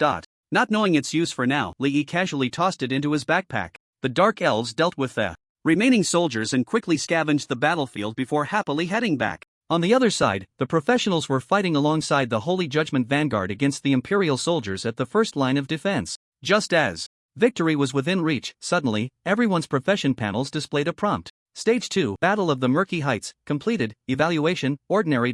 Everyone was dumbfounded. No, we haven't even broken through the first line of defense yet. Less than an hour and the battle is over? Everyone immediately thought of the summoner from the Alien Daughters battle group and the tall woman. No, no, no. It can't be them. How could a bunch of weak dark elves complete the battle so quickly? There must have been an unexpected situation, there must be. The foreign professionals turned pale, murmuring to comfort themselves. Meanwhile, the fans of the Alien Daughters battle group cheered as if it were New Year's. Although they couldn't give their idol a lesson, seeing their idol achieve such an incredible result made them equally proud. The Alien Daughters battle group is still amazing. As expected of our idol. A battle group leader from the Flame. Ningxian looked disdainfully at the foreigner beside him. Impossible? What's impossible? Hasn't the Alien Daughters battle group achieved impossible feats before? The foreigner's understanding was simply too limited. Meng Qingling and Su Xiaohua exchanged glances, both seeing surprise in each other's eyes. This wasn't the first time they had witnessed Li Yi's absurdity. They were absolutely certain this was definitely Li Yi's doing. What a pity, I can't feel sorry for my brother anymore, Su Xiaohua said with some regret. However, compared to her brother achieving better results, it wasn't that important. On the eastern front of the Night Tribe resistance, Modi looked at the Batmaster Cavendishu's ears on the table, his eyes wide open. I only asked you to join forces with the Holy Judgment Vanguard to repel his troops. And you even killed Cavendishu himself? He was a Dark Ranger of the Commander rank, one of the rising stars of the Empire. The Dark Elf forces on the Imperial side would surely be furious upon hearing this news. Once Modi snapped back to reality, he became excited. Killing Cavendishu before he had a chance to grow was excellent news for the resistance. As a loyal subject of Her Highness the Princess, he immediately sent the battle report to Rimonia. In the palace, on the throne, Rimonia was momentarily stunned upon receiving the battle report. Cavendishu was killed? She had some impression of that name. He was a genius ranger within the Dark Elf race of the Empire. At only level 2, he had already elevated his life rank to commander. He was basically destined to advance to the Lord rank in the future and even had a chance to reach the royal rank. A few hours later, Li Yi happily arrived at the palace. Your Highness, the task of the Murky Heights assigned to me by Lord Modi Shadowvale has been completed. May I ask what my next task is? Rimonia slightly raised her eyes. Her tone indifferent. Just stay with Modi Shadowvale. Your summoned creature possesses the Holy Light attribute and does not belong to flesh and blood beings, giving it an advantage against the berserkers. Li Yi looked at the panel, frowning. Slightly, the panel did not display any task prompts for the third phase of the campaign. However, he did not say much, slightly bowing before leaving the palace and returning to the command base on the eastern front. Yet, upon seeing Modi Ingshu again, no task was triggered. Strange, Li Yi pondered. The princess did not give a task, nor did Modi. Were they supposed to wait indefinitely? Even so, he followed Modi's arrangements and arrived at a forward base. At that moment, the sword say leaned down and whispered in her master's ear, Master, something feels off in this area. Li Yi's expression shifted. He was well aware of the power of Li Yue's sword intent perception, which could detect issues that other professionals and even NPCs could not. What feels off? Li Yue pointed to 4 dozing shadow beasts not far away. There's a strange energy surging into their bodies. She then pointed to other groups of shadow beasts huddled together. It's all of them. Li Yi exclaimed in surprise. Only the shadow beasts? What about the dark goblins? Are they not experiencing this? Li Yue slowly shook her head. The dark goblins are completely normal. Clang! A sharp sound came from a camp behind the front lines. Li Yi turned to look. He saw a shadow beast seemingly arguing with a dark goblin. The dark goblin trembled in fear, repeatedly apologizing. But the shadow beast seemed unwilling to let it go. It kicked over a metal pot by the fire and raised a cooking pot ring, smashing it down hard on the dark goblin's head. The dark goblin screamed and fell to the ground, instantly silenced. The shadow beast, still unsatisfied, roared and stomped on the corpse, reducing it to a bloody mess in moments. The smell of blood immediately spread through the air. Like a virus, all the shadow beasts that caught the scent of blood began to roar wildly, their eyes blood-red, resembling beasts. Roar! The shadow beasts pounced on the nearby dark goblins, unleashing a massacre. Faced with the generally over 1.7 meter tall beasts, the 1.3 meter tall dark goblins had no chance of resistance in their unprepared state. In an instant, over 100 had died. They were torn apart by the shadow beasts, their hearts devoured, their blood drunk. The gray skin of the shadow beasts began to turn red, their bodies swelling gradually. Everything happened too quickly for Li Yi to react. The intense smell of blood and the horrific scene made his stomach churn. At that moment, the task for the third phase of the campaign unexpectedly popped up on his professional panel. Phase 3, Frenzied Corruption. Description: the shadow beasts and the stranglers Legion have been corrupted, and after falling into a frenzy, they are harming their comrades. Please minimize casualties as much as possible. Li Yi informed Li Yue of the task's content. The sword saint's gaze sharpened, and in an instant, she unleashed her full sword intent perception. Eastern Front, Command Center. Modi Yingshu flew into the air, watching the increasingly frenzied scene below, witnessing the horrific events unfolding before him. A look of disbelief crossed his face, his tone filled with anguish. Sacrificial transformation. How is this possible? For the shadow beasts to transform into frenzied beasts, they needed to be eroded and triggered by a transformation altar. But why was there no sign of the triggering process? Dark Servant Legion. Strangler's Legion. It's over. Modi seemed to age thousands of years in an instant, his old face filled with despair. As the strategist of the Night Tribe resistance, he had failed to notice any signs. Traitors, there are traitors. Modi was consumed with rage. There was no altar on the ground. Therefore, the altar must be buried underground. There had to be a traitor who had set up the altar in advance and used some means to conceal the altar's operation from his detection. But how to find the location of the underground altar? Although Modi had deduced the opponent's methods, he remained at a loss. He could only watch helplessly as the frenzy gradually spread. Dark servants to the left, beasts to the right. Modi shouted desperately from the sky. The calm dark goblin officers began to take command. The shadow beast officers looked desperate, yet they were still exerting their last strength to command their subordinates to separate from the dark gnomes. On the other side, found it. Liuyue kicked away 3 who tried to approach the frenzied blood orb. Master, there is an altar buried 10 meters underground that is channeling sacrificial power. In her perception, 10 meters below, there were numerous mass graves. Each one contained thousands of dark gnome corpses, death and shadow energy intertwining, transmitted to the surface through bizarre sacrificial vessels. She picked up Li Yi and quickly took off. Soon, they burst into the rear ranks that had not yet been infected. The frenzied slaughter imperial weapon coalesced in her hand and then plunged fiercely into the ground. The sword energy penetrated underground, piercing 10 meters deep, destroying the sacrificial vessels in the altar. Liuyue moved swiftly, destroying one and immediately rushing to the next. Modi in the sky quickly noticed Liuyue's actions. All soldiers, head towards the human female swordsman and the adventurers. He directed his subordinates from the air. Under Liuyue's destruction, a gap was opened in the vast polluted area formed by the mass graves and altars. Tens of thousands of dark gnome soldiers and orcs who had not yet been driven into a frenzy escaped through this gap. In the distant sky, Water's Red Moon looked surprised. They had only transformed over 30,000 frenzied ones, which was less than half of what he had planned. But it was enough to make the Night Clan resistance lose a large territory, alleviating the Empire's decline. The Empire and the 2 major factions must remain in a state of balance until the appearance of the Blood Clan Emperor. He dreamed of creating a powerful Dark Empire with an Emperor. As for who the Emperor was, he did not care. On the Eastern Front, Li Yi's profession panel popped up with a prompt. Stage 3, Frenzy Pollution. Completed, evaluation, perfect. Final stage. The Calamity of Frenzy Blood. Description: the forcibly transformed frenzied ones have fallen into madness. Please assist the Dark Servants and Stranglers in resisting the frenzied ones' attacks until the arrival of the Stone Gargoyle. Reinforcements. 5 chapters updated today. Dear readers, please give a little support. I beg you.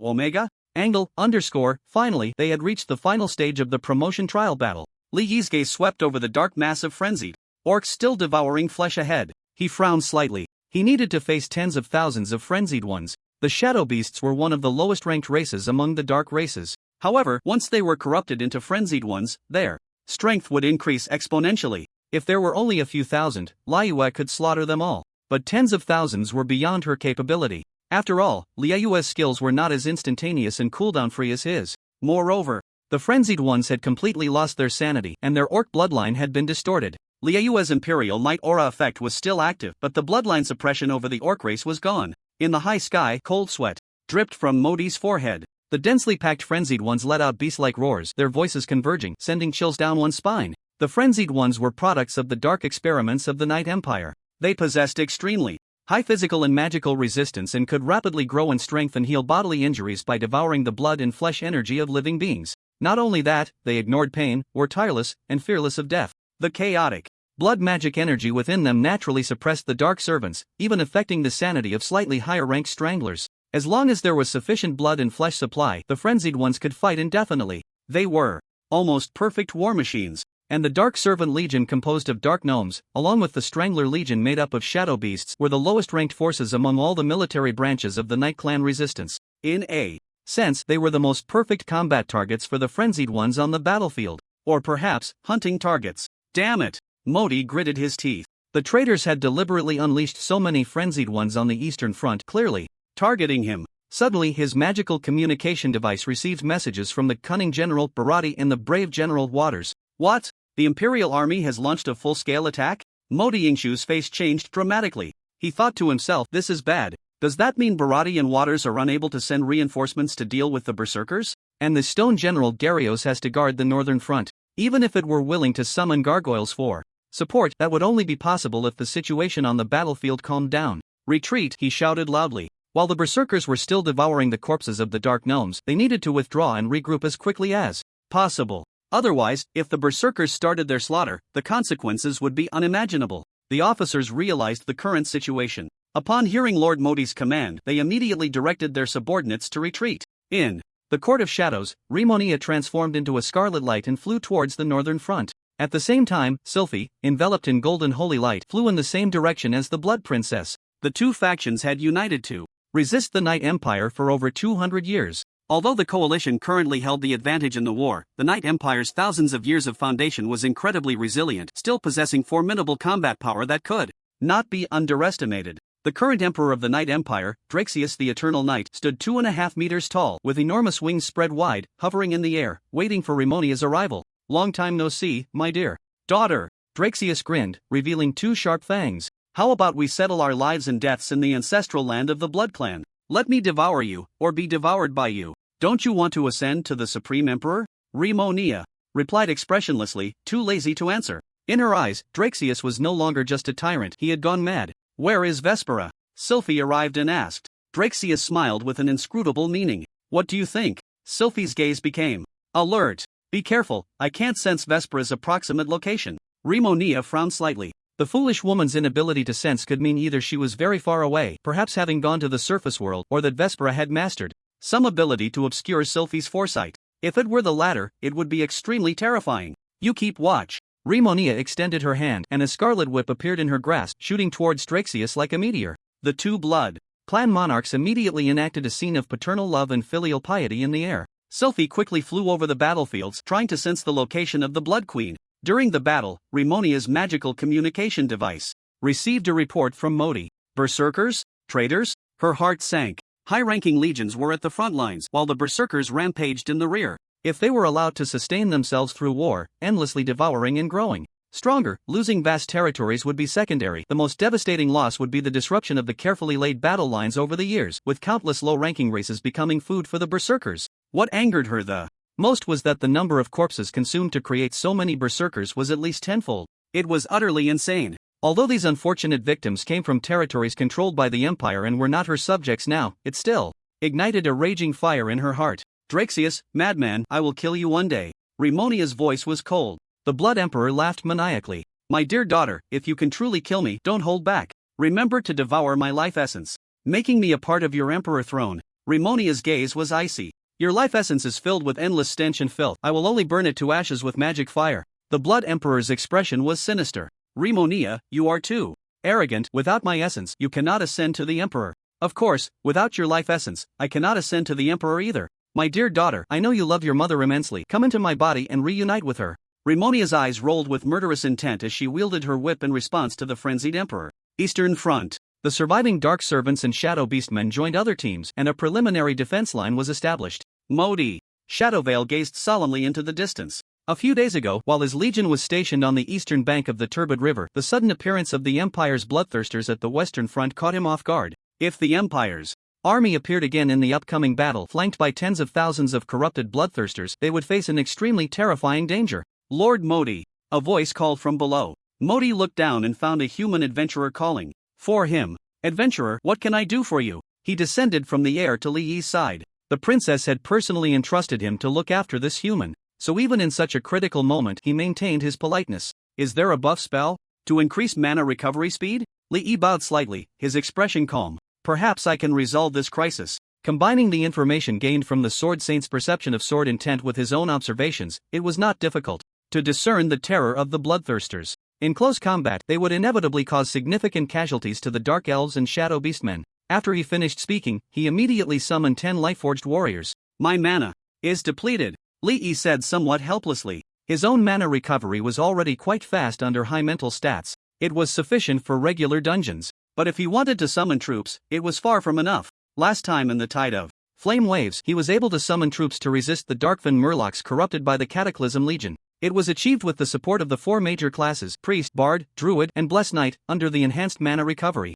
buff. Modi Shadowbile's pupils constricted. His expression was one of disbelief, and his voice trembled slightly as he said, "Adventurer, do you mean you can continuously summon these stone beings with holy light attributes?" Li Yi nodded. "Exactly." Hearing this, Modi Shadowbile's eyes sparkled with excitement, and he trembled all over. He could feel the power of the light-forged warriors. Ordinary-sized stone beings could definitely match the combat strength of the bloodthirsters. The larger, enhanced stone beings surpassed the bloodthirsters by far. These stone beings were not flesh and blood. Even if they were knocked down or destroyed by the bloodthirsters, they would not provide food to sustain them. The most crucial point was that they all had holy light attributes, perfectly countering the chaotic blood magic fluctuations of the bloodthirsters. Their overall strength was greater than that of the bloodthirsters. "Yes, we have it." Modi Shadowvale immediately summoned a large number of dark elves and shadow beastmen dark mages. A dark elf mage chanted a spell, and a dark gray energy connected him to Li Yi. The effect of the energy transfer skill was to continuously burn his own mana to restore energy to the target, but it would consume 50% in the process, making it a rather lackluster spell.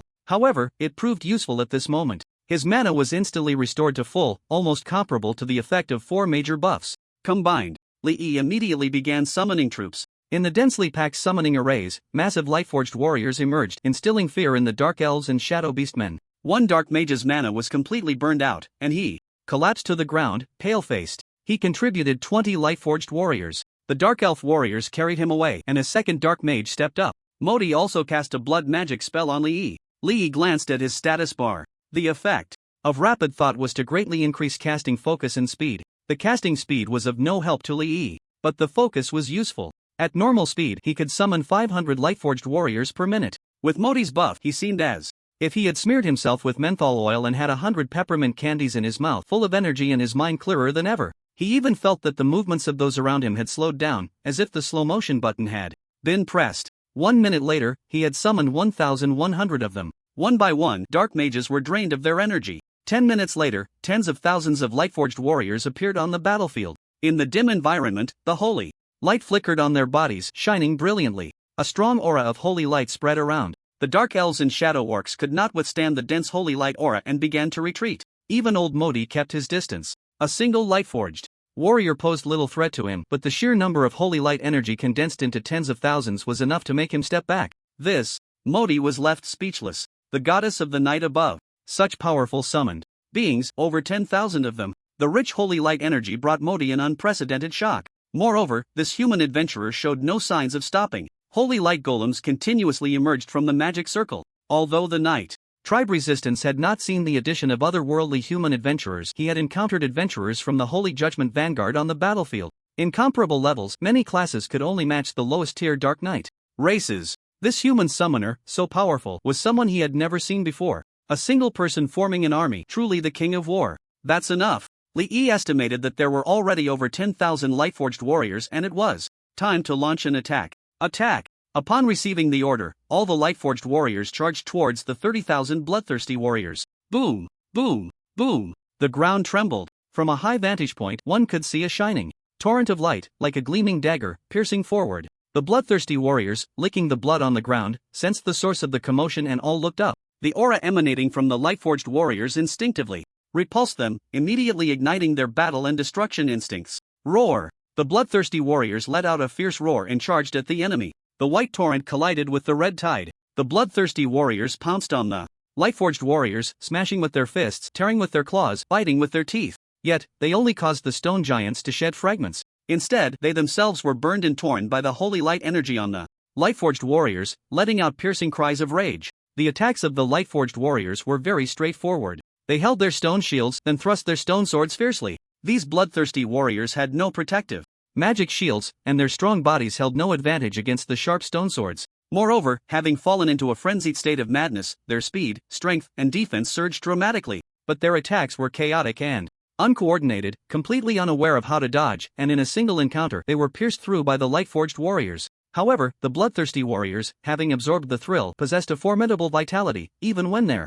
bodies were pierced, they lunged forward madly. The lightforged warriors withdrew their long swords and thrust again. After 4 or 5 consecutive thrusts, the chests of the bloodthirsty warriors were left in tatters, their life force completely drained, collapsing to the ground. Many lightforged warriors were also destroyed and shattered. But compared to the losses of the bloodthirsty warriors, it was hardly worth mentioning. On average, each lightforged warrior could take the life of 5 bloodthirsty warriors. The number of bloodthirsty warriors far exceeded that of the Lightforged warriors, yet they were being pushed back. Modi took a deep breath. What a terrifying summoned creature. What a terrifying human.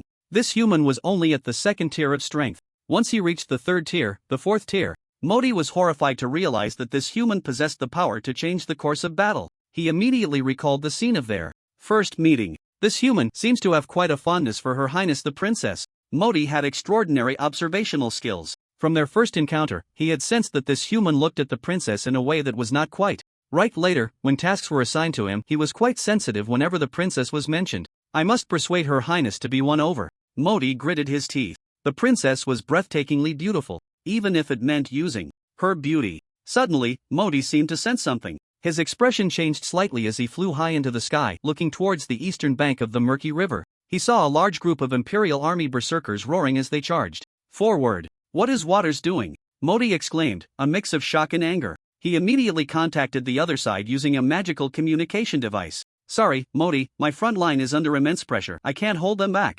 Upon receiving the reply, Modi's expression fluctuated. The berserkers of the Imperial Army, having been nourished by energy and blood for a long time, were far stronger than the berserkers that had recently been tainted and transformed under his command. Could the human adventurers hold their ground? He flew down beside Li Yi, anxiously asking, Adventurer, a large number of stronger berserkers have appeared on the front line. Can your body hold up? In Modi's understanding, such nearly infinite summoning must place a great burden on the body. However, what he didn't know was that the only limitation for Li Yi was his mana. I'm fine, but you should worry about the dark mages. Li Yi replied. More than half of the dark mages had exhausted their mana. Modi resolutely said, Adventurer, please rest assured, I will also transfer all my energy to you. His level was higher, his energy purer, and the consumption of casting the energy transfer spell was lower. At least it would allow the summoner to summon another 10,000 stone giants. Half an hour later, all the dark mages had exhausted their mana, and all the berserkers that had been tainted were killed off. There were still over 40,000 Lightforged warriors remaining on the field. Li Yi looked at the Blood Clan elder. Lord Modi, what should we do next? At this moment, Modi Shadowveil was so excited he could hardly speak. The crisis that had made him feel despair was so easily resolved. They could even counterattack and reclaim lost ground. Attack!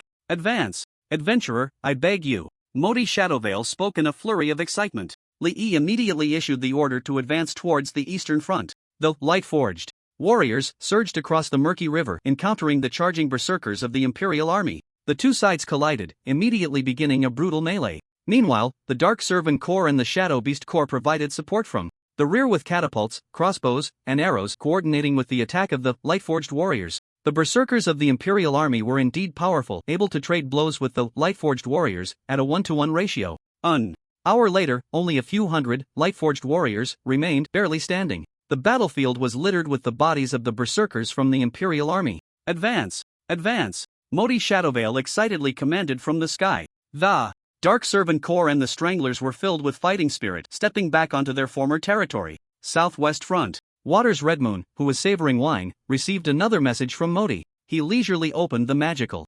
communication device. What? Waters stood up in disbelief. All the berserkers have been eliminated? Even the berserkers of the Imperial Army have been completely wiped out? His expression changed wildly. He immediately sent a message to Modi for confirmation. After receiving a positive reply, Waters' entire demeanor instantly fell silent, like a dark, deep pool. How is that possible? Human adventurer, infinite summoning. Waters' face darkened ominously. He never expected that his meticulous arrangements would be disrupted by an inconspicuous human adventurer. Tens of thousands of holy light summons comparable to the Imperial berserkers? Waters muttered to himself, his eyes filled with murderous intent. The appearance of this human had completely shattered the balance between the coalition and the Imperial Army. He had to be eliminated. He spread his wings and flew into the vast dark sky. Northern front line. Two waves of violent energy separated. Dracius stood in midair, holding a long sword, his body riddled with bleeding holes the size of 2 fingers. His expression was frenzied as he pressed his severed arm against the point of amputation. With a surge of crimson within him, the wound immediately fused and healed, reattaching his arm. Opposite him, Rimonia was not much better off. Half of her wing had been severed and was now slowly regrowing. The numerous sword wounds piercing through her body were also healing rapidly. The battles between blood clans were raw, wild, and unadorned. Rimonia received a message, and a look of joy appeared in her eyes. She glanced at the Mad Blood Emperor and taunted, Dracius, it seems your plan has failed. The Blood Emperor seemed to have received news from the front lines as well. His frenzied gaze cleared a bit. Dear daughter, you have made great progress. Let's settle life and death next time. With that, Dracius flapped his wings and quickly departed. Rimonia snorted coldly but did not pursue. Eastern Front. Lee looked at the information prompt on his professional panel. Final stage, Frenzy of Blood. Completed, evaluation, perfect. Your damage contribution in the war exceeds 50%. Your War King title has been enhanced. War King title, quality, Chron equipment effects, 1. Critical hit plus 25%, 2. Evasion plus 120%, 3. All buff effects increased by 30%. Aura effects, 1. All critical hits plus 7.5%, 2. All resistances plus 15%, 3.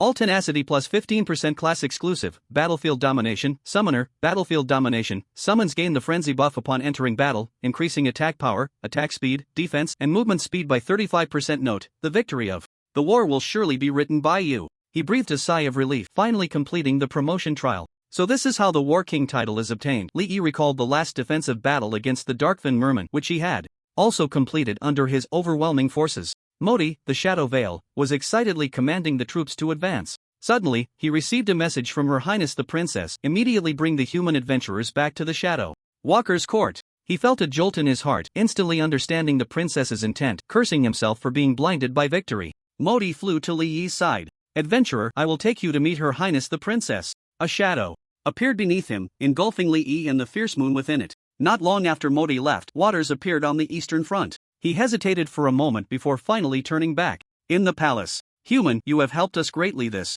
time. On the throne, Rimonia's expression was calm. Secretly, she extinguished the communication with Modi. That damned old fossil actually suggested that she take the human adventurer into her harem. Did he think she was one of those shameless, noble women of the empire? Rimonia was speechless. But she was merely speechless. Even she did not realize that she was not actually angry about it. It is my honor to assist Her Highness the Princess. Li slightly bowed. He was becoming increasingly adept at the etiquette of the abyssal dungeon world. Human, I acknowledge your contributions to the Night Clan resistance. What reward do you desire? Rimonia asked lightly, her eyelids slightly lowered. Li Yi's eyes brightened. He cleared his throat twice and asked earnestly, Your Highness, may I ask how long the residual effect of the spell manifestation of desire lasts? A cold glint flashed in Rimonia's eyes, and she sneered inwardly. She knew what Li Yi was calculating. After a trip to the City of Divine Protection, his thoughts had been ensnared by the angels. That foolish woman, Seleuthii, truly dared to agree to anything. Previously, Rimonia had not understood why Seleuthii was so indulgent towards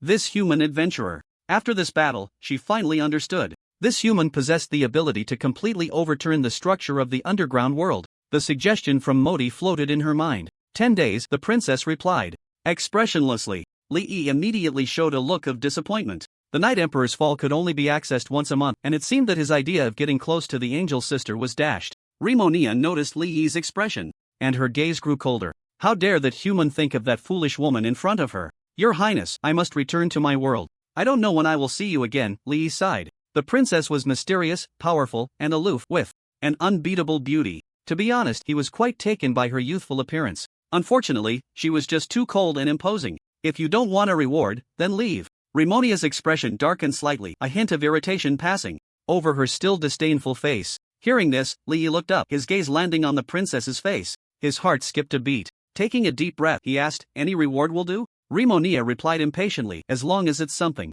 I can give, any reward is fine. Li Yi gritted his teeth and summoned his courage. Last time you cast Desire's revelation on me, my actions, can I do it again? Rimonia's heart raced, her eyes first widened in shock, then filled with embarrassment and anger. She immediately understood it was the effect of Sylphie's holy power, which had allowed this human adventurer to regain the true self-memory she had blocked. Even as a faction leader, a vampire princess who could fight to the death with the Imperial Emperor, she felt a bit at a loss at this moment. Rimonia's brows furrowed, and she scolded, Human, you are bold. Li Yi sighed softly. So it really can't be done. Your Highness, please forgive my rudeness. Goodbye. He looked disappointed and turned to leave. Rimonia felt an inexplicable sense of panic. He was leaving this time. It was likely he would never come to the Night Clan resistance again. Wait. She bit her lip. Li Yi turned around, his expression one of surprise. This doesn't count as a reward, can we change it? A hint of shyness appeared in Rimonia's eyes. For the first time in history, she was actively pleading with someone. Li Yi said seriously, Your Highness, this is a reward for me. Their eyes met. Li Yi's gaze was resolute. After a long moment, the princess chose to compromise. She turned her head slightly. From her long skirt, a delicate fair foot emerged. The translucent nails sparkled like pure gems. Human, I am just fulfilling a promise. Rimonia forced herself to remain calm. At this moment, Li Yi's heart raced, and his breath nearly caught in his throat. There was no effect of desire's revelation influencing him now. It was truly him. He stepped forward slowly, kneeling on one knee before the throne, cradling the pristine, flawless foot like a treasure. Your Highness, it really is beautiful. Li Yi held it gently, genuinely admiring it.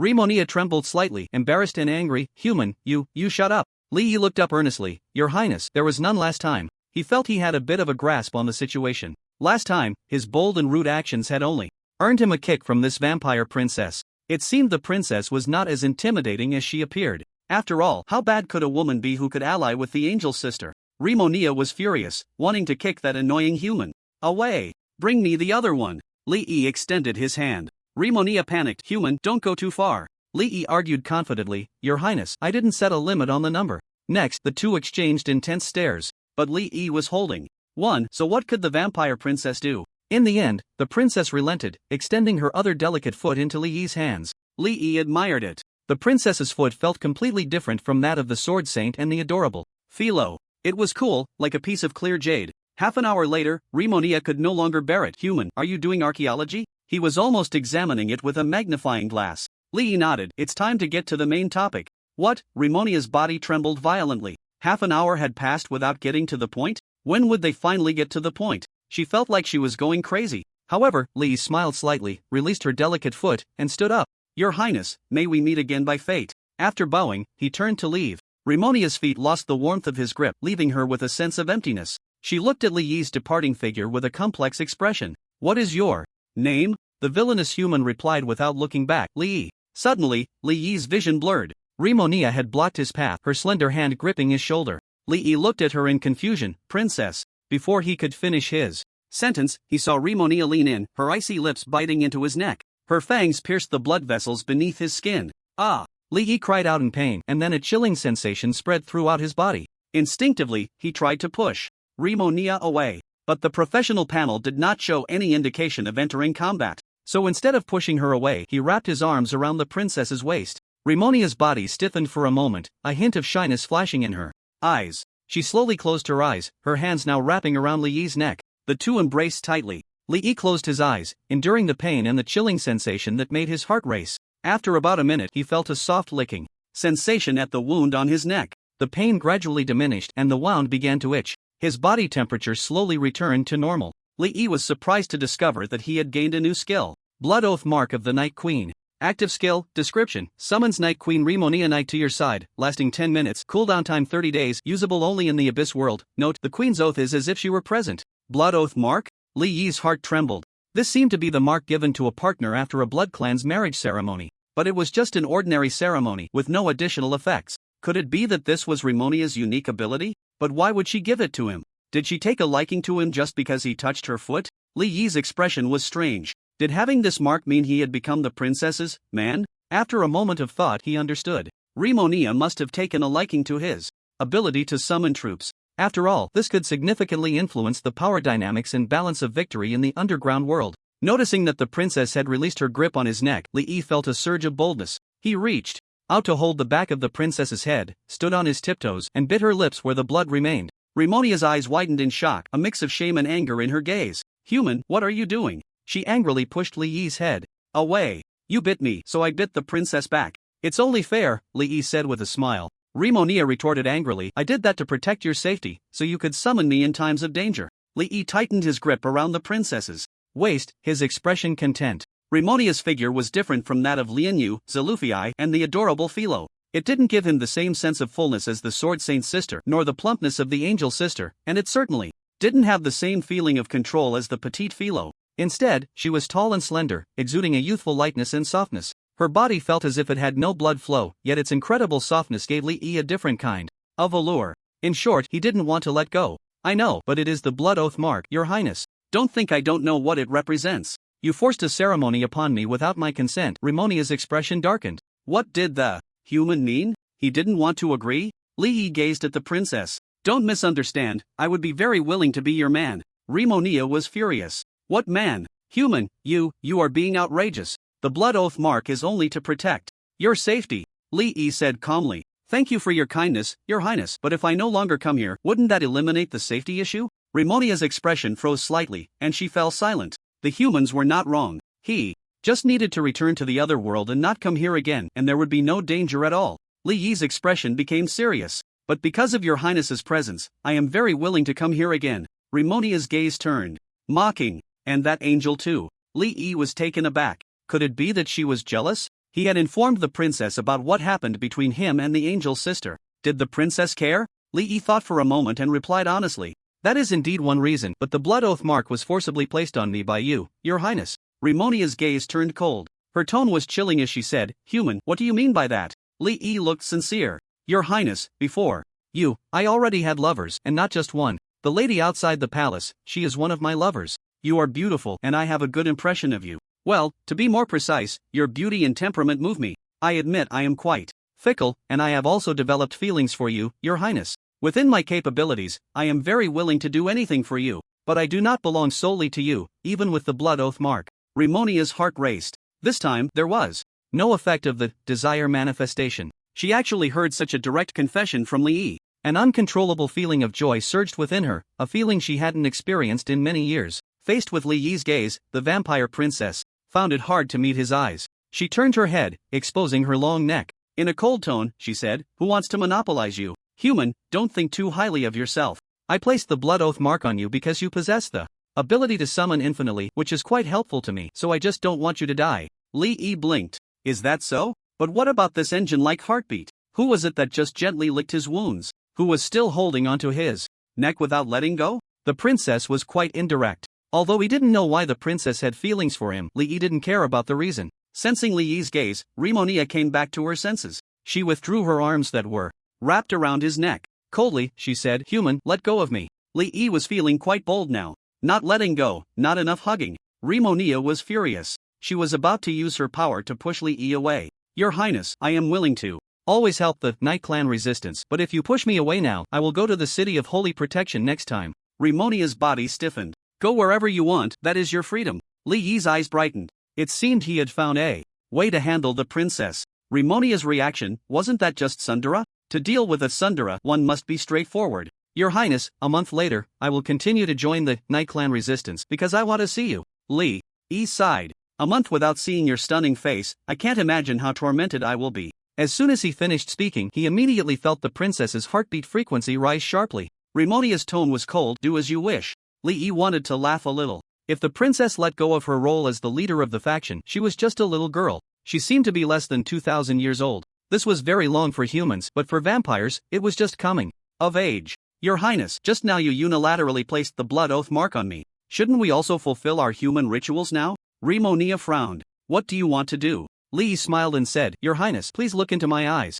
Don't look away. Outside the palace. Li covered his mouth with one hand, while the other hung limply at his side. Li Yu was surprised. Master, what happened to you? After saying that, she was about to check Li Yi's injuries. Don't move, it's broken. His words were slurred and unclear. His whole body trembled with pain and his face was contorted. No kidding. His tongue had been bitten through and it was a miracle he could barely speak. Ramonia was too ruthless. Even Lord Philo would only push him away, not hurt him. The Blood Princess really knew how to be brutal. Fortunately, she had cast a healing blood magic on him, and his injuries were recovering quickly. He estimated that he would be fully healed in about 2 hours. He suspected that with Lamonia's strength she had intentionally prolonged the recovery time. However, the Blood Princess was really sweet. Li Yi was both pained and happy. Phew! A huge dark-winged bat hovered beside Li Yi. It seemed that the treatment of having the princess personally send him off was no longer available. Li Yi and Li Yu sat on the dark-winged bat. Due to his injuries, he comfortably lay in the embrace of the Sword Saint Big Sister. Of course, even without injuries, he would still have to lie in the Sword Saint Big Sister's arms. Just now, he had felt the delicate figure of the princess, and now being held by Li Yu, the contrast between the two experiences made him feel that the Sword Saint Big Sister was exceptionally, well, solid. This sense of contrast was most intense after bullying Lord Philo and returning to the Sword Saint Big Sister. Similarly, every time he saw Lord Philo, her petite figure also left a very shocking impression on Li Yi. He missed Lord Philo. The dark-winged bat was faster than the griffin. In just 4 hours, they arrived at the dungeon exit. Just as they were about to enter the portal, the Sword Saint Big Sister looked up at the sky. Li Yi sensed something and followed her gaze, but saw nothing. He quickly realized, smiled, and waved goodbye to the sky. In the darkness, Lamonia watched Li Yi's figure disappear into the portal, let out a soft hum, and turned to leave. Li Yi opened his eyes again and had returned to the real world. Night Emperor's Fall, Abyss Dungeon Challenge completed. You have obtained Promotion Source Crystal times 20. You have obtained Skill Points times 5. Your level has increased to level 21. Your Abyss Warrior badge has been replaced with Abyss Ruler. You have obtained Active Shadow Flame Essence times 1. You have obtained the treasured gift of the night.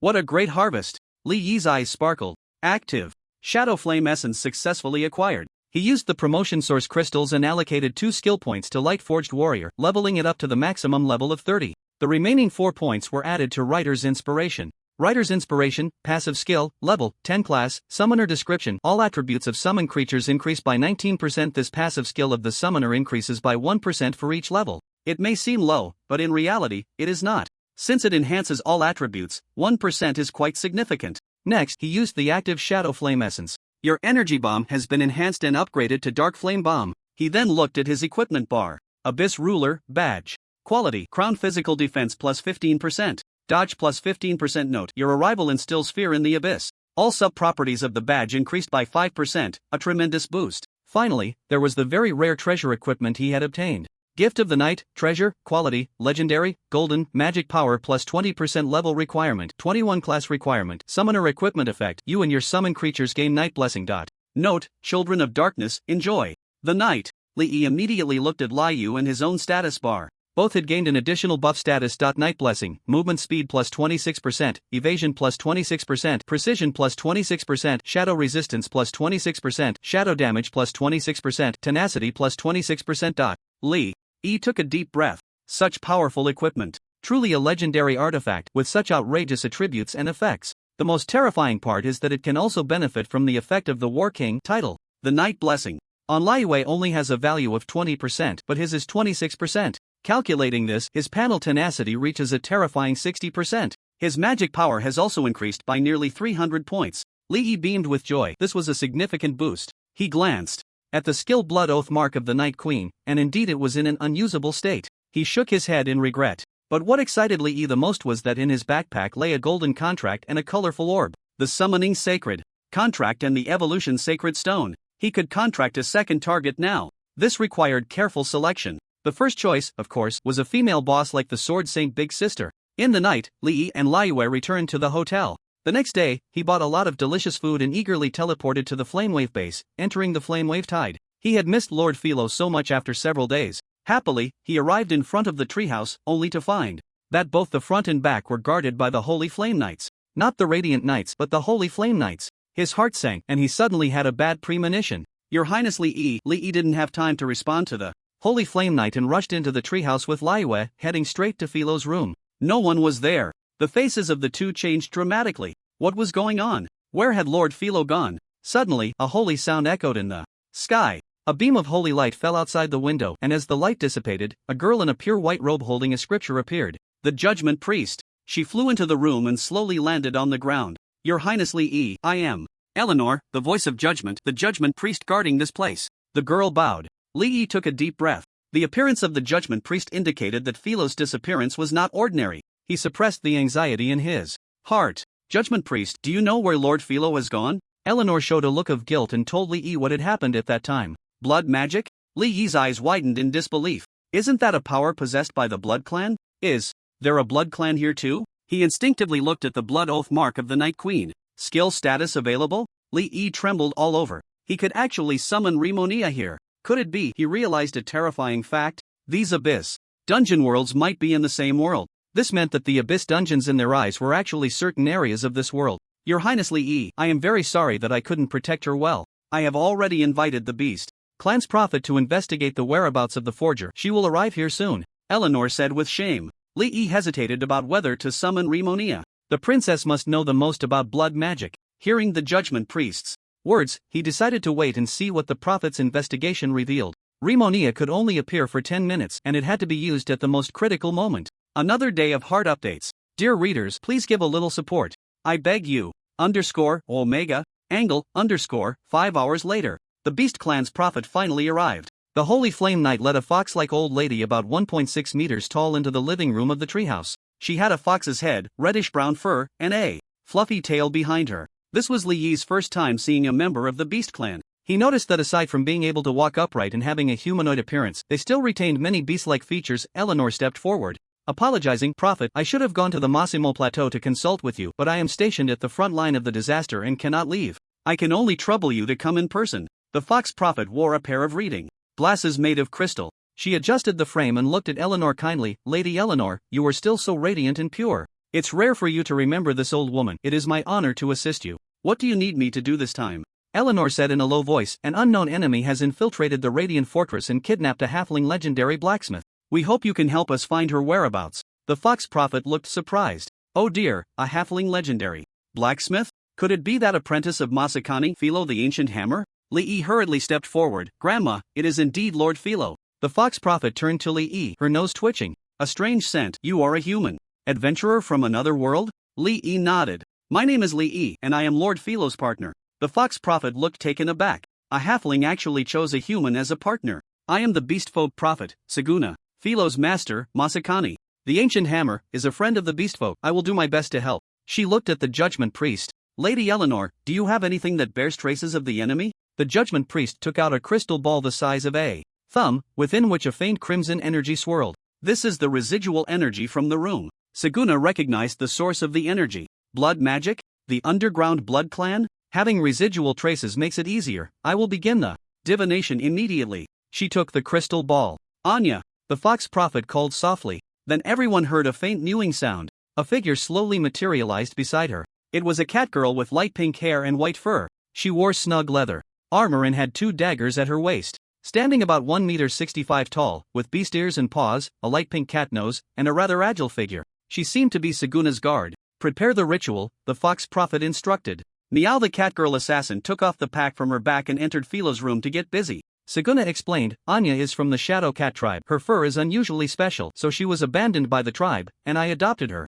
At this point, the Fox Prophet's eyes were filled with pride. What the Shadow Cat tribe doesn't know is that they missed the most talented assassin in history. Eleanor could see Anya's potential and nodded in agreement. She is indeed very talented. Saguna chuckled. She is still too young. She doesn't even know how to speak the common language yet. There is still a long way to go. Anya's setup process was clean and efficient. She returned to Saguna's side in 5 minutes. The Fox Prophet staggered into Philo's room and closed the door. Seeing the worried expressions on Li and Liu, Eleanor reassured them. Lord Li, please don't worry. Saguna is one of the top 10 legendary prophets of the Beastfolk. With clues, even an emperor cannot completely block her divination. Li's expression eased slightly as he nodded. Time passed second by second. 10 minutes later, the Fox Prophet walked out of the room with a heavy expression. Prophet Grandma, what was the result? Li hurriedly asked. Saguna slowly shook her head. The situation is not optimistic. The death energy of the disaster and the dark blood magic are eroding the goddess's blessing. The Lord of Disaster and the Blood Queen are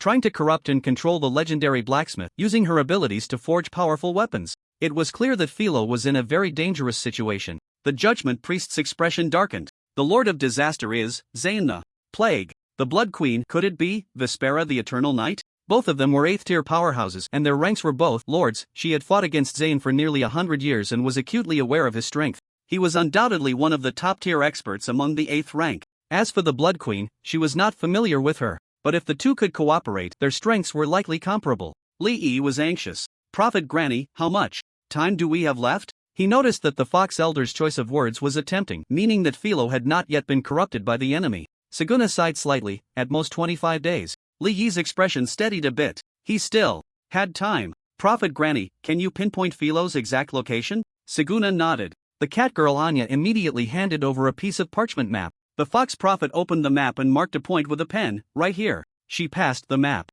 to Eleanor. After the Judgment Priestess looked it over, her expression darkened. Inside the territory of the Catastrophe Legion, over 2,000 miles from the front line. 2,000 miles? Li's face changed drastically. This was far beyond the boundaries of the Abyss dungeon he could explore. Unlike the large map dungeons like Flame Wave Tide and Night Emperor's Fall, the area where professionals could operate in Flame Wave Tide was very limited. According to speculations in the strategy guide, it was roughly within 100 miles centered around the Radiant Fortress. Once they exceeded the designated range, professionals would be teleported back to the starting point of the dungeon. What to do? Li's heart grew colder. He asked hoarsely, Lady Eleanor, do you have a way to rescue Philo? The Judgment Priestess fell silent. After a moment, she slowly shook her head. I'm sorry, Lord Li, this location is too far. The only solution I can think of right now is to gather a massive army that can push the front line at least 1,000 miles and engage in a full-scale war with the catastrophe monsters, and to withstand the combined forces of the catastrophe lord and the Blood Queen,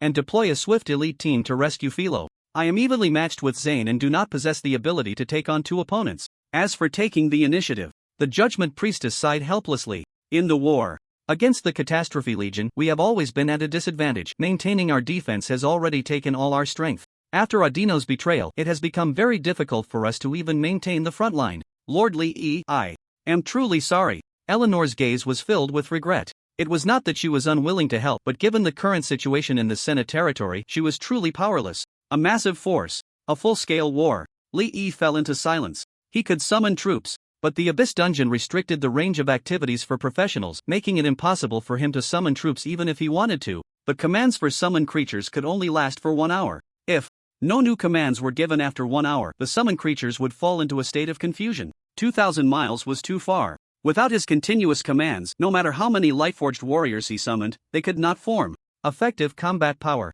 Please accept my condolences. Eleanor sighed softly and left. The Fox Prophet also shook her head slightly in regret. She left the treehouse with the cat girl Anya. She would return to the Massimo Plateau after resting for 1 day at the Radiant Fortress. Only Lee remained in the room. The Sword Saint's sister looked at him with pity and embraced him. She gently rubbed her cheek against Lee's head. Wait. Just as Lee's heart sank further, he suddenly remembered a very important piece of equipment, Abyss Overlord. More precisely, it was the Abyss Warrior badge before it was upgraded. He distinctly recalled the last additional note on the badge panel. Note, the Abyss cannot block your steps. Lee became excited. The equipment's note was not meaningless information. For example, the note on the King of Adventurers badge made it easier for him to gain NPC favor. It played a significant role in getting to know Lady Philo. Similarly, the title of Chosen of the Holy Light made the Angel Sister feel particularly close to him. The annotation of the Abyss Warrior stating unable to block your steps, could it allow him to bypass the restrictions on the activity range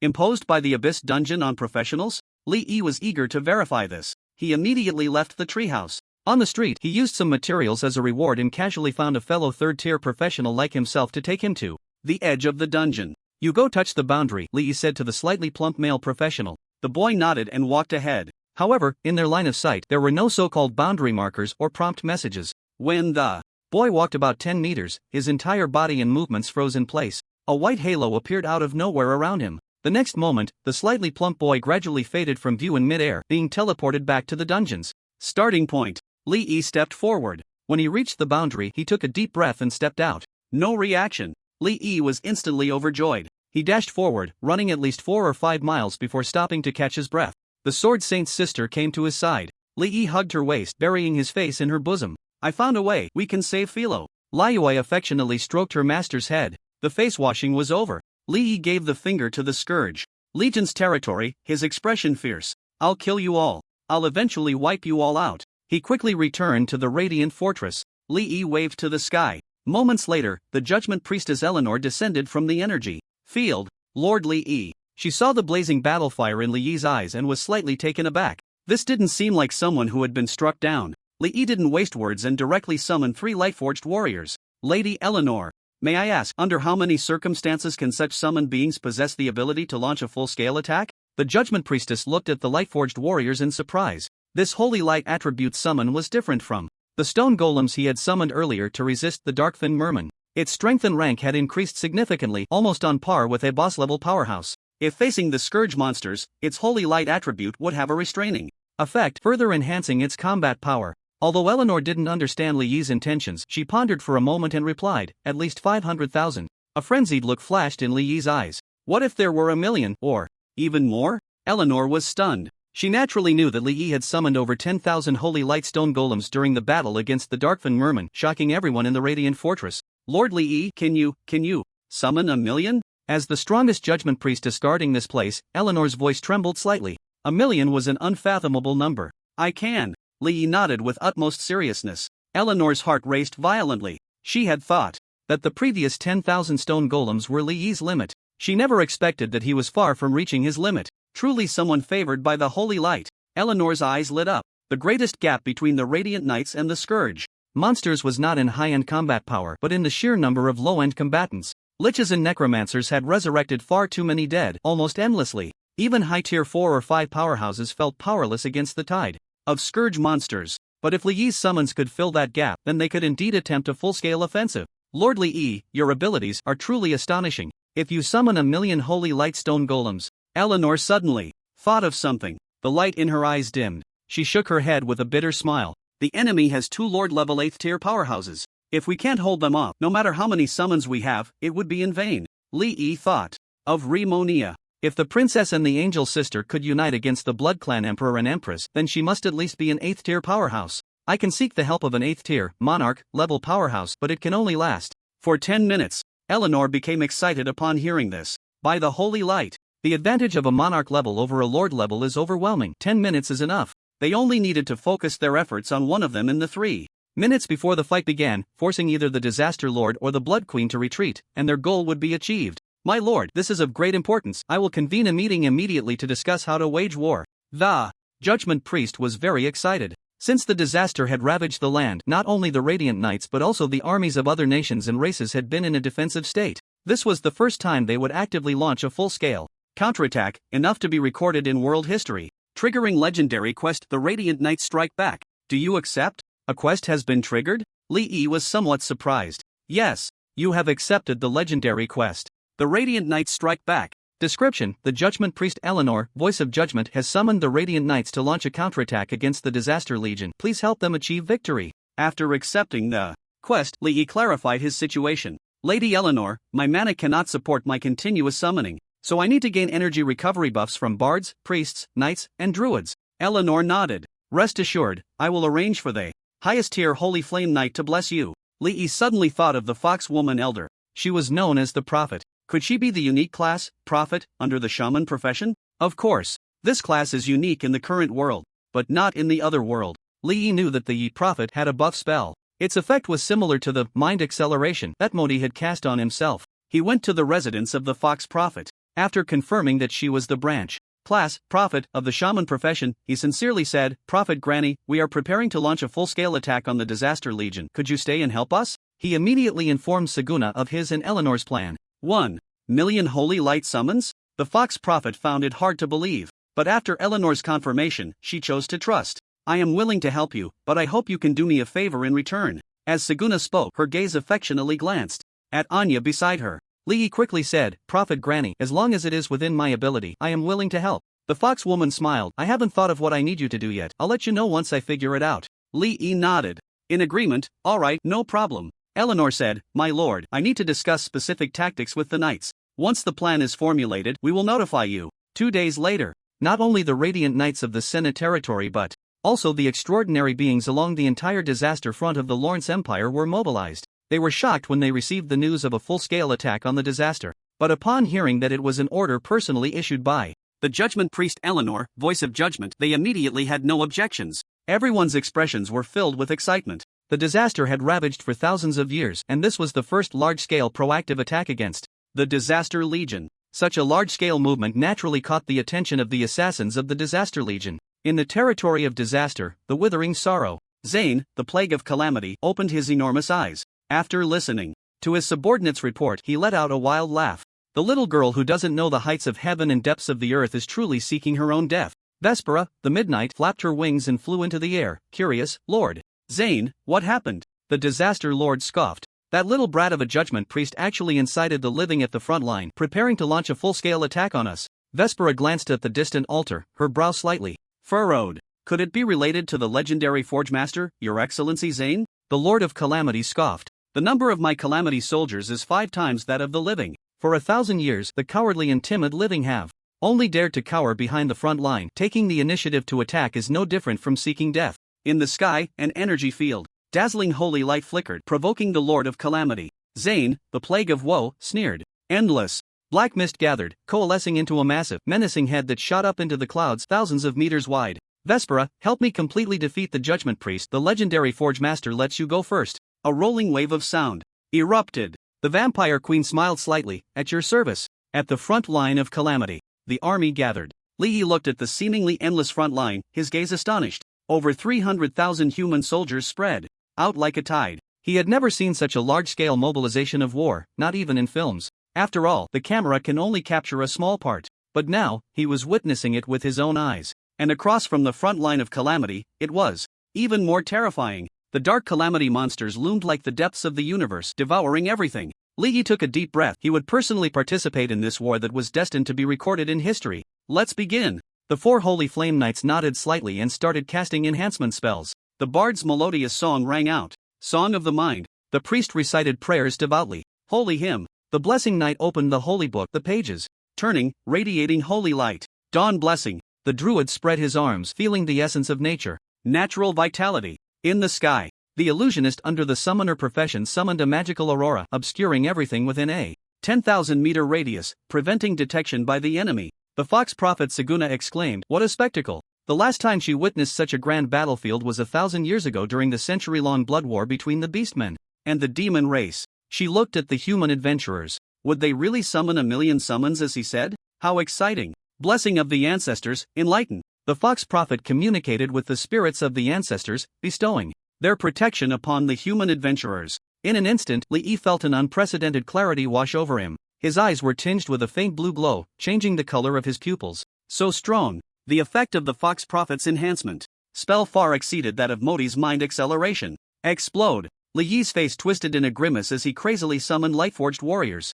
1 minute later, 3,000 Lightforged warriors shining with holy light appeared before everyone. Half an hour later, 100,000 Lightforged warriors were nearly filling the entire illusion area. An elven girl approached Li Yi, transforming into a massive white-feathered owl. Li Yi immediately climbed onto her back. Whoosh! The owl flapped its wings and soared into the sky, arriving at the illusion area set up by the second illusionist. At the front line, countless soldiers gazed at the radiant gate of light at the calamity front, towering 100 meters high. As soon as the gate opened, they would charge at the calamity monsters. Ding! The sound of the holy bell rang out. The bang bang bang sound came. The soldiers looked fervently at the slowly opening gate of light. They're fighting. Spirit surged, blood boiling. Finally, the gate of light fully opened. But they did not receive the order to attack. Just as they were puzzled, boom, boom, boom, a thunderous roar came from behind and the ground began to shake. Then, to everyone's astonished gaze, massive stone giants, with an imposing presence, sped past them, rushing out of the gate of light.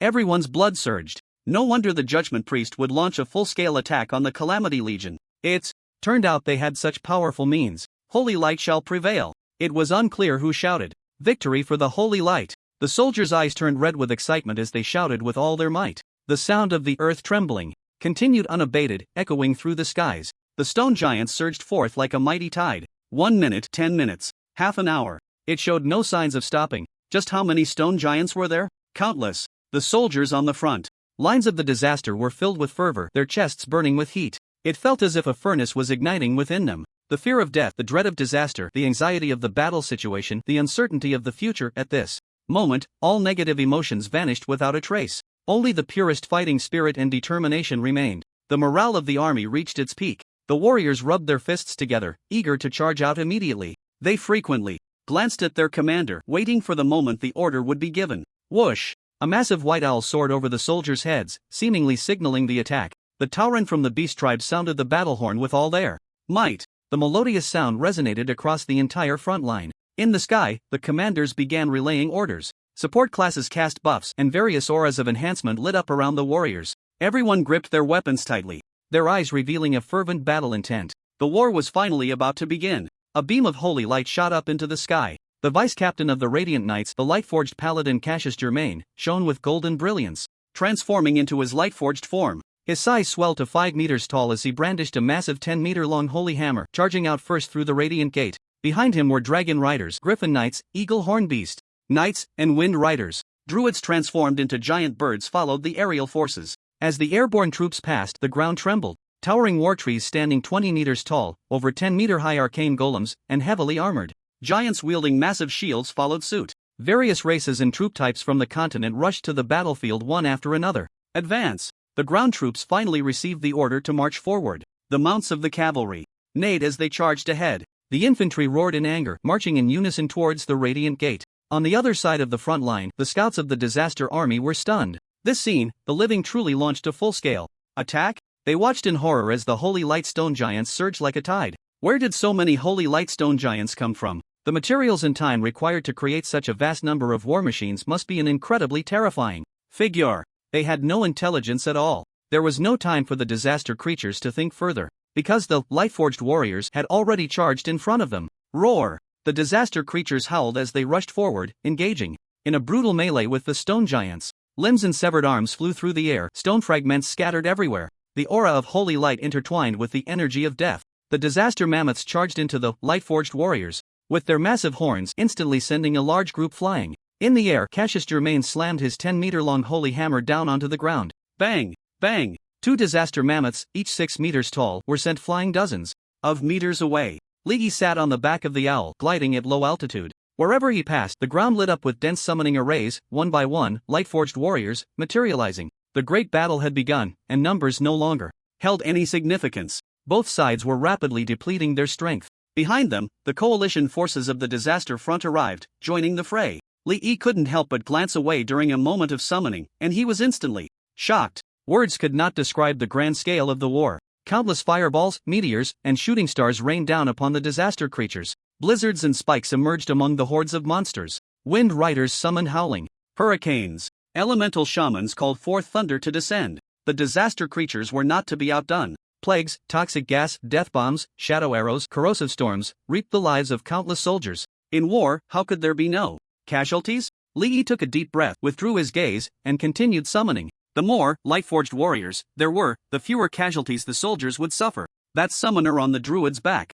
The disaster monsters quickly discovered that all the holy light stone golems were summoned by Li Yi. In shock, they immediately devised a countermeasure. The owl was soaring through the air. Suddenly, a black shadow enveloped Li Yi. Countless black tentacles reached out towards Li Yi and the owl. The druid let out a howl, urging natural energy to help himself and Li Yi resist the attack. At that moment, a dazzling holy light shone, piercing through the shadow. A holy light priest broke the shadow and engaged in a spell duel with the attacking disaster sorcerer. The owl continued to soar. The space ahead suddenly twisted, revealing a translucent figure. A skeletal assassin, wielding a poisoned dagger, lunged at Li Yi like lightning. Damn monster! A dwarf warrior on the ground, holding a hammer in his left hand and an axe in his right, shot up like a cannonball, knocking the skeletal assassin away. Power of the hills, the dwarf warrior roared. His 1.4-meter height rapidly grew in the air, eventually reaching 3 meters tall. Upon landing, he spun like a top, smashing through the disaster monsters in his path. Ku, Lord Li Yi, please rest assured, we will protect you. Ku, the owl beneath him spoke. As the words fell, a human monk unleashed a spell seal that immobilized a disaster shadowstalker. Just as the opponent broke the seal, they were blasted hundreds of meters away by an energy wave from a chi master. Li Yi felt relieved and continued to focus on summoning. On the battlefield, the disaster army and the allied forces were in a stalemate. But as time progressed, a steady stream of light-forged warriors was deployed to the battlefield. The disaster monsters' formation was torn apart, showing signs of decline. The soldiers of the allied forces immediately sensed the change in the situation. Advance, the commanders roared, issuing orders. The soldiers' morale soared as they charged forward alongside the light-forged warriors. 2 heavily injured knights clasped their hands tightly. They saw the scales of victory tipping in favor of the allied forces, and smiles of relief appeared on their faces. Cow! The knight looked at his longtime comrade. The other immediately understood his meaning and nodded resolutely. Holy light sacrifice. The two recited their prayers simultaneously. In the next moment, a sacred radiance burst forth from them. Their bodies turned to ashes in the light. Pure holy energy scattered around, entering the bodies of other comrades, quickly healing their wounds and restoring their energy. Not just the two of them. Other heavily injured and dying knights on the battlefield chose to sacrifice their final life energy. In the rear, the Foxman prophet had a complex expression. Although the Holy Light's followers were fanatical, their determination to fight evil and their spirit of sacrifice were truly admirable. The advantage of the allied forces grew larger, and their advance became faster. The disaster monsters' retreat was almost a foregone conclusion. Advance! Advance! The soldiers roared excitedly, as if they were tireless, gathering their remaining strength to charge forward. The disaster had ravaged for countless years. This was the first time they had defeated the disaster army in a large-scale battle. Drive the disaster monsters out of Lawrence. On the druid's back, Li Yi's body trembled slightly. He looked at the profession panel. Legendary quest: the advancing Radiant Knights, completed. You have earned the respect of the Radiant Alliance. Current prestige, renowned, full. You have received Holy Light Enchantment Stone, but you have learned Holy Light. Affinity, passive. Your Holy Light chosen has been replaced with Holy Light Apostle. The quest is completed? Li Yi felt excited. He immediately looked at the rewards he had obtained. Holy Light Weapon Enchantment Stone, item, quality Mythical, pink, effect, enchant a weapon with holy light, randomly gaining 1 holy enchantment effect and increasing that effect by 100%, cooldown, 24 hours. Holy light affinity, passive skill, description, holy resistance plus 20%. Holy damage plus 20%, holy buff effects increased by 20%, you gain closeness to holy light beings. Finally, this was also the most exciting reward for Li Yi. Apostle of Holy Light, title, quality, crown equipment effects, 1, movement speed plus 40%. 2, damage to evil creatures plus 70%. 3, holy buff effects increased by 70%. Class exclusive, Blessing of Holy Light, Summoner, Blessing of Holy Light, all skill levels of the Summoner plus 10, initial summon creatures gain radiant promotion. Note: you have received the love of the Holy Light. Li Yi looked at his class panel. Summoner of Lightforged Warriors had transformed into Summoner of Radiant Warriors. All skills had been raised by 5 levels. Skills like Dark Flame Bomb and Summon Radiant Warrior, which were already at level 30, had surprisingly broken their limits and increased to level 35. A significant boost. Li Yi immediately summoned the new Radiant Warrior. A rays lit up. The Radiant Warrior emerged from the formation. So cool. Li Yi's eyes sparkled. Compared to the Lightforged Warrior, the Radiant Warrior did not increase in height. Their figures were not as robust and solid as the Lightforged Warriors, but rather more proportionate and slender, almost indistinguishable from a human of the same scale. The surface of the Radiant Warrior showed no signs of stone, instead covered in a pristine white armor that resembled metal. The stone shield in its left hand remained the same size, but its shape was lighter and thinner, with a visibly enhanced material that was more solid. The great sword in its right hand was slightly thinner but even sharper and harder. This is... Li Yi was surprised to find a halo appearing beneath the Radiant Warrior's feet. He immediately checked the status bar. Radiant Halo, all attributes plus 20%, enemy targets within a 5-meter range are burned by holy light, reducing their holy resistance by 20%, and friendly targets gain plus 10 to all attributes, with holy damage and effects increased by 10%, effects do not stack, awesome. Li Yi became excited. The summoned beast even had a halo effect. Unfortunately, the halos of multiple Radiant Warriors could not stack, but he was still satisfied. Li Yi deliberately summoned several Radiant Warriors next to the Plague Monsters to see their combat performance. Once the Radiant Warriors appeared and received their orders, they immediately swung their great swords and charged at the Plague Monsters. So agile. Li Yi was overjoyed. The agility of the Radiant Warriors was almost indistinguishable from that of human soldiers.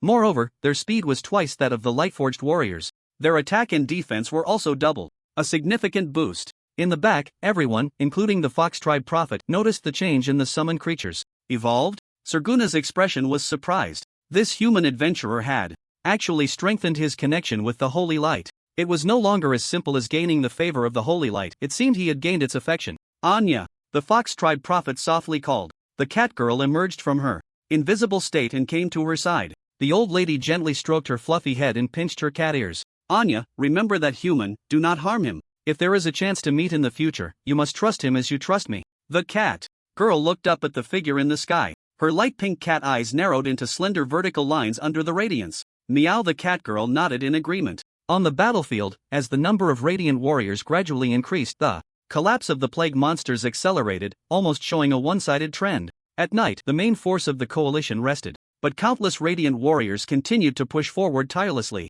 Li Yi stopped summoning. The buff effects on him had also expired. Moreover, he was too tired. His energy and stamina had been greatly consumed. Fortunately, the results were gratifying, having pushed the front line forward by 500 miles. Tomorrow, they would definitely advance within 1,000 miles and rescue Lord Philo. The Radiant Warriors chased after the Plague Monsters, continuously pushing the front line to 800 miles. After the last few thousand Radiant Warriors were shattered by the Plague Monsters, Li Yi returned to the camp under the escort of the Holy Flame Knights. The Druids had long since planted spiritual trees around, continuously purifying the surrounding disaster pollution. Li Yi was utterly exhausted. After a simple meal to fill his stomach, he fell into a deep sleep in the embrace of the Sword Saint Elder Sister. The sorrow of withering. Damn the living. Zane, the plague of calamity, roared in anger. Vespera, why aren't you making a move today? They only have an additional summoner, he questioned furiously. The Blood Queen frowned slightly. Lord Zane, I have detected the arrival of the Beastman prophet, Saguna. That is one of the 10 great prophets of the Beastmen. Our plans cannot escape her divination, and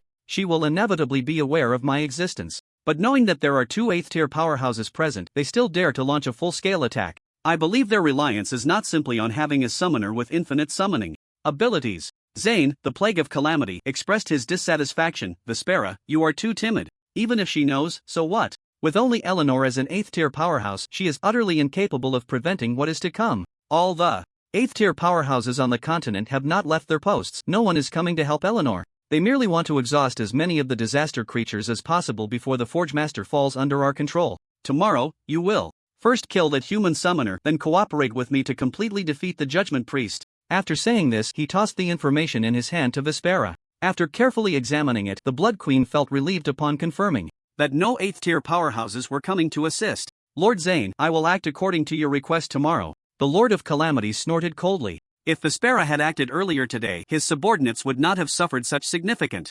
losses. If they had been killed by ordinary means, it would have been fine. The corpse puppeteer and the corpse controller could have worked with the necromancer to reconstruct them. But that human-summoned beast possessed holy light attributes, causing irreversible damage to the bodies of the calamity creatures, which had already lost the conditions for reconstruction. Zane, the Plague of Calamity, was quite dissatisfied with this collaboration. It would leave a negative impression on the Great Lich King. The underground creatures were timid, even 8th-tier powerhouses still crawled like cockroaches in the gutter. They deserved to have been hiding in the darkness of the underground for countless years, unable to produce an emperor for over 10,000 years. The black mist reassembled, transforming into dark clouds that enveloped the Lord of Calamity, rising into the energy domain of the sky. Vespera's gaze turned cold, a smirk curling at the corner of her mouth. Did they really think she would obediently share the Forge Master with this pile of corpses? The Blood Clan loved vibrant life, relishing the process of energy and vitality blooming as life gradually withered. Not lifeless corpses that only exuded death energy. It was rare to find a being from a disadvantaged race, yet with a sufficiently high rank and whose level had not yet matured. How could she allow the adorable halfling body to be corrupted into a living dead? The Blood Queen slightly parted her full red lips, licking her upper lip, revealing 2 sharp fangs. As long as the goddess's blessing was completely broken, she could convert the Forge Master into her ultimate loyal blood servant, forever serving her. The Dark Empire would become great again because of her decision. Moreover, with a stable blood source of a higher rank than hers, perhaps she would have a chance to advance as well. The next day, the melodious sound of horns announced the beginning of war. After a night of rest, Li Yi was now full of energy. With the support of 5 enhancement states, he began to summon troops once again. The more powerful, radiant warrior charged forward, the rich holy light breaking through the plague and death aura of the Calamity territory. The army advanced rapidly, faster than the day before. In the energy domain of the sky, the Judgment Priest and the Lord of Calamity broke the standoff, and the battle between the leaders of the factions commenced. Holy light and death energy almost occupied half of the sky each. Vespera concealed herself in the air, observing the battlefield below, waiting for the opportunity to strike. Vespera, what are you hesitating for? The voice of the Lord of Calamity echoed angrily in her ears. The Blood Queen frowned slightly. That human summoner was being protected at the center by the Holy Flame Knights. Although her level was much higher than that of the Holy Flame Knights, it would still be very troublesome if she fell into their siege. Just then, a squad of 20 Holy Flame Knights split off, disappearing in place under the cover of the summoner's spell. Vespera immediately became alert. Her figure began to dart across the battlefield, trying to search for the enemy's traces. But after scanning the entire battlefield, she still could not find any sign of the enemy squad. Lord Zane, the human summoner, has left the battlefield. I suspect their goal is to rescue the forger, the Blood Queen said, flapping her wings and flying towards the altar. Weak little rat. The Lord of Calamity was furious. If it weren't for Vespera's hesitation, that human summoner would have been dead long ago. Indeed, the living cannot be trusted, even if they belong to the same chaotic faction. In the air, on the back of the owl, just 50 miles away from where Philo was trapped, the Sword Saint's sister suddenly had a cold expression. Master, someone is chasing from behind. She has the aura of the Blood Clan. After evolving into the Emperor rank, the range of her sword intent perception exceeded 5 kilometers, and this range would continue to increase with her level. The perception of sword intent was extremely abnormal, able to ignore level differences. As long as one was within the range, they could be sensed by her. Perhaps only another being of the Emperor rank could possibly evade Li Yu's sword intent detection. Her speed is very fast, and her strength is formidable. Li Yi's gaze became serious. The one coming must be the Blood Queen Vespera. Under the Sword Saint's sister's perception, the distance between the two sides grew closer and closer. In less than a minute, they were only a kilometer apart, and the squad was less than 10,000 meters from where Philo was trapped. The Blood Queen finally sensed the squad's position. So the little bug is here, Vespera revealed. A sinister smile, her crimson energy enveloping her body as she plummeted from the sky like a meteor. The Holy Flame Knights also sensed the presence of the Blood Queen, all showing expressions of shock. They never expected this 8th tier powerhouse had been hiding in the shadows for so long, only revealing herself now. The underground races were indeed treacherous. Keep moving, I'll handle her. Li stood up on the owl's back, staring at the rapidly approaching Blood Queen.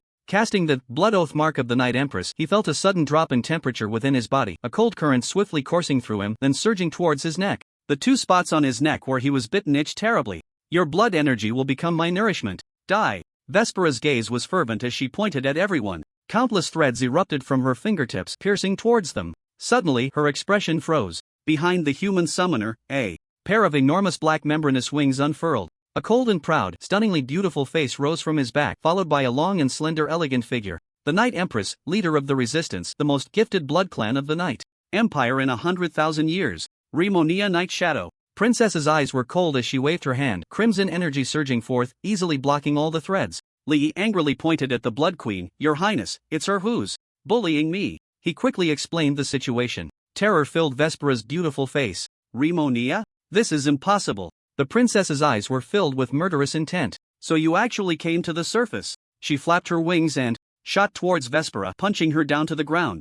Boom! The Blood Queen's body crashed into the ground, creating a large pit. Rimonia pursued downwards. Little slut, don't think I'm afraid of you. Vespera roared, her entire being erupting with rich dark magic and blood magic energy. Her eyes suddenly turned as black as ink, her face covered in sinister black patterns, sharp fangs sprouting from her mouth, and her membranous wings on her back sprouting dense spikes and black scales. Her feet transformed into the claws of an unknown beast. The dark power of the demon race? Seeking the strength of outsiders, you are still as useless as ever. Limonia's gaze was mocking. A blood-red, eerie pattern slowly spread from her forehead. Aside from the golden pupils now tinged with a hint of blood and slightly elongated nails, there were not many other changes. Her demeanor was cold, proud, noble, powerful, and otherworldly. Vespera revealed a look of hatred, her body soaring into the sky as she lunged at Limonia. Immediately, the 2 powerful vampire women engaged in close combat in midair, each strike drawing blood. The greatest threat had temporarily vanished. The team quickly arrived at the target location. Lord Philo.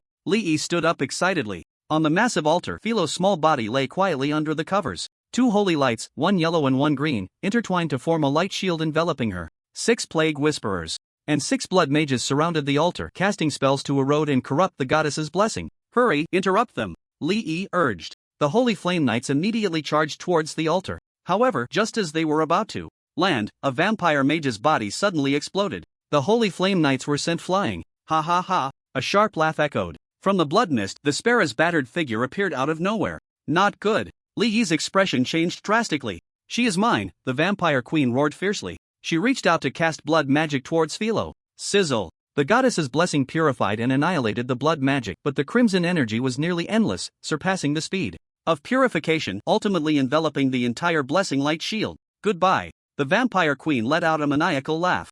The goddess's radiance cannot reach the underground world. As an 8th-tier powerhouse, she naturally had ways to break the goddess's blessing. The only cost would be being marked as an enemy by the goddess, forever unable to appear on the surface. But that didn't matter. Unifying the underground world was enough. Darkness forever. For the glory of the Night Empire. The remaining 5 blood mages had fervent expressions, each exploding their bodies in a blood sacrifice. Blood formed a massive pentagram beneath Vespera's feet. She wants to teleport away, the holy flame knights exclaimed. They immediately unleashed their strongest attacks in an attempt to interrupt. In the distance, Limonia flew over with a grim expression. Liu summoned the frenzied slaughter, imperial weapon, and charged forward. However, the teleportation array was almost instantly activated. There was no time left. Li's eyes turned blood red as he gritted his teeth. Lord Philo, I'm sorry. With a thought, he took out the golden holy contract. Philo's level was 21. Contract. The holy contract shone with golden light, transforming into a rainbow beam that shot out and pierced through the crimson energy. In the next moment, the vampire queen disappeared completely with Philo into the array. Limonia finally arrived. She looked at the residual blood magic aura of the teleportation array, silent. The holy flame knights all displayed expressions of sorrow, silently beheading the 6 whisperers. Liu blinked, letting out a sigh of relief. Meanwhile, Li nervously looked at his profession panel. You have successfully contracted Philo, the ancient holy hammer. It worked. Li excitedly clenched his fists. Recall. In the underground world, the palace of the Night Empire, a blood-red pentagram teleportation array appeared out of thin air. Vespera's figure emerged. You little wretch, one day I will drain your energy and throw you to the most despicable goblin to toy with. The vampire queen gritted her teeth, her eyes filled with hatred. It took her nearly 10,000 years and countless means to become an 8th-tier powerhouse, evolving her life level to the Lord tier. After spending another 1,000 years, experiencing various schemes and plots, she finally ascended to the throne of Queen, and Rimonia was born as the most noble princess of the empire, respected and expected by all the blood clan. She was exceptionally gifted, successfully advancing to the rank of monarch in less than a millennium, even surpassing the old Emperor Drexius in strength. Why? They were all blood clan, all children of the night. Why was she born noble, with extraordinary talent? Vespera's lips curled into a satisfied smile. But from now on, the tide of battle had turned. She had obtained an almost infinite blood reservoir, and she would surely surpass Rimonia. The injuries on the Blood Queen were healing rapidly, her figure gradually returning to its normal state. Now, it's time to pamper my little darling. Vespera's expression changed like flipping a book, revealing a charming smile. Suddenly, her smile froze on her face. The crimson energy dissipated. A blanket fell from the air. The half-elf craftsman inside vanished without a trace. No! A piercing wail echoed through the palace. On the ground, Rimonia saw Li Yi's face flush, his expression seemingly frenzied, thinking he had been stimulated. She approached Li Yi, her voice unexpectedly softening. I'm very sorry. If you want revenge, I am willing to offer any help. Li Yi intended to inform her of the outcome. Upon hearing this, his heart stirred. He immediately suppressed the joy within and displayed a sorrowful expression. In any case, thank you for your help, Your Highness. Li Yi bowed. Rimonia wanted to say something, but her cold nature only allowed her to slightly move her thin lips. Then she sensed the marker left in the palace of the Shadow Walkers, her figure slowly dissipating. Li Yi looked at the blood oath mark of the Night Queen, active skill. He discovered that under the skill's no cooldown ability, this skill had not entered cooldown but indicated insufficient energy to use. Energy? Li Yi immediately thought of the cold aura surging within him when he used the skill. It seemed the skill consumed the energy Rimonia had left in his body. Now that it was depleted, it had not been replenished. Should he let the princess bite him again next time in the Fall of the Night Emperor?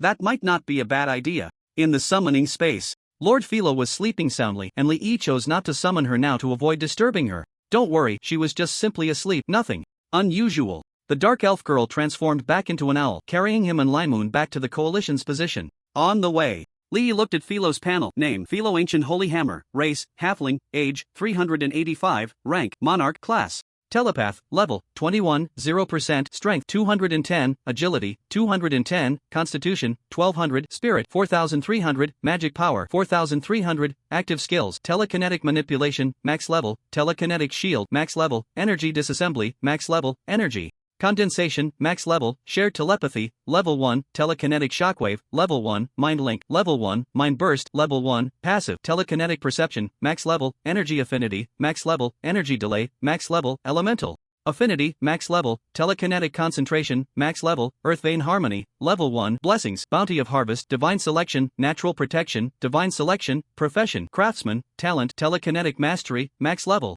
Probability correction, max level. Soul link, level 1. Awakening: energy domain collapse, level 1. Hobbies: crafting, listening to music, sleeping, gourmet food, gaming. Affection level: admiration. Skill points: 0. Lord Philo is actually at the monarch rank? Li Yi was stunned. He had guessed Philo's rank wouldn't be low, but he didn't expect it to be on par with the princess. Moreover, Philo's panel data was a bit exaggerated. Limoon had only learned the awakening skill after advancing to Emperor. Philo had surprisingly learned one at the monarch rank. There is also a dedicated blacksmith, as well as the blessings of 2 goddesses. Thank you to the 2 goddesses. If it weren't for these 2 blessings, Lord Philo might have met with disaster. A fierce light flashed in Li Yi's eyes. The figure of that male vampire who demanded to see his equipment in the palace surfaced in his mind. Philo's existence was definitely discovered by him. He was a traitor, hidden within the Night Clan resistance. Li Yi believed that Rimonia would uncover something through this incident. Regardless of how she would handle it, that male vampire was already on Li Yi's list. And as for the vampire queen, he would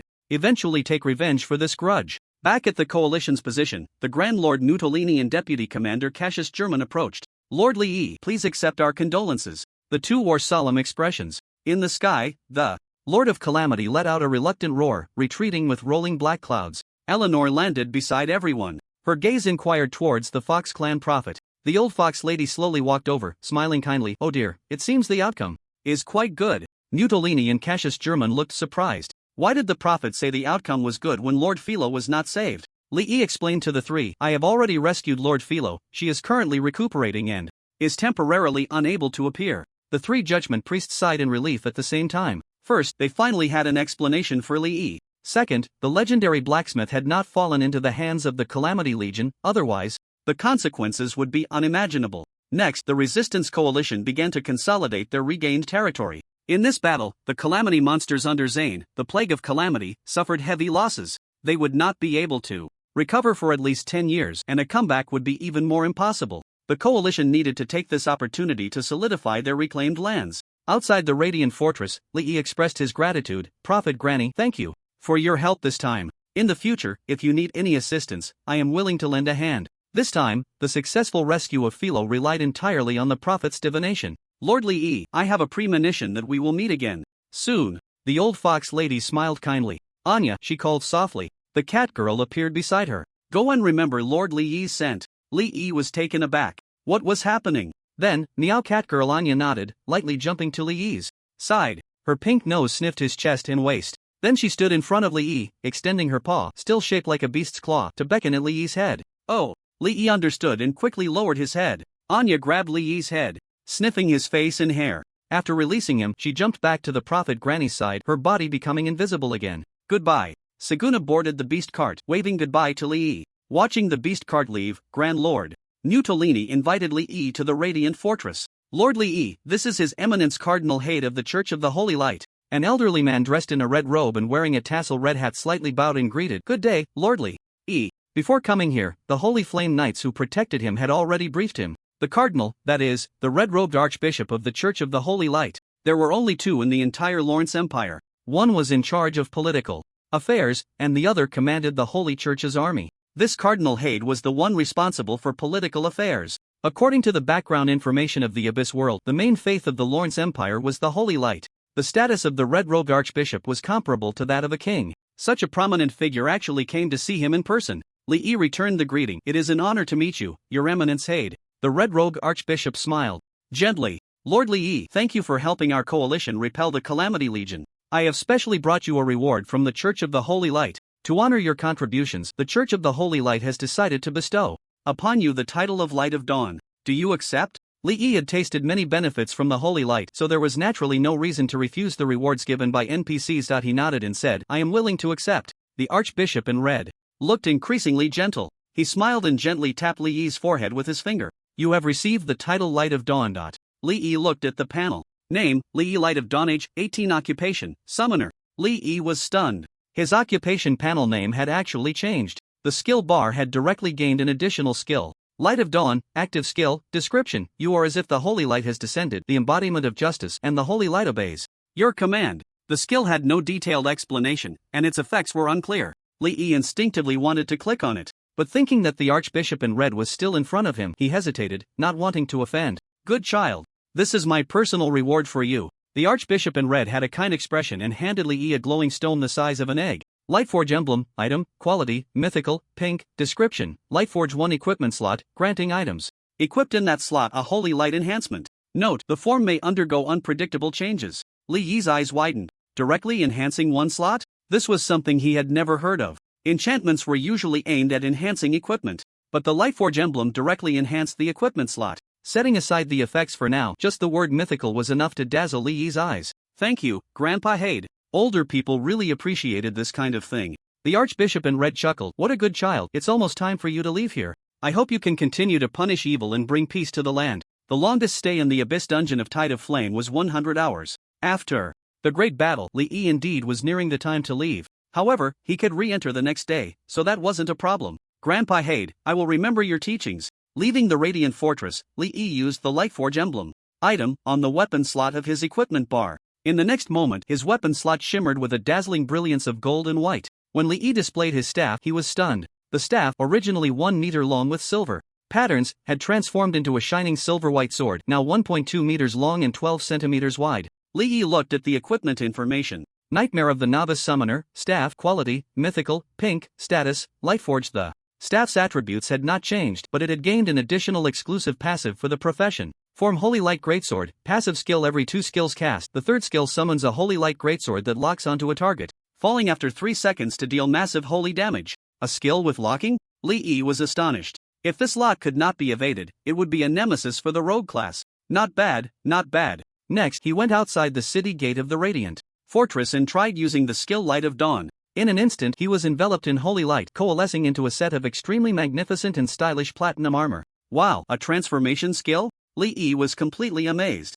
This Platinum armor looked quite cool. Paired with the greatsword after the staff was lightforged, wouldn't he perfectly become a golden armored warrior? He quickly looked at his status bar and found that he had gained a buff status of Wrath of Radiance. Wrath of Radiance, all damage taken is reduced by 25%, embodying the holy light, punishing enemies. Li Yi discovered that under the state of Wrath of Radiance, all his skills had been enhanced. For example, Dark Flame Bomb had transformed into Radiant Dark Flame Bomb. Radiant Warrior had become Radiant Warrior, and even the Punishment Whip had turned into Radiant Punishment Whip. He tested the skills against the imagined enemy, the Sword Saint Big Sister. The Energy Bomb, enhanced into Dark Flame Bomb, had grown larger than its original basketball-sized form. The skill form consists of flames interwoven with blue and black, entwined around a white energy sphere. After being enhanced by Radiance, the Dark Flame Bomb doubled in size, transforming into a golden and white mixed holy light energy sphere. After enduring a few hits, Liyue commented, "The power has increased by about 25% and the attribute has changed to holy light." As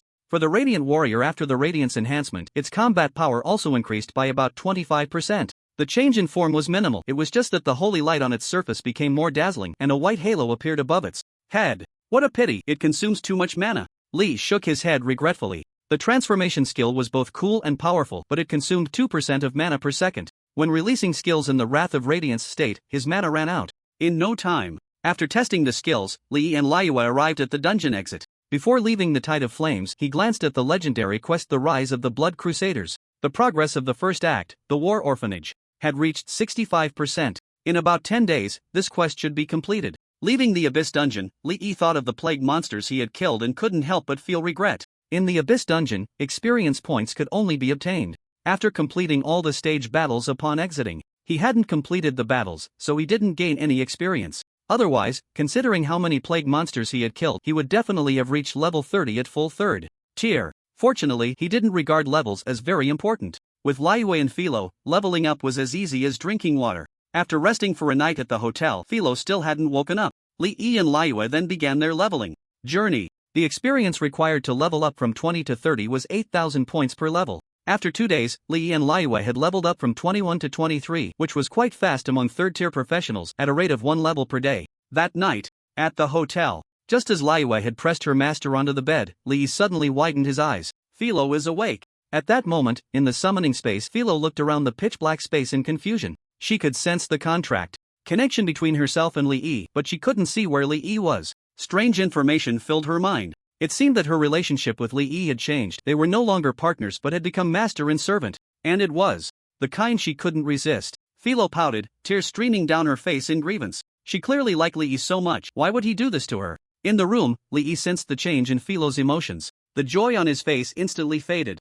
replaced by anxiety. Liyue noticed her master's change. She lowered her head and kissed Li Yi on the lips, softly saying, "Master, you should explain things clearly to Philo, she will understand." Li Yi nodded and recalled the Sword Saint Big Sister back into the summoning space. Then he took a deep breath and summoned Philo out. On the bed, the half-elf girl hugged her knees, burying her head in sadness and crying. Her petite body and slender shoulders trembled gently, her long hair scattered around, making her look incredibly pitiful. "Lady Philo," Li Yi approached her from behind, reaching out to touch her shoulder. Suddenly, an irresistible telekinetic force hit him, pushing him away. He hurriedly said, "Lady Philo, please let me explain, there's a reason for this." The half-elf girl lifted her tear-streaked face, her blue eyes, like gemstones, slightly reddened. Then you say," her voice trembled. If Lady Philo is not satisfied, then I won't talk to you for 10 days. Li Yi felt the telekinetic force dissipate from his body. He breathed a sigh of relief. 10 days of ignoring me? For an immortal, 10 days is just 2 sleeps. He glanced at the favorability level, and there was no change. Li Yi walked over to Philo and gently pulled her into his embrace. This time, Philo did not refuse. Li Yi tenderly wiped away her tears. "Lady Philo trusts me, right?" The half-elf little girl nestled closer to Li Yi. Her expression dim as she nodded. "Philo believes in you, but if your explanation doesn't satisfy Philo, she will still be angry." Li Yi immediately recounted the entire incident to Philo in detail. Upon hearing that she had been captured by Zane the Plague and the Blood Queen Vespera, Philo gasped in shock. When she learned that they intended to use death energy and blood magic to corrupt and control her, Philo nervously clung to Li Yi's neck. Then Li Yi's performance began. He described his despair upon discovering that Philo was trapped 2,000 miles away in the territory of the Cataclysm. The ecstasy he felt when he realized he could operate without distance limitations in the Abyss Dungeon. The determination and courage to launch a full-scale attack against the Cataclysm. The resilience during the infinite troop deployment. The fury upon seeing the Blood Queen with his own eyes. And finally, the contract made in utter helplessness as Vespera was about to take Philo away. Lady Philo, please believe me, I didn't mean to do this. Lee cupped the half-elf girl's small face, gazing into her eyes. The half-elves are a cheerful, passionate, and kind-hearted race. Philo was deeply moved to learn that the entire coalition had launched a full-scale attack against the cataclysm under Li's leadership for her sake. She could clearly sense Li's sincerity towards her. Li, I didn't know you did so much for Philo. I'm sorry. I was just angry with you. Philo was overwhelmed with emotion. She never expected Li would go to such lengths for her. She tightly hugged Li's neck, apologizing with guilt. Philo's favorability towards you plus 50 current favorability. Infatuation. Li sincerely said, Lady Philo, please disregard the relationship brought by this contract. You and I will always be equals. Philo's eyes brimmed with affection as she gazed at Li's face, nodding. Li, Philo believes in you. In the time that followed, Li shared various things about himself with Philo, including details about the real world. Philo listened with great curiosity, expressing her desire to go out and see. I'll take you out when the sun rises. For now, let's sleep. Okay. The room's lights turned off. Li wrapped Philo in his arms, feeling her slender back against his chest, the scent of her body wafting to his nose. He didn't know how long it had been. Li, Philo, can't sleep. Li felt a slight weight on his chest. It turned out Philo was sitting on him. Philo wants to do something naughty. She cupped Li's face and leaned down to kiss him. Li's pupils constricted. In the past, it was always him shamelessly pursuing Lady Philo. This was her first time taking the initiative to kiss him. The Sword Saint's kiss was unreservedly passionate. The holy light energy from the angel's sister was too strong. He only felt warmth at that time. As for the princess's lips, he hadn't had the chance to savor them before he was left with nothing but pain from a bite. Lady Philo's kiss was gentle and warm, shy and timid. Li caressed her petite body. Philo was only 1.4 meters tall, and, due to her well-proportioned figure, she appeared even smaller. Compared to the Sword Saint's towering 2.2 meters, Li felt like a little kitten. After a long while, their lips parted. The two locked eyes. Li's lips curled into a slight smile as he blinked. Is this the naughty thing Lady Philo wants to do? It doesn't seem naughty enough. Why not learn from me? Philo, her cheeks slightly flushed, leaned in and pinched Li's cheek. I don't want to be a little dog. A hint of dreamy allure spread in her sapphire-like eyes. Lady Philo was very impressive. Don't think I don't know what you're thinking. Lady Philo was not impressive at all. In the bathtub, strands of the half-elf girl's hair floated on the water's surface. Philo lay at the edge of the tub, her expression dazed, her cheeks flushed from the warm water. Her skin was glistening and flawless. Li's gaze was like that of an art connoisseur. His confidence had swelled to its peak. At that moment, because he finally understood one thing. It wasn't that he was too weak, but that the Sword Saint Big Sister was too strong. Li reached out and pulled Philo into his arms. Splash! The sound of water echoed. Philo instinctively wrapped her arms around Li's neck, panicking. Li, aren't you going to rest? Your clothes. Your hair is wet. She activated her telekinesis, removing the moisture from her hair. You still have some on your body. Li quickly stopped her. What do you need it for? Philo looked at Li in confusion. I want to be a little dog, late at night. Philo came out of the bathroom again, lowering Li down from the ceiling. This was something she had to do, otherwise, who knew how long Li would keep messing around? Humans eat everything, it's really terrible. Her face was flushed as she floated in the air. No matter how Li coaxed her, she wouldn't come down. Lady Philo, would you like to try evolving? Li took out the evolution holy stone. Philo blinked her eyes, curious. What is this? Li explained the effects of the evolution holy stone and gave the example of Liyue. You contracted with the little orc sister too? Philo was surprised. She had always thought that Li and Liyue were just an ordinary couple, but it turned out there was a contract relationship as well. Li's thoughts moved slightly, summoning Liyue. The Sword Saint Big Sister took one look and immediately discerned who was the dominant party between the master and the half-elf. The corners of her mouth lifted slightly. The master seems quite confident now. Li had Liyue demonstrate her imperial might to Philo. Emperor? Philo's eyes widened. From the first time she met Liyue, she had judged from her distinctly different appearance compared to ordinary orcs that her rank must be quite high. But she never expected that Liyue was act English translation. Philo found it very interesting, and then pointed at Li and Liu respectively. Then, Li and Liu both shrunk to a height of half a meter. The two little guys stared at each other. The giant Philo put her hands on her hips and walked proudly in front of them. You're both smaller than me now. Li reached out and touched the Sword Saint Big Sister. It was the same situation as with Philo. Their actual size had not changed, only the visual difference in size was created. Lord Philo, can you only make things bigger and smaller? Can you change their appearance directly? Li's eyes lit up. The three of them returned to their normal size. The half-person lowly floated in the air, tilting her head and thinking for a while, and said, I should also be able to change my age, let me try. She glanced at Liu, lost in thought. Then, her appearance and figure began to change subtly. Li Yi was surprised. Philo had actually become the mature version. She was still 1.4 meters tall, but her demeanor and temperament had become exactly the same as the Sword Saint Big Sisters. Philo then pointed at Liu. Then the Sword Saint Big Sister's mature facial style began to change. A moment later, a young girl version of Liu appeared in front of Li Yi, but her demeanor was somewhat similar to Philo's, with a hint of Philo-esque charm. On the whole, this skill can be considered a support skill. In terms of actual combat, getting bigger is quite useful, as it can cause a great deal of psychological pressure on enemies. Philo lost interest. After playing for about 10 minutes, she yawned. "I'm so sleepy, Lord Philo needs to rest." She then burrowed into the quilt. On the bed, Li Yi held Philo in his arms, while Liu held her master.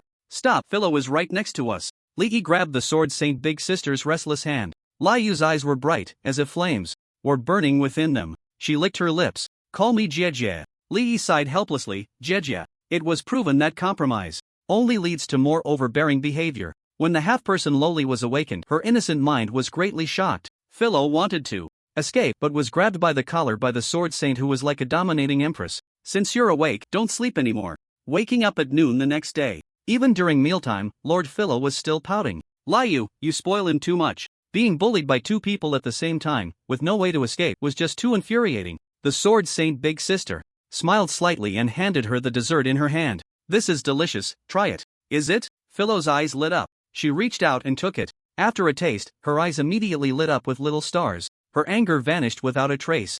Li Yi's heart felt a little warm. The Sword Saint Big Sister really spoiled him too much. It was a good thing Philo was so easily appeased. Otherwise, with all his excessive behavior last night, he probably wouldn't have been so easily forgiven. In the end, he was bound by Lord Philo with the Soul Link skill. This skill could replicate the linked person's skills. So, Lord Philo replicated Li Yi's summoned beast recall skill. In the future, if there were a third person present, Lord Philo would immediately run back to the summoning space, not giving Li Yi a chance. What a pity! Li shook his head with some regret. He still had to respect Lord Philo's wishes. Even without this skill, if she expressed resistance, Li Yi would still respect her wishes. During a break from eating, Li Yi checked his phone for messages. First, there was the Raging Thunder battle group. Shin Nanqing's leveling process was exceptionally smooth because of the mythic equipment Goblin Slayer. He was now level 18 and close to level 20. The Raging Thunder battle groups related extraordinary industries had also started to operate in an orderly manner. Li Yi told Shin Nanqing to convert all his profit shares into energy source crystals of all tiers from now on.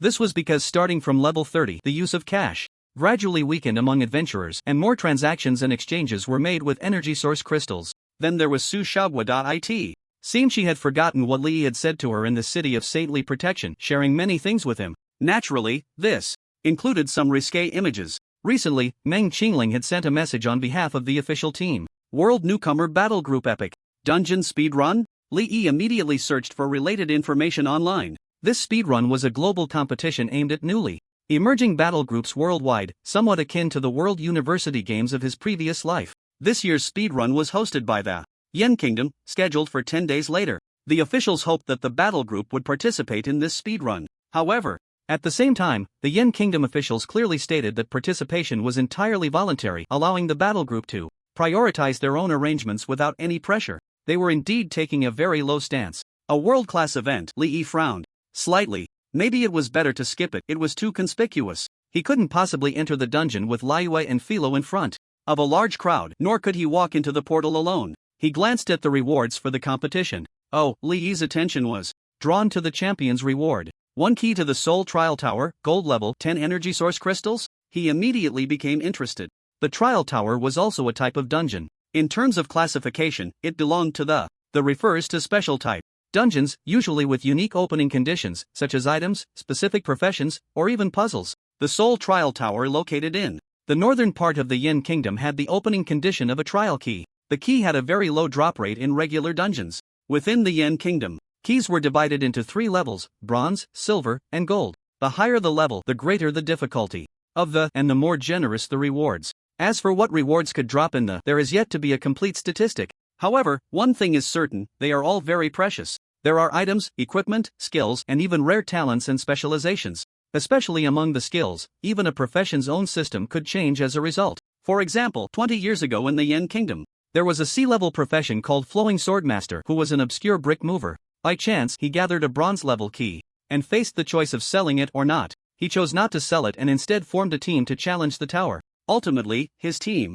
successfully passed the 20th level of the Soul Trial Tower. Upon completing the dungeon, he received a talent called Stacking Force. The effect of this talent was that with each attack, he would gain a 10% stacking force buff, increasing skill damage. Coincidentally, the attack mode of the sea-level profession Flowing Swordmaster was multi-hit, which matched perfectly with this talent. This profession soared to great heights thereafter, becoming the leader of the battle group, which is now ranked 6th in the Yin Kingdom. Li Yi was tempted. The World Newcomer Battle Group Epic Dungeon Speedrun was, in fact, a ranking competition for the world's new battle groups. He wasn't particularly interested in the ranking of the battle groups, but the Soul Trial Tower was definitely worth pursuing. Was it possible to obtain the rewards without showing up himself? The Thunderstorm Battle Group? Their level was currently too low. The level requirement for the Epic Dungeon Speedrun was between level 27 and 30, as level 27 was when most professions began to establish their combat systems. Li Yi then thought of the Cloud Sky Battle Group. He quickly sent a message to Meng Qingling. What level are you now? Soon, a reply came. Already level 21. Li Yi pondered for a moment. It wouldn't be a problem for him to reach level 30 in 10 days, especially since he had a 50% extra experience boost when soloing. However, for the Cloud Sky Battle Group to level up 6 levels in 10 days, they certainly couldn't do it on their own, but if Li Yi tailored a strategy for them, there was still a chance. He would let the Cloud Sky Battle Group take first place and then have them give the key to him. On the other end of the phone, Meng Qingling typed out, "Is there something Mr. Li needs?" Before deleting it, she was wondering if her response was a bit too stiff and cold. This was the difference between her and Su Xiaogua. If it were Su Xiaogua, she would have probably sent dozens of messages by now. "Can we voice chat?" Seeing this text, Meng Qingling's heart skipped a beat. Sure." The voice call connected. Li got straight to the point. "Are you interested in participating in the World New Talent Battle Group Epic Dungeon Speed Race?" Meng Qingling was stunned. This was a world-class event recently held by the Yin country. The discussions about it were very high both online and offline. The speed race was held annually in different countries around the world. The participants were mainly newly established battle groups within the last 3 years. She was just sending this on behalf of the Academy as requested. They planned to participate next year. Given the upgrade speed of the Yunкong battle group, they definitely wouldn't make it this year. She said softly, "Mr. Li, our battle group's average level is only 21, and the speed race starts in 10 days. We won't make it in time." Li Yi smiled and said, "How about we make a deal?" Meng Qingling asked curiously, "What deal?" "I will help you quickly level up, and I will also provide some assistance with equipment while your battle group needs to participate in the speed race and win the championship, giving me the key to the Soul Trial Tower as a reward. How about that?" Meng Qingling's eyes lit up. The normal upgrade speed for the Yunкong battle group after level 20 was about 1 level every 20 days, but she and Su Xiaogua were now blindly admiring Li Yi. Since Li Yi proposed this condition, he must have a way to help the Yunкong battle group level up quickly. Moreover, if he wanted the championship reward, he must be confident in their ability to win. That was a world-class event, competing alongside other countries' newly emerged elite battle groups. Winning the championship would not only bring glory to the country but also be a tremendous honor for the battle group and its members. Meng Qingling's expression was excited, but she quickly calmed down. After hesitating for a moment, she said, "Mr. Li, I am definitely willing to agree to this deal, but if we hastily level up, our proficiency in the combat environment of the third-tier dungeon might suffer quite a bit. I can't determine whether our battle group will be competitive in the competition." After saying this, she felt a bit anxious. It wasn't that she didn't trust Li Yi's abilities, but rather that she lacked confidence in herself and the Yunкong battle group. "What is your battle group's current configuration? Can you provide me with the member information?" "Sure." Meng Qingling immediately sent the information Li Yi wanted. This included Professio tonight. "I will send you the strategies for the 2 most suitable dungeons for leveling up." Meng Qingling felt relieved. "Thank you, Mr. Li." Li Yi asked, "Is there anything else you want to ask?" In the room, Meng Qingling's face turned crimson. Above their chat window, the dancing video she sent to Li Yi yesterday was still displayed. She couldn't help but think of Saints Grace City, recalling what Li Yi had said when he held her legs. Mr. Li." Meng Qingling had planned what to say, but when the words reached her lips, she found it hard to express. Li Yi chuckled, "Isn't that title a bit too formal for me?" A few minutes later, a weak voice came through the microphone. "Brother." Li Yi was momentarily stunned. The image of that spirited beauty team leader with a flushed face flashed in his mind. It must be quite amusing. Hearing Li Yi's from the microphone, Meng Qingling felt her heart might leap out of her chest. Calling a boy 2 years younger than her brother was truly mortifying. "If there's nothing else, I'm hanging up." "Wait. Is there anything else?" Meng Qingling took a deep breath. Brother, I can do a split, my leg length is 2.21 meters. Li Yi was taken aback. Then, after 2 beeps, the call ended. A few seconds later, Meng Qingling sent a picture, her heel resting against the wall at the 221 centimeters mark. Li Yi's face turned slightly red. This was what he had expressed to Meng Qingling in a moment of confession in Saint's Grace City, how high her heel could go. Impressive, Li Yi replied with a thumbs up. After breakfast, in the morning, he took Lai Wei and Lord Philo to the streets, malls, and parks. Philo's skill, concept distortion, was very useful. She transformed both herself and Lai Wei into ordinary girls of about 1.65 meters in height in the eyes of others. This way, they wouldn't attract attention. Otherwise, Philo would always be flying in the air, inevitably becoming the focus. In the afternoon, Li Yi prepared to enter the dungeon for leveling up. He had already chosen targets for the dungeons that could quickly raise the levels of the members of the Cloud Sky Battle Group. Both dungeons were ones he had already cleared. However, previously, it was the Sword Saint's sister who had rushed through them, so he hadn't paid attention to the strategies. This time, he needed to challenge them carefully again. Just as Li Yi was about to enter the dungeon, Shen Nanqing sent a message, asking if Li Yi would participate in the upcoming speed race. Many official media outlets were contacting him, and many fans were inquiring in the comments section. It was then that Li Yi remembered that the official account of the Thunderstorm Battle Group was currently his only external communication channel. Can you post an announcement for me? Our Exotic Girls Battle Group will not participate in the speed race this time. The announcement from the Thunderstorm Battle Group quickly came out. Many fans expressed their regret. Isn't that normal? The Exotic Girls Battle Group just graduated this year. Their leveling time has been less than 2 months. Wow, I almost forgot. You mentioned it, they are just newly awakened professionals who graduated this year. Newbies are all monsters. Everyone, guess what level the Exotic Girls Battle Group is at now? They should be around level 20, right? At above, not just level 20, I just saw a video yesterday where someone encountered the summoner from the Exotic Girls in the abyss of the Night Emperor's Fall. Maybe they are almost level 22 now. Netizens had already used the fastest leveling speed they could think of to speculate on the levels of the Exotic Girls Battle Group members. However, they still underestimated Li Yi's leveling speed. If it weren't for needing to raise Liu Yue's level, based on the experience points Li Yi had gained, he had accumulated a total of 5 levels of experience over the past 2 days. Are you going to fight monsters to level up? Philo floated curiously beside Li Yi. From yesterday to today, he had basically explained the extraordinary professional system of the current world to her. So Philo had also learned the term fight monsters to level up. She was incredibly surprised by this system, having the same reaction as when she first met the Sword Saint. Because in the Abyss dungeon world, each profession requires long-term, arduous training and battles to level up. During her decades of travel, Philo had little time to deliberately enhance her strength due to her focus on improving her forging skills and helping various races along the way. But let's not forget her rank and age. She is a long-lived being of the Monarch rank, already 385 years old. Even without training, the accumulation of so many years should have resulted in considerable strength. Yet, her actual level was only 21. This illustrates the difficulty of leveling up. Philo tilted her head in thought. Since her partner could create beings of the highest life rank, Emperor, it was easy to accept that enhancing strength was a small matter. Li Yi led the two into the Tier 3 30-person hero dungeon, Toxic Cavern. This dungeon was located in a pitch-black underground filled with various dark creatures and zombies. As a medium-sized dungeon for 30 players, it had a special team mechanism. The first boss had 2 routes. At the end of each route, there was a toxic eruption point. 2 teams needed to destroy the eruption points simultaneously to activate the first boss and open the subsequent dungeon routes. Before contracting Philo, Li Yi would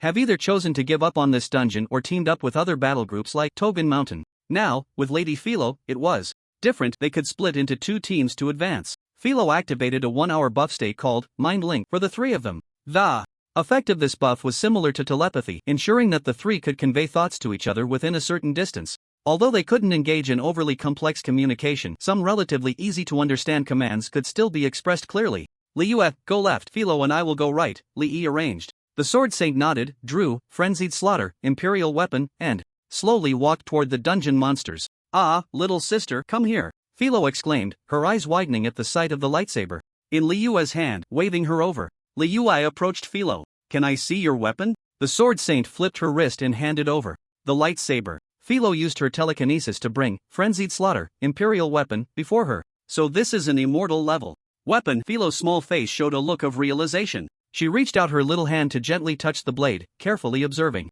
every detail. As a legendary forging master, she could already consistently produce mythical level equipment. However, she still had no clue about immortal level equipment. In fact, this lightsaber was the first immortal level weapon she had seen in over 300 years. Its forging process is so unique, it doesn't seem like a weapon at all, but rather like an alternative life form. Li Yue, do you know who forged it? The Sword Saint slowly shook her head. It wasn't forged, it was created. It was created using the blade of the wind that you forged as a mold when I ascended to the Emperor rank, combined with soul of the sword and sword energy. Upon hearing this, Philo fell into deep thought. Emperor, huh, she murmured. Li Yi didn't disturb her, just waiting nearby. After a moment, Philo came back to her senses and returned the lightsaber to Li Yue. Perhaps after I ascend to Emperor, I will also be able to forge immortal level equipment. Philo placed her hands on her hips, full of fighting spirit. I will definitely be able to forge immortal equipment in the future. She flew to Li Yi's side and kissed his face. Forging immortal level weapons and equipment is my dream. I'll be counting on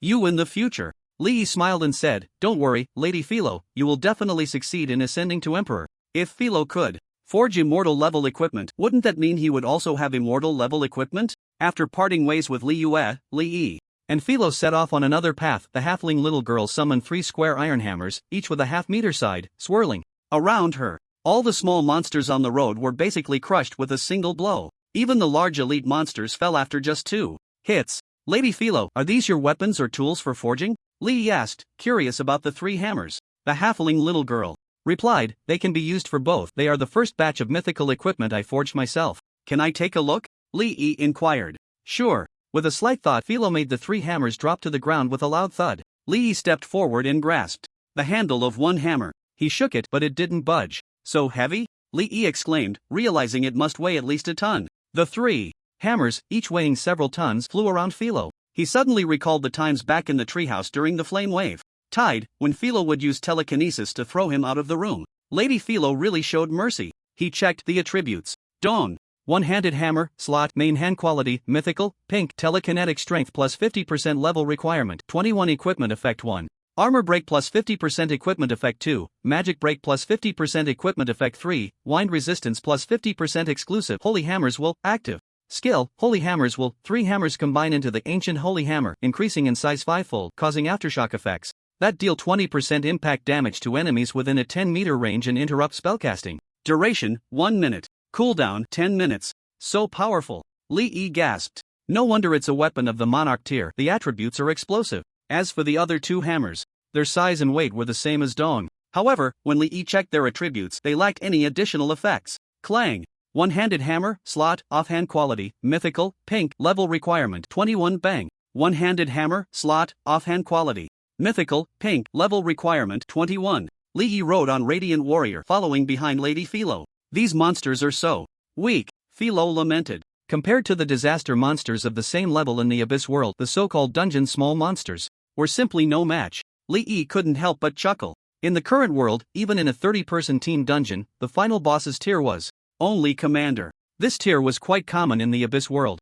Whether it was Li Yue or Lady Philo's combat power, both were extremely overpowered compared to a 30-person heroic dungeon. Therefore, even though Ye Yue's tier was higher than Philo's, their speed in defeating monsters was not significantly different. In fact, Lady Philo was even a bit faster. Her shared thought skill allowed her to control the 3 hammers with ease, making her very efficient. In just 10 minutes, Li Yi received a message from the Sword Saint Big Sister through telepathy. Philo used her telekinesis to send 1 hammer flying, smashing the point of toxic eruption. On the way back, Philo grabbed Li Yi with her telekinesis and flew towards the gathering point. Today, she wore the clothes Li Yi had bought for her, a pair of shorts paired with a fitted t-shirt, accentuating her petite and cute figure. Li Yi held her in his arms while in the air. Lady Philo can multitask, right? The halfling little girl immediately became alert. She bound herself to Li Yi with her soul link skill. Not only could she use recall to actively return to the summoning space through Li Yi, but she could also help Li Yi share some damage. Additionally, she could vaguely sense Li Yi's thoughts.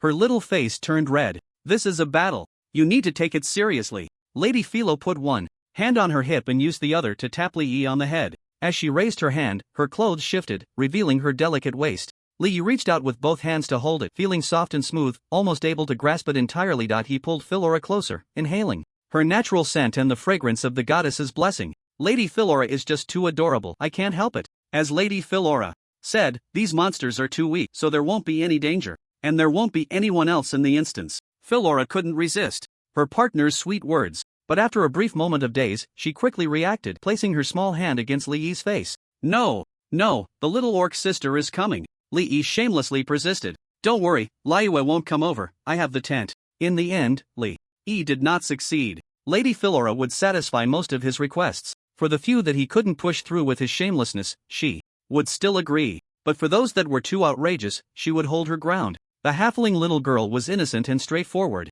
but not foolish. She immediately realized that the clothes Li Yi bought for her seemed to have a big problem. She quickly changed into a white long dress covering her petite figure. It's hard to fool me, Li Yi felt regretful. Fortunately, Philora indicated that she could wear those clothes for him when they were alone together. Thoughts returned to the instance. The corrupted poison cave, after resolving the subteam mechanism of Boss 1, was left for a straightforward push. With the Sword Saint sisters, sword intent perception, and Lady Philora's telekinetic perception, all details of the battle scenes were uncovered. To Li Yi's surprise, although Philora had not experienced many real battles in her decades of adventures, she had witnessed countless fights and participated in many large-scale wars. Her understanding of combat was quite unique and her insights were sharp, providing Li Yi with a wealth of valuable advice for his strategy. 5 hours later, the 30-person, heroic, instance, Corrupted Poison Cave, was cleared. Li Yi also created the most suitable speedrun strategy based on the team configuration of the Cloud Sky Battle Group. Under normal circumstances, the Cloud Sky Battle Group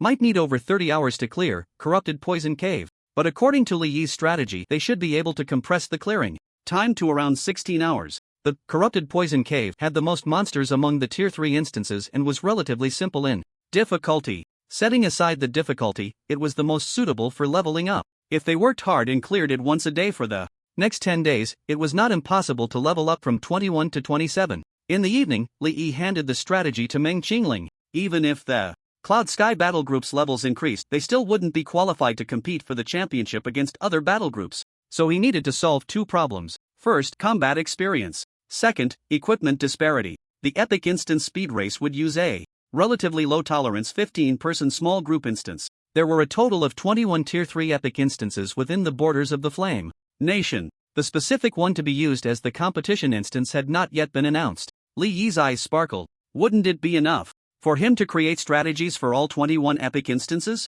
After all, he also needed to level up. When the time came, whichever one was chosen, he would provide Meng Qingling with the strategy for that instance, thus compensating for their lack of experience compared to other battle groups. As for the equipment disparity, even in world-class events, all battle groups still primarily used purple gear. Li Yi decided to equip each participant with a legendary weapon. Legendary equipment below level 30 was extremely rare, and legendary weapons were even scarcer. Having 15 legendary weapons would be a significant advantage. Of course, these weapons would be lent to the Cloud Sky Battle Group. If they wanted to buy them, they could do so at market price. In the following time, Li Yi began clearing the 15-person Epic Group instance and creating strategies. Online, almost all analysts across the internet were predicting which instance the Flame Nation would choose for the event. I think it should be the Crow Mother Palace in the Evil Sun Peak Dungeon Group. The minor monsters in this dungeon will impose resistance debuffs on the players, and our country's monk class can dispel negative effects. Moreover, the small traps in the dungeon can be triggered in advance by the spirit clone of the Spirit Monk. It must be the Stonefist Foundry in the Earth Vein Dark Fortress Dungeon Group. The top 3 in both world rankings for this dungeon are all taken by our battle group, so there should be no shortage of complete strategies. Have you all forgotten what our Yin country's strong class is? It's the martial artist. The Glory Beast Arena in the Fire Beacon Mountain Dungeon Group is where the martial artist shines. I can't think of any reason not to choose it. The online opinions were varied. How could the popular dungeon analyst Lai Lai De Wang miss out on this wave of traffic? He went live as scheduled in the evening. First, he spent 3 hours refuting several highly vocal predictions online. Then Lai Lai De Wang presented his own viewpoint. I think the official is most likely to choose the Darklight Ray Stingray hatchery in the Glimmering Sea Dungeon Group. As expected of a top influencer among analysts, Lai Lai De Wang knows how to attract traffic. As soon as he said this, the screen was filled with question marks. Old Lai, are you serious? How could such a hellish dungeon be chosen by the officials for a speedrun? Damn it, Wang, don't jinx it. If they really choose the Darklight Ray Stingray hatchery, it won't be a speedrun anymore, but a survival contest. The team with the most survivors will win the championship. I agree with the previous point. Let's not turn a proper speedrun into a memorial service. Wang, you've changed. You've lost all standards for the sake of traffic. In this dungeon, we not only have no home advantage but are at a significant disadvantage. The comments in the livestream were overwhelmingly against this idea. This is because the Darklight Ray Stingray Hatchery is a rare underwater dungeon. The monsters inside mainly consist of Darklight Ray, larvae, Darklight Merman, and various sea beasts. In terms of monster strength, it ranks at the bottom among all Tier 3, epic difficulty dungeons. But the environment of this dungeon is incredibly challenging, because it's underwater. From the moment all players enter the dungeon, they are in a state of holding their breath. To breathe, they need to obtain floating magical bubbles in the water. Each bubble provides the players with 5 minutes of oxygen supply. The problem is that these bubbles are generated randomly and their locations are not fixed. If they spawn next to the players or in easily reachable places, that's acceptable. But if they spawn in a group of monsters, or next to the boss, or in some hard-to-reach places, wouldn't that be disastrous? The diving equipment from the real world can be brought in. However, the Darklight Mermen inside seem to know that this equipment can provide players with breathing. They will prioritize destroying the breathing devices. This is exactly the effect Lai Lai De Wang wants. But this time, he's not just trying to attract traffic. He has his professional analysis. He calmly said, "Everyone, I'm not just talking nonsense, there's a basis for this. First of all, although this dungeon does not favor our country's battle group, it also does not favor other countries, effectively forcing everyone to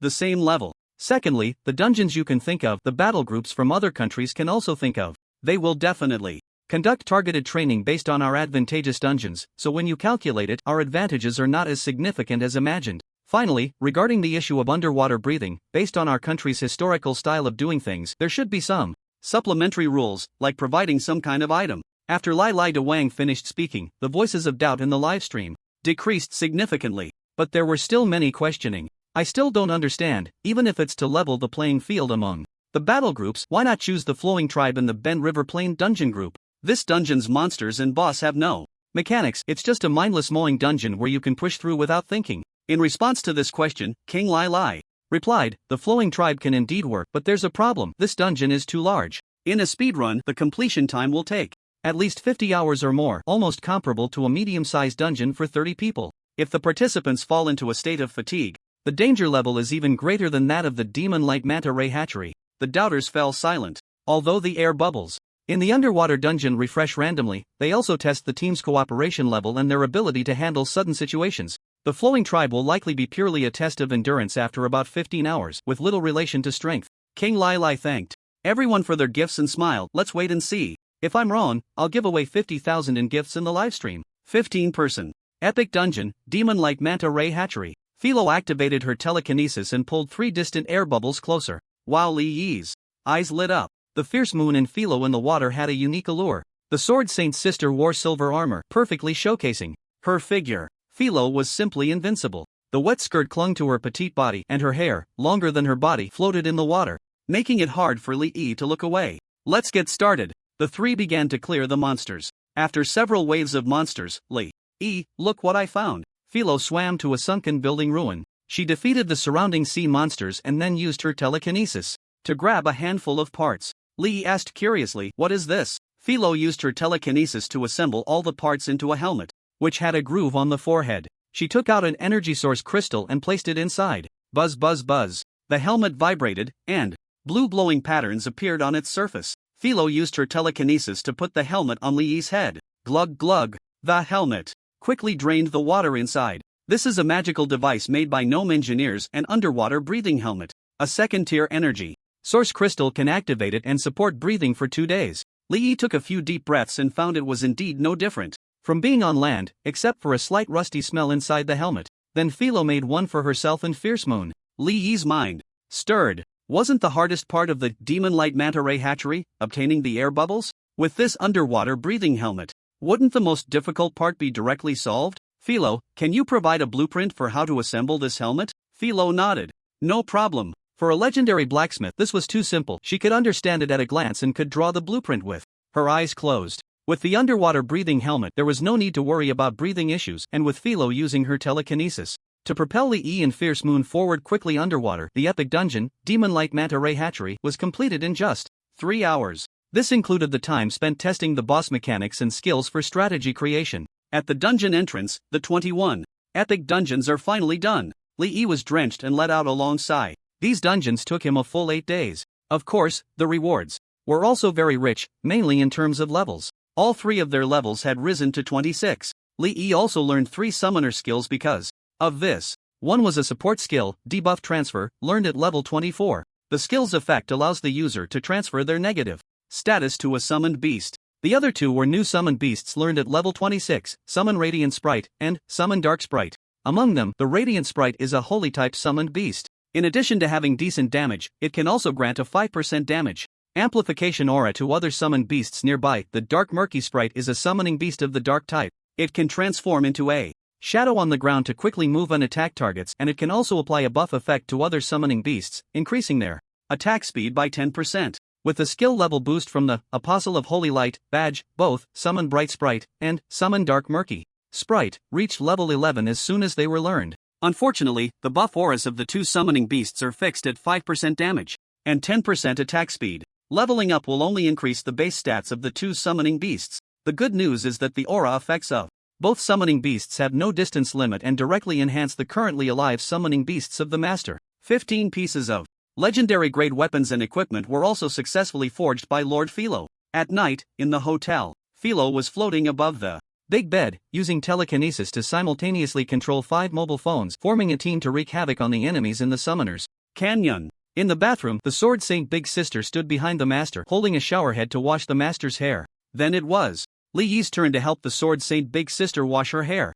She was indeed very tall, so she had to kneel down just to reach the right height. Ha ha ha, I won again. I reached 100 stars. Philo happily looked towards the bathroom, ready to receive compliments from her partner. Suddenly, her little face turned bright red. She flew to the bathroom door and knocked. You all need to tone it down a bit. Creak. The bathroom door opened. Lord Philo turned to fly away, but was caught by the Sword Saint Big Sister's long arm, which grabbed her ankle and pulled her inside. Late at night, in bed, Li Yi had fallen into a deep sleep. Philo sat on the Sword Saint Big Sister's chest, angrily pinching her face with her news reported that the Cloud Sky Battle Group, composed of second-year students from the Imperial Capital University, has announced their registration for this racing competition.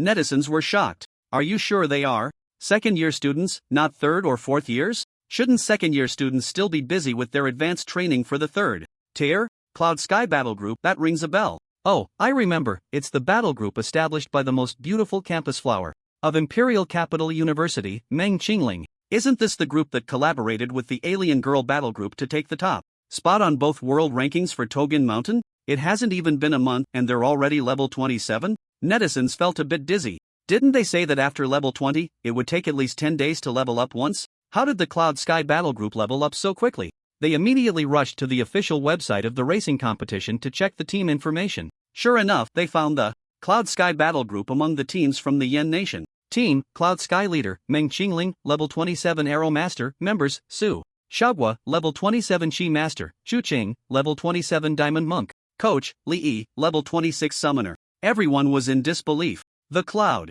Sky Battle Group really met the requirements. Wait, this coach, a level 26 Summoner? Netizens quickly understood. Is it the Summoner from the Alien Girl Battle Group? No wonder the Cloud Sky Battle Group could level up so fast and dared to participate in the racing competition. It turns out they hired a big shot from the Alien Girl Battle Group as their coach. Imperial Capital University. Dean Liu Zhenling was also stunned after seeing the news. These little rascals, I told you to notify the Alien Girl Battle Group, and instead, you went and registered yourselves. No. Wait, these second-year kids, their levels shouldn't meet the competition requirements. When he saw the coach's name, okay, I wasn't calm enough just now. The world belongs to us, and it belongs to the youth, but ultimately, it is the youth's. The older generation should trust the young people more. Lingguan Base. The 15 members of the Cloud Sky Battle Group were tense, unable to sit still. They had registered, but they really had no confidence in challenging the epic dungeon, especially when they saw that the competition dungeon was the Darklight Manta Ray Hatchery. After checking the information, everyone began to doubt their lives. Even Meng Qingling felt anxious and confused. Believe in brother, Meng Qingling murmured. Ah, she turned and glared at Su Xiaohua. Why are you pinching my butt? Su Xiaohua pouted. I'm jealous because it's too big. Meng Qingling retaliated by pinching back. I'm envious of your petite figure. Su Xiaohua's eyes sparkled with mischief. Sister, what were you saying about believing in brother just now? Who is this brother? So hard to guess. Meng Qingling's expression changed dramatically. In her nervousness, she had unconsciously spoken out loud. Keep your voice down, the other teammates will hear. Her face flushed, and she instinctively looked around cautiously. After confirming that her teammates were far enough away and shouldn't be able to hear, she finally relaxed. Su Xiaoguo leaned against her cousin, lazily stretching her body. What's there to worry about? Since brother said we can win the championship, then we will definitely win the championship. Meng Qingling sighed. It's not that I don't believe in brother, Mr. Li, but I don't believe in ourselves. I'm worried we might let down his expectations. Su Xiaoguo smiled. We believe in brother, and brother believes in us, so shouldn't we also believe in ourselves? Meng Qingling paused. It seemed to make sense. At that moment, Su Xiaoguo suddenly hugged her cousin's neck. Meng Qingling frowned and asked, "What are you doing?" Su Xiaoguo looked content. She couldn't help but admire her cousin's looks and figure. With her classical, graceful oval face combined with her dance background, there shouldn't be any man who wouldn't like this type. She leaned closer to Meng Qingling's ear and whispered, "Sister, you just said Mr. Li in front of me, right?" Meng Qingling didn't understand what trick she was up to and was too lazy to respond. She symbolically twisted her body in annoyance and struggled a bit. Although she often took care of Su Xiaoguo since they were young, the relationship between the two sisters was actually very good. It was just that Meng Qingling ultimately wasn't as carefree as Su Xiaoguo. Sister, no matter how you treat brother in private, you must maintain the demeanor of the team leader in public, okay? Don't act like last time in The Fall of the Night Emperor. Looking like a shy little girl, Su Xiaoguo breathed hotly in her ear. Meng Qingling's ears turned slightly red, and she forced herself to calm down, saying, "What nonsense are you talking about?" Su Xiaoguo chuckled. "I'm not talking nonsense. Men love to appear pure on the surface, but behind the scenes, they enjoy the stark contrast of being passionate only towards him." Meng Qingling couldn't take it anymore, her expression a mix of shyness and anger. "You, stop talking." Su Xiaoguo reached out to pinch her cousin's delicate earlobe, the corners of her mouth lifting slightly, like a little demon tempting hearts. "Sister, in the city of Saint's favor, I went to brother first. Do you think I asked him about you?" Meng Qingling's body trembled. The blush spread from her ears to her face, then to her neck, and even further down. Su Xiaoguo found it amusing. Is her cousin really that easy to blush? What do you want to do? Meng Qingling's voice trembled. Seeing her like this, Su Xiaoguo's eyes gleamed with a sense of triumph. This feeling of having her cousin in the palm of her hand was simply too delightful. "My dear sister, I'm helping you.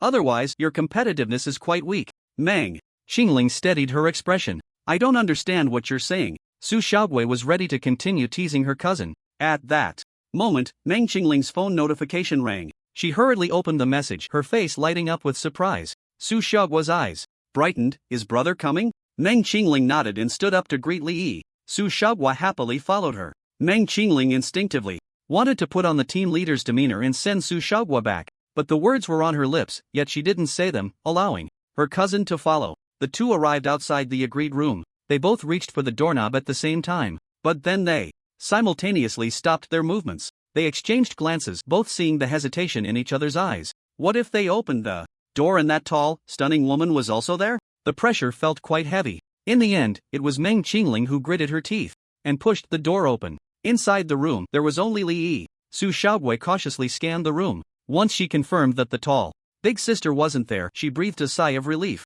"Long time no see," Li smiled. "Brother." Su Xiaoguo ran over and threw herself into Li Yi's arms. "I missed you so much." She wiggled her little waist. Meng Qingling's face immediately darkened. "That little brat. What kind of behavior is this?" She really regretted not making her stay just now. Otherwise, it should be her in Li Yi's arms at this moment. Although this thought crossed her mind, Meng Qingling quickly realized that with her personality, she probably couldn't do what Su Xiaoguo was doing. Li Yi felt a bit awkward. Even though he had thick skin and was bold enough to flirt with Lumonia and make excessive demands of the angel sister, he still found it hard to handle Su Xiaoguo's enthusiasm. Ever since he confessed to Su Xiaoguo under the influence of the angel sister's divine power, she had completely transformed into an ultimate green tea version of a fangirl, making Li Yi feel a bit embarrassed. "Brother, have you missed me?" Su Xiaoguo looked up, blinking her pitch-black eyes, revealing a shy yet hopeful expression. Li Yi's breath caught. This little girl really knows how to play it. "What's wrong, brother?"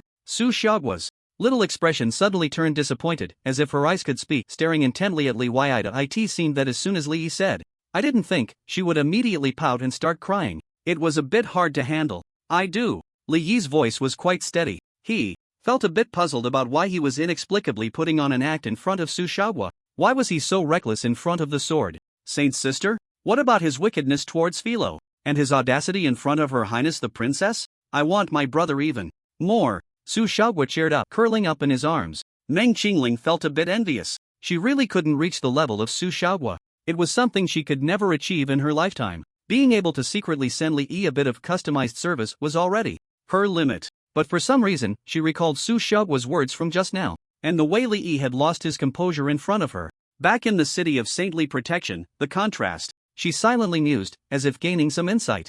Mr. Li, thank you for coming. All this way, it must have been hard work. Meng Qingling took a deep breath, her expression as serious as it could be. Li Yi looked at Meng Qingling. I have prepared the strategy for the competition dungeon, Mingwang Rei Hatching Nest. He took out his phone and sent the file to Meng Qingling. Both women were taken aback. Su Xiaohua looked up. Brother, it was just announced yesterday, and you've already made the strategy today? Li Yi nodded. Yeah, I went through it once and then made it. After clearing all the epic dungeons, he had chosen not to disclose any information. Otherwise, when the competition started, everyone would find that the Alien Daughter battle group had an outrageous record at the top, which would ruin the competitive atmosphere. Su Xiaohua's eyes sparkled with admiration. Brother is so amazing. After confirming Su Xiaohua's sincere emotional expression, Li Yi couldn't help but feel a bit elated. Sometimes, emotional value is really quite necessary. For instance, at this moment, after receiving Su Xiaohua's extreme admiration, he felt quite good. This was something he had never experienced with others.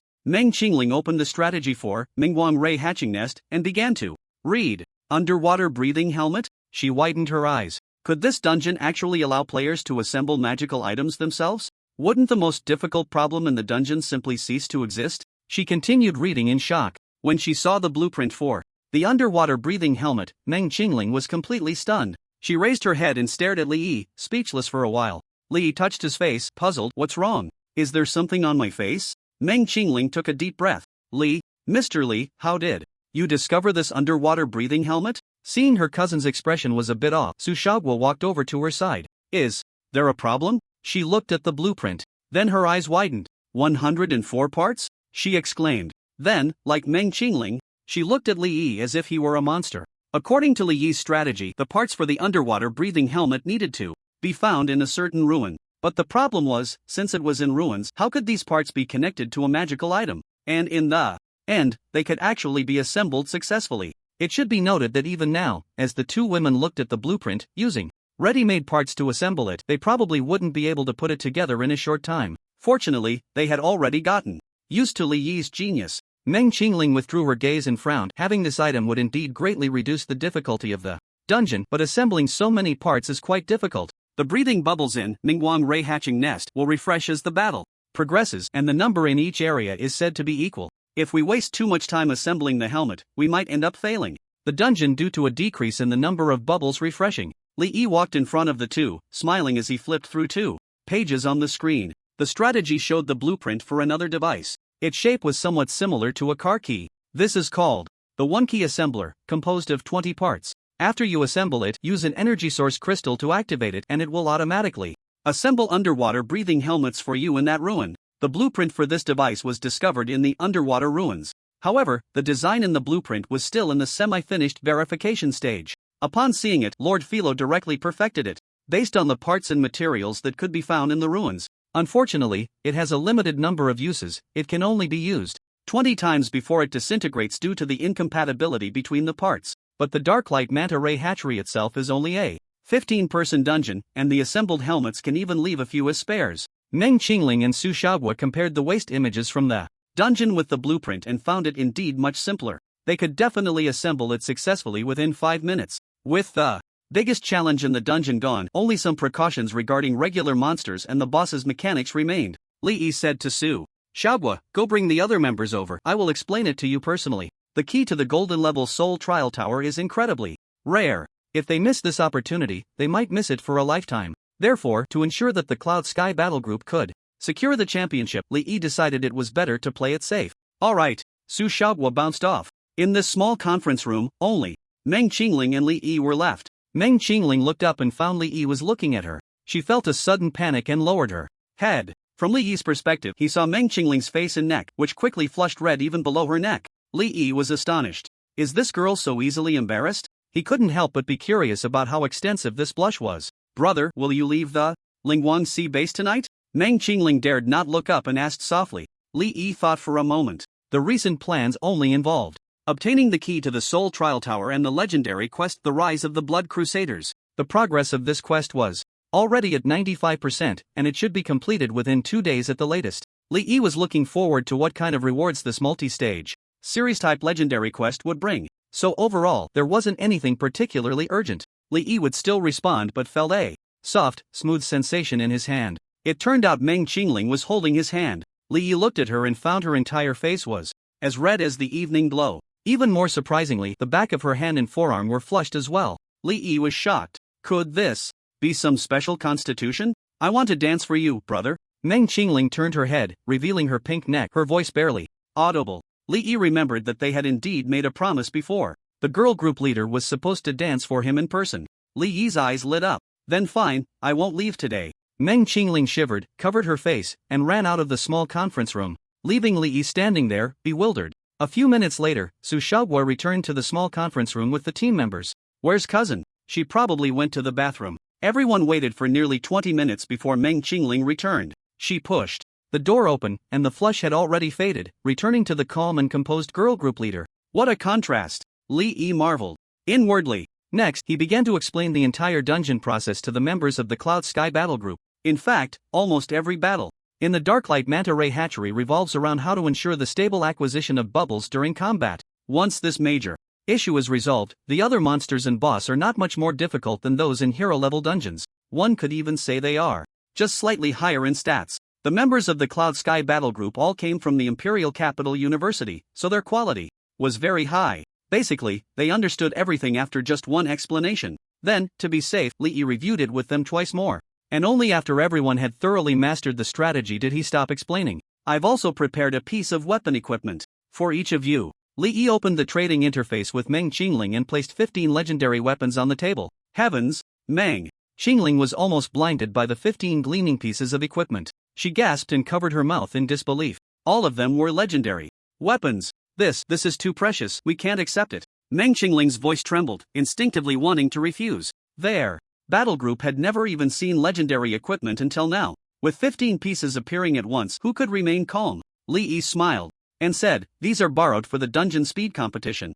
Meng Qingling's face flushed. She realized she had misunderstood Li Yi. She felt relieved. Thankfully, it was Li Yi who lent them the equipment, otherwise, she wouldn't know how to handle it. If you find them useful, you can also buy them. The owners of these weapons are willing to sell, but they don't accept cash, only energy source crystals. Li Yi smiled. Upon hearing this, Meng Qingling was filled with excitement. She had just spotted a legendary longbow among the 15 pieces that she could use. Wrath of the Whaler, bow, quality, legendary, gold, agility plus 300 constitution plus 80 strength plus 50 level requirement. 25 equipment effects, 1. Projectile speed plus 15%, 2. Armor penetration plus 15%, 3. Accuracy plus 15% class exclusive 1. Critical hit plus 10%. Ranger only, class exclusive 2. Gaze of the Whaler, passive skill, Gaze of the Whaler. The first attack launched against an enemy will apply the gaze effect to the target, increasing your hit rate by 20% and damage by 10% until the target dies or leaves your line of sight, only effective on one target. Such powerful attributes. Simply perfect. Meng Qingling became excited, hardly believing her eyes. The attributes of this bow were perfect for her. She had never even dreamed of owning a weapon with such fitting attributes. Not a single one was useless. All were the most suitable attributes for the Arrow Master class, especially the critical hit. This was the highest yielding attribute for the Arrow Master, even surpassing agility as the main attribute. Buy. She had to buy it. She would rush to collect gold from her old man at home. Meng Qingling accepted the equipment and then traded it to her teammates. This drew a chorus of exclamations. Each piece had the most perfect attribute combination for their professions. If they didn't know that legendary equipment could only be crafted at level 60 and above, they would have thought these were made by Li Yi based on their class characteristics through a crafting profession. Coach, we will definitely win the championship for you. The championship is ours for sure. The group was filled with fighting spirit. With strategies and equipment in hand, if they still couldn't win the championship, they might as well find a place to crash into a wall. Brother, can you come to our award ceremony tomorrow? Su Shaoguo blinked her eyes, her gaze bright. Li Yi nodded. Sure. The other members of the Yunкong battle group immediately understood. Coming to the award ceremony tomorrow meant staying here tonight, right? Everyone tacitly left the hotel and went to another hotel to book a new room. The original hotel room was not cancelled. This left Meng Qingling and Su Shaoguo with empty rooms around them. As a female member left, she gave Su Shaoguo a fist pump, signaling her to keep it up. Su Xiaoguo's face turned red as she gave a thumbs up to herself. Just watch me. Nighttime. Su Xiaoguo rolled around in bed, staring at the chat interface with Li Yi. From the time she returned to her room at 6 p.m. until now at 8 p.m., her heart had not slowed down. Watching the seconds tick by, she finally mustered the courage to send a message to Li Yi. Brother, are you asleep? Li Yi quickly replied, no. Su Xiaoguo bit her lip. Is what you said about the city of saintly protection true? After sending this message, she placed her phone down on the bed. Her heart began to race. Ding dong. Su Xiaoguo rolled over on the bed, then rolled back. Then she got up, ready to put on makeup. But remembering that Li Yi had said he preferred girls without makeup during their previous chat, she put the cosmetics back. Instead, she put on her little leather shoes, white stockings, and a fluffy skirt. This was the outfit Li Yi had liked the most after she sent him a set of photos. Su Xiaoguo encouraged herself, preparing to knock on the door no matter what Li Yi replied. Even if he denied her out of pride, she would take the initiative to knock. I have a lot of courage. She clenched her fist and then picked up her phone. I'm outside your room. Su Xiaoguo was suddenly stunned. It took her 3 seconds to snap back to reality. The physical prowess of a chi master is impressive. She jumped nearly 5 meters to the door. She hurriedly opened it. A familiar face. Li Yi hadn't left. Joy flooded her heart as she leaped into Li Yi's arms. Fighting technique, chokehold. Fighting technique, entanglement. Li Yi held her and closed the door. After taking a few steps, he felt something wet on his neck. Noticing the petite body in his arms was trembling slightly, he realized Su Xiaoguo was crying. What's wrong? Li Yi asked. Su Xiaoguo just squirmed a bit, not responding. This was a bit different from her usual lively personality. Sensing Li Yi sitting on the bed, Su Xiaoguo hugged him tighter. Several minutes later, a soft voice whispered in Li Yi's ear, how did you come over? In the past, Su Xiaoguo's voice had a slightly affected tone. Although it was pleasant, it lacked a bit of authenticity. Now, hearing her true voice, it felt less lively and more soft and innocent. Li Yi smiled. I just came over when I wanted to. He could clearly feel the girl in his arms tightening her grip. Then why are you crying? Li Yi asked. Su Xiaoguo squirmed again, seemingly acting a bit spoiled. After several minutes, she finally whispered in his ear, I'm happy. Li Yi patted her back. How much longer do you want to hug? I don't know. Li Yi was taken aback. This situation was turning out differently than he had imagined. Did your sister say she would dance for you? Su Xiaoguo suddenly asked. Yeah, Li Yi didn't deny it. Humph. I knew it. So did you go or not? Li shook his head. Su Xiaoguo didn't reply, only tightening her grip on his arms and legs. Chi masters are known for their physical attributes. If it were an ordinary summoner of the same level, they might have already felt a bit suffocated. However, for Li Yi, it had no effect at all. Do you not want me to go? Li Yi asked. No, but you can't go tonight. You are mine. Su Xiaoguo's voice trembled a bit. Then why haven't you been looking at me? Li Yi asked curiously. Since she hugged him, she had buried her head in his neck. I'm shy. Su Xiaoguo's voice was so soft it was almost inaudible. Li Yi felt surprised. You weren't like this before. The pictures you sent me were quite bold. Su Xiaoguo wriggled a bit unwilling. That was before, but now. I'm shy, very shy. I just can't look at you. Li Yi sighed. You're making this a bit difficult for me. This is different from what I thought before I came. Su Xiaoguo finally turned her head. Her face was as red as a sunset. What did you think before you came? Li Yi didn't answer. Because the body's reactions are very honest. Su Xiaoguo instinctively wanted to run, but in the end she bravely sat in her brother's arms. Li Yi pinched the cuff of her white stockings. Then he let go, snapping it against Su Xiaoguo's leg. This is the outfit you showed me before, right? Su Xiaoguo nodded. At this point, she was gradually returning to her usual state. She blinked her eyes. Does brother want to see something I haven't taken pictures of? Li Yi became interested. Sure. Su Xiaoguo's eyes sparkled with mischief. But I don't want to change clothes today. She leaned closer to Li Yi's ear. Brother, don't you want to try DIYing it yourself? Just like changing outfits for a figurine. Now Li Yi really wanted to give it a try. Su Xiaoguo left Li Yi's embrace and opened the large box she had brought. She pulled out various clothes, hair accessories, and quite a few wigs. Look, everything is here, brother, you can mix and match freely. Li Yi got up and walked to the foot of the bed. He picked up a pair of cat ears and a maid outfit. Then I won't hold back. On the bed, Su Xiaoguo wore a little black dress and black stockings. The back of the dress had a little devil tail accessory. She made an evil smile. Li Yi took photos with his phone. Truly private shots. Brother, this is the last set. Then, Su Xiaoguo pounced on Li Yi, knocking him onto the bed. Their noses touched and they could feel each other's breath. Su Xiaoguo's face turned as red as a sunset. Brother, I checked some information. The physical strength of a summoner is, relatively weak, but I'll be very careful. Li Yi raised an eyebrow. He was actually underestimated. He glanced at his stats. Strength 384, agility 321, constitution 1480, spirit 700, magic power 1658. His physique was not weak at all. With a constitution of 1480 points, he surpassed many physical classes. The key was his long-term combat experience against powerful beings of the Emperor and Monarch ranks. His practical combat ability should not be underestimated. 2 hours later, Su Xiaoguo realized she had made a huge mistake. How could she see her brother as an ordinary summoner? You should go to my sister. After Li Yi carried Su Xiaoguo out of the bathroom, she lazily curled up in the blanket, not wanting to move a finger. Li Yi pinched her nose and laughed. Aren't you going to say that I belong to you tonight? Su Xiaoguo bit Li Yi's fingertip and said playfully, I made a mistake, but hey, come here, I have something to tell you. She pulled Li Yi's neck and whispered in his ear. Really? Li Yi was surprised. After revealing all of her cousin's weaknesses, Su Xiaoguo showed a little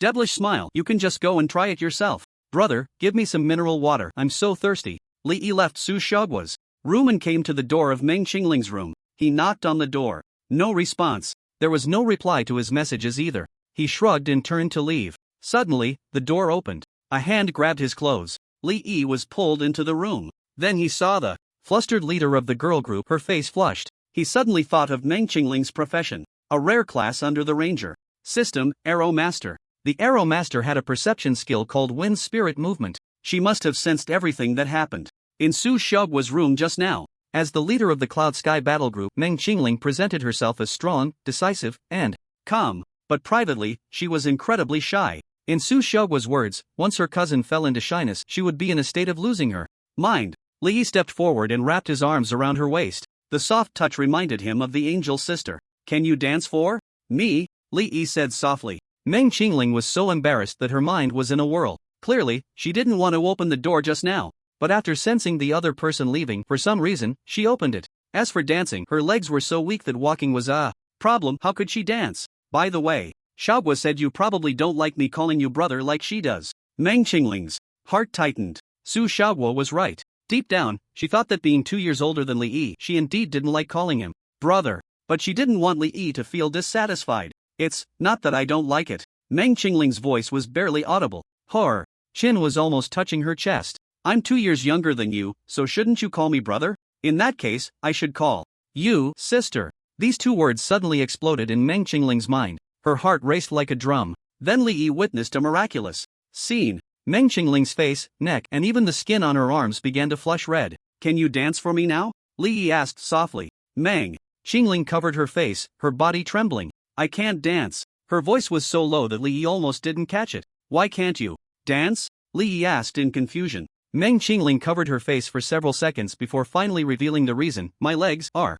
weak. I can't move. Li Yi easily scooped her up and placed her on the bed. Then he leaned close to her ear and asked, Xiaoguo said you have a special constitution, can I see it? Meng Qingling wasn't sure if she had agreed. In any case, she felt dazed and utterly defenseless. But the result was that Li Yi was quite fond of her special traits. Sister. Meng Qingling reached out to cover Li Yi's mouth, feeling incredibly shy. You don't call me that, I can't take it. Li Yi was also very curious. Why did calling her sister provoke such a strong reaction from Meng Qingling? Could it really be as Su Xiaoguo said, bringing Meng Qingling an unparalleled sense of accomplishment? Li Yi felt as if he had discovered a new world, his eyes gleaming with mischief. Sister, sister, sister. In his arms, Meng Qingling trembled all over. She held on for just a moment before pleading, don't. An hour later, in the bathtub, Meng Qingling nestled in Li Yi's embrace, nudging his chin with her head. You have so many secrets. Li Yi said leisurely, do you want to know? Meng Qingling shook her head. I wanted to know at first, but now I don't. Your abilities and strength exceed my understanding by so much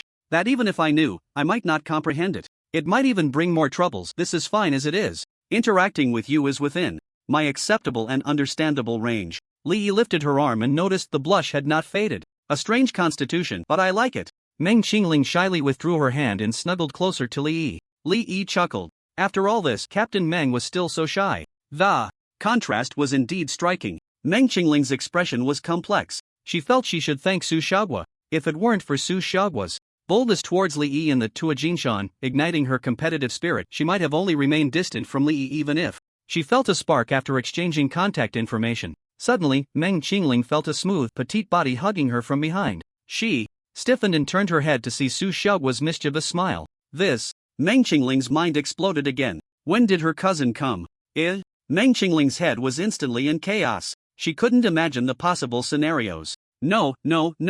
After this, she would probably be too embarrassed to lift her head in front of Su Xiaoguo. After a moment of silence, Meng Qingling's shyness disappeared, and her legs felt strong again. In a flash, she stood up from the bathtub, ready to escape. Su Xiaoguo sneered. Want to run? Martial arts chokehold. Martial arts bind. She pulled Meng Qingling back. Sister, you've been on my head, controlling me for so many years. Today, I will get my revenge. Su Xiaoguo's eyes sparkled with triumph. Although her cousin Meng Qingling was a rare profession, she ultimately couldn't escape the characteristics of a ranger and thought she could break free from an S-rank martial artist? No way. Su Xiaoguo bit her lip and looked at Li Yi. Brother, you have to help me. The female captain was ultimately defeated in the rebellion of her subordinates and external enemies. Su Xiaoguo was overjoyed. From now on, the balance of power had shifted. The next day, the sun was high in the sky. The members of the Cloud Sky Battle Group tacitly stayed in their respective rooms. Even though it was already past the agreed time of 9 a.m., they did not remind or urge their leader. They were all adults, and they understood the situation. However, one thing worried them: an S-rank profession, the Chi Master, and a rare profession, the Arrow Sovereign. Their opponent was a D-rank summoner. The gap in both stats and numbers between the two sides was quite large. They hoped that the summoner from the alien race wouldn't get hurt because of this. Of course, what the members were most worried about was their leader and the Chi Master. They absolutely must not get into a fight. In fact, the members' concerns were justified. The two did indeed get into a fight. However, the final outcome was that their leader was utterly defeated. In Meng Qingling's room, sister, Su Xiaoguo burrowed into Meng Qingling's arms, pinching her nose and cheeks. Stop pretending, I know you're awake. Meng Qingling opened her eyes, her pretty face flushed, unable to meet Su Xiaoguo's gaze. Unexpectedly, the winner's declaration she had anticipated, along with the blow to the loser, did not occur. Su Xiaoguo planted a kiss on Meng Qingling's smooth face, her eyes filled with apology. Sister, I'm sorry. Meng Qingling was taken aback. Why was Su Xiaoguo apologizing? What was going on? Sister, this is the first time I've overwhelmed you, and it will be the last. For me, just having this once is enough. Don't worry, I won't use this to hold it over you in the future. You can still continue to manage me. Meng Qingling's face turned red, and she stammered, unsure of what to say. Such a thing she wouldn't even dare to bring up. Only Su Xiaoguo, this bold girl, would casually say it out loud. What are you talking about? I don't understand. Meng Qingling began to play dumb. Just then, she felt a strong arm wrap around her. Her body stiffened immediately. Awake? Li Yi's voice came from behind her neck. Meng Qingling wanted to cry but had no tears. She really wanted to pretend to be asleep. Behind her, Li Yi noticed her face turning red, then her neck, and finally her back. Li Yi suddenly remembered a sport from a certain country in his past life, bullfighting. The athletes seemed to use a red cloth to attract the bull's attack. Good morning, brother. Su Xiaoguo propped her chin on her hands and greeted Li Yi. Sister, brother is awake. Meng Qingling shot a fierce glare at Su Xiaoguo. Su Xiaoguo's eyes sparkled with mischief. Brother, the racing dungeon can be cleared 3 times, and the best score will be taken as the final result. At this point, her voice suddenly slowed down. The competition lasts for 5 days, and each clearance takes 1 day, with the organizers also providing 2 days of rest. Meng Qingling was on the verge of tears. Oh dear, please stop talking. Do you know the members are all waiting? Do you think they are fools? Su Xiaoguo blinked. Brother, should we let her off the hook? Li Yi said sternly. Don't say anything that is not conducive to unity. In the end, Li Yi did let Meng Qingling off. Otherwise, the poor girl would have really started crying. The 3 quickly finished washing up. Meng Qingling gathered the members and went over the dungeon strategy and tactics once more. As for Li Yi, if he appeared at the Cloud Sky Battle Group's meeting, it would definitely affect Meng Qingling's state. So he went directly to the entrance of the dungeon at the Luminous Sea Base, the Darklight Stingray Hatchery. The local officials had set up many electronic screens here. If any battle team had recordings and was willing to share their challenge process, they could display it on the electronic screens for the audience to watch. Then came the dungeon entry ceremony for each battle team. By the time Li Yi arrived, over 500 teams had basically all entered the dungeon. In the audience, many students and teachers from the Imperial Capital University were eagerly waiting. What on earth is Qingling doing? Why hasn't she shown up after registering? She hasn't even replied to messages. There has to be a limit to oversleeping. An old professor with glasses looked anxious, her face showing a worried expression. She was Meng Qingling's mentor. The registration of the Yun Kong battle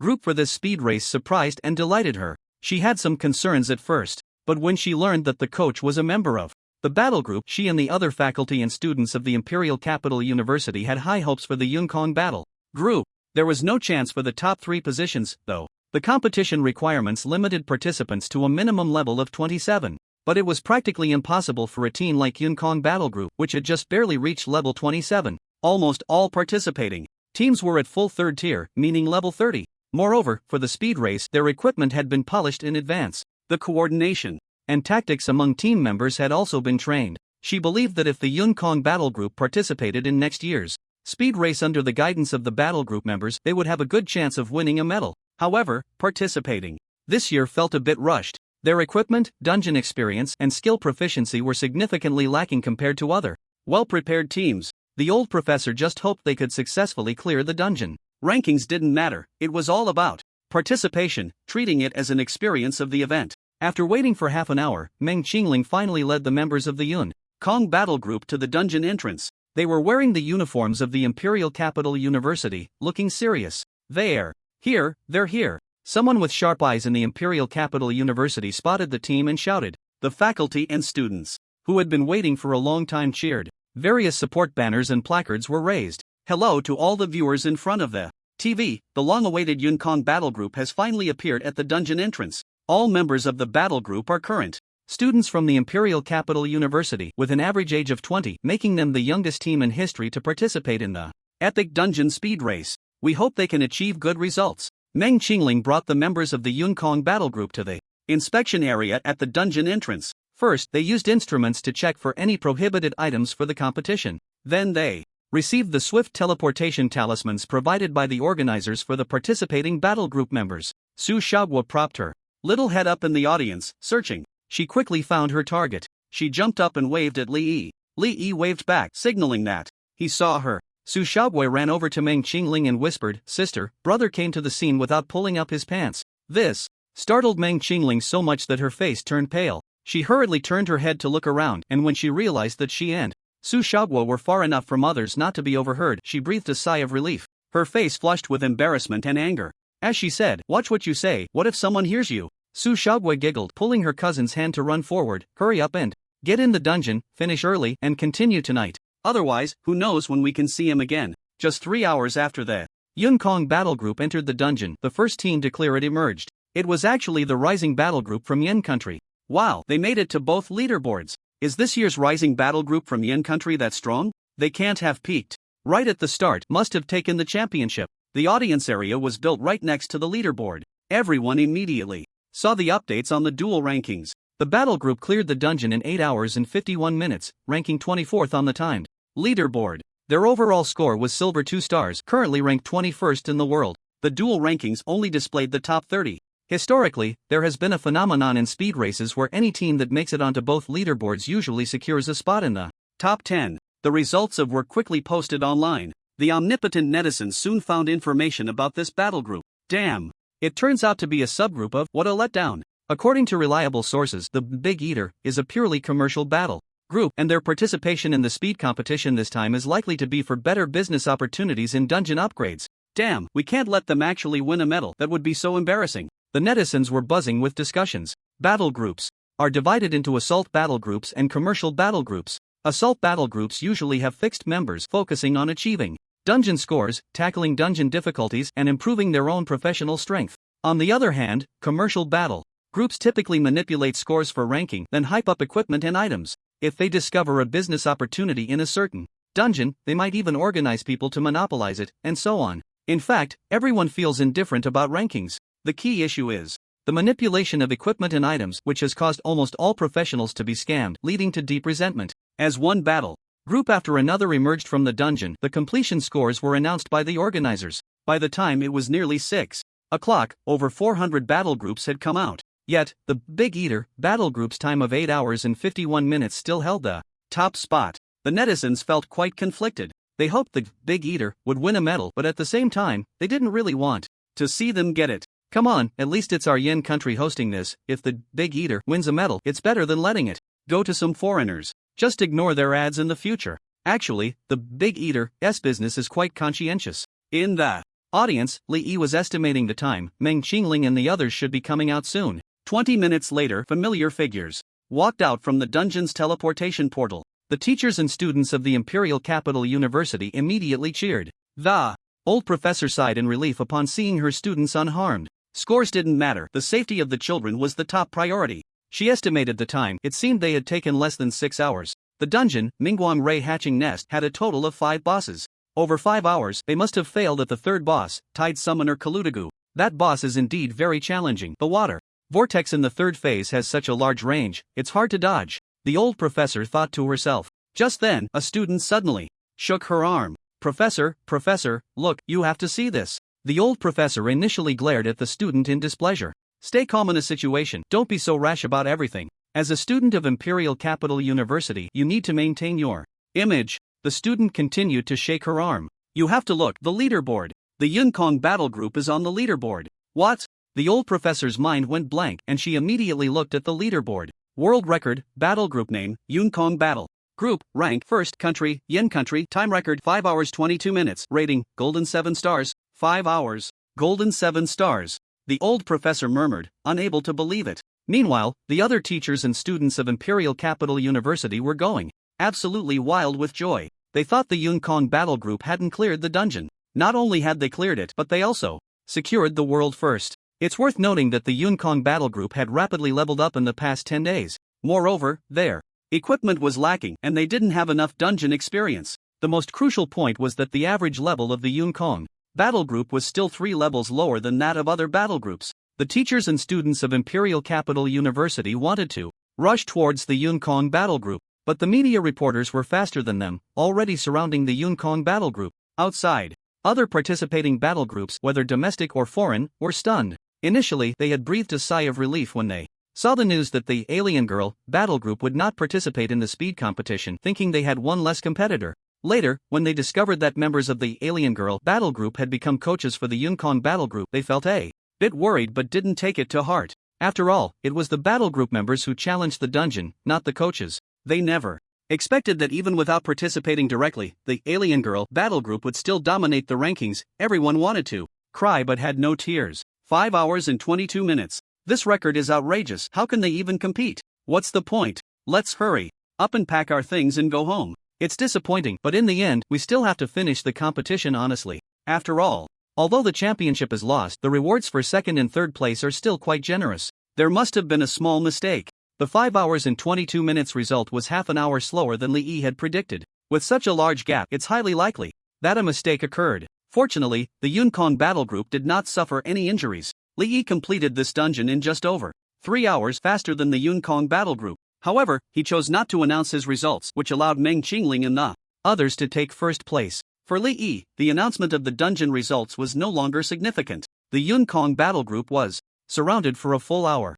It wasn't until the organizers sent staff to disperse the crowd that they were finally able to leave. However, Meng Qingling and the other members of the Yunкong Battle Group were invited to the organizers' conference room. The purpose was naturally to understand why the Yunкong Battle Group was able to clear the dungeon so quickly. The 15 members directly revealed their legendary weapons. The brilliance illuminated the conference room in a dazzling display and revealed some of their tactics. Of course, this did not include Lord Philo's underwater breathing helmet. The organizers had no more doubts. With 2 first-place rankings, the champion of the speed race must be the Yunкong Battle Group. The key to the Soul Trial Tower and the technology source crystals could even be given to them in advance. However, to ensure the rigor of the event, the prizes would still be awarded after the conclusion. That night, Li Yi playfully pinched the nose of Su Xiaogua, who was sound asleep in her blanket. A certain Qigong master, feeling unsatisfied, wanted to challenge the limits. The result, of course, was a complete defeat. He then went to Meng Qingling's room and finally got to see her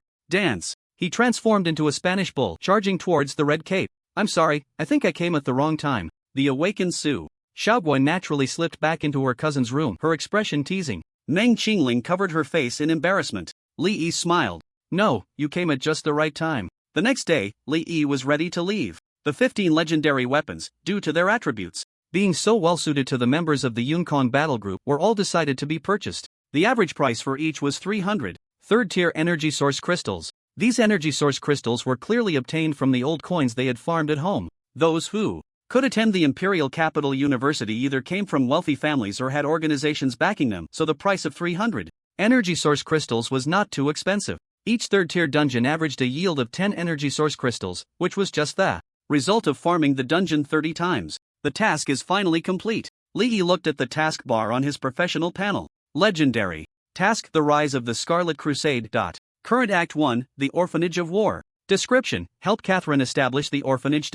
Current progress: 100%. He returned to the Flamewave base, preparing to enter the tide of flame waves. Before entering, he first checked into a hotel. Lee summoned Liu and Lord Philo. After experiencing Meng Qingling and Su Xiaogua, he felt incredibly powerful.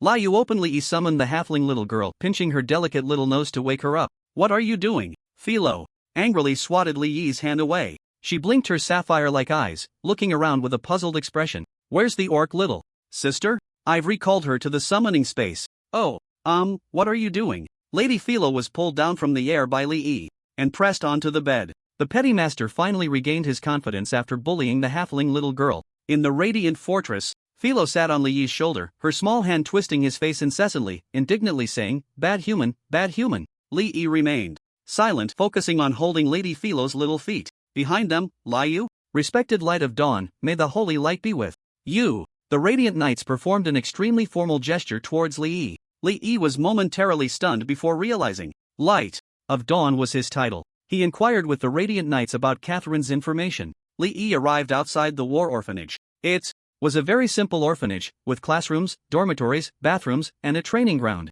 There was also a barn that housed chickens and cows. Based on its scale, it could accommodate around 500 orphans, more than double that of other orphanages in the Radiant Fortress. In reality, its area was less than half that of other orphanages. As for the reason, Li looked towards the center of the orphanage. The position of the church and other orphanages had been converted into a classroom, saving a significant amount of space. Catherine.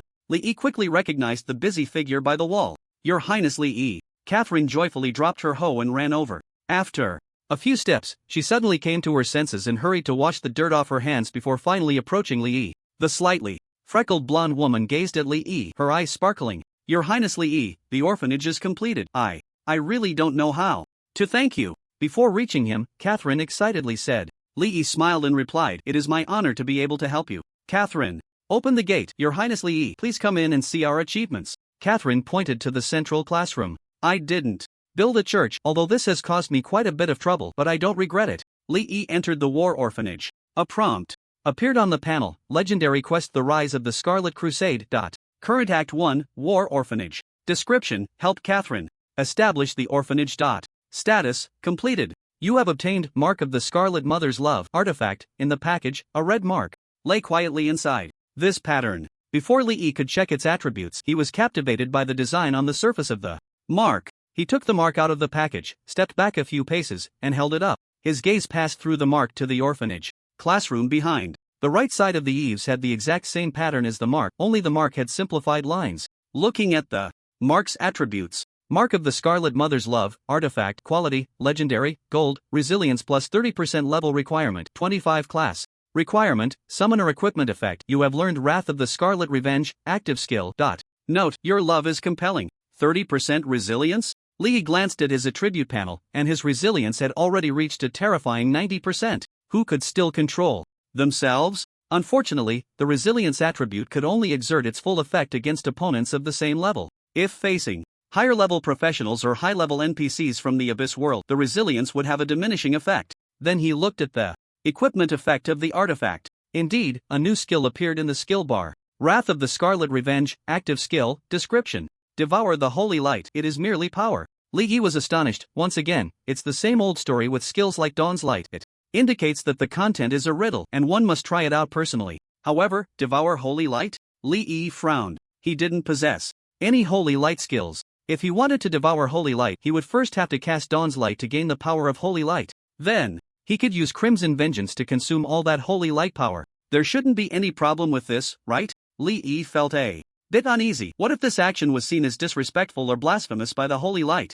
What if the Holy Light got angry? The Holy Light skill Radiant Warrior was his strongest means of combat. Moreover, whether it was the title of Apostle of Holy Light or Holy Light Affinity, including Dawn's Light, all were incredibly valuable skills. If he angered the Holy Light and it affected these three abilities, it would feel like a loss. Li immediately felt frustrated. On one hand, his strong curiosity drove him to want to test the skills effect, while on the other hand, he worried about potential side effects. Your Highness Li, do you think my philosophy is correct? Catherine suddenly said. Li, lost in thought, instinctively replied, yes, yes. Seeing Catherine looking at him with a half-smile, he awkwardly added, sorry, Catherine, what is your philosophy? Catherine suddenly grabbed Li Yi's hand. Come with me. She led him to the rooftop of the teaching building. The building was only 4 stories high and was a square structure. It didn't have the towering spires of other noble residences in the radiant fortress. However, because the orphanage was located in a poor area, the rooftop still offered a wide view of the rooftops of the surrounding residential areas.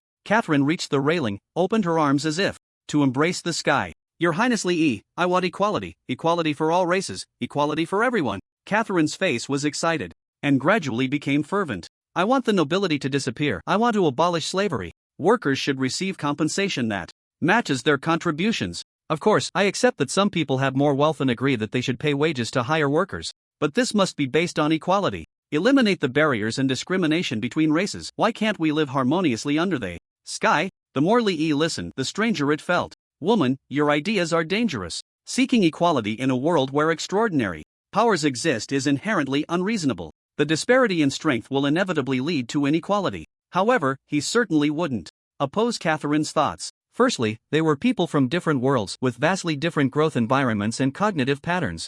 There was no need to try to persuade each other or change each other's minds. Li smiled and said, Catherine, your philosophy is wonderful, I completely agree. Catherine was surprised. Your Highness Li, you agree with my philosophy? I'm so happy. Thank you for understanding. She happily hugged Li, tightly wrapping her arms around his neck. Li could feel her ample and strong body, and his nose caught a whiff of a scent mixed with a slight sweat from her neck, a fragrance? In any case, he could distinguish the scent of sweat, but it wasn't unpleasant. On the playground of the war orphanage, Liu and Philo noticed something. They both looked up at the rooftop at the same time. Wow! Philo blinked her sapphire-like eyes and laughed. He really is popular. Liu shook her head helplessly. Although her master hadn't mentioned it, she could still sense it. Besides herself and Philo, there should be 2 more women. Recently, counting the Blood Princess, the Angel, and this human female night guard, that made a total of 7. As for her attitude, she had ways and means to ensure her master had no energy left for other women. However, if her master was willing, if her master liked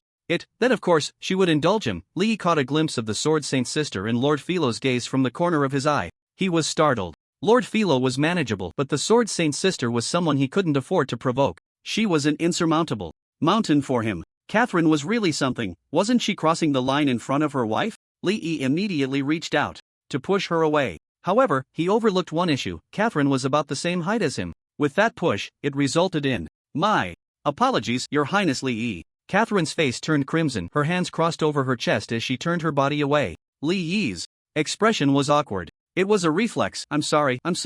The two fell silent for a moment. Catherine's face returned to normal. And after a moment of contemplation, she said, however, these are just my current thoughts. They may not be mature. I need to explore my true life goals. A task prompt popped up on Li Yi's panel. Triggered legendary task, The Rise of the Blood Crusade. Current. Act 2, The Exploration of the Blood Mother. Description, help Catherine pursue the path in her heart. Hiss. Li Yi gasped, looking at Catherine in shock. The Blood Crusade, the Blood Mother. So Catherine is the leader. Li Yi felt a bit numb. Task levels are divided into ordinary tasks, key tasks, elite tasks, hero tasks, epic tasks, and legendary tasks. Legendary tasks are the most difficult among all tasks. This means that Catherine might become a leader-level figure in the faction, just like the princess and the angel sister, commanding a faction. And now he was supposed to help a faction rise? But the problem was, this faction seemed to be somewhat opposed to the Holy Light. So was he holding the Holy Light's eggs and then smashing the Holy Light's bowl? Moreover, judging from Catherine's ideology, the things this woman would do in the future might be significant. The intensity of the task would likely not be low. Li Yi's expression was somewhat gloomy. He took a deep breath, calmed his emotions, and said, Catherine, I believe you can find your true goal. If you need any help, please feel free to tell me, and I will do my best to assist you. But since the task had already been accepted, he would try to complete it. At least from the rewards of the first act's task, the rewards for this series of tasks would be very generous. Catherine's expression brightened, and she looked at him gratefully, saying, Your Highness Li, you have helped me so much, I really don't know how to repay you. Li smiled and said, Catherine, your courage impresses me, your kindness moves me, and your ideology earns my respect. So I believe that the choices you make are all correct, and it is my honor to be able to provide you with help. Catherine's eyes glistened with tears. Your Highness Li Yi. One hand covered her mouth and she looked directly at Li Yi, already so moved that she couldn't speak. Until now, she had briefly shared her ideology with her colleagues in the Radiant Knights, but they had all misunderstood, opposed, even attacked her. Li Yi was the first person to give her such firm support. Not only material support but also ideological recognition. Catherine sincerely said, Your Highness Li Yi, meeting you is truly the greatest fortune of my life. Li Yi was taken aback for a moment, then felt a bit embarrassed. He had encouraged Catherine for the sake of advancing the task, but it seemed he had overdone it a bit. Look at how moved this girl was. He quickly said, all right, let's not flatter each other anymore. Catherine, your war orphanage has been completed very well. In the future, Li Yi thought for a moment and said, I will try to come to the Radiant Fortress to see you every 10 days or so. If you need any help, please feel free to bring it up during this time. Catherine nodded. I will remember that, thank you. Li Yi nodded and said, let's do it this way for now. I need to go, improve my strength, so I'll head back to my world. After saying that, Li Yi turned and left the rooftop, walking into the stairwell. Your Highness Li Yi. In the corridor, Catherine suddenly called out to him and hurried over. Li Yi turned around, is there something, Catherine, what are you doing? He saw the female knight's hands gripping his wrist. Her face was slightly flushed. Your Highness Li Yi, I felt that after I pushed you away just now, you seemed quite down. I'm very sorry, it's not that I resist you, it's just that I've never been touched by a man, so I was a bit unaccustomed. I'm fine now. Li Yi? What are you talking about? Catherine's face turned even redder. Your Highness, I once swore to the Holy Light to be frank and honest, so I will tell you the truth. I think I really like you. I probably had a good impression of you since the start of the Murloc War, and then when you helped me establish the orphanage, I truly fell for you. You launched a full-scale attack against the Scourge, eliminating countless Scourge monsters and comforting countless lost lives. Your greatness is unparalleled, so I respect, admire, and like you. At this point, the voice of the Night Guard trembled slightly. After you provided the funds for the orphanage, I think of you every night, doing things that couples do, and even occasionally during the day. So, please don't misunderstand, I don't resist you, I'm just a bit unaccustomed to it at first. Li Yi was stunned. No way, girl. Is this something you can just say? This is too straightforward. Also, are you being a bit too honest? Swearing to the Holy Light is just a ritual. How many people really take such declarations as guidelines? How many people truly abide by all the commandments of the Church of the Holy Light? Speaking the truth. After Catherine finished speaking, she took a deep breath and lifted Li Yi's wrist. Li Yi's eyes widened. Both of them trembled. Catherine's heart raced like thunder. She stepped forward and hugged Li Yi's neck. Your Highness Li Yi, I'm sorry, I'm too shy to look you in the eye, so I couldn't help but hug you, but this shouldn't affect you. Meanwhile, the human adventurer was completely stiff, barely daring to move. Your Highness Li Yi, I've already adapted, so please don't mind. Li Yi took a deep breath. After a moment, Catherine pulled back her face, her nose touching Li Yi's. Your Highness Li Yi, in fact, since I hugged you just now, I've been wanting to kiss you. May I kiss you? Li Yi, I haven't agreed yet, so why are you asking me? What is your name? On the playground, Lord Philo floated in front of 3 children and asked in a wise tone. The golden-haired boy bravely shielded the other boy and the half-elf girl behind him, Arthas Menethil. Philo pointed to the weaker boy behind him, and him? Uther Lightbringer, the little boy said shyly. Philo noticed the blood-red scar on Arthas's head. So, she took out some elven ointment. Using telekinesis, she separated a bit and floated it to the boy's head, applying it. Arthas was initially a bit wary. However, seeing that these 2 beautiful sisters had no ill intentions, he finally relaxed. As orphans, they kept their guard up against everything around them, except for opening their hearts to Catherine, who adopted them. That's elven ointment, it works very well. The half-elf girl, who was Sylvanas, recognized the ointment in Philo's hand. Philo smiled at her. You know about elves, your ears, are you a half-elf? Sylvanas nodded shyly. In just a few seconds, the blood mark on Arthas's forehead healed, and even the scar disappeared. Thank you, my lord. Halfling. After expressing their gratitude, the 2 ran towards the teaching building, only to be stopped. Liu blocked their way and said in a flat tone. Seeing that the 3 did not understand the ancient beast language, Philo translated, it's very dangerous over there, don't go yet. Lip division. Catherine met Li Yi's gaze, her light green eyes hazy and dreamy. Your Highness Li Yi, you carry the scent of the Holy Light, a divine fragrance, so rich and enticing. Catherine inhaled deeply at Li Yi's neck, unable to resist a light kiss, then a nibble. Li Yi felt goosebumps rise on his skin. He recalled the special body fragrance he had sensed from Philo, blessed by the 2 goddesses of harvest and nature's protection. Earlier, Philo had also detected the scent of the Holy Light from herself. So, at this moment, to Catherine, was he like how Philo was in front of him? Suddenly, Catherine, this is the teaching building. Li Yi stopped her. Catherine's face flushed, and she came back to her senses. Reluctantly, she released her arms. Your Highness Lee, thank you for fulfilling my request. Having dealt with NPCs quite a bit, Lee instinctively wanted to reply, it's my honor to help you, but it felt off somehow. Ultimately, he held back the words. The two descended the stairs and exited the teaching building. The slender Sylvanas immediately ran to Catherine, throwing herself into her embrace. After sensing Lee's gaze, she shyly hid behind Catherine. Then she tugged at Catherine's sleeve with her small hand, signaling that she had something to whisper. What's wrong? Catherine bent down, bringing her ear close to Sylvanas. After listening, Arthas. Catherine's voice was stern. The golden-haired boy with thick brows and big eyes shot a dissatisfied glance at the half-elf girl before reluctantly stepping forward to Catherine. Did you get into a fight with someone? Why did you fight? The golden-haired boy puffed out his chest. They bullied Uther. Catherine had a rough idea of what happened. Among the 3 children she had adopted, Uther was the most introverted. Perhaps due to his peasant background and malnutrition from a young age, he was particularly small for his age. He often got bullied by other kids in the civilian area while doing odd jobs. And usually, at such times, the stubborn and justice-driven Arthas would always stand up for him. Once Arthas took action, it was not just about helping Uther. Most of the time he would choose to retaliate fiercely. But such behavior often led to Uther facing even harsher bullying. Was Arthas wrong? It seemed not. Catherine had always been somewhat troubled by his education. This child was too stubborn and extreme, which could lead to significant troubles in the future.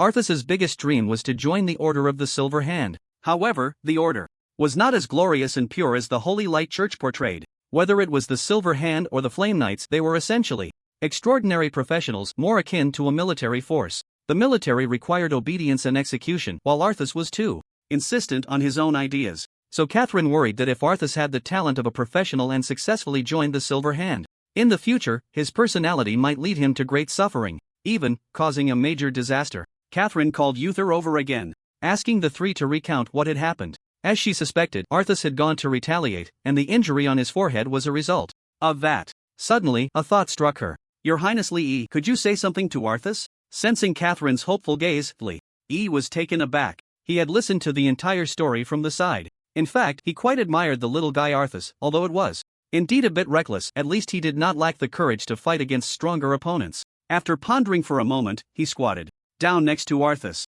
Little guy, you did very well by standing up for what is right. You did nothing wrong. Catherine was taken aback. Was His Excellency Lee going to continue to indulge him? Arthas, seeing Lee come before him, felt immense admiration and respect for this powerful figure known throughout the fortress as Light of Dawn. If Lee were to scold him, he would feel a great deal of pressure. Unexpectedly, the other party actually acknowledged his actions. Arthas's chest immediately swelled with pride as he raised his head. Are you willing to keep helping Uther? Lee asked. I am. Arthas nodded without hesitation. Lee smiled and said, so it's okay if Uther remains weak, right? Because no matter what, you will be there to help him. Arthas was momentarily stunned. Lee stood up and patted his shoulder. The greatest help you can give him is to let him grow strong on his own, to have the ability to face danger and protect those he wants to protect. Arthas's pupils constricted. He recalled how he had been bullied since he met Uther. Although he helped every time, it did not improve the situation. At Lake Senna, he was bullied. After arriving at the glorious fortress, he was still bullied. Did he have to keep helping forever? Arthas fell silent, beginning to reflect on his actions. Even Catherine, who was beside him, fell into contemplation due to Lee's words. Got it. Lee smiled at Catherine. Thank you so much. Catherine came back to her senses, her expression joyful. If it weren't for the sword mistress and the legendary blacksmith being nearby, she would have wanted to hug Lee again. Oh. Lee looked at the profession panel. Legendary Quest: The Rise of the Scarlet Crusade.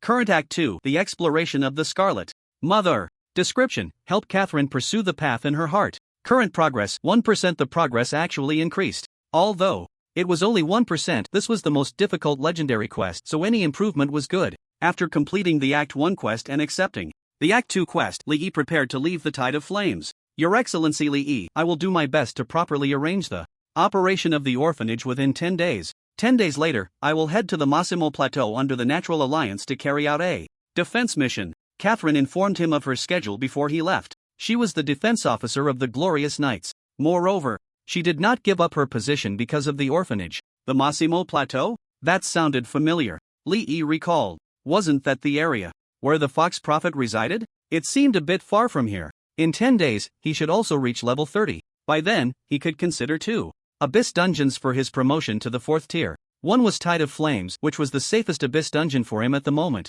the other was Fall of the Night Emperor. It didn't seem too difficult either. He felt a bit tempted to be bitten just to nibble by.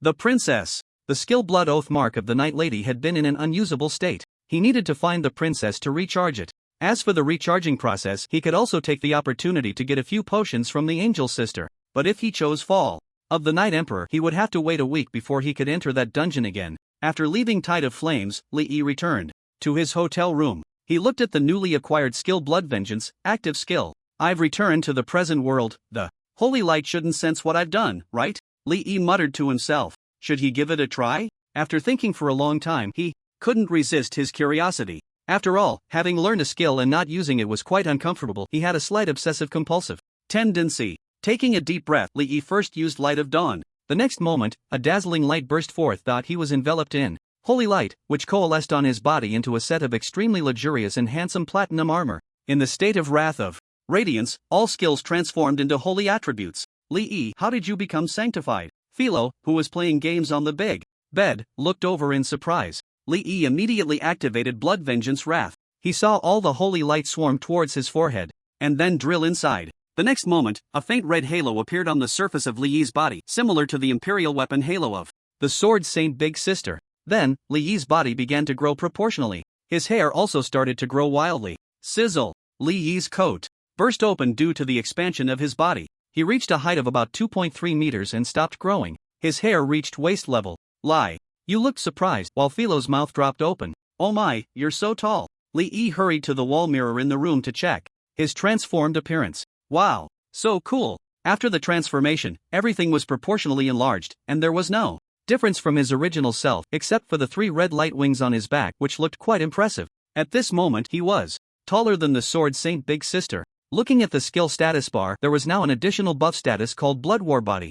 Blood War Body, all damage increased by 25%, devour holy light, transform into a vengeful angel. Checking the skill bar, just like after releasing Light of Dawn to obtain Wrath of Radiance, all skills changed in the state of Blood War Body. But instead of being enhanced, the forms of the skills had changed. His skill bar surprisingly only had 4 skills left: Blood Charge, Blood Frenzy, Blood Leap, and Blood Shield. Among them, Blood Charge was similar to a warrior's charge, allowing him to charge at enemies within a 30-meter range and interrupt their casting. Blood Frenzy was purely a melee skill, just a simple series of punches. Blood Leap was an unrestricted mobility skill capable of jumping up to 100 meters. Blood Shield, as the name suggests, was a shield skill. Sigh, why does it have to consume mana continuously? Lee sighed in frustration. Moreover, the consumption of Blood War Body was even greater than Wrath of Radiance, at 5% mana per second. Fortunately, all skills were without cost. So after activating Blood War Body, Lee could use Blood Leap and Blood Shield skills infinitely for 20 seconds, which was quite good for traveling or escaping.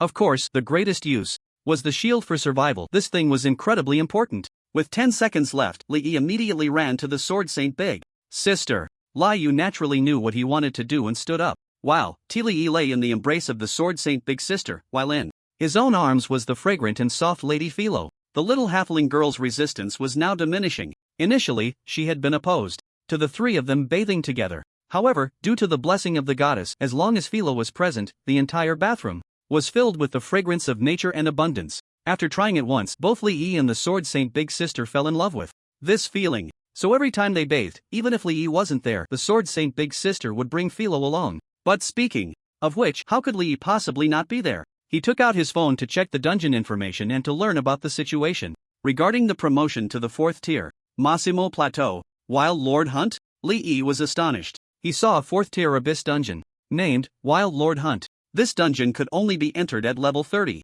The background of this dungeon was set in the Massimo Plateau, which was the territory of the Beast Tribe where the Fox Tribe prophet resided. After pondering for a moment, Lee began to search for information related to Wild Lord Hunt. If the rewards available during the promotion were good, he could consider going to Wild Lord Hunt to promote to the 4th tier. After all, there were acquaintances inside. Lee searched through a lot of materials and saw the rewards for various other professions. There were special titles, magical artifacts, skill books, enhancement items, or special tools, etc. However, he did not find any relevant rewards for summoners. After thinking for a moment, he chose to contact Meng Qingling, asking her to help him check through the resources of the Imperial Capital University. As the top university in the Flame Kingdom, the resource reserves of the Imperial Capital University must be very comprehensive. 3 hours later, Meng Qingling replied, Book of the Wild Summoner?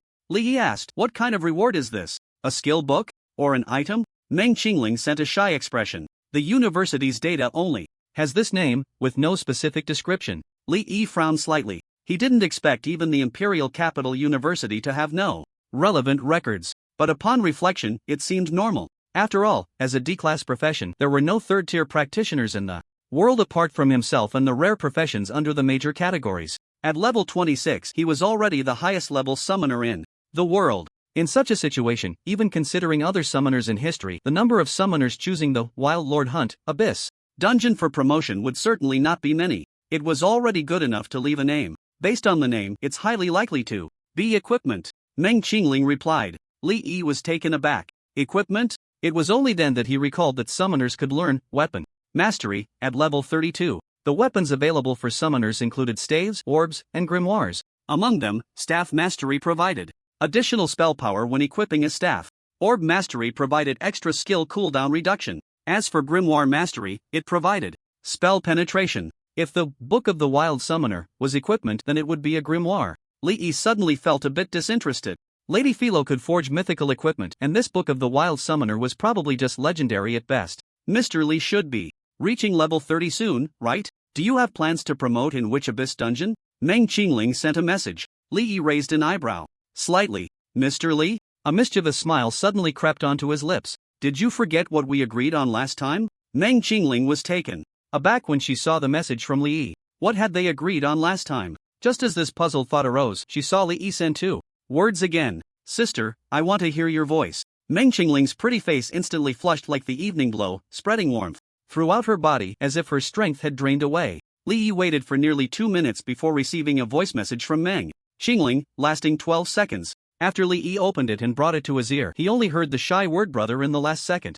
Ah, that's more like it. Li Yi felt comfortable. The word sister was simply Meng Qingling's absolute weakness. As long as he called it out, Meng Qingling would unconditionally surrender.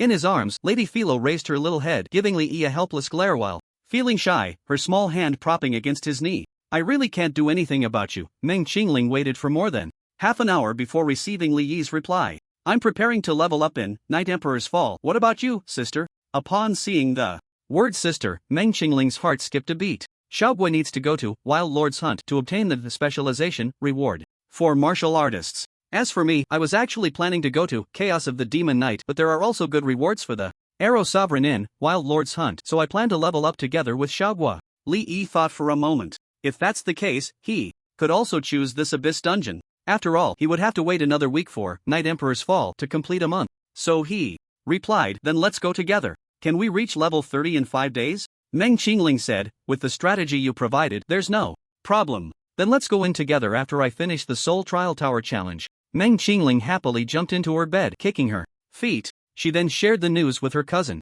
Su Xiaoguai. This time, let's work together and definitely defeat him. Meng Qingling blushed. You little brat, what nonsense are you saying? In the hotel, on the bed, Lady Philo sat on Li Yi's chest in her cute pink pajamas. Her small hand pinched Li Yi's face playfully. Did you forget something? What about the promise to Lady Philo? Philo said, somewhat dissatisfied. What promise? Li Yi feigned ignorance. Lady Philo huffed lightly, and with a wave of her mental power, they both floated up from the bed. Li Yue was sleeping peacefully with her eyes closed, not even stirring. Then you can just stay up there. Philo gently landed in the arms of the Sword Saint Big Sister from the air, comfortably twisting her petite body. I was wrong, Lady Philo. I will evolve for you right away. Li Yi immediately softened. Only then did Philo place him back on the bed. Li Yi took out the evolution sacred stone and placed it on the little half-elf's forehead. Her fair skin glowed once more. The skin, as smooth as jade, shimmered with dazzling fluorescence. 10 minutes later, Philo Ancient Holy Hammer evolution successful. This time, as usual, it increased total attributes by 1,000 points, and the rank remained as Lord. It seems I didn't level up to Emperor. Philo opened her eyes, looking somewhat disappointed. Li Yi hurriedly hugged her small body, comforting her. You'll definitely succeed next time. At most it won't take more than 20 days. Philo's eyes brightened slightly. 20 days? Well, that's soon. Li Yi looked at her panel. This evolution only added a skill called Consciousness Aggregation. But when he saw the skill description, Li Yi was overjoyed. Consciousness Aggregation, gather mental power, increase spellcasting focus. Lady Philo, you are amazing. Li Yi kissed the little half-elf's face excitedly. This skill had the same effect as the Foxman Prophet Saguna's ancestral blessing, enlightenment, and Modi Shadowveil's rapid thought. All significantly increased spellcasting focus. This meant that as long as he had enough mana supply in the future, Lee could greatly increase the speed of summoning troops. Lady Philo complained loudly. However, her little arms and legs were too weak, and without using mental power, she couldn't break free at all. 4 days later, Lee successfully reached level 30. During the challenges in the dungeon, he also obtained 4 skill energy crystals and 4 points of level 4 skills. All 5 skill points were allocated to summon radiant warriors, leveling it up to level 30. Including the skill enhancement effect from Apostle of Holy Light, the total skill level reached level 40. 3 skill points were added to Encouragement of the Charioteer, bringing the skill level to 22. The epic dungeon speed competition hosted by the Flame Kingdom has come to a close. As expected, the Cloud Sky Battle Group successfully claimed the championship. The Imperial Capital University will naturally promote this event vigorously. After several interviews, Lu Zhanling finally breathed a sigh of relief. In recent years, Imperial Capital University has faced immense pressure from other newly emerging universities. This time, the Cloud Sky Battle Group, as current students, won the championship in the challenge, which finally eased his worries a bit. However, he was well aware of the core reason for their victory. It all depended on the summoner coach from the Alien Girl Battle Group. It seems it's time for Imperial Capital University to make some changes. Lu Zhanling fell into deep thought. While determining status by rank can ensure a baseline, it seems that the upper limit does not solely rely on rank. The Alien Girl Battle Group is a prime example. Of course, not all low-rank professions can reach the heights of the Alien Girl Battle Group, but as the highest institution in the Flame Kingdom, Imperial Capital University should at least provide equal opportunities to every practitioner in the Flame Kingdom. However, changing the school strategy is a challenging task. Although Lu Zhanling holds considerable influence at Imperial Capital University, he is merely a branch dean. The authority to decide the school's major policies does not rest in his hands. Take it slow, he sighed. In the hotel room, Meng Qingling entered Li Yi's room. She instinctively looked around and, not seeing the beautiful woman over 2 meters tall, couldn't help but feel relieved. Mr. Li, I have fulfilled my promise. Meng Qingling's cheeks flushed as she handed over the key to the Soul Trial Tower to Li Yi. Key to the Soul Trial Tower. Item, quality, gold description. The strong are respected, the weak are buried, the defeated drink their sorrows, the victors reign. Li Yi accepted the key. Upon hearing Meng Qingling's address, he raised an eyebrow. He roughly understood why this girl chose to address him this way. This approach felt a bit naive. However, it was precisely this clumsy innocence that made Li Yi find it quite amusing. Do you have other plans this afternoon? Li Yi pulled her into his embrace. Meng Qingling's body trembled slightly, her face turning red as she stammered, and no other plans. An hour later, Su Shaoguo noticed her cousin was missing. She keenly sensed something was off. Oh wow, sneaking around behind my back. The next day, Su Shaoguo woke up to find herself still in a strong embrace. She wrapped her arms around Li Yi's neck and said playfully, I thought you would have run away by the time I woke up. Li Yi blinked. How could I run away? Meng Qingling was awakened by the noise. She initially wanted to pretend to be asleep, but the redness of her skin betrayed her. She had been ambushed by Li Yi in her dream. In the afternoon, Li Yi arrived at the location of the Soul Trial Tower in the northern border of the Flame Kingdom through a teleportation array. The drop rate for the key to the Soul Trial Tower was very low, so he initially thought there wouldn't be many people here. To his surprise, there were quite a few. After checking online, he learned that although the Soul Trial Tower is located in a mysterious area of the Flame Kingdom, due to the vast territory of the Flame Kingdom and the numerous dungeons within, there were many teams of practitioners from other countries coming here to challenge the dungeon. With a larger base number, the quantity of key fragments naturally increased. After all, there is only one Soul Trial Tower. The entrance to the mysterious area is a massive stone wall 3 meters wide and high, covered in various arcane runes. Whether they are characters or magical symbols remains unknown. In the center of the stone wall is a key slot. Simply placing the key to the Soul Trial Tower inside will activate the mysterious area.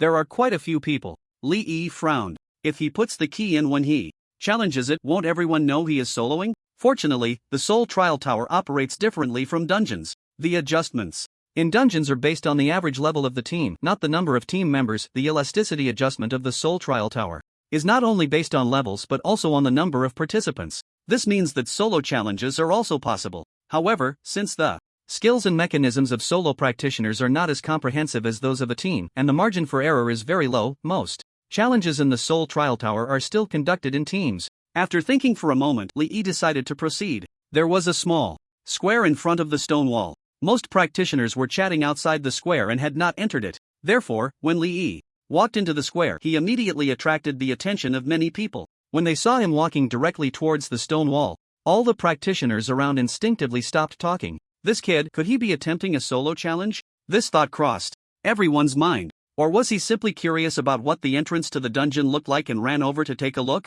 Soon after, they saw Lee take out a beautifully patterned golden key from his bag. Holy crap! The onlookers were instantly shocked. A golden key? This was extremely rare. Most challenges in the Soul Trial Tower used bronze keys, and silver keys were very scarce. It might take 4 to 5 months to see a silver key. Many practitioners had never even seen what a golden key looked like until now. They didn't expect this young man to pull one out directly. A golden key. Everyone immediately thought of the recent epic dungeon speedrun competition held by the new elite battle group. Wasn't the champion's reward a golden key? The champion this time was the student team from the Imperial Capital University, the Cloud Sky Battle Group. Due to the extensive promotion by official media and the university, almost everyone online knew about the Cloud Sky Battle Group, including the information about its members. Since Lee Yi was from the Alien Daughter Battle Group and also the coach of the Cloud Sky Battle Group, he naturally received a lot of attention. That kid, could he be the summoner from the Alien Daughter? People immediately speculated about the identity of the young man in front of them. As a complete battle group, if the Cloud Sky Battle Group were to challenge the Soul Trial Tower, all members would definitely come. But the boy who opened the mysterious domain was alone. Who else could it be but the summoner from the Alien Daughter Battle Group? The onlookers quickly took out their phones and started recording. Buzz buzz buzz, click click click. Lee placed the key into the groove. The entire stone slab began to make a sound, and the special runes on the slab lit up with a white glow. About 10 seconds later, a portal appeared in front of him. Lee immediately stepped inside. After his figure disappeared, the onlookers quickly uploaded the footage and information they had just captured online. The Alien Daughter related entries had always been popular online. As long as this term was included, it could quickly attract a large amount of traffic. This led many people to add the Alien Daughter tag to unrelated articles. Of course, this practice would definitely attract criticism, but the results were undeniable. After they posted the articles, they immediately drew a lot of clicks. Many thought it was just another attempt to ride the coattails of a trending tag, but after watching the video, they found it was indeed a golden key. Awesome, no wonder he's a big shot from the Alien Daughter Battle Group, daring to solo challenge the Soul Trial Tower with a golden key. The last solo challenge was by that martial artist with the hidden class beast Battle Sovereign from the Starry Sky Guild, right? He used a bronze key and escaped from the 11th or 12th floor? Everyone, guess how many floors this summoner will clear? I'll go first, 6 floors with a golden key. If I'm wrong, everyone who guesses wrong owes me $1. Many clever folks on site immediately rushed to the leaderboard to start a live stream. Brothers, have you seen the leaderboard? Currently, the first place for bronze keys is the Starry Sky Battle Group's 29th floor. The first place for silver keys is Mountain CS 19th floor. The 8th level of the 031 Regiment of the 4th Group Army ranked first with the golden key. The netizens exploded, discussing fervently, damn, even the military big shots are only at golden level 8? Just how difficult is this golden rank? In a one-on-one, can they even get past level 5? The news of the solo challenge from the battle group quickly spread across the internet, drawing out many big shots who usually lurked in the shadows. They all came forward to share their experiences. The monsters in the Soul Trial Tower start at silver, and their combat intelligence becomes terrifyingly high. They even adapt their tactics to the environment and are particularly targeted against various professions. For example, when fighting a paladin, they use soul shriek-type skills to disrupt their devout prayers, while against shamans, they unleash elemental chaos-type skills. The most unfortunate are the rogues. Almost every wave has true sight, making it impossible to enter stealth. Nonsense, the most unfortunate are us rangers, especially beast tamers. The moment monsters see me, they start beating up my pets, making my baby doubt if I'm trying to murder it on purpose, and its loyalty drops several levels. What do you rangers know about suffering? Have you seen how miserable it is for us mages? Damn, the rogue monsters are staring at my backside, interrupting my spells, and even kicking my vital parts. The big shots vented their frustrations, bringing much joy to the newcomers among the professionals. The atmosphere online was filled with excitement. On a serious note, that professional from the battle group is a summoner, and his summoned stone giant is incredibly powerful. The dungeon monsters will likely target his main body, and I can't think of how he will respond, especially since we've only seen him use 3 skills: the stone giant, man-eating thorns, and energy star bullets. Agreed. If he were in a team, the stone giant and man-eating thorns would be extremely effective, but in solo mode, his main body's weakness will be greatly exposed, and the dungeon monsters will definitely exploit that. The discussions and excitement online grew larger. Meanwhile, in the Seoul Trial Tower, Lee Yi's figure appeared. Seoul Trial Tower Challenge begins. Current number of participants, 1 difficulty, gold first level, eerie moon jungle so dark. It was nearly impossible to see anything in front of him. Lee Yi immediately summoned Li Yue. As for Lord Philo, she was sleeping soundly in the summoning space and probably wouldn't wake up for a few days. Li Yi couldn't be bothered to wake her. Having the Sword Saint's sister was enough. He summoned 3 radiant pixies. This summoned creature was about the size of a basketball, and the third one had a set bonus, increasing its size by 40%.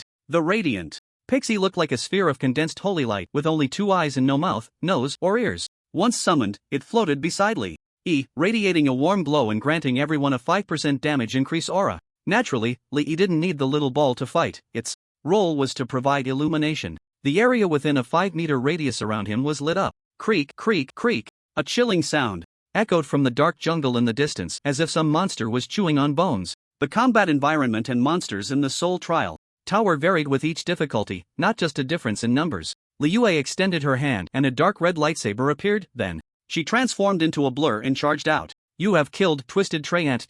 You have killed Shadow Cat Demon. You have killed Shadow Spike.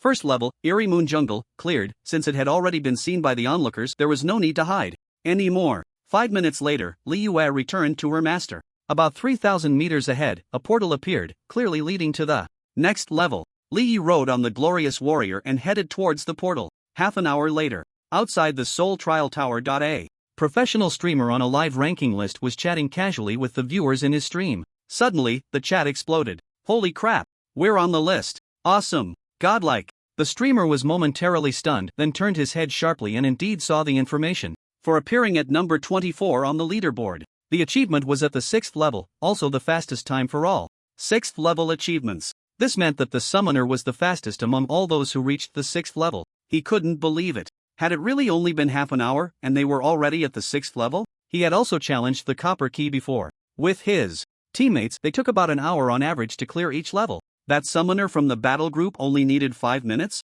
What a joke. This wasn't a game, there were no cheats. His expression was starting to crack. Another 5 minutes passed. The battle group's achievement rose to the 7th level, ranking first among all 7 level achievements, and 4th overall. The stream went wild. Just one more level to the top, they're about to break the record. Hasn't the battle group broken enough records? This time is different. We're witnessing their ranking rise in real time. So thrilling. 5 minutes later, Li Yi's information appeared at the top of the Seoul Trial Tower leaderboard. First place. Oh my god, in less than an hour, he's reached the top of the gold key leaderboard.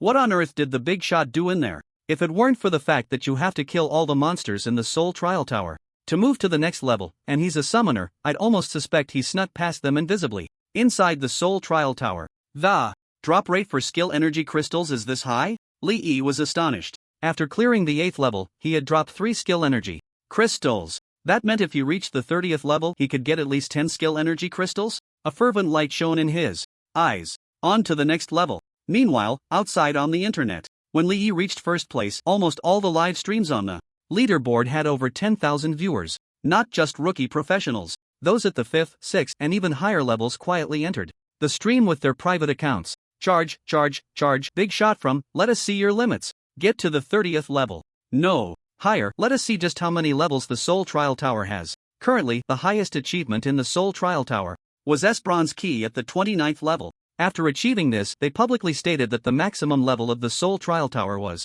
30 levels. According to the challengers from at the time, once they reached the 25th level, the damage, defense of the monsters, and the mechanisms and skills of various elites and even bosses had all transformed into an extremely perverse level. Moreover, the difficulty increase for each level was greater than that before the 25th level. Based on their speculation, the 30th level should be the limit, requiring at least an entire team of S-level professionals to have a chance to clear it. There couldn't be any profession below S-level in the battle group. Otherwise, that would become a weak link, and under the terrifying battle intelligence of the monsters, they would exploit that weakness to crush them. After made this statement, the battle group also released similar comments, having achieved the Silver Key's first place at the 19th level. They also believed that the maximum level for the Silver Key was absolutely only 20 levels. The military had not come out to speculate on the maximum level for the Gold Key, but many netizens believed that the maximum level for the Gold Key was only 10 levels. Now, the summoner from the battle group had already reached the 8th level of the Gold Key, and, at the current speed, they would soon reach the 10th level. At that time, the maximum difficulty level for the gold key would have a definitive conclusion. 9th level. Outside the Seoul Trial Tower, the onlooking professionals gasped, staring intently at the leaderboard. Not just them, even the viewers in the stream felt their hearts racing. Soon, they would reach the 10th level, marking yet another moment to witness the members of the battle group making history. That summoner was very likely to become the first person to clear the. Finally, they arrived at the 10th level. At this moment, it was no longer just the Yin Kingdom. Many professionals from other countries around the world were also paying attention to this record. Have they cleared it? Is 10 levels the highest? 11 levels. 11 levels. 11 levels. Various comments flew across the screen. With such a huge influx of viewers, how could the major streamers not capitalize on it? Many streamers were live streaming themselves watching the live stream. Countless people were waiting to see the results. Was there really an 11th level? Time passed quickly. 5 minutes later, the results were out. On the leaderboard, the first position for the Golden Key difficulty showed a record for the 11th level. Everyone who learned this news erupted in excitement.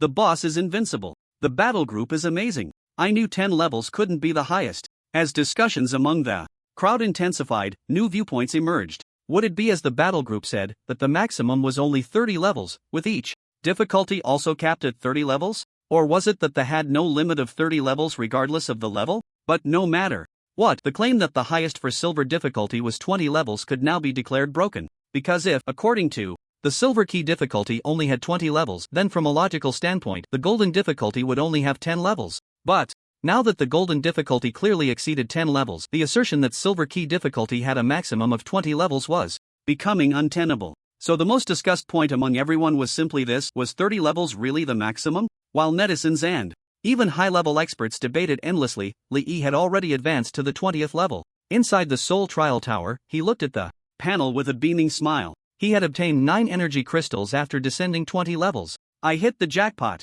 For Lee, the biggest boost in what he wanted most was actually the energy crystals. After all, equipment could be crafted by Lord Philo, and high-quality gear brought even greater attributes. In such a situation, attributes were not the most urgent need. The improvement of skill levels was what mattered most. However, energy crystals were purely based on luck in dungeon drops. Unfortunately, Lee was quite unlucky. After running so many dungeons, the times he dropped energy crystals could be counted on one hand. This time in the Seoul Trial Tower, I'll make up for all the missed opportunities to drop energy crystals. Lee felt invigorated and entered the 21st level. One, it stinks. Lee's figure appeared in a bizarre graveyard. The air was filled with a foul odor, almost rivaling the stench in the disaster territory of the Liu swung his sword and charged out. Lee followed closely behind, using the skill to transform into a golden armored warrior. In the gaps of Liu's battle, he unleashed a zombie had just crawled out of the graveyard when it was blasted away by the massive holy light explosion, flying 4 to 5 meters before shakily getting back up.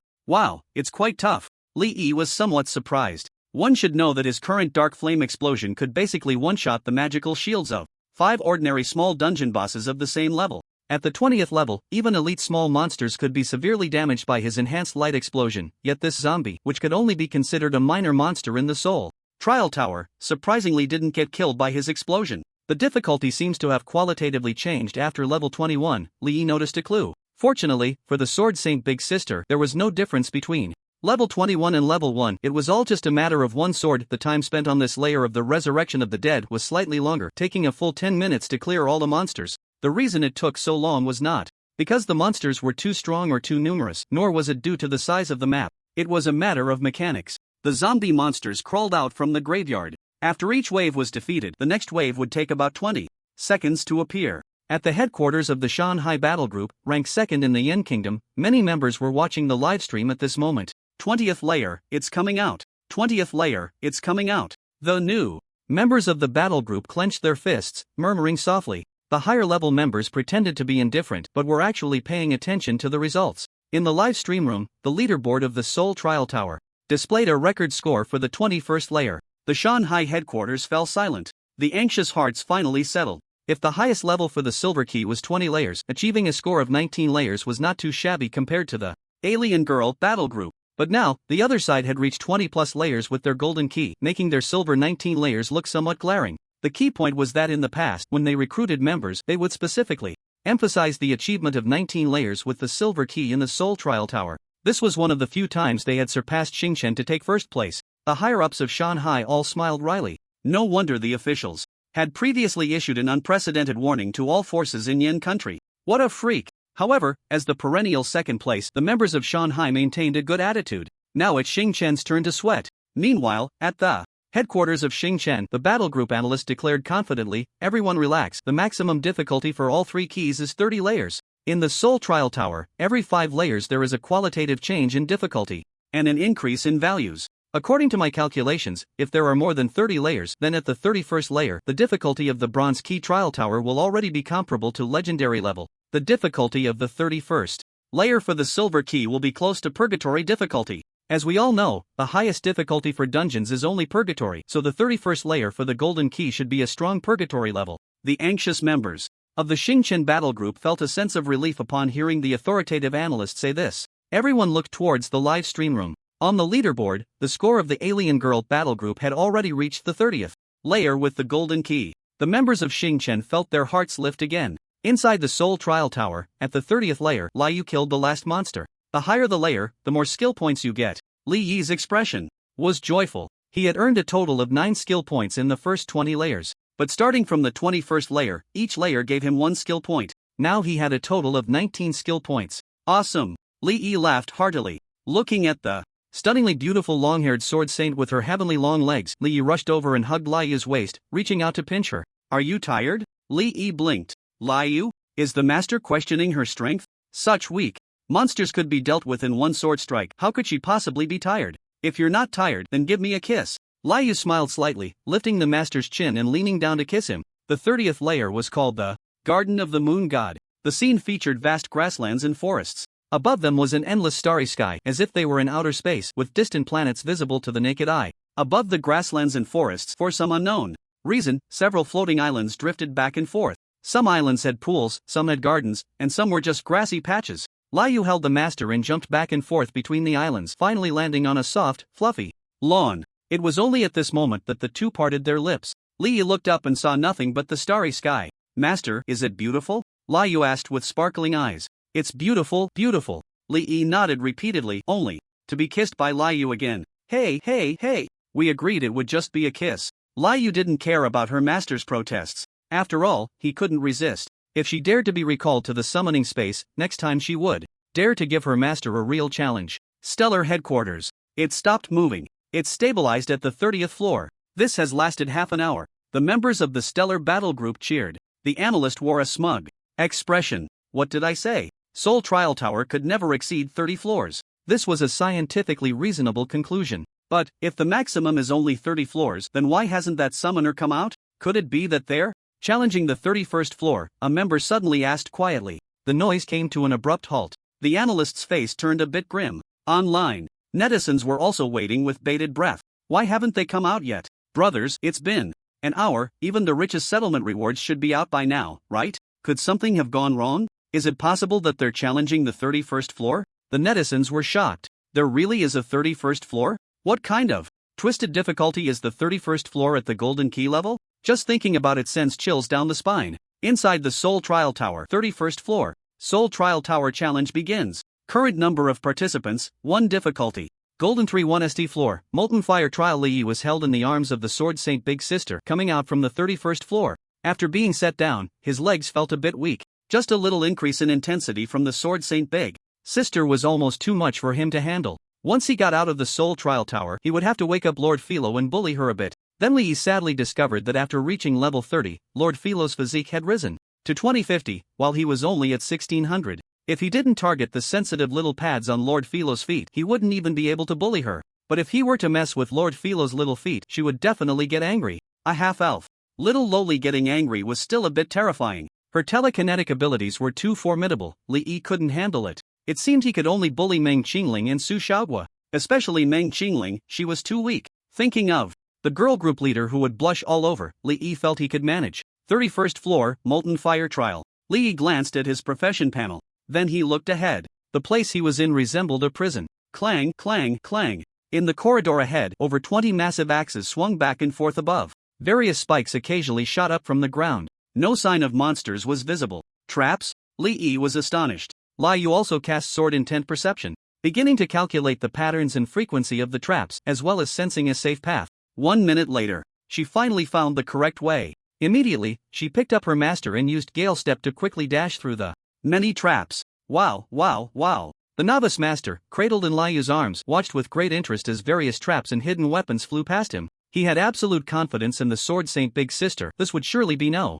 challenge for her. 5 minutes later, Liu had passed through all the traps and arrived in a vast inner hall. There were no small monsters, only a sleeping cyclops. He stood about 10 meters tall, wearing only a pair of beast skin shorts. Skulls of various races hung around his neck. He gripped a massive wooden wolf tooth club, snoring thunderously. You have discovered Conqueror AKS. What a huge space. Li Yi observed the battlefield and found that the Cyclops combat area was very large. The largest battlefield he had experienced so far was the first boss at Togan Mountain, the giant wild boar Princess Celides' area, and the combat area of Conqueror AKS was twice as large as that of the wild boar. Li Yi's heart grew wary to eye in such a large battlefield. Boss typically unleashes massive area of effect damage. For Liu, it would be a mere drizzle, but for his current state, it could very well be fatal. His equipment and attributes are definitely T0 level among professionals, but compared to the boss, he is still too weak. He can't withstand any damage at all. Just level 31 would be enough. Li Yi sighed inwardly. At level 31, summoners can learn their class-specific damage reduction skill, Damage Transfer. This skill allows them to transfer a portion of the damage to a designated summoned beast. With the Sword Saint's big sister, Emperor, boasting such a high tier and the perverse skill of Sword Energy Protection, no matter how much damage he transfers to her, she would be able to endure it. When Li Yi was at level 26, he learned the magic shield that all magic classes would typically pick up. However, the damage absorption of this leaky shield is less than what Lord Philo's Bound Soul Link skill can share. Therefore, Li Yi decided to save all the skill points obtained from the Soul Trial Tower for later. When he reaches level 31, he would allocate them all to damage transfer. I'll keep my distance, you go take it down, Li Yi said to the Sword Saint Big Sister. After saying that, he retreated behind a wall in the corridor, ready to use Light of Dawn and Blood Vengeance. In this state, the damage he receives would be reduced by 25%, and combined with the magic shield, he should be able to withstand some of the large AoE's aftershocks. If he feels something is off, he would immediately transform into Blood War body, using Blood Shield infinitely in the Vengeful Angel form. When Li Yi previously tried the skill, he used Blood Shield, and the absorption was incredibly thick, about 20 times that of Magic Shield. Liu nodded. Summoning Frenzied Slaughter, Imperial Weapon, she stepped into the inner hall. A surge of killing intent suddenly welled up in her gaze. With the ultimate sword technique, Slash, she directly shattered the shield of Conqueror AKS. With the ultimate sword technique, Cut, Liu's long sword slashed through the giant's body, leaving a massive wound. Yet, it surprisingly did not die. Who dares to disturb the great AKS? The giant raised its massive club, angrily standing up and smashing it down towards Liu. Boom! The ground seemed to tremble. Liu easily dodged, swinging her sword repeatedly, leaving terrifying wounds on the giant's body. You hurt AKS. The giant grew even angrier, swinging its spiked club and madly pursuing Liu. Li Yi was taken aback. It actually didn't get killed instantly? And it withstood so many strikes from the Sword Saint Big Sister? He threw a detection spell at the giant. He discovered that a buff status appeared on the giant. Endless Fury. AKS is incredibly thirsty for battle, filled with immense hatred for enemies, to the extent that no matter how severe the damage taken, he will not die and is immune to all negative statuses. Damn, this is invincible. Li Yi was astonished. It was the first time he had seen a boss with such a skill. Moreover, due to its immunity to negative statuses, the debuff effect of Liu's Imperial Might was actually ineffective against it. Fortunately, it has a duration. Li Yi checked the remaining time of the buff and estimated that the overall duration was about 1 minute, with roughly 40 seconds left. The giant's attack range was enormous, and its massive body was quite agile. But the Sword Saint Big Sister was faster and easily dodged every one of its attacks. You coward who only knows how to run, you are unworthy to battle the great giant warrior. The Conqueror AKS roared in anger. When Endless Fury had 15 seconds left, it fell into an unprecedented rage. Raising its spiked club, it smashed it down onto the ground. With each smash, a massive shockwave swept outwards. Damn, it can reach this far? Li Yi watched as the shockwave approached. Judging from the tremors in the ground that it would definitely reach the place he was hiding. He immediately used his skills to transform into the Avenging Angel, wrapping himself in a blood shield. A shockwave hit. It directly shattered one layer of the blood shield. Li Yi was stunned. Such high damage? He quickly layered on 7 or 8 more. The duration of the Avenging Angel was 20 seconds, enough to hold out. Good thing I didn't go in. Li Yi secretly rejoiced. Thankfully, he had been cautious. Otherwise, if this boss had any target switching or designated attack skills, relying solely on his immortality skill to withstand the fierce attacks from Liu while chasing him would have been quite dangerous. You should be ashamed of your battle. You have betrayed the fighting spirit of action. Endless Fury finally came to an end. The giant fell to the ground, unwilling to accept defeat. You have killed the conqueror AKS. Finally done. The duration of Li Yi's avenging angel state ended and he returned to his normal size. Fortunately, he had displayed all his equipment before entering the Soul Trial Tower. So, the scene of his body enlarging and bursting out of his clothes did not occur. Oh, loot dropped. He walked into the inner hall and found a white orb of light floating beside the giant. A white orb of light, a special item. Another skill point. Li Yi approached the orb and reached out to grasp it. You have obtained the item AKS's fighting spirit and item. Li Yi's eyes sparkled. Most items were one-time use. Because of this, the effects of items were generally very powerful. AKS's fighting spirit, item, type, consumable quality, legendary, gold, effect, after use, feel the fighting spirit from the spirits of the Hammer tribe, reducing the damage you take by 75% for 15 seconds, and granting immunity to 3 control effects. It's not invincibility. Li Yi felt a bit disappointed. How great it would be if he could replicate the giant S. Li Yi couldn't help but think of a certain sci-fi movie from his past life. Successfully arriving at the teleportation portal, he entered the Soul Trial Tower, level 32. The entrance to the eerie domain. It's updated. A professional saw the changes on the leaderboard and immediately screamed. The professionals all looked over. Holy crap, there really is a level 31. The Big Shot has made history again. The Big Shot is amazing. The various live streaming rooms were once again filled with bullet comments. Starry Sky Battle Group headquarters. The analyst's heart, which had been hanging in suspense, sank. His eyes were vacant, feeling as if his entire worldview and years of confident professional knowledge had been shaken. This isn't scientific. The Golden Key, how could there be a level 31? The members of the Starry Sky Battle Group had complex expressions. They had held the throne of the #1 battle group in the Flame Nation for over 20 years. This was the first time they truly felt their status was greatly challenged. It wasn't that there hadn't been excellent new battle groups that caught their attention before.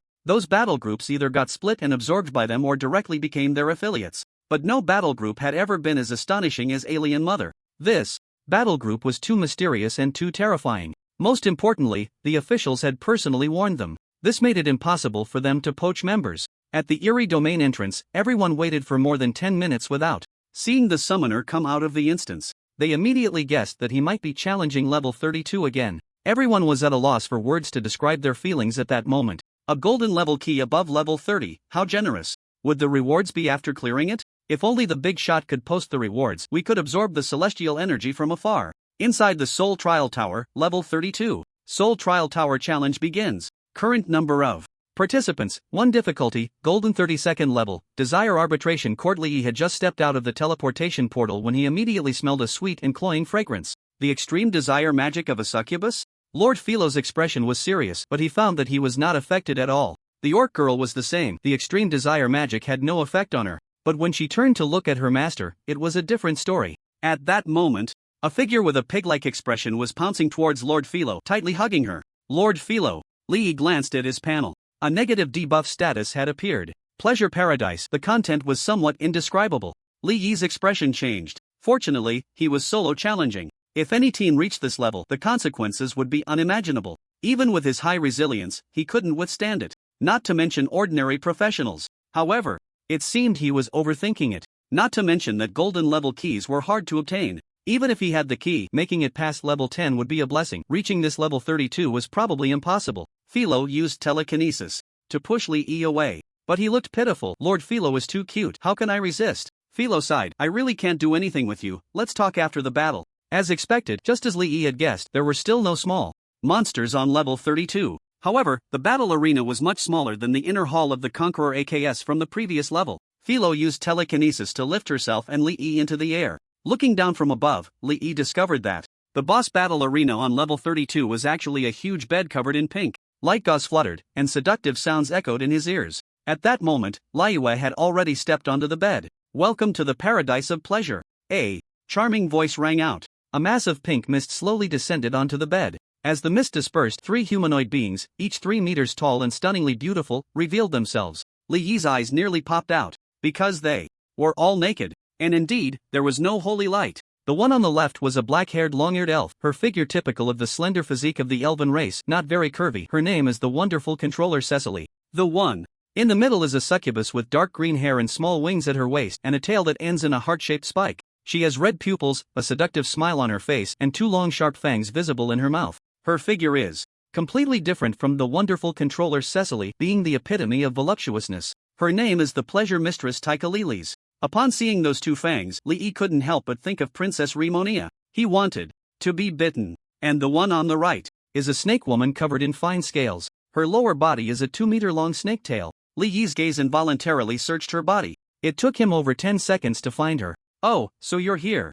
Her name is the indulgent witch Loratamia. The Sword Saint's sister raised her head and glanced at her master. Seeing her master staring intently at the three bosses, a cold glint flashed in her eyes. Without waiting for Lee to give a command, she activated Fierce Wind Step, turning into an afterimage and rushing towards the three bosses. Liyue leaped high into the air, initiating her ultimate awakening move. The sword intent surged with sword energy, completely engulfing the three bosses. Centered around Liyue, the entire space on the big bed suddenly cracked into a web-like pattern. Li was not unfamiliar with this move. She had used the awakening skill Sword Reverse Fate in the Fall of the Night Emperor. The edges of those web-like grids glowed dark red. Each grid had a mirror of condensed sword energy, reflecting the figures of the bosses. The bosses involuntarily looked at their reflections in the mirrors, captivated by their own images. Li was astonished. She didn't expect that even boss-level beings would be entranced by Liyue's awakening skill. Liyue swung the frenzied slaughter imperial weapon in her hand, effortlessly slicing through the air. All the mirrors shattered silently. You have killed the wonderful controller Cecily. You have killed the pleasure mistress Tychalilis. You have killed the indulgent witch Loratamia. It only took one move. The three bosses were defeated. In an instant. In the air, Lord Philo widened her eyes. The orc little sister's attack, so powerful. She thought for a moment. If she were to face Liyue's attack, she would probably only be able to withstand it after advancing to Emperor. Philo brought Li down from the air to the boss arena. Li looked at the corpses of the three bosses. They had no wounds on their bodies. Why did she use her ultimate move right away? Li looked at the Sword Saint's sister with some confusion. As a result, he saw a hint of displeasure in her expression. He immediately understood why she had used her ultimate move. Li's face turned a bit red. Can I be blamed for the boss in the Soul Trial Tower not wearing clothes? Looking a few more times is purely curiosity about other races. The three beautiful bosses from the Temptation Arbitration Court dropped equipment. They were also white spheres, and there were 3 of them. Li's eyes lit up. They turned out to be special items as well. He reached out to grab the first white light sphere. Cecily's wonderful voice, item, type, consumable quality, legendary, gold, effect. After use, the target falls into a state of illusion and confusion, receiving 50% more magic damage for 10 seconds. Control plus vulnerability, not bad. This thing would be a godsend for a team of ordinary adventurers fighting bosses, especially for certain bosses that are stuck in progress. Like those that just need a bit more damage in the final phase or can't withstand the last berserk phase, this could be used. Li stroked his chin. This should also be effective against bosses, after all, it's of legendary quality. Then, he moved on to the second white light sphere. Tika Lilith's Feast of Indulgence, item, traits, consumable quality, legendary, gold, effect, summons a music that immerses everyone in pleasure after use, damage plus 30%, attack speed plus 50%, movement speed plus 70%, duration 2 minutes. Note, indulgence comes at a cost. This item effect is quite powerful. However, the final note made Li feel that this thing probably has some side effects. One should not overlook seemingly useless extra information about equipment in dungeons. Sometimes, this information can be very useful. Overall, the second item is still quite good, and it is a team-oriented item. The duration is very long, lasting a full 2 minutes. In many situations, these 2 minutes can be enough to turn the tide of battle. It's just that I don't know how many people this item can affect. If it can be effective for hundreds or even thousands of people, it would be a nice strategic item. Then there's the third item. Loratamia's Heart of Indulgence, item, traits, consumable quality, legendary, gold, effect, completely releases your inner desires after use. All buff effects increase by 500%, but duration is reduced by 50%. Does not affect holy type buffs. Li stored the 3 items in his bag. All 3 are team-oriented items and have no level restrictions. If they find themselves in a large-scale battle in the future, they can be used. It feels a bit wasteful with too few people. A portal appeared not far away. The 3 of them walked in. Outside the dungeon, the leaderboard score reached the 32nd floor. The professionals were shocked when they saw the score, because it took less than 10 minutes to clear the 32nd floor. It seemed to them that the summoner from the alien girl had already adapted to the difficulty rhythm inside. Meanwhile, online, many netizens began to speculate about how high the highest floor of the Soul Trial Tower really is. Would Li clear all the floors directly? And why did it take so long on the 31st floor but only 10 minutes to clear the 32nd floor? I think there's a possibility that starting from the 31st floor, we professionals might be able to gain some kind of buff provided by the Soul Trial Tower, like increased damage or enhanced skill effects, such as increased casting speed, etc. I agree with this view. Although the record of the The Stellar Guild was broken by the summoner from the Alien Girl Guild. I still agree with the analyst's perspective from their guild. Starting from the 31st floor, the difficulty is still that of the Golden Key. Whether in terms of numerical increase or the level of difficulty itself, there will be a significant leap. If no buffs are given to the professionals, I really can't imagine how they would clear it. Does anyone know if there are similar dungeons that provide buffs to professionals? After this discussion, netizens began to search for various materials to support this viewpoint. In the end, they really found something. Got it. I found it. It's a dungeon that has already perished. The Tower of Breaking Dawn in the Endless Corridor Dungeon Group. This dungeon was once a mysterious area within the beautiful country. The mode is somewhat similar to the Soul Trial Tower with gradually increasing difficulty. However, the presentation is different. It involves waves of monster attacks, somewhat like the tower defense games we play. When we professionals deal with each wave of monsters, the number, values, combat desire, and combat intelligence of the next wave of monsters will increase to a certain extent. We professionals will also gain corresponding buff states, which will directly enhance the effects of our skills. Even in the later stages, it will change the form of skills, adding extra traits, which is very powerful. It is precisely because of this kind of buff that professionals can clear the Tower of Breaking Dawn. With this example, the professionals gradually began to believe this explanation. They believed that after reaching the 31st floor, Lee must have gained certain buffs on each level. This also explained why it took so long to clear the 31st floor. But even with buffs, that summoner from the battle group is incredibly strong. After all, clearing the 31st floor isn't easy with the inflated stats. Li Yi's news about the challenge had been trending ever since he broke through the 10th floor. The entire internet was buzzing about this topic, and major official media outlets were naturally sharing it as well. Inside the on the 33rd floor challenge begins. Current number of participants, 1 difficulty, gold 33rd floor. Dragon Bone Sacrifice ground the figures of Li Yi and his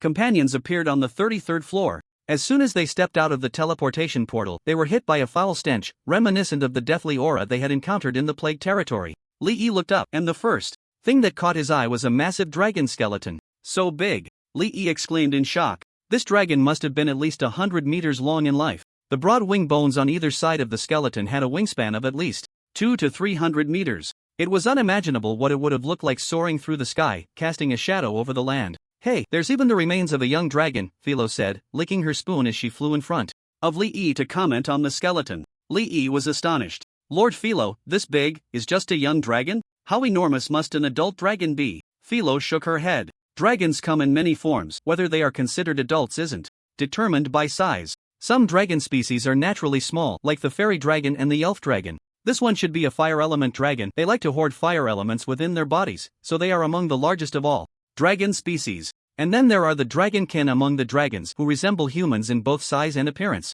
Philo pointed to the top of the dragon skeleton's head. Look at the dragon horns on its head. There are only 12 joints, so it must have been only 1200 years old when it died, still a juvenile. Li Yi gasped. Indeed, one cannot view the other world through the lens of the current one. What rank are most dragons? Li Yi asked curiously. Philo perched on Li Yi's shoulder, and he naturally held her little foot. Dragons generally have a high rank. Pure-blooded elemental giants are mostly lord-level beings once they reach adulthood. The rank of dragonkin is a bit lower.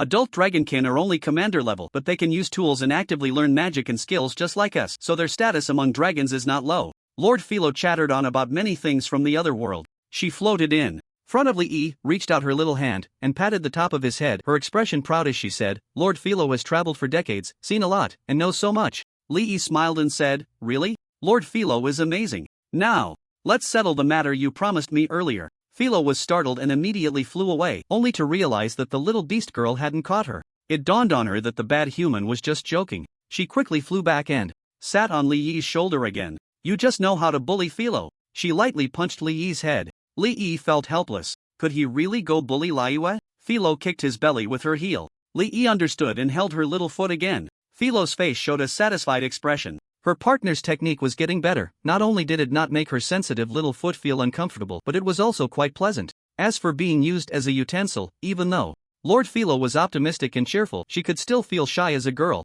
But if her partner insisted on doing this, she could only, well, indulge him. Time to take off. Philo let out a silver bell-like laugh, taking Li Yi and Liyue into the air. They looked down below. The Dragon Bone Sacrifice site is a vast ancient battlefield. Not only are there the remains of giant dragons, but also the bones of various other races, along with fragments of weapons and armor.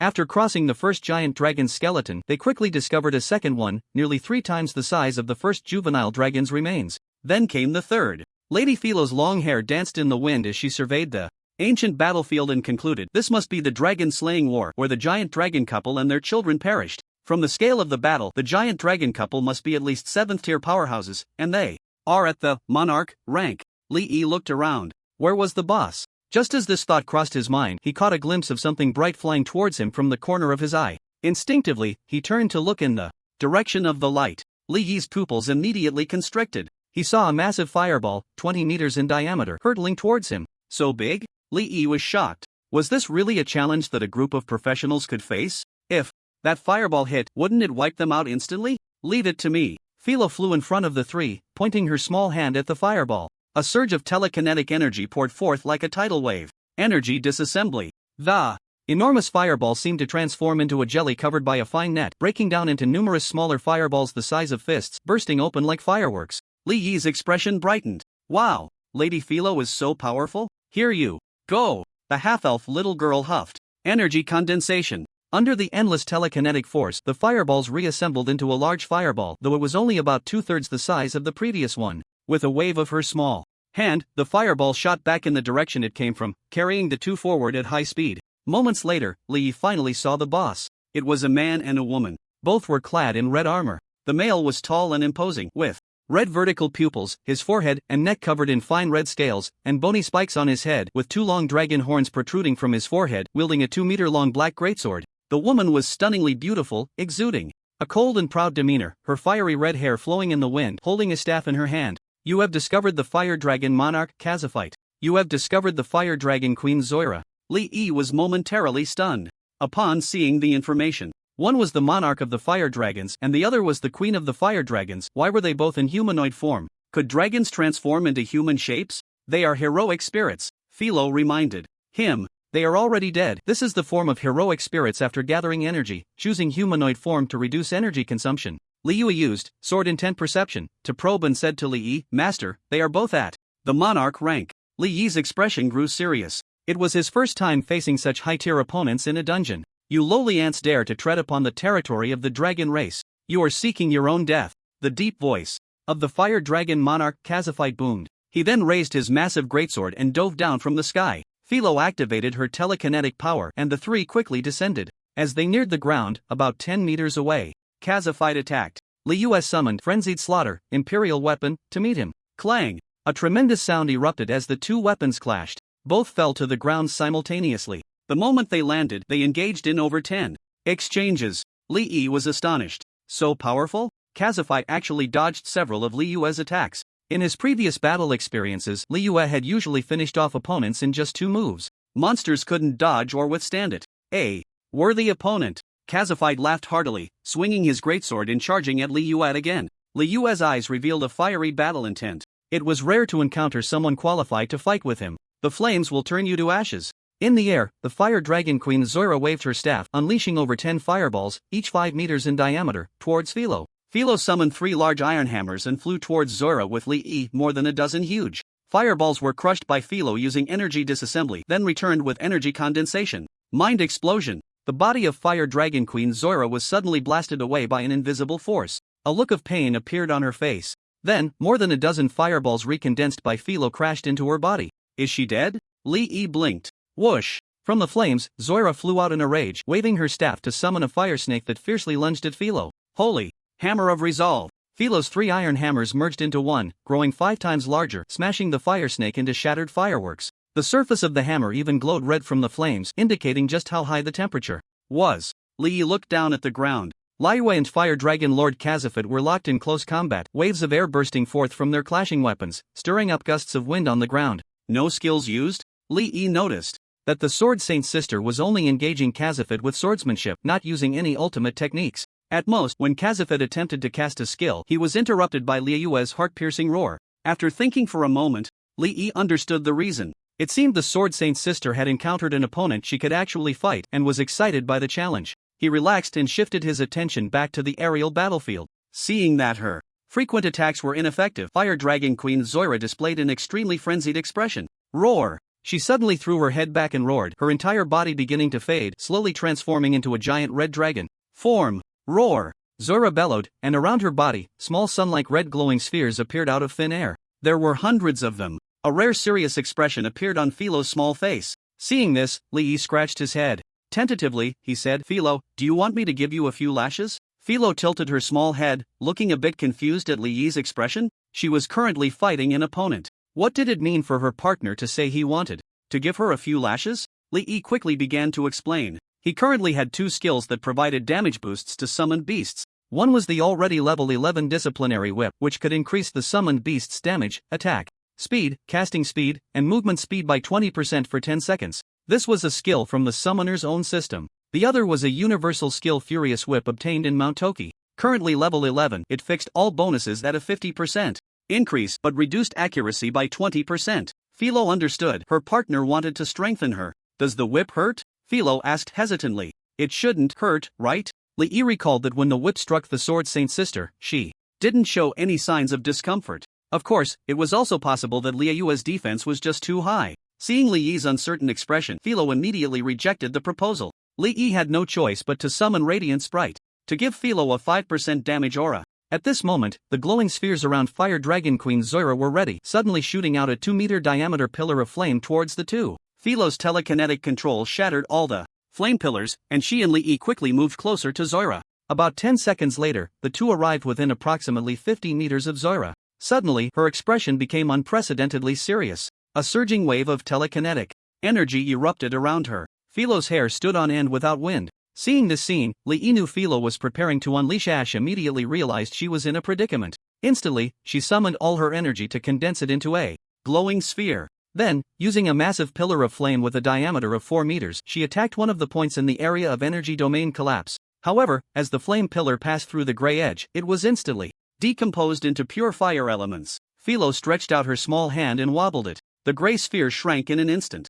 The enormous body of the Fire Dragon Queen was instantly disassembled. The gray sphere continued to shrink until it disappeared completely in the air, as if it had never existed. You have killed the Fire Dragon Queen Zoira. Dead? Li Yi took a deep breath. Lord Philo immediately returned from her earlier fierce state to her lively and cheerful little self. Yep, I've already eliminated her, she said, placing her hands on her hips, lifting her little head, and looking proud. How about that? Lord Philo is amazing, right? Li Yi gave a thumbs up. Amazing, amazing. On the ground, the battle between the Sword Saint Elder Sister and the Fire Dragon Lord Kazafit had reached a fever pitch. Their attacks became faster and more powerful. Liu even used a 3-stage displacement technique, Frenzied Sword Technique, slash. But Kazafit, as a Lord-level boss, although in a spirit form, had an exceptionally high combat level. He even used a similar short-distance teleportation skill to dodge Liu's slash. Just after the Fire Dragon Queen was killed by Philo, Kazafit seemed to sense something and looked up at the sky. An expression of extreme anger immediately appeared on his face. Roar! Kazafit casually threw away the sword in his hand. His body, originally just over 2 meters tall, suddenly swelled to 5 meters, transforming into a half-dragon, half-human creature. The armor made of energy drilled into his body. Li Yi cast an identification spell at him and discovered that Kazafit had entered a berserk state. He gained a buff called Eternal Loss of My Love. Eternal Loss of My Love. The death of the Fire Dragon Queen Zoira has driven the Fire Dragon Lord Kazafit into madness, increasing attack speed by 100%, damage by 100%, movement speed by 100%, reducing damage taken by 50%, and granting immunity to control effects, lasting for 2 minutes. So strong? Li Yi looked worriedly at the Sword Saint Elder Sister. However, Liu's expression was very calm.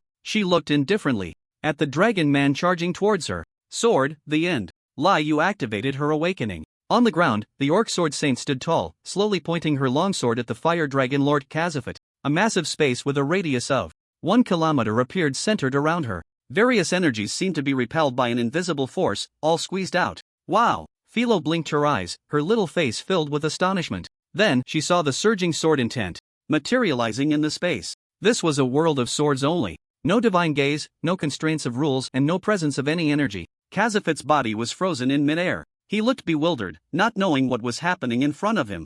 In the sky, in Li Yi and Philo's eyes, they felt an invisible longsword that seemed capable of cutting through the sky, descending upon the Fire Dragon Lord Kazafit. The end of the sword, all things fall silent. Slash! Kazafit's body was decomposed into countless tiny particles dissipating in the air. You have killed the Fire Dragon Lord Kazafit. Li Yi gasped. This was too powerful. A Lord-level boss, and under the condition of 50% damage reduction, was actually taken down in an instant by the Sword Saint Elder Sister. Lord Philo's beautiful blue eyes sparkled. Is this the power of the Emperor? Even the naturally cheerful half-elf felt a yearning for such strength at this moment. Her petite body leaped into Li's arms, wrapping her arms around his neck and hopefully asked, Li, if you level up one more time, will Lord Philo be able to advance to Emperor? At level 31, Li would be able to obtain another evolutionary holy stone. The first evolutionary holy stone of Li Yue had upgraded from Lord to Monarch. Then, it took 3 more to successfully advance to Emperor. When he contracted Philo, she was already at the Monarch tier.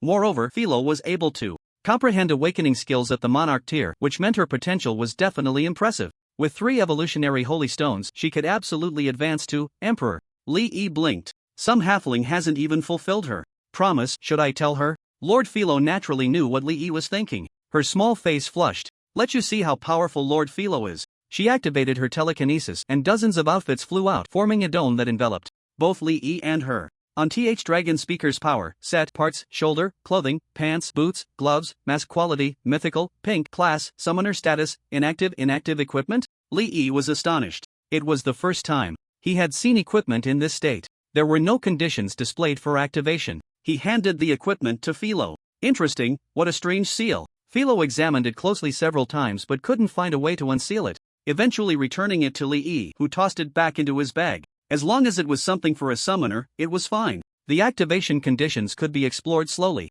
Then there was a white orb of light. Dragon Soul, item, traits. Consumable quality, mythical, pink, use, release the power within. Note, love. There's not even a description of its effect? Li looked at the golden badge-like object in his hand, his expression puzzled. But at least it was a pink mythical item, its level was evident. Moreover, with the experience from the skills Light of Dawn and Blood Revenge's Fury, he knew that items with fewer words in their descriptions generally had more astonishing effects. Especially the note, which contained only one word. Love? Li was confused. The Fire Dragon Lord Kazafit indeed loved his queen very much. After dying, he transformed into a pure love warrior and entered a berserk mode. He looked up and around, his gaze landing on the massive skeleton of the young dragon. Love is not just between men and women, it also includes the love of parents for their children. Release the power. Li's eyes lit up. Could it be an activation item for a hidden boss? Yes. There were 3 dragon skeletons here. The Fire Dragon Lord and the Fire Dragon Queen had appeared. There was still a dragon child that hadn't shown up.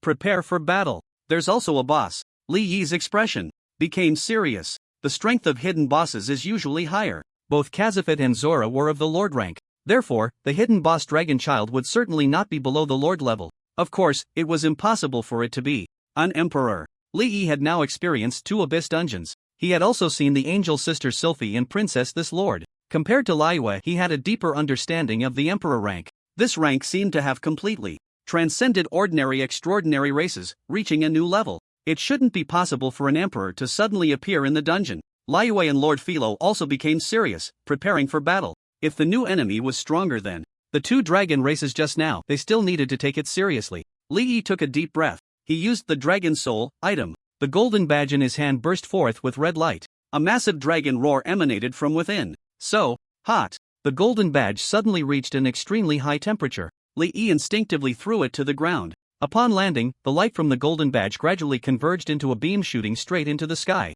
My child.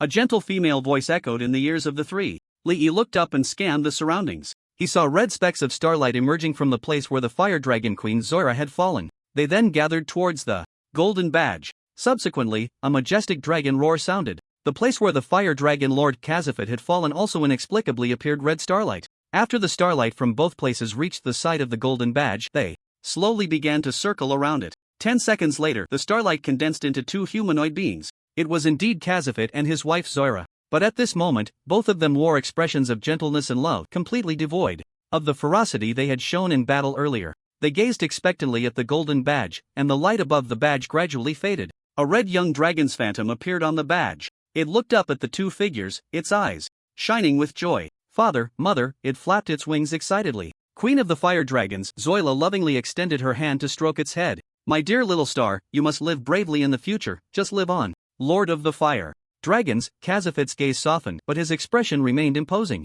Little star, my child, forgive us for not telling you the name of your enemy. Forgive us for erasing your memories, because we hope you can live carefree in the future.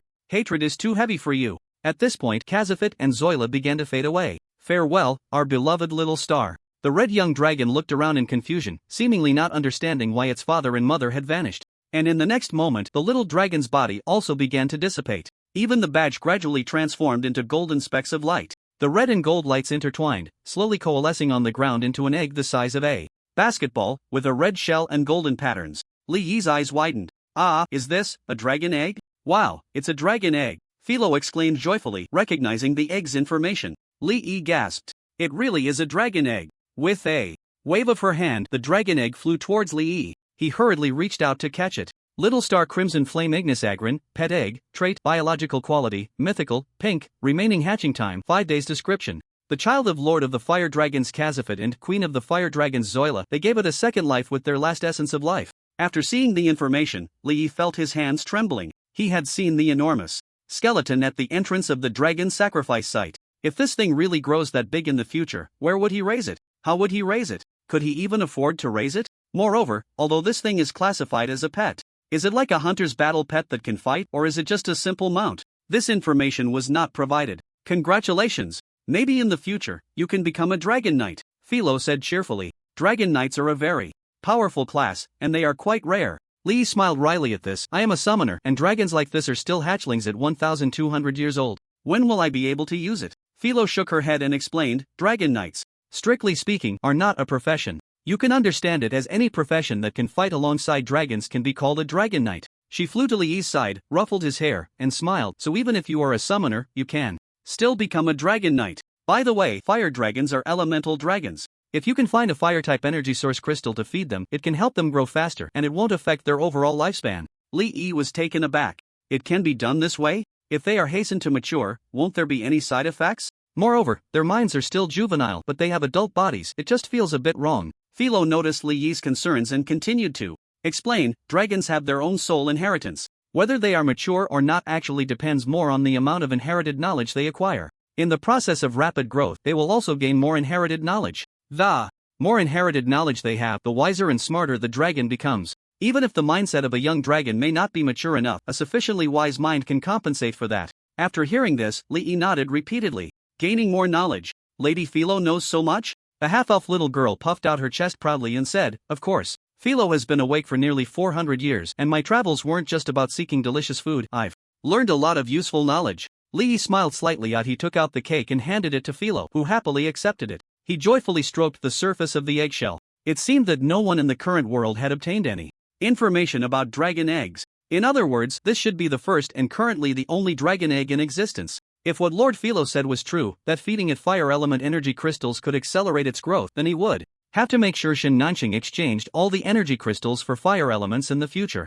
Li Yi thought for a moment. It seemed that if one wanted to ride flying mounts in the Flame Kingdom, they would also need to apply for a suitable flight certificate. However, with the current reputation and contributions of the Exotic Daughter Battle Group, it shouldn't be difficult to get the application approved. Li Yi imagined a future where a gigantic creature with a wingspan of a kilometer flew overhead, and it would probably scare a lot of people. So flashy. Although flying could also be achieved through Philo's telekinesis, the speed was too slow. Moreover, according to Lord Philo, controlling living beings with telekinesis consumed an enormous amount of mental energy, so having a flying mount would naturally be the best option. Li Yi, while it hasn't hatched yet, let's sign a contract with it. Philo reached out her small hand to touch the eggshell. Li Yi was taken aback. How do I sign a contract? I don't know how. Philo patted her chest. I can do it. I know the Dragon Knight's cooperation contract, the Beast Tamer's partner contract, and the Mount Servant contract. Which one do you want to sign? Li Yi fell into thought. Dragon Knight? It sounded quite impressive, but it didn't seem very useful for him.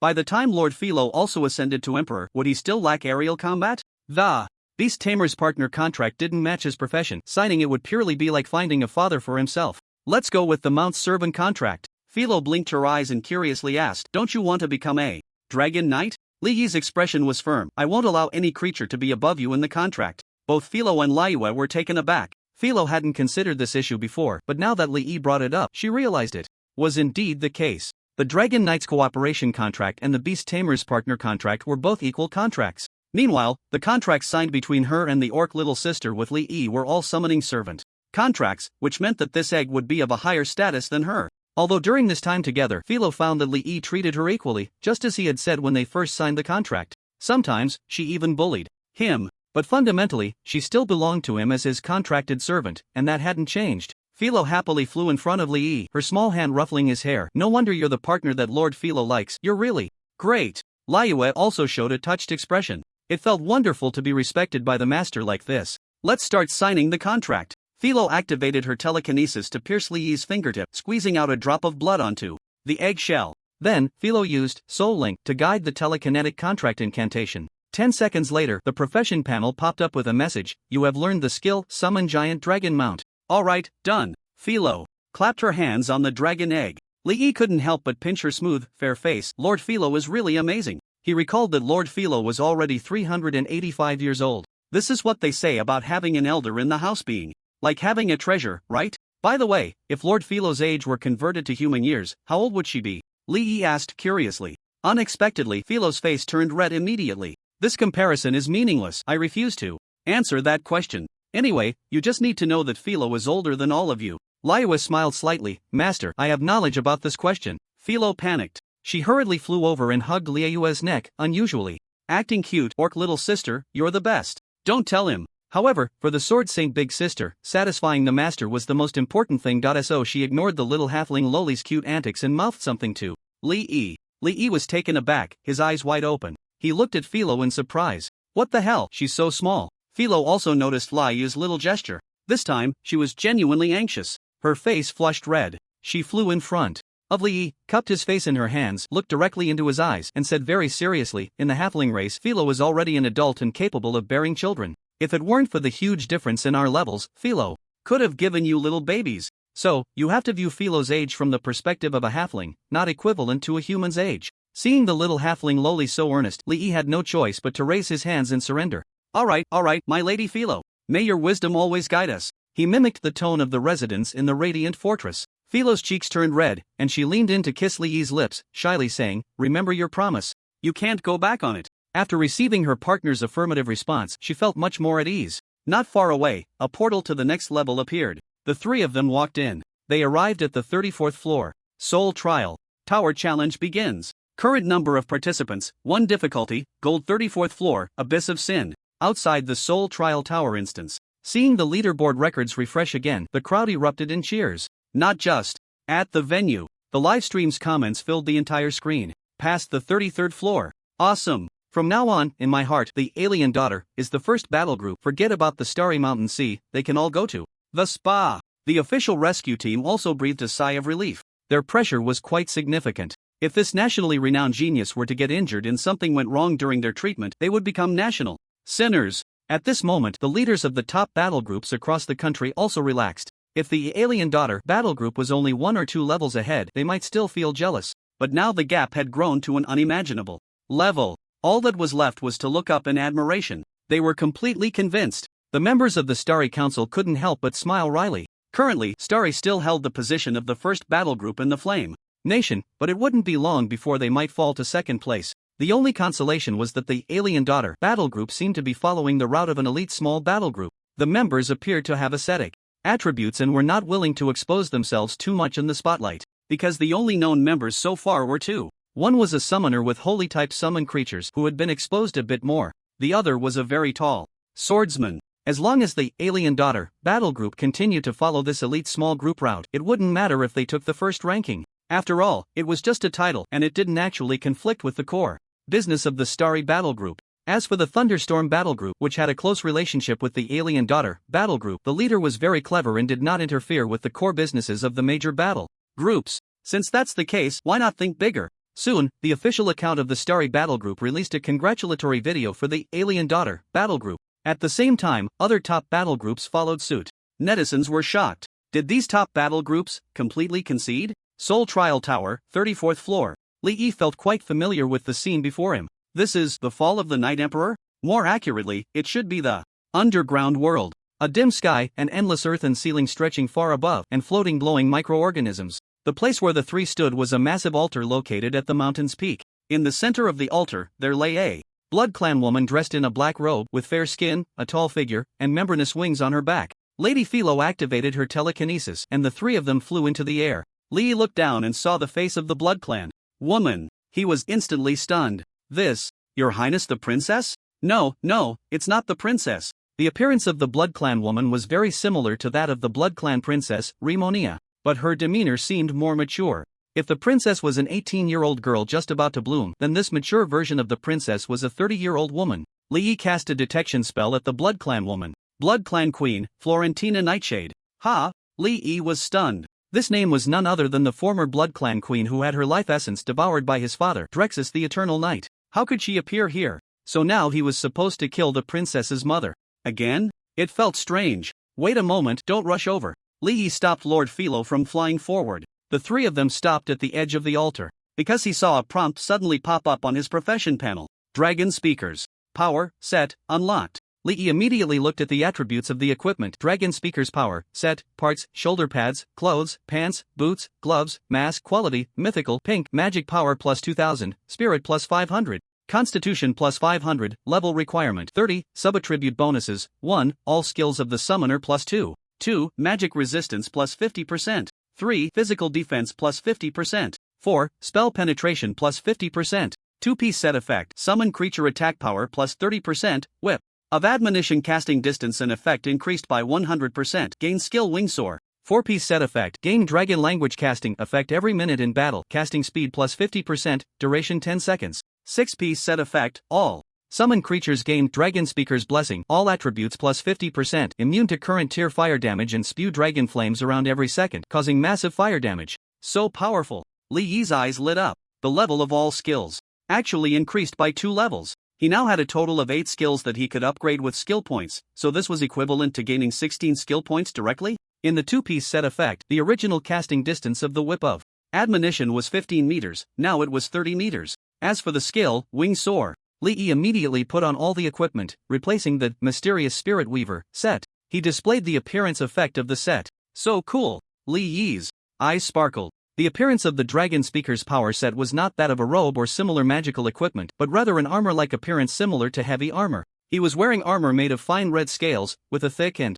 heavy appearance. It looked exceptionally heroic. Hey, what are you doing? Li Yi hadn't had the chance to admire his set yet. Suddenly, he heard Lord Philo's exclamation. He looked up and widened his eyes in shock. He saw that Lord Philo and Laiwe were covered in nail-sized, translucent fine dragon scales. Red fire elemental energy flowed over their bodies, radiating a scorching temperature. As a result, the Sword Saint's outfit and Lord Philo's outfit were burned to ashes by the flames. Li Yi. The Sword Saint's expression was somewhat helpless. She activated Imperial Might to resist the benefits brought by the set effect. Li Yi seemed to hear a sound like glass shattering. Then, the dragon scales and flames on Liu Yue's body disappeared. The Sword Saint's face turned red. Master, I don't want to fight naked. Li Yi hurriedly said, it's okay, I have your clothes here. Then he took out high heels, stockings, a bodycon, skirt, and a vest from his bag. Liu Li Yi chuckled awkwardly, just make do for now. Once we get out, let Lord Philo make you a cool set of equipment. He didn't expect the effect of the 6-piece set of the Dragon Speakers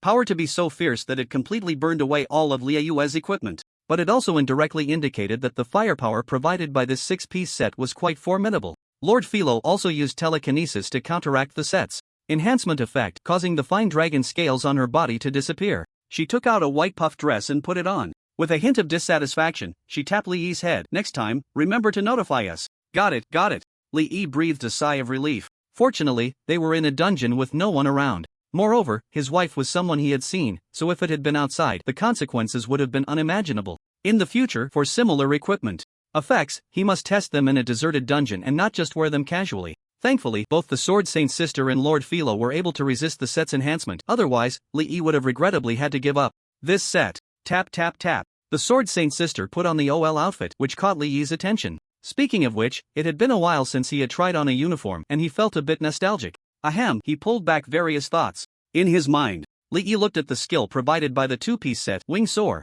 Wing Soar, active skill, cost, no cost description. The power of dragon speech grants you dragon-like wings, allowing for gliding in short distance. Dashes.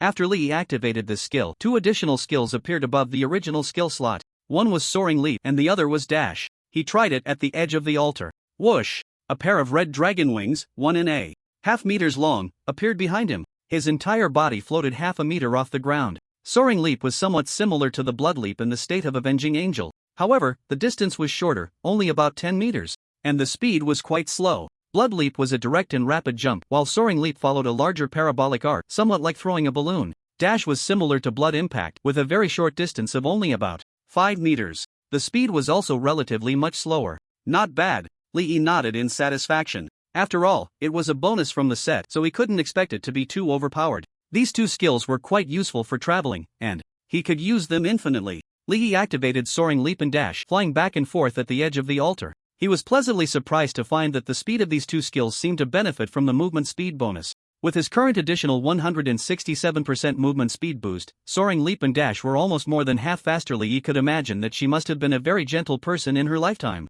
Just as he thought of this, Fiorentina suddenly let out a piercing shriek. "Dracious! You have betrayed the oath. You shall be obliterated." The Blood Queen fell into a rage. A surge of blood magic energy erupted from her, and a blood-red, eerie pattern spread across her forehead. Two sharp fangs protruded from her mouth, reminding Li Yi of the transformation when Her Highness the Princess had her delicate feet devoured. Gurgle, gurgle. The energy of the blood magic grew increasingly dense. Li Yi felt as if the entire altar had been invaded by blood plasma. Ha ha ha. Fiorentina suddenly grinned wickedly, pointing at Liu and Yao Yao. Immediately, something incredible happened. Li Yi felt a blur before his eyes, and then he and Philo were unexpectedly teleported to the altar. Such a long range? At that moment, Liu Yue's expression suddenly changed. "Master, be careful." Above them, a massive mouth made of blood-colored energy was descending upon the three, ready to swallow them whole. In the next moment, Li Yi found himself in a blood-red space with only Fiorentina before him. Oh no! His heart sank as he realized that the summoning beast's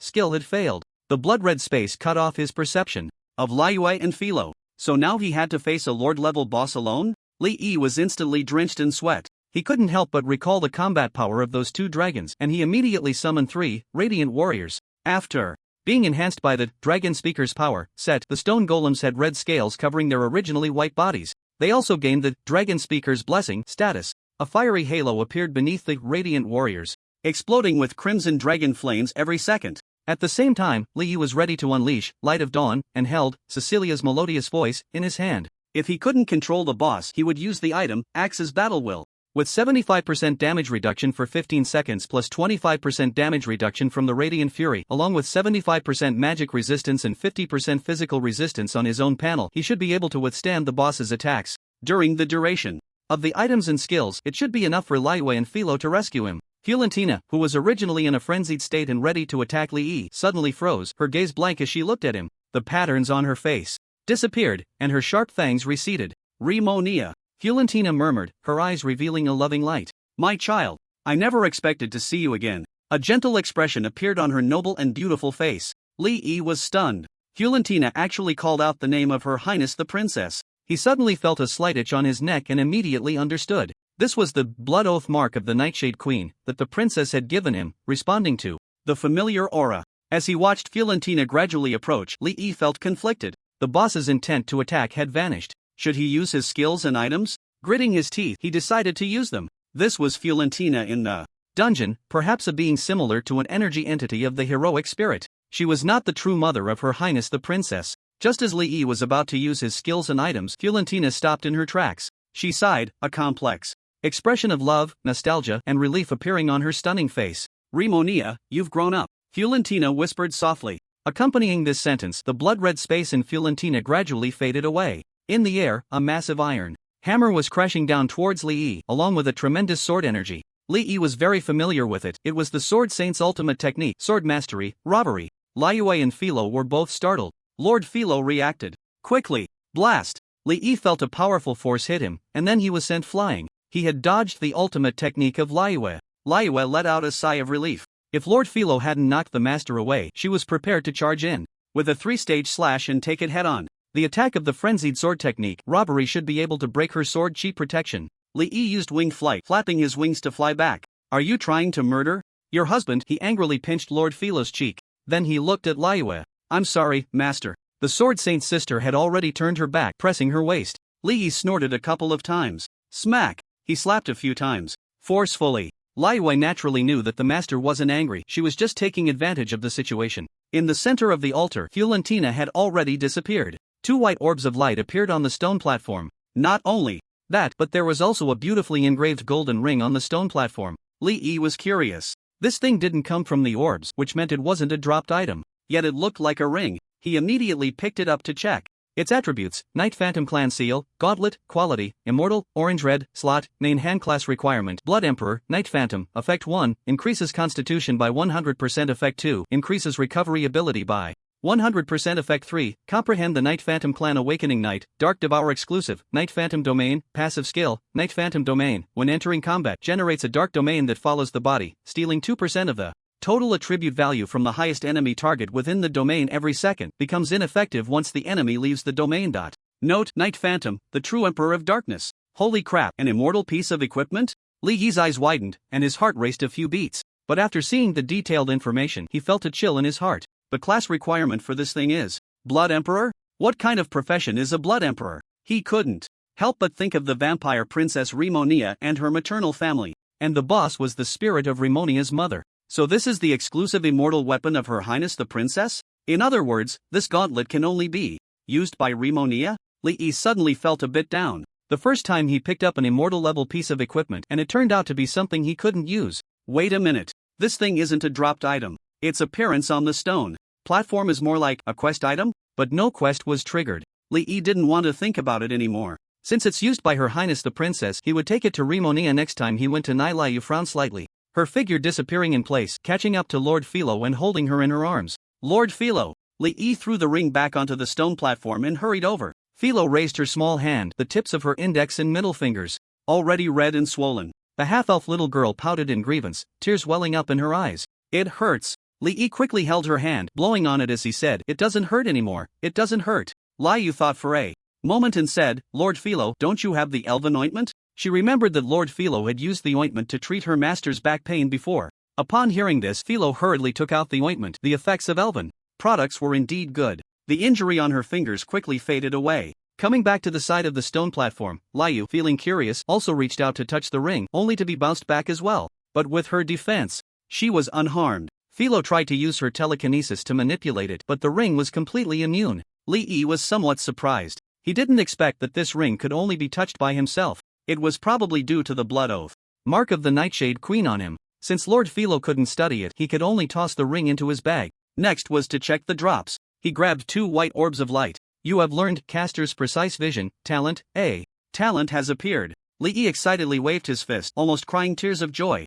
This non-lucky guy finally got a talent. If it hadn't appeared, Li Yi felt he would have to rely on the completion settlement of the Soul Trial Tower. Caster's Precise Vision, Talent, Description: when casting ranged spells, your precision increases by 30%. What a good thing! Li Yi's face lit up with a smile. Precision is very important for ranged professions, as it reduces the chance of skills being dodged, which is especially crucial when challenging elites and bosses. Why was he still wearing the premium number 729 necklace that added 100 points of strength? It was because this necklace's equipment effect could provide 20% precision. And the caster's Precise Vision talent directly added 30%, which was simply extraordinary. Plus, with the gift of the Night artifact increasing precision by 26%, his total precision value reached 76%. This value would likely not be dodged even by bosses at the king level. The second white orb. Summoner's Charge Edict Talent, Description: after a melee summon creature arrives, you can initiate a long-distance charge against a target within 10 seconds and interrupt their casting.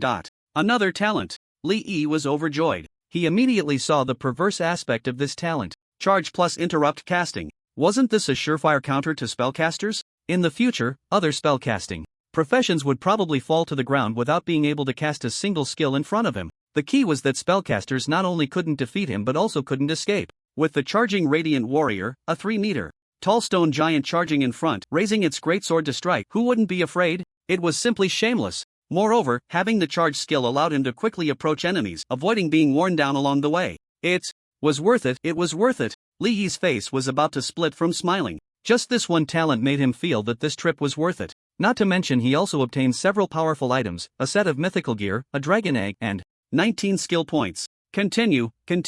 The three of them walked into the portal leading to the 35th floor. Soul Trial Tower Challenge begins. Current number, 1 difficulty, Gold Final Layer, Ultimate Coronation. Stepping out of the portal, Li Yi found himself in a resplendent palace. The throne at the back was empty. On either side of the throne sat 2 men in splendid armor. 1 human, 1 elf, 1 dwarf, and 1 dragon man. Philo's eyes widened in disbelief as she recognized the 4. By the goddess, what am I seeing? It's the ancient 4 emperors. Li Yi's heart trembled slightly. Lord Philo mentioned the 4 emperors. Could it be the emperor rank?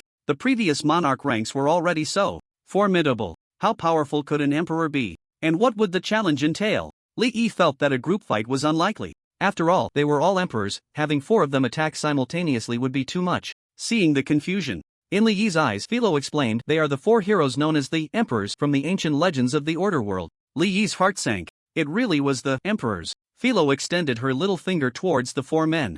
The human is the Holy Judgment Emperor Ilios of the Night class, known as the Hand of Radiance. The elf is the Wilderness Emperor Sugnats of the Druid class, known as the Beast-Shaped Dominator. The dwarf is the Berserker Emperor McCarthy of the Warrior class, known as the King of the Hills. The Dragon Man is the Supreme Martial Emperor Luxus Amasta of the Martial Artist class, known as the Flame Martial Emperor.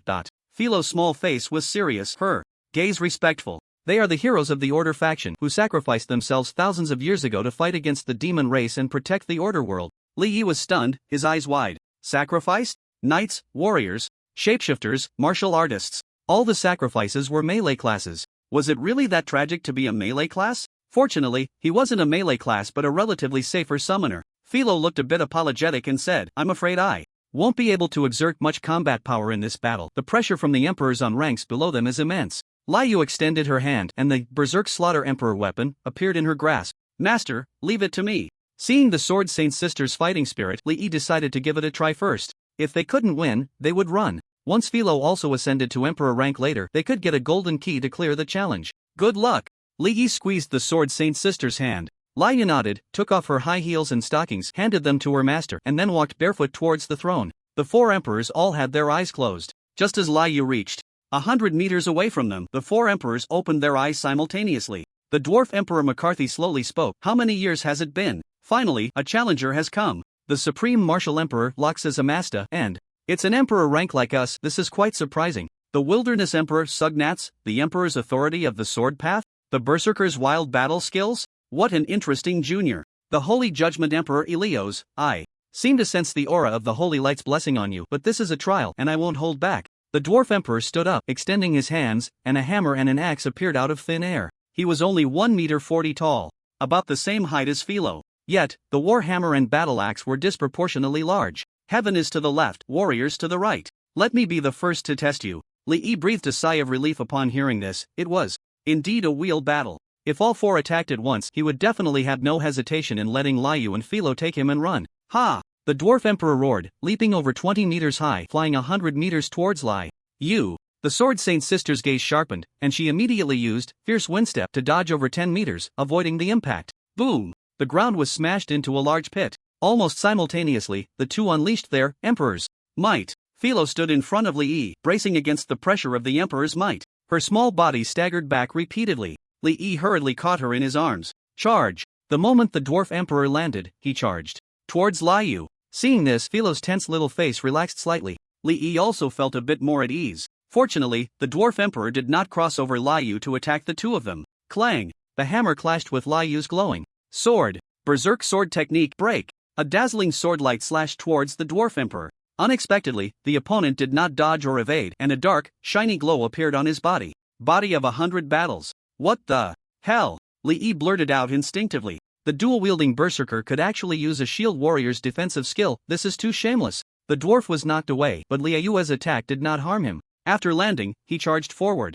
Again immediately. Truly worthy of the emperor rank, this charge skill seems to be used infinitely. Power of the hills. Halfway through the charge, the dwarf emperor's body suddenly swelled, reaching 3 meters in height. With such a size, the warhammer and battle axe in his hands no longer seemed so exaggerated. The sound of metal clashing echoed throughout the massive palace. Both sides engaged in a fierce exchange. Orc Emperor, you are strong, the dwarf emperor exclaimed sincerely. The force of his attacks was immense. In contrast, Liu's lips curled slightly, revealing a rare ferocity. Her red pupils gradually filled with madness. Li Yi swallowed hard. It was the first time he had seen the Sword Saint sister so filled with battle intent. Liu's longsword struck the dwarf emperor's chest, leaving a bloody wound. Meanwhile, the dwarf emperor's giant axe struck Liu's left arm, sending her flying. As Liu landed, she casually waved her left hand. Crack! The already twisted arm restored itself. This made Li Yi, the master, flinch. This was also the first time Liu had been injured. He looked at Liu's status bar.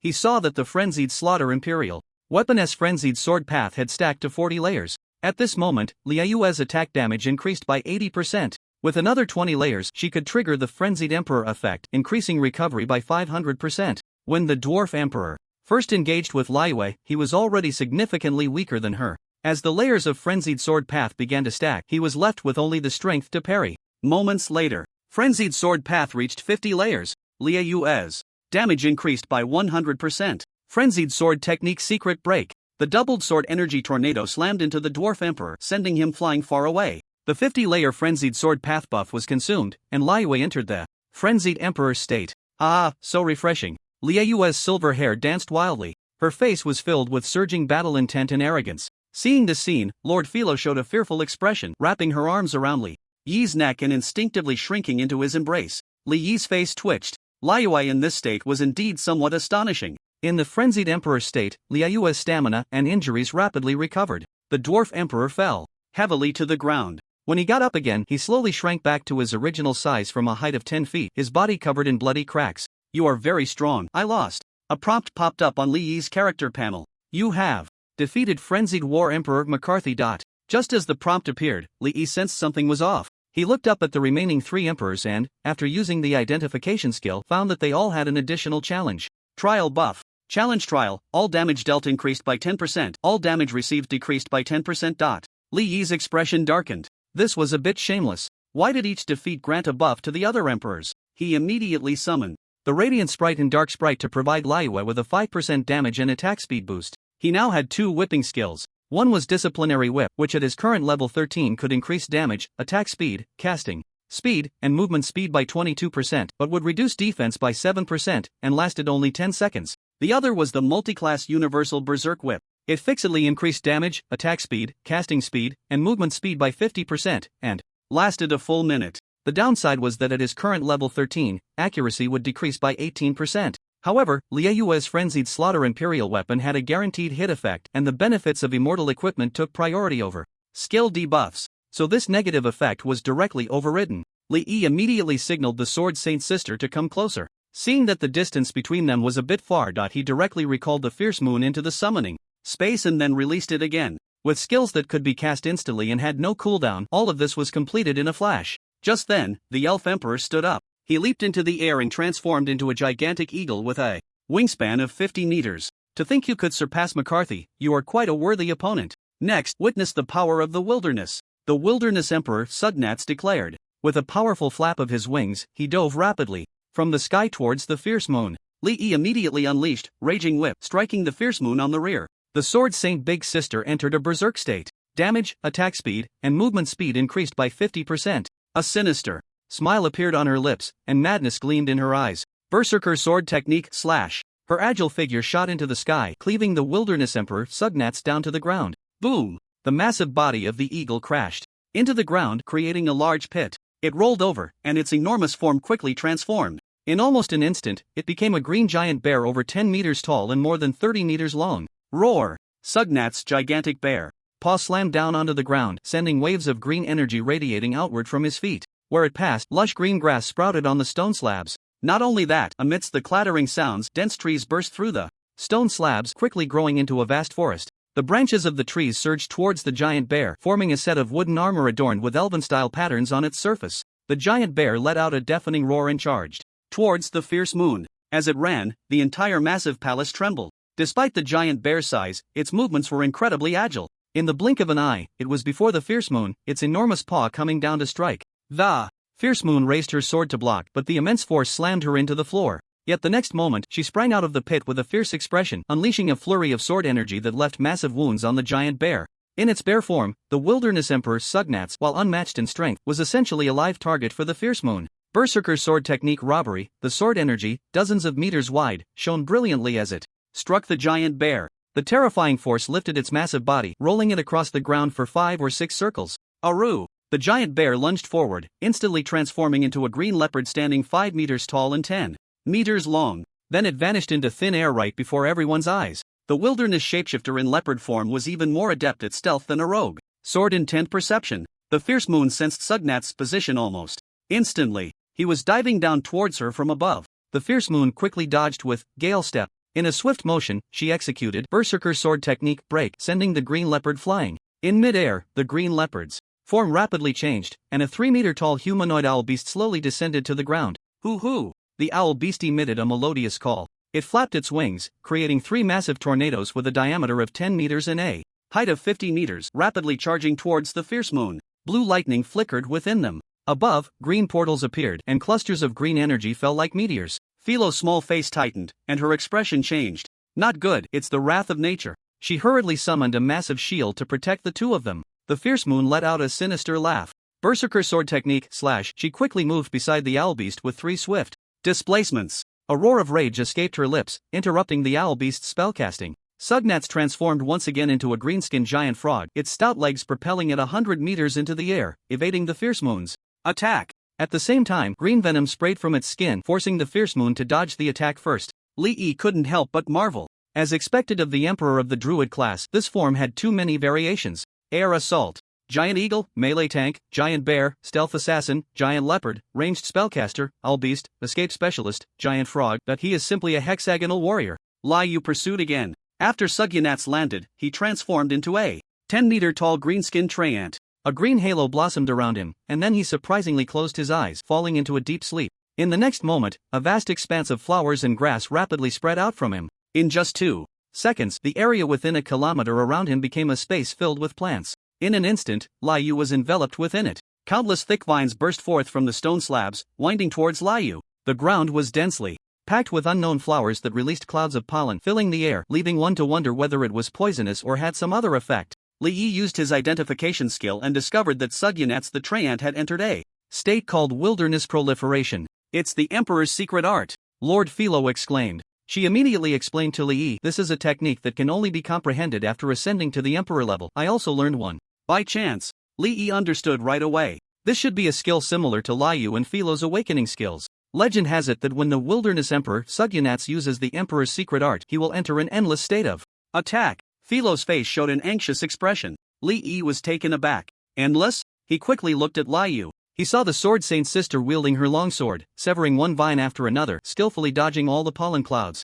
With her sharp sword intent perception, she was desperately trying to approach Sugunats but was blocked by the vines at a distance of 500 meters from the Traiant. 500 meters was too far, exceeding Liu's attack range. That's really fierce. Li clicked his tongue. He had known that the Emperor was powerful, but Liu had been sweeping through everything, so he didn't have an accurate concept of just how powerful the Emperor was. Now, having witnessed the battle between Liu and the two emperors, he truly understood the terror of the Emperor rank. The range of the Wilderness Emperor Sugunats' awakening skill was roughly the same as Liu's awakening skill range. The plants within a kilometer were growing wildly and endlessly. No matter how many Liu cut down, they would instantly regrow. The battle had reached a stalemate. Li frowned. With the final layer's strength at level 35, it was estimated that only the highest-ranked, best-equipped, and most combat-aware group of professionals in the real world would have a chance to pass. Considering the margin for error, at least a large team of over 100 people would be needed to confidently challenge it. It shouldn't be too difficult for the professionals to defeat the Berserk Emperor McCarthy, but how should they deal with Sugunats? If even Liu couldn't get past this boss, wouldn't that directly declare the challenge of failure for the professionals? Li pondered carefully, beginning to think from the perspective of the professionals on how to respond. There is a law in challenging dungeons. If you feel that the current situation or mechanism is unsolvable, it might be easily handled by another profession. Li couldn't help but recall the team configuration during the Dark Poison Mine. Also, the group hypnosis of the hidden boss Night Demon Lord in Tobin Mountain. That skill was completely unsolvable for the Yunкong battle group at that time, but if there had been a druid profession, a nature healer, in the team, it could have easily resolved the issue. Druid, Li murmured. Suddenly, his eyes lit up. Without hesitation, he used recall on Liu. The Sword Saint's sister's figure vanished within Sugunats' awakening skill and was then summoned back to his side by Li. The aura around Liu was extremely violent, and she resolutely said, Master, I can keep wearing him down. The endless vines summoned by Sugunats meant that she could unleash attacks indefinitely. This would allow the passive of Path of the Mad Sword to continuously stack, entering the Mad Emperor's state infinitely. Li blinked and smiled, no need, I've already found a way to deal with it. He grabbed Lord Philo, who was hugging his neck, and handed her to the Sword Saint elder sister. Philo? Take Philo with you. The blessing of the nature goddess on her should help you get through the vine interception. Upon hearing this, both Philo and Liu's eyes lit up simultaneously. The halfling little Loli immediately puffed out her chest proudly. In critical moments, we still have to rely on Lord Philo. Li and Liu smiled and praised, yes, Lord Philo is the best. Philo, ah ha ha. Liyue held Philo in one arm and then charged into Sugnet's awakening skill again. As Li Yi had guessed, all the vines stopped in their tracks as they aimed at Liyue and Philo. The thick, spiky vines swayed in confusion as if they had lost their target. Liyue quickly covered the kilometer distance and arrived in front of Sugnet. Ultimate sword technique break. Sugnet's Traian form was repeatedly pushed back by the sword energy and fell to the ground with a thud. It then slowly reverted to Sugnet's elven appearance. I lost. Orc Emperor, your strength is truly formidable. I hope you can restrain the orc race and not stir up conflicts in the Order world. After Sugnet finished speaking, he returned to his seat. Philo and Liyue came back to his side. The halfling little Loli quickly flew back to Li Yi's side. She leaned on his shoulder and whispered, orcs have a hot-tempered and aggressive nature and their reputation in the Order world isn't very good. Li Yi realized. On the profession panel, you have defeated the Wilderness Emperor Sugnet. Ha ha ha. The extreme martial emperor Roses Amasta let out a hearty laugh. He was the tallest among the 4 emperors, standing about 2 meters 3. You are a qualified emperor, but that's not enough. The brutality of battle and war far exceeds your imagination, you need even harsher tempering. Roses Amasta swept his thick dragon tail behind him and stood up from his seat. Ha! He shouted loudly and leaped high into the air, his body enveloped in golden fighting spirit. Meteor fall. Roses Amasta transformed into a golden meteor, crashing down towards Liyue at high speed from above. Liyue's gaze sharpened as she quickly dodged. Boom! A 10-meter-wide pit appeared. Where she had been standing. Polar collapse. The golden fighting spirit flowed from Roses Amasta's arm into the ground. 3 consecutive layers of surging airwaves radiated outward. Liyue, who was retreating rapidly, avoided the first 2 layers of airwaves but was hit by the 3rd layer. Her body spun gracefully in the air before landing steadily on the ground without taking any damage. However, the residual waves traveled thousands of meters, directly hitting Li Yi. At such a distance, there was no damage, yet it still left him in a 5-second daze. Damn, that was so far. Li Yi was shocked when he woke up. What was even more terrifying was that he was controlled for a full 5 seconds. To think his current resilience was as high as 90%. If it were another type of practitioner, wouldn't they be controlled for a whole minute? Just Roses Amasta's initial moves, Meteor Fall plus Polar Collapse, would be enough to wipe out everyone. Orc Emperor, you can actually resist my battle techniques? Ha, you are strong, I acknowledge you. Roses Amasta laughed heartily. Suddenly, 2 wings sprouted from his back. With a powerful push from his thick thighs against the ground, he shot out like a rocket. In the air, his wings flapped continuously, increasing his speed. In an instant, he caught up with Liyue. Rock-shattering explosive fist. The Dragon Man manifested 2 sets of sharp claw gauntlets and rapidly unleashed his punches. Liyue countered with extreme sword technique. The 2 exchanged blows at high speed, creating a series of booming sounds in the air. The strength of the martial artist emperor seemed to surpass that of the dwarf and elven emperors. Moreover, he had a 20% boost. When fighting against Liyue, he was surprisingly able to match her. Li Yi felt uncomfortable. Every time Roses Amasta's explosive punch shook the air, it left him dazed for 1 second when releasing other skills. There are effects like shock, knock-up, and knockback. Just now, during the quick attack with Liyue, Li Yi had Lord Philo's telekinesis lifting and protecting him, so he didn't have to worry about knockback and knock-up. But the dizziness on him never ceased. Liyue and Philo are immune to control, but their master is not immune. If this continues, he fears he might be in trouble. The martial artist emperor is too abnormal, with control effects all over. In the arena, Liyue's gaze was sharp. The 50 layers of Path of the Mad Sword had already stacked up, increasing damage by 100%. Awakening skill. Sword reverse fate. Sword intent wrapped in sword energy, the space within 100 meters around Liyue suddenly cracked into a web-like pattern. Each grid formed a mirror reflecting the consciousness of Roses Amasta. Not bad skill, Roses Amasta admired. But this is useless against the emperor. He swung his fist, smashing towards one of the mirrors. Liyue remained expressionless, wielding her longsword. The awakening skill, Sword Reverse Fate, locks onto consciousness and then strikes at the soul. If immune to attraction, then Liyue can still forcibly strike. All mirrors shattered. Each mirror pierced through the Dragon Emperor's formidable physical defenses, targeting the soul for a strike. In the air, the Dragon Emperor, who was about to break the mirror with his fist, trembled. Then he fell straight down, crashing heavily to the ground. His robust body began to dissolve into energy particles, dissipating into the air. And at his original seat, the Dragon Emperor's body reformed. A formidable opponent, he exclaimed. You have defeated the extreme martial emperor Roses Amasta. Li Yi's spirit lifted. It was finally over. He summoned the Sword Saint Big Sister back and released her. The final human emperor must be the strongest. When the fight began, he gave Liyue a whip to apply a buff. Holy Light's fury incinerates all evil. Holy Light's grace blesses all ages. Except the ultimate trial from the Holy Light, Summoner. The Holy Judgment Emperor Elios slowly stood up from his seat. His gaze surprisingly passed directly over Liyue and Philo, landing on Li, making him feel a chill run down his spine. A holy halo appeared above Ilios's head. Endless holy light flowed down from the halo, coalescing into a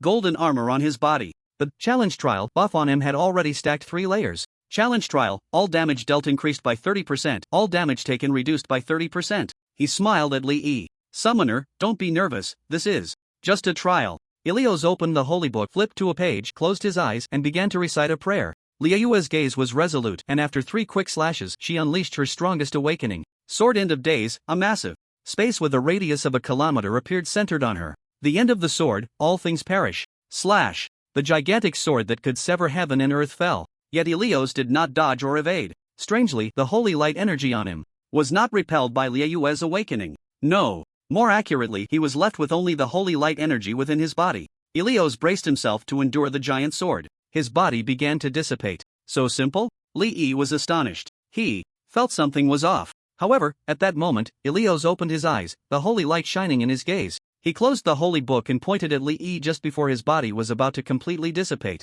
In the next moment, a massive holy light formation appeared beneath Li and Liyue. The 3 found themselves in a dim, endless space. You have entered the dark side of light. The panel's prompt startled Li. Where the hell did this take me? Soon after, Li noticed an additional buff status on himself. Devout Challenger's Trial, all skills no longer consume mana, all attributes increased by 100%. Li's gaze became serious. This buff was incredibly powerful, but it also indicated that the danger he was about to face was immense. Suddenly the holy sound rang out. 3 beams of holy light descended from the sky, entering Li's body, and his profession panel displayed a new buff status. Compassion of the holy light, you will be resurrected in 30 minutes.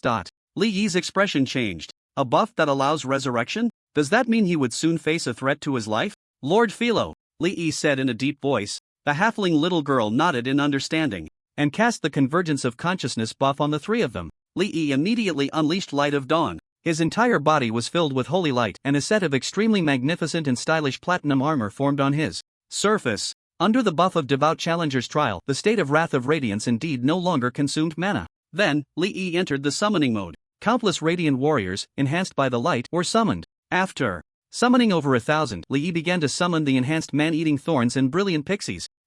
Li discovered that the man-eating thorns were exceptionally effective under the 6-piece set bonus of the Dragon Speaker's power. This skill summoned the thorns at a designated location, and as soon as they appeared, they began to spray dragon flames in all directions. It was equivalent to a bomb dropped at a fixed point with solid control effects. Once caught by the man-eating thorns, the target would be continuously bombarded by dragon flames, a perfect combination. Liyue's expression grew serious. Master, there are monsters coming from that direction. The Sword Saint's perception of sword intent extended over 5 kilometers, allowing her to detect the approaching enemies in advance. Li released winged flight and then used soaring leap to jump back and forth in the air, in the direction pointed out by Liyue. Humanoid black shadow creatures were rapidly charging towards the stone golem army. They had human-like limbs and heads, but their bodies were extremely twisted, as if made of rubber, easily moldable and deformable. In addition, there were many other shadow creatures with various black tentacles, such as orcs, beastmen, elves, dwarves, and so on. When the radiant warriors were summoned by Li, they received orders to kill nearby targets. Surrounding them were the constantly spewing man-eating thorns. As long as there were no flying types among the shadow creatures, they posed no threat to him. The shadow creatures quickly approached the combat alert range of the radiant warriors. The radiant warriors immediately drew their swords and charged. One by one, the stone golems, shining with holy light, pierced into the array of shadow creatures like beams of light. What a long charging distance! Li was both surprised and delighted to see the charge of the radiant warriors. The charging distance of the stone golems was actually 30 meters, even farther than that of warrior classes. Aside from ultra-long-range classes like Arrow Master, most spellcasting classes below level 6 had a casting range of less than 30 meters. This meant that if Li were to fight against a ranged spellcaster, their skills and spells wouldn't reach him before the Radiant Warriors could close the distance. Moreover, the Radiant Warriors not only had the area damage of the 6-piece Dragon Flame set but also had the Radiant Aura that burned enemies within a 5-meter radius. Upon charging into the enemy ranks, they immediately obliterated a large number of shadow creatures. Oh, they don't seem very strong, Li observed in surprise. These shadow creatures were roughly on par with the bosses of a normal dungeon for a party of 15 at the same level. They were much weaker than the Radiant Warriors. After transforming, in the state of Wrath of Radiance, he could kill one with just 3 Dark Flame explosive shots. As for Liyue and Philo, they were simply mowing down the enemies, especially Philo. 3 large hammers spun around her, forming a massive ring. Wherever she went, a large area was sent flying. In less than 3 minutes, the first wave of shadow creatures was defeated by the 3 of them. Master, the second wave of monsters is coming, and they are stronger than the first wave. Lai Yu reminded in a low voice. Li Yi's expression became serious. It seemed this was similar to a tower defense mode. Each wave of monsters would be stronger than the first. He glanced at the Holy Light's compassion buff on him and understood that this trial was a test of the limits of a professional's combat power. He would see how long he could hold out. If it were a normal team of professionals challenging this, the outcome in the light's dark side would surely be death. Li Yi's heart skipped a beat. Even with resurrection, he didn't want to die. This wasn't a game. When the health bar ran out, a person was directly gone. This was the extraordinary world of the present. Who knew what the process of dying was like? What if it was extremely painful? He wasn't the type to endure suffering without a fight. With that thought, he began to lay down man-eating thorns and summon more radiant warriors. Countless brilliant pixies gathered in swarms, radiating a holy light that illuminated a vast area like the sun. After 10 waves, over 30 minutes had passed. The strength of the monsters had completely surpassed that of the radiant warriors. But Li Yi had the advantage in numbers and could still handle them easily. Not only that, he issued commands for all the radiant warriors to advance with their shields. Did they really think he would just stand there and take hits? A little passive play was a nice change, but a real man had to take the initiative. Suddenly, Li Yi's expression changed slightly. He noticed that the effect of Holy Light's compassion on his status panel had changed. It was originally a resurrection after 30 minutes. Now it had become Holy Light's compassion. You will be resurrected immediately upon death. How big is this place? Li Yi wondered. He had commanded the radiant warriors to advance at least 30 to 40 kilometers, yet they still hadn't encountered a boundary. A normal team of professionals would typically stay put, as such a vast space held no meaning for them. Roar! A massive roar echoed. Li Yi could vaguely see a huge figure in the shadows in the distance. Then, instead of shadow creature minions, enormous creatures 10 meters tall appeared. Their numbers were only a third of the previous shadow creatures. What rank are they? Li Yi asked the Sword Saint's sister. After sensing, Lai Yu replied, they should be at the commander rank. The commander rank was already the boss level in epic dungeons. Li Yi smiled slightly. He continued to advance. Another half hour passed. The rank of the shadow creatures had reached Overlord. Their numbers continued to dwindle, down to just 10. Due to the elastic rules, their levels match Li Yi's. So although the monster rank surpassed that of the Radiant Warriors, they ultimately fell to the onslaught. Moreover, Li Yi kept throwing man-eating thorns from a distance. The 6-piece set of Dragon Flame from the Dragon Speaker was incredibly powerful. With the high casting frequency from the large number of summoned creatures, each one was burned to death by flames in less than a minute. Master, the monsters this time are at the Lord rank, Lai Yu reminded. Li Yi's expression was strange. Could it be that they were going to face an emperor? There were only 5 Lord rank shadow creatures. Their size was significantly smaller compared to the Overlord level monsters. As soon as they appeared, they killed a large number of radiant warriors and pixies. Oh, magic. Immunity? Li Yi was somewhat surprised. He soon realized it wasn't magic immunity. Instead, these commander-level monsters had extremely high magic resistance. The damage from the 6-piece Dragon Flame was greatly reduced. Li Yi wasn't discouraged. He was already very satisfied to be able to deal damage to commander-level creatures. After all, Lord-level creatures were only found in legendary or even Hell-level dungeons. And there weren't that many Hell-level dungeons in the present world. The 5 Lord-level monsters didn't even require the Sword Saint's sister to take action. Lord Philo combined 3 hammers into a large hammer and smashed one into a meat patty with a single blow. You have discovered the Shadow Lord. A prompt suddenly popped up on the panel. Li Yi turned his head to look around but found no shadow creatures. Just then, Lai Yu's gaze sharpened. She drew her sword and leaped toward a direction. It turned out to be an invisibility. However, the stealth skill was ineffective against the Sword Saint's sister. A few skills later, you have killed the Shadow Lord. Suddenly, the entire space and ground of the dark side of light began to shake. Kick.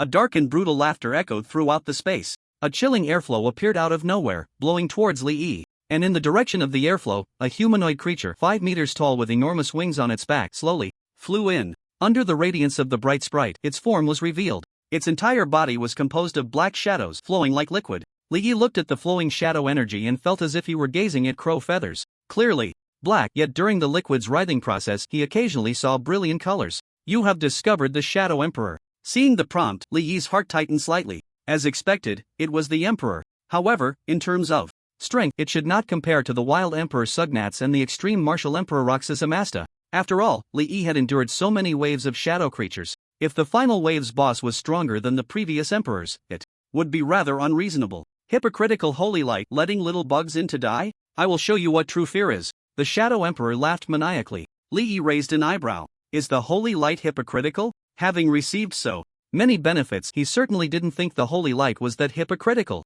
It was truly hypocritical to do things without compensation. Li Yi immediately drew his whip and struck the sword saints behind, applying a furious whip that lasted for 1 minute. Li Yue drew her longsword and charged forward. Her first move was an awakened ultimate skill, Sword Reversal of Fate. The Shadow Emperor babbled for a long time, only to be defeated in one move by Li Yue. Just as it was annihilated, a massive holy light teleportation array appeared beneath the feet of the three. After a flash before his eyes, he found himself in a palace. Four ancient emperors looked at Li Yi simultaneously, their eyes filled with astonishment. Berserker Emperor McCarthy, oh my, to think you could defeat the Shadow Emperor Amakiluo, human summoner, you truly surprise me. The Wild Emperor Sugnats, after transforming into a giant bear, fought in an extremely wild manner, but when he returned to his elven form, he was exceptionally graceful. He nodded in satisfaction and said, with you guarding in the future, order will surely not be broken. Roxas Amasticide, a new legend will gain there.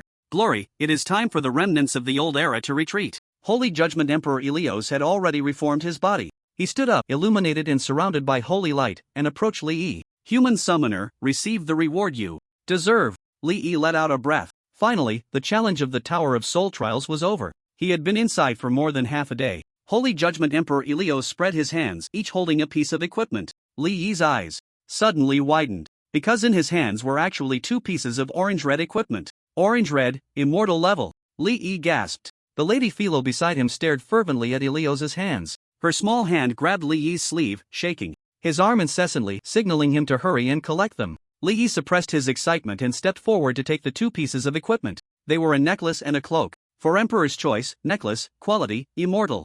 Orange-red, magic power plus 50% class requirement. Summoner equipment effect 1, all skills of the summoner increase by 3. Equipment effect 2, your summoned beast gains the majesty effect, increasing all resistances by 20%, and gains an additional 30% movement speed when advancing towards enemies. Equipment effect 3, your summoned beast gains an additional 10% attribute bonus when in a party with knights, warriors, martial artists, or druids. Class exclusive, blessing of the Four Emperors, passive skill, blessing of the Four Emperors. After entering combat, receive a blessing from different ancient emperors every 10 seconds, lasting for 10 seconds. The blessing effect cannot be dispelled. Note, you have passed the trial of the ancient emperors. What a powerful effect. Li Yi instinctively wanted to put it on and swap out his current premium number 729, but when he turned around, he saw Lady Philo gazing at the necklace with fervent eyes. He casually handed it to her, smiling, here, take it and have fun. The halfling little girl cheered and gave Li Yi a kiss on the cheek. Li Yi, you're the best. After receiving the necklace, she began to study it carefully.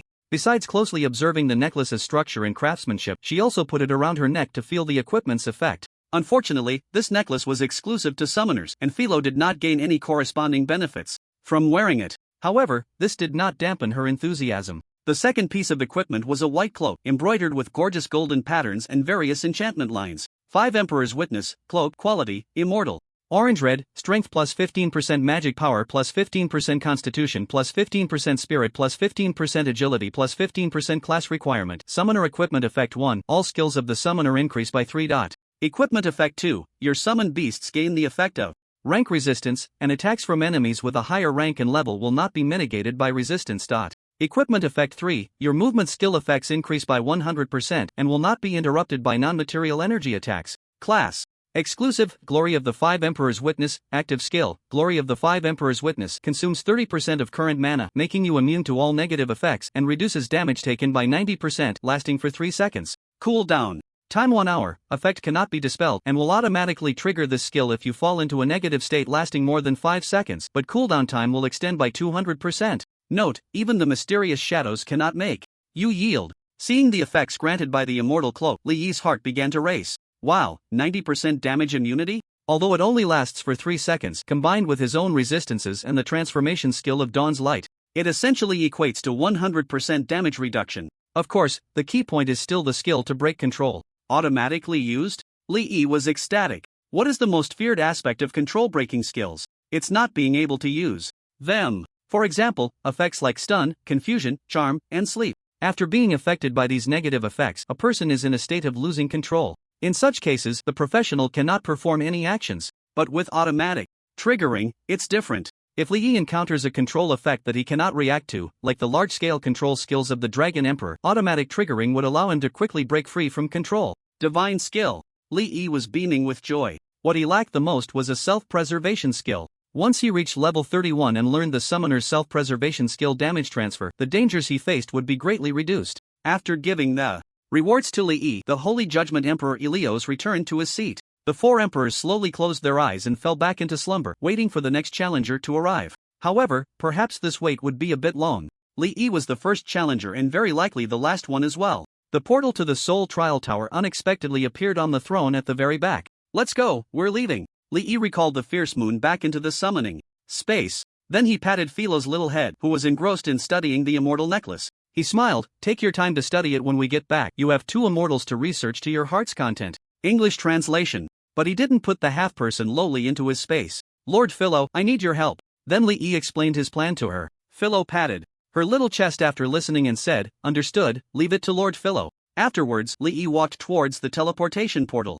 Outside the entrance of the Seoul Trial Tower, it was already packed with people. In addition to the adventurers who had initially discovered Li Yi's challenge, there were also people who had rushed over from other places to witness the great master with their own eyes, as well as a large number of media outlets. 35th floor, everyone exclaimed in surprise after seeing the score pop up on the leaderboard. "Wait, it's cleared?" Someone checked the leaderboard and saw the information on the battle group's score, which read 35th floor, cleared. Everyone immediately became excited. "We've witnessed history. The highest floor of the Seoul Trial Tower with a golden key has been cleared, and it's the 35th floor. Awesome! Foreign race waifu, battle group, my eternal gods." At the entrance of the entire Seoul Trial Tower, everyone was shouting loudly, and the place was a hubbub of noise. On the internet, the news of clearing the 35th floor with a golden key also spread rapidly. Not only in the Yin Kingdom, but all major and minor news media outlets around the world opened up special news topics to report on this matter. "Everyone, please make way." A team of workers carrying large and small cameras squeezed through the crowd. "Why should we?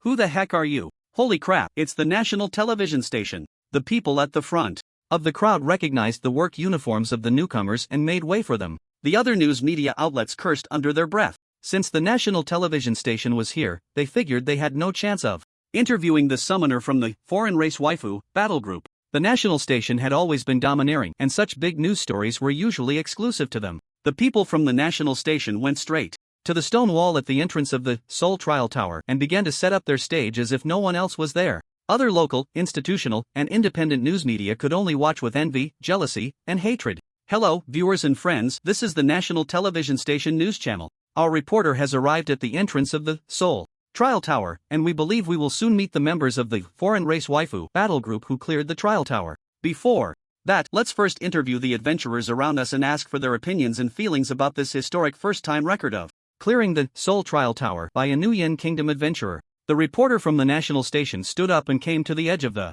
crowd. He then found a seemingly ordinary-looking adventurer and began to interview him. Although everyone was unhappy with the national station's domineering behavior, they still felt honored when they were actually interviewed. So, this adventurer was very cooperative. After clearing his throat, he began to speak eloquently. After interviewing 3 people in a row, the crowd suddenly burst into an uproar. The reporter immediately turned around and saw the portal at the exit of the Seoul Trial Tower begin to glow. Someone was about to come out. 2 seconds later, 2 figures walked out from inside. They were 2 men in red armor. Everyone was stunned, their minds filled with questions. Who are these 2? They had been guarding the entrance for so long, and they didn't seem to recall seeing these 2 go in. The national station reporter hesitated for a moment and then walked over to block the 2. "Gentlemen, may I interview you?" Li Yi said in a rough voice. "Sorry, my wife is in labor, and I'm in a hurry." The national station reporter naturally didn't want to block them again. After stepping aside, he turned to the other armored man and said, "Sir, may I interview you?" This was the first time the half-person lowly had been watched by so many people. The flashing lights around her made her a little uncomfortable. Seeing someone blocking her way and holding out a microphone, she said with a little nervousness, My wife is in labor, and I'm in a hurry." Her voice was young, sweet, and pleasant to the ear. The national station reporter was dumbfounded for a moment. The man looked quite sturdy, so why did his voice sound like a little girl's? After Lord Philo finished speaking, she hurriedly stepped forward and hugged Li Yi's arm. This scene left the onlookers wide-eyed.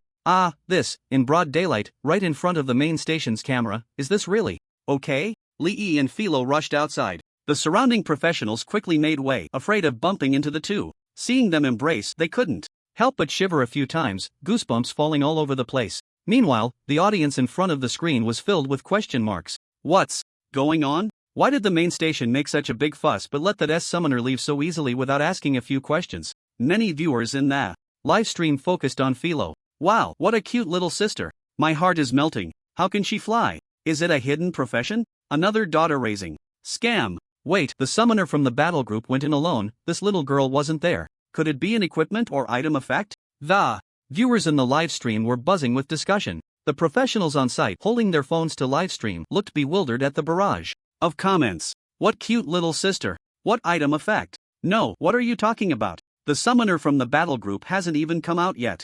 Are you all just playing around? After returning to the hotel, Philo dispelled the effect of concept distortion. It was this skill that had distorted the images seen by the surrounding people, allowing Lee to successfully pass through the blockade of professionals. Otherwise, who knows how long he would have been delayed. About half a minute after the two left, the professionals on site saw the real footage from the sliced videos online. They initially thought someone was deliberately spreading fake news. After all, seeing is believing. They hadn't seen the so-called little girl at all. They only saw two. Even the reporters from the main station were convinced of what they had witnessed. But there were just too many such clips online. Doubts began to arise among the crowd. Then someone opened their phone recording. Damn, we were deceived by an illusion. The crowd gasped in shock. Those who had recorded immediately played back the video. The staff from the main station also opened their recordings. The result was a completely different scene from what they had just seen. After the initial exclamations, there was a dead silence. Among them were several professionals at levels 40 to 50.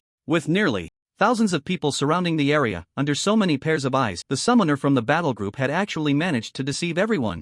The crowd was left in a mix of laughter and tears. No wonder it's the battle group. This method is just too bizarre. Such an illusion that can deceive so many people must be an item effect, at least a legendary level item, right? Just to avoid an interview, they used it directly. That big shot is really extravagant. I wouldn't be able to part with it. What if it's a precious item for you, but just a trivial trinket in the hands of the big shot?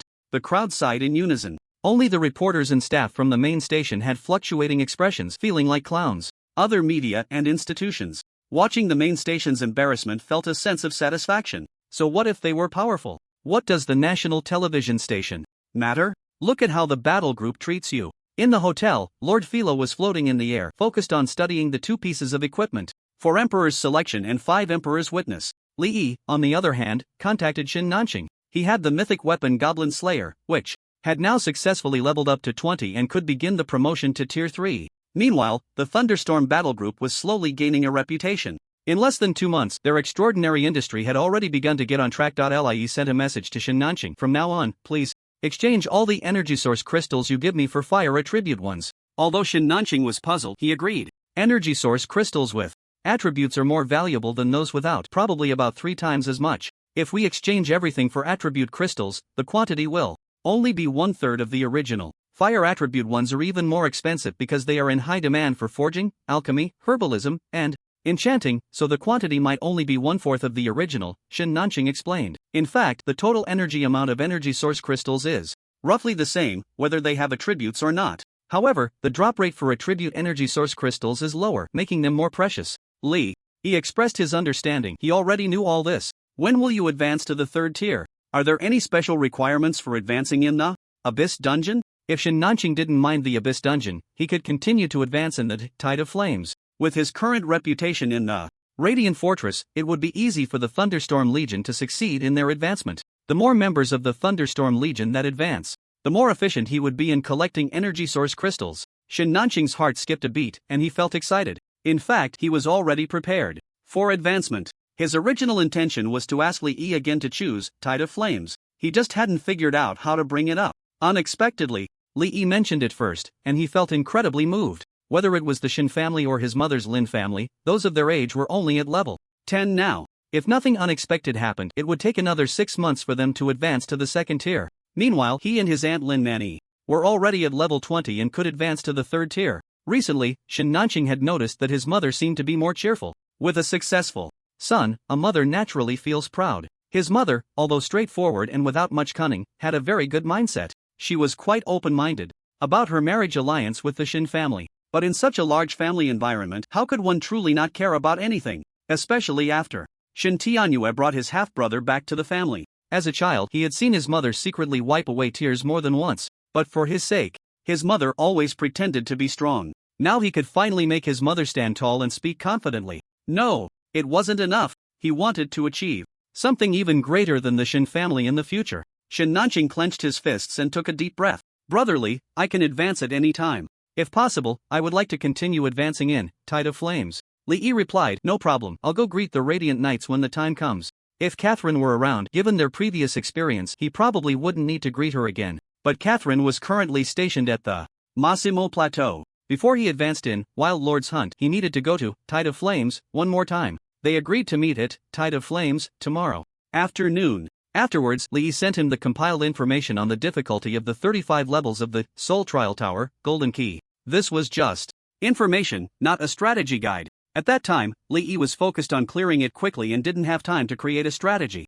Moreover, starting from level 31, the boss's attack strength could pose a certain threat to the Fierce Moon, making it impossible to create a strategy. According to Li Yi's estimates, given the current strength of the world's professionals, even if all the strongest at level 9 teamed up, it would be difficult to reach level 31, at most level 30. Perhaps as the extraordinary system of professionals continues to develop, there might be teams that can reach level 31 in the future.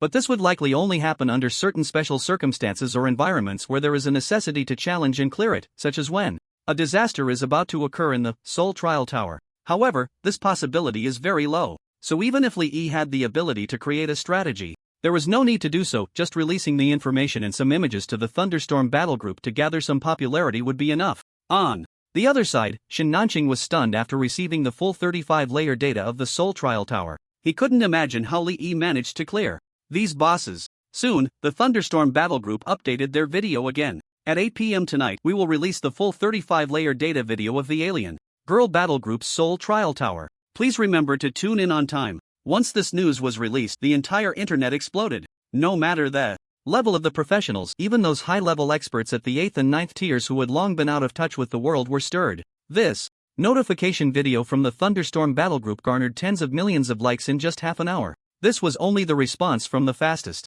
domestic professionals. Those abroad were also accessing the Yen country's network. The massive traffic caused they would remain motionless in place, and when an enemy approached, they would suddenly awaken and charge at the enemy, binding them with vines and branches. The Shadow Cat Demon, on the other hand, is a lurking, invisible creature that can only be detected by perception-based classes. The shadow ground spikes are relatively simple, forming a mass of shadow on the ground that then moves. Once it detects an enemy within a 2-meter radius, it will emerge from the ground and launch a 5-meter piercing attack at the enemy. The most bizarre are the venomous shadow snakes, which curl up into egg-sized shadow masses hidden in various places. Upon discovering an enemy, they suddenly spring forth like bullets to bite. Their mouths contain venomous fangs, and they can launch themselves from a distance of up to 50 meters. This already exceeds the attack range of many classes below the 6th tier. Is this the first layer? The professionals in front of the screen were somewhat dumbfounded. The information only provided a brief introduction and lacked detailed descriptions regarding attack strength.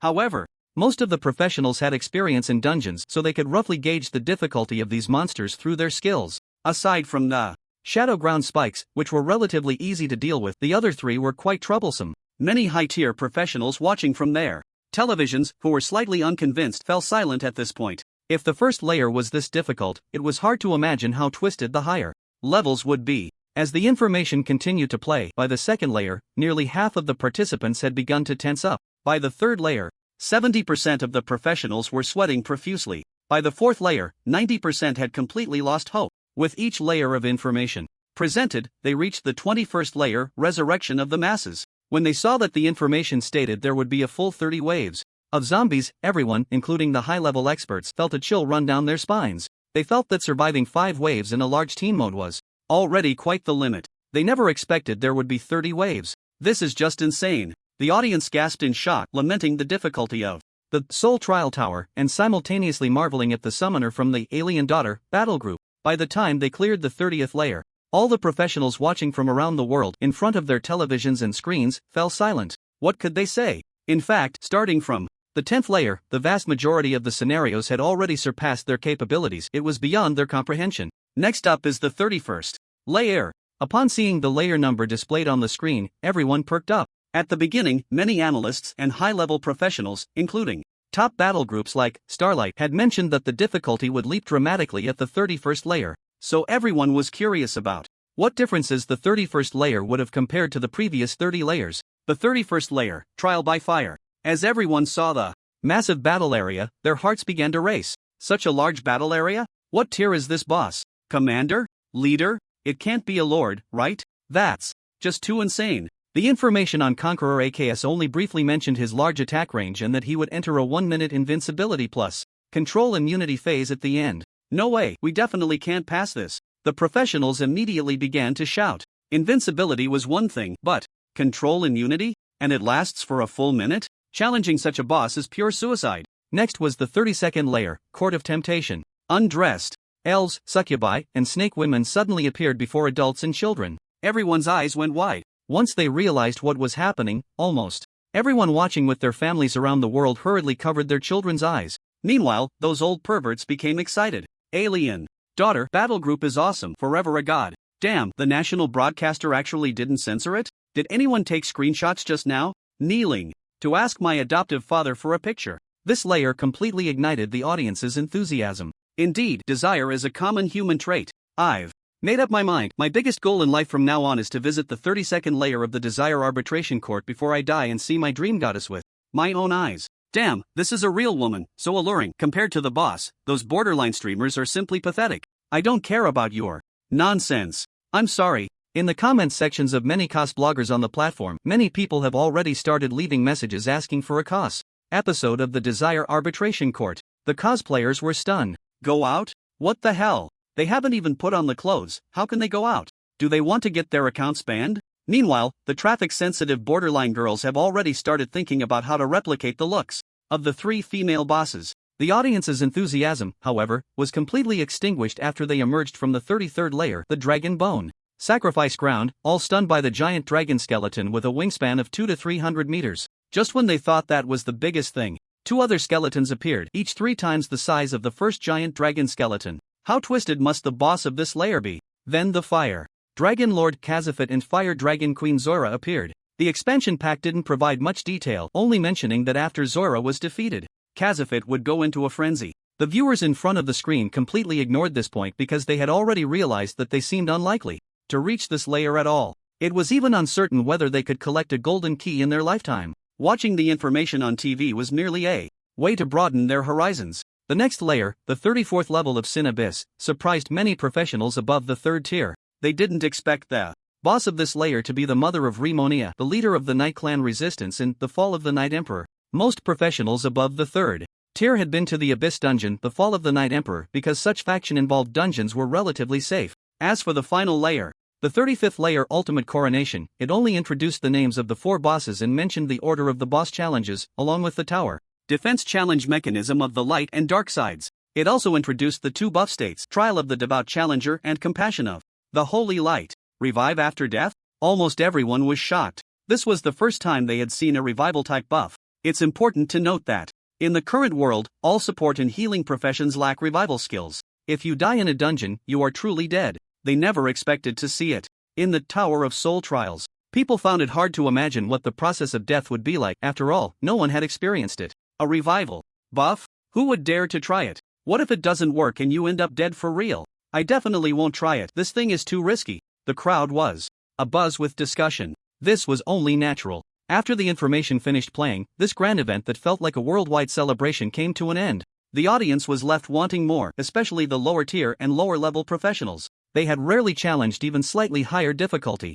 15-man raids. Seeing such an existence far surpassing all difficulties naturally excited them immensely. Besides that, the most discussed topic was about the summoner from the alien race girls battle group and what rewards they received after clearing the dungeon. There must be mythical equipment. The difficulty is so high, it would be unreasonable not to reward mythical equipment. I even suspect there might be more than one piece. The 4 words, mythical equipment, immediately sparked a massive amount of discussion. Because there are only a limited number of mythical equipment pieces in the world. Currently, a total of 199 pieces have been disclosed. Among them, 32 are weapons. How precious is mythical equipment? 3 years ago, after the military of the Kazan nation in Maya continent eliminated a certain eerie domain, they obtained a level 62 ring.at. That time, almost all mainstream media around the world reported on it, and it stayed at the top of trending searches for several days. A person monopolizing 2 pieces of mythical equipment, it's hard to imagine how strong he must be now. If we don't count hidden and rare professions under the summoner category, he should be considered the world's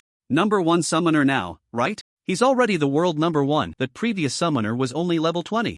I wonder if this alien girl summoner can improve the situation for the summoner profession in the future. The person who posted this comment must be a summoner themselves. Soon, a netizen replied to them. The possibility is slim, although he's not a rare, hidden, or unique profession. His summons have already surpassed the realm of ordinary summoners, and this situation is not replicable. But it's not completely impossible. Any miraculous thing could appear in dungeons, perhaps an item or skill that benefits all summoners could emerge, and then summoners would rise. Yet, these statements were merely speculation. Other summoners working in the factory could only watch the videos with envy. At the base of the Thunderstorm battle group, Shin Nanqing looked at the discussions online and couldn't help but take out the Goblin Slayer. Everyone was speculating that Li Yi might have obtained at least one piece of mythical equipment. Little did they know that he had already been able to acquire mythical equipment nearly a month ago. Perhaps, before entering the Soul Trial Tower, he might have already equipped more than one piece of mythical equipment. After much consideration, Shin Nanqing contacted Li Yi and tentatively asked, "Brother Li, I want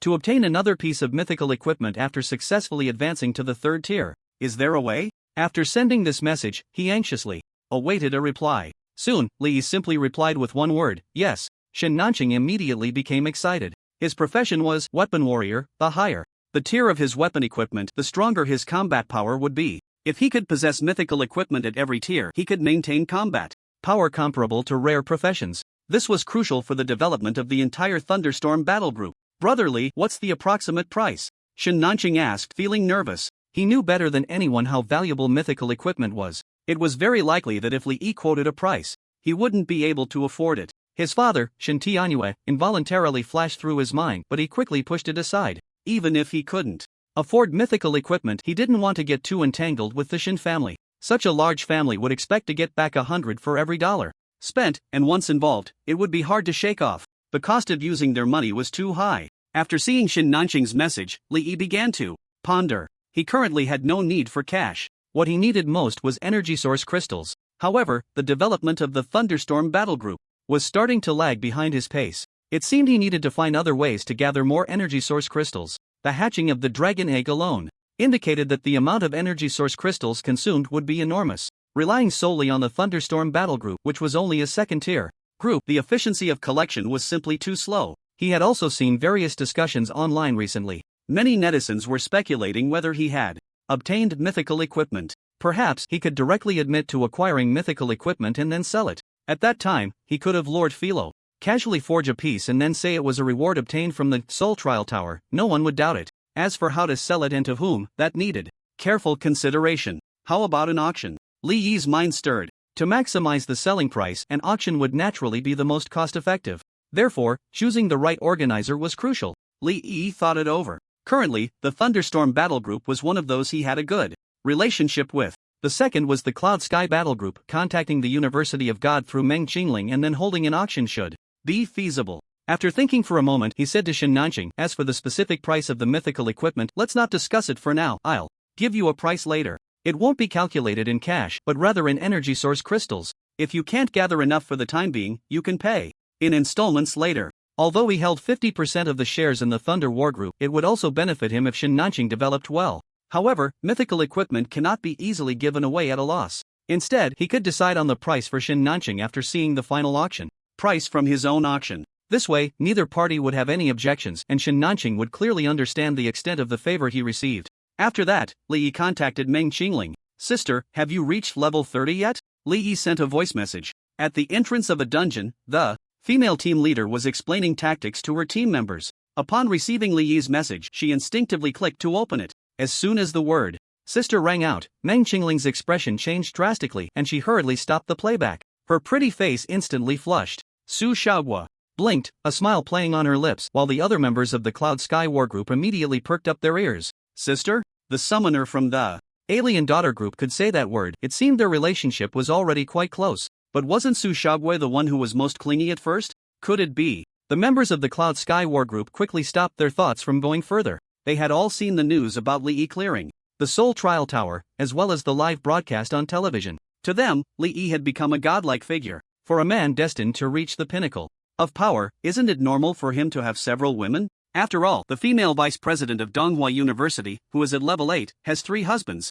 At the same time, it's best not to pry into the private matters of big shots. Thus, the members of the Cloud Sky War Group tacitly shifted their idol chatter away. Su Xiaohua did not leave. She smiled and walked up to her cousin. Wasn't it exhilarating? Sister, she deliberately emphasized the word. Sister. Meng Qingling, caught by her cousin's insight, naturally wouldn't admit it. Her face flushed as she stubbornly retorted, "What nonsense are you talking?" Su Xiaohua poked her cousin's slender waist. The latter shivered, letting out a soft humph. Still not admitting it? Su Xiaohua continued to tease. Meng Qingling could no longer endure it. Worthy of a soft plea, she said, "Xiaohua, don't do this." Su Xiaohua felt satisfied. She leaned close to her cousin's ear and whispered, "Little weakling." Meng Qingling, both shy and angry, exclaimed, "You?" Su Xiaohua raised an eyebrow. "What?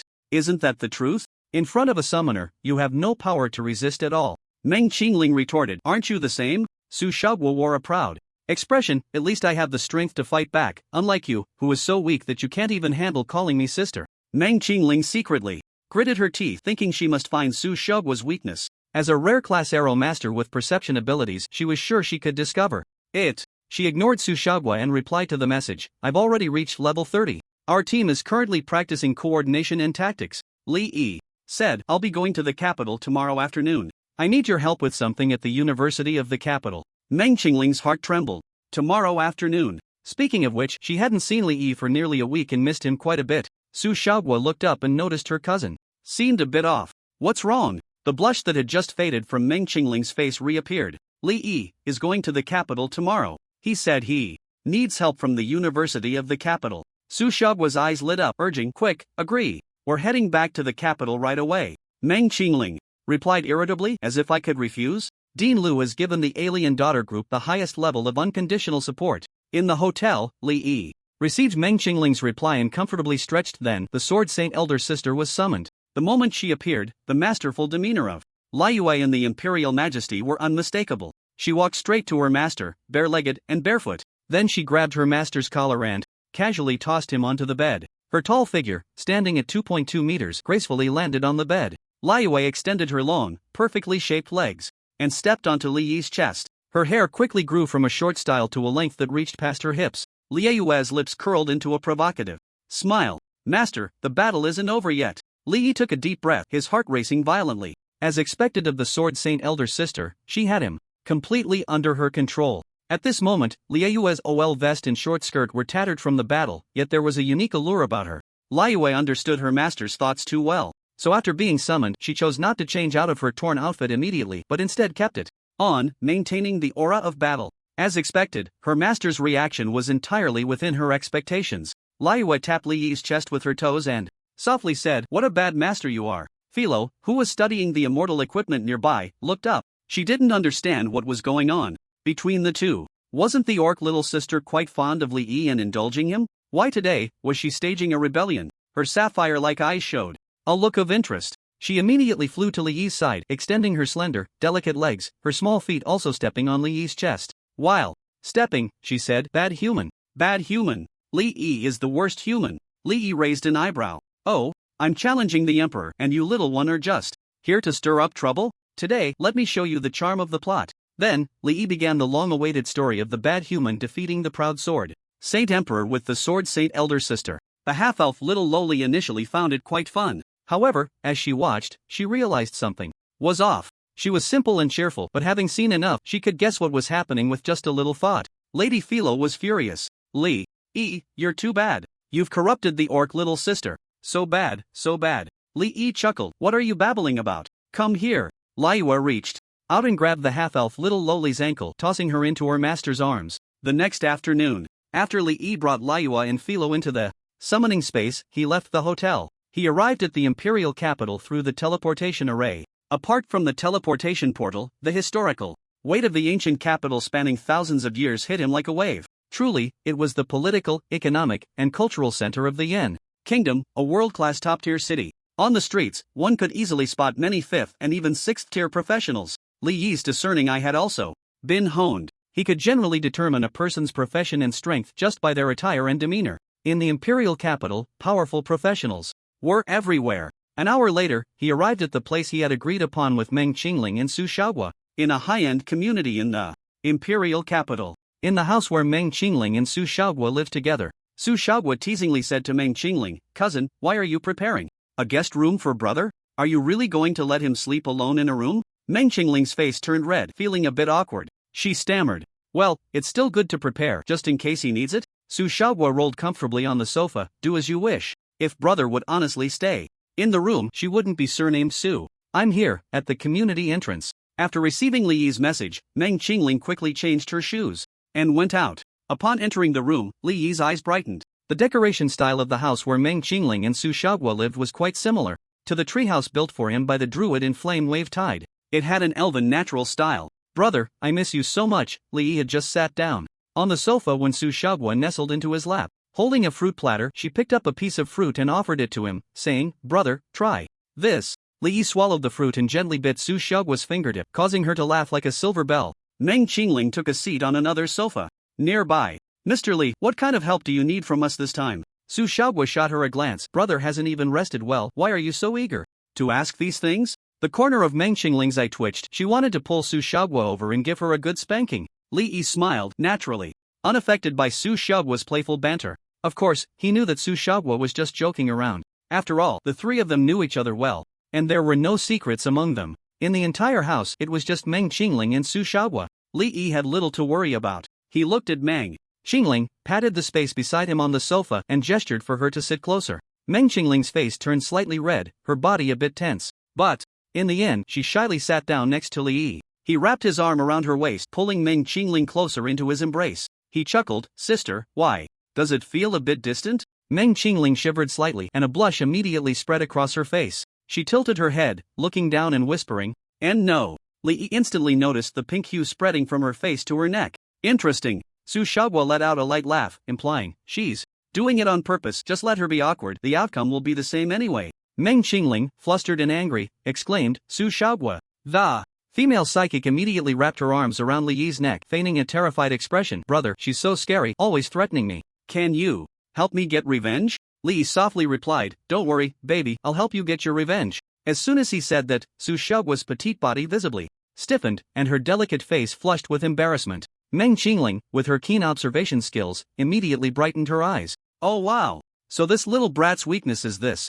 In the bathtub, Su Xiaoguo clung to Li Yi's neck, snuggling in his embrace, while Meng Qingling leaned over the edge of the tub, her dark hair cascading down her back. This time I came to the capital to hold an auction, but I don't have experience in organizing large events, and I find it troublesome, so I hope to borrow the resources of the Capital Academy to host it. Li Yi said comfortably. Su Xiaoguo closed her eyes, enjoying the tranquility, completely unresponsive to this. Meng Qingling turned her flushed face, somewhat surprised. An auction? Are you going to auction off items obtained from the Trial Tower of Souls? Li Yi nodded and smiled. You guessed it right, I'm planning to auction off a piece of mythic equipment. After a moment's thought, he added, a mythic weapon. As soon as he said this, Su Xiaoguo opened her eyes. She and Meng Qingling almost simultaneously exclaimed in surprise, mythic weapon? They both understood what mythic equipment represented. It was synonymous with power and rarity. There were limited mythic equipment pieces in the world, and almost all of them had detailed records. Meng Qingling's expression grew serious. Mythic equipment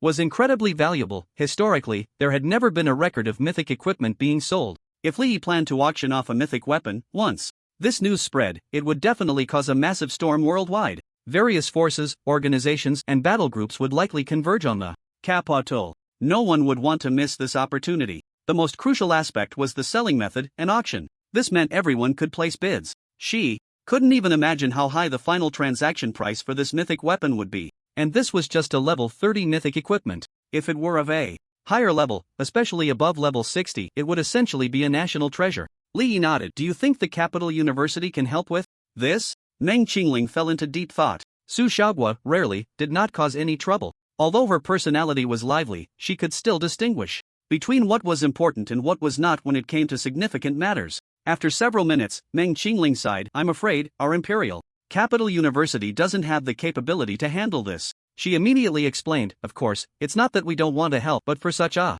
grand event, we need to contact the authorities. Li Yi was slightly surprised. It seemed he had underestimated the impact of mythical equipment. Thinking it over, he understood. Equipment wasn't bound to a specific person, it could be continuously transferred to different holders. Even if the equipment was damaged, it could be repaired with specific items. Therefore, a high-grade piece of equipment could hold a status similar to a clan artifact. For instance, among the top-ranked battle groups in the world, all of the top 20 had mythical equipment. This could help their new forces gain better growth.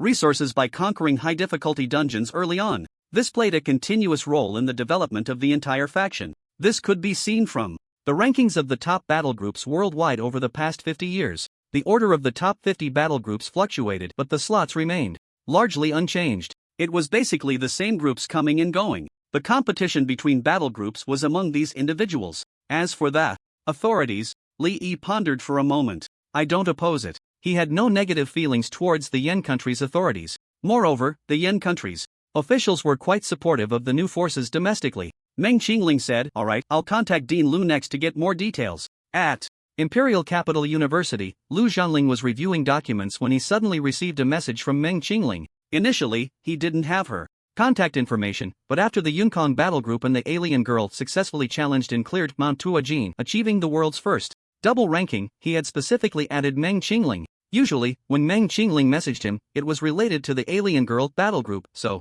he checked the message immediately. As a level 8 big shot, there were few messages that could move him. But at that moment, upon seeing the message, Lu Zhanling's eyes widened and he stood up from his seat, exclaiming, "An auction? Mythical weapons?" He naturally knew about Li Yi clearing the Soul Trial Tower. The outside world was speculating that Li Yi had received a mythical equipment reward, but it had not been confirmed. Now, seeing Meng Qingling's message, Lu Zhanling finally confirmed that Li Yi had indeed obtained mythical equipment and it was the most crucial weapon part. But to auction off mythical weapons, he was puzzled. Everyone understood how important mythical equipment was. Logically, regardless of how poor the attributes of the obtained mythical equipment were, one would keep it, especially weapons, because even just looking at the panel values provided by mythical equipment was already very strong. Qingling, confirm with Li Yi what specific reason led to the auctioning of mythical weapons. If there are any difficulties, our Imperial Capital University can provide assistance. Lu Zhanling was worried that the kids from the alien girl battle group were too competitive and would want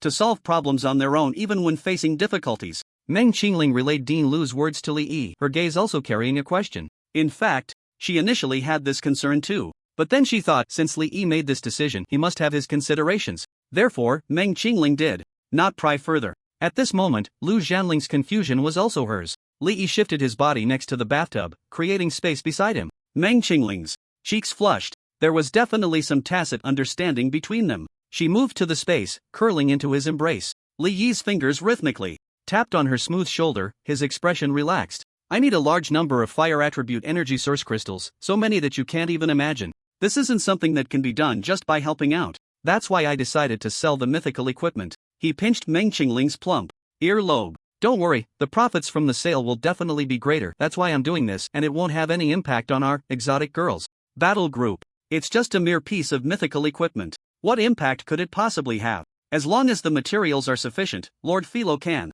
forge as many as needed. But he felt sorry for the little halfling girl and definitely wouldn't let her work so hard. The child of the Fire Dragon Lord Kazafit and the Fire Dragon Queen Zoira, which is the dragon egg in his hands. Its size in the 33rd layer of the dragon remains sacrificial ground. Shows that it requires an enormous amount of energy to grow. If he also wants to cultivate it to this level, the energy source crystals consumed would be an astronomical figure that is hard to measure. Fire element energy source crystals are essential energy and materials in many key areas of the extraordinary industry. Without something of sufficiently high value, it would be difficult to collect them on a large scale. I'll reply to Dean Lu right away. Meng Qingling's voice trembled slightly. Li Yi turned his head to take a look. Well, the girl group leader's red warm physique had appeared again. Su Shaoguo also noticed. She lifted her head from Li Yi's neck. With a mischievous smile in her eyes, she mouthed something to her cousin. Although no sound was made, Meng Qingling had already understood Su Shaoguo's meaning, little brat. She was instantly furious. With a flick of her gaze, she leaned close to Li Yi's ear. Brother, help sister take revenge. Li Yi's pupils constricted. The sudden change in the girl leader's style was too striking. He could definitely meet her request. Su Shaoguo would be punished at the Imperial Capital University. After receiving the reply, Lu Zhanling pondered for a long time. He decided to agree. However, the auction of mythical equipment had too much traffic and the Imperial Capital University did not have the capability to host it independently. Therefore, they had to collaborate with the official authorities. He immediately left the academy and found the management agency responsible for various events in the Yen Kingdom. Hosting a large-scale event had to be led by the official side. After all, they had experience. At the same time, Lu Zhanling reported this matter to the decision-making level of the Yen Kingdom. What? Auctioning mythical equipment? What does that little summoner from the exotic girls battle group think? The big shots were quite surprised. Can we communicate with the exotic girls battle group first and digest this mythical equipment internally? One big shot suggested. There's no need. While mythical equipment is indeed precious, the applicable level of this one is still somewhat low, far from reaching a strategic level. It's better to let the private sector handle it in the market. I agree. We have the exotic girls battle group. If these kids can obtain the first piece of mythical equipment, they can get the second one. Their current growth momentum is very good, and I still don't recommend too much intervention. I also agree. The official scale is too large, and once they express their stance, the impact would be hard to predict. It wouldn't be worth it for a piece of mythical equipment. After receiving the official's final stance, Lu Zhanling felt relieved. He didn't want to see the official make a decision to internally digest the mythical equipment. Fortunately, the higher-ups also had a broader perspective. They understood that the core focus was on the exotic girls battle group. They were the battle group of the Yin Kingdom, and that would never change. As long as there was this affiliation, everything else was secondary. Thinking about the upcoming auction, Lu Zhanling's eyes sparkled, and he felt incredibly excited. In recent years, the Imperial Capital University had faced challenges from many new forces, and the pressure was immense. If they could successfully host the auction, the status of the Imperial Capital University would be solidified once again. At night, Li Yi got out of bed and came to the outside of Meng Qingling's room. He reached out and turned the doorknob. It opened. Li Yi smiled slightly. Indeed, the door was not closed, and Meng Qingling actually prepared a room for her, which was completely unnecessary. He leaned close to Meng Qingling's face and bit her earlobe. The team leader's reaction clearly indicated that she wasn't asleep. Li Yi's lips curled into a smile. Pretending to sleep, it has its own charm. The next day, Li Yi was busy in the capital gathering materials for mythic equipment.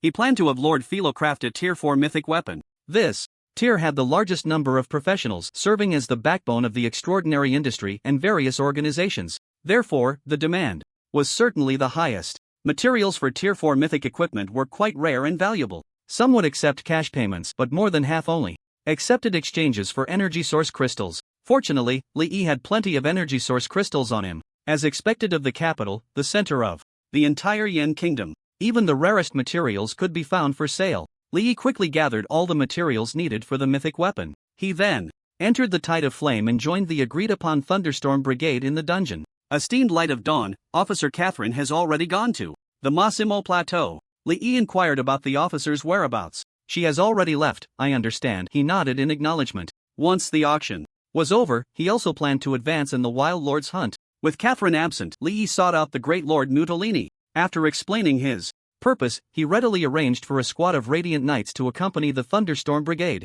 Mutolini was more than willing to assist Li Yi. After all, he was the renowned Light of Dawn, recognized by the Cardinal of the Holy Light Church. The selected Radiant Knights were initially reluctant to help and protect adventurers from another world, even somewhat averse to it. However, upon learning that these individuals were companions of His Excellency Li Yi, they immediately extended great friendliness towards the members of the Thunderstorm Brigade. This left everyone in the Thunderstorm Brigade both flattered and astonished. Shin Nanqing and Lin Mani looked at Li Yi with admiration. The last time he had asked Officer Catherine to look after the Thunderstorm Brigade was already quite unbelievable. This time, directly asking the faction leader for help was nothing short of astonishing. The group couldn't imagine what Li Yi had done in the Tide of Flame to earn such respect from the Lord. This was completely different from their previous perceptions of dungeon NPCs. If they didn't know that Li Yi was a professional from the real world, they might even suspect his identity, wondering if he was a prince from some country in the dungeon world. Li Yi, of course, was unaware of the Thunderstorm Brigade's thoughts.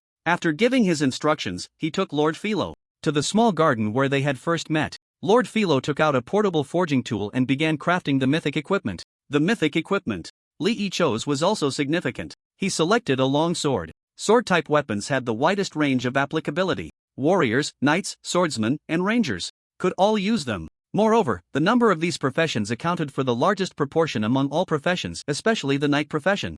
As the core mainstream profession in Europa, there were many wealthy individuals within it. In fact, Europa had many knight families with legacies spanning hundreds or even thousands of years. It was said that they possessed certain secret methods for profession awakening, allowing their descendants to awaken professions under the knight category with considerable probability, thus maintaining their lineage. These prominent families or powerful factions had very deep foundations and could certainly afford to pay high prices. 5 hours later, it's done. Lord Philo, slightly fatigued, handed a silver, white, and blue interspersed longsword to Li Yi. After all, forging equipment beyond one's own tier was quite taxing for Philo. It was similar to when He helped Liyue forge equipment back then. Li Yi, feeling quite distressed, embraced Lord Philo. Thank you for your hard work. Once you rest well, there will be plenty of delicious food waiting for you. Philo's eyes brightened as she wrapped her arms around Li Yi's neck and kissed his cheek. Then she yawned. Lord Philo is going to rest now. Even her yawns had a sweet scent. Li Yi couldn't help but marvel again at how wonderful the goddess's blessing was. Skywing Wind, Light Sword, Quality, Mythical, Pink, Strength plus 700 Constitution plus 150 Agility plus 150 Level Requirement 40 Equipment Effects 1. Armor Penetration plus 25%, 2. Cooldown Reduction plus 20%, 3. Attack Speed plus 20% Class Exclusive 1. Skill Points plus 5, limited to Warrior, Knight, Swordsman. Ranger Classes, Class Exclusive 2, Wind's Fury Howl, Passive Skill, Wind's Fury Howl. After entering combat, each of your attacks will stack one layer of Howling Wind effect. Your attack speed increases by 10%, damage increases by 2%, and armor penetration increases by 1%. After stacking to 10 layers, you gain the multi-strike buff, allowing each attack to hit an additional time, dealing 30% damage, lasting for 8 seconds. Note, the power of the wind is endless. Nice attributes. As expected from Lord Philo, it was still much stronger than the equipment attributes on the blueprints. This sword, whether in sub-attributes or passive skills, was incredibly powerful, even somewhat over the top. Li Yi stored the longsword in his pack and then left Tide of Flame. Returning to the Imperial Capital, he arrived at the entrance of the Imperial Capital University. Lu Zhanling and the official representative had been waiting at the entrance for quite some time. Meng Qingling stood beside Lu Zhanling. Upon seeing Li Yi, her eyes sparkled as she waved at him. Li Yi nodded in response and walked over to them. Whether it was Lu Zhanling or the official representative, today was the first time they were meeting the legendary members of the Alien Girl Battle Group. Even as high-ranking figures, they were surprisingly a bit excited, mainly because the achievements of these kids recently had been truly dazzling, especially the summoner in front of them. Although he was only a D-class profession, his combat power was stronger than that of unique professions. What was most shocking was that he had actually cleared the Soul Trial Tower at the Golden Key difficulty, level 35.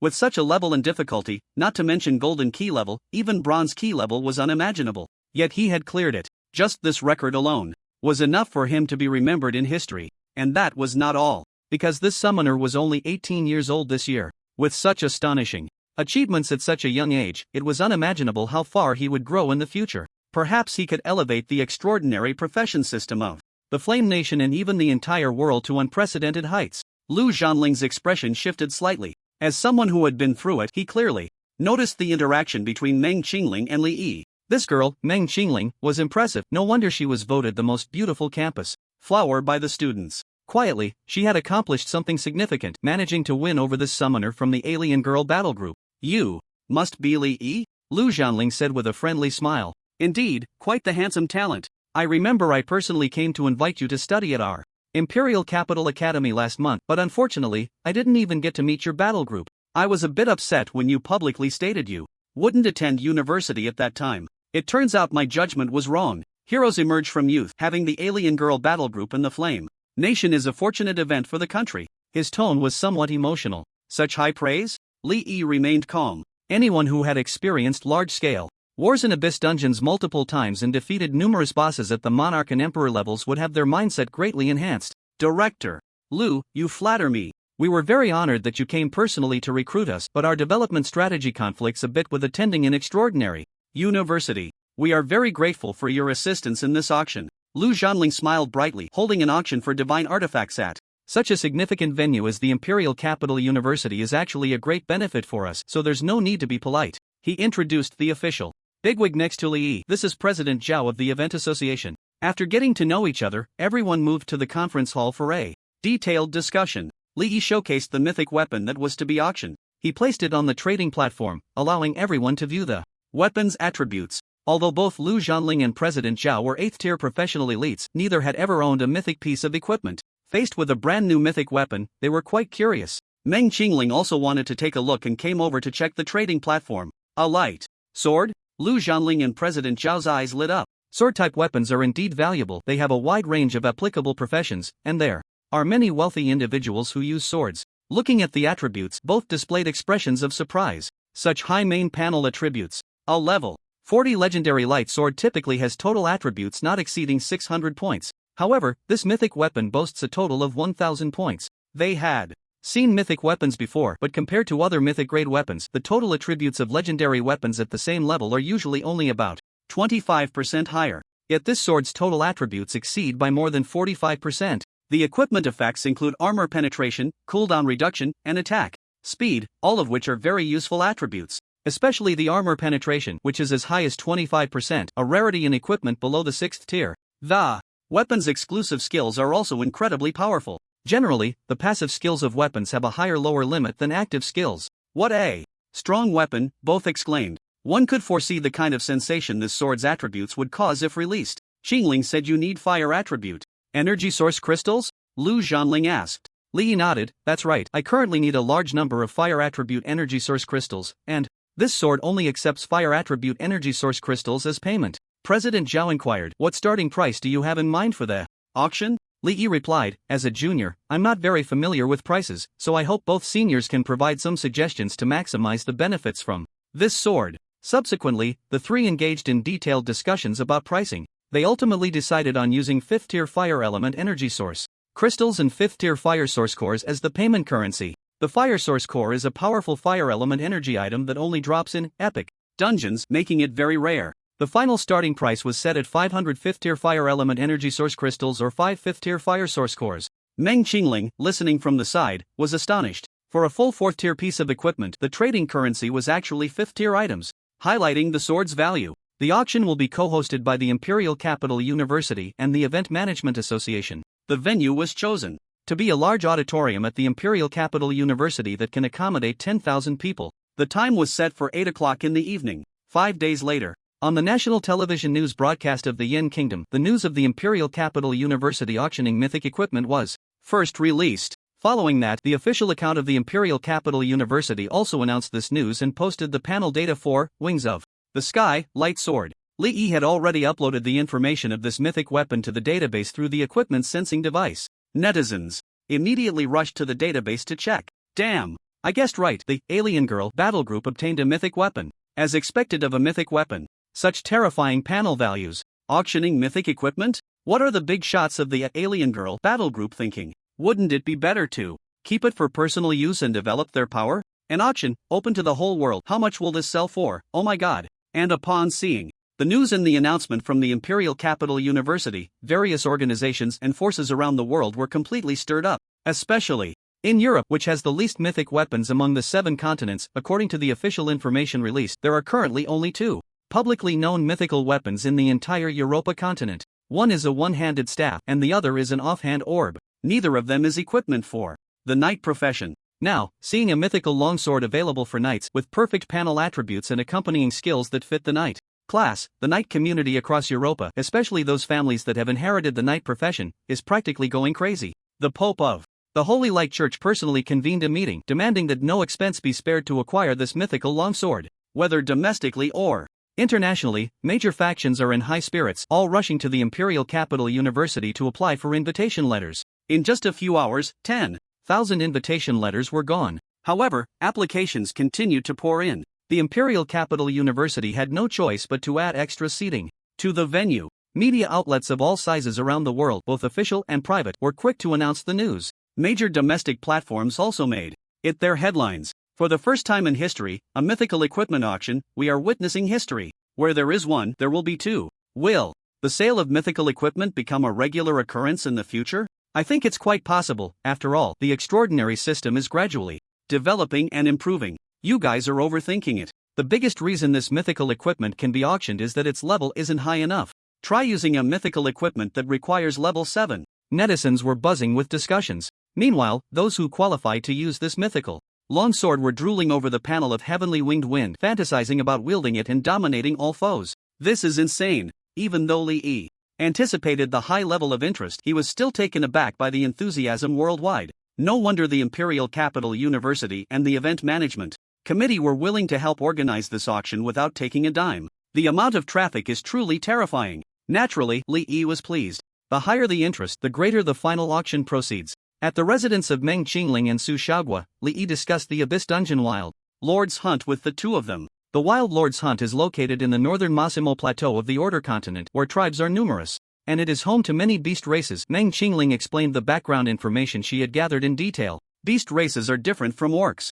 Orcs are entirely different from humans, while beast races, although they have many animal-related characteristics, belong to the subhuman branch of humanity. There are two theories about their origin. One is that some nature-worshipping humans forcibly learned the shape-shifting techniques of wild druids, leading to magical mutations that affected their own forms and were passed down to their descendants. The second theory is that shamans who worship wild deities dedicated themselves to the wild gods, thus giving birth to the offspring of the wild gods, with different forms representing different offspring of the wild gods. Which theory is correct is no longer verifiable. Different beast tribes have different origin myths. For example, the Minotaur tribe claims to be the offspring of the wild god, the bull god pride of the mountains Alubalahan. However, that bull god, who enjoys bathing in the wind and snow atop mountains, has not acknowledged this and is very averse to the rumors of him having offspring with humans. Lee didn't know much about the various tribes of the Massimo Plateau. However, he found the wild gods interesting while researching and read more about them. Unlike the harvest goddess Aretania and the nature goddess Euphrosyne, the wild gods, strictly speaking, cannot be considered true deities.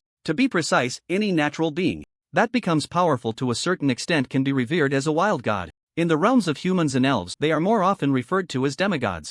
Lee curiously asked, demigods are all quite large, right? How do they have offspring with humans? Su Xiaoguo leaned on Li's back and took over the conversation. This is just one of the legends, but I tend to lean towards the theory of the descendants of druids. At least it makes sense in terms of reproductive isolation. Lee smiled but nodded in agreement. He couldn't help but think of Liyue and Lord Philo. Liyue belonged to the orc race, while Lord Philo was a halfling. According to their claims, they could bear offspring with him. However, the current disparity in their life levels prevented him from making them pregnant. There was no clear metric in the current world that matched the life levels of the other world for those high-level figures.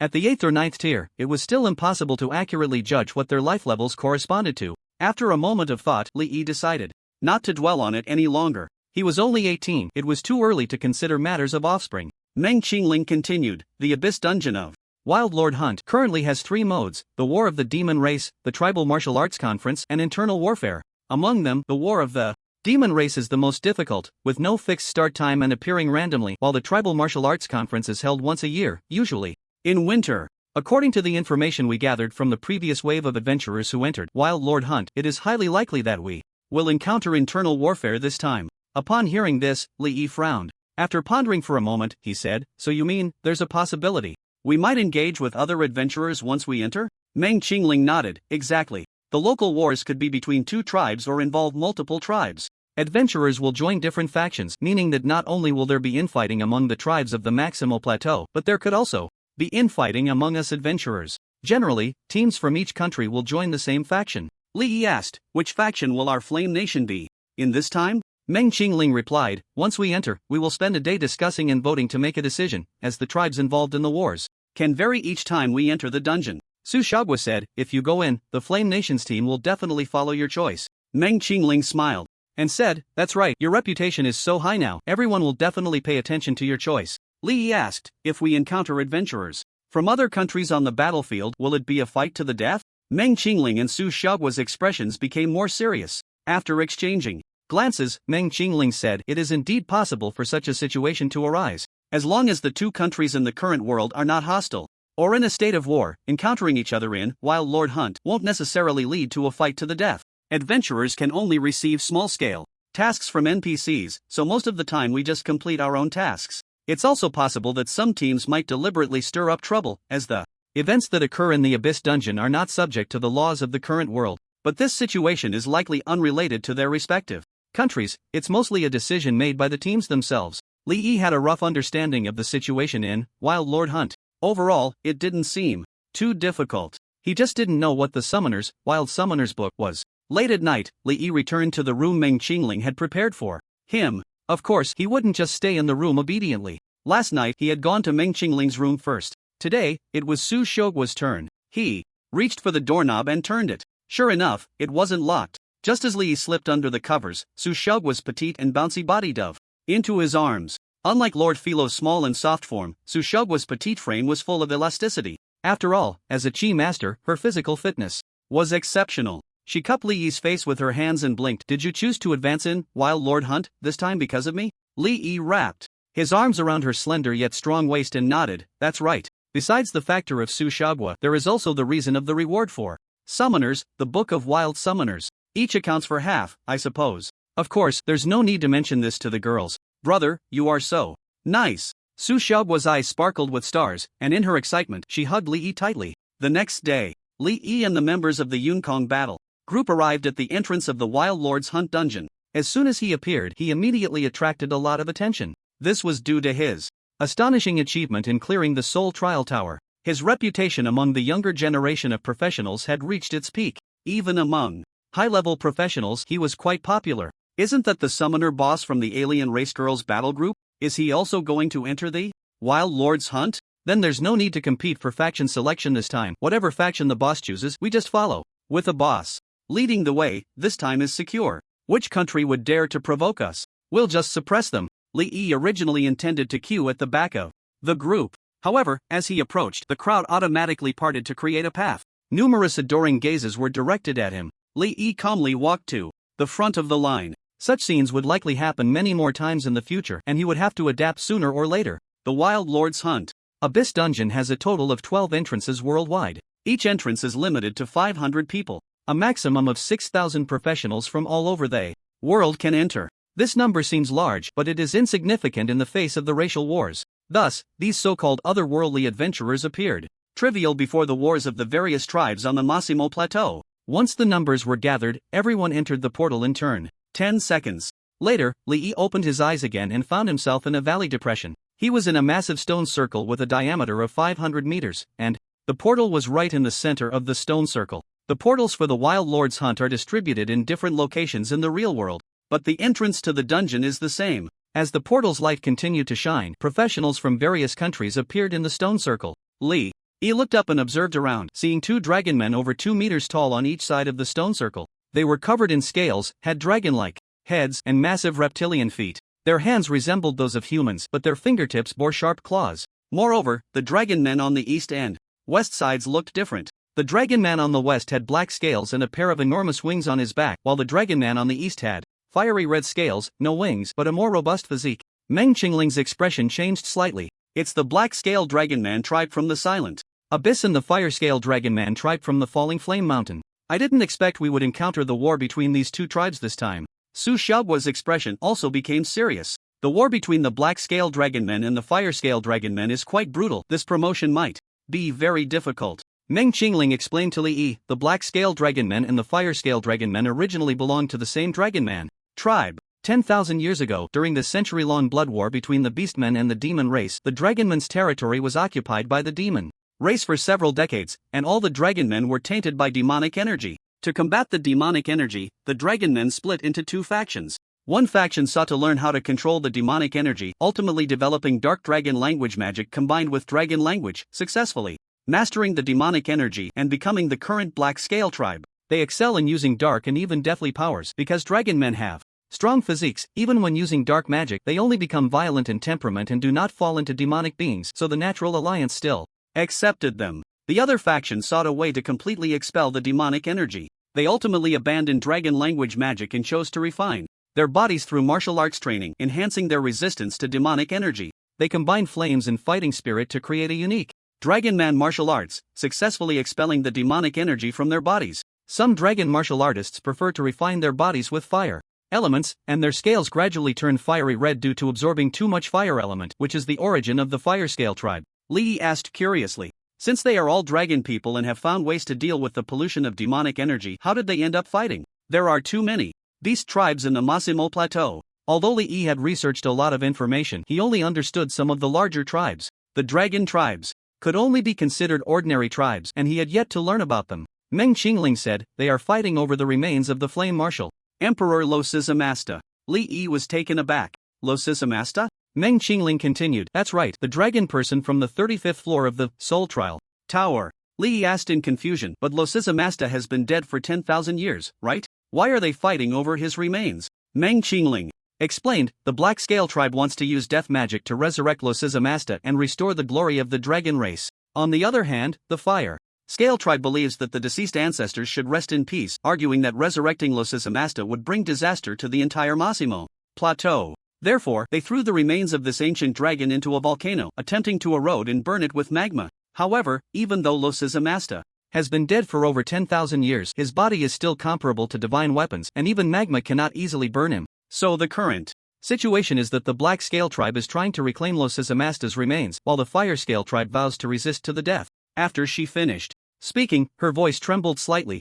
Lee chuckled awkwardly and withdrew his hand. Sorry, I'm just used to it. The other members of the Cloud Sky Battle Group observed with their eyes on their noses and noses on their hearts, pretending not to see. Which of the two tribes is stronger? Li asked. Meng Qingling replied, naturally, the Black Scale Tribe is stronger. Their numbers are 10 times that of the Fire Scale Tribe. 10 times? Then what choice is there in this camp? Of course, one would choose the stronger side to bully the weaker. The halo of the portal finally stopped flickering. The dragon people from both sides began to shout loudly. The dragon people of the Black Scale Tribe shouted, join the Black Scale Tribe. Help the dragon people become great again, and you will gain endless wealth and treasures. The dragon people of the Fire Scale Tribe shouted, for the cause of justice, crush the Black Scale's conspiracy and prevent them from bringing disaster to the children of the earth. Professionals, the cause of justice? Good. But I choose wealth and treasures. The professionals from the Flame Kingdom all looked towards the position of the Cloud Sky Battle Group. They decided to follow the summoner from the Alien Girl Battle Group.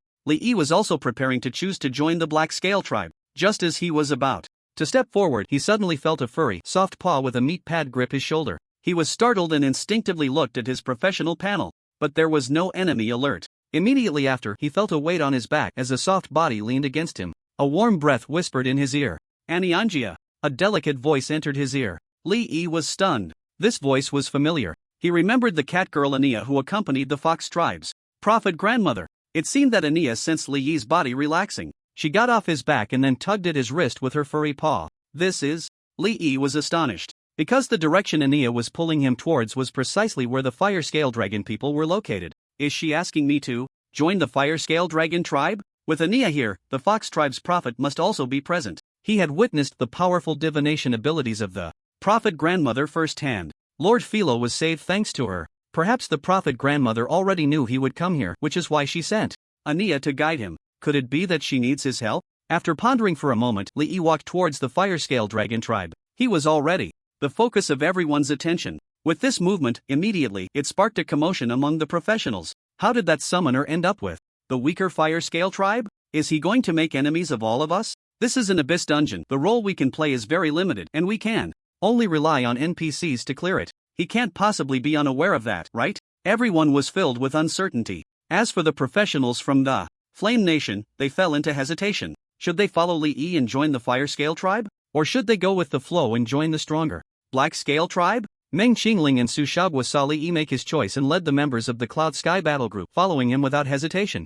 The other professionals from the Flame Nation exchanged glances. They didn't expect the Cloud Sky Battle Group from the Imperial Capital University to be so decisive. It seemed they trusted that summoner quite a bit. Damn it, it's just an abyss dungeon. How could it be harder than the Soul Trial Tower with a golden key difficulty? Could the choice made by the big shot who cleared all 35 floors be wrong? A few professionals immediately walked towards the Fire Scale Tribe. What are we afraid of? The professionals from the Flame Nation are not cowards. Charge, charge, charge. Following the big shot to fight against the whole world, just thinking about it is thrilling. Then, a few more professionals headed towards the Fire Scale Tribe. Seeing this, the remaining professionals from the Flame Nation no longer hesitated and followed suit. All 500 professionals from the Flame Nation joined the Fire Scale Dragon Tribe. It seemed like a large number, but compared to the 5,500 professionals from various countries nearby, they appeared somewhat weak. The professionals from other countries who joined the Black Scale Dragon Tribe were shocked and surprised. They clearly did not expect that the renowned summoner would choose to join the weaker Fire Scale Tribe. Even more unexpected was that all the other professionals from the Flame Nation would follow him. They realized they had greatly underestimated Li's influence in the Flame Nation. Even if he is a member of the group, isn't he being a bit too arrogant? 500 against our 5,500? Did that summoner get a swollen head after clearing the Soul Trial Tower? Does he really think he can take on the whole world by himself? The failure of the Fire Scale Dragon Tribe is just a matter of time. I can't understand why he would do this. It's really laughable. Do they think we professionals are just dungeon monsters to be toyed with? This time, he will definitely crash and burn. The professionals from various countries were discussing animatedly. Among them, the professionals from the Brahma Nation made provocative gestures towards the Flame Nations. Professionals. The professionals from the Flame Nation were furious. Damn it, those A3s actually dare to mock us? They better behave, otherwise, I'll make them eat dirt. But they are dirt to begin with. That's true. Li Yi looked a bit surprised. He didn't expect the professionals from the Flame Nation to follow him. However, he didn't take it to heart. If they wanted to come, then let them come. Even with 500 people, it was inconsequential. To him, he didn't even care about the 5,500 on the opposite side. After passing through the Soul Trial Tower, he probably had a clearer understanding of the combat power of Lady Li Yue and Lady Philo. If he summoned Li Yue, slaughtering the 5,500 on the opposite side would probably not even break a shield. As long as the people on the opposite side were sensible and didn't provoke him, he wouldn't kill for no reason. The soft, furry touch of the cat girl Anya on his wrist felt quite wonderful. Besides that, Li couldn't see Anya's figure at all with the naked eye. It was as if she were like air. Yet, the sensation on his wrist was very real. Everyone arrived in front of the soldiers of the Fire Scale Dragon tribe. The tall Fire Scale Dragon men clearly did not expect so many people to join them this time. For a moment, their expressions were somewhat flustered. Welcome to join us, and thank you for helping the Fire Scale tribe. I am the Vanguard Warrior Loka. It's an honor to meet you. The Fire Scale Dragon Loka patted the scales on his chest. Please, follow me to the Falling Flame Mountain. Loka took out an ancient communicator made of magic stones. After sending the message, he said somewhat bashfully to the crowd, the tribe will send the barbarian mountain beasts to pick us up, so please be patient, adventurers. 3 hours passed. Just as everyone was anxiously waiting, a caravan of beast carts pulled by creatures resembling yaks appeared slowly in the distance. At that moment, the reception caravan of the Black Scale Dragon tribe also arrived. It was a luxurious war chariot pulled by a ground dragon. The comparison between the two was immediately apparent. Adventurers from various countries jumped onto the war chariot, and among them, the adventurers from the Brahma Kingdom pointed and laughed at the people from the Flame Kingdom. A few even started dancing. Many hot-tempered adventurers from the Flame Kingdom gritted their teeth. Damn, these guys from the Brahma Kingdom are really despicable. I just want to slap them. Come on, aren't you afraid of getting your hands dirty? There's no disinfectant in the dungeon. Hey, don't say that. Luckily we didn't go to the Black Scale tribe, otherwise who knows what strange germs we might catch from those Brahma folks. That's true, the Brahma people are notorious for harassing female NPCs. There are news reports every month about Brahma guys getting killed by NPCs. After the ground dragon beast cart of the Black Scale tribe left, the beast cart of the Fire Scale tribe finally arrived. Everyone boarded in turn. Li Yi felt the hand that had been holding his wrist loosen. Once he sat down, he felt a slight breeze at the back of his neck. Then his shoulder was patted. He immediately understood that Anya had come to stand behind him. After a full 6-hour journey, they finally arrived at the main city of the Fire Scale tribe, Falling Flame City. This city was 1/3 smaller than the Radiant Fortress, but it was still quite large for a tribe. The buildings inside were made of stacked giant stones, with a very primitive and ancient style. As they walked along the streets, they attracted many curious glances from the dragon people. It seemed that there had rarely been adventurers joining the Fire Scale tribe in the past. Loka, the Fire Scale Dragon man, led everyone to the dragon people's messenger. Thank you very much, adventurers, for helping the Fire Scale tribe. For the peace of the Massimo Plateau, we vow to resist the darkness to the death. After listening to the messenger's passionate rallying cry, Li Yi received the battle mission for this abyss dungeon. The Wild Lord's hunt officially begins. Current Phase 1, Resource Collection. Current progress, 0.00%. Personal progress, 0.00%. Similar to the familiar first phase of Wave of Flames, it was also about collecting resources. Li Yi gave away some unused equipment and materials from his pack, easily reaching full progress. Next, he just had to wait for the total progress to be completed. Other adventurers were not as wealthy as Li Yi. After clearing out their packs, the members of the Cloud Sky Battle Group, including Meng Qingling and Su Xiaogua, chose to enter Falling Flame Mountain to hunt magical beasts and collect materials. Li Yi felt Anya grab his wrist again. His heart stirred, and he followed her in the direction she was pulling him. After more than 10 minutes, the two of them passed through several streets and arrived at the largest building in Falling Flame City, the Chief's Palace. Human adventurer, please stop, this is not a place for you. 2 dragon men blocked Li Yi's way, their expressions unfriendly. At that moment, the air beside Li Yi rippled. The catgirl Anya, with her light pink hair and white fur, revealed herself. She took out a token made of red scales. Upon seeing this, the 2 dragon men immediately showed respectful expressions. So it's the personal guard of the prophet, you may enter. They then stepped aside. Anya turned her head and winked at Li Yi before stepping inside. Li Yi followed. The two of them entered the main hall of the palace one after the other. Inside, on the throne, sat an elderly male dragon man who was 2.5 meters tall. Beside him stood a female dragon man, also 2 meters tall, wearing simple armor, with an extremely fit and curvaceous figure. Unlike the male dragon man's dragon head, the female dragon person, aside from having some red scales on her shoulders, neck, waist, and thighs, looked no different from a human woman. She had a majestic and cold beauty, with wine-red vertical pupils, and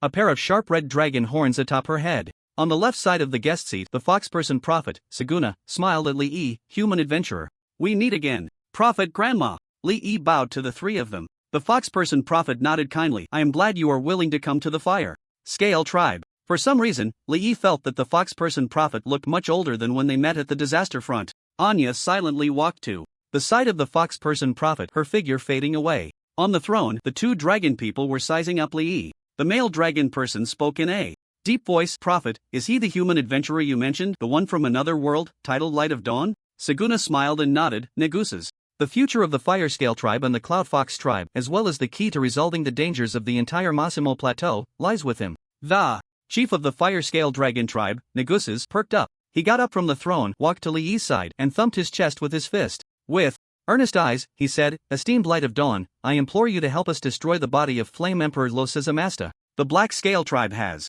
established a connection with the ancestor's body through the scales of Losizamasta, using evil sorcery, and is attempting to activate this imperial body. I suspect they do not truly wish to resurrect the ancestor Losizamasta, but rather to transform him into an undead being, completely under their control." At this point, Negusas' expression turned worried. Once the Emperor's body is activated, even without a soul, it will be an extremely terrifying existence. At that time, the entire Massimo Plateau will fall into disaster. Our Fire Scale tribe will be the first to suffer. He sighed repeatedly. The energy disturbance caused by the Losizamasta's body has already shown signs of eruption in the Lava Mountains volcano. If we do not destroy it quickly, in no more than 3 months, not only the Fire Scale tribe but also the nearby Cloud Fox tribe will be annihilated. But the Emperor's might has greatly diminished our strength. The closer we get, the more weakened we become. In this situation, we can no longer inflict any damage on the Emperor's body. Perhaps only a monarch-level powerhouse has that capability. Lee's task panel then popped up with a task prompt, triggering legendary task Rest of the Emperor. Description: please help the Fire Scale Dragon tribe destroy the body of Losizamasta. Do you accept?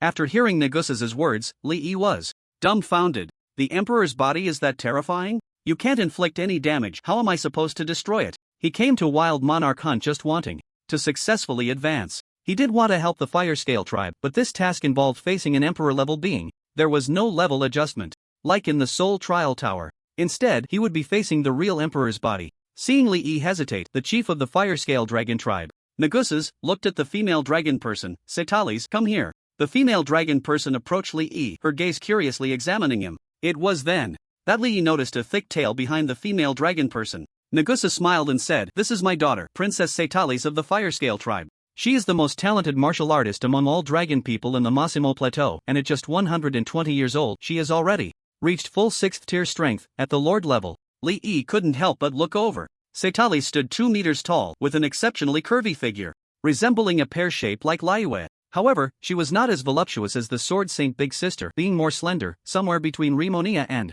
Liyue. Her arms and waist had clearly defined muscle lines, not appearing exaggerated, embodying a unique beauty that combined femininity and strength. This made her appear extremely vibrant. Her casually draped black long hair and habitually slightly raised chin gave off a powerful and commanding aura, like a female general on the battlefield. Setales crossed her arms and spoke expressionlessly, "Human adventurer, if you are willing to help the Fire Scale tribe, I am willing to serve you for life." Lee looked surprised. "Serve me?" This was a princess of a tribe, willing to serve a human for a commission? With a full 6th tier strength, that meant level 60, and she was even at the Lord rank. If it was a lifelong service, wouldn't he be able to contract her? When he reached level 61, Lee couldn't help but recall the control-heavy martial emperor, Losizamasta. If he had an additional martial artist class among his contracted summoned beasts, it would compensate for the lack of control. But this task wouldn't be easy to accomplish. Lee frowned and fell into deep thought. Suddenly, a flash of inspiration struck him. At level 31, Lord Philo could also be promoted to Emperor. Coupled with Liyue, the two emperors could contend with imperial might simultaneously. Even if there was a significant level difference, Losizamasta was merely a corpse after all. It seemed the remaining imperial might wouldn't be much. At that time, he could summon Her Highness the Princess with the blood oath mark of the Nightshade Lady. Paired with the immortal grade equipment, Nightshade Clan Seal, he should be able to destroy the Emperor's body. Lee's eyes lit up. There was hope. "It is my duty to act justly. I am willing to provide assistance." Lee's expression was righteous. "You have accepted the legendary quest Rest of the Emperor." However, from the corner of his eye, he glanced at Setales' smooth, fair skin and her long, shapely legs, the red scales adorning the sides. of her legs added a unique charm to her long limbs. As a powerful 6th-tier being in a lord rank, Subtitles could naturally sense Li Yi's gaze. The corners of her mouth lifted slightly. The prophet was indeed correct. This human showed no discrimination against other races. It could even be considered a preference. He seemed quite fond of her.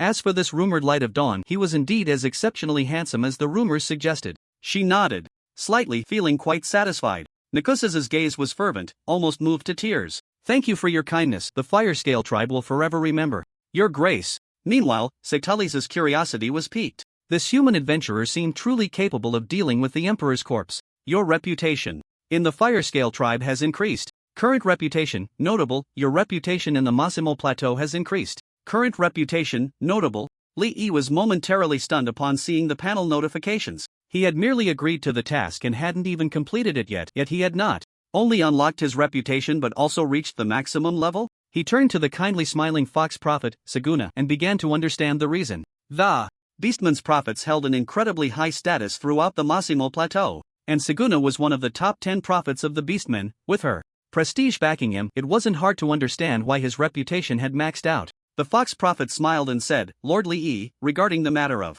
destroying Lox's Amasta's corpse, you can first complete your own task. Li Yi nodded. Alright, prophet grandma. This fox prophet seemed to understand the humans from another world quite well. Lord Li Yi, please follow me. I have something I need to ask you to help with. The fox prophet stood up, hands behind her back, and walked slowly. Li Yi remembered he had previously promised to grant the prophet grandma a request, so he followed behind Saguna. They arrived at a huge stone house. The fox prophet sat at the table. The cat girl Anya revealed herself from her invisibility. She had prepared tea for the fox prophet and Li Yi, then sat on the floor, her fluffy head nestled into Saguna's embrace. Good child. The fox prophet gently stroked Anya's head.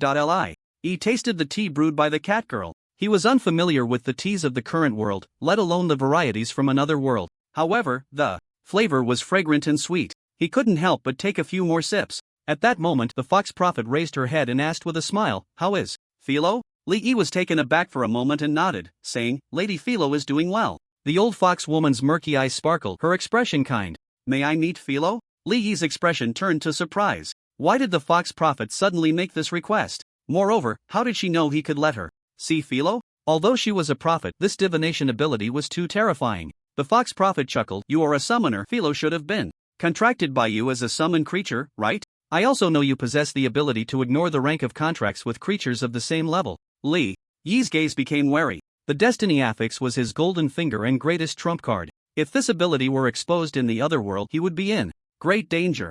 Those high-ranking alien powerhouses would likely be restless and might pose a threat to him. My lord Li Yi, you need not panic. The fox prophet's gaze was gentle. I am the strongest among the 10 prophets of the beast tribe. The other 9 prophets would need at least 1,000 years of accumulation to divine your information. If it truly comes to 1,000 years later, your strength will likely be able to shield against divination.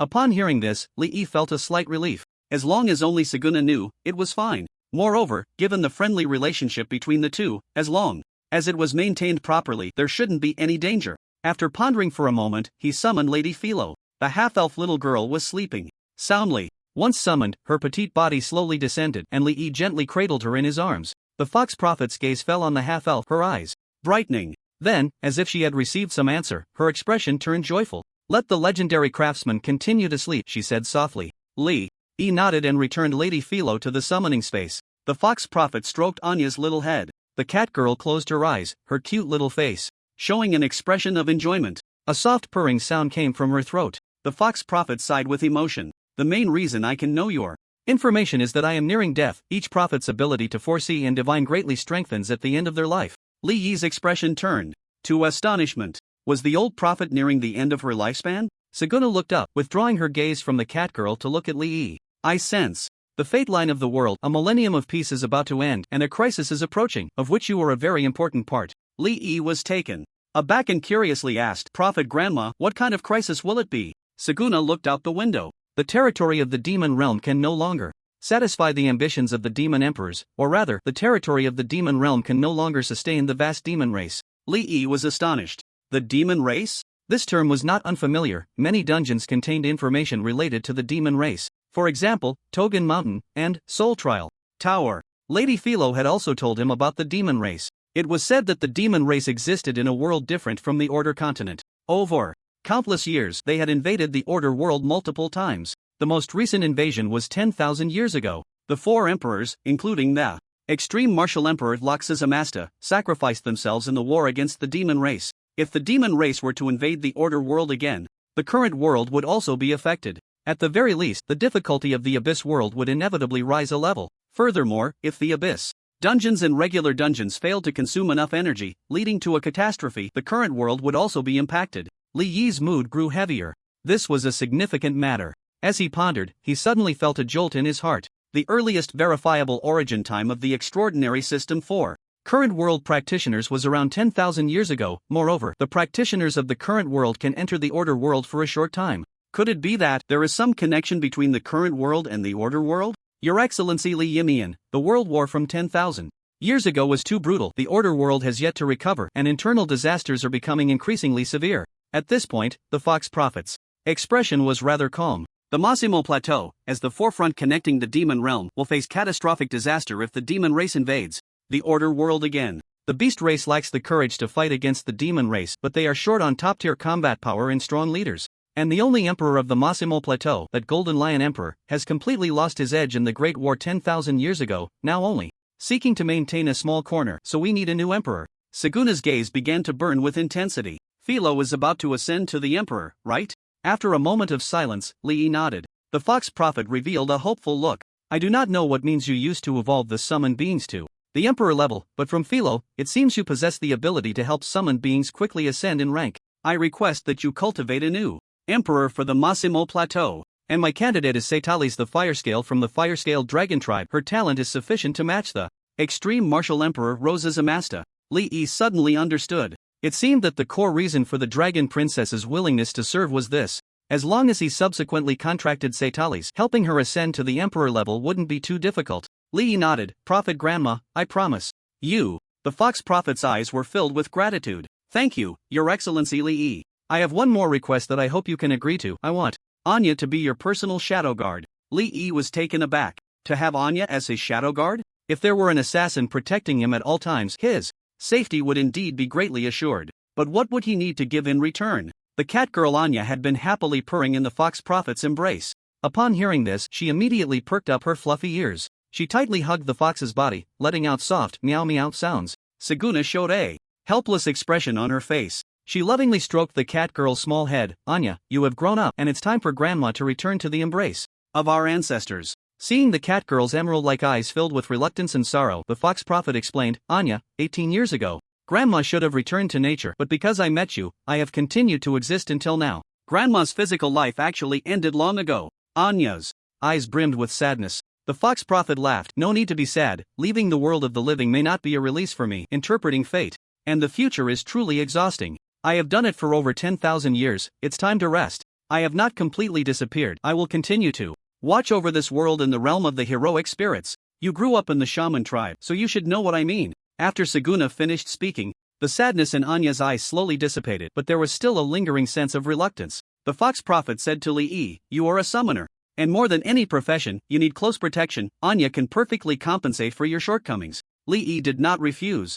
Since the Prophet Grandma arranged it this way, she must have calculated everything. Prophet Grandma, Anya's abilities are indeed a great help to me. What do I need to do for you? The Fox Prophet smiled but did not answer directly. Anya is from the Shadow Cat tribe, but her fur is inherently unusual, so she was abandoned by the Shadow Cat tribe. In the years I have raised her, she has shed almost all the traits of the Shadow Cat tribe. She can no longer return to the Shadow Cat tribe. The Shadow Cat clan is a notorious presence on the Massimo Plateau and throughout the entire Order world. They embrace the shadows and revel in killing, their years of accumulated infamy leaving Anya unable to find a place among other tribes. Shadow cats are deadly spikes in the dark, but they can also become solid guardians in the shadows. If Anya can become your shadow guard, it would be a good home for her. If you can help her ascend to Emperor, she could change the fate of the entire Shadow Cat clan. Li Yi opened his mouth, unable to resist glancing at the petite and adorable cat girl. The meaning behind the Fox Elder's words was that I should contract Anya? As for the Yunjin Fox clan, we have had a blood pact with the Dragon clan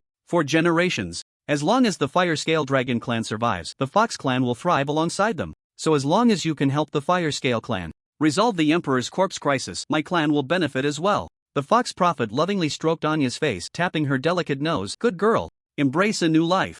Anya rubbed her head against Saguna's palm and nodded. Then she stood up and looked at Li Yi. The fox prophet smiled and said, Lord Li Yi, please form a shadow servant contract with Anya. This is an ancient contract of the Shadow Cat clan, and I put in a lot of effort to restore it. Once contracted, Anya can hide in your shadow, and even if you return to another world, she can follow you. Li Yi's eyes lit up. This was essentially a full-time bodyguard. He nodded and said, sure, but how do we do it? The cat girl Anya walked up to Li Yi, her furry palm grasping his wrist, then opened her small mouth, revealing two sharp little fangs, and bit down on Li Yi's arm. Pain shot through him. Li Yi frowned slightly. The fox prophet chuckled. Anya is a bit inexperienced with her first contract, please bear with it. About 10 seconds later, Anya released Li Yi's arm. A mysterious mark flashed across her smooth forehead. Meanwhile, a faint gray mark resembling a cat's head appeared where Li Yi had been bitten. Shadow Servant Contract, passive. Skill, description, Shadow Cat assassins can merge into the shadows of your body, sensing each other's presence and understanding the language of the shadow. Cats.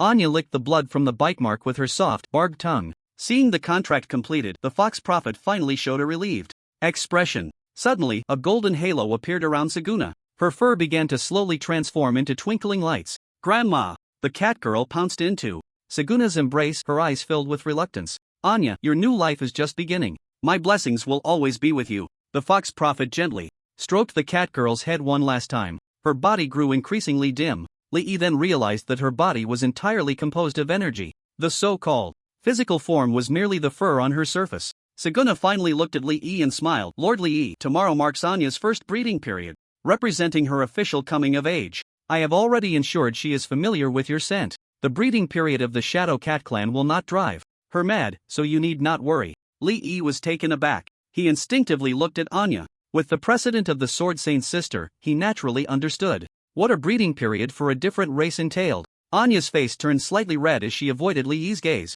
Saguna's body had become transparent, transforming into a soul form. I have done all I can for the Massimo Plateau. There are no regrets left. A holy light shone on her face. Finally, I can go meet my old friends. She completely dissipated. The entire room fell silent. It was as if Saguna had never been there. Anya's mood was very low. Li Yi was about to say something, but he saw her figure gradually fade, transforming into a black shadow that slipped into his shadow, through the shadow contract. Li Yi could feel Anya curled up in a ball within the shadows beside him. Roar! The melodious dragon roar of the fire-scaled tribe chief, Nikusa's, echoed through the palace. He sensed the departure of the prophet. Once the dragon's roar ceased, two fire-scaled dragon men opened the door. Esteemed light of dawn, please follow me to your residence. Outside, the sky had turned to night. Li Yi followed the two dragon men into a spacious and luxurious room. The room was simply furnished, featuring a large bed measuring 5 meters in length and width. Surprisingly, 10 meters away from the bed, there was a bathing pool filled with crystal clear water, steaming gently. Li Yi's expression brightened. He loved taking baths. He immediately stripped off his clothes and sat down in the pool. Just as he was about to summon Laiwei and Lord Philo, the door to the room was suddenly pushed open. The fire-scale tribe's dragon princess strode in with grace. Princess Subtitles? Li Yi exclaimed, hurriedly covering his vital areas. What was the dragon princess doing in his room? Subtitles, tall and elegant, approached the edge of the bathing pool and, with a hint of amusement, said to Li Yi, just call me Subtitles. How would you like me to address you? How about my lord? Li Yi chuckled awkwardly. You can call me whatever you like, if you don't mind, just call me Li Yi.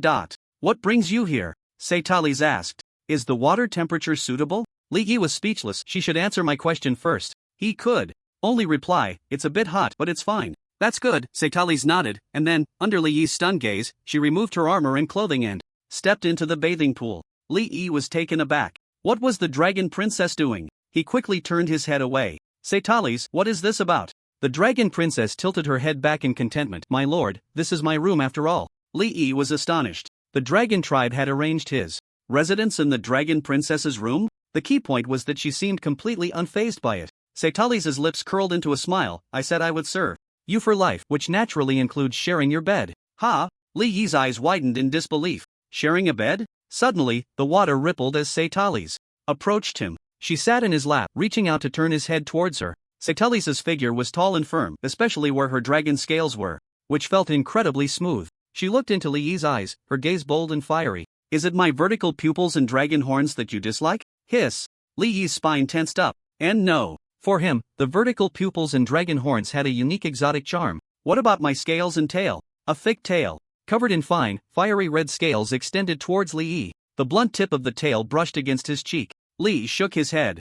Setali's figure and beauty were on par with Laiwe, Rimonia, and the angel's sister, Selufii. Her scales and tail only added to her allure. Setali's laughed. My lord, you are as honest as your body. She gazed into Li Yi's eyes. I may not be as gentle as human or elven women, but I will do whatever you ask. On the enormous bed, Li Yi's fingers glided over Setali's defined muscle lines. If he were to describe the sensation, it was even firmer than that of the sword. Saint's sister, yet still retained its elasticity. I haven't even completed my task yet. Setali's lazily lay on Li Yi's chest, the tip of her thick tail brushing against his chin. The fire-scaled dragon tribe has no way out, and we trust the prophet. Li Yi grasped the tip of her tail. The sensation was quite extraordinary. The scales were very hard, yet when squeezed, the inside was soft and bouncy. What did the prophet say to you? Li Yi asked, feeling a stir in his heart. Setali's exuded an extremely valiant aura. The wine-red vertical pupils added a touch of enchantment to her demeanor. The great prophet only said that you would be the savior of our fire-scale dragon people and the entire Massimo Plateau.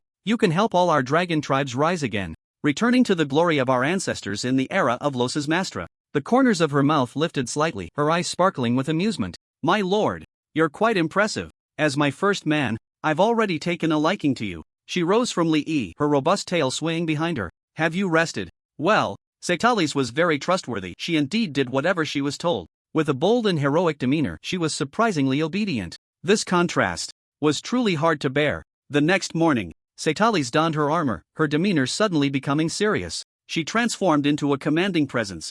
On the battlefield. My lord, today we will face an assault from the Black Scale tribe. I won't be back tonight. She smiled slightly. You can bring back other women, I don't mind. After Setali's left, Li Yi got dressed. He suddenly realized Anya was still in his shadow. Did she not see everything that happened between him and Setali's last night? The prophet grandmother had said that today marked the beginning of Anya's breeding period.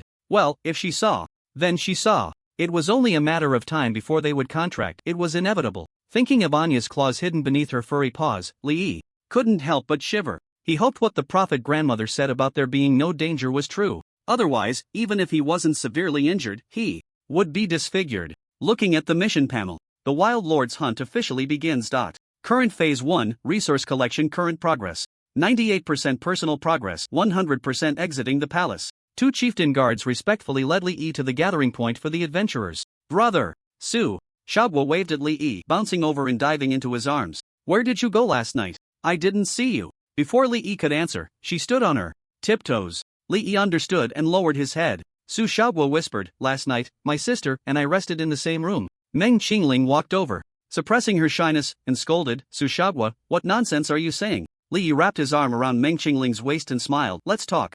After the promotion and dungeon run. In front of the crowd, Meng Qingling only struggled symbolically a few times before allowing Li Yi to hold her. The other members of the Yunkan battle group were already well aware and naturally found nothing strange. Meanwhile, the other adventurers from the Flame Nation were astonished and envious. Truly a big shot, to have two campus beauties from the Imperial Capital University at the same time. After waiting for about an hour, the Wild Lord's Hunt Phase 1 battle was finally completed. A dragon man stepped onto the platform, the very vanguard warrior who had previously guided everyone, Loka. He scanned the crowd and proclaimed loudly, the fallen Black Scale dragon men are invading our territory again, adventurers. From other worlds, the Fire Scale tribe needs your help. There is a gap in the forces at the Dragon Tail Hills west of the Falling Flame Mountain. Please ensure the defense line is not breached. After the vanguard warrior Loka finished speaking, the adventurers' panels displayed the task prompt for Phase 2. The Wild Lord's hunt officially begins. Current Phase 2, defend the Dragon Tail Hills. The adventurers from the Flame Nation breathed a sigh of relief. Defensive battles like this were the simplest and had the lowest risk. Woo! Woo! The sound of horns echoed. The rumbling footsteps resounded. In Falling Flame City, Su Shagwa whispered, that dragon princess is leading the charge. They say she is very beautiful. Li Yi thought to himself that she was indeed beautiful. Especially with that unique commanding aura, it was hard to resist. Suddenly, Su Shagwa trembled, tightening her grip around Li Yi's waist. With a flirtatious glance, she said, brother, you're so bad. Li Yi remained unfazed as he looked towards Setali's. There, the dragon princess rode a massive earth dragon at the forefront of the army. With a tall and imposing figure, the surrounding dragon people knelt on one knee. The adventurers also bowed their heads in respect, waiting for the army to pass. Suddenly, Li Yi remembered something. He walked up to the vanguard warrior, Loka, and asked, do you know where the nearest Radiant Knight Order outpost is? The last time he entered the Flame Wave Tide to complete a mission, Catherine mentioned she would be on the Massimo Plateau for a defensive task. If the Radiant Knight Order's outpost isn't far from here, it would be possible to borrow a couple of helpers. The enhancement spell strength of present-day adventurers is still significantly weaker compared to otherworldly extraordinary beings. Lee needed the Holy Hymn from the Cleric of the Holy Singers and the Dawn Blessing from the Blessing Knights to increase his mana recovery speed. It would be even better if the defensive forces included a druidic natural healer. With 3 powerful mana recovery buffs, he could unleash his troops again. As for hiding his strength, that was no longer necessary. The auction of the mythical equipment Wings of the Sky had already made Lee aware of the Flame Nation's attitude towards him and its protection. So as long as he didn't leave the Flame Nation, he didn't have to worry about being harmed. Loka respectfully replied, "Esteemed Lord of Dawn, the Radiant Knight Order from the Lawrence Empire is stationed 300 miles east of the Dark Abyss, in preparation for the potential complete fall and uprising of the black-scaled dragon people." Li Yi's eyes brightened. "How far is that from Luoyan City?" Loka replied, "About 1,000 miles. Li Yi, is it really that far?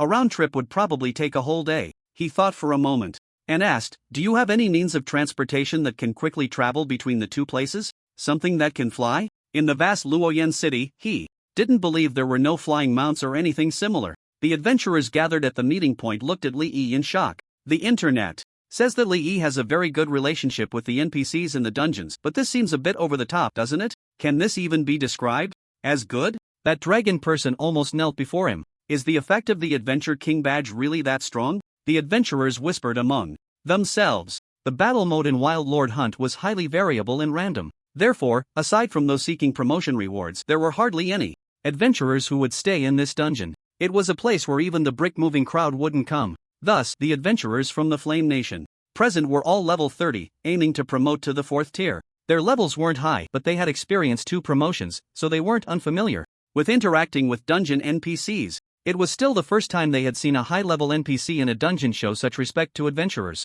Earlier, they had seen online posts claiming that the summoner from the Alien Daughter battle group was highly respected by NPCs, even receiving special treatment from faction leaders. Although many were fans of Alien Daughter, such rumors seemed a bit outrageous, and most thought they were just boasting. But now, witnessing this scene firsthand, they were genuinely shocked. The conclusion they reached was simple: Alien Daughter battle group is impressive. Li Yi is impressive. Loka, the Vanguard warrior, looked a bit embarrassed after hearing this. "We do have a flying mount. We have a 5th-tier 2-headed Chimera beast. Its flying speed is very fast, but..." Loka scratched his forehead scales. "Its owner has already passed away, and we cannot control it." "A Chimera?" That seemed to be one of the forms of the Druid-class wild shapeshifter. However, due to its 2 heads, it was difficult to master this form, and few Druids would learn it. Li Yi pondered. Since it was one of the Druid's forms, it must be related to nature, right? Could Lord Philo's blessing from the nature goddess come in handy? Li Yi said to Loka, "Where is it? Take me there." The dragon warrior hesitated and said, "Your Excellency, the 2-headed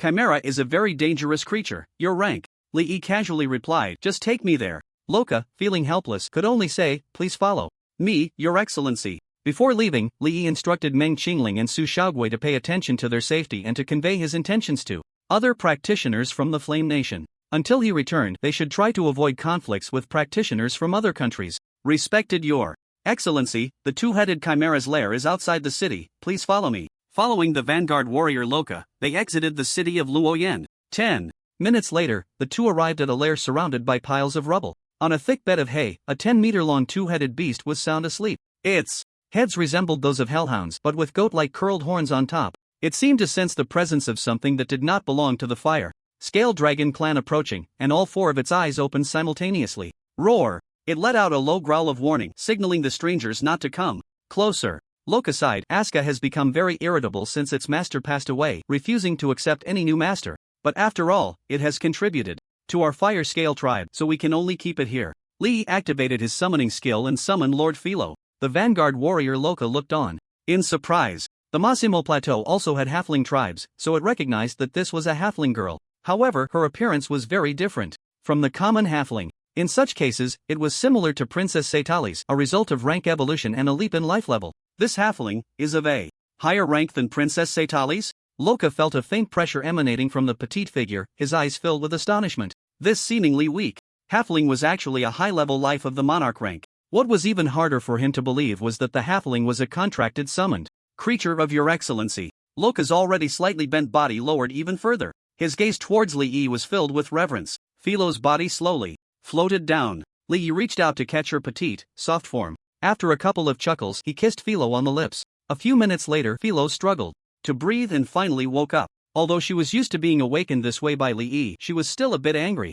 Even Philo had her morning grumpiness. "What are you doing?" she asked, extending her small hand to pinch Lee's face in annoyance. Lee blinked. "Lord Philo, it's time to get to work." He pointed to the distant two-headed chimera. "Can Lord Philo tame it? I want it to take me to a place." The halfling girl detached from Lee's embrace, curiously looking at Loka, then scanning the surroundings. With a look of surprise, she exclaimed, "Is this the Massimo Plateau? How did you end up here?" Lee smiled. "Came here to advance." Philo's expression turned to one of realization. She then looked at the chimera and flew over. The chimera, seeing someone flying towards it, immediately prepared to bare its teeth in a show of dominance. But the next moment, it felt the pressure of rank and the blessing aura of the nature goddess, Euphrote. "Oh, whoa!" It whimpered, its fierce gaze instantly softening. Philo said, "Hey, two-headed one, are you willing to carry us?" The chimera nodded repeatedly, indicating its agreement. At the same time, it wagged its tail like a little dog and raised its head, trying to lick Lord Philo's small feet to show submission. Lee was taken aback and immediately furious. "How dare it treat my utensils like that?" Fortunately, Lord Philo unleashed a mind blast, blasting the chimera's head. The latter quickly lowered both heads to the ground, its eyes showing a look of grievance. "It's agreed." Philo flew back to Lee's side, hands on her hips, her expression proud. "Thank you, Lord Philo. Lord Philo is truly amazing," Lee praised. Without hesitation, excitement shone in his eyes. Before the giant dragon Little Star had hatched, he wanted to experience the feeling of a flying mount in advance. He walked towards the chimera, while Lord Philo settled on Lee's shoulder. The chimera was docile throughout, showing no signs of resistance. Lee easily climbed onto its broad back. "You come up too, lead the way for us." Lee waved to Loka. The fire-scaled dragon warrior was taken aback. "Me? Is that really okay?" He had never ridden a chimera before. In fact, as a dragon man, he had never ventured deep into the sky. Lee replied helplessly, "I don't know the way." Loka cautiously climbed onto the chimera's back, nervously sitting in front of Lee near the chimera's neck for a better view of the route. "Aska, over there." Loka pointed in a direction. The chimera let out a low roar, shaking its wings. Magic power of the winds surrounded its body, lifting its massive form. It was a great honor for the two extraordinary beings from another world to assist the renowned Dawn of Light. Unfortunately, there was no druidic natural healer among them. The four of them stood once again on the back of the chimera. The giant beast flapped its wings and took to the sky. The weight of the four posed no pressure on it. An hour later, the chimera returned to Luoyan City. The professionals had already gone to execute the second phase of the battle to guard the Dragontail Hills. After Lee inquired about the location from Loka, he headed to the battlefield with two level 50 Radiant Knights. As soon as they arrived at the Dragontail Hills, he saw all the professionals from the Flame Nation, including the Yun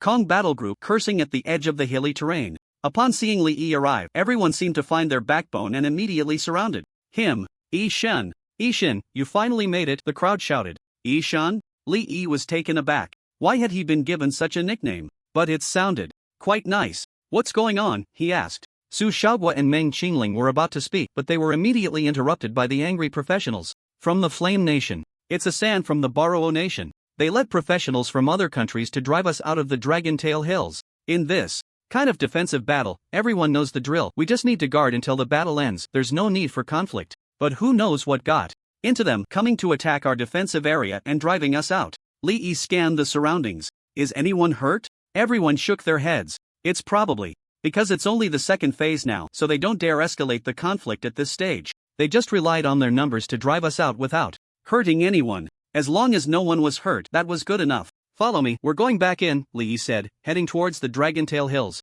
"Ishin, the opposing professionals number in the thousands, while we only have 500. The crowd tried to persuade him, but after a couple of sentences, they fell silent. They realized that two Radiant Knights were actually following behind Lee. Casting an identification spell at the Radiant Knights, they exclaimed, "Level 50? The crowd was dumbfounded. "Come on, we know you have a great reputation among NPCs, but bringing two bodyguards for a quest is a bit much. And they're from the Radiant Knights, which are notoriously hard to gain reputation with." Lee arrived at the outskirts of the Dragontail Hills and saw small fortifications built on the rolling hills. At this moment, they had been occupied by professionals primarily from the Bosses.So Nation, along with about 500 black-scaled dragonmen. In contrast, the Flame Nation only had professionals present. The reason was naturally that the fire-scaled dragonmen were too few. They had all been dispatched to the front lines. Thus, the task of the battle was merely for the professionals to guard the Dragontail Hills. Shen, are you planning to negotiate with them? A professional asked. Given Li Yi's current fame, perhaps he could make the other side give him some face. Upon hearing this, many professionals from the Flame Nation looked at Li Yi with hope. If the second phase of the battle failed, wasting 2 days would be quite unwise. It would be best if they could complete it smoothly. However, everyone didn't hold out too much hope. After all, Li Yi was from the Flame Nation. The more famous he became, the more jealous the foreign professionals would be, and the more they would want to see him fail. Especially the Borowo people, who always liked to compare their country with the Flame Nation. But they couldn't compete and ended up being mocked online. Their professionals harbored significant malice towards the Flame Nation's professionals. Li Yi was an outstanding rising star from the Flame Nation, and he would undoubtedly be envied by them. However, the relationship between the two countries was still relatively peaceful. The Borowo professionals had only driven the Flame Nation professionals out of the second phase battle area without crossing any lines. Li Yi raised an eyebrow. Negotiate? What nonsense! Just push through and settle it, saving time. No need for negotiation, let's just take it back, Li Yi said casually. The professional was stunned. Shen, our numbers are still less than half of theirs, and they have black-scaled dragonmen NPCs helping them. Li Yi ignored him. Other practitioners hesitated to speak. However, out of trust in the right person, everyone still wanted to see how Li Yi would handle the current situation. Li Yi turned to the 2 Radiant Knights and said, "You two, give me buffs." The 2 replied respectfully, "As you command, Your Radiance." The title, Your Radiance, made the practitioners from the Flame Nation in the front row feel a bit dazed. Why do they call E-God Your Radiance? What is that? It sounds so high-end. Of course, if it's not high-end, can he still be called E-God? I'm really curious about what E-God has done for the Radiant Knights. Why is he so respected? The practitioners were filled with curiosity, their minds racing like cats scratching at something. At this moment, the 2 members of the Radiant Knights began to cast buff spells. The Holy Bard's Divine Hymn and the Blessing Knight's Dawn Blessing were bestowed upon Li Yi. Li Yi turned to look at the practitioners from the Flame Nation and asked loudly, "Are there any druids or natural healers?" Everyone exchanged glances. God, druids are quite rare in the Flame Nation, we really don't have any. Li Yi felt a bit regretful. However, even though he couldn't unleash a massive army, it was enough to deal with the opposing practitioners and the black-scaled dragonmen. He began to summon the Radiant Warriors one by one. Soon, 10 Radiant Warriors stood at the forefront of the crowd. The stone men, who had been promoted to Radiant status, were not only overflowing with holy light but also covered in fine dragon scales. Beneath their feet, in addition to the radiant halo they received during their promotion, there was also the effect of the 6-piece set Dragon Speaker's power continuously erupting dragon flames around them. The practitioners from the Flame Nation, including Meng, Xingling and Su Shaogua, widened their eyes at the Radiant Warriors. The stone men summoned by E-God, their forms have changed again, didn't they? Say that a summoner can only summon one of each creature? How is E-God able to summon so many? That's E-God, can we view him through the lens of an ordinary summoner? So big. Why do I feel like E-God's stone men have a stronger presence than the dungeon bosses? Is it just my imagination? Look at the flames erupting from beneath that stone man's feet every second. I have a feeling the damage will be extremely high. The practitioners from the Flame Nation were buzzing with discussion. Meanwhile, the practitioners from other countries, who were allied with the Barogwo, laughed upon noticing Li Yi's actions. No matter how strong this summoner from the Otherworldly Daughters battle group was, he couldn't make up for the numerical gap. His summoned creatures were indeed powerful, but with only 10, it was too few to change the tide of battle. Many Barogwo practitioners even started dancing in the fortifications on the hills. Practitioners from other countries also pointed and laughed at Li Yi outside the hills. Li Yi glanced at his rapidly recovering mana, a slight smile on his lips. I'm waiting for my mana to recover. What are you all waiting for? Soon, his mana was fully restored. Li Yi summoned another 10 Radiant Warriors. Hiss! The practitioners from the Flame Nation were all shocked. He summoned another 10? How many summoned creatures can E-God bring forth? Excitement began to shine in everyone's eyes. If Li Yi could summon 20 more, they would definitely be able to reclaim the defensive Dragon Tail Hills. The practitioners from the Flame Nation looked at Li Yi with hopeful eyes. Meanwhile, the practitioners from Barogwo and other countries had their mocking smiles frozen on their faces. With 2 powerful blessings, his mana quickly recovered. One after another, the Radiant Warriors were summoned.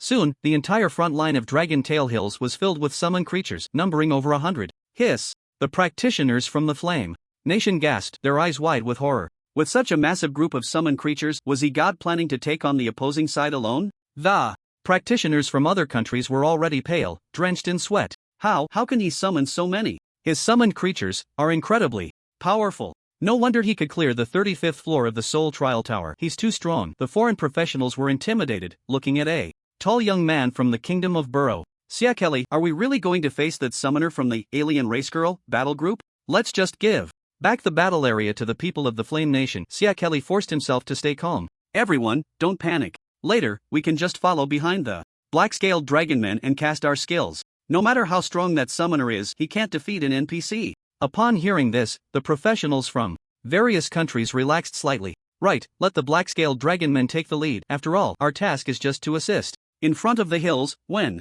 Li Yi summoned 200 Radiant Warriors, he felt it was about enough.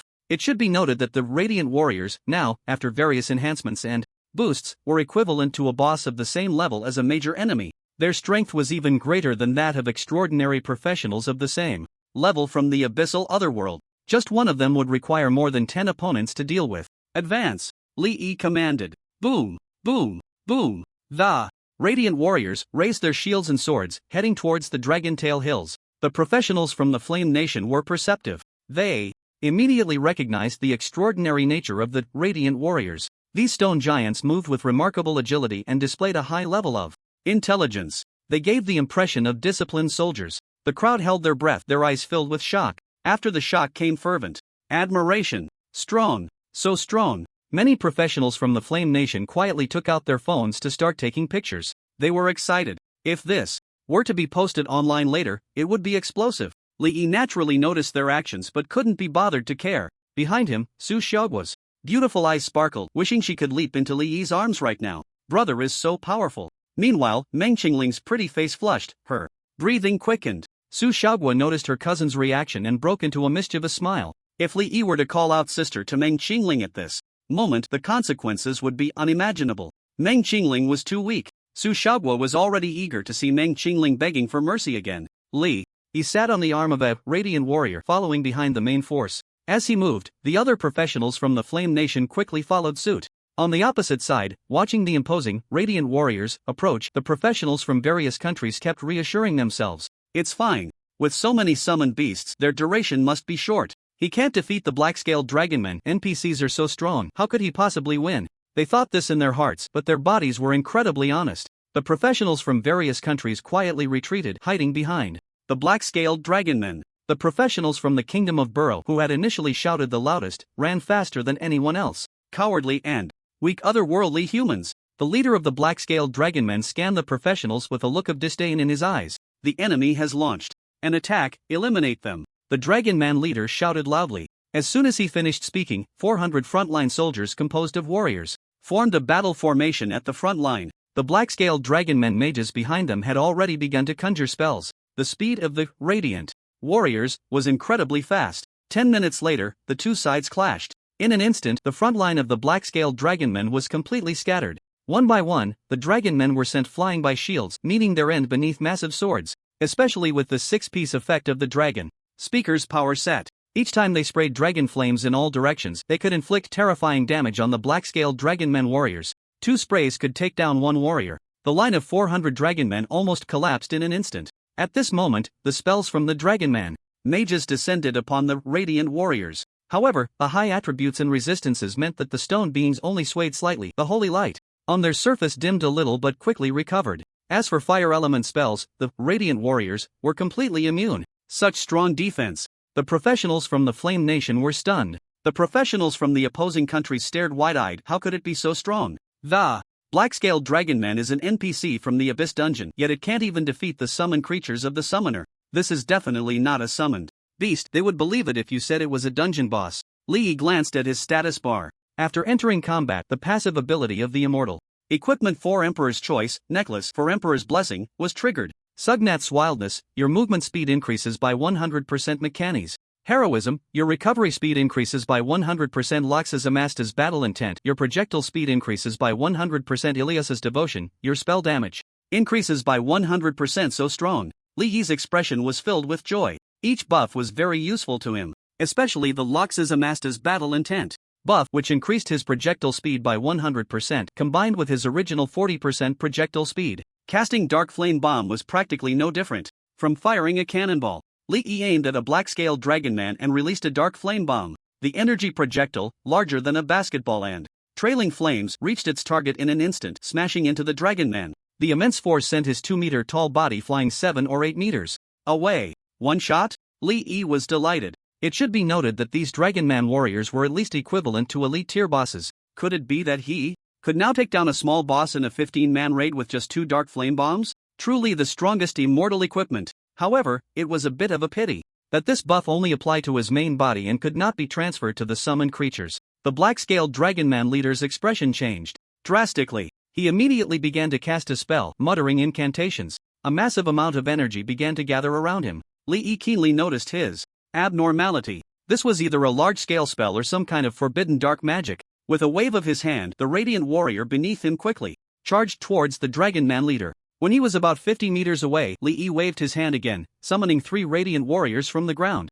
to charge at the Dragon Man leader. In just a few seconds, they reached a position about 30 meters from the leader. This satisfied the condition of the Talent Summoner's charge command. Whoosh! The 3 radiant warriors turned into afterimages. Almost in the blink of an eye, they rushed to the front of the black-scaled Dragon Man leader, interrupting the spell he was casting. At the same time, they thrust their swords forward. Under the continuous barrage of dragon flames from the 3 radiant warriors, the black-scaled Dragon Man leader soon met his end with a roar of unwillingness. This scene shocked the professionals from the Flame Nation. The professionals from various countries who had retreated to the back were nearly scared out of their wits. Charge forward? Everyone's eyes widened.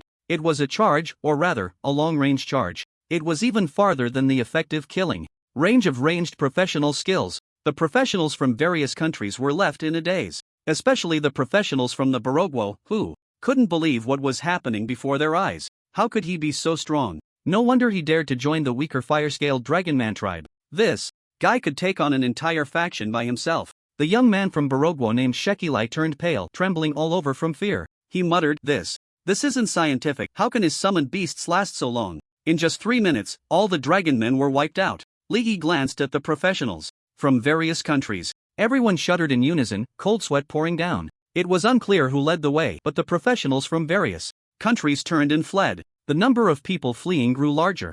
Everyone feared they might grow 2 extra legs. Li Yi did not continue the pursuit. He led the radiant warriors deeper into the Dragon Tail Hills. Behind him, the professionals from the Flame Nation felt their heads buzzing. It felt like a dream. Just moments ago, they were worried they might not complete the mission. Yet, Ishin single-handedly not only reclaimed the original fire-scale Dragon Man front but also counterattacked. Could we not achieve a perfect score in the second phase of the battle? The practitioners of the Flame Nation were filled with mixed emotions. Is this what it feels like to be carried by a big shot? By evening, the main force of the fire-scale Dragon Men had finished their frontal combat and sent a small team for reinforcements. What, you've occupied the entire Dragon Tail Hills? The team leader's eyes widened in disbelief. He immediately stepped into the hills and walked around, only to find that it had indeed been reclaimed. Adventurers from another world, you are truly impressive. The Dragon Man team leader praised them without reservation. Meanwhile, the people of the Flame Nation remained silent, only looking at Li Yi with admiration. This was all accomplished by the big shot alone. Unfortunately, we are short-handed and can only hold our current borders, unable to take control of this area. The Dragon Man team leader shook his head regretfully. The fire-scale Dragon Men warriors replaced the practitioners of the Flame Nation. Everyone returned to the city of Luoyan. Brother, over here. Su Shaogua hugged Li Yi's arm and pulled him towards an inn. Behind them, Meng Qingling's face flushed. She actually wanted to advise the two to wait until they exited the dungeon, because this inn was built by a large stone, and the soundproofing was really not good. But upon seeing Li Yi, her mind was filled with his figure, and her words of persuasion unconsciously slipped away. Li Yi remembered that today was Anya's breeding period, so he said, I have other matters tonight and can only stay for an hour. An hour later, Li Yi left the inn and returned to Princess Subtitles' room. He took off his clothes and entered the bath. Even after soaking for a while, there was still no sign of any abnormalities from Anya. Just as he sat on the bed, a soft meow echoed. Then he felt a soft body hugging him from behind. A gentle licking sensation with soft barbs brushed against his neck. Li Yi turned around. The cat girl leaped into his arms. Her soft body rubbed against him like a cat. Anya's throat emitted a purring sound. Looking at her face, her eyes were misty and filled with water, and her pretty face was flushed. The pink cat ears twitched. Li Yi couldn't help but give her a lick. Anya's body was warm, but her nose was cool to the touch, with a slightly sweet scent. Meow. Meow. Anya trembled, instinctively making cat sounds. Her fluffy head burrowed into Li Yi's neck, rubbing against him incessantly. Today was Anya's coming of age, marking her 18th birthday. It was Li Yi's first time having intimate contact with someone younger than himself. Anya had fluffy pink cat ears on top of her head, and her hair was a light pink.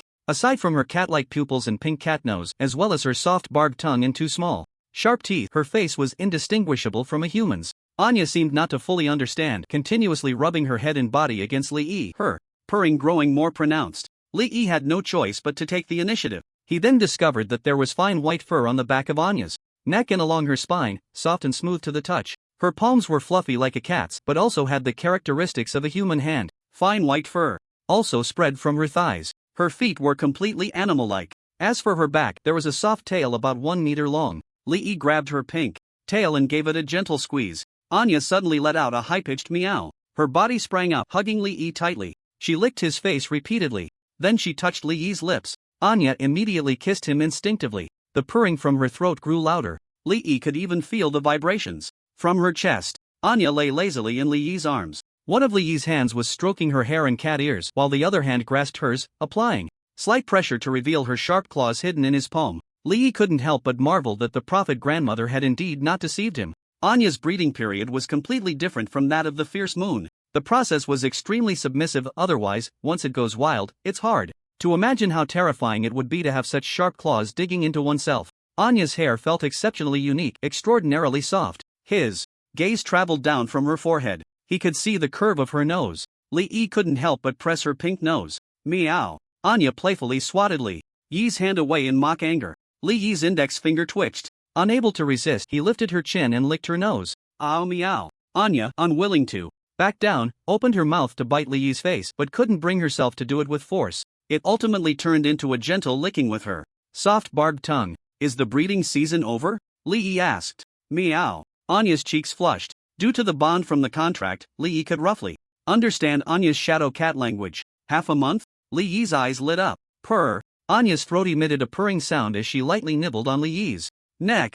Meow meow meow. My limit suppression time is 3 days. The next day, when Li Yi woke up in the morning, his arms were empty. Anya had already hidden in the shadow of his body. After washing up and getting dressed, he returned to the gathering point for adventurers. Su Xiaoguo, with her keen eyes, spotted Li Yi and pounced into his arms again. Huh, what's this? Su Xiaoguo plucked a few white hairs from Li Yi's body, looking at him with suspicion. Cat hair. Li Yi's face remained calm. It was indeed cat hair, he wasn't lying. I see. There's more here. She reached out to help Li Yi clean the cat hair off his clothes while waiting for the Fire Scale Dragon Man to announce the third phase of the battle. Half an hour later, the Dragon Man officer finally arrived, looking extremely serious. Adventurers from other worlds, the Black Scale Dragon Men have launched a large-scale attack on our Monte Carlo Valley, attempting to occupy this place. Please help us, we must not let them succeed. The Wild Lord Hunt battle officially begins.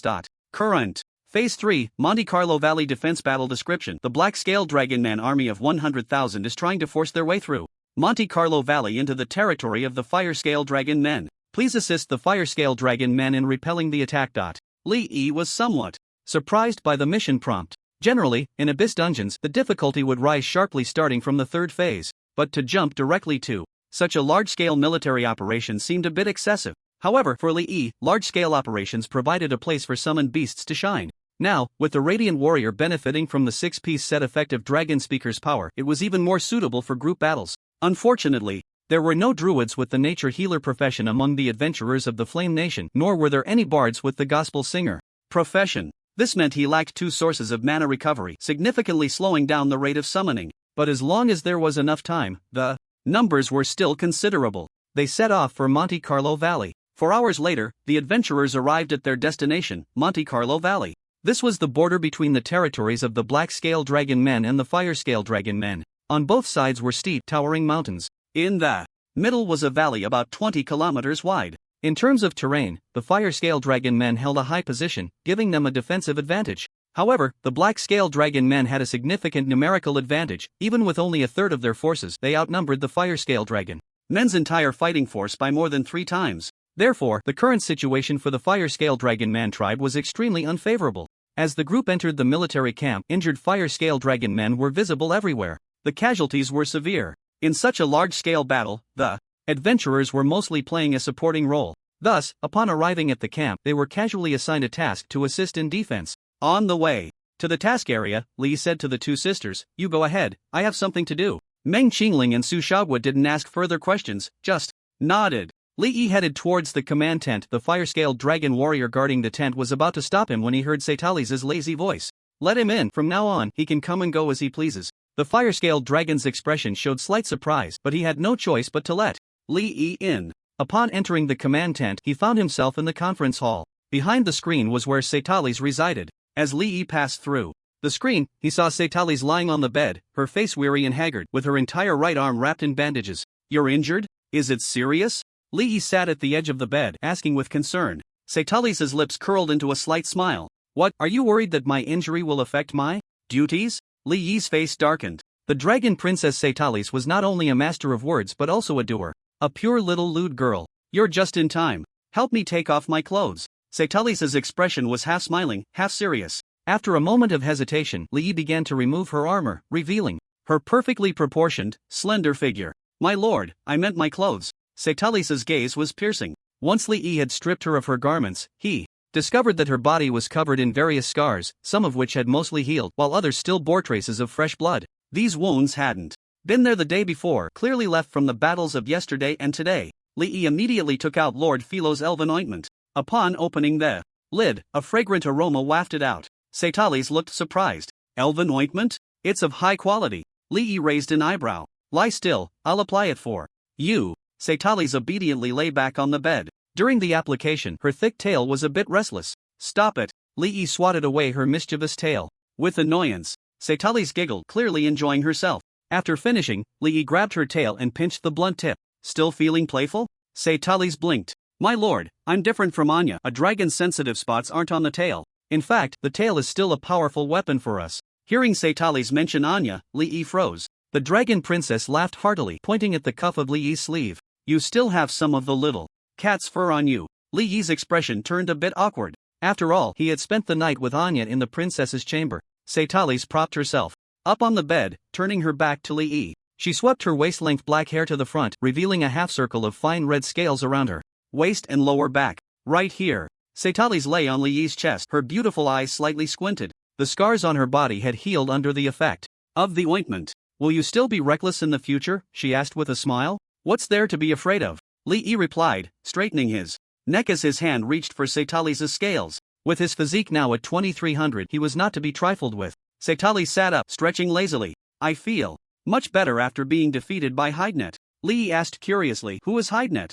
Setali's replied, the most talented mage among the black-scaled dragons and the commander of this battle. His rank is higher than mine, and I'm no match for him, she answered while getting dressed. At night, the dark attribute magic will surge, and the black-scaled dragons will likely launch a night raid. I need to head to the front lines. Li Yi also got up quickly, putting on his clothes. I borrowed a priest and a knight from the Radiant Knights. I'll go with you. Setali's eyes lit up with surprise. A priest and a knight? Could it be, my lord can summon a large number of summoned beasts like at the Disaster Front? The counter-offensive campaign against the Disaster Army led by Eleanor, the voice of judgment, had already spread throughout the Order world. Naturally, Li Yi, who played a key role, had gained considerable fame. Li Yi smiled and nodded. Although I can't summon millions like in the Cataclysm Front, maintaining tens of thousands on the battlefield is still manageable. Back in the Cataclysm Front, there were 4 high-level enhancements that boosted mana recovery speed, along with the ancestral blessing from the Prophet Grandmother. They created the scene of 1,000,000 summoned beasts. But now there are only 2, so both speed and quantity have naturally taken a hit. Thank you, my lord, Setali's exclaimed joyfully. She reached out and pulled Li Yi into her embrace, affectionately planting a kiss on his cheek. Although 10,000 summoned beasts may not decisively influence the battle, they can significantly reduce the casualties of the fire-scaled dragonmen and alleviate the pressure on defense. Leaving the command tent, Setali's headed to the command center, while Li Yi, accompanied by the priest and knights, arrived at the front line of the fire-scaled dragonmen. Boost me. The 2 Radiant Knights complied, casting mana recovery enhancements on Li Yi. He immediately began the summoning of the Radiant Warriors. The effect of the immortal equipment 5 Emperor's Witness granted the Radiant Warriors the effect of rank resistance. Attacks from enemies of a higher rank and level would not be mitigated by their resistances. In Li Yi's eyes, this effect was undoubtedly a divine skill. It gave him the ability to have many ants take down an elephant. Even if the Radiant Warriors were lower in level and rank, they could still wear down their opponents. Li Yi's summoning speed was about 200 per minute. An hour later, over 10,000 Radiant Warriors, engulfed in dragon flames, illuminated a vast area of land. Li Yi issued commands to position all the Radiant Warriors at the very front of the formation. In the distance, the professionals from the Flame Nation clearly recognized these summoned beasts unique to Li. They never expected that he could summon so many. A thought emerged in everyone's mind. Could it be that Li is not a hidden class? In the professionals' conventional understanding, only necromancers could summon large armies. Yet Li, merely a summoner, was able to summon on such a large scale, and the strength of his summons far exceeded that of a necromancer. This completely overturned their perceptions, making it hard to associate Li with a D-class sewer summoner. A glimmer of understanding arose in their hearts, as if they finally grasped why the NPCs held Li in such high regard. Subtitles looked at the radiant warriors in astonishment. So powerful. In terms of rank strength, they seemed to be slightly stronger than ordinary bosses, the rumored summoned beasts that counterattacked. The Cataclysm front didn't seem this strong. Could it be evolved? She sensed the flames emanating from the radiant warriors, and was even more surprised. Is this dragon flame? The summoned beasts were only at full 4th rank. However, she felt that this dragon flame seemed to pose a threat, even to her. If what her lord said was true and he could maintain 10,000 at all times, then the fire-scaled dragonmen could completely withstand the attacks from the black-scaled dragonmen. In fact, as time went on, the fire-scaled dragonmen might even gain the upper hand. After all, summoned creatures are endless, but soldiers' lives are finite. Subtitles looked at Li with sparkling eyes. Her lord is truly impressive. She couldn't help but recall their first night together. This human, though very passionate and displaying a uniquely masculine desire for conquest, also cared for and considered her feelings. He didn't even mind when she took the lead in their moments of passion. In human terms, he was a gentleman. Strong, handsome, and a gentleman. Subtitles found herself liking her lord more and more. In the camp of the black-scaled dragonmen, the professionals from Barogwo and other nations breathed a sigh of relief. In large-scale troop battles, they only needed to follow along and play a supporting role. This way, they wouldn't have to worry about encountering that summoner from the Alien Daughter battle group again. Shakli, what do you see over there? A professional from Barogwo trembled as he pointed to a large moving object of light in the distance, exclaiming in surprise. Everyone looked up. A dense crowd of small giants over 3 meters tall came rushing towards their own position. Is this the summoning beast of that summoner from the professionals from various countries had just been intimidated yesterday and naturally recognized Li's. So many stone men. There must be over 10,000 of them, right? The expressions of the professionals from various countries were horrified, sweat pouring down their backs. No wonder Li dared to choose the fire-scale dragonman tribe. He actually had the ability to summon troops. Shakli, what should we do? The professionals from the Barogwo looked at the young man. He was a hidden class and also the highest caste of Barogwo. Therefore, everyone instinctively followed his command. Let's observe the situation. Shakli's heart raced, cold sweat dripping down, but he tried his best to maintain his composure. In the command center of the black-scale dragonmen, General Haydenet, the fire-scale dragonman tribe has launched a proactive attack on us. A sentinel came in to report.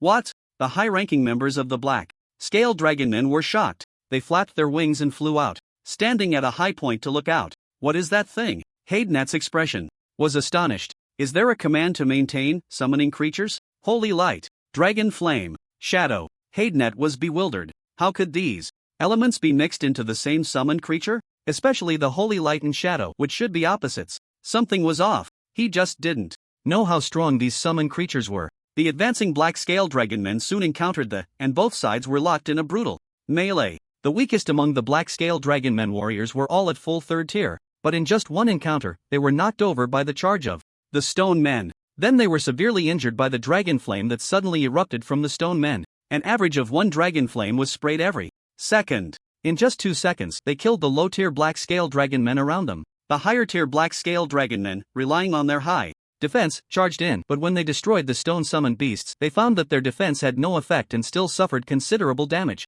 Ignoring the tier difference in attacks, Haydenet's gaze was horrified. Although the damage from the dragon flame was not fatal to high-tier warriors, when the numbers piled up, the lethality was not to be underestimated. With several stone men, 7 or 8 or even more, spraying dragon flames simultaneously, who could withstand that? Not even himself. The high-tier warriors among the black-scale dragonmen took action, and with their numerical advantage, they quickly shattered over 1,000. However, the black-scale dragonmen paid the price of over 600 low-tier warriors. In the rear, an endless stream of charged forward. Haydenet's face was grim. Summoned beasts could be summoned again after death, but if the black-scale dragonmen's warriors died, could they be resurrected as corpses? It wasn't that there weren't such means, but if they did that, morale would likely collapse instantly. The most taboo thing on the battlefield was to engage in a war of attrition with summoned creatures, alchemical creations, or engineered constructs. Cease the attack, retreat. Hadenet passed the order down. Tonight's offensive could not continue. They would first withdraw to their position and then discuss countermeasures. In the rear, Sheckley and a group of Baroque professionals let out a sigh of relief. The summoned creatures of that summoner from the battle group were too terrifying. Not only was their defense absurdly high, but they also exploded dragon flames in a 360-degree radius around them, making it impossible to dodge. Fortunately, they hadn't charged alongside the black scale dragon men, otherwise they might have already been killed. Just then, a black scale dragon man approached them. With a cold expression, he said, "Adventurers from another world." The black scale dragon man tribe no longer needs your assistance. Please leave our territory immediately. As soon as he finished speaking, the professionals from various countries saw a message pop up on their career panels indicating a failed campaign and failed promotion. What the hell is going on? The promotion campaign can fail? Someone cautiously asked the black scale dragon man, "May I ask why you want to drive us away?" The black scale dragon man looked at him with disdain. "You all fled the battlefield consecutively. If it weren't for the fact that you come from another world, what awaits you would be the gallows, not just a polite dismissal." After saying this, he snorted coldly and turned to leave. The faces of the professionals from various countries were a mix of emotions as they looked towards the professionals from the Brahma Kingdom. If it weren't for this group of Indians thinking of running away at the first sign of trouble, their promotion trials wouldn't have failed. Everyone felt incredibly frustrated, realizing they had truly been foolish. The nature of the Indians was already internationally recognized. Arrogant and narcissistic, they were overly confident before problems arose, but as soon as issues occurred, they would stubbornly shift the blame. How could they have followed them? They must have been out of their minds. Sure enough, many professionals began to criticize the Brahma Kingdom's professionals, only to be met with their eloquent rebuttals. What does this have to do with us? The summoner from the Alien Girl battle group had summoned creatures that were too strong. If we charged in, wouldn't that be suicide? This is a tactical risk avoidance. We were trying to help the weak black scale dragon people, but they didn't appreciate it. This is entirely their fault. Everyone was speechless. Someone patiently explained, "We can maneuver around, but we can't run away. For us, it might just be a promotion trial, but for the black scale dragon people, this is war. No matter where the war is, fleeing the battlefield is a grave sin." However, the professionals from the Brahma Kingdom didn't care about this. They angrily cursed the black scale dragon tribe and declared that they would never choose the black scale dragon tribe again after entering the Wild Lord's hunt.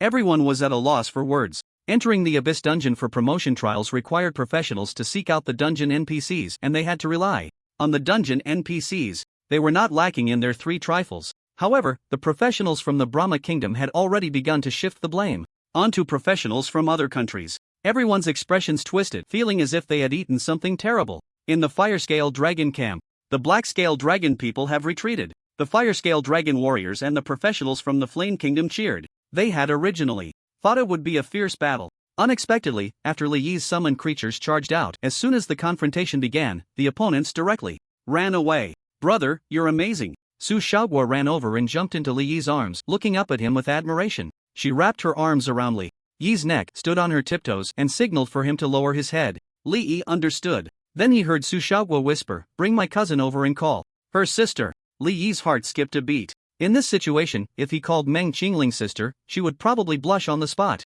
Su Xiaoguo was a bit mischievous. Li Yi chuckled, wrapping his arms around her waist and giving her a gentle squeeze. Leaning close to her ear, he whispered, "You're really naughty, my sweet baby." Su Xiaoguo instinctively thought, "Oh no, why is he coming at me?" But knowing that Li Yi was doing this on purpose, she felt utterly powerless to resist. With a soft sound, her whole body trembled slightly, as if losing strength, sinking into Li Yi's embrace. This tone of indulgence from an absolute superior made her feel intoxicated, unable to extricate herself. Li Yi smiled slightly. To prevent Su Xiaoguo from being discovered by others, he picked her up in a princess carry. Su Xiaoguo, like a little kitten, shyly buried her head in Li Yi's arms, not daring to look up. Speaking of little kittens, Li Yi thought of Anya. The cat girl was slightly larger than Su Xiaoguo but still petite. However, due to their different professions, there were distinctions between the two. Su Xiaoguo was a psionic master, exuding a healthy and vibrant strength within her petite frame. Her wholehearted admiration would unconsciously evoke a sense of pride in controlling everything.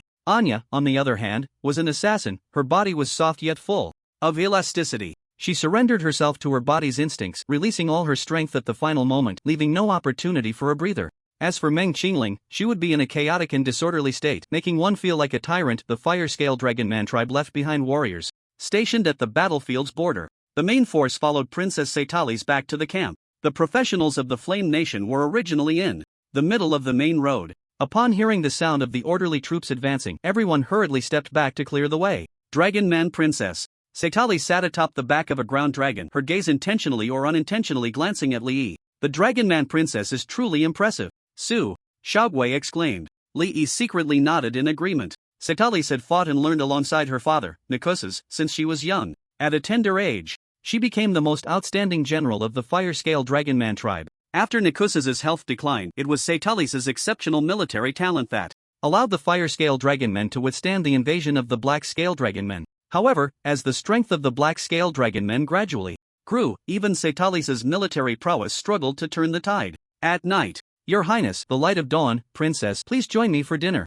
Thank you for your assistance to the Fire-Scale Dragonman tribe today in the Mantika Valley. A Dragonman maid found Li Yi. Brother, the Dragonman Princess is personally inviting you. Su Xiaogui's beautiful eyes sparkled. Meng Qingling and the members of the Cloud Sky Battle Group also looked at him with admiration. Please follow me. The Dragonman maid respectfully led Li Yi away. After he was taken by the Dragonman, the other professionals of the Flame Nation grew curious and ran to ask what was happening with the Cloud Sky Battle Group. The Dragonmen would certainly not harm Li Yi. They were curious about how Li Yi would be appreciated by the Fire-Scale Dragonman tribe. When they heard that the Dragonman Princess was personally hosting Li Yi, everyone sighed in admiration. Truly, it was the Gotti. Even an NPC of the camp leader level personally received him, while they, in the instance, couldn't even get a decent look from an ordinary civilian. Arriving at the central military camp, the Dragonman maid had already prepared food for Li Yi. The cooking methods of the Fire-Scale Dragonman tribe mainly involved roasting and stewing. Although quite primitive, it had its own flavor and was not bad at all. The Dragonman maid respectfully exited the tent. Li Yi did not see Setali's figure. However, he heard faint sounds of water coming from behind a partition. He couldn't help but feel a bit restless. After quickly eating until he was about 70% full, he went to the back of the partition. Setali's was sitting in a large wooden tub, her arms casually resting on the edge, eyes closed, enjoying a hot bath. Li Yi naturally treated it as if he were at home. After brushing his teeth and rinsing his mouth, he took off his clothes and jumped in. The tub was large enough, it could easily accommodate not just 2 people, but even a third. Setali slowly opened her eyes, her vertical pupils possessing a unique beauty amidst the swirling steam. She moved and landed in Li Yi's embrace, wrapping her arms around his neck. Li Yi's back tensed. As expected of a full 6th-tier Lord-level powerhouse, she was quick, precise, and effective in her movements. Although Setali's was 2 meters tall, her physique was athletic and slender, not at all bulky. Thanks to your help today, Setali said with a smile at the corners of her mouth. However, given the current situation of the Fire-Scale Dragonman tribe, we cannot offer you any valuable rewards. Because I am already the greatest reward, she said, taking Li Yi's hands and placing them on her dragon horns. Just then, Anya suddenly emerged from the shadow of Li Yi's body. She jumped into the tub, snoring as she burrowed into Li Yi's embrace. Setali's was not surprised by Anya's sudden appearance. After the return of the great prophet to the embrace of her ancestors, the one who might ultimately become Anya's home was this light of dawn. Li Yi's gaze crossed the faces of the two and landed on the tails behind them. One was a thick tail with red scales, and the other was a fluffy, slender tail. The tails of the Dragonman and the Catgirl were truly amusing. Setali's tail had smooth scales, a hard exterior but a soft and bouncy interior. Anya's tail was soft and fluffy, yet its interior was quite hard. In the morning, on the right, Setali slept soundly. The Dragonman Princess had a fierce and commanding aura, yet in intimacy, she appeared rather traditional. Moreover, she slept quite honestly instead. It was Anya, driven by her breeding instincts, almost indistinguishable from a clingy little kitten. The Catgirl curled up in Li Yi's arms, her fluffy paws resting against his neck. Li Yi reached out to stroke her soft fur on her back. He then clearly felt the Catgirl's delicate body tense up. He couldn't help but find it amusing. Anya's breeding instincts were supposed to erupt every 3 days. Last night she was purely influenced by Setalis and Li Yi, which is why she popped out. She hid in the shadow of Li Yi's body, her perception of the outside world unaffected. The Shadow Cat tribe has a relatively short and shallow sleep duration. Anya was clearly pretending to be asleep. Li Yi reached out and grabbed the tip of her tail, giving it a squeeze. The Catgirl's body visibly began to tremble. Yet, she still refused to open her eyes. Li Yi clicked his tongue in his heart. Oh, the little kitten is temporarily unaffected by her breeding instincts, quite resilient. He gently bit the tip of Anya's fluffy ear. Meow. Anya finally woke up. A bit embarrassed, she burrowed her head into Li Yi's neck, rubbing against him. A purring sound rumbled in her throat. Anya was too shy. When her breeding instincts erupted, although she couldn't control her impulses, she was still fully aware of what was happening. She remembered everything clearly. Yet, this human man had a particularly high constitution. This led to him enjoying her performance for quite a long time, relishing the intimacy based on her breeding instincts. How could Anya not feel shy? Ever. Since she awakened her shadow cat stealth abilities at the age of 10, she had always been by the side of her prophet grandmother, and Li Yi was the first male she had ever gotten close to. Li Yi felt a bit itchy on his neck. Anya's tongue had a slightly hard texture due to the barbs. Curious, he turned his head. Their eyes met. At first glance, Li Yi saw Anya's flesh-pink cat nose. He couldn't help but pinch it and then leaned in to lick it. Cool and wet, with a fine granular texture on the surface. It was a bit intoxicating. Anya blinked her bright eyes, not quite understanding why Li Yi would lick her nose. She tilted her head and thought for a moment before tentatively licking the tip of Li Yi's nose in return. A gesture of reciprocity. Don't move, open your mouth, stick out your tongue, Li Yi said softly. Anya was puzzled but complied with Li Yi's request. She stuck out her little pink tongue. Li Yi looked on with curiosity, reaching out to pinch the barbs. The texture was hard yet soft. Anya's tongue was very different from a human's. Besides the small barbs in the center, it was thinner and exceptionally flexible. Fun.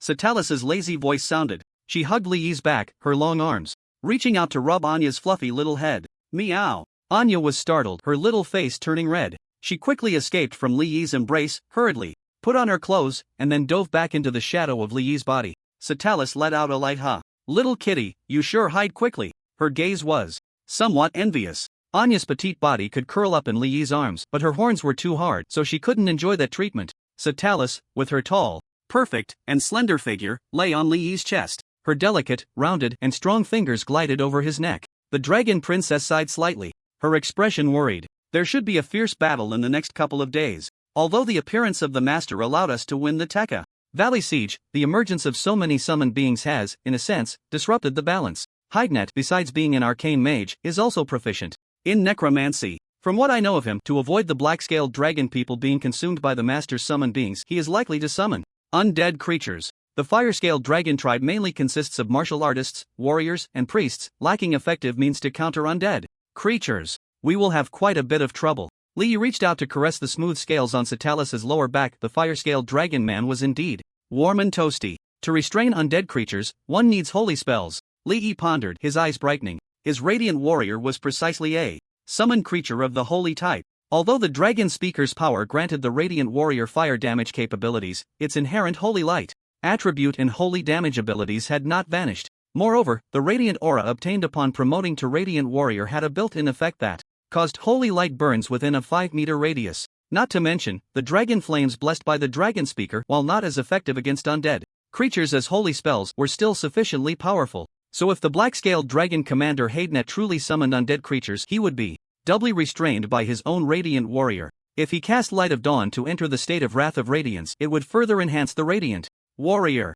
With this thought, Li Yi smiled and said, "No need to worry, my summon creature also possesses holy attributes and is not afraid of undead creatures." He explained the various characteristics of the radiant warrior to Subtitles. The dragon princess showed a look of surprise. She hadn't expected that Li Yi not only resolved the siege of Monte Carlo Valley but also had means to deal with necromancers. Although his summoned creatures were not of high level, their numbers were sufficient and they could inflict damage regardless of level. Most undead creatures, even if high level, were very clumsy in action and could easily fall into encirclement. They were utterly restrained by Li Yi's summoned creatures. She was falling more and more in love with this man. In her excitement, Subtitles initiated a kiss. After a long while, their lips parted. The dragon princess's strikingly beautiful and angular features appeared quite heroic, now flushed with color. Li Yi sensed something unusual about Subtitles. Every time his fingers brushed against her scales, it sent a shiver through her body. This had never happened before. "Subtitles, can you promise me one request?" Li Yi said after clearing his throat twice.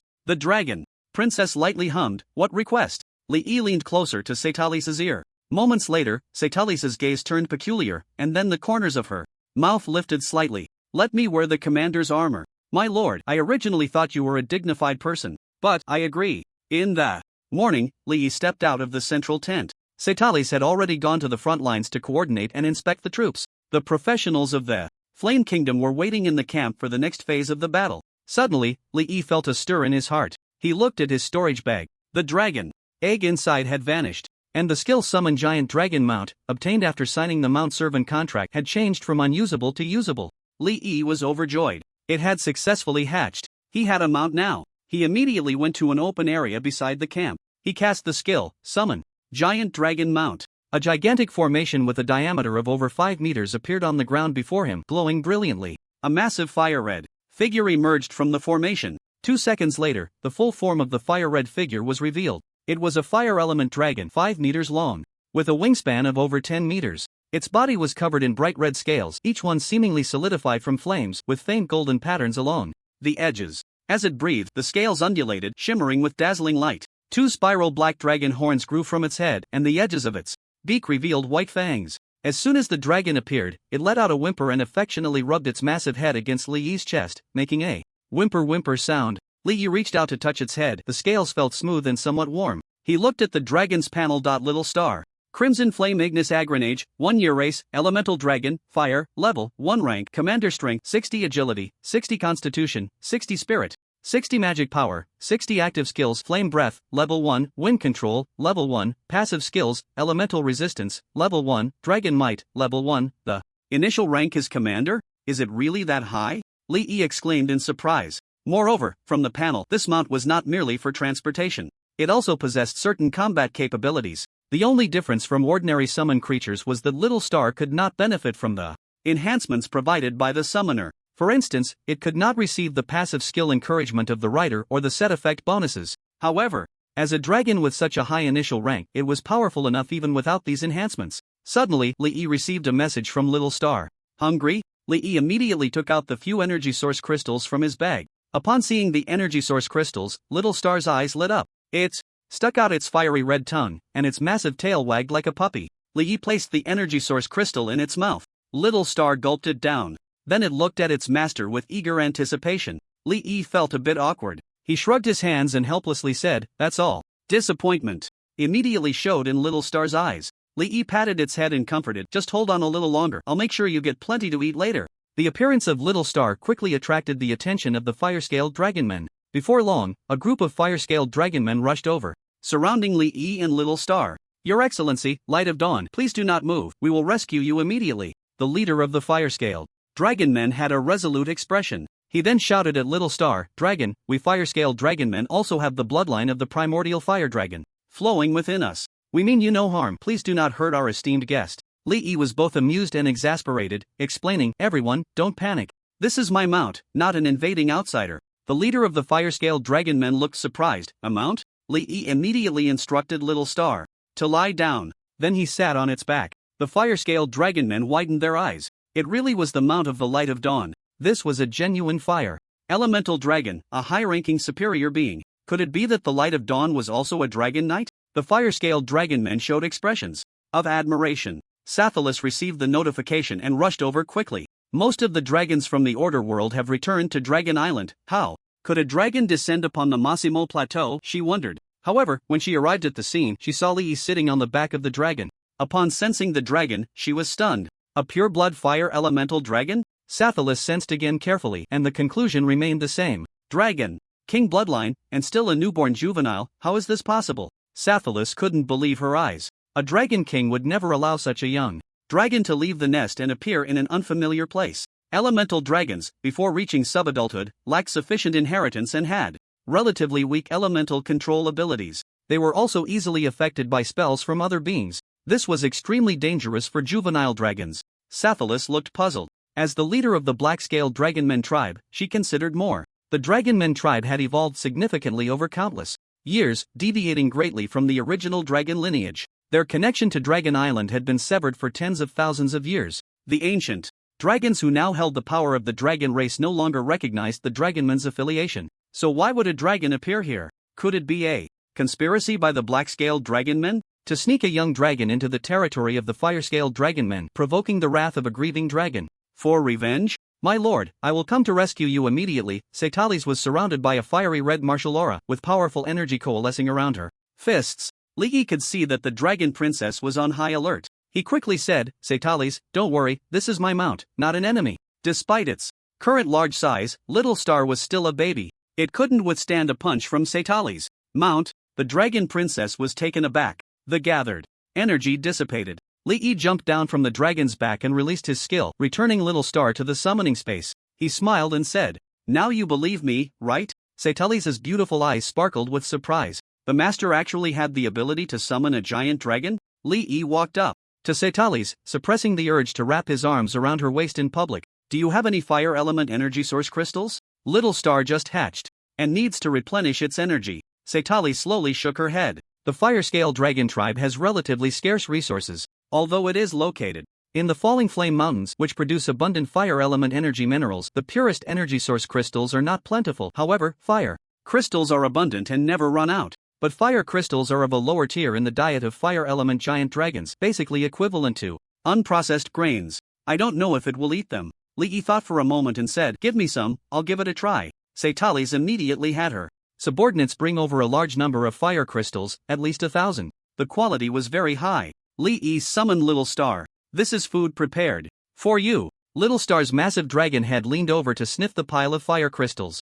Then it let out a whimper, nuzzling its head into Li Yi's arms, blinking its huge eyes with a pitiful expression. You don't like it? Li Yi was taken aback. And why did this reaction seem like he was abusing it? He could only helplessly soothe. Alright, once we clear the dungeon, you'll have an endless supply of fire element energy source crystals. He then had to return Little Star to the summoning space again. Any movements from the black scale dragon people today? Li Yi looked at Subtitles. The dragon princess's expression grew serious. The situation isn't too good. Our wind priest has sensed unusual energy fluctuations. Not only is there decaying energy belonging to death, but also the corrupt energy of annihilation. I suspect the black scale dragon people have established a rather deep connection with the demon race. It's not just the fire scale dragon tribe. A great disaster is about to befall the entire Massimo Plateau. Li Yi frowned. He could understand the energy of death, but what was the situation with dark energy? Subtitles' eyes showed a worried expression. The energy of death, as the opposite of life.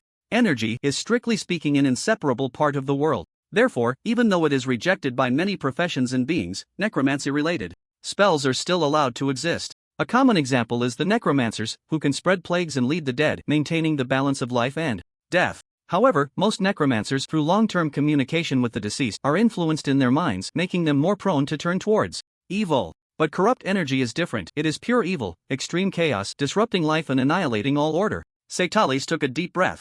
And the representative of this energy is the demon race. Li Yi was surprised. The black scale dragon people might have connections with the demon race? Subtitles nodded. The Massimo Plateau is on the front line near the demon realm. The various beast tribes lack a systematic civilization to lead them, and with their chaotic beliefs, various forces intertwine in conflict, making them easily susceptible to temptation. The black scale dragon people originally belonged to a faction that sought to learn how to control dark magic. They combined dragon language with demonic energy to create dark dragon language magic. The system of using this power is essentially very close to that of the demon race. Li asked curiously, since the black scale dragon people pose such a great threat, can't we unite with other tribes to jointly contain them? Subtitles smiled wryly and shook her head. The emperor of the Massimo Plateau, our Golden Lion Emperor, has sought only to secure a corner for himself, having refrained from intervening in the various tribes for thousands of years. Now, as the tribes are embroiled in chaos, all they care about is immediate gain, leaving no room to consider the future threat of the demon race. Just like our fire scale dragon tribe, the most pressing matter at hand is to survive the onslaught of the black scale dragons, to protect the body of the extreme martial Emperor Loxus Amasta is already exhausting all our efforts. Li Yi's expression was somewhat peculiar. Why was Subtitles so worried? Did the prophet grandmother not tell her that he could help her ascend to emperor? Li Yi scratched his head and asked, Subtitles, I have a question. If you can ascend to emperor, would that mean these crises could be resolved? The dragon princess was momentarily taken aback. She then nodded and said, if I can ascend to emperor, the threat of the black scale dragons would naturally be easily dealt with. As for the potential future threats from the demon race, we could also preserve many of the tribes of the Massimo Plateau to the greatest extent. Li Yi waved his hand at Subtitles, signaling her to lower her head. The dragon princess looked doubtful but complied. Li Yi leaned close to her ear and whispered. In the next moment, Subtitles' pupils suddenly constricted. Even after leading the fire scale dragon tribe for many years and experiencing countless life and death battles, her heart raced at this moment. Emperor! Her man could actually help her ascend to emperor. Subtitles looked at Li Yi with fiery eyes, suppressing the urge to serve him fervently. She took a deep breath. My lord, please do not tell anyone about this news in the future, or it will be very dangerous. The title of emperor is the ultimate pinnacle of life. Countless strong beings from various races have devoted their entire lives to ascending to this rank. If Li Yi's ability to help her ascend to emperor were to be exposed, it would undoubtedly stir up a storm throughout the entire order world. Lee naturally understood this. He nodded and said, "Rest assured, I won't speak of it casually." Subtitles suddenly thought of Catwoman. She hesitated for a moment and tentatively asked, "Anya?" Lee smiled. "That works too." Subtitles gasped, filled with immense joy. If Anya could also ascend to emperor, then there would be a total of 3 emperors in the Massimo Plateau. Even stronger than during the demon invasion 1,000 years ago. Subtitles' heart raced. No wonder the prophet suggested he serve this human adventurer from another world and entrusted Anya to him. "My lord." Subtitles, emotionally stirred, leaned down to Li's ear and softly said, "My body and heart will forever belong to you." With that, she kissed him in front of everyone. This scene left the surrounding fire-scale dragon warriors dumbfounded. Their fierce and exalted princess was actually with Lord Dawnlight. They all knew about the battles on the disaster front. The legend of a million summoned beings had long spread throughout the Order world. The fire-scale dragons were incredibly excited. If the princess could become a partner with Lord Dawnlight, then the crisis facing the fire-scale dragon tribe would surely be resolved. "I'm heading to the front lines." Knowing she could ascend to emperor, Subtitles was filled with a surge of fighting spirit. The surrounding fire-scale dragon warriors were inspired and equally spirited. He squeezed Subtitles' soft waist and smiled, "Go ahead." After the princess left, Lee returned to the crowd of professionals from the Flame Kingdom. "Brother!" Su Xiaoguo rushed into Li's arms upon seeing her lover. Li reached out and pulled Meng Qingling into his embrace as well. Their relationship was no longer a secret, so there was no need for pretense. Su Xiaoguo chattered away. Stage 4, The Watch of Montecar Valley. Note, Black Scale Dragon. Commander Haydenet has awakened the sleeping dead. Please assist the Fire Scale Dragon tribe in resisting the attack. Li thought to himself that Subtitles' speculation was indeed correct. Because of the radiant warrior he summoned, the opponent chose to counter with the undead. Unfortunately, Li's lips curled into a slight smile. No matter how many undead there were, they were ultimately limited. But the radiant warriors he summoned were infinite. He found 2 members of the Radiant Knights and arrived at the front lines of the Fire-Scale Dragonman's position in the Montecar Valley. In the distance, within the Black-Scale Dragonman's territory, Grey Death energy surged visibly. It seemed the opponent had already begun using resurrection spells. Li said to the priest and knight of the Radiant Knights, "I'm counting on you too." The two nodded and began their spellcasting. The priest cast Holy Hymn. The Blessing Knight then cast Dawn's Blessing. The practitioners of the Flame Nation stared intently at Li, curious about what the God of Ease would do next. Then they saw Li's body overflowing with holy light, coalescing into a set of extremely magnificent and stylish platinum armor. Everyone's eyes widened in astonishment. What the hell is this skill? Transformation? Su Xiaoguo and Meng Qingling gazed in fascination. It was their first time seeing this form of Li. Immediately after, Li began the summoning of the Radiant Warriors. In the state of Wrath of Radiance, the Radiant Warriors were enhanced to Radiant Warriors. One after another, the enhanced Radiant Warriors were summoned. Because the Wrath of Radiance would continuously consume mana, the number summoned per minute was only 100 compared to over 200 previously. But each Radiant Warrior was stronger than before. The most significant change was the Radiant Aura. Radiant Aura, all attributes plus 40%, enemy targets within a 10-meter range are burned by holy light, reducing their holy resistance by 40%, while friendly targets gain plus 20% to all attributes, and holy damage and effects increase by 20%. The values of the aura effects had doubled. Li's gaze was sharp. Holy light burning plus dragon flame, and the damage ignored level resistance and rank. This was undoubtedly a natural counter to undead creatures, a complete dimensional strike. The practitioners of the Flame Nation were stunned. Oh my god, the god of Ease's Holy Lightstone Golem must be at the boss level, right? Although the summoner class was somewhat transparent, the ability to summon battle pets was not unique to summoners, so everyone had a basic understanding of summoned creatures. Generally, the larger the summoned beast, the stronger its combat power. Li's summoned beast was 3 meters tall, which was considered large among all summoned beasts. Moreover, the armor on the Holy Lightstone Golem and its agile movements all indicated its high rank. One practitioner from the Flame Nation threw an identification spell at the Radiant Warrior and was astonished to find that each Radiant Warrior had its own aura effect. Upon checking the aura's values, he was left dumbfounded. "What a powerful aura!" he exclaimed. Others, hearing this, quickly cast identification spells to check. Suddenly, exclamations filled the air. What absurd values! Everyone was shocked beyond measure. Not only were the values ridiculously high, but there were also 5 additional bonuses. Aura effects were extremely rare abilities among all practitioners, typically exclusive to high-rank classes. Moreover, auras usually provided single-type buffs. The strength of the aura effects on the Holy Lightstone Golem far exceeded any aura they were aware of. What do you think? What rank of class does the God of Ease's Holy Lightstone Golem correspond to? Someone raised a question, but no one answered. They still remembered how, during the second phase of the battle, the Holy Lightstone Golem easily defeated the black-scaled dragonmen. It seemed that even hidden classes or unique classes would struggle to defeat a Holy Lightstone Golem. Once this dungeon is cleared, the God of Ease might just top the world rankings for all classes, someone sighed. Just relying on a single summoner was already enough to dominate other classes. But the God of Ease was already level 30, do you think he has no other summons? Of course, he does. If every summoned beast had the strength of the Holy Lightstone Giant, having just 2 would be enough to sweep through the same tier. Not to mention, Ishin's Holy Lightstone Giants can be summoned infinitely. Just thinking about it is terrifying. Record it, record it. The professionals from the Flame Nation quickly took out their phones to start recording, capturing photos from various angles. This would surely cause a stir around the world. Everyone was immensely grateful that they had chosen to follow Ishin's lead when entering the Wild Lord's hunt. If they were now in the presence of the Black Scale Dragon people, it would be utterly despairing. Of course, the greatest relief was that Ishin was a professional from the Flame Nation. This was the pride of the entire Flame Nation. Go, brother! You're the best, brother! Su Xiaogua's excited little face turned red as she jumped and waved her flag, cheering.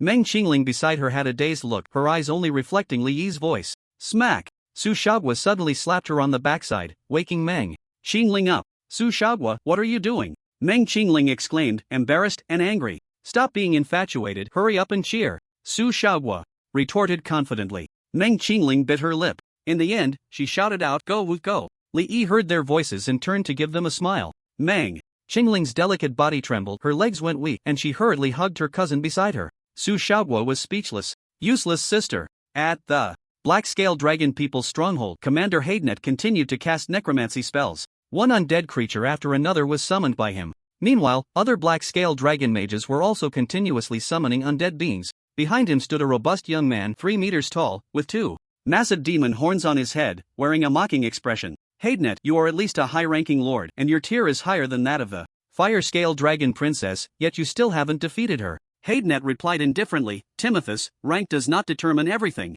Subtitles is the most talented martial artist among all the dragon people of the Massimo Plateau, having advanced to a mid-ranking lord at just 120 years old, with full 6th tier strength. Even you can only defeat her, not kill her. Timothus's expression darkened, his eyes flashing with fierce light. A thin old man beside him stepped forward and shouted angrily, you bold dragon person, how dare you question the powerful prince of the Horned Goat, the future emperor of the Demon Clan? Timothus was the most talented being of the Horned Goat Demon Clan in thousands of years. He had advanced to the rank of lord at just 200 years old. He was destined to successfully ascend to the emperor rank in the future. Now this dragon person actually said he couldn't defeat a mid-ranking lord? This was a contempt for the entire Horned Goat Demon Clan. A mocking glint flashed in Haydenet's eyes. Over the thousands of years on the Massimo Plateau, countless extraordinary geniuses had emerged. It was not uncommon for someone to advance to the lord rank within 200 years. But after all these years, there was still only one emperor, the Golden Lion Emperor. Timothus looked up towards the distant camp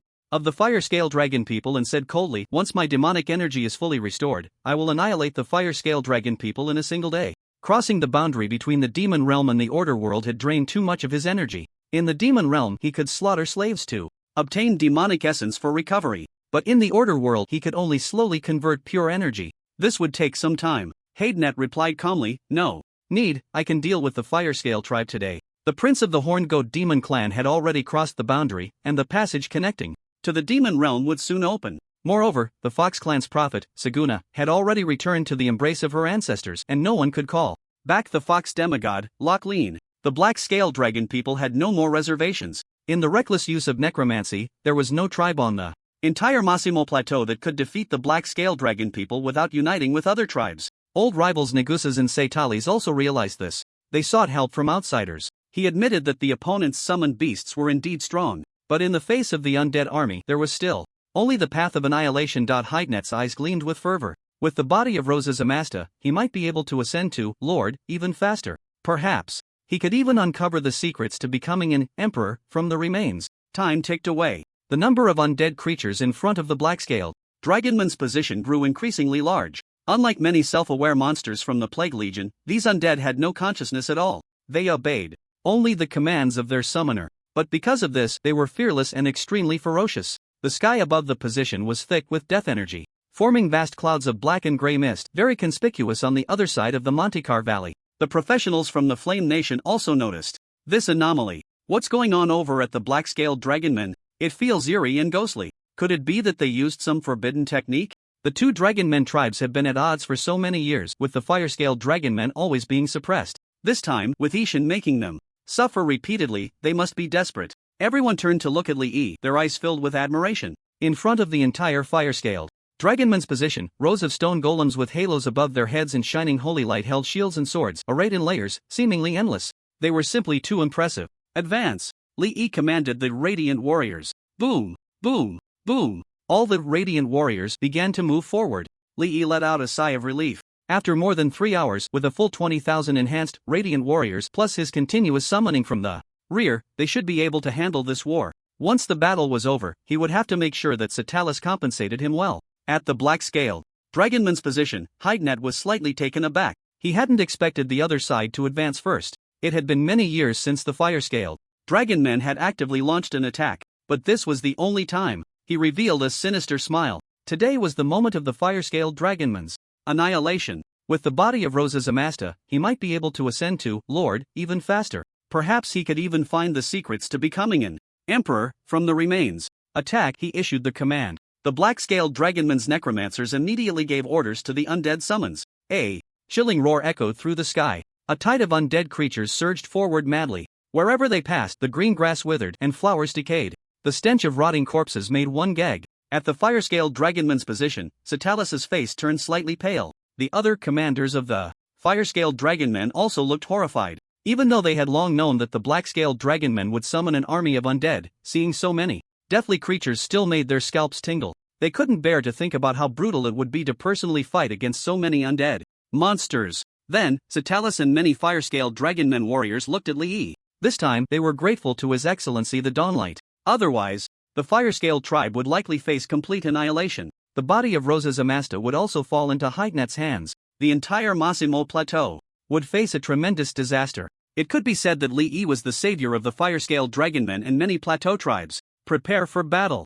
Subtitles' gaze was sharp as he shouted, "Yes!" The fire-scaled dragonmen commanders responded, quickly getting ready and following behind the radiant warriors. They had fought against the black-scaled dragonmen for countless years and naturally knew that this time, the enemy was intent on annihilating the entire fire-scaled tribe. With the help of His Excellency the Dawnlight summoned beasts, they had to deal a heavy blow to the enemy this time. In the Monticar Valley, the armies of radiant warriors and undead creatures clashed. Hiss! As the undead creatures entered within 10 meters of the radiant warriors, they were immediately scorched by the holy light, producing wisps of green smoke from their bodies. Then, their decaying bodies rapidly turned to black ash. If they were plague monsters, they would have likely fled by now. But these undead summons were fearless and felt no pain, still charging forward with all their might, biting at the radiant warriors' shields. And at this moment, the six-piece effect of the dragon speaker's power activated, and fiery red dragon flames sprayed in all directions. A large number of undead creatures were burned into a ball of fire. The radiant warrior swung his shield and struck the fireballs, directly turning their skeletons into dust. Behind the undead army, how is this possible? Hydenet exclaimed in disbelief. The faces of the many black-scaled dragonmen changed dramatically. They never expected that the opponents summoned creatures not only possessed an extremely perverse fire attribute but also had holy damage capabilities. Fire could actually coexist with holy light? This shattered their understanding.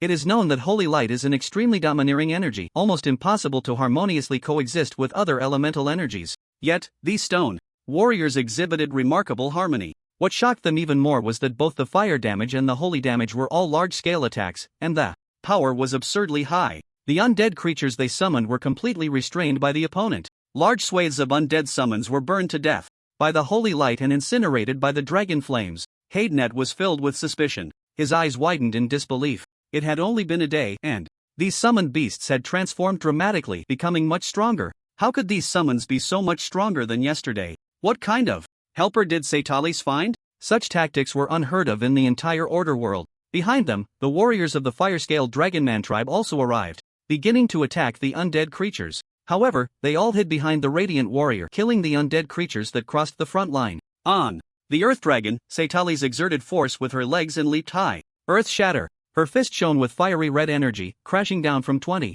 meters in the air like a meteor. Boom! Subtitles' fist struck the ground. Centered around her body, the fiery red energy spread out. Within a 50-meter radius, low-tier undead creatures were shattered into pieces, while higher-tier ones fell into a stupor. Li watched this scene, his eyes shining. Such strong control. The hallmark of a martial artist is their strong ability to charge and control. As a high-tier martial artist, Subtitles' control ability was terrifying. Dragon's Roar. Subtitles was enveloped by an energy shaped like a fiery red dragon's head, piercing through the undead army like a red arc. Her true chi energy burned like flames, radiating outward. This was her passive aura skill, blazing intent. It could reduce the movement speed, energy, operation speed, and casting speed of surrounding enemies. Large numbers of undead creatures were lifted into the air by the immense power, then shattered. Under the true chi energy, Lee glanced sideways, his eyes brightening. So cool. The martial artist's pursuit of ultimate physical power was indeed imposing. Both were martial artists, but if Subtitles was a fierce tiger, Su Shaoguo was a little kitten. On the battlefield, the black-scaled dragonman's undead army was almost on the verge of collapse. The army of the Radiant Warrior was like a sharp knife, ruthlessly tearing through the undead black tide. The enhanced Radiant Warrior possessed extremely powerful holy light energy, which also multiplied their defense against undead creatures. Unlike the rapid consumption during the battle in the Monte Carlo Valley yesterday, when fighting against undead creatures, under his continuous summoning, their numbers were even slowly increasing. Subtitles noticed this and cast a delighted glance at Li Yi before continuing to engage in battle. The professionals from the Flame Nation followed behind in a team mode to assist in the attack, all looking at Li Yi with immense admiration, as if they were gazing at a deity. The speed of personnel consumption in war was astonishing. In just half an hour, over 100,000 undead summons had suffered heavy losses, while the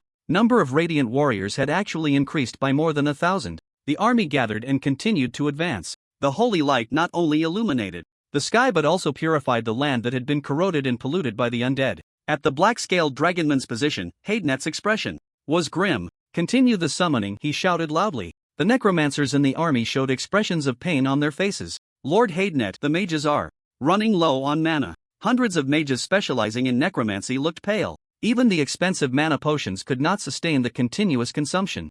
Haydenet's expression was grim. He could only watch helplessly as the undead army was gradually being wiped out. Damn it! Where did Subtitles find her? Helpers? What about those adventurers from another world? Do they know the intel? Haydenet roared. A black-scaled dragonman beside him cautiously said, "My lord, you ordered them to be expelled." Haydenet. His subordinate continued to tentatively ask, "My lord, should we let the warriors strike? Those holy stone golems may be powerful, but they are definitely no match for our black-scaled warriors." Haydenet's expression fluctuated. Strike? With what? Should the lives of the black-scaled warriors be sacrificed? Those were summonable creatures that could be called forth infinitely, while the black-scaled warriors were living beings. Even if he were foolish, he wouldn't waste living forces in a war of attrition against lifeless beings. The Prince of the Horned Demon clan scoffed. Haydenet, if you want to ascend to a higher rank, your subordinates and kin are merely tools to be sacrificed. In the demon clan, all lower demons are cannon fodder for the higher demons. Some powerful demons, in order to enhance their own strength, would sometimes sacrifice entire clans. This is the norm in the demon realm. New races are born and rise every day, but at the same time, species continuously perish. For example, the Horned Demon clan has only evolved over the past 1,000 years. If sacrificing the clan could allow him to ascend to the rank of emperor, he wouldn't hesitate to sacrifice his own kin. The races of the orderly world are still too weak. They actually care about ridiculous emotions. In the brutal competition for survival, emotions are the most useless things. The strong do not need emotions. Haydenet coldly looked at Timothus. We are in a cooperative relationship. The black-scaled dragonmen are not your vassals. Timothus smirked slightly, ignoring him. The black-scaled dragonmen were merely tools to help the demon realm open the boundaries. As long as it did not affect the establishment of subsequent passages, he did not care about the disputes between these two dragon clans. Once he regained his strength, the Emperor's remains would still be within reach. Retreat! Haydenet gritted his teeth and made a decision, issuing the order. All the black-scaled dragonman mages breathed a sigh of relief. They withdrew their control over the undead summons. In the next moment, the once ferocious undead army on the battlefield suddenly fell apart. A black smoke rose from their bodies, slowly ascending into the air. But this aura of death was soon completely dissipated under the purifying holy light of the Radiant Warrior. In the distance, the black-scaled dragonman army quickly retreated. We won, a fire-scaled dragonman martial artist roared excitedly. How many years had it been? The fire-scaled dragonmen finally won on the front lines. Although this victory relied entirely on Lord Dawnlight, the fire-scaled dragonmen believed that Princess Subtitles would surely be able to keep this legendary figure in check. By then, Lord Dawnlight would naturally be considered a member of the fire-scaled clan, and the threat of the black-scaled dragonmen would cease to exist. Don't pursue. Subtitles descended from the sky, landing beside Li Yi. I understand. Li Yi. nodded and began issuing orders to the Radiant Warriors to withdraw and hold their positions. Until night fell, they did not see the black-scaled dragonmen appear again. Only then did Subtitles feel relieved. Hadenet shouldn't attack again in the short term. Lee looked at the panel. The battle prompt information also popped up. Stage 4, Guardian of the Monkar Valley, completed. Description: Black-scaled Dragonman Commander Hadenet awakened the sleeping dead. Please assist the Fire-scaled Dragonman clan in resisting the attack. Current progress, 100% personal progress, 100% evaluation, perfect. The Wild Lord's hunt has been completed. Lee let out a sigh of relief. The promotion campaign was finally over, although it took a bit longer than expected. Overall it went quite smoothly. Nighttime. The entire Falling Flame city held a banquet to celebrate the victory of the war, bustling with excitement. The professionals of the Flame Kingdom were also invited to attend. However, halfway through the meal, they were teleported to the entrance of the Abyss dungeon under its rules and had no choice but to exit the dungeon. Lee was the only professional left in Falling Flame City. In the princess's room, in the bath, Subtitles sat in Lee's lap. After a long while, their lips parted. Lee held Subtitles' waist, exhaling deeply. This was a lord-level existence, a full 6th tier. Moreover, she was a martial artist best at close combat. Her agility was unimaginable. If his physique hadn't already reached 2,300 points, he truly wouldn't have been able to handle it. Subtitles spoke softly. We need 20 days to break the seal of the Tomb of Los's Master. Lee pondered. 20 days, huh? In that case, he could level up to full 4th tier before returning to the Wild Lord's hunt. By then, Lord Philo would also have been promoted to Emperor. With higher levels, the Imperial might of Liyue and Philo would also be stronger. Tasks would be easier to handle then. After all, that was an Emperor, the pinnacle of the extraordinary system. Alright, I'll come back in 20 days. Lee's fingers brushed over Subtitles' scales, causing her body to shiver slightly. But I'm worried that the black-scaled Dragonman tribe will attack again. After thinking for a moment, he came up with a plan. He would have Subtitles arrange personnel at the teleportation point to relay information. He also asked the Cloud Sky Battle Group to send members into the Wild Lord's hunt to exchange information. If the black-scaled Dragonmen launched another attack, the members of the Cloud Sky Battle Group would notify him. He could then rush over quickly. With the little star as his flying mount, he could reach the territory of the Fire-scaled Dragonmen swiftly. My lord. Subtitles' vertical pupils constricted, her gaze sparkling. In a moment of passion, she kissed him again. Meow. A faint sound of a cat meowing echoed. Lee felt the sensation of barbed tongues licking his neck. Anya had appeared. Subtitles looked up, a slight smile on her lips. She reached out to rub Anya's fluffy little head. Little kitty, you endured longer today than yesterday, it's your turn now. The next day, outside Falling Flame City,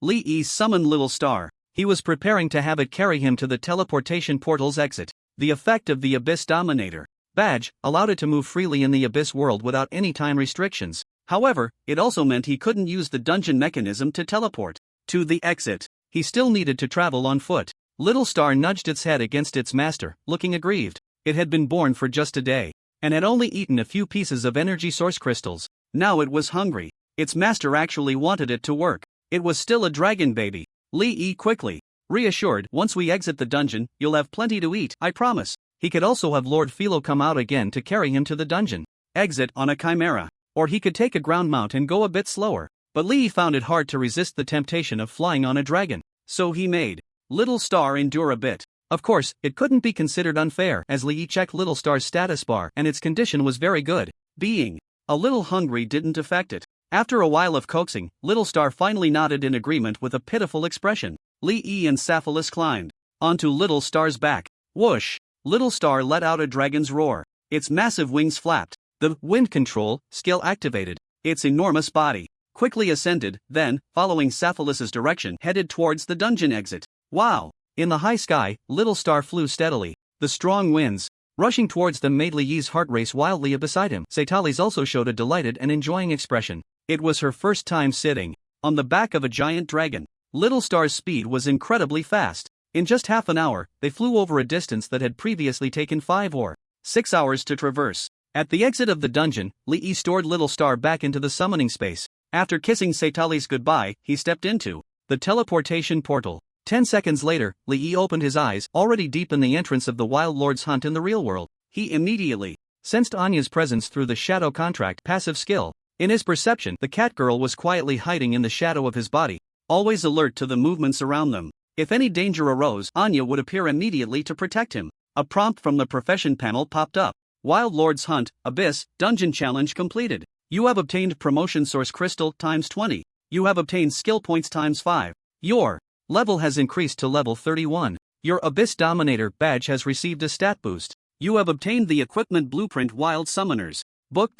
Lee first glanced at the badge. Abyss Dominator, badge, quality, crown physical defense plus 20%, magical defense plus 20%, projectile speed plus 20%, movement speed plus 20%, spell penetration plus 20%, range plus 20%, tenacity plus 20%, dodge plus 20%. Note, your arrival instills fear in the abyss. Each stat increased by 5%, which was quite good. Adding the 19 skill points obtained in the Soul Trial Tower, he now had a total of 24 skill points. Lee learned the damage transfer skill book he had purchased long ago. Then he allocated all 24 skill points to it. Holy Light Apostle increased by 10 skill levels. The 2 immortal equipment pieces, 4 Emperor's Choice and 5 Emperor's Witness, together increased by 6 skill levels. As a result, the skill level shot up to a terrifying 41. Damage transfer, passive skill, level 41. Description: 60% of the damage you receive will be borne by the summoned beast. With the highest total attributes, Li Yi's expression was excited. This was equivalent to a permanent 60% damage reduction.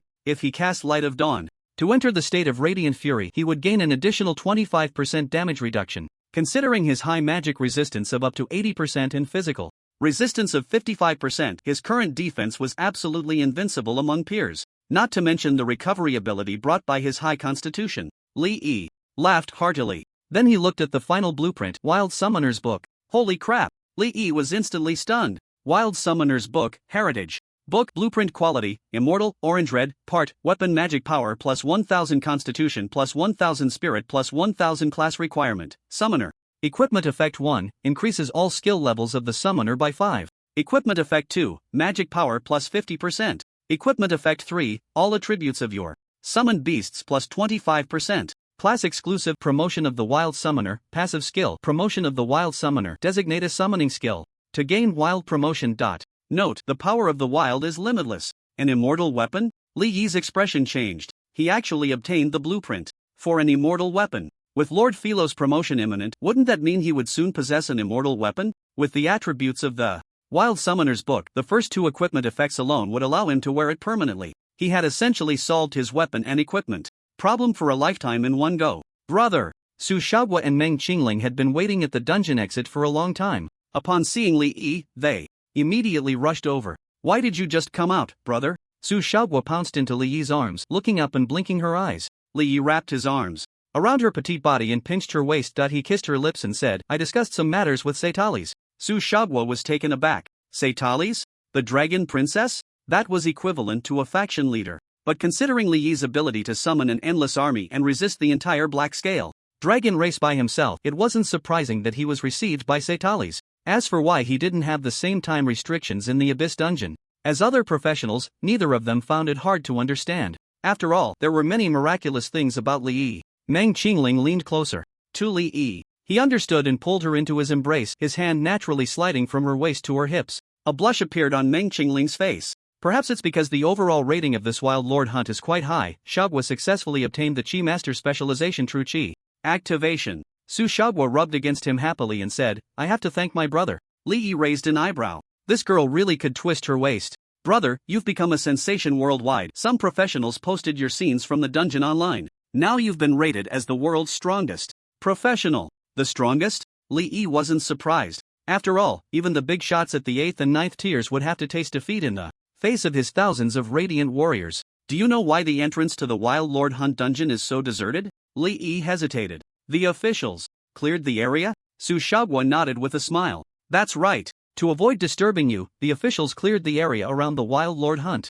dungeon for 3 days. You are now a key protected figure in the Flame Nation, almost at the level of a strategic nuclear weapon. The two looked at him with admiration. Li Yi was only 18 years old and had already become the #1 force in the world. This would surely be recorded in history forever. Brother, what are your plans next? Su Shaoguo and Meng Qingling looked at him with sparkling eyes full of anticipation. Li Yi originally planned to promote Lady Philo at the first opportunity, but seeing the 2 beautiful faces, he thought there was no need to rush. He looked at Meng Qingling, a bit eager to call her sister later and see her expression. The next day, Su Shaoguo and Meng Qingling went to the myth weapon auction held at the Imperial University, while Li Yi went to the hotel and booked 2 rooms. he summoned Lady Philo. Ha! The half-elf little girl yawned. How long did I sleep? Li Yi's eyes sparkled as he reached out to hold Lady Philo in his arms. Lady Philo, I missed you so much. Then, in the terrified gaze of the half-elf little girl, he unleashed a storm of absorption. Lady Philo smelled so good. Then he devoured her. Moments later, Li Yi pinched Lady Philo's puffy little face and smiled. My little figurine, are you ready for promotion? Philo was about to ask what little figurine meant, but upon hearing the word promotion, she joyfully cupped Li Yi's face. Is it a promotion to emperor? Li Yi nodded, smiling as he took out the evolution sacred stone. Are you ready?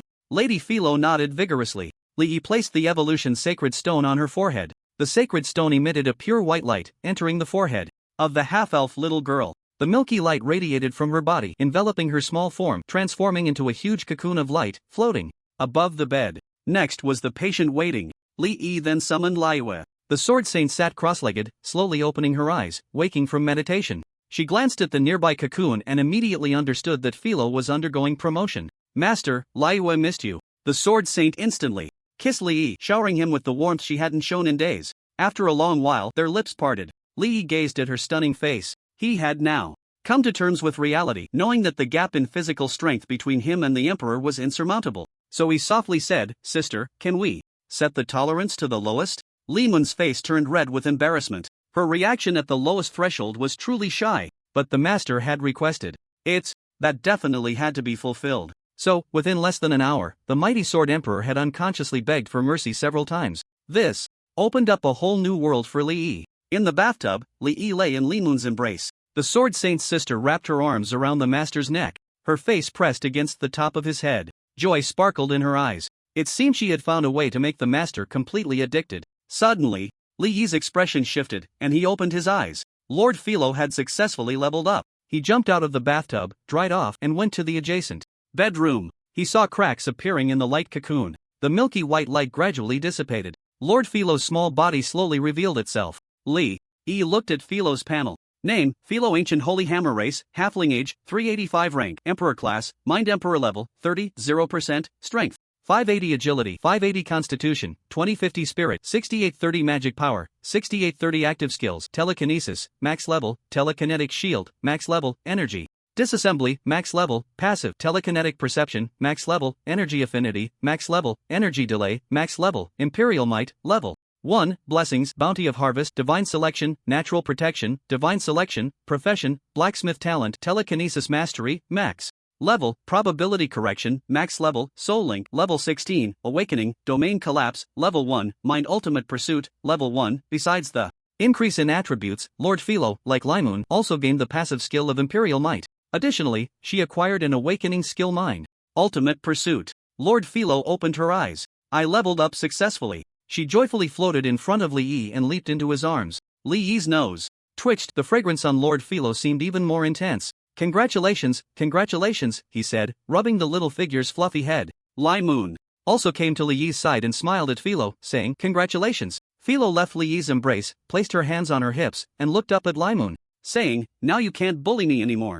Li Mun smiled gently and kissed Li Yi on the cheek. I'll return to the summoning space now. The lowest threshold of tolerance could only be seen by the master. Li Yi nodded and brought the sword saint's sister into the summoning space. The halfling little lowly seemed to sense something was about to happen. She feigned calmness and said, I'm already an emperor, so I'm not afraid of you. Li Yi chuckled, Oh, really? However, the fact proved that after the little figure leveled up to emperor, she wasn't that powerful. Lord Philo lay on Li Yi's chest, her fair little hand pouting as she rubbed his cheek. Can you stop acting like a little puppy? Eating everything. Are you going to eat me? Li Yi blinked. Lord Philo, this is my way of expressing love. I do this because I like you so much. The halfling little lowly looked half convinced. Is that so? Li Yi nodded seriously. Yes, Lord Philo can do the same to me. Philo's little face turned red and she exerted a bit of force with her hand. Don't think Lord Philo doesn't know what you're thinking, you naughty liar. Li Yi laughed heartily, stroking the little figure's smooth black hair. Lord Philo, I have something good for you. He then took out the blueprint for the Wild Summoner's book. Equipment blueprint? Philo sat up, perched like a duck on Li Yi's chest, and reached out to take it. Upon seeing it, her gem-like blue pupils instantly contracted. This is an immortal equipment blueprint? Lord Philo was filled with surprise and joy. As a legendary blacksmith, being able to forge the highest immortal equipment had always been her dream. Li Yi had previously obtained 2 pieces of immortal equipment and she had studied them in detail, but observing the finished product, it did not significantly help improve the casting technique. However, now that there were blueprints, it was different. Inside, there were very clear casting techniques. Li Yi smiled and asked, "Is this blueprint helpful for Lord Philo?" However, Lord Philo was so engrossed in the reading that he didn't hear Li Yi's words at all. "So, that's how it is. It can also be like this," Philo murmured to himself. Li Yi, feeling helpless, had no choice but to get up and dress the small figurine. Then he let Lord Philo immerse himself in his research. He went to the next room. "Anya, you can come out now," Li Yi called softly. "Meow." The petite cat girl jumped out from Li Yi's shadow. As soon as she emerged, she clung to Li Yi, rubbing against him like a needy kitten. Li Yi felt a slight ache in his waist. Sigh. It felt like his stamina was still a bit lacking. It would be great once Lord Philo created the Book of Wild Summoner. By then, there would be plenty of stamina attributes to enhance. At the base of the Thunderstorm battle group, Shin Nanqing received Li Yi's message. "You want fire-type energy source crystals?" He immediately ordered to gather all the fire-type energy source crystals in the battle group. Then he sent them to Li Yi. Now, he would unconditionally fulfill any request from Li Yi. Ever since the video of Li Yi in Wild Lord's Hunt was exposed, his father, Shin Tianyue, had surprisingly lowered his stance to request that the Shin family also participate in the operations of the Thunderstorm battle group. Naturally, Shin Nanqing refused. The Thunderstorm battle group was thriving and did not lack funds. Moreover, with the strong support of the Yin country government, its rise was inevitable. As for the future of the Shin family, it had nothing to do with him. After receiving the fire-type energy source crystals, Li Yi went to a nearby dungeon. He summoned Little Star. The massive dragon body landed with a thud. Little Star immediately nudged her head into Li Yi's arms, making soft whimpering sounds. All right, I've brought you something to eat." Li Yi immediately presented a handful of fire-type energy source crystals. Little Star's huge eyes lit up. Hot air puffed from her nostrils as she opened her massive mouth. Li Yi placed the fire-type energy source crystals inside. All that could be heard was the crunching sound of chewing. Little Star gulped them down and looked eagerly at her master. Li Yi continued to feed her. It wasn't until all the more than 200 fire-type energy source crystals sent by Shin Nanqing were swallowed by Little Star that she contentedly licked her lips, indicating she was full. Afterwards, a red, scorching energy wave radiated from her body. Her size visibly increased, growing from 5 meters to 10 meters long. The red scales on her body shimmered brilliantly. Li Yi looked at Little Star's panel. Little Star Crimson Flame. Ignis Agron Age, 1-year race, Elemental Dragon, Fire, Level, 11 rank, Commander Strength, 260 Agility, 260 Stamina, 260 Spirit, 260. Magic Power, 260 Active Skills, Flame Breath, Wind Control, Tail Sweep, Dragon Roar. Passive Skills, Elemental Resistance, Dragon Might. Physical Resistance. The level up is quite fast, just 1 meal and it jumped 10 levels. The basic attributes increased significantly and she learned a few skills. Li Yi thought for a moment and said, "Little Star, your size is too big, can you shrink a bit? You were just fine at the beginning." Little Star's massive dragon head nodded and shrank back down to 5 meters in length. The smaller her body, the less energy consumption there would be. After exiting the dungeon, Li Yi went to the Transportation Bureau in the Imperial capital. Here, they not only handled vehicle registrations but also the relevant procedures for flying mounts. The staff member was a young lady who sweetly asked, "Hello, may I ask what type of flying mount you have?" Li Yi replied, "Fire type. Elemental Giant Dragon." "Ha!" The young lady was stunned, thinking she had misheard. Once again confirming, he said, "Excuse me, did you just say you're flying mount is a fire element giant dragon?" Li Yi nodded. The business hall for flying mounts had only Li Yi present. The young lady's voice immediately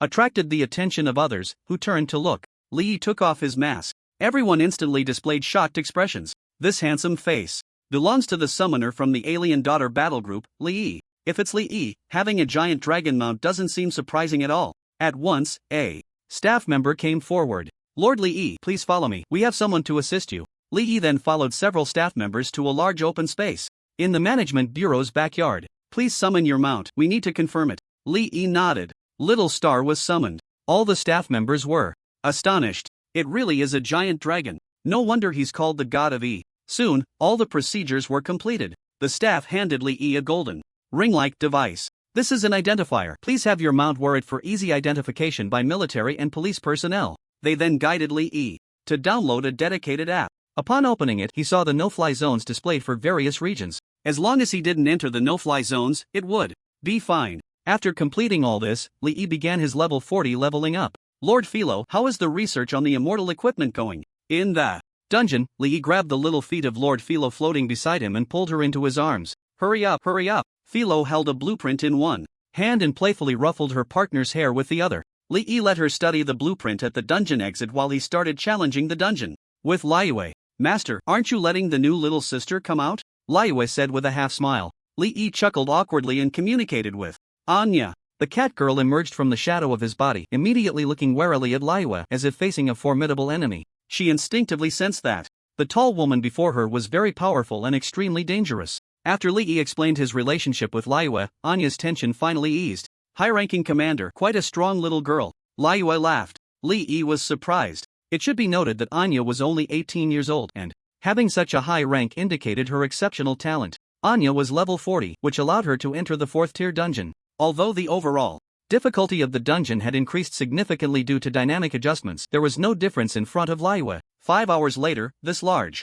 30-person team dungeon was successfully cleared. Li Yi and Liyue arrived at the dungeon entrance. They saw Lord Philo summoning Thrishi put away the furnace and flew over, happily pouncing into Li Yi's arms, rubbing her smooth, tender little face against his. "I can forge immortal equipment now, Lord." Philo let out a laugh like silver bells. "Look." She controlled the hammer to fly in front of Li Yi. Curious, Li Yi reached out to touch it and check its attributes. Dawn. One-handed hammer, quality, immortal, orange-red, telekinetic strength plus 100% equipment effect 1, armor break plus 100% equipment effect 2, magic break plus 100% equipment effect 3, sturdiness plus 100% exclusive, holy hammer of tenacity, active skill, holy hammer of tenacity, 3 hammers. Combine into ancient holy hammer, increasing size tenfold, causing aftershock effect on attack, dealing 40% impact damage to enemies within a 20-meter range, and interrupting spellcasting. Continual telekinetic consumption, so powerful. Li Yi exclaimed sincerely. Previously, Philo's weapon skills had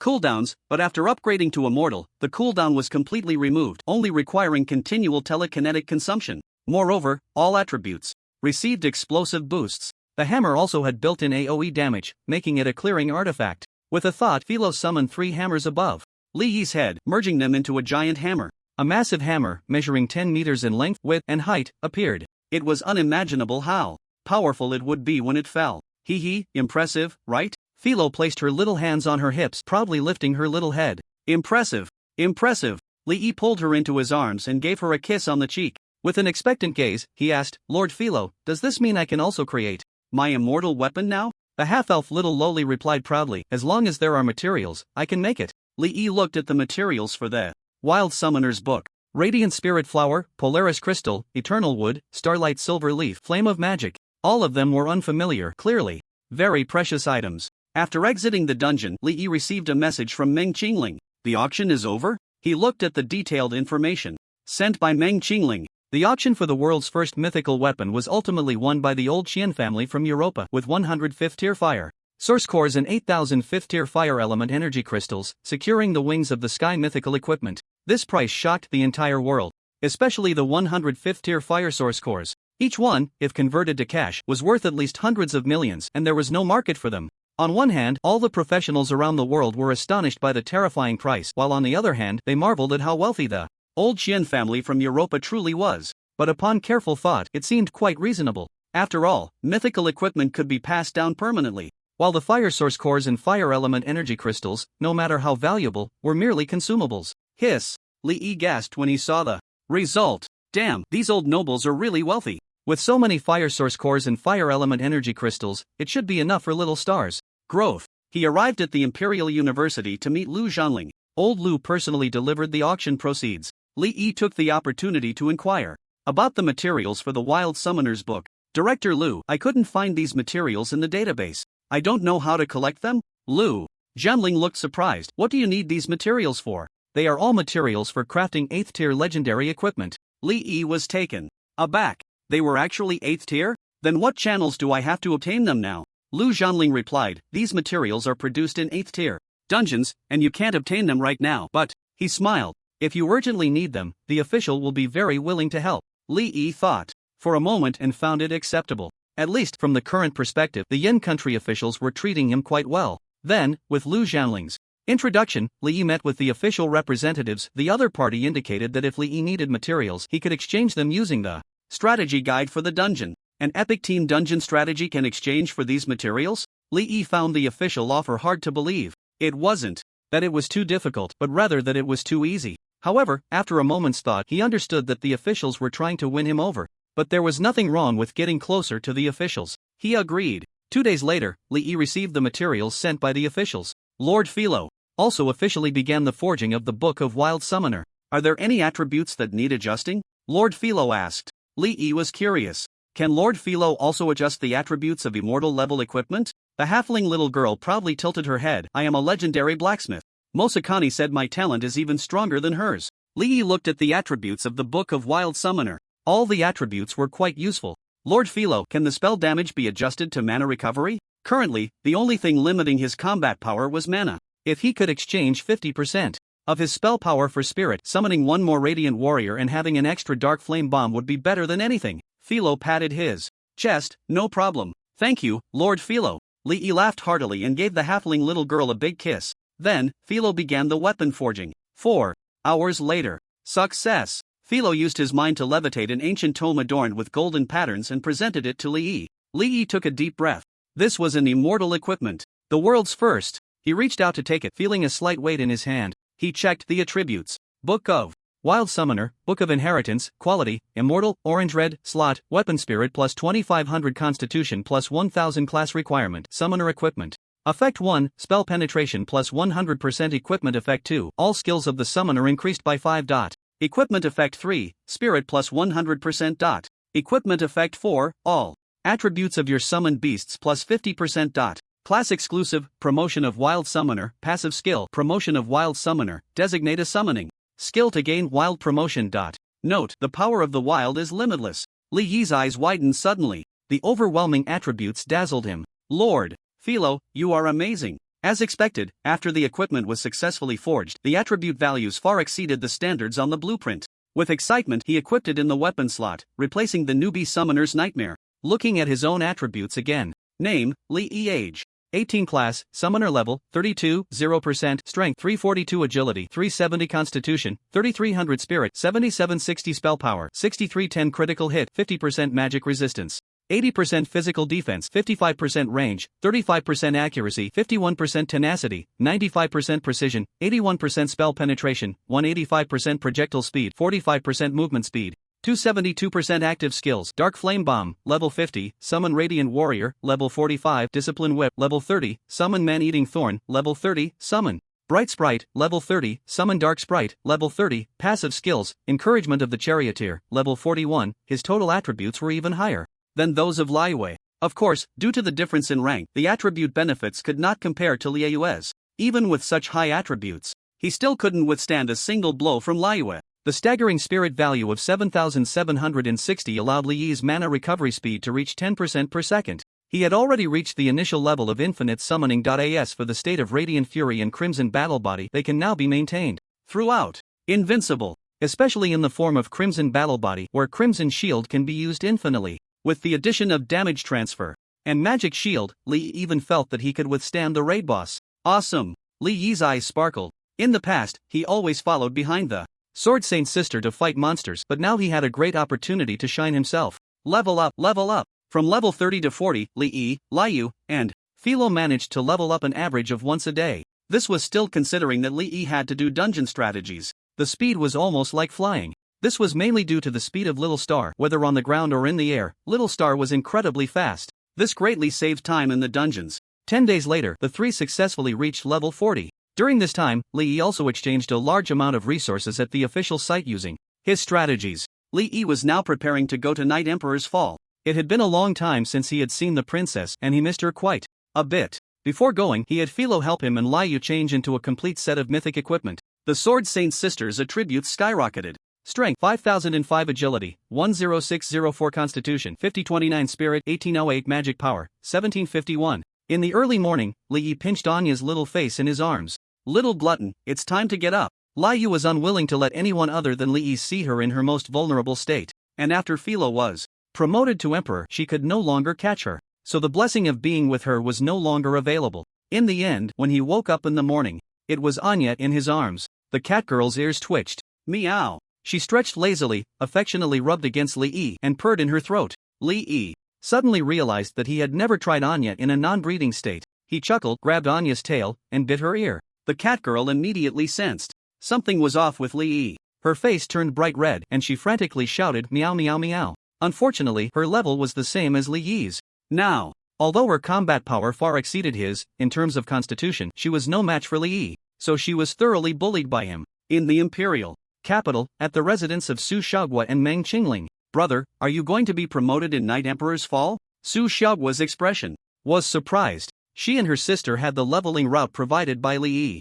After 10 days, they had only leveled up twice. Su Xiaoguo looked a bit dejected. Their leveling speed lagged far behind Li Yi's. Li Yi pulled Su Xiaoguo into his arms and smiled. Why is my baby unhappy? Su Xiaoguo's face immediately turned red, her body trembled and her gaze was reproachful. Why did he have to attack her weakness right away? Luckily, her sister wasn't here. She suppressed her unusual feelings inside. I'm just worried that the gap between us is getting bigger. Li Yi suddenly understood. He kissed her on the lips. Don't worry, I have a way to speed up leveling. After saying that, he opened a trade request with Su Xiaoguo. Trade? Su Xiaoguo instinctively clicked to agree. Then, Li Yi placed a complete set of mythic equipment, including weapons, on the table. These equipments were naturally forged by Philo. After being promoted to the Emperor rank, although Philo's various attribute values didn't change much, in reality, both her life level and skill attribute gains had seen a leap in improvement. To put it simply, the current Philo could take on 10 of her previous self. Refining some mythic level equipment was naturally a piece of cake for her. As for materials, Li Yi could exchange them with the official site using dungeon strategies. Although Su Xiaoguo had a complete set of 14 pieces, the materials consumed were only 2 strategies. With Su Xiaoguo and Meng Qingling's combat power increased, their leveling speed naturally became faster. Brother, Su Xiaoguo was filled with surprise and disbelief, hardly able to believe her eyes. This was all mythical equipment. The mythical gear auctioned in the imperial capital had made her acutely aware of its value. But now, Li Yi had actually given her a complete set. There was even a full set. Mythical level. A set. This was unheard of in the entire world. With these pieces of equipment, her combat power would increase by more than tenfold. Brother. Su Xiaoguo gazed at Li Yi with infatuation, her eyes filled with admiration. Li Yi was so good to her, she truly didn't know how to repay him. In a moment of emotion, she took the initiative to kiss him. After the transaction was successful, Su Xiaoguo couldn't wait to put on all the equipment. The set crafted for her was a light armor with red and gold patches. Its streamlined appearance fit her body curve perfectly. Brother, does it look good? Su Xiaoguo twirled her petite body. Li Yi smiled and nodded. It looks good. Her eyes sparkled with joy as she concealed the appearance display of the equipment. Then, she lightly jumped into Li Yi's arms, wrapping her arms around his neck. A layer of mist filled her beautiful eyes as if she were enchanted. Brother, my physical attributes have improved greatly. Li Yi raised an eyebrow and whispered down to her, you're quite arrogant, my little figurine. Su Xiaoguo's petite body trembled. If she was a little figurine, then Lord Philo must be a tiny figurine. Su Xiaoguo shivered. Little figurine seemed to hit her weakness even more than baby. When Meng Qingling returned home, she saw Li Yi coming out of the bathroom. Her expression was one of surprise. How did you come? Li Yi walked over and pulled her into his embrace, revealing a mischievous smile. Because I missed my sister. Meng Qingling's face instantly flushed, stammering, why are you like this again? Li Yi kissed her neck and she could see her delicate skin instantly break out in goosebumps, which quickly faded. Sister, did you miss me? Meng Qingling's body softened. The blush spread from her pretty face downwards. Whenever Meng Qingling felt warm, she would fall into a dazed state, allowing herself to be manipulated. So, strictly speaking, she was the true little figurine. Li Yi. Meng Qingling wrapped her arms around Li Yi's neck, whispering softly. Li Yi brushed aside her damp hair and gently said, call me brother. Meng Qingling's face was flushed, but her eyes sparkled with excitement. Brother, she said softly. Li Yi's eyes sparkled with amusement. Meng Qingling's body trembled lightly, her heart racing. After a long while, Li Yi asked, did you have something to say earlier? Meng Qingling cautiously replied, my family and friends have asked about my relationship with you and Xiaoguo. Li Yi blinked, what did you say? Meng Qingling shook her head. I haven't replied yet, I just wanted to ask you. Li Yi thought for a moment. Isn't it that I'm your boyfriend? Meng Qingling's eyes lit up, her pretty face glowing with joy. Li Yi pinched Meng Qingling's waist. But, doesn't your family oppose it? Meng Qingling knew that Li Yi was referring to the situation where she and Su Xiaoguo shared a husband. She hurriedly said, they don't oppose it. Li Yi held her chin, his thumb caressing her lips. I have other women, not just one. But the others won't be publicly acknowledged in this world, so my official girlfriends are you and Xiaoguo. Meng Qingling was filled with immense joy. She shyly kissed Li Yi's lips. Li Yi had other women, which she and Xiaoguo both knew. They didn't oppose it, nor did they have the right to oppose it. They just didn't expect that Li Yi would allow her and Xiaoguo to be officially recognized as girlfriends. With this, both she and Xiaoguo were very satisfied. Li Yi raised an eyebrow, a bit curious. Sister, I find your contrast seems to be unintentional. Meng Qingling usually exuded a noble and graceful aura, but whenever it came to intimate moments she became exceptionally shy. At first, Li Yi thought she was intentionally creating a contrast. In the end, it turned out that this girl was truly shy. Logically speaking, as the most beautiful campus flower of the prestigious Imperial Capital University and the leader of the Yunкong battle group, she shouldn't be this shy. Just look at how enthusiastic Su Xiaogui is. Meng Qingling's face turned red. She wasn't doing it on purpose, it was just that in front of Li Yi she couldn't suppress the overwhelming embarrassment, and each time she would fall into a daze. Li Yi found it amusing. He smiled and said, Sister, how about challenging your weaknesses? Meng Qingling playfully punched Li Yi's chest in annoyance. She was very clever and naturally understood that Li Yi wanted to see her at her most embarrassed while trying to hold back her shyness. Bad little brother. After Li Yi traded the mythical equipment to the two sisters, he arrived at the entrance of the Night Emperor's Fall. One could only enter Night Emperor's Fall once a month. It had been nearly 40 days since the last entry. Due to the dangers of Night Emperor's Fall, the Yen Kingdom had limited the frequency of entry for professionals. However, when the staff recognized Li Yi, they did not stop him and directly let him in. Therefore, when Li Yi appeared at the Xiaofeng Pass, he was the only one there. Not far away, there were other professionals from different countries waiting for the arrival of the Holy Judgment Vanguard. Li Yi looked at a few members of the Night Clan Resistance and found that they were surprisingly not sleeping. Instead, they had set up tents and some living supplies, creating a makeshift camp. When they saw Li Yi, they showed expressions of respect and wanted to greet him, but hesitated to approach. Li Yi walked over. I am joining the Night Clan Resistance. Several dark elves immediately became ecstatic. Welcome, my lord. They quickly got busy, moving chairs and pouring tea. Another person went to release a signal. The signal flare shot up into the sky. In the palace of the Court of Shadows, Rimonia slowly opened her eyes, her golden pupils revealing a look of joy. That human. This time, he chose the Night Clan Resistance again.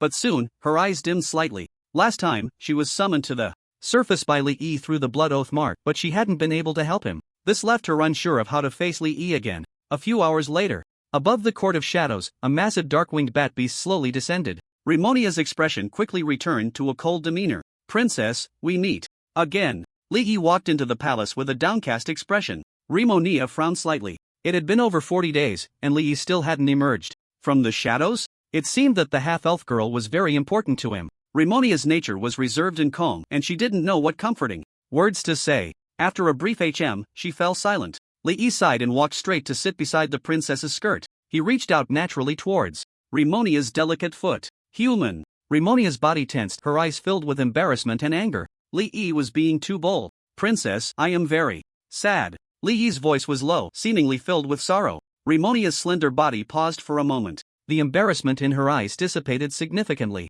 In the end, she still didn't pull away from Li Yi's hand, allowing him to hold her delicate foot. Li Yi felt a surge of joy. The princess's foot was icy cold yet incredibly soft. It felt completely different from Lady Philo's little Giorgio. One wasn't enough. Li Yi reached for the other foot. Rimonia's delicate body trembled slightly, and seeing his downcast mood, she suppressed the impulse to kick Li Yi away. Half an hour later, Rimonia could no longer hold back, feeling embarrassed as she said, Human, are you done yet? Li Yi knew that the princess had reached her limit. He immediately released her delicate foot, stood up and said, Princess, the blood oath mark can no longer be used. Rimonia snorted lightly, standing up in front of Li Yi. She placed her hands on his shoulders, about to remind him not to make any other moves. However, Li Yi still reached out and wrapped his arms around her slender waist, pulling her delicate and tall figure into his embrace. Rimonia was about to explode with anger. Looking down, she saw Li Yang raising his head, his gaze pitiful as he said, Your Highness, I need your embrace to warm my body and soul. Lumonia gritted her teeth inwardly. Although she knew Li Yi was deliberately being touchy, she really couldn't stand his gaze. With a huff, she leaned in and bit down on Li Yi's neck. The familiar cold wave coursed through Li Yi's body once again. About a minute later, Li Yi looked at his panel. The blood oath mark of the Night Queen, active skill, had turned into an available state. Li Yi felt Lumonia licking his wound. He immediately turned his head and kissed the lips of the princess. Lumonia's eyes were filled with embarrassment and anger. She knew humans would do this. This was the third time Li Yi had kissed her. Li Yi felt Lumonia's sharp teeth clamp down on his tongue, instantly making him freeze. However, Lumonia only pressed down as a warning, not biting through. Li Yi was overjoyed. His courage grew. A few minutes later, enough! Lumonia's angry shout rang out. The crimson energy erupted, and Li Yi was sent flying. He staggered to regain his Balanson chuckled awkwardly. Your Highness, that was a reflex. But inside, he marveled. Don't be fooled by Lumonia's strength, it had its own unique charm. Human, you are too presumptuous. Go to the east and find Modi Ingshu, he will assign you a task. Lumonia sat back on her throne, her expression returning to coldness. She glanced at Li Yi without a change in her demeanor, then withdrew her delicate feet back under her skirt. Li Yi felt a surge of joy. The princess's resistance this time was not as intense as when she had left last time. He walked to Lumonia's feet again and reached out to grasp her delicate foot. Human, don't go too far. Lumonia's cold voice rang out, her eyes filled with embarrassment and anger. Li Yi blinked and pointed to the mark on his neck. Your Highness, we have a blood oath mark. According to the traditions and interests of the blood clan, we are now in a marital relationship. Lumonia shouted angrily, You, don't say such things. Li Yi shrugged. No matter how you see it, in my heart, you are already my wife. The princess protested verbally, but in reality, she still allowed Li Yi to successfully hold her delicate foot. After squeezing it, he stood up and gazed at Lumonia's stunning beauty. Your Highness, this time I have prepared a gift for you. Lumonia raised her eyebrows slightly and huffed. Silly. Human. As a proud princess of the blood clan, she was not interested in human trinkets. He could forget about doing anything excessive with some trivial gifts meant to please ordinary women. Li Yi smiled slightly. He took out the Night Clan seal and held it in his hand. Lumonia's gaze instantly fixated on the beautifully engraved golden ring. She stood up and approached Li Yi. Her cool, soft, and slippery hand grasped his wrist, her tone extremely excited. Where did you get this ring? This ring was the supreme artifact of the Night Clan seal. It had always been held by her mother, Fiorentina. After her mother was devoured by her father, Drexius, the Night Clan seal had disappeared. She never expected it to end up in Li Yi's hands. Now, Li Yi said, I got this from your mother, Fiorentina. Lumonia's body stiffened. Her eyes were filled with disbelief. How did Li Yi know her mother? Fiorentina's name? Could it be that her mother was still alive? She stared at Li Yi's face, her hand instinctively tightening. Li Yi let out a cry. You're going to break it. Lumonia came back to her senses and eased her grip, a rare blush appearing on her face. Li Yi let out a sigh of relief. A full 8th-tier monarch was truly terrifying. After pondering for a moment, he told Lumonia about the current world Ziri domain, the Tower of Soul Trials. In simple terms, it's a projection-like existence, not the real mother-in-law. Disappointment flickered in Lumonia's eyes, and her mood sank. Li reached out and wrapped his arm around her slender, flexible waist. He whispered, before the projection of my mother-in-law disappeared, she said something.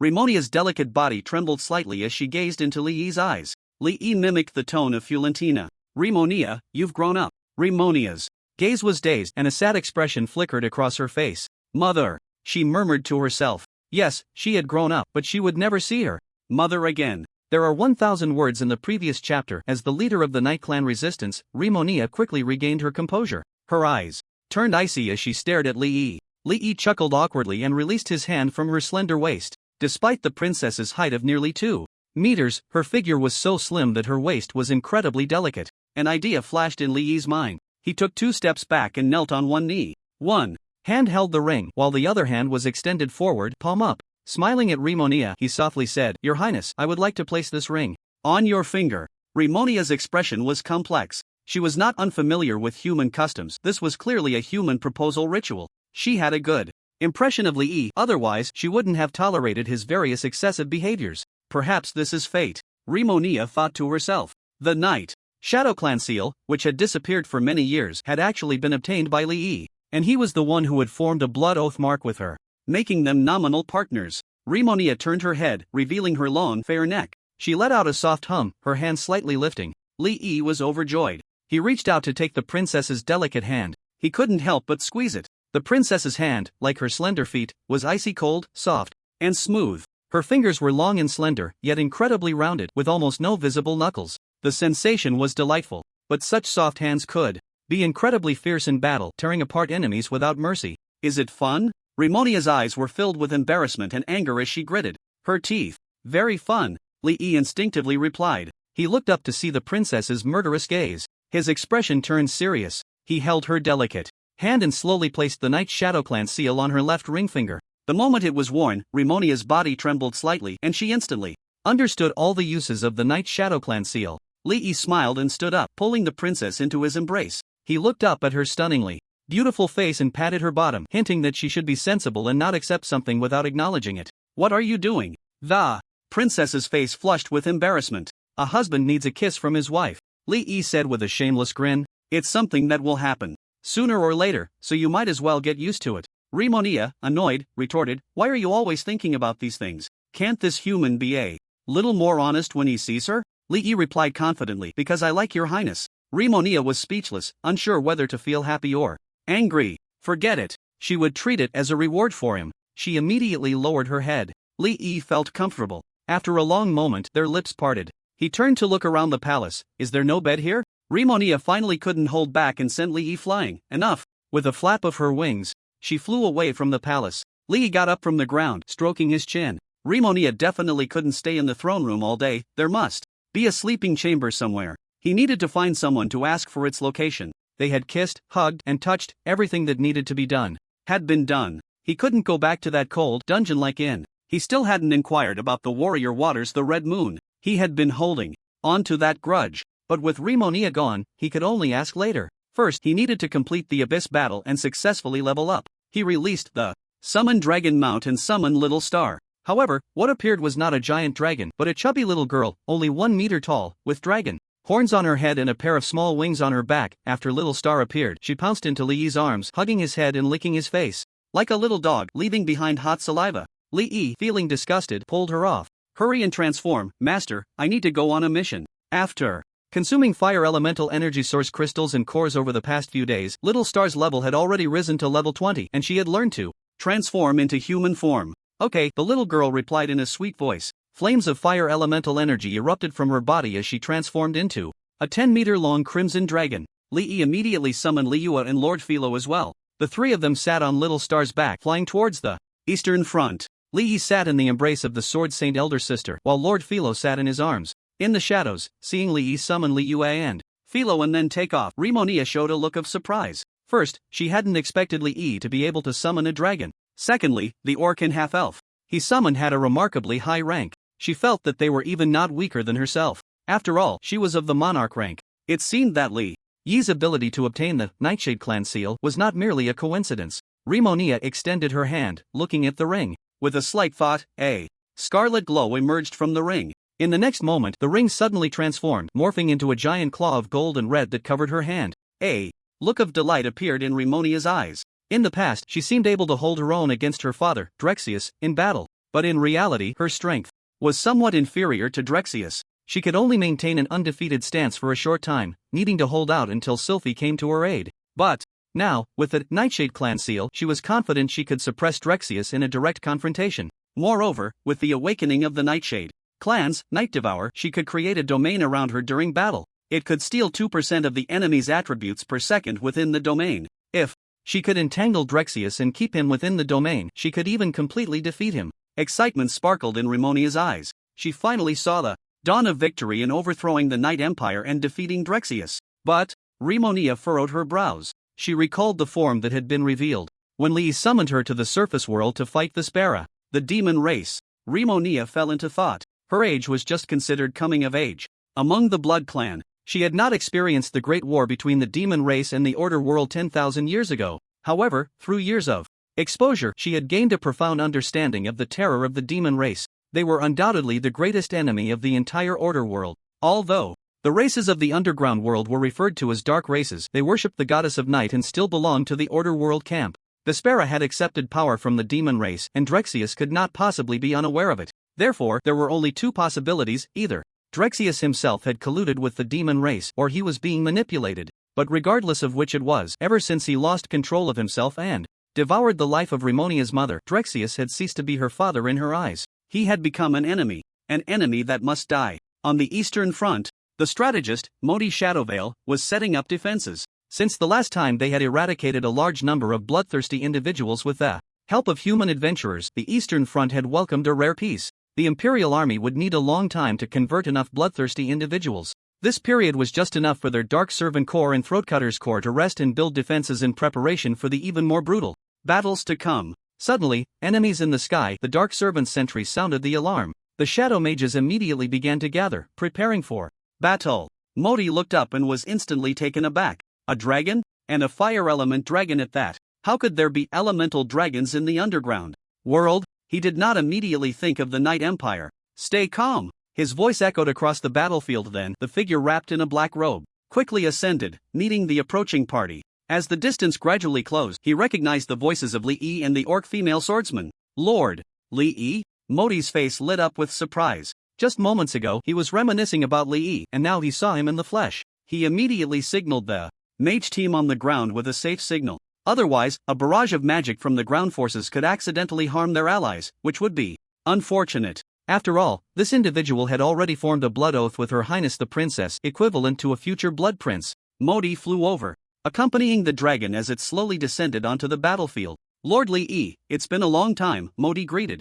Li Yi smiled and said, Her Highness, the princess sent me to the Eastern Front to accept your task arrangements. Modi was taken aback. Arrange tasks for Li Yi? How could he do that? This was someone capable of summoning infinite troops. He pondered for a moment, and then his eyes brightened. Got it. Lord Li Yi, the former valiant warrior. Waters the Red Moon has defected from the Night Clan resistance. He is currently leading some of his blood mages in Dark Beast Legion to occupy the Twilight Plains in the southeast. Although he has not shown any hostility towards us so far, he remains a potential threat. I wonder if you could help us eliminate him? As soon as he finished speaking, Li Yi's professional panel popped up with a task prompt. The Battle of the Night Emperors Fall officially begins. Current Phase 1, eliminate the rebels. Personal progress, 0%. Note, you have received an exclusive task that cannot be shared with other professionals. Li Yi's expression was one of surprise. An exclusive task? That meant the rewards he would eventually receive would also be unique. Alright, I am willing to help. Li Yi agreed. However, as usual, I will need your shadow mages to cast energy transfer for me, as well as your rapid thought. Modi replied joyfully, Lord Li Yi, there are no issues with that. Although, energy transfer would cause the shadow mages to exhaust their mana, they would eventually recover with some time. It was better than losing them. Modi arranged for 1,000 shadow mages to form a strike team with Li Yi, and they arrived at the edge of the Twilight Plains. Lord Li Yi, that is the area occupied by Waters the Red Moon. Li Yi looked over and saw a dark castle standing on the vast plain. The walls were lined with trenches, guarded by at least 10,000 dark beasts. Dark beasts were magical creatures influenced by shadow energy, living in the underground world, and were tamed to become war mounts. On the walls of the castle, several blood mages patrolled back and forth. With the title of King of War, Li Yi's vision was enhanced by an additional 120%, allowing him to see the situation on the enemy's position clearly.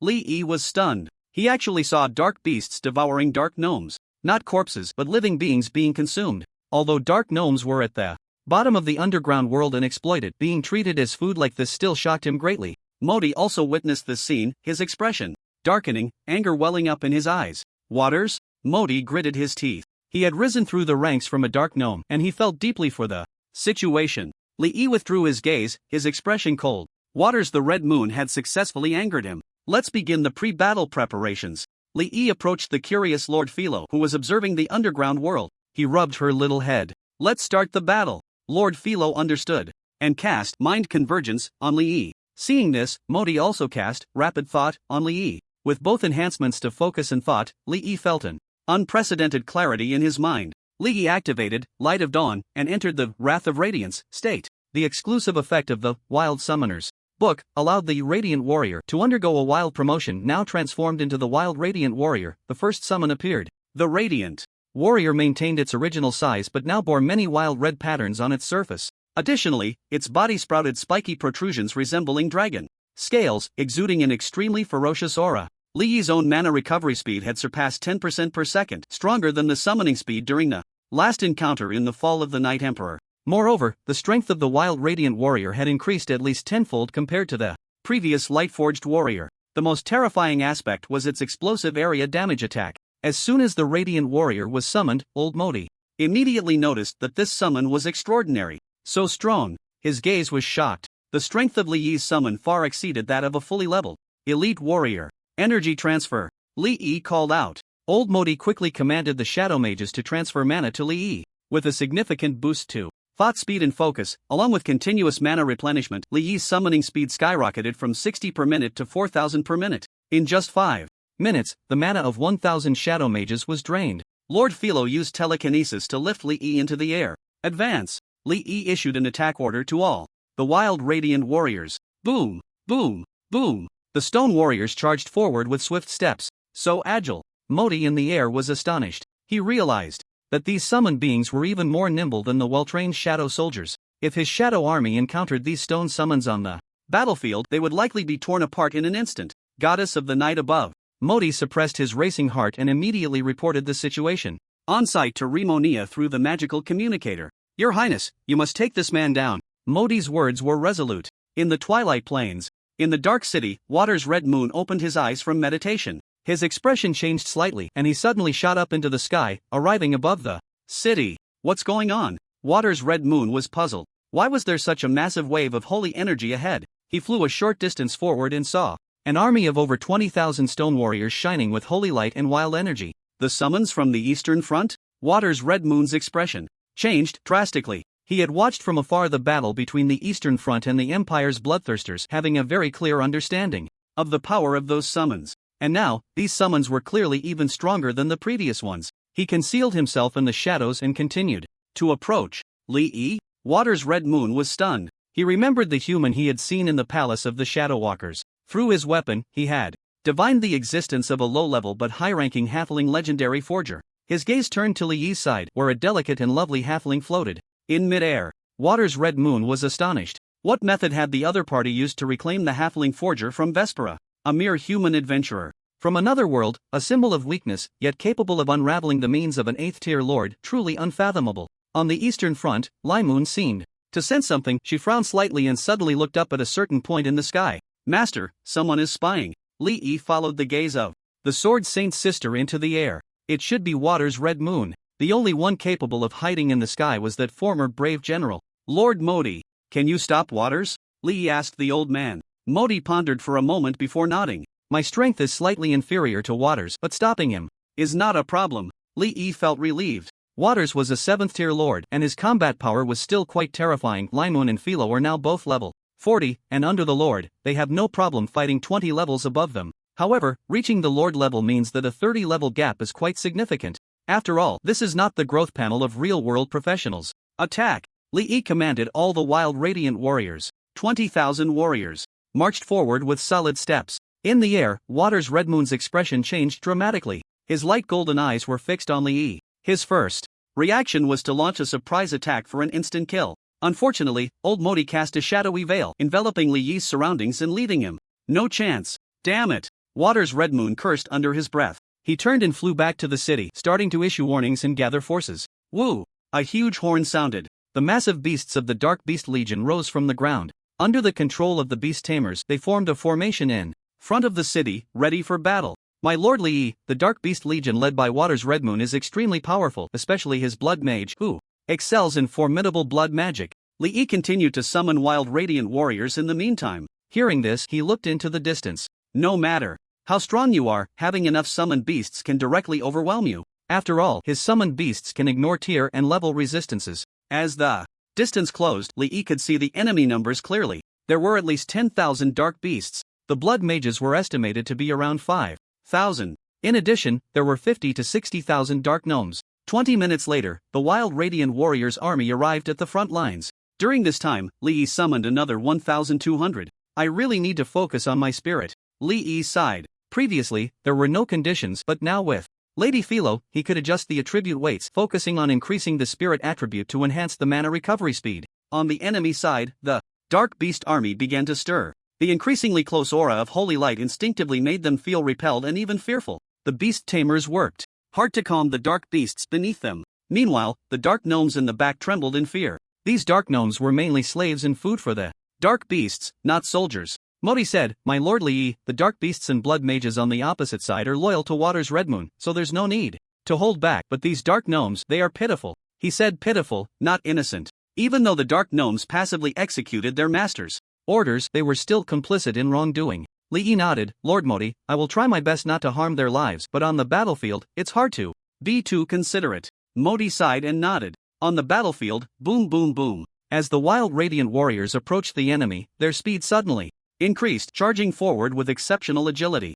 Roar! The beast tamers seemed to have used some means, as the dark beasts beneath them appeared to be extremely stimulated. They let out furious roars and pounced on the summoned army. The two sides clashed in an instant. The sharp and even chilling sounds echoed throughout. In the air, Modi's eyes were filled with shock. Such powerful summoned beasts. These summoned beasts were not only exceptionally agile, but also had strong defenses and fierce attacks. The most terrifying part was that they could continuously inflict holy damage on their surroundings, especially the dragon flames they spewed every second, which were incredibly lethal. It only took 2 or 3 times for the heavily armored dark beasts to be burned to the point of severe injury. After 5 times, they were already gravely wounded and completely lost their combat ability. The two sides only stalemated for a brief 3 minutes before the Dark Beast Legion began to retreat step by step. In the back, the blood mages began to cast blood magic.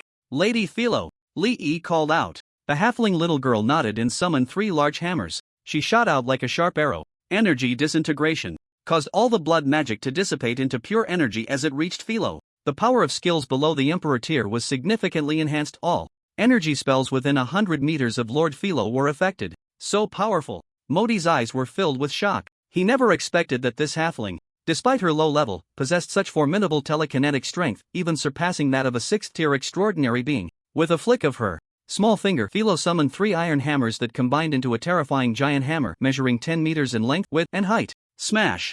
It for me! The giant hammer hurtled towards the city with lightning speed. Despite the grandeur of Water's Red Moon City, it was merely built of ordinary bricks and stones, lacking magical reinforcement or array support. In the face of Lord Philo's giant hammer, it crumbled like a sandcastle on the beach, instantly creating a massive breach. More than a dozen bloodless mages were crushed under the immense force. The aftereffects of the Holy Hammer of Will injured dozens more, interrupting their spellcasting. So fierce. Li Yi's eyes sparkled. One had to admit, both Lord Philo and Satalis were perfectly suited for the battlefield. Lord Philo is amazing. Li Yi cheered for his little figurine. The halfling little girl proudly placed her hands on her hips, her expression one of pride. She was an empress, the first empress in the history of the halfling race. In the air, Water's Red Moon's face darkened. If the enemy continued to wreak havoc like this, the dark beasts and bloodless mages would likely be annihilated within half an hour. He vanished into the shadows, swiftly flying towards the halfling girl. Just as he was about to get close. Found you,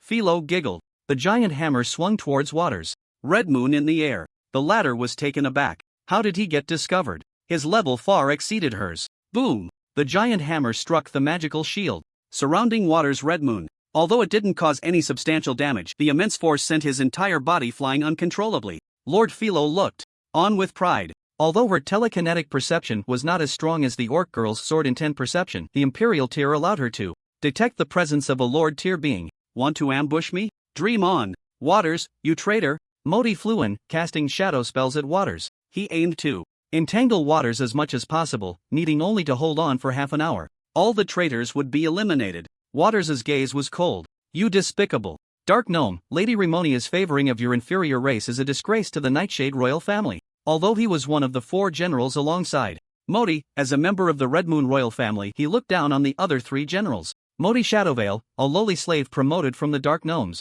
was even worthy of the title Intelligent General. The cunning general, Barati Darkblade, was merely a bandit leader, a rat in the gutter, unworthy of the stage. As for the stone general, Galeus, he was just a sentient gargoyle, a pile of worthless stone. It was an insult to be ranked alongside these despicable beings. If he didn't believe that Rimonia had a chance to ascend to the Empress rank, he wouldn't even consider following her. He sneered. Betrayal? Ridiculous. Rimonia has destroyed the ancient system passed down through the Blood Empire, causing chaos in the tier levels, colluding with outsiders to undermine the Empire's rule. Who exactly is the traitor? Modi was furious. The Order of the Empire was established by the ancient emperors. On what grounds does Her Highness the Princess have the right to break it? Waters scoffed. Break the order? Let's see if she can truly ascend to the Empress. First, his gaze swept below. The Dark Beast Legion and the Bloodless Mages were already retreating under the attacks of the Wild Radiant Warriors, and that halfling telekinetic suffering heavy casualties. A look of regret flashed in Waters' eyes. These were all his direct forces. He never expected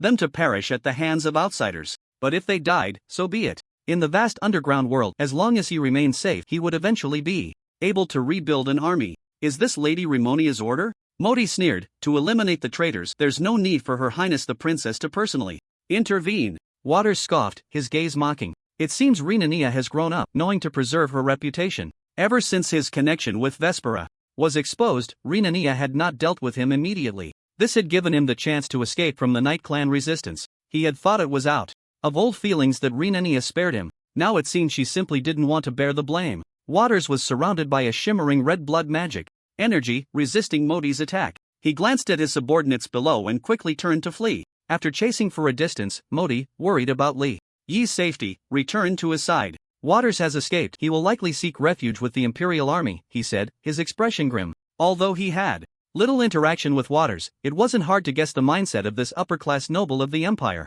He was nothing but a fence-sitter. Seeing that Her Highness the Princess had allied with Sylphie, the Light of Healing, he thought the Night Clan resistance might win, so he joined them. Yet secretly, he was entangled with the Imperial Army. The defection of one of the 4 generals was certainly a significant loss for the Night Clan resistance. However, Modi looked at Li Yi, his eyes shining with fervor. With this adventurer's presence, Her Highness the Princess would surely be able to rule over the City of Shadows. After Waters fled, the morale of the rebels plummeted and they began to scatter. In the end, apart from a few who managed to escape, the vast majority of the Dark Beasts and the Silent Blood Mages were annihilated. Phase 1, Eliminate the rebels. Completed, personal progress, 100%. Evaluation, perfect. Note, you have received an exclusive mission that cannot be shared with other professionals. Modi approached Li Yi and respectfully bowed. My Lord Li Yi, thank you for your help. Li Yi returned the gesture. It is my honor to assist the Night Clan resistance. Modi said, although the Eastern Front hopes you can stay here permanently, Her Highness the Princess understands your value and abilities even more, and she needs your help. Li Yi understood in his heart. There were no follow-up tasks. He glanced at the Sword Saint sister and Lord Philo, pulling Modi aside to quietly ask, can I ask you something? Where is Her Highness the Princess's chamber? Modi's aged eyes sparkled with delight. Lord Li Yi is quite perceptive. After clearing his throat, he quietly told Li Yi the location of the chamber. Li Yi noted it down and then had Little Star transform into a dragon, leaving the Eastern Front and returning to the Court of Shadows. The underground world did not have a clear distinction between day and night. However, there was a division between work time and rest time. Work time was equivalent to daytime, while rest time could be understood as nighttime. After recalling the Sword Saint sister and Lord Philo back into the summoning space, he followed the location given by the old man Modi to reach Renania's chamber. It was located above the Court of Shadows, adjacent to the city wall. Continuing upward would lead directly to the northern front facing the Empire of Night. Unlike the heavily guarded Cathedral of Holy Light in the city of Saint Salvation, the princess's chamber had no guards at all. Not even servants were present. The interior was dim, lacking any light. Fortunately, it did not hinder his vision, allowing him to discern directions. The chamber was large. After searching carefully for over 10 minutes, he finally found a massive room at the deepest part. This should be Her Highness's bedroom, he said, pushing on the door. The door was not locked. Inside was even darker. Li Yi roughly determined the position of the bed and felt his way over. He wasn't sure if Her Highness was there, but he finally found the bed. Li Yi climbed up. You're on my wing. Renania's cold voice rang out. Li Yi reached down and indeed touched the soft yet resilient wing membrane. Sorry, he said, stepping back. Suddenly, 2 crystal lamps lit up.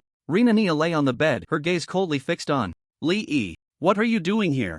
Li Yi felt a surge of joy. The princess was asking what he was doing here, rather than directly telling him to leave. There was hope. He maintained a calm expression, thick-skinned as he gently lifted Limonia's wings and moved closer to her. There's no place to rest, so I came to find you, Your Highness. Besides, given our relationship, isn't it natural for us to rest together? Limonia's face remained expressionless, her tone still icy. We have no relationship. You need to leave immediately. Inside, she was in a state of panic. She felt a mix of embarrassment and anger. How could this human be so rude? She had accepted his ring, which was a tacit acknowledgement of their relationship, but after all, she was still a girl. Couldn't there be a gradual process? She was angry in her heart, but her mouth was firm, folding her wings beneath her. Li Yi lunged forward, wrapping his arms around Limonia's slender body. He could clearly feel her body tense up. The crystal chandelier suddenly went dark. You, audacious, impudent, get out. Are you a little dog? Li Yi agreed. I am Your Highness's little dog. Your Highness, your words are so cute.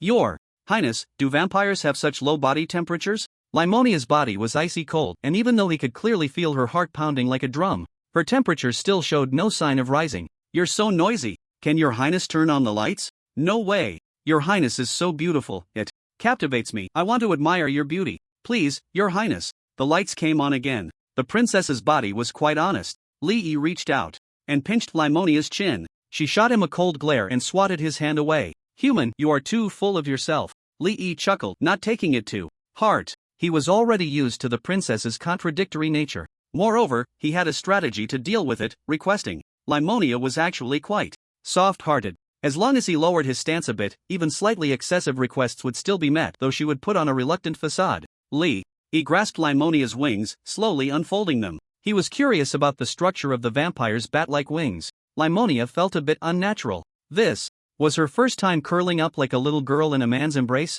Li Yi's gaze was content. The princess was different from Liyue and Subtitles. Her frame was very slender. Although she stood at nearly 2 meters tall, she was extremely tall and slender, resembling an elf's physique. Yet it didn't feel odd. Instead, it was incredibly elegant and noble. Thus, even though she was taller than Li Yi, he felt a sense of her being quite petite. It was quite a marvel. A sly look suddenly appeared in Li Yi's eyes. Your Highness, don't you want to take control of me? Limonia raised an eyebrow. This bad human. She knew exactly what he was up to. Fine. Limonia smirked coldly, breaking free from Li Yi's embrace and sitting up. Her elegant, slender figure was fully revealed. Whoosh! Limonia's wings spread wide behind her. After Li Yi had begged at least 10 times, the princess finally let out a reluctant breath. But after this encounter, Li Yi felt that the princess's outward coldness towards him had improved significantly. Limonia, have you adjusted your body's tolerance? Li Yi asked curiously, wrapping his arms around the princess's slender waist. A hint of shyness flashed in Limonia's eyes. She huffed softly. After a moment, she coldly replied, I've already set it to the lowest. Li Yi was taken aback. He secretly admired her. The princess's body was quite honest, but her silence was truly impressive. Li Yi once again employed his pleading tactic. Your Highness, please release your true self, okay? Limonia, annoyed, replied, You're so noisy. Li Yi smiled. Your Highness, I'm not afraid of noise. But in the end, Li Yi got what he wished.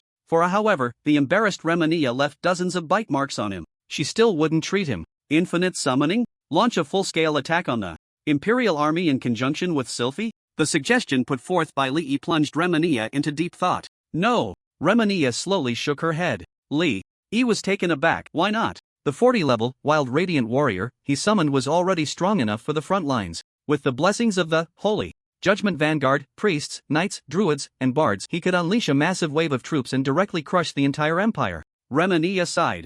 Dracius has gone mad, and the situation with the Spera and the demon race is unclear. If we force an attack relying on summoned creatures, they might resort to desperate measures, possibly leading to large-scale sacrifices, with the death toll far exceeding the casualties of war. Li Yi's heart sank. He had overlooked the enemy's brutality. According to the style of the Night Empire, sacrificing lower races would not carry any psychological burden. Remania continued, so the only way right now is to determine the outcome through top-tier combat power.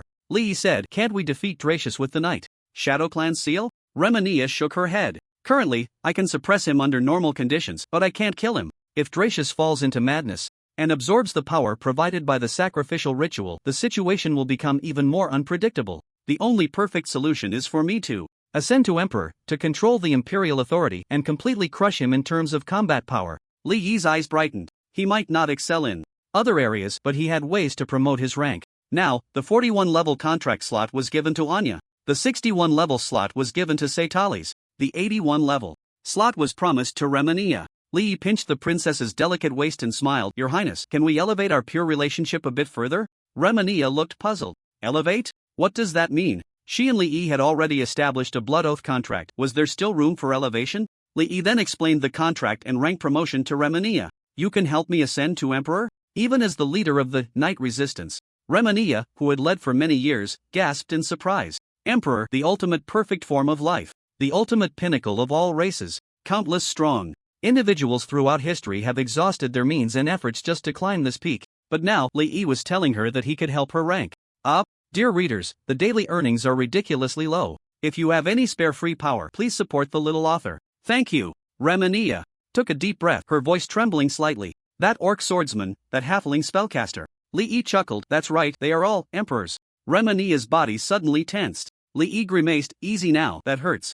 Remania quickly restrained her strength, her expression a bit embarrassed. Li Yi sighed in relief, knowing the princess's introverted and proud nature. He kissed her on the lips and said softly, wait for me to reach level 81, and I'll contract you, okay? Rest assured, Your Highness, you will always be my princess and I will always be your little dog. There won't be any changes. Because of the contract. Remania couldn't hold back anymore. A hint of shyness flashed in her eyes. She turned her neck, her voice surprisingly soft. What nonsense are you talking about? Who wants you to be a little dog? Li Yi laughed heartily. Then it's settled. Your Highness, please stamp this down. Unwilling? Then I might have to retaliate. In the city of extreme shadows, in Queen Vespera's chamber, Water's red moon emerged from the shadows. Vespera's eyes lit up with joy. Holding a wineglass, her voluptuous figure slowly rose from the shadows. Dear Waters, you are finally willing to return to my embrace.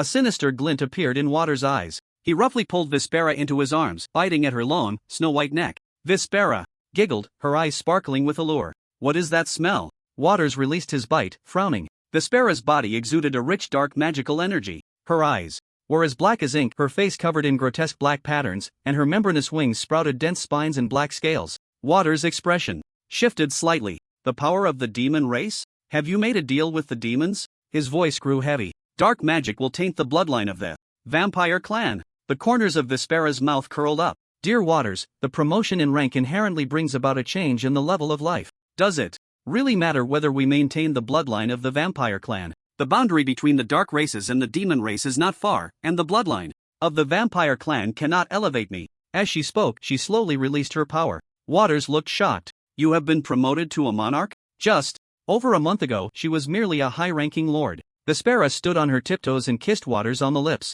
Dear, don't you want this promotion? Your qualifications, your potential, are not much weaker than that little slut Rimonia. She merely has the advantage of the Nightshade bloodline. My limit rank should have only been a commander, but now I have been promoted to a monarch. And you, dear, you already possess the potential of a monarch. If you are willing to accept the power of the demon race, could there be a chance to be promoted to emperor? Waters' eyes narrowed. Vespera's words were incredibly tempting. No life could resist the allure of being promoted to emperor. Waters, it's time to consider my suggestion. Join forces with me too. Eliminate that father-daughter pair, and then you can take control of the entire empire. How about that? Seeing Waters fall silent, Vespera revealed an extremely charming smile. The first vampire emperor came from the ancient Nightshade family. After the decline of Nightshade, the Polar Night family rose, giving birth to the second emperor. This indicates that the rank of emperor is not exclusive to any particular family. Why can't the next imperial family be Red Moon? Waters' eyes lit up. He was tempted. Vespera kissed Waters' neck. Dear, do you want to experience the power of the imperial emperor in advance? I am now a genuine vampire queen. Waters lowered his head, his eyes filled with fiery desire. Vespera, the vampire queen, had long been criticized for not being a monarch in rank. But now that she was a monarch, she naturally had the qualifications. Waters had little interest in Vespera. But now that she had been promoted to a monarch, she appeared particularly alluring. He bit down hard on her neck again. The battle of the Night Emperor officially begins. Phase 2, the army approaches. Personal progress, 0%. Note, represents the Night Clan's resistance alliance with the Holy Judgment Vanguard, continuously suppressing the borderline of the Night Empire. Note, you have received an exclusive mission that cannot be shared with other professionals. Li Yi rode this little star to the city of Saintly Grace. This was the task assigned to him by Rimonia. The two had agreed to control the number of summoned wild radiant warriors to 20,000. This would not only maintain a continuous offensive against the Imperial army but also prevent Drexius from falling into madness. Upon arriving at the gates of the city of Saintly Grace, the guards immediately sensed the aura of holy light, blessing emanating from Li Yi. Lord Li Yi, the captain of the guard, stepped forward to salute. I need to see Lady Sylphie. Li Yi smiled, feeling incredibly excited to see the angel sister again. Before leaving, she had begged Rimonia for a long time to agree to give her a shot at Desire's revelation. The captain of the guard did not dare to be negligent and immediately arranged for someone to escort Li Yi to the center of the city of Saintly Grace. Upon entering the Cathedral of Holy Light, he arrived at Sarufiai's room. The angel sister was handling official business by her desk. Sensing Li Yi's arrival, she stood up, her body glowing with holy light. Your Excellency Li Yi, Sarufiai exclaimed with surprise. Your connection with the holy light has become even closer. Li Yi naturally understood what the angel sister meant. Since he left the city of Saintly Grace last time, he not only gained the title of Light of Dawn but also acquired the passive skill, Holy Light Affinity. In addition to numerical boosts, he could also gain closeness with holy beings. Indeed, Li Yi could clearly feel the affection in Sarufiai's gaze towards him. Your Excellency Sarufiai, I've been struck by the manifestation of desire. Again, Li Yi said, thick-skinned. Sarufiai was slightly taken aback but quickly understood Li Yi's little thoughts. She couldn't help but smile. Then she opened her arms. Li Yi hurried over and wrapped his arms around the angel sister's delicate waist. So warm, Li Yi's eyes were intoxicated. Sarufiai wrapped her arms around Li Yi's neck, her gaze lowered with affection. Your Excellency Li Yi, you truly are the beloved of the holy light. You have received its blessing again. Do you want to kiss me? Perhaps this time there won't be an embarrassing scene for you. Li Yi's eyes lit up. The last time he entered a state of confession was too mortifying. This time, his attributes, resistances, and levels had all been comprehensively enhanced. With the skills of Holy Light Resistance and Holy Light Affinity and the manifestation of desire, Li Yi boldly approached. Sweet. The angel sister was truly sweet. Warm and Fragrant. Over the next 3 days, Li Yi discussed strategies with Serufii, the Light of Healing, on how to jointly attack the Night Empire with the Yi Knight. Tribe resistance. He only deployed 20,000 wild radiant warriors coordinating with the resistance and the Holy Judgment Army to advance the front lines. They successfully pushed the joint forces front line forward by 500 miles. Phase 2, the army presses forward. Completed, personal progress. 100%, description, represents the joint forces of the Night Tribe Resistance and the Holy Judgment Vanguard Army continuously suppressing the border line of the Night Empire. Note, you have received an exclusive mission that cannot be shared with other professionals. Evaluation, perfect. The battle of the Night Emperor's fall has been completed. In Serufii, the Light of Healing's room. On the bed, the Angel Sister's wings slowly opened, revealing the two wrapped in her wings. Your Excellency Li Yi, it's not that I am unwilling, but you would be harmed by the immense energy of the Holy Light. Serufii said gently, smiling. Li Yi bit the Angel Sister's lip, his gaze filled with regret. The Angel Sister's light blue, pure pupils revealed a smile. However, if we can let Rimonia join in, it should neutralize the Holy Light. Li Yi's eyes sparkled. His heart raced. An angel and a vampire princess. This was bound to take off, right? Your Excellency Serufii, you are too kind. Li Yi exclaimed in surprise. He didn't expect the Angel Sister to be so understanding. Serufii smiled. Your Excellency Li Yi, isn't this your true wish? Li Yi chuckled awkwardly. The Angel Sister was perfect in every way, but her ability to see through people's inner thoughts was a bit troublesome. However, it hadn't brought any bad consequences so far. Finally, after Li Yi's persistent persuasion, Rimonia reluctantly agreed to the request. That stupid woman Serufii. In the room, the angel with white wings smiled at the vampire princess with black wings. Rimonia, long time no see, our relationship will become even closer from now on. The princess snorted coldly. Then she was swept up by Li Yi. The crimson energy of shadows and the pure energy of holy light clashed and consumed each other in the room. Leaving the fall of the Night Emperor, Li Yi successfully advanced to the 5th tier, contracting Anya as his third summoned being. He used 2 evolution holy stones obtained at levels 36 and 41 to elevate Anya to the Monarch tier. After reaching level 50. Li entered Wild Lord's Hunt. He helped Sapphilus destroy the corpse of the extreme martial emperor Lox's Mastha, successfully advancing to full 6th tier, level 60. He then contracted Sapphilus and used 4 evolutionary holy stones to evolve her into the emperor tier. Since there was no need to guard the emperor's corpse, the mission of the Fire Scale Dragon people came to an end. At Li Yi's suggestion, Sapphilus led her tribe and the allied Fox people tribe to migrate to the other side of the Cloud Brocade Mountains. Although the Black Scale Dragon people occupied the territory of the Fire Scale Dragon people, their scheme, led by Hydenet and the Prince of the Horned Demon Race, Timotheus, ultimately failed due to the lack of the Emperor's corpse. Meanwhile, Li Yi, along with Liyue, Philo, Anya, and Sapphilus, quickly leveled up using the experience mechanism from the current world dungeons. During this time, in the Flamewave Tides Radiant Fortress, the Orphanage of War was suppressed and destroyed for touching the interests of other church orphanages. Catherine fought back in anger, clashing with the nobles, and was ultimately branded as the evil matriarch and turned into a criminal. Under Catherine's leadership, the lower-class people broke out of prison, bringing Arthas, Sylvanus, and Uther into the front lines of the Scourge. They gathered lower-class workers, farmers, and slaves in the wasteland of the Scourge to form the Scarlet Crusade. With Li Yi's abundant equipment and energy source crystals, they grew rapidly. They purged the Scourge and fought against the monarchy, calling themselves the Righteous Army. Catherine became the Scarlet Matriarch and, when Li Yi passed on a legendary quest, she actively turned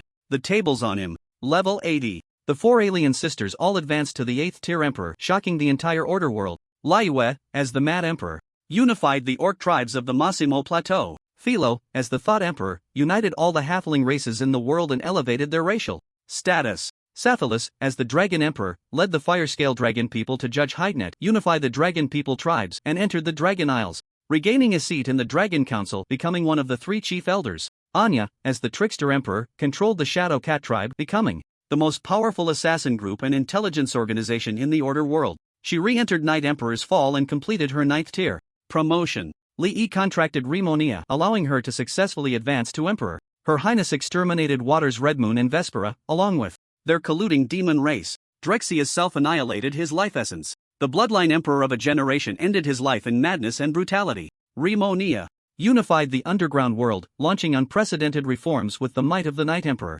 After that, the 5 emperors, relying on the experience from the current world dungeons, advanced to full 10th tier. They re-entered Flamewave Tide, joining the Scarlet Crusade to attack the Scourge Legion. The Lich King Kelsegard, along with the 4 major Scourge Lords including the Scourge Lord Zane the Plague and Mulder the Source of Disease, were exterminated by the emperors. The Scourge Legion's emperor, the Lich King Nazul, was jointly eradicated by the 5 emperors. However, his lingering soul possessed Arthas. Unfortunately, it was discovered by Liu Yue's sword intent perception, but to avoid harming Arthas, Li Yi chose to remain silent. He successfully leveled up to 101. Li Yi contracted Sylphie, the Light of Healing, and promoted her to emperor, becoming the 2nd emperor of the Holy Light Church, titled Light Emperor. She was also the 1st emperor of the Holy Light race, the Angels. The Emperor Angel purified the lingering soul of the Lich King from Arthas. Level 120. The demon race invaded the Order world and teleportation arrays appeared in the most unexpected place, the Elven Empire's capital, Tyralashir.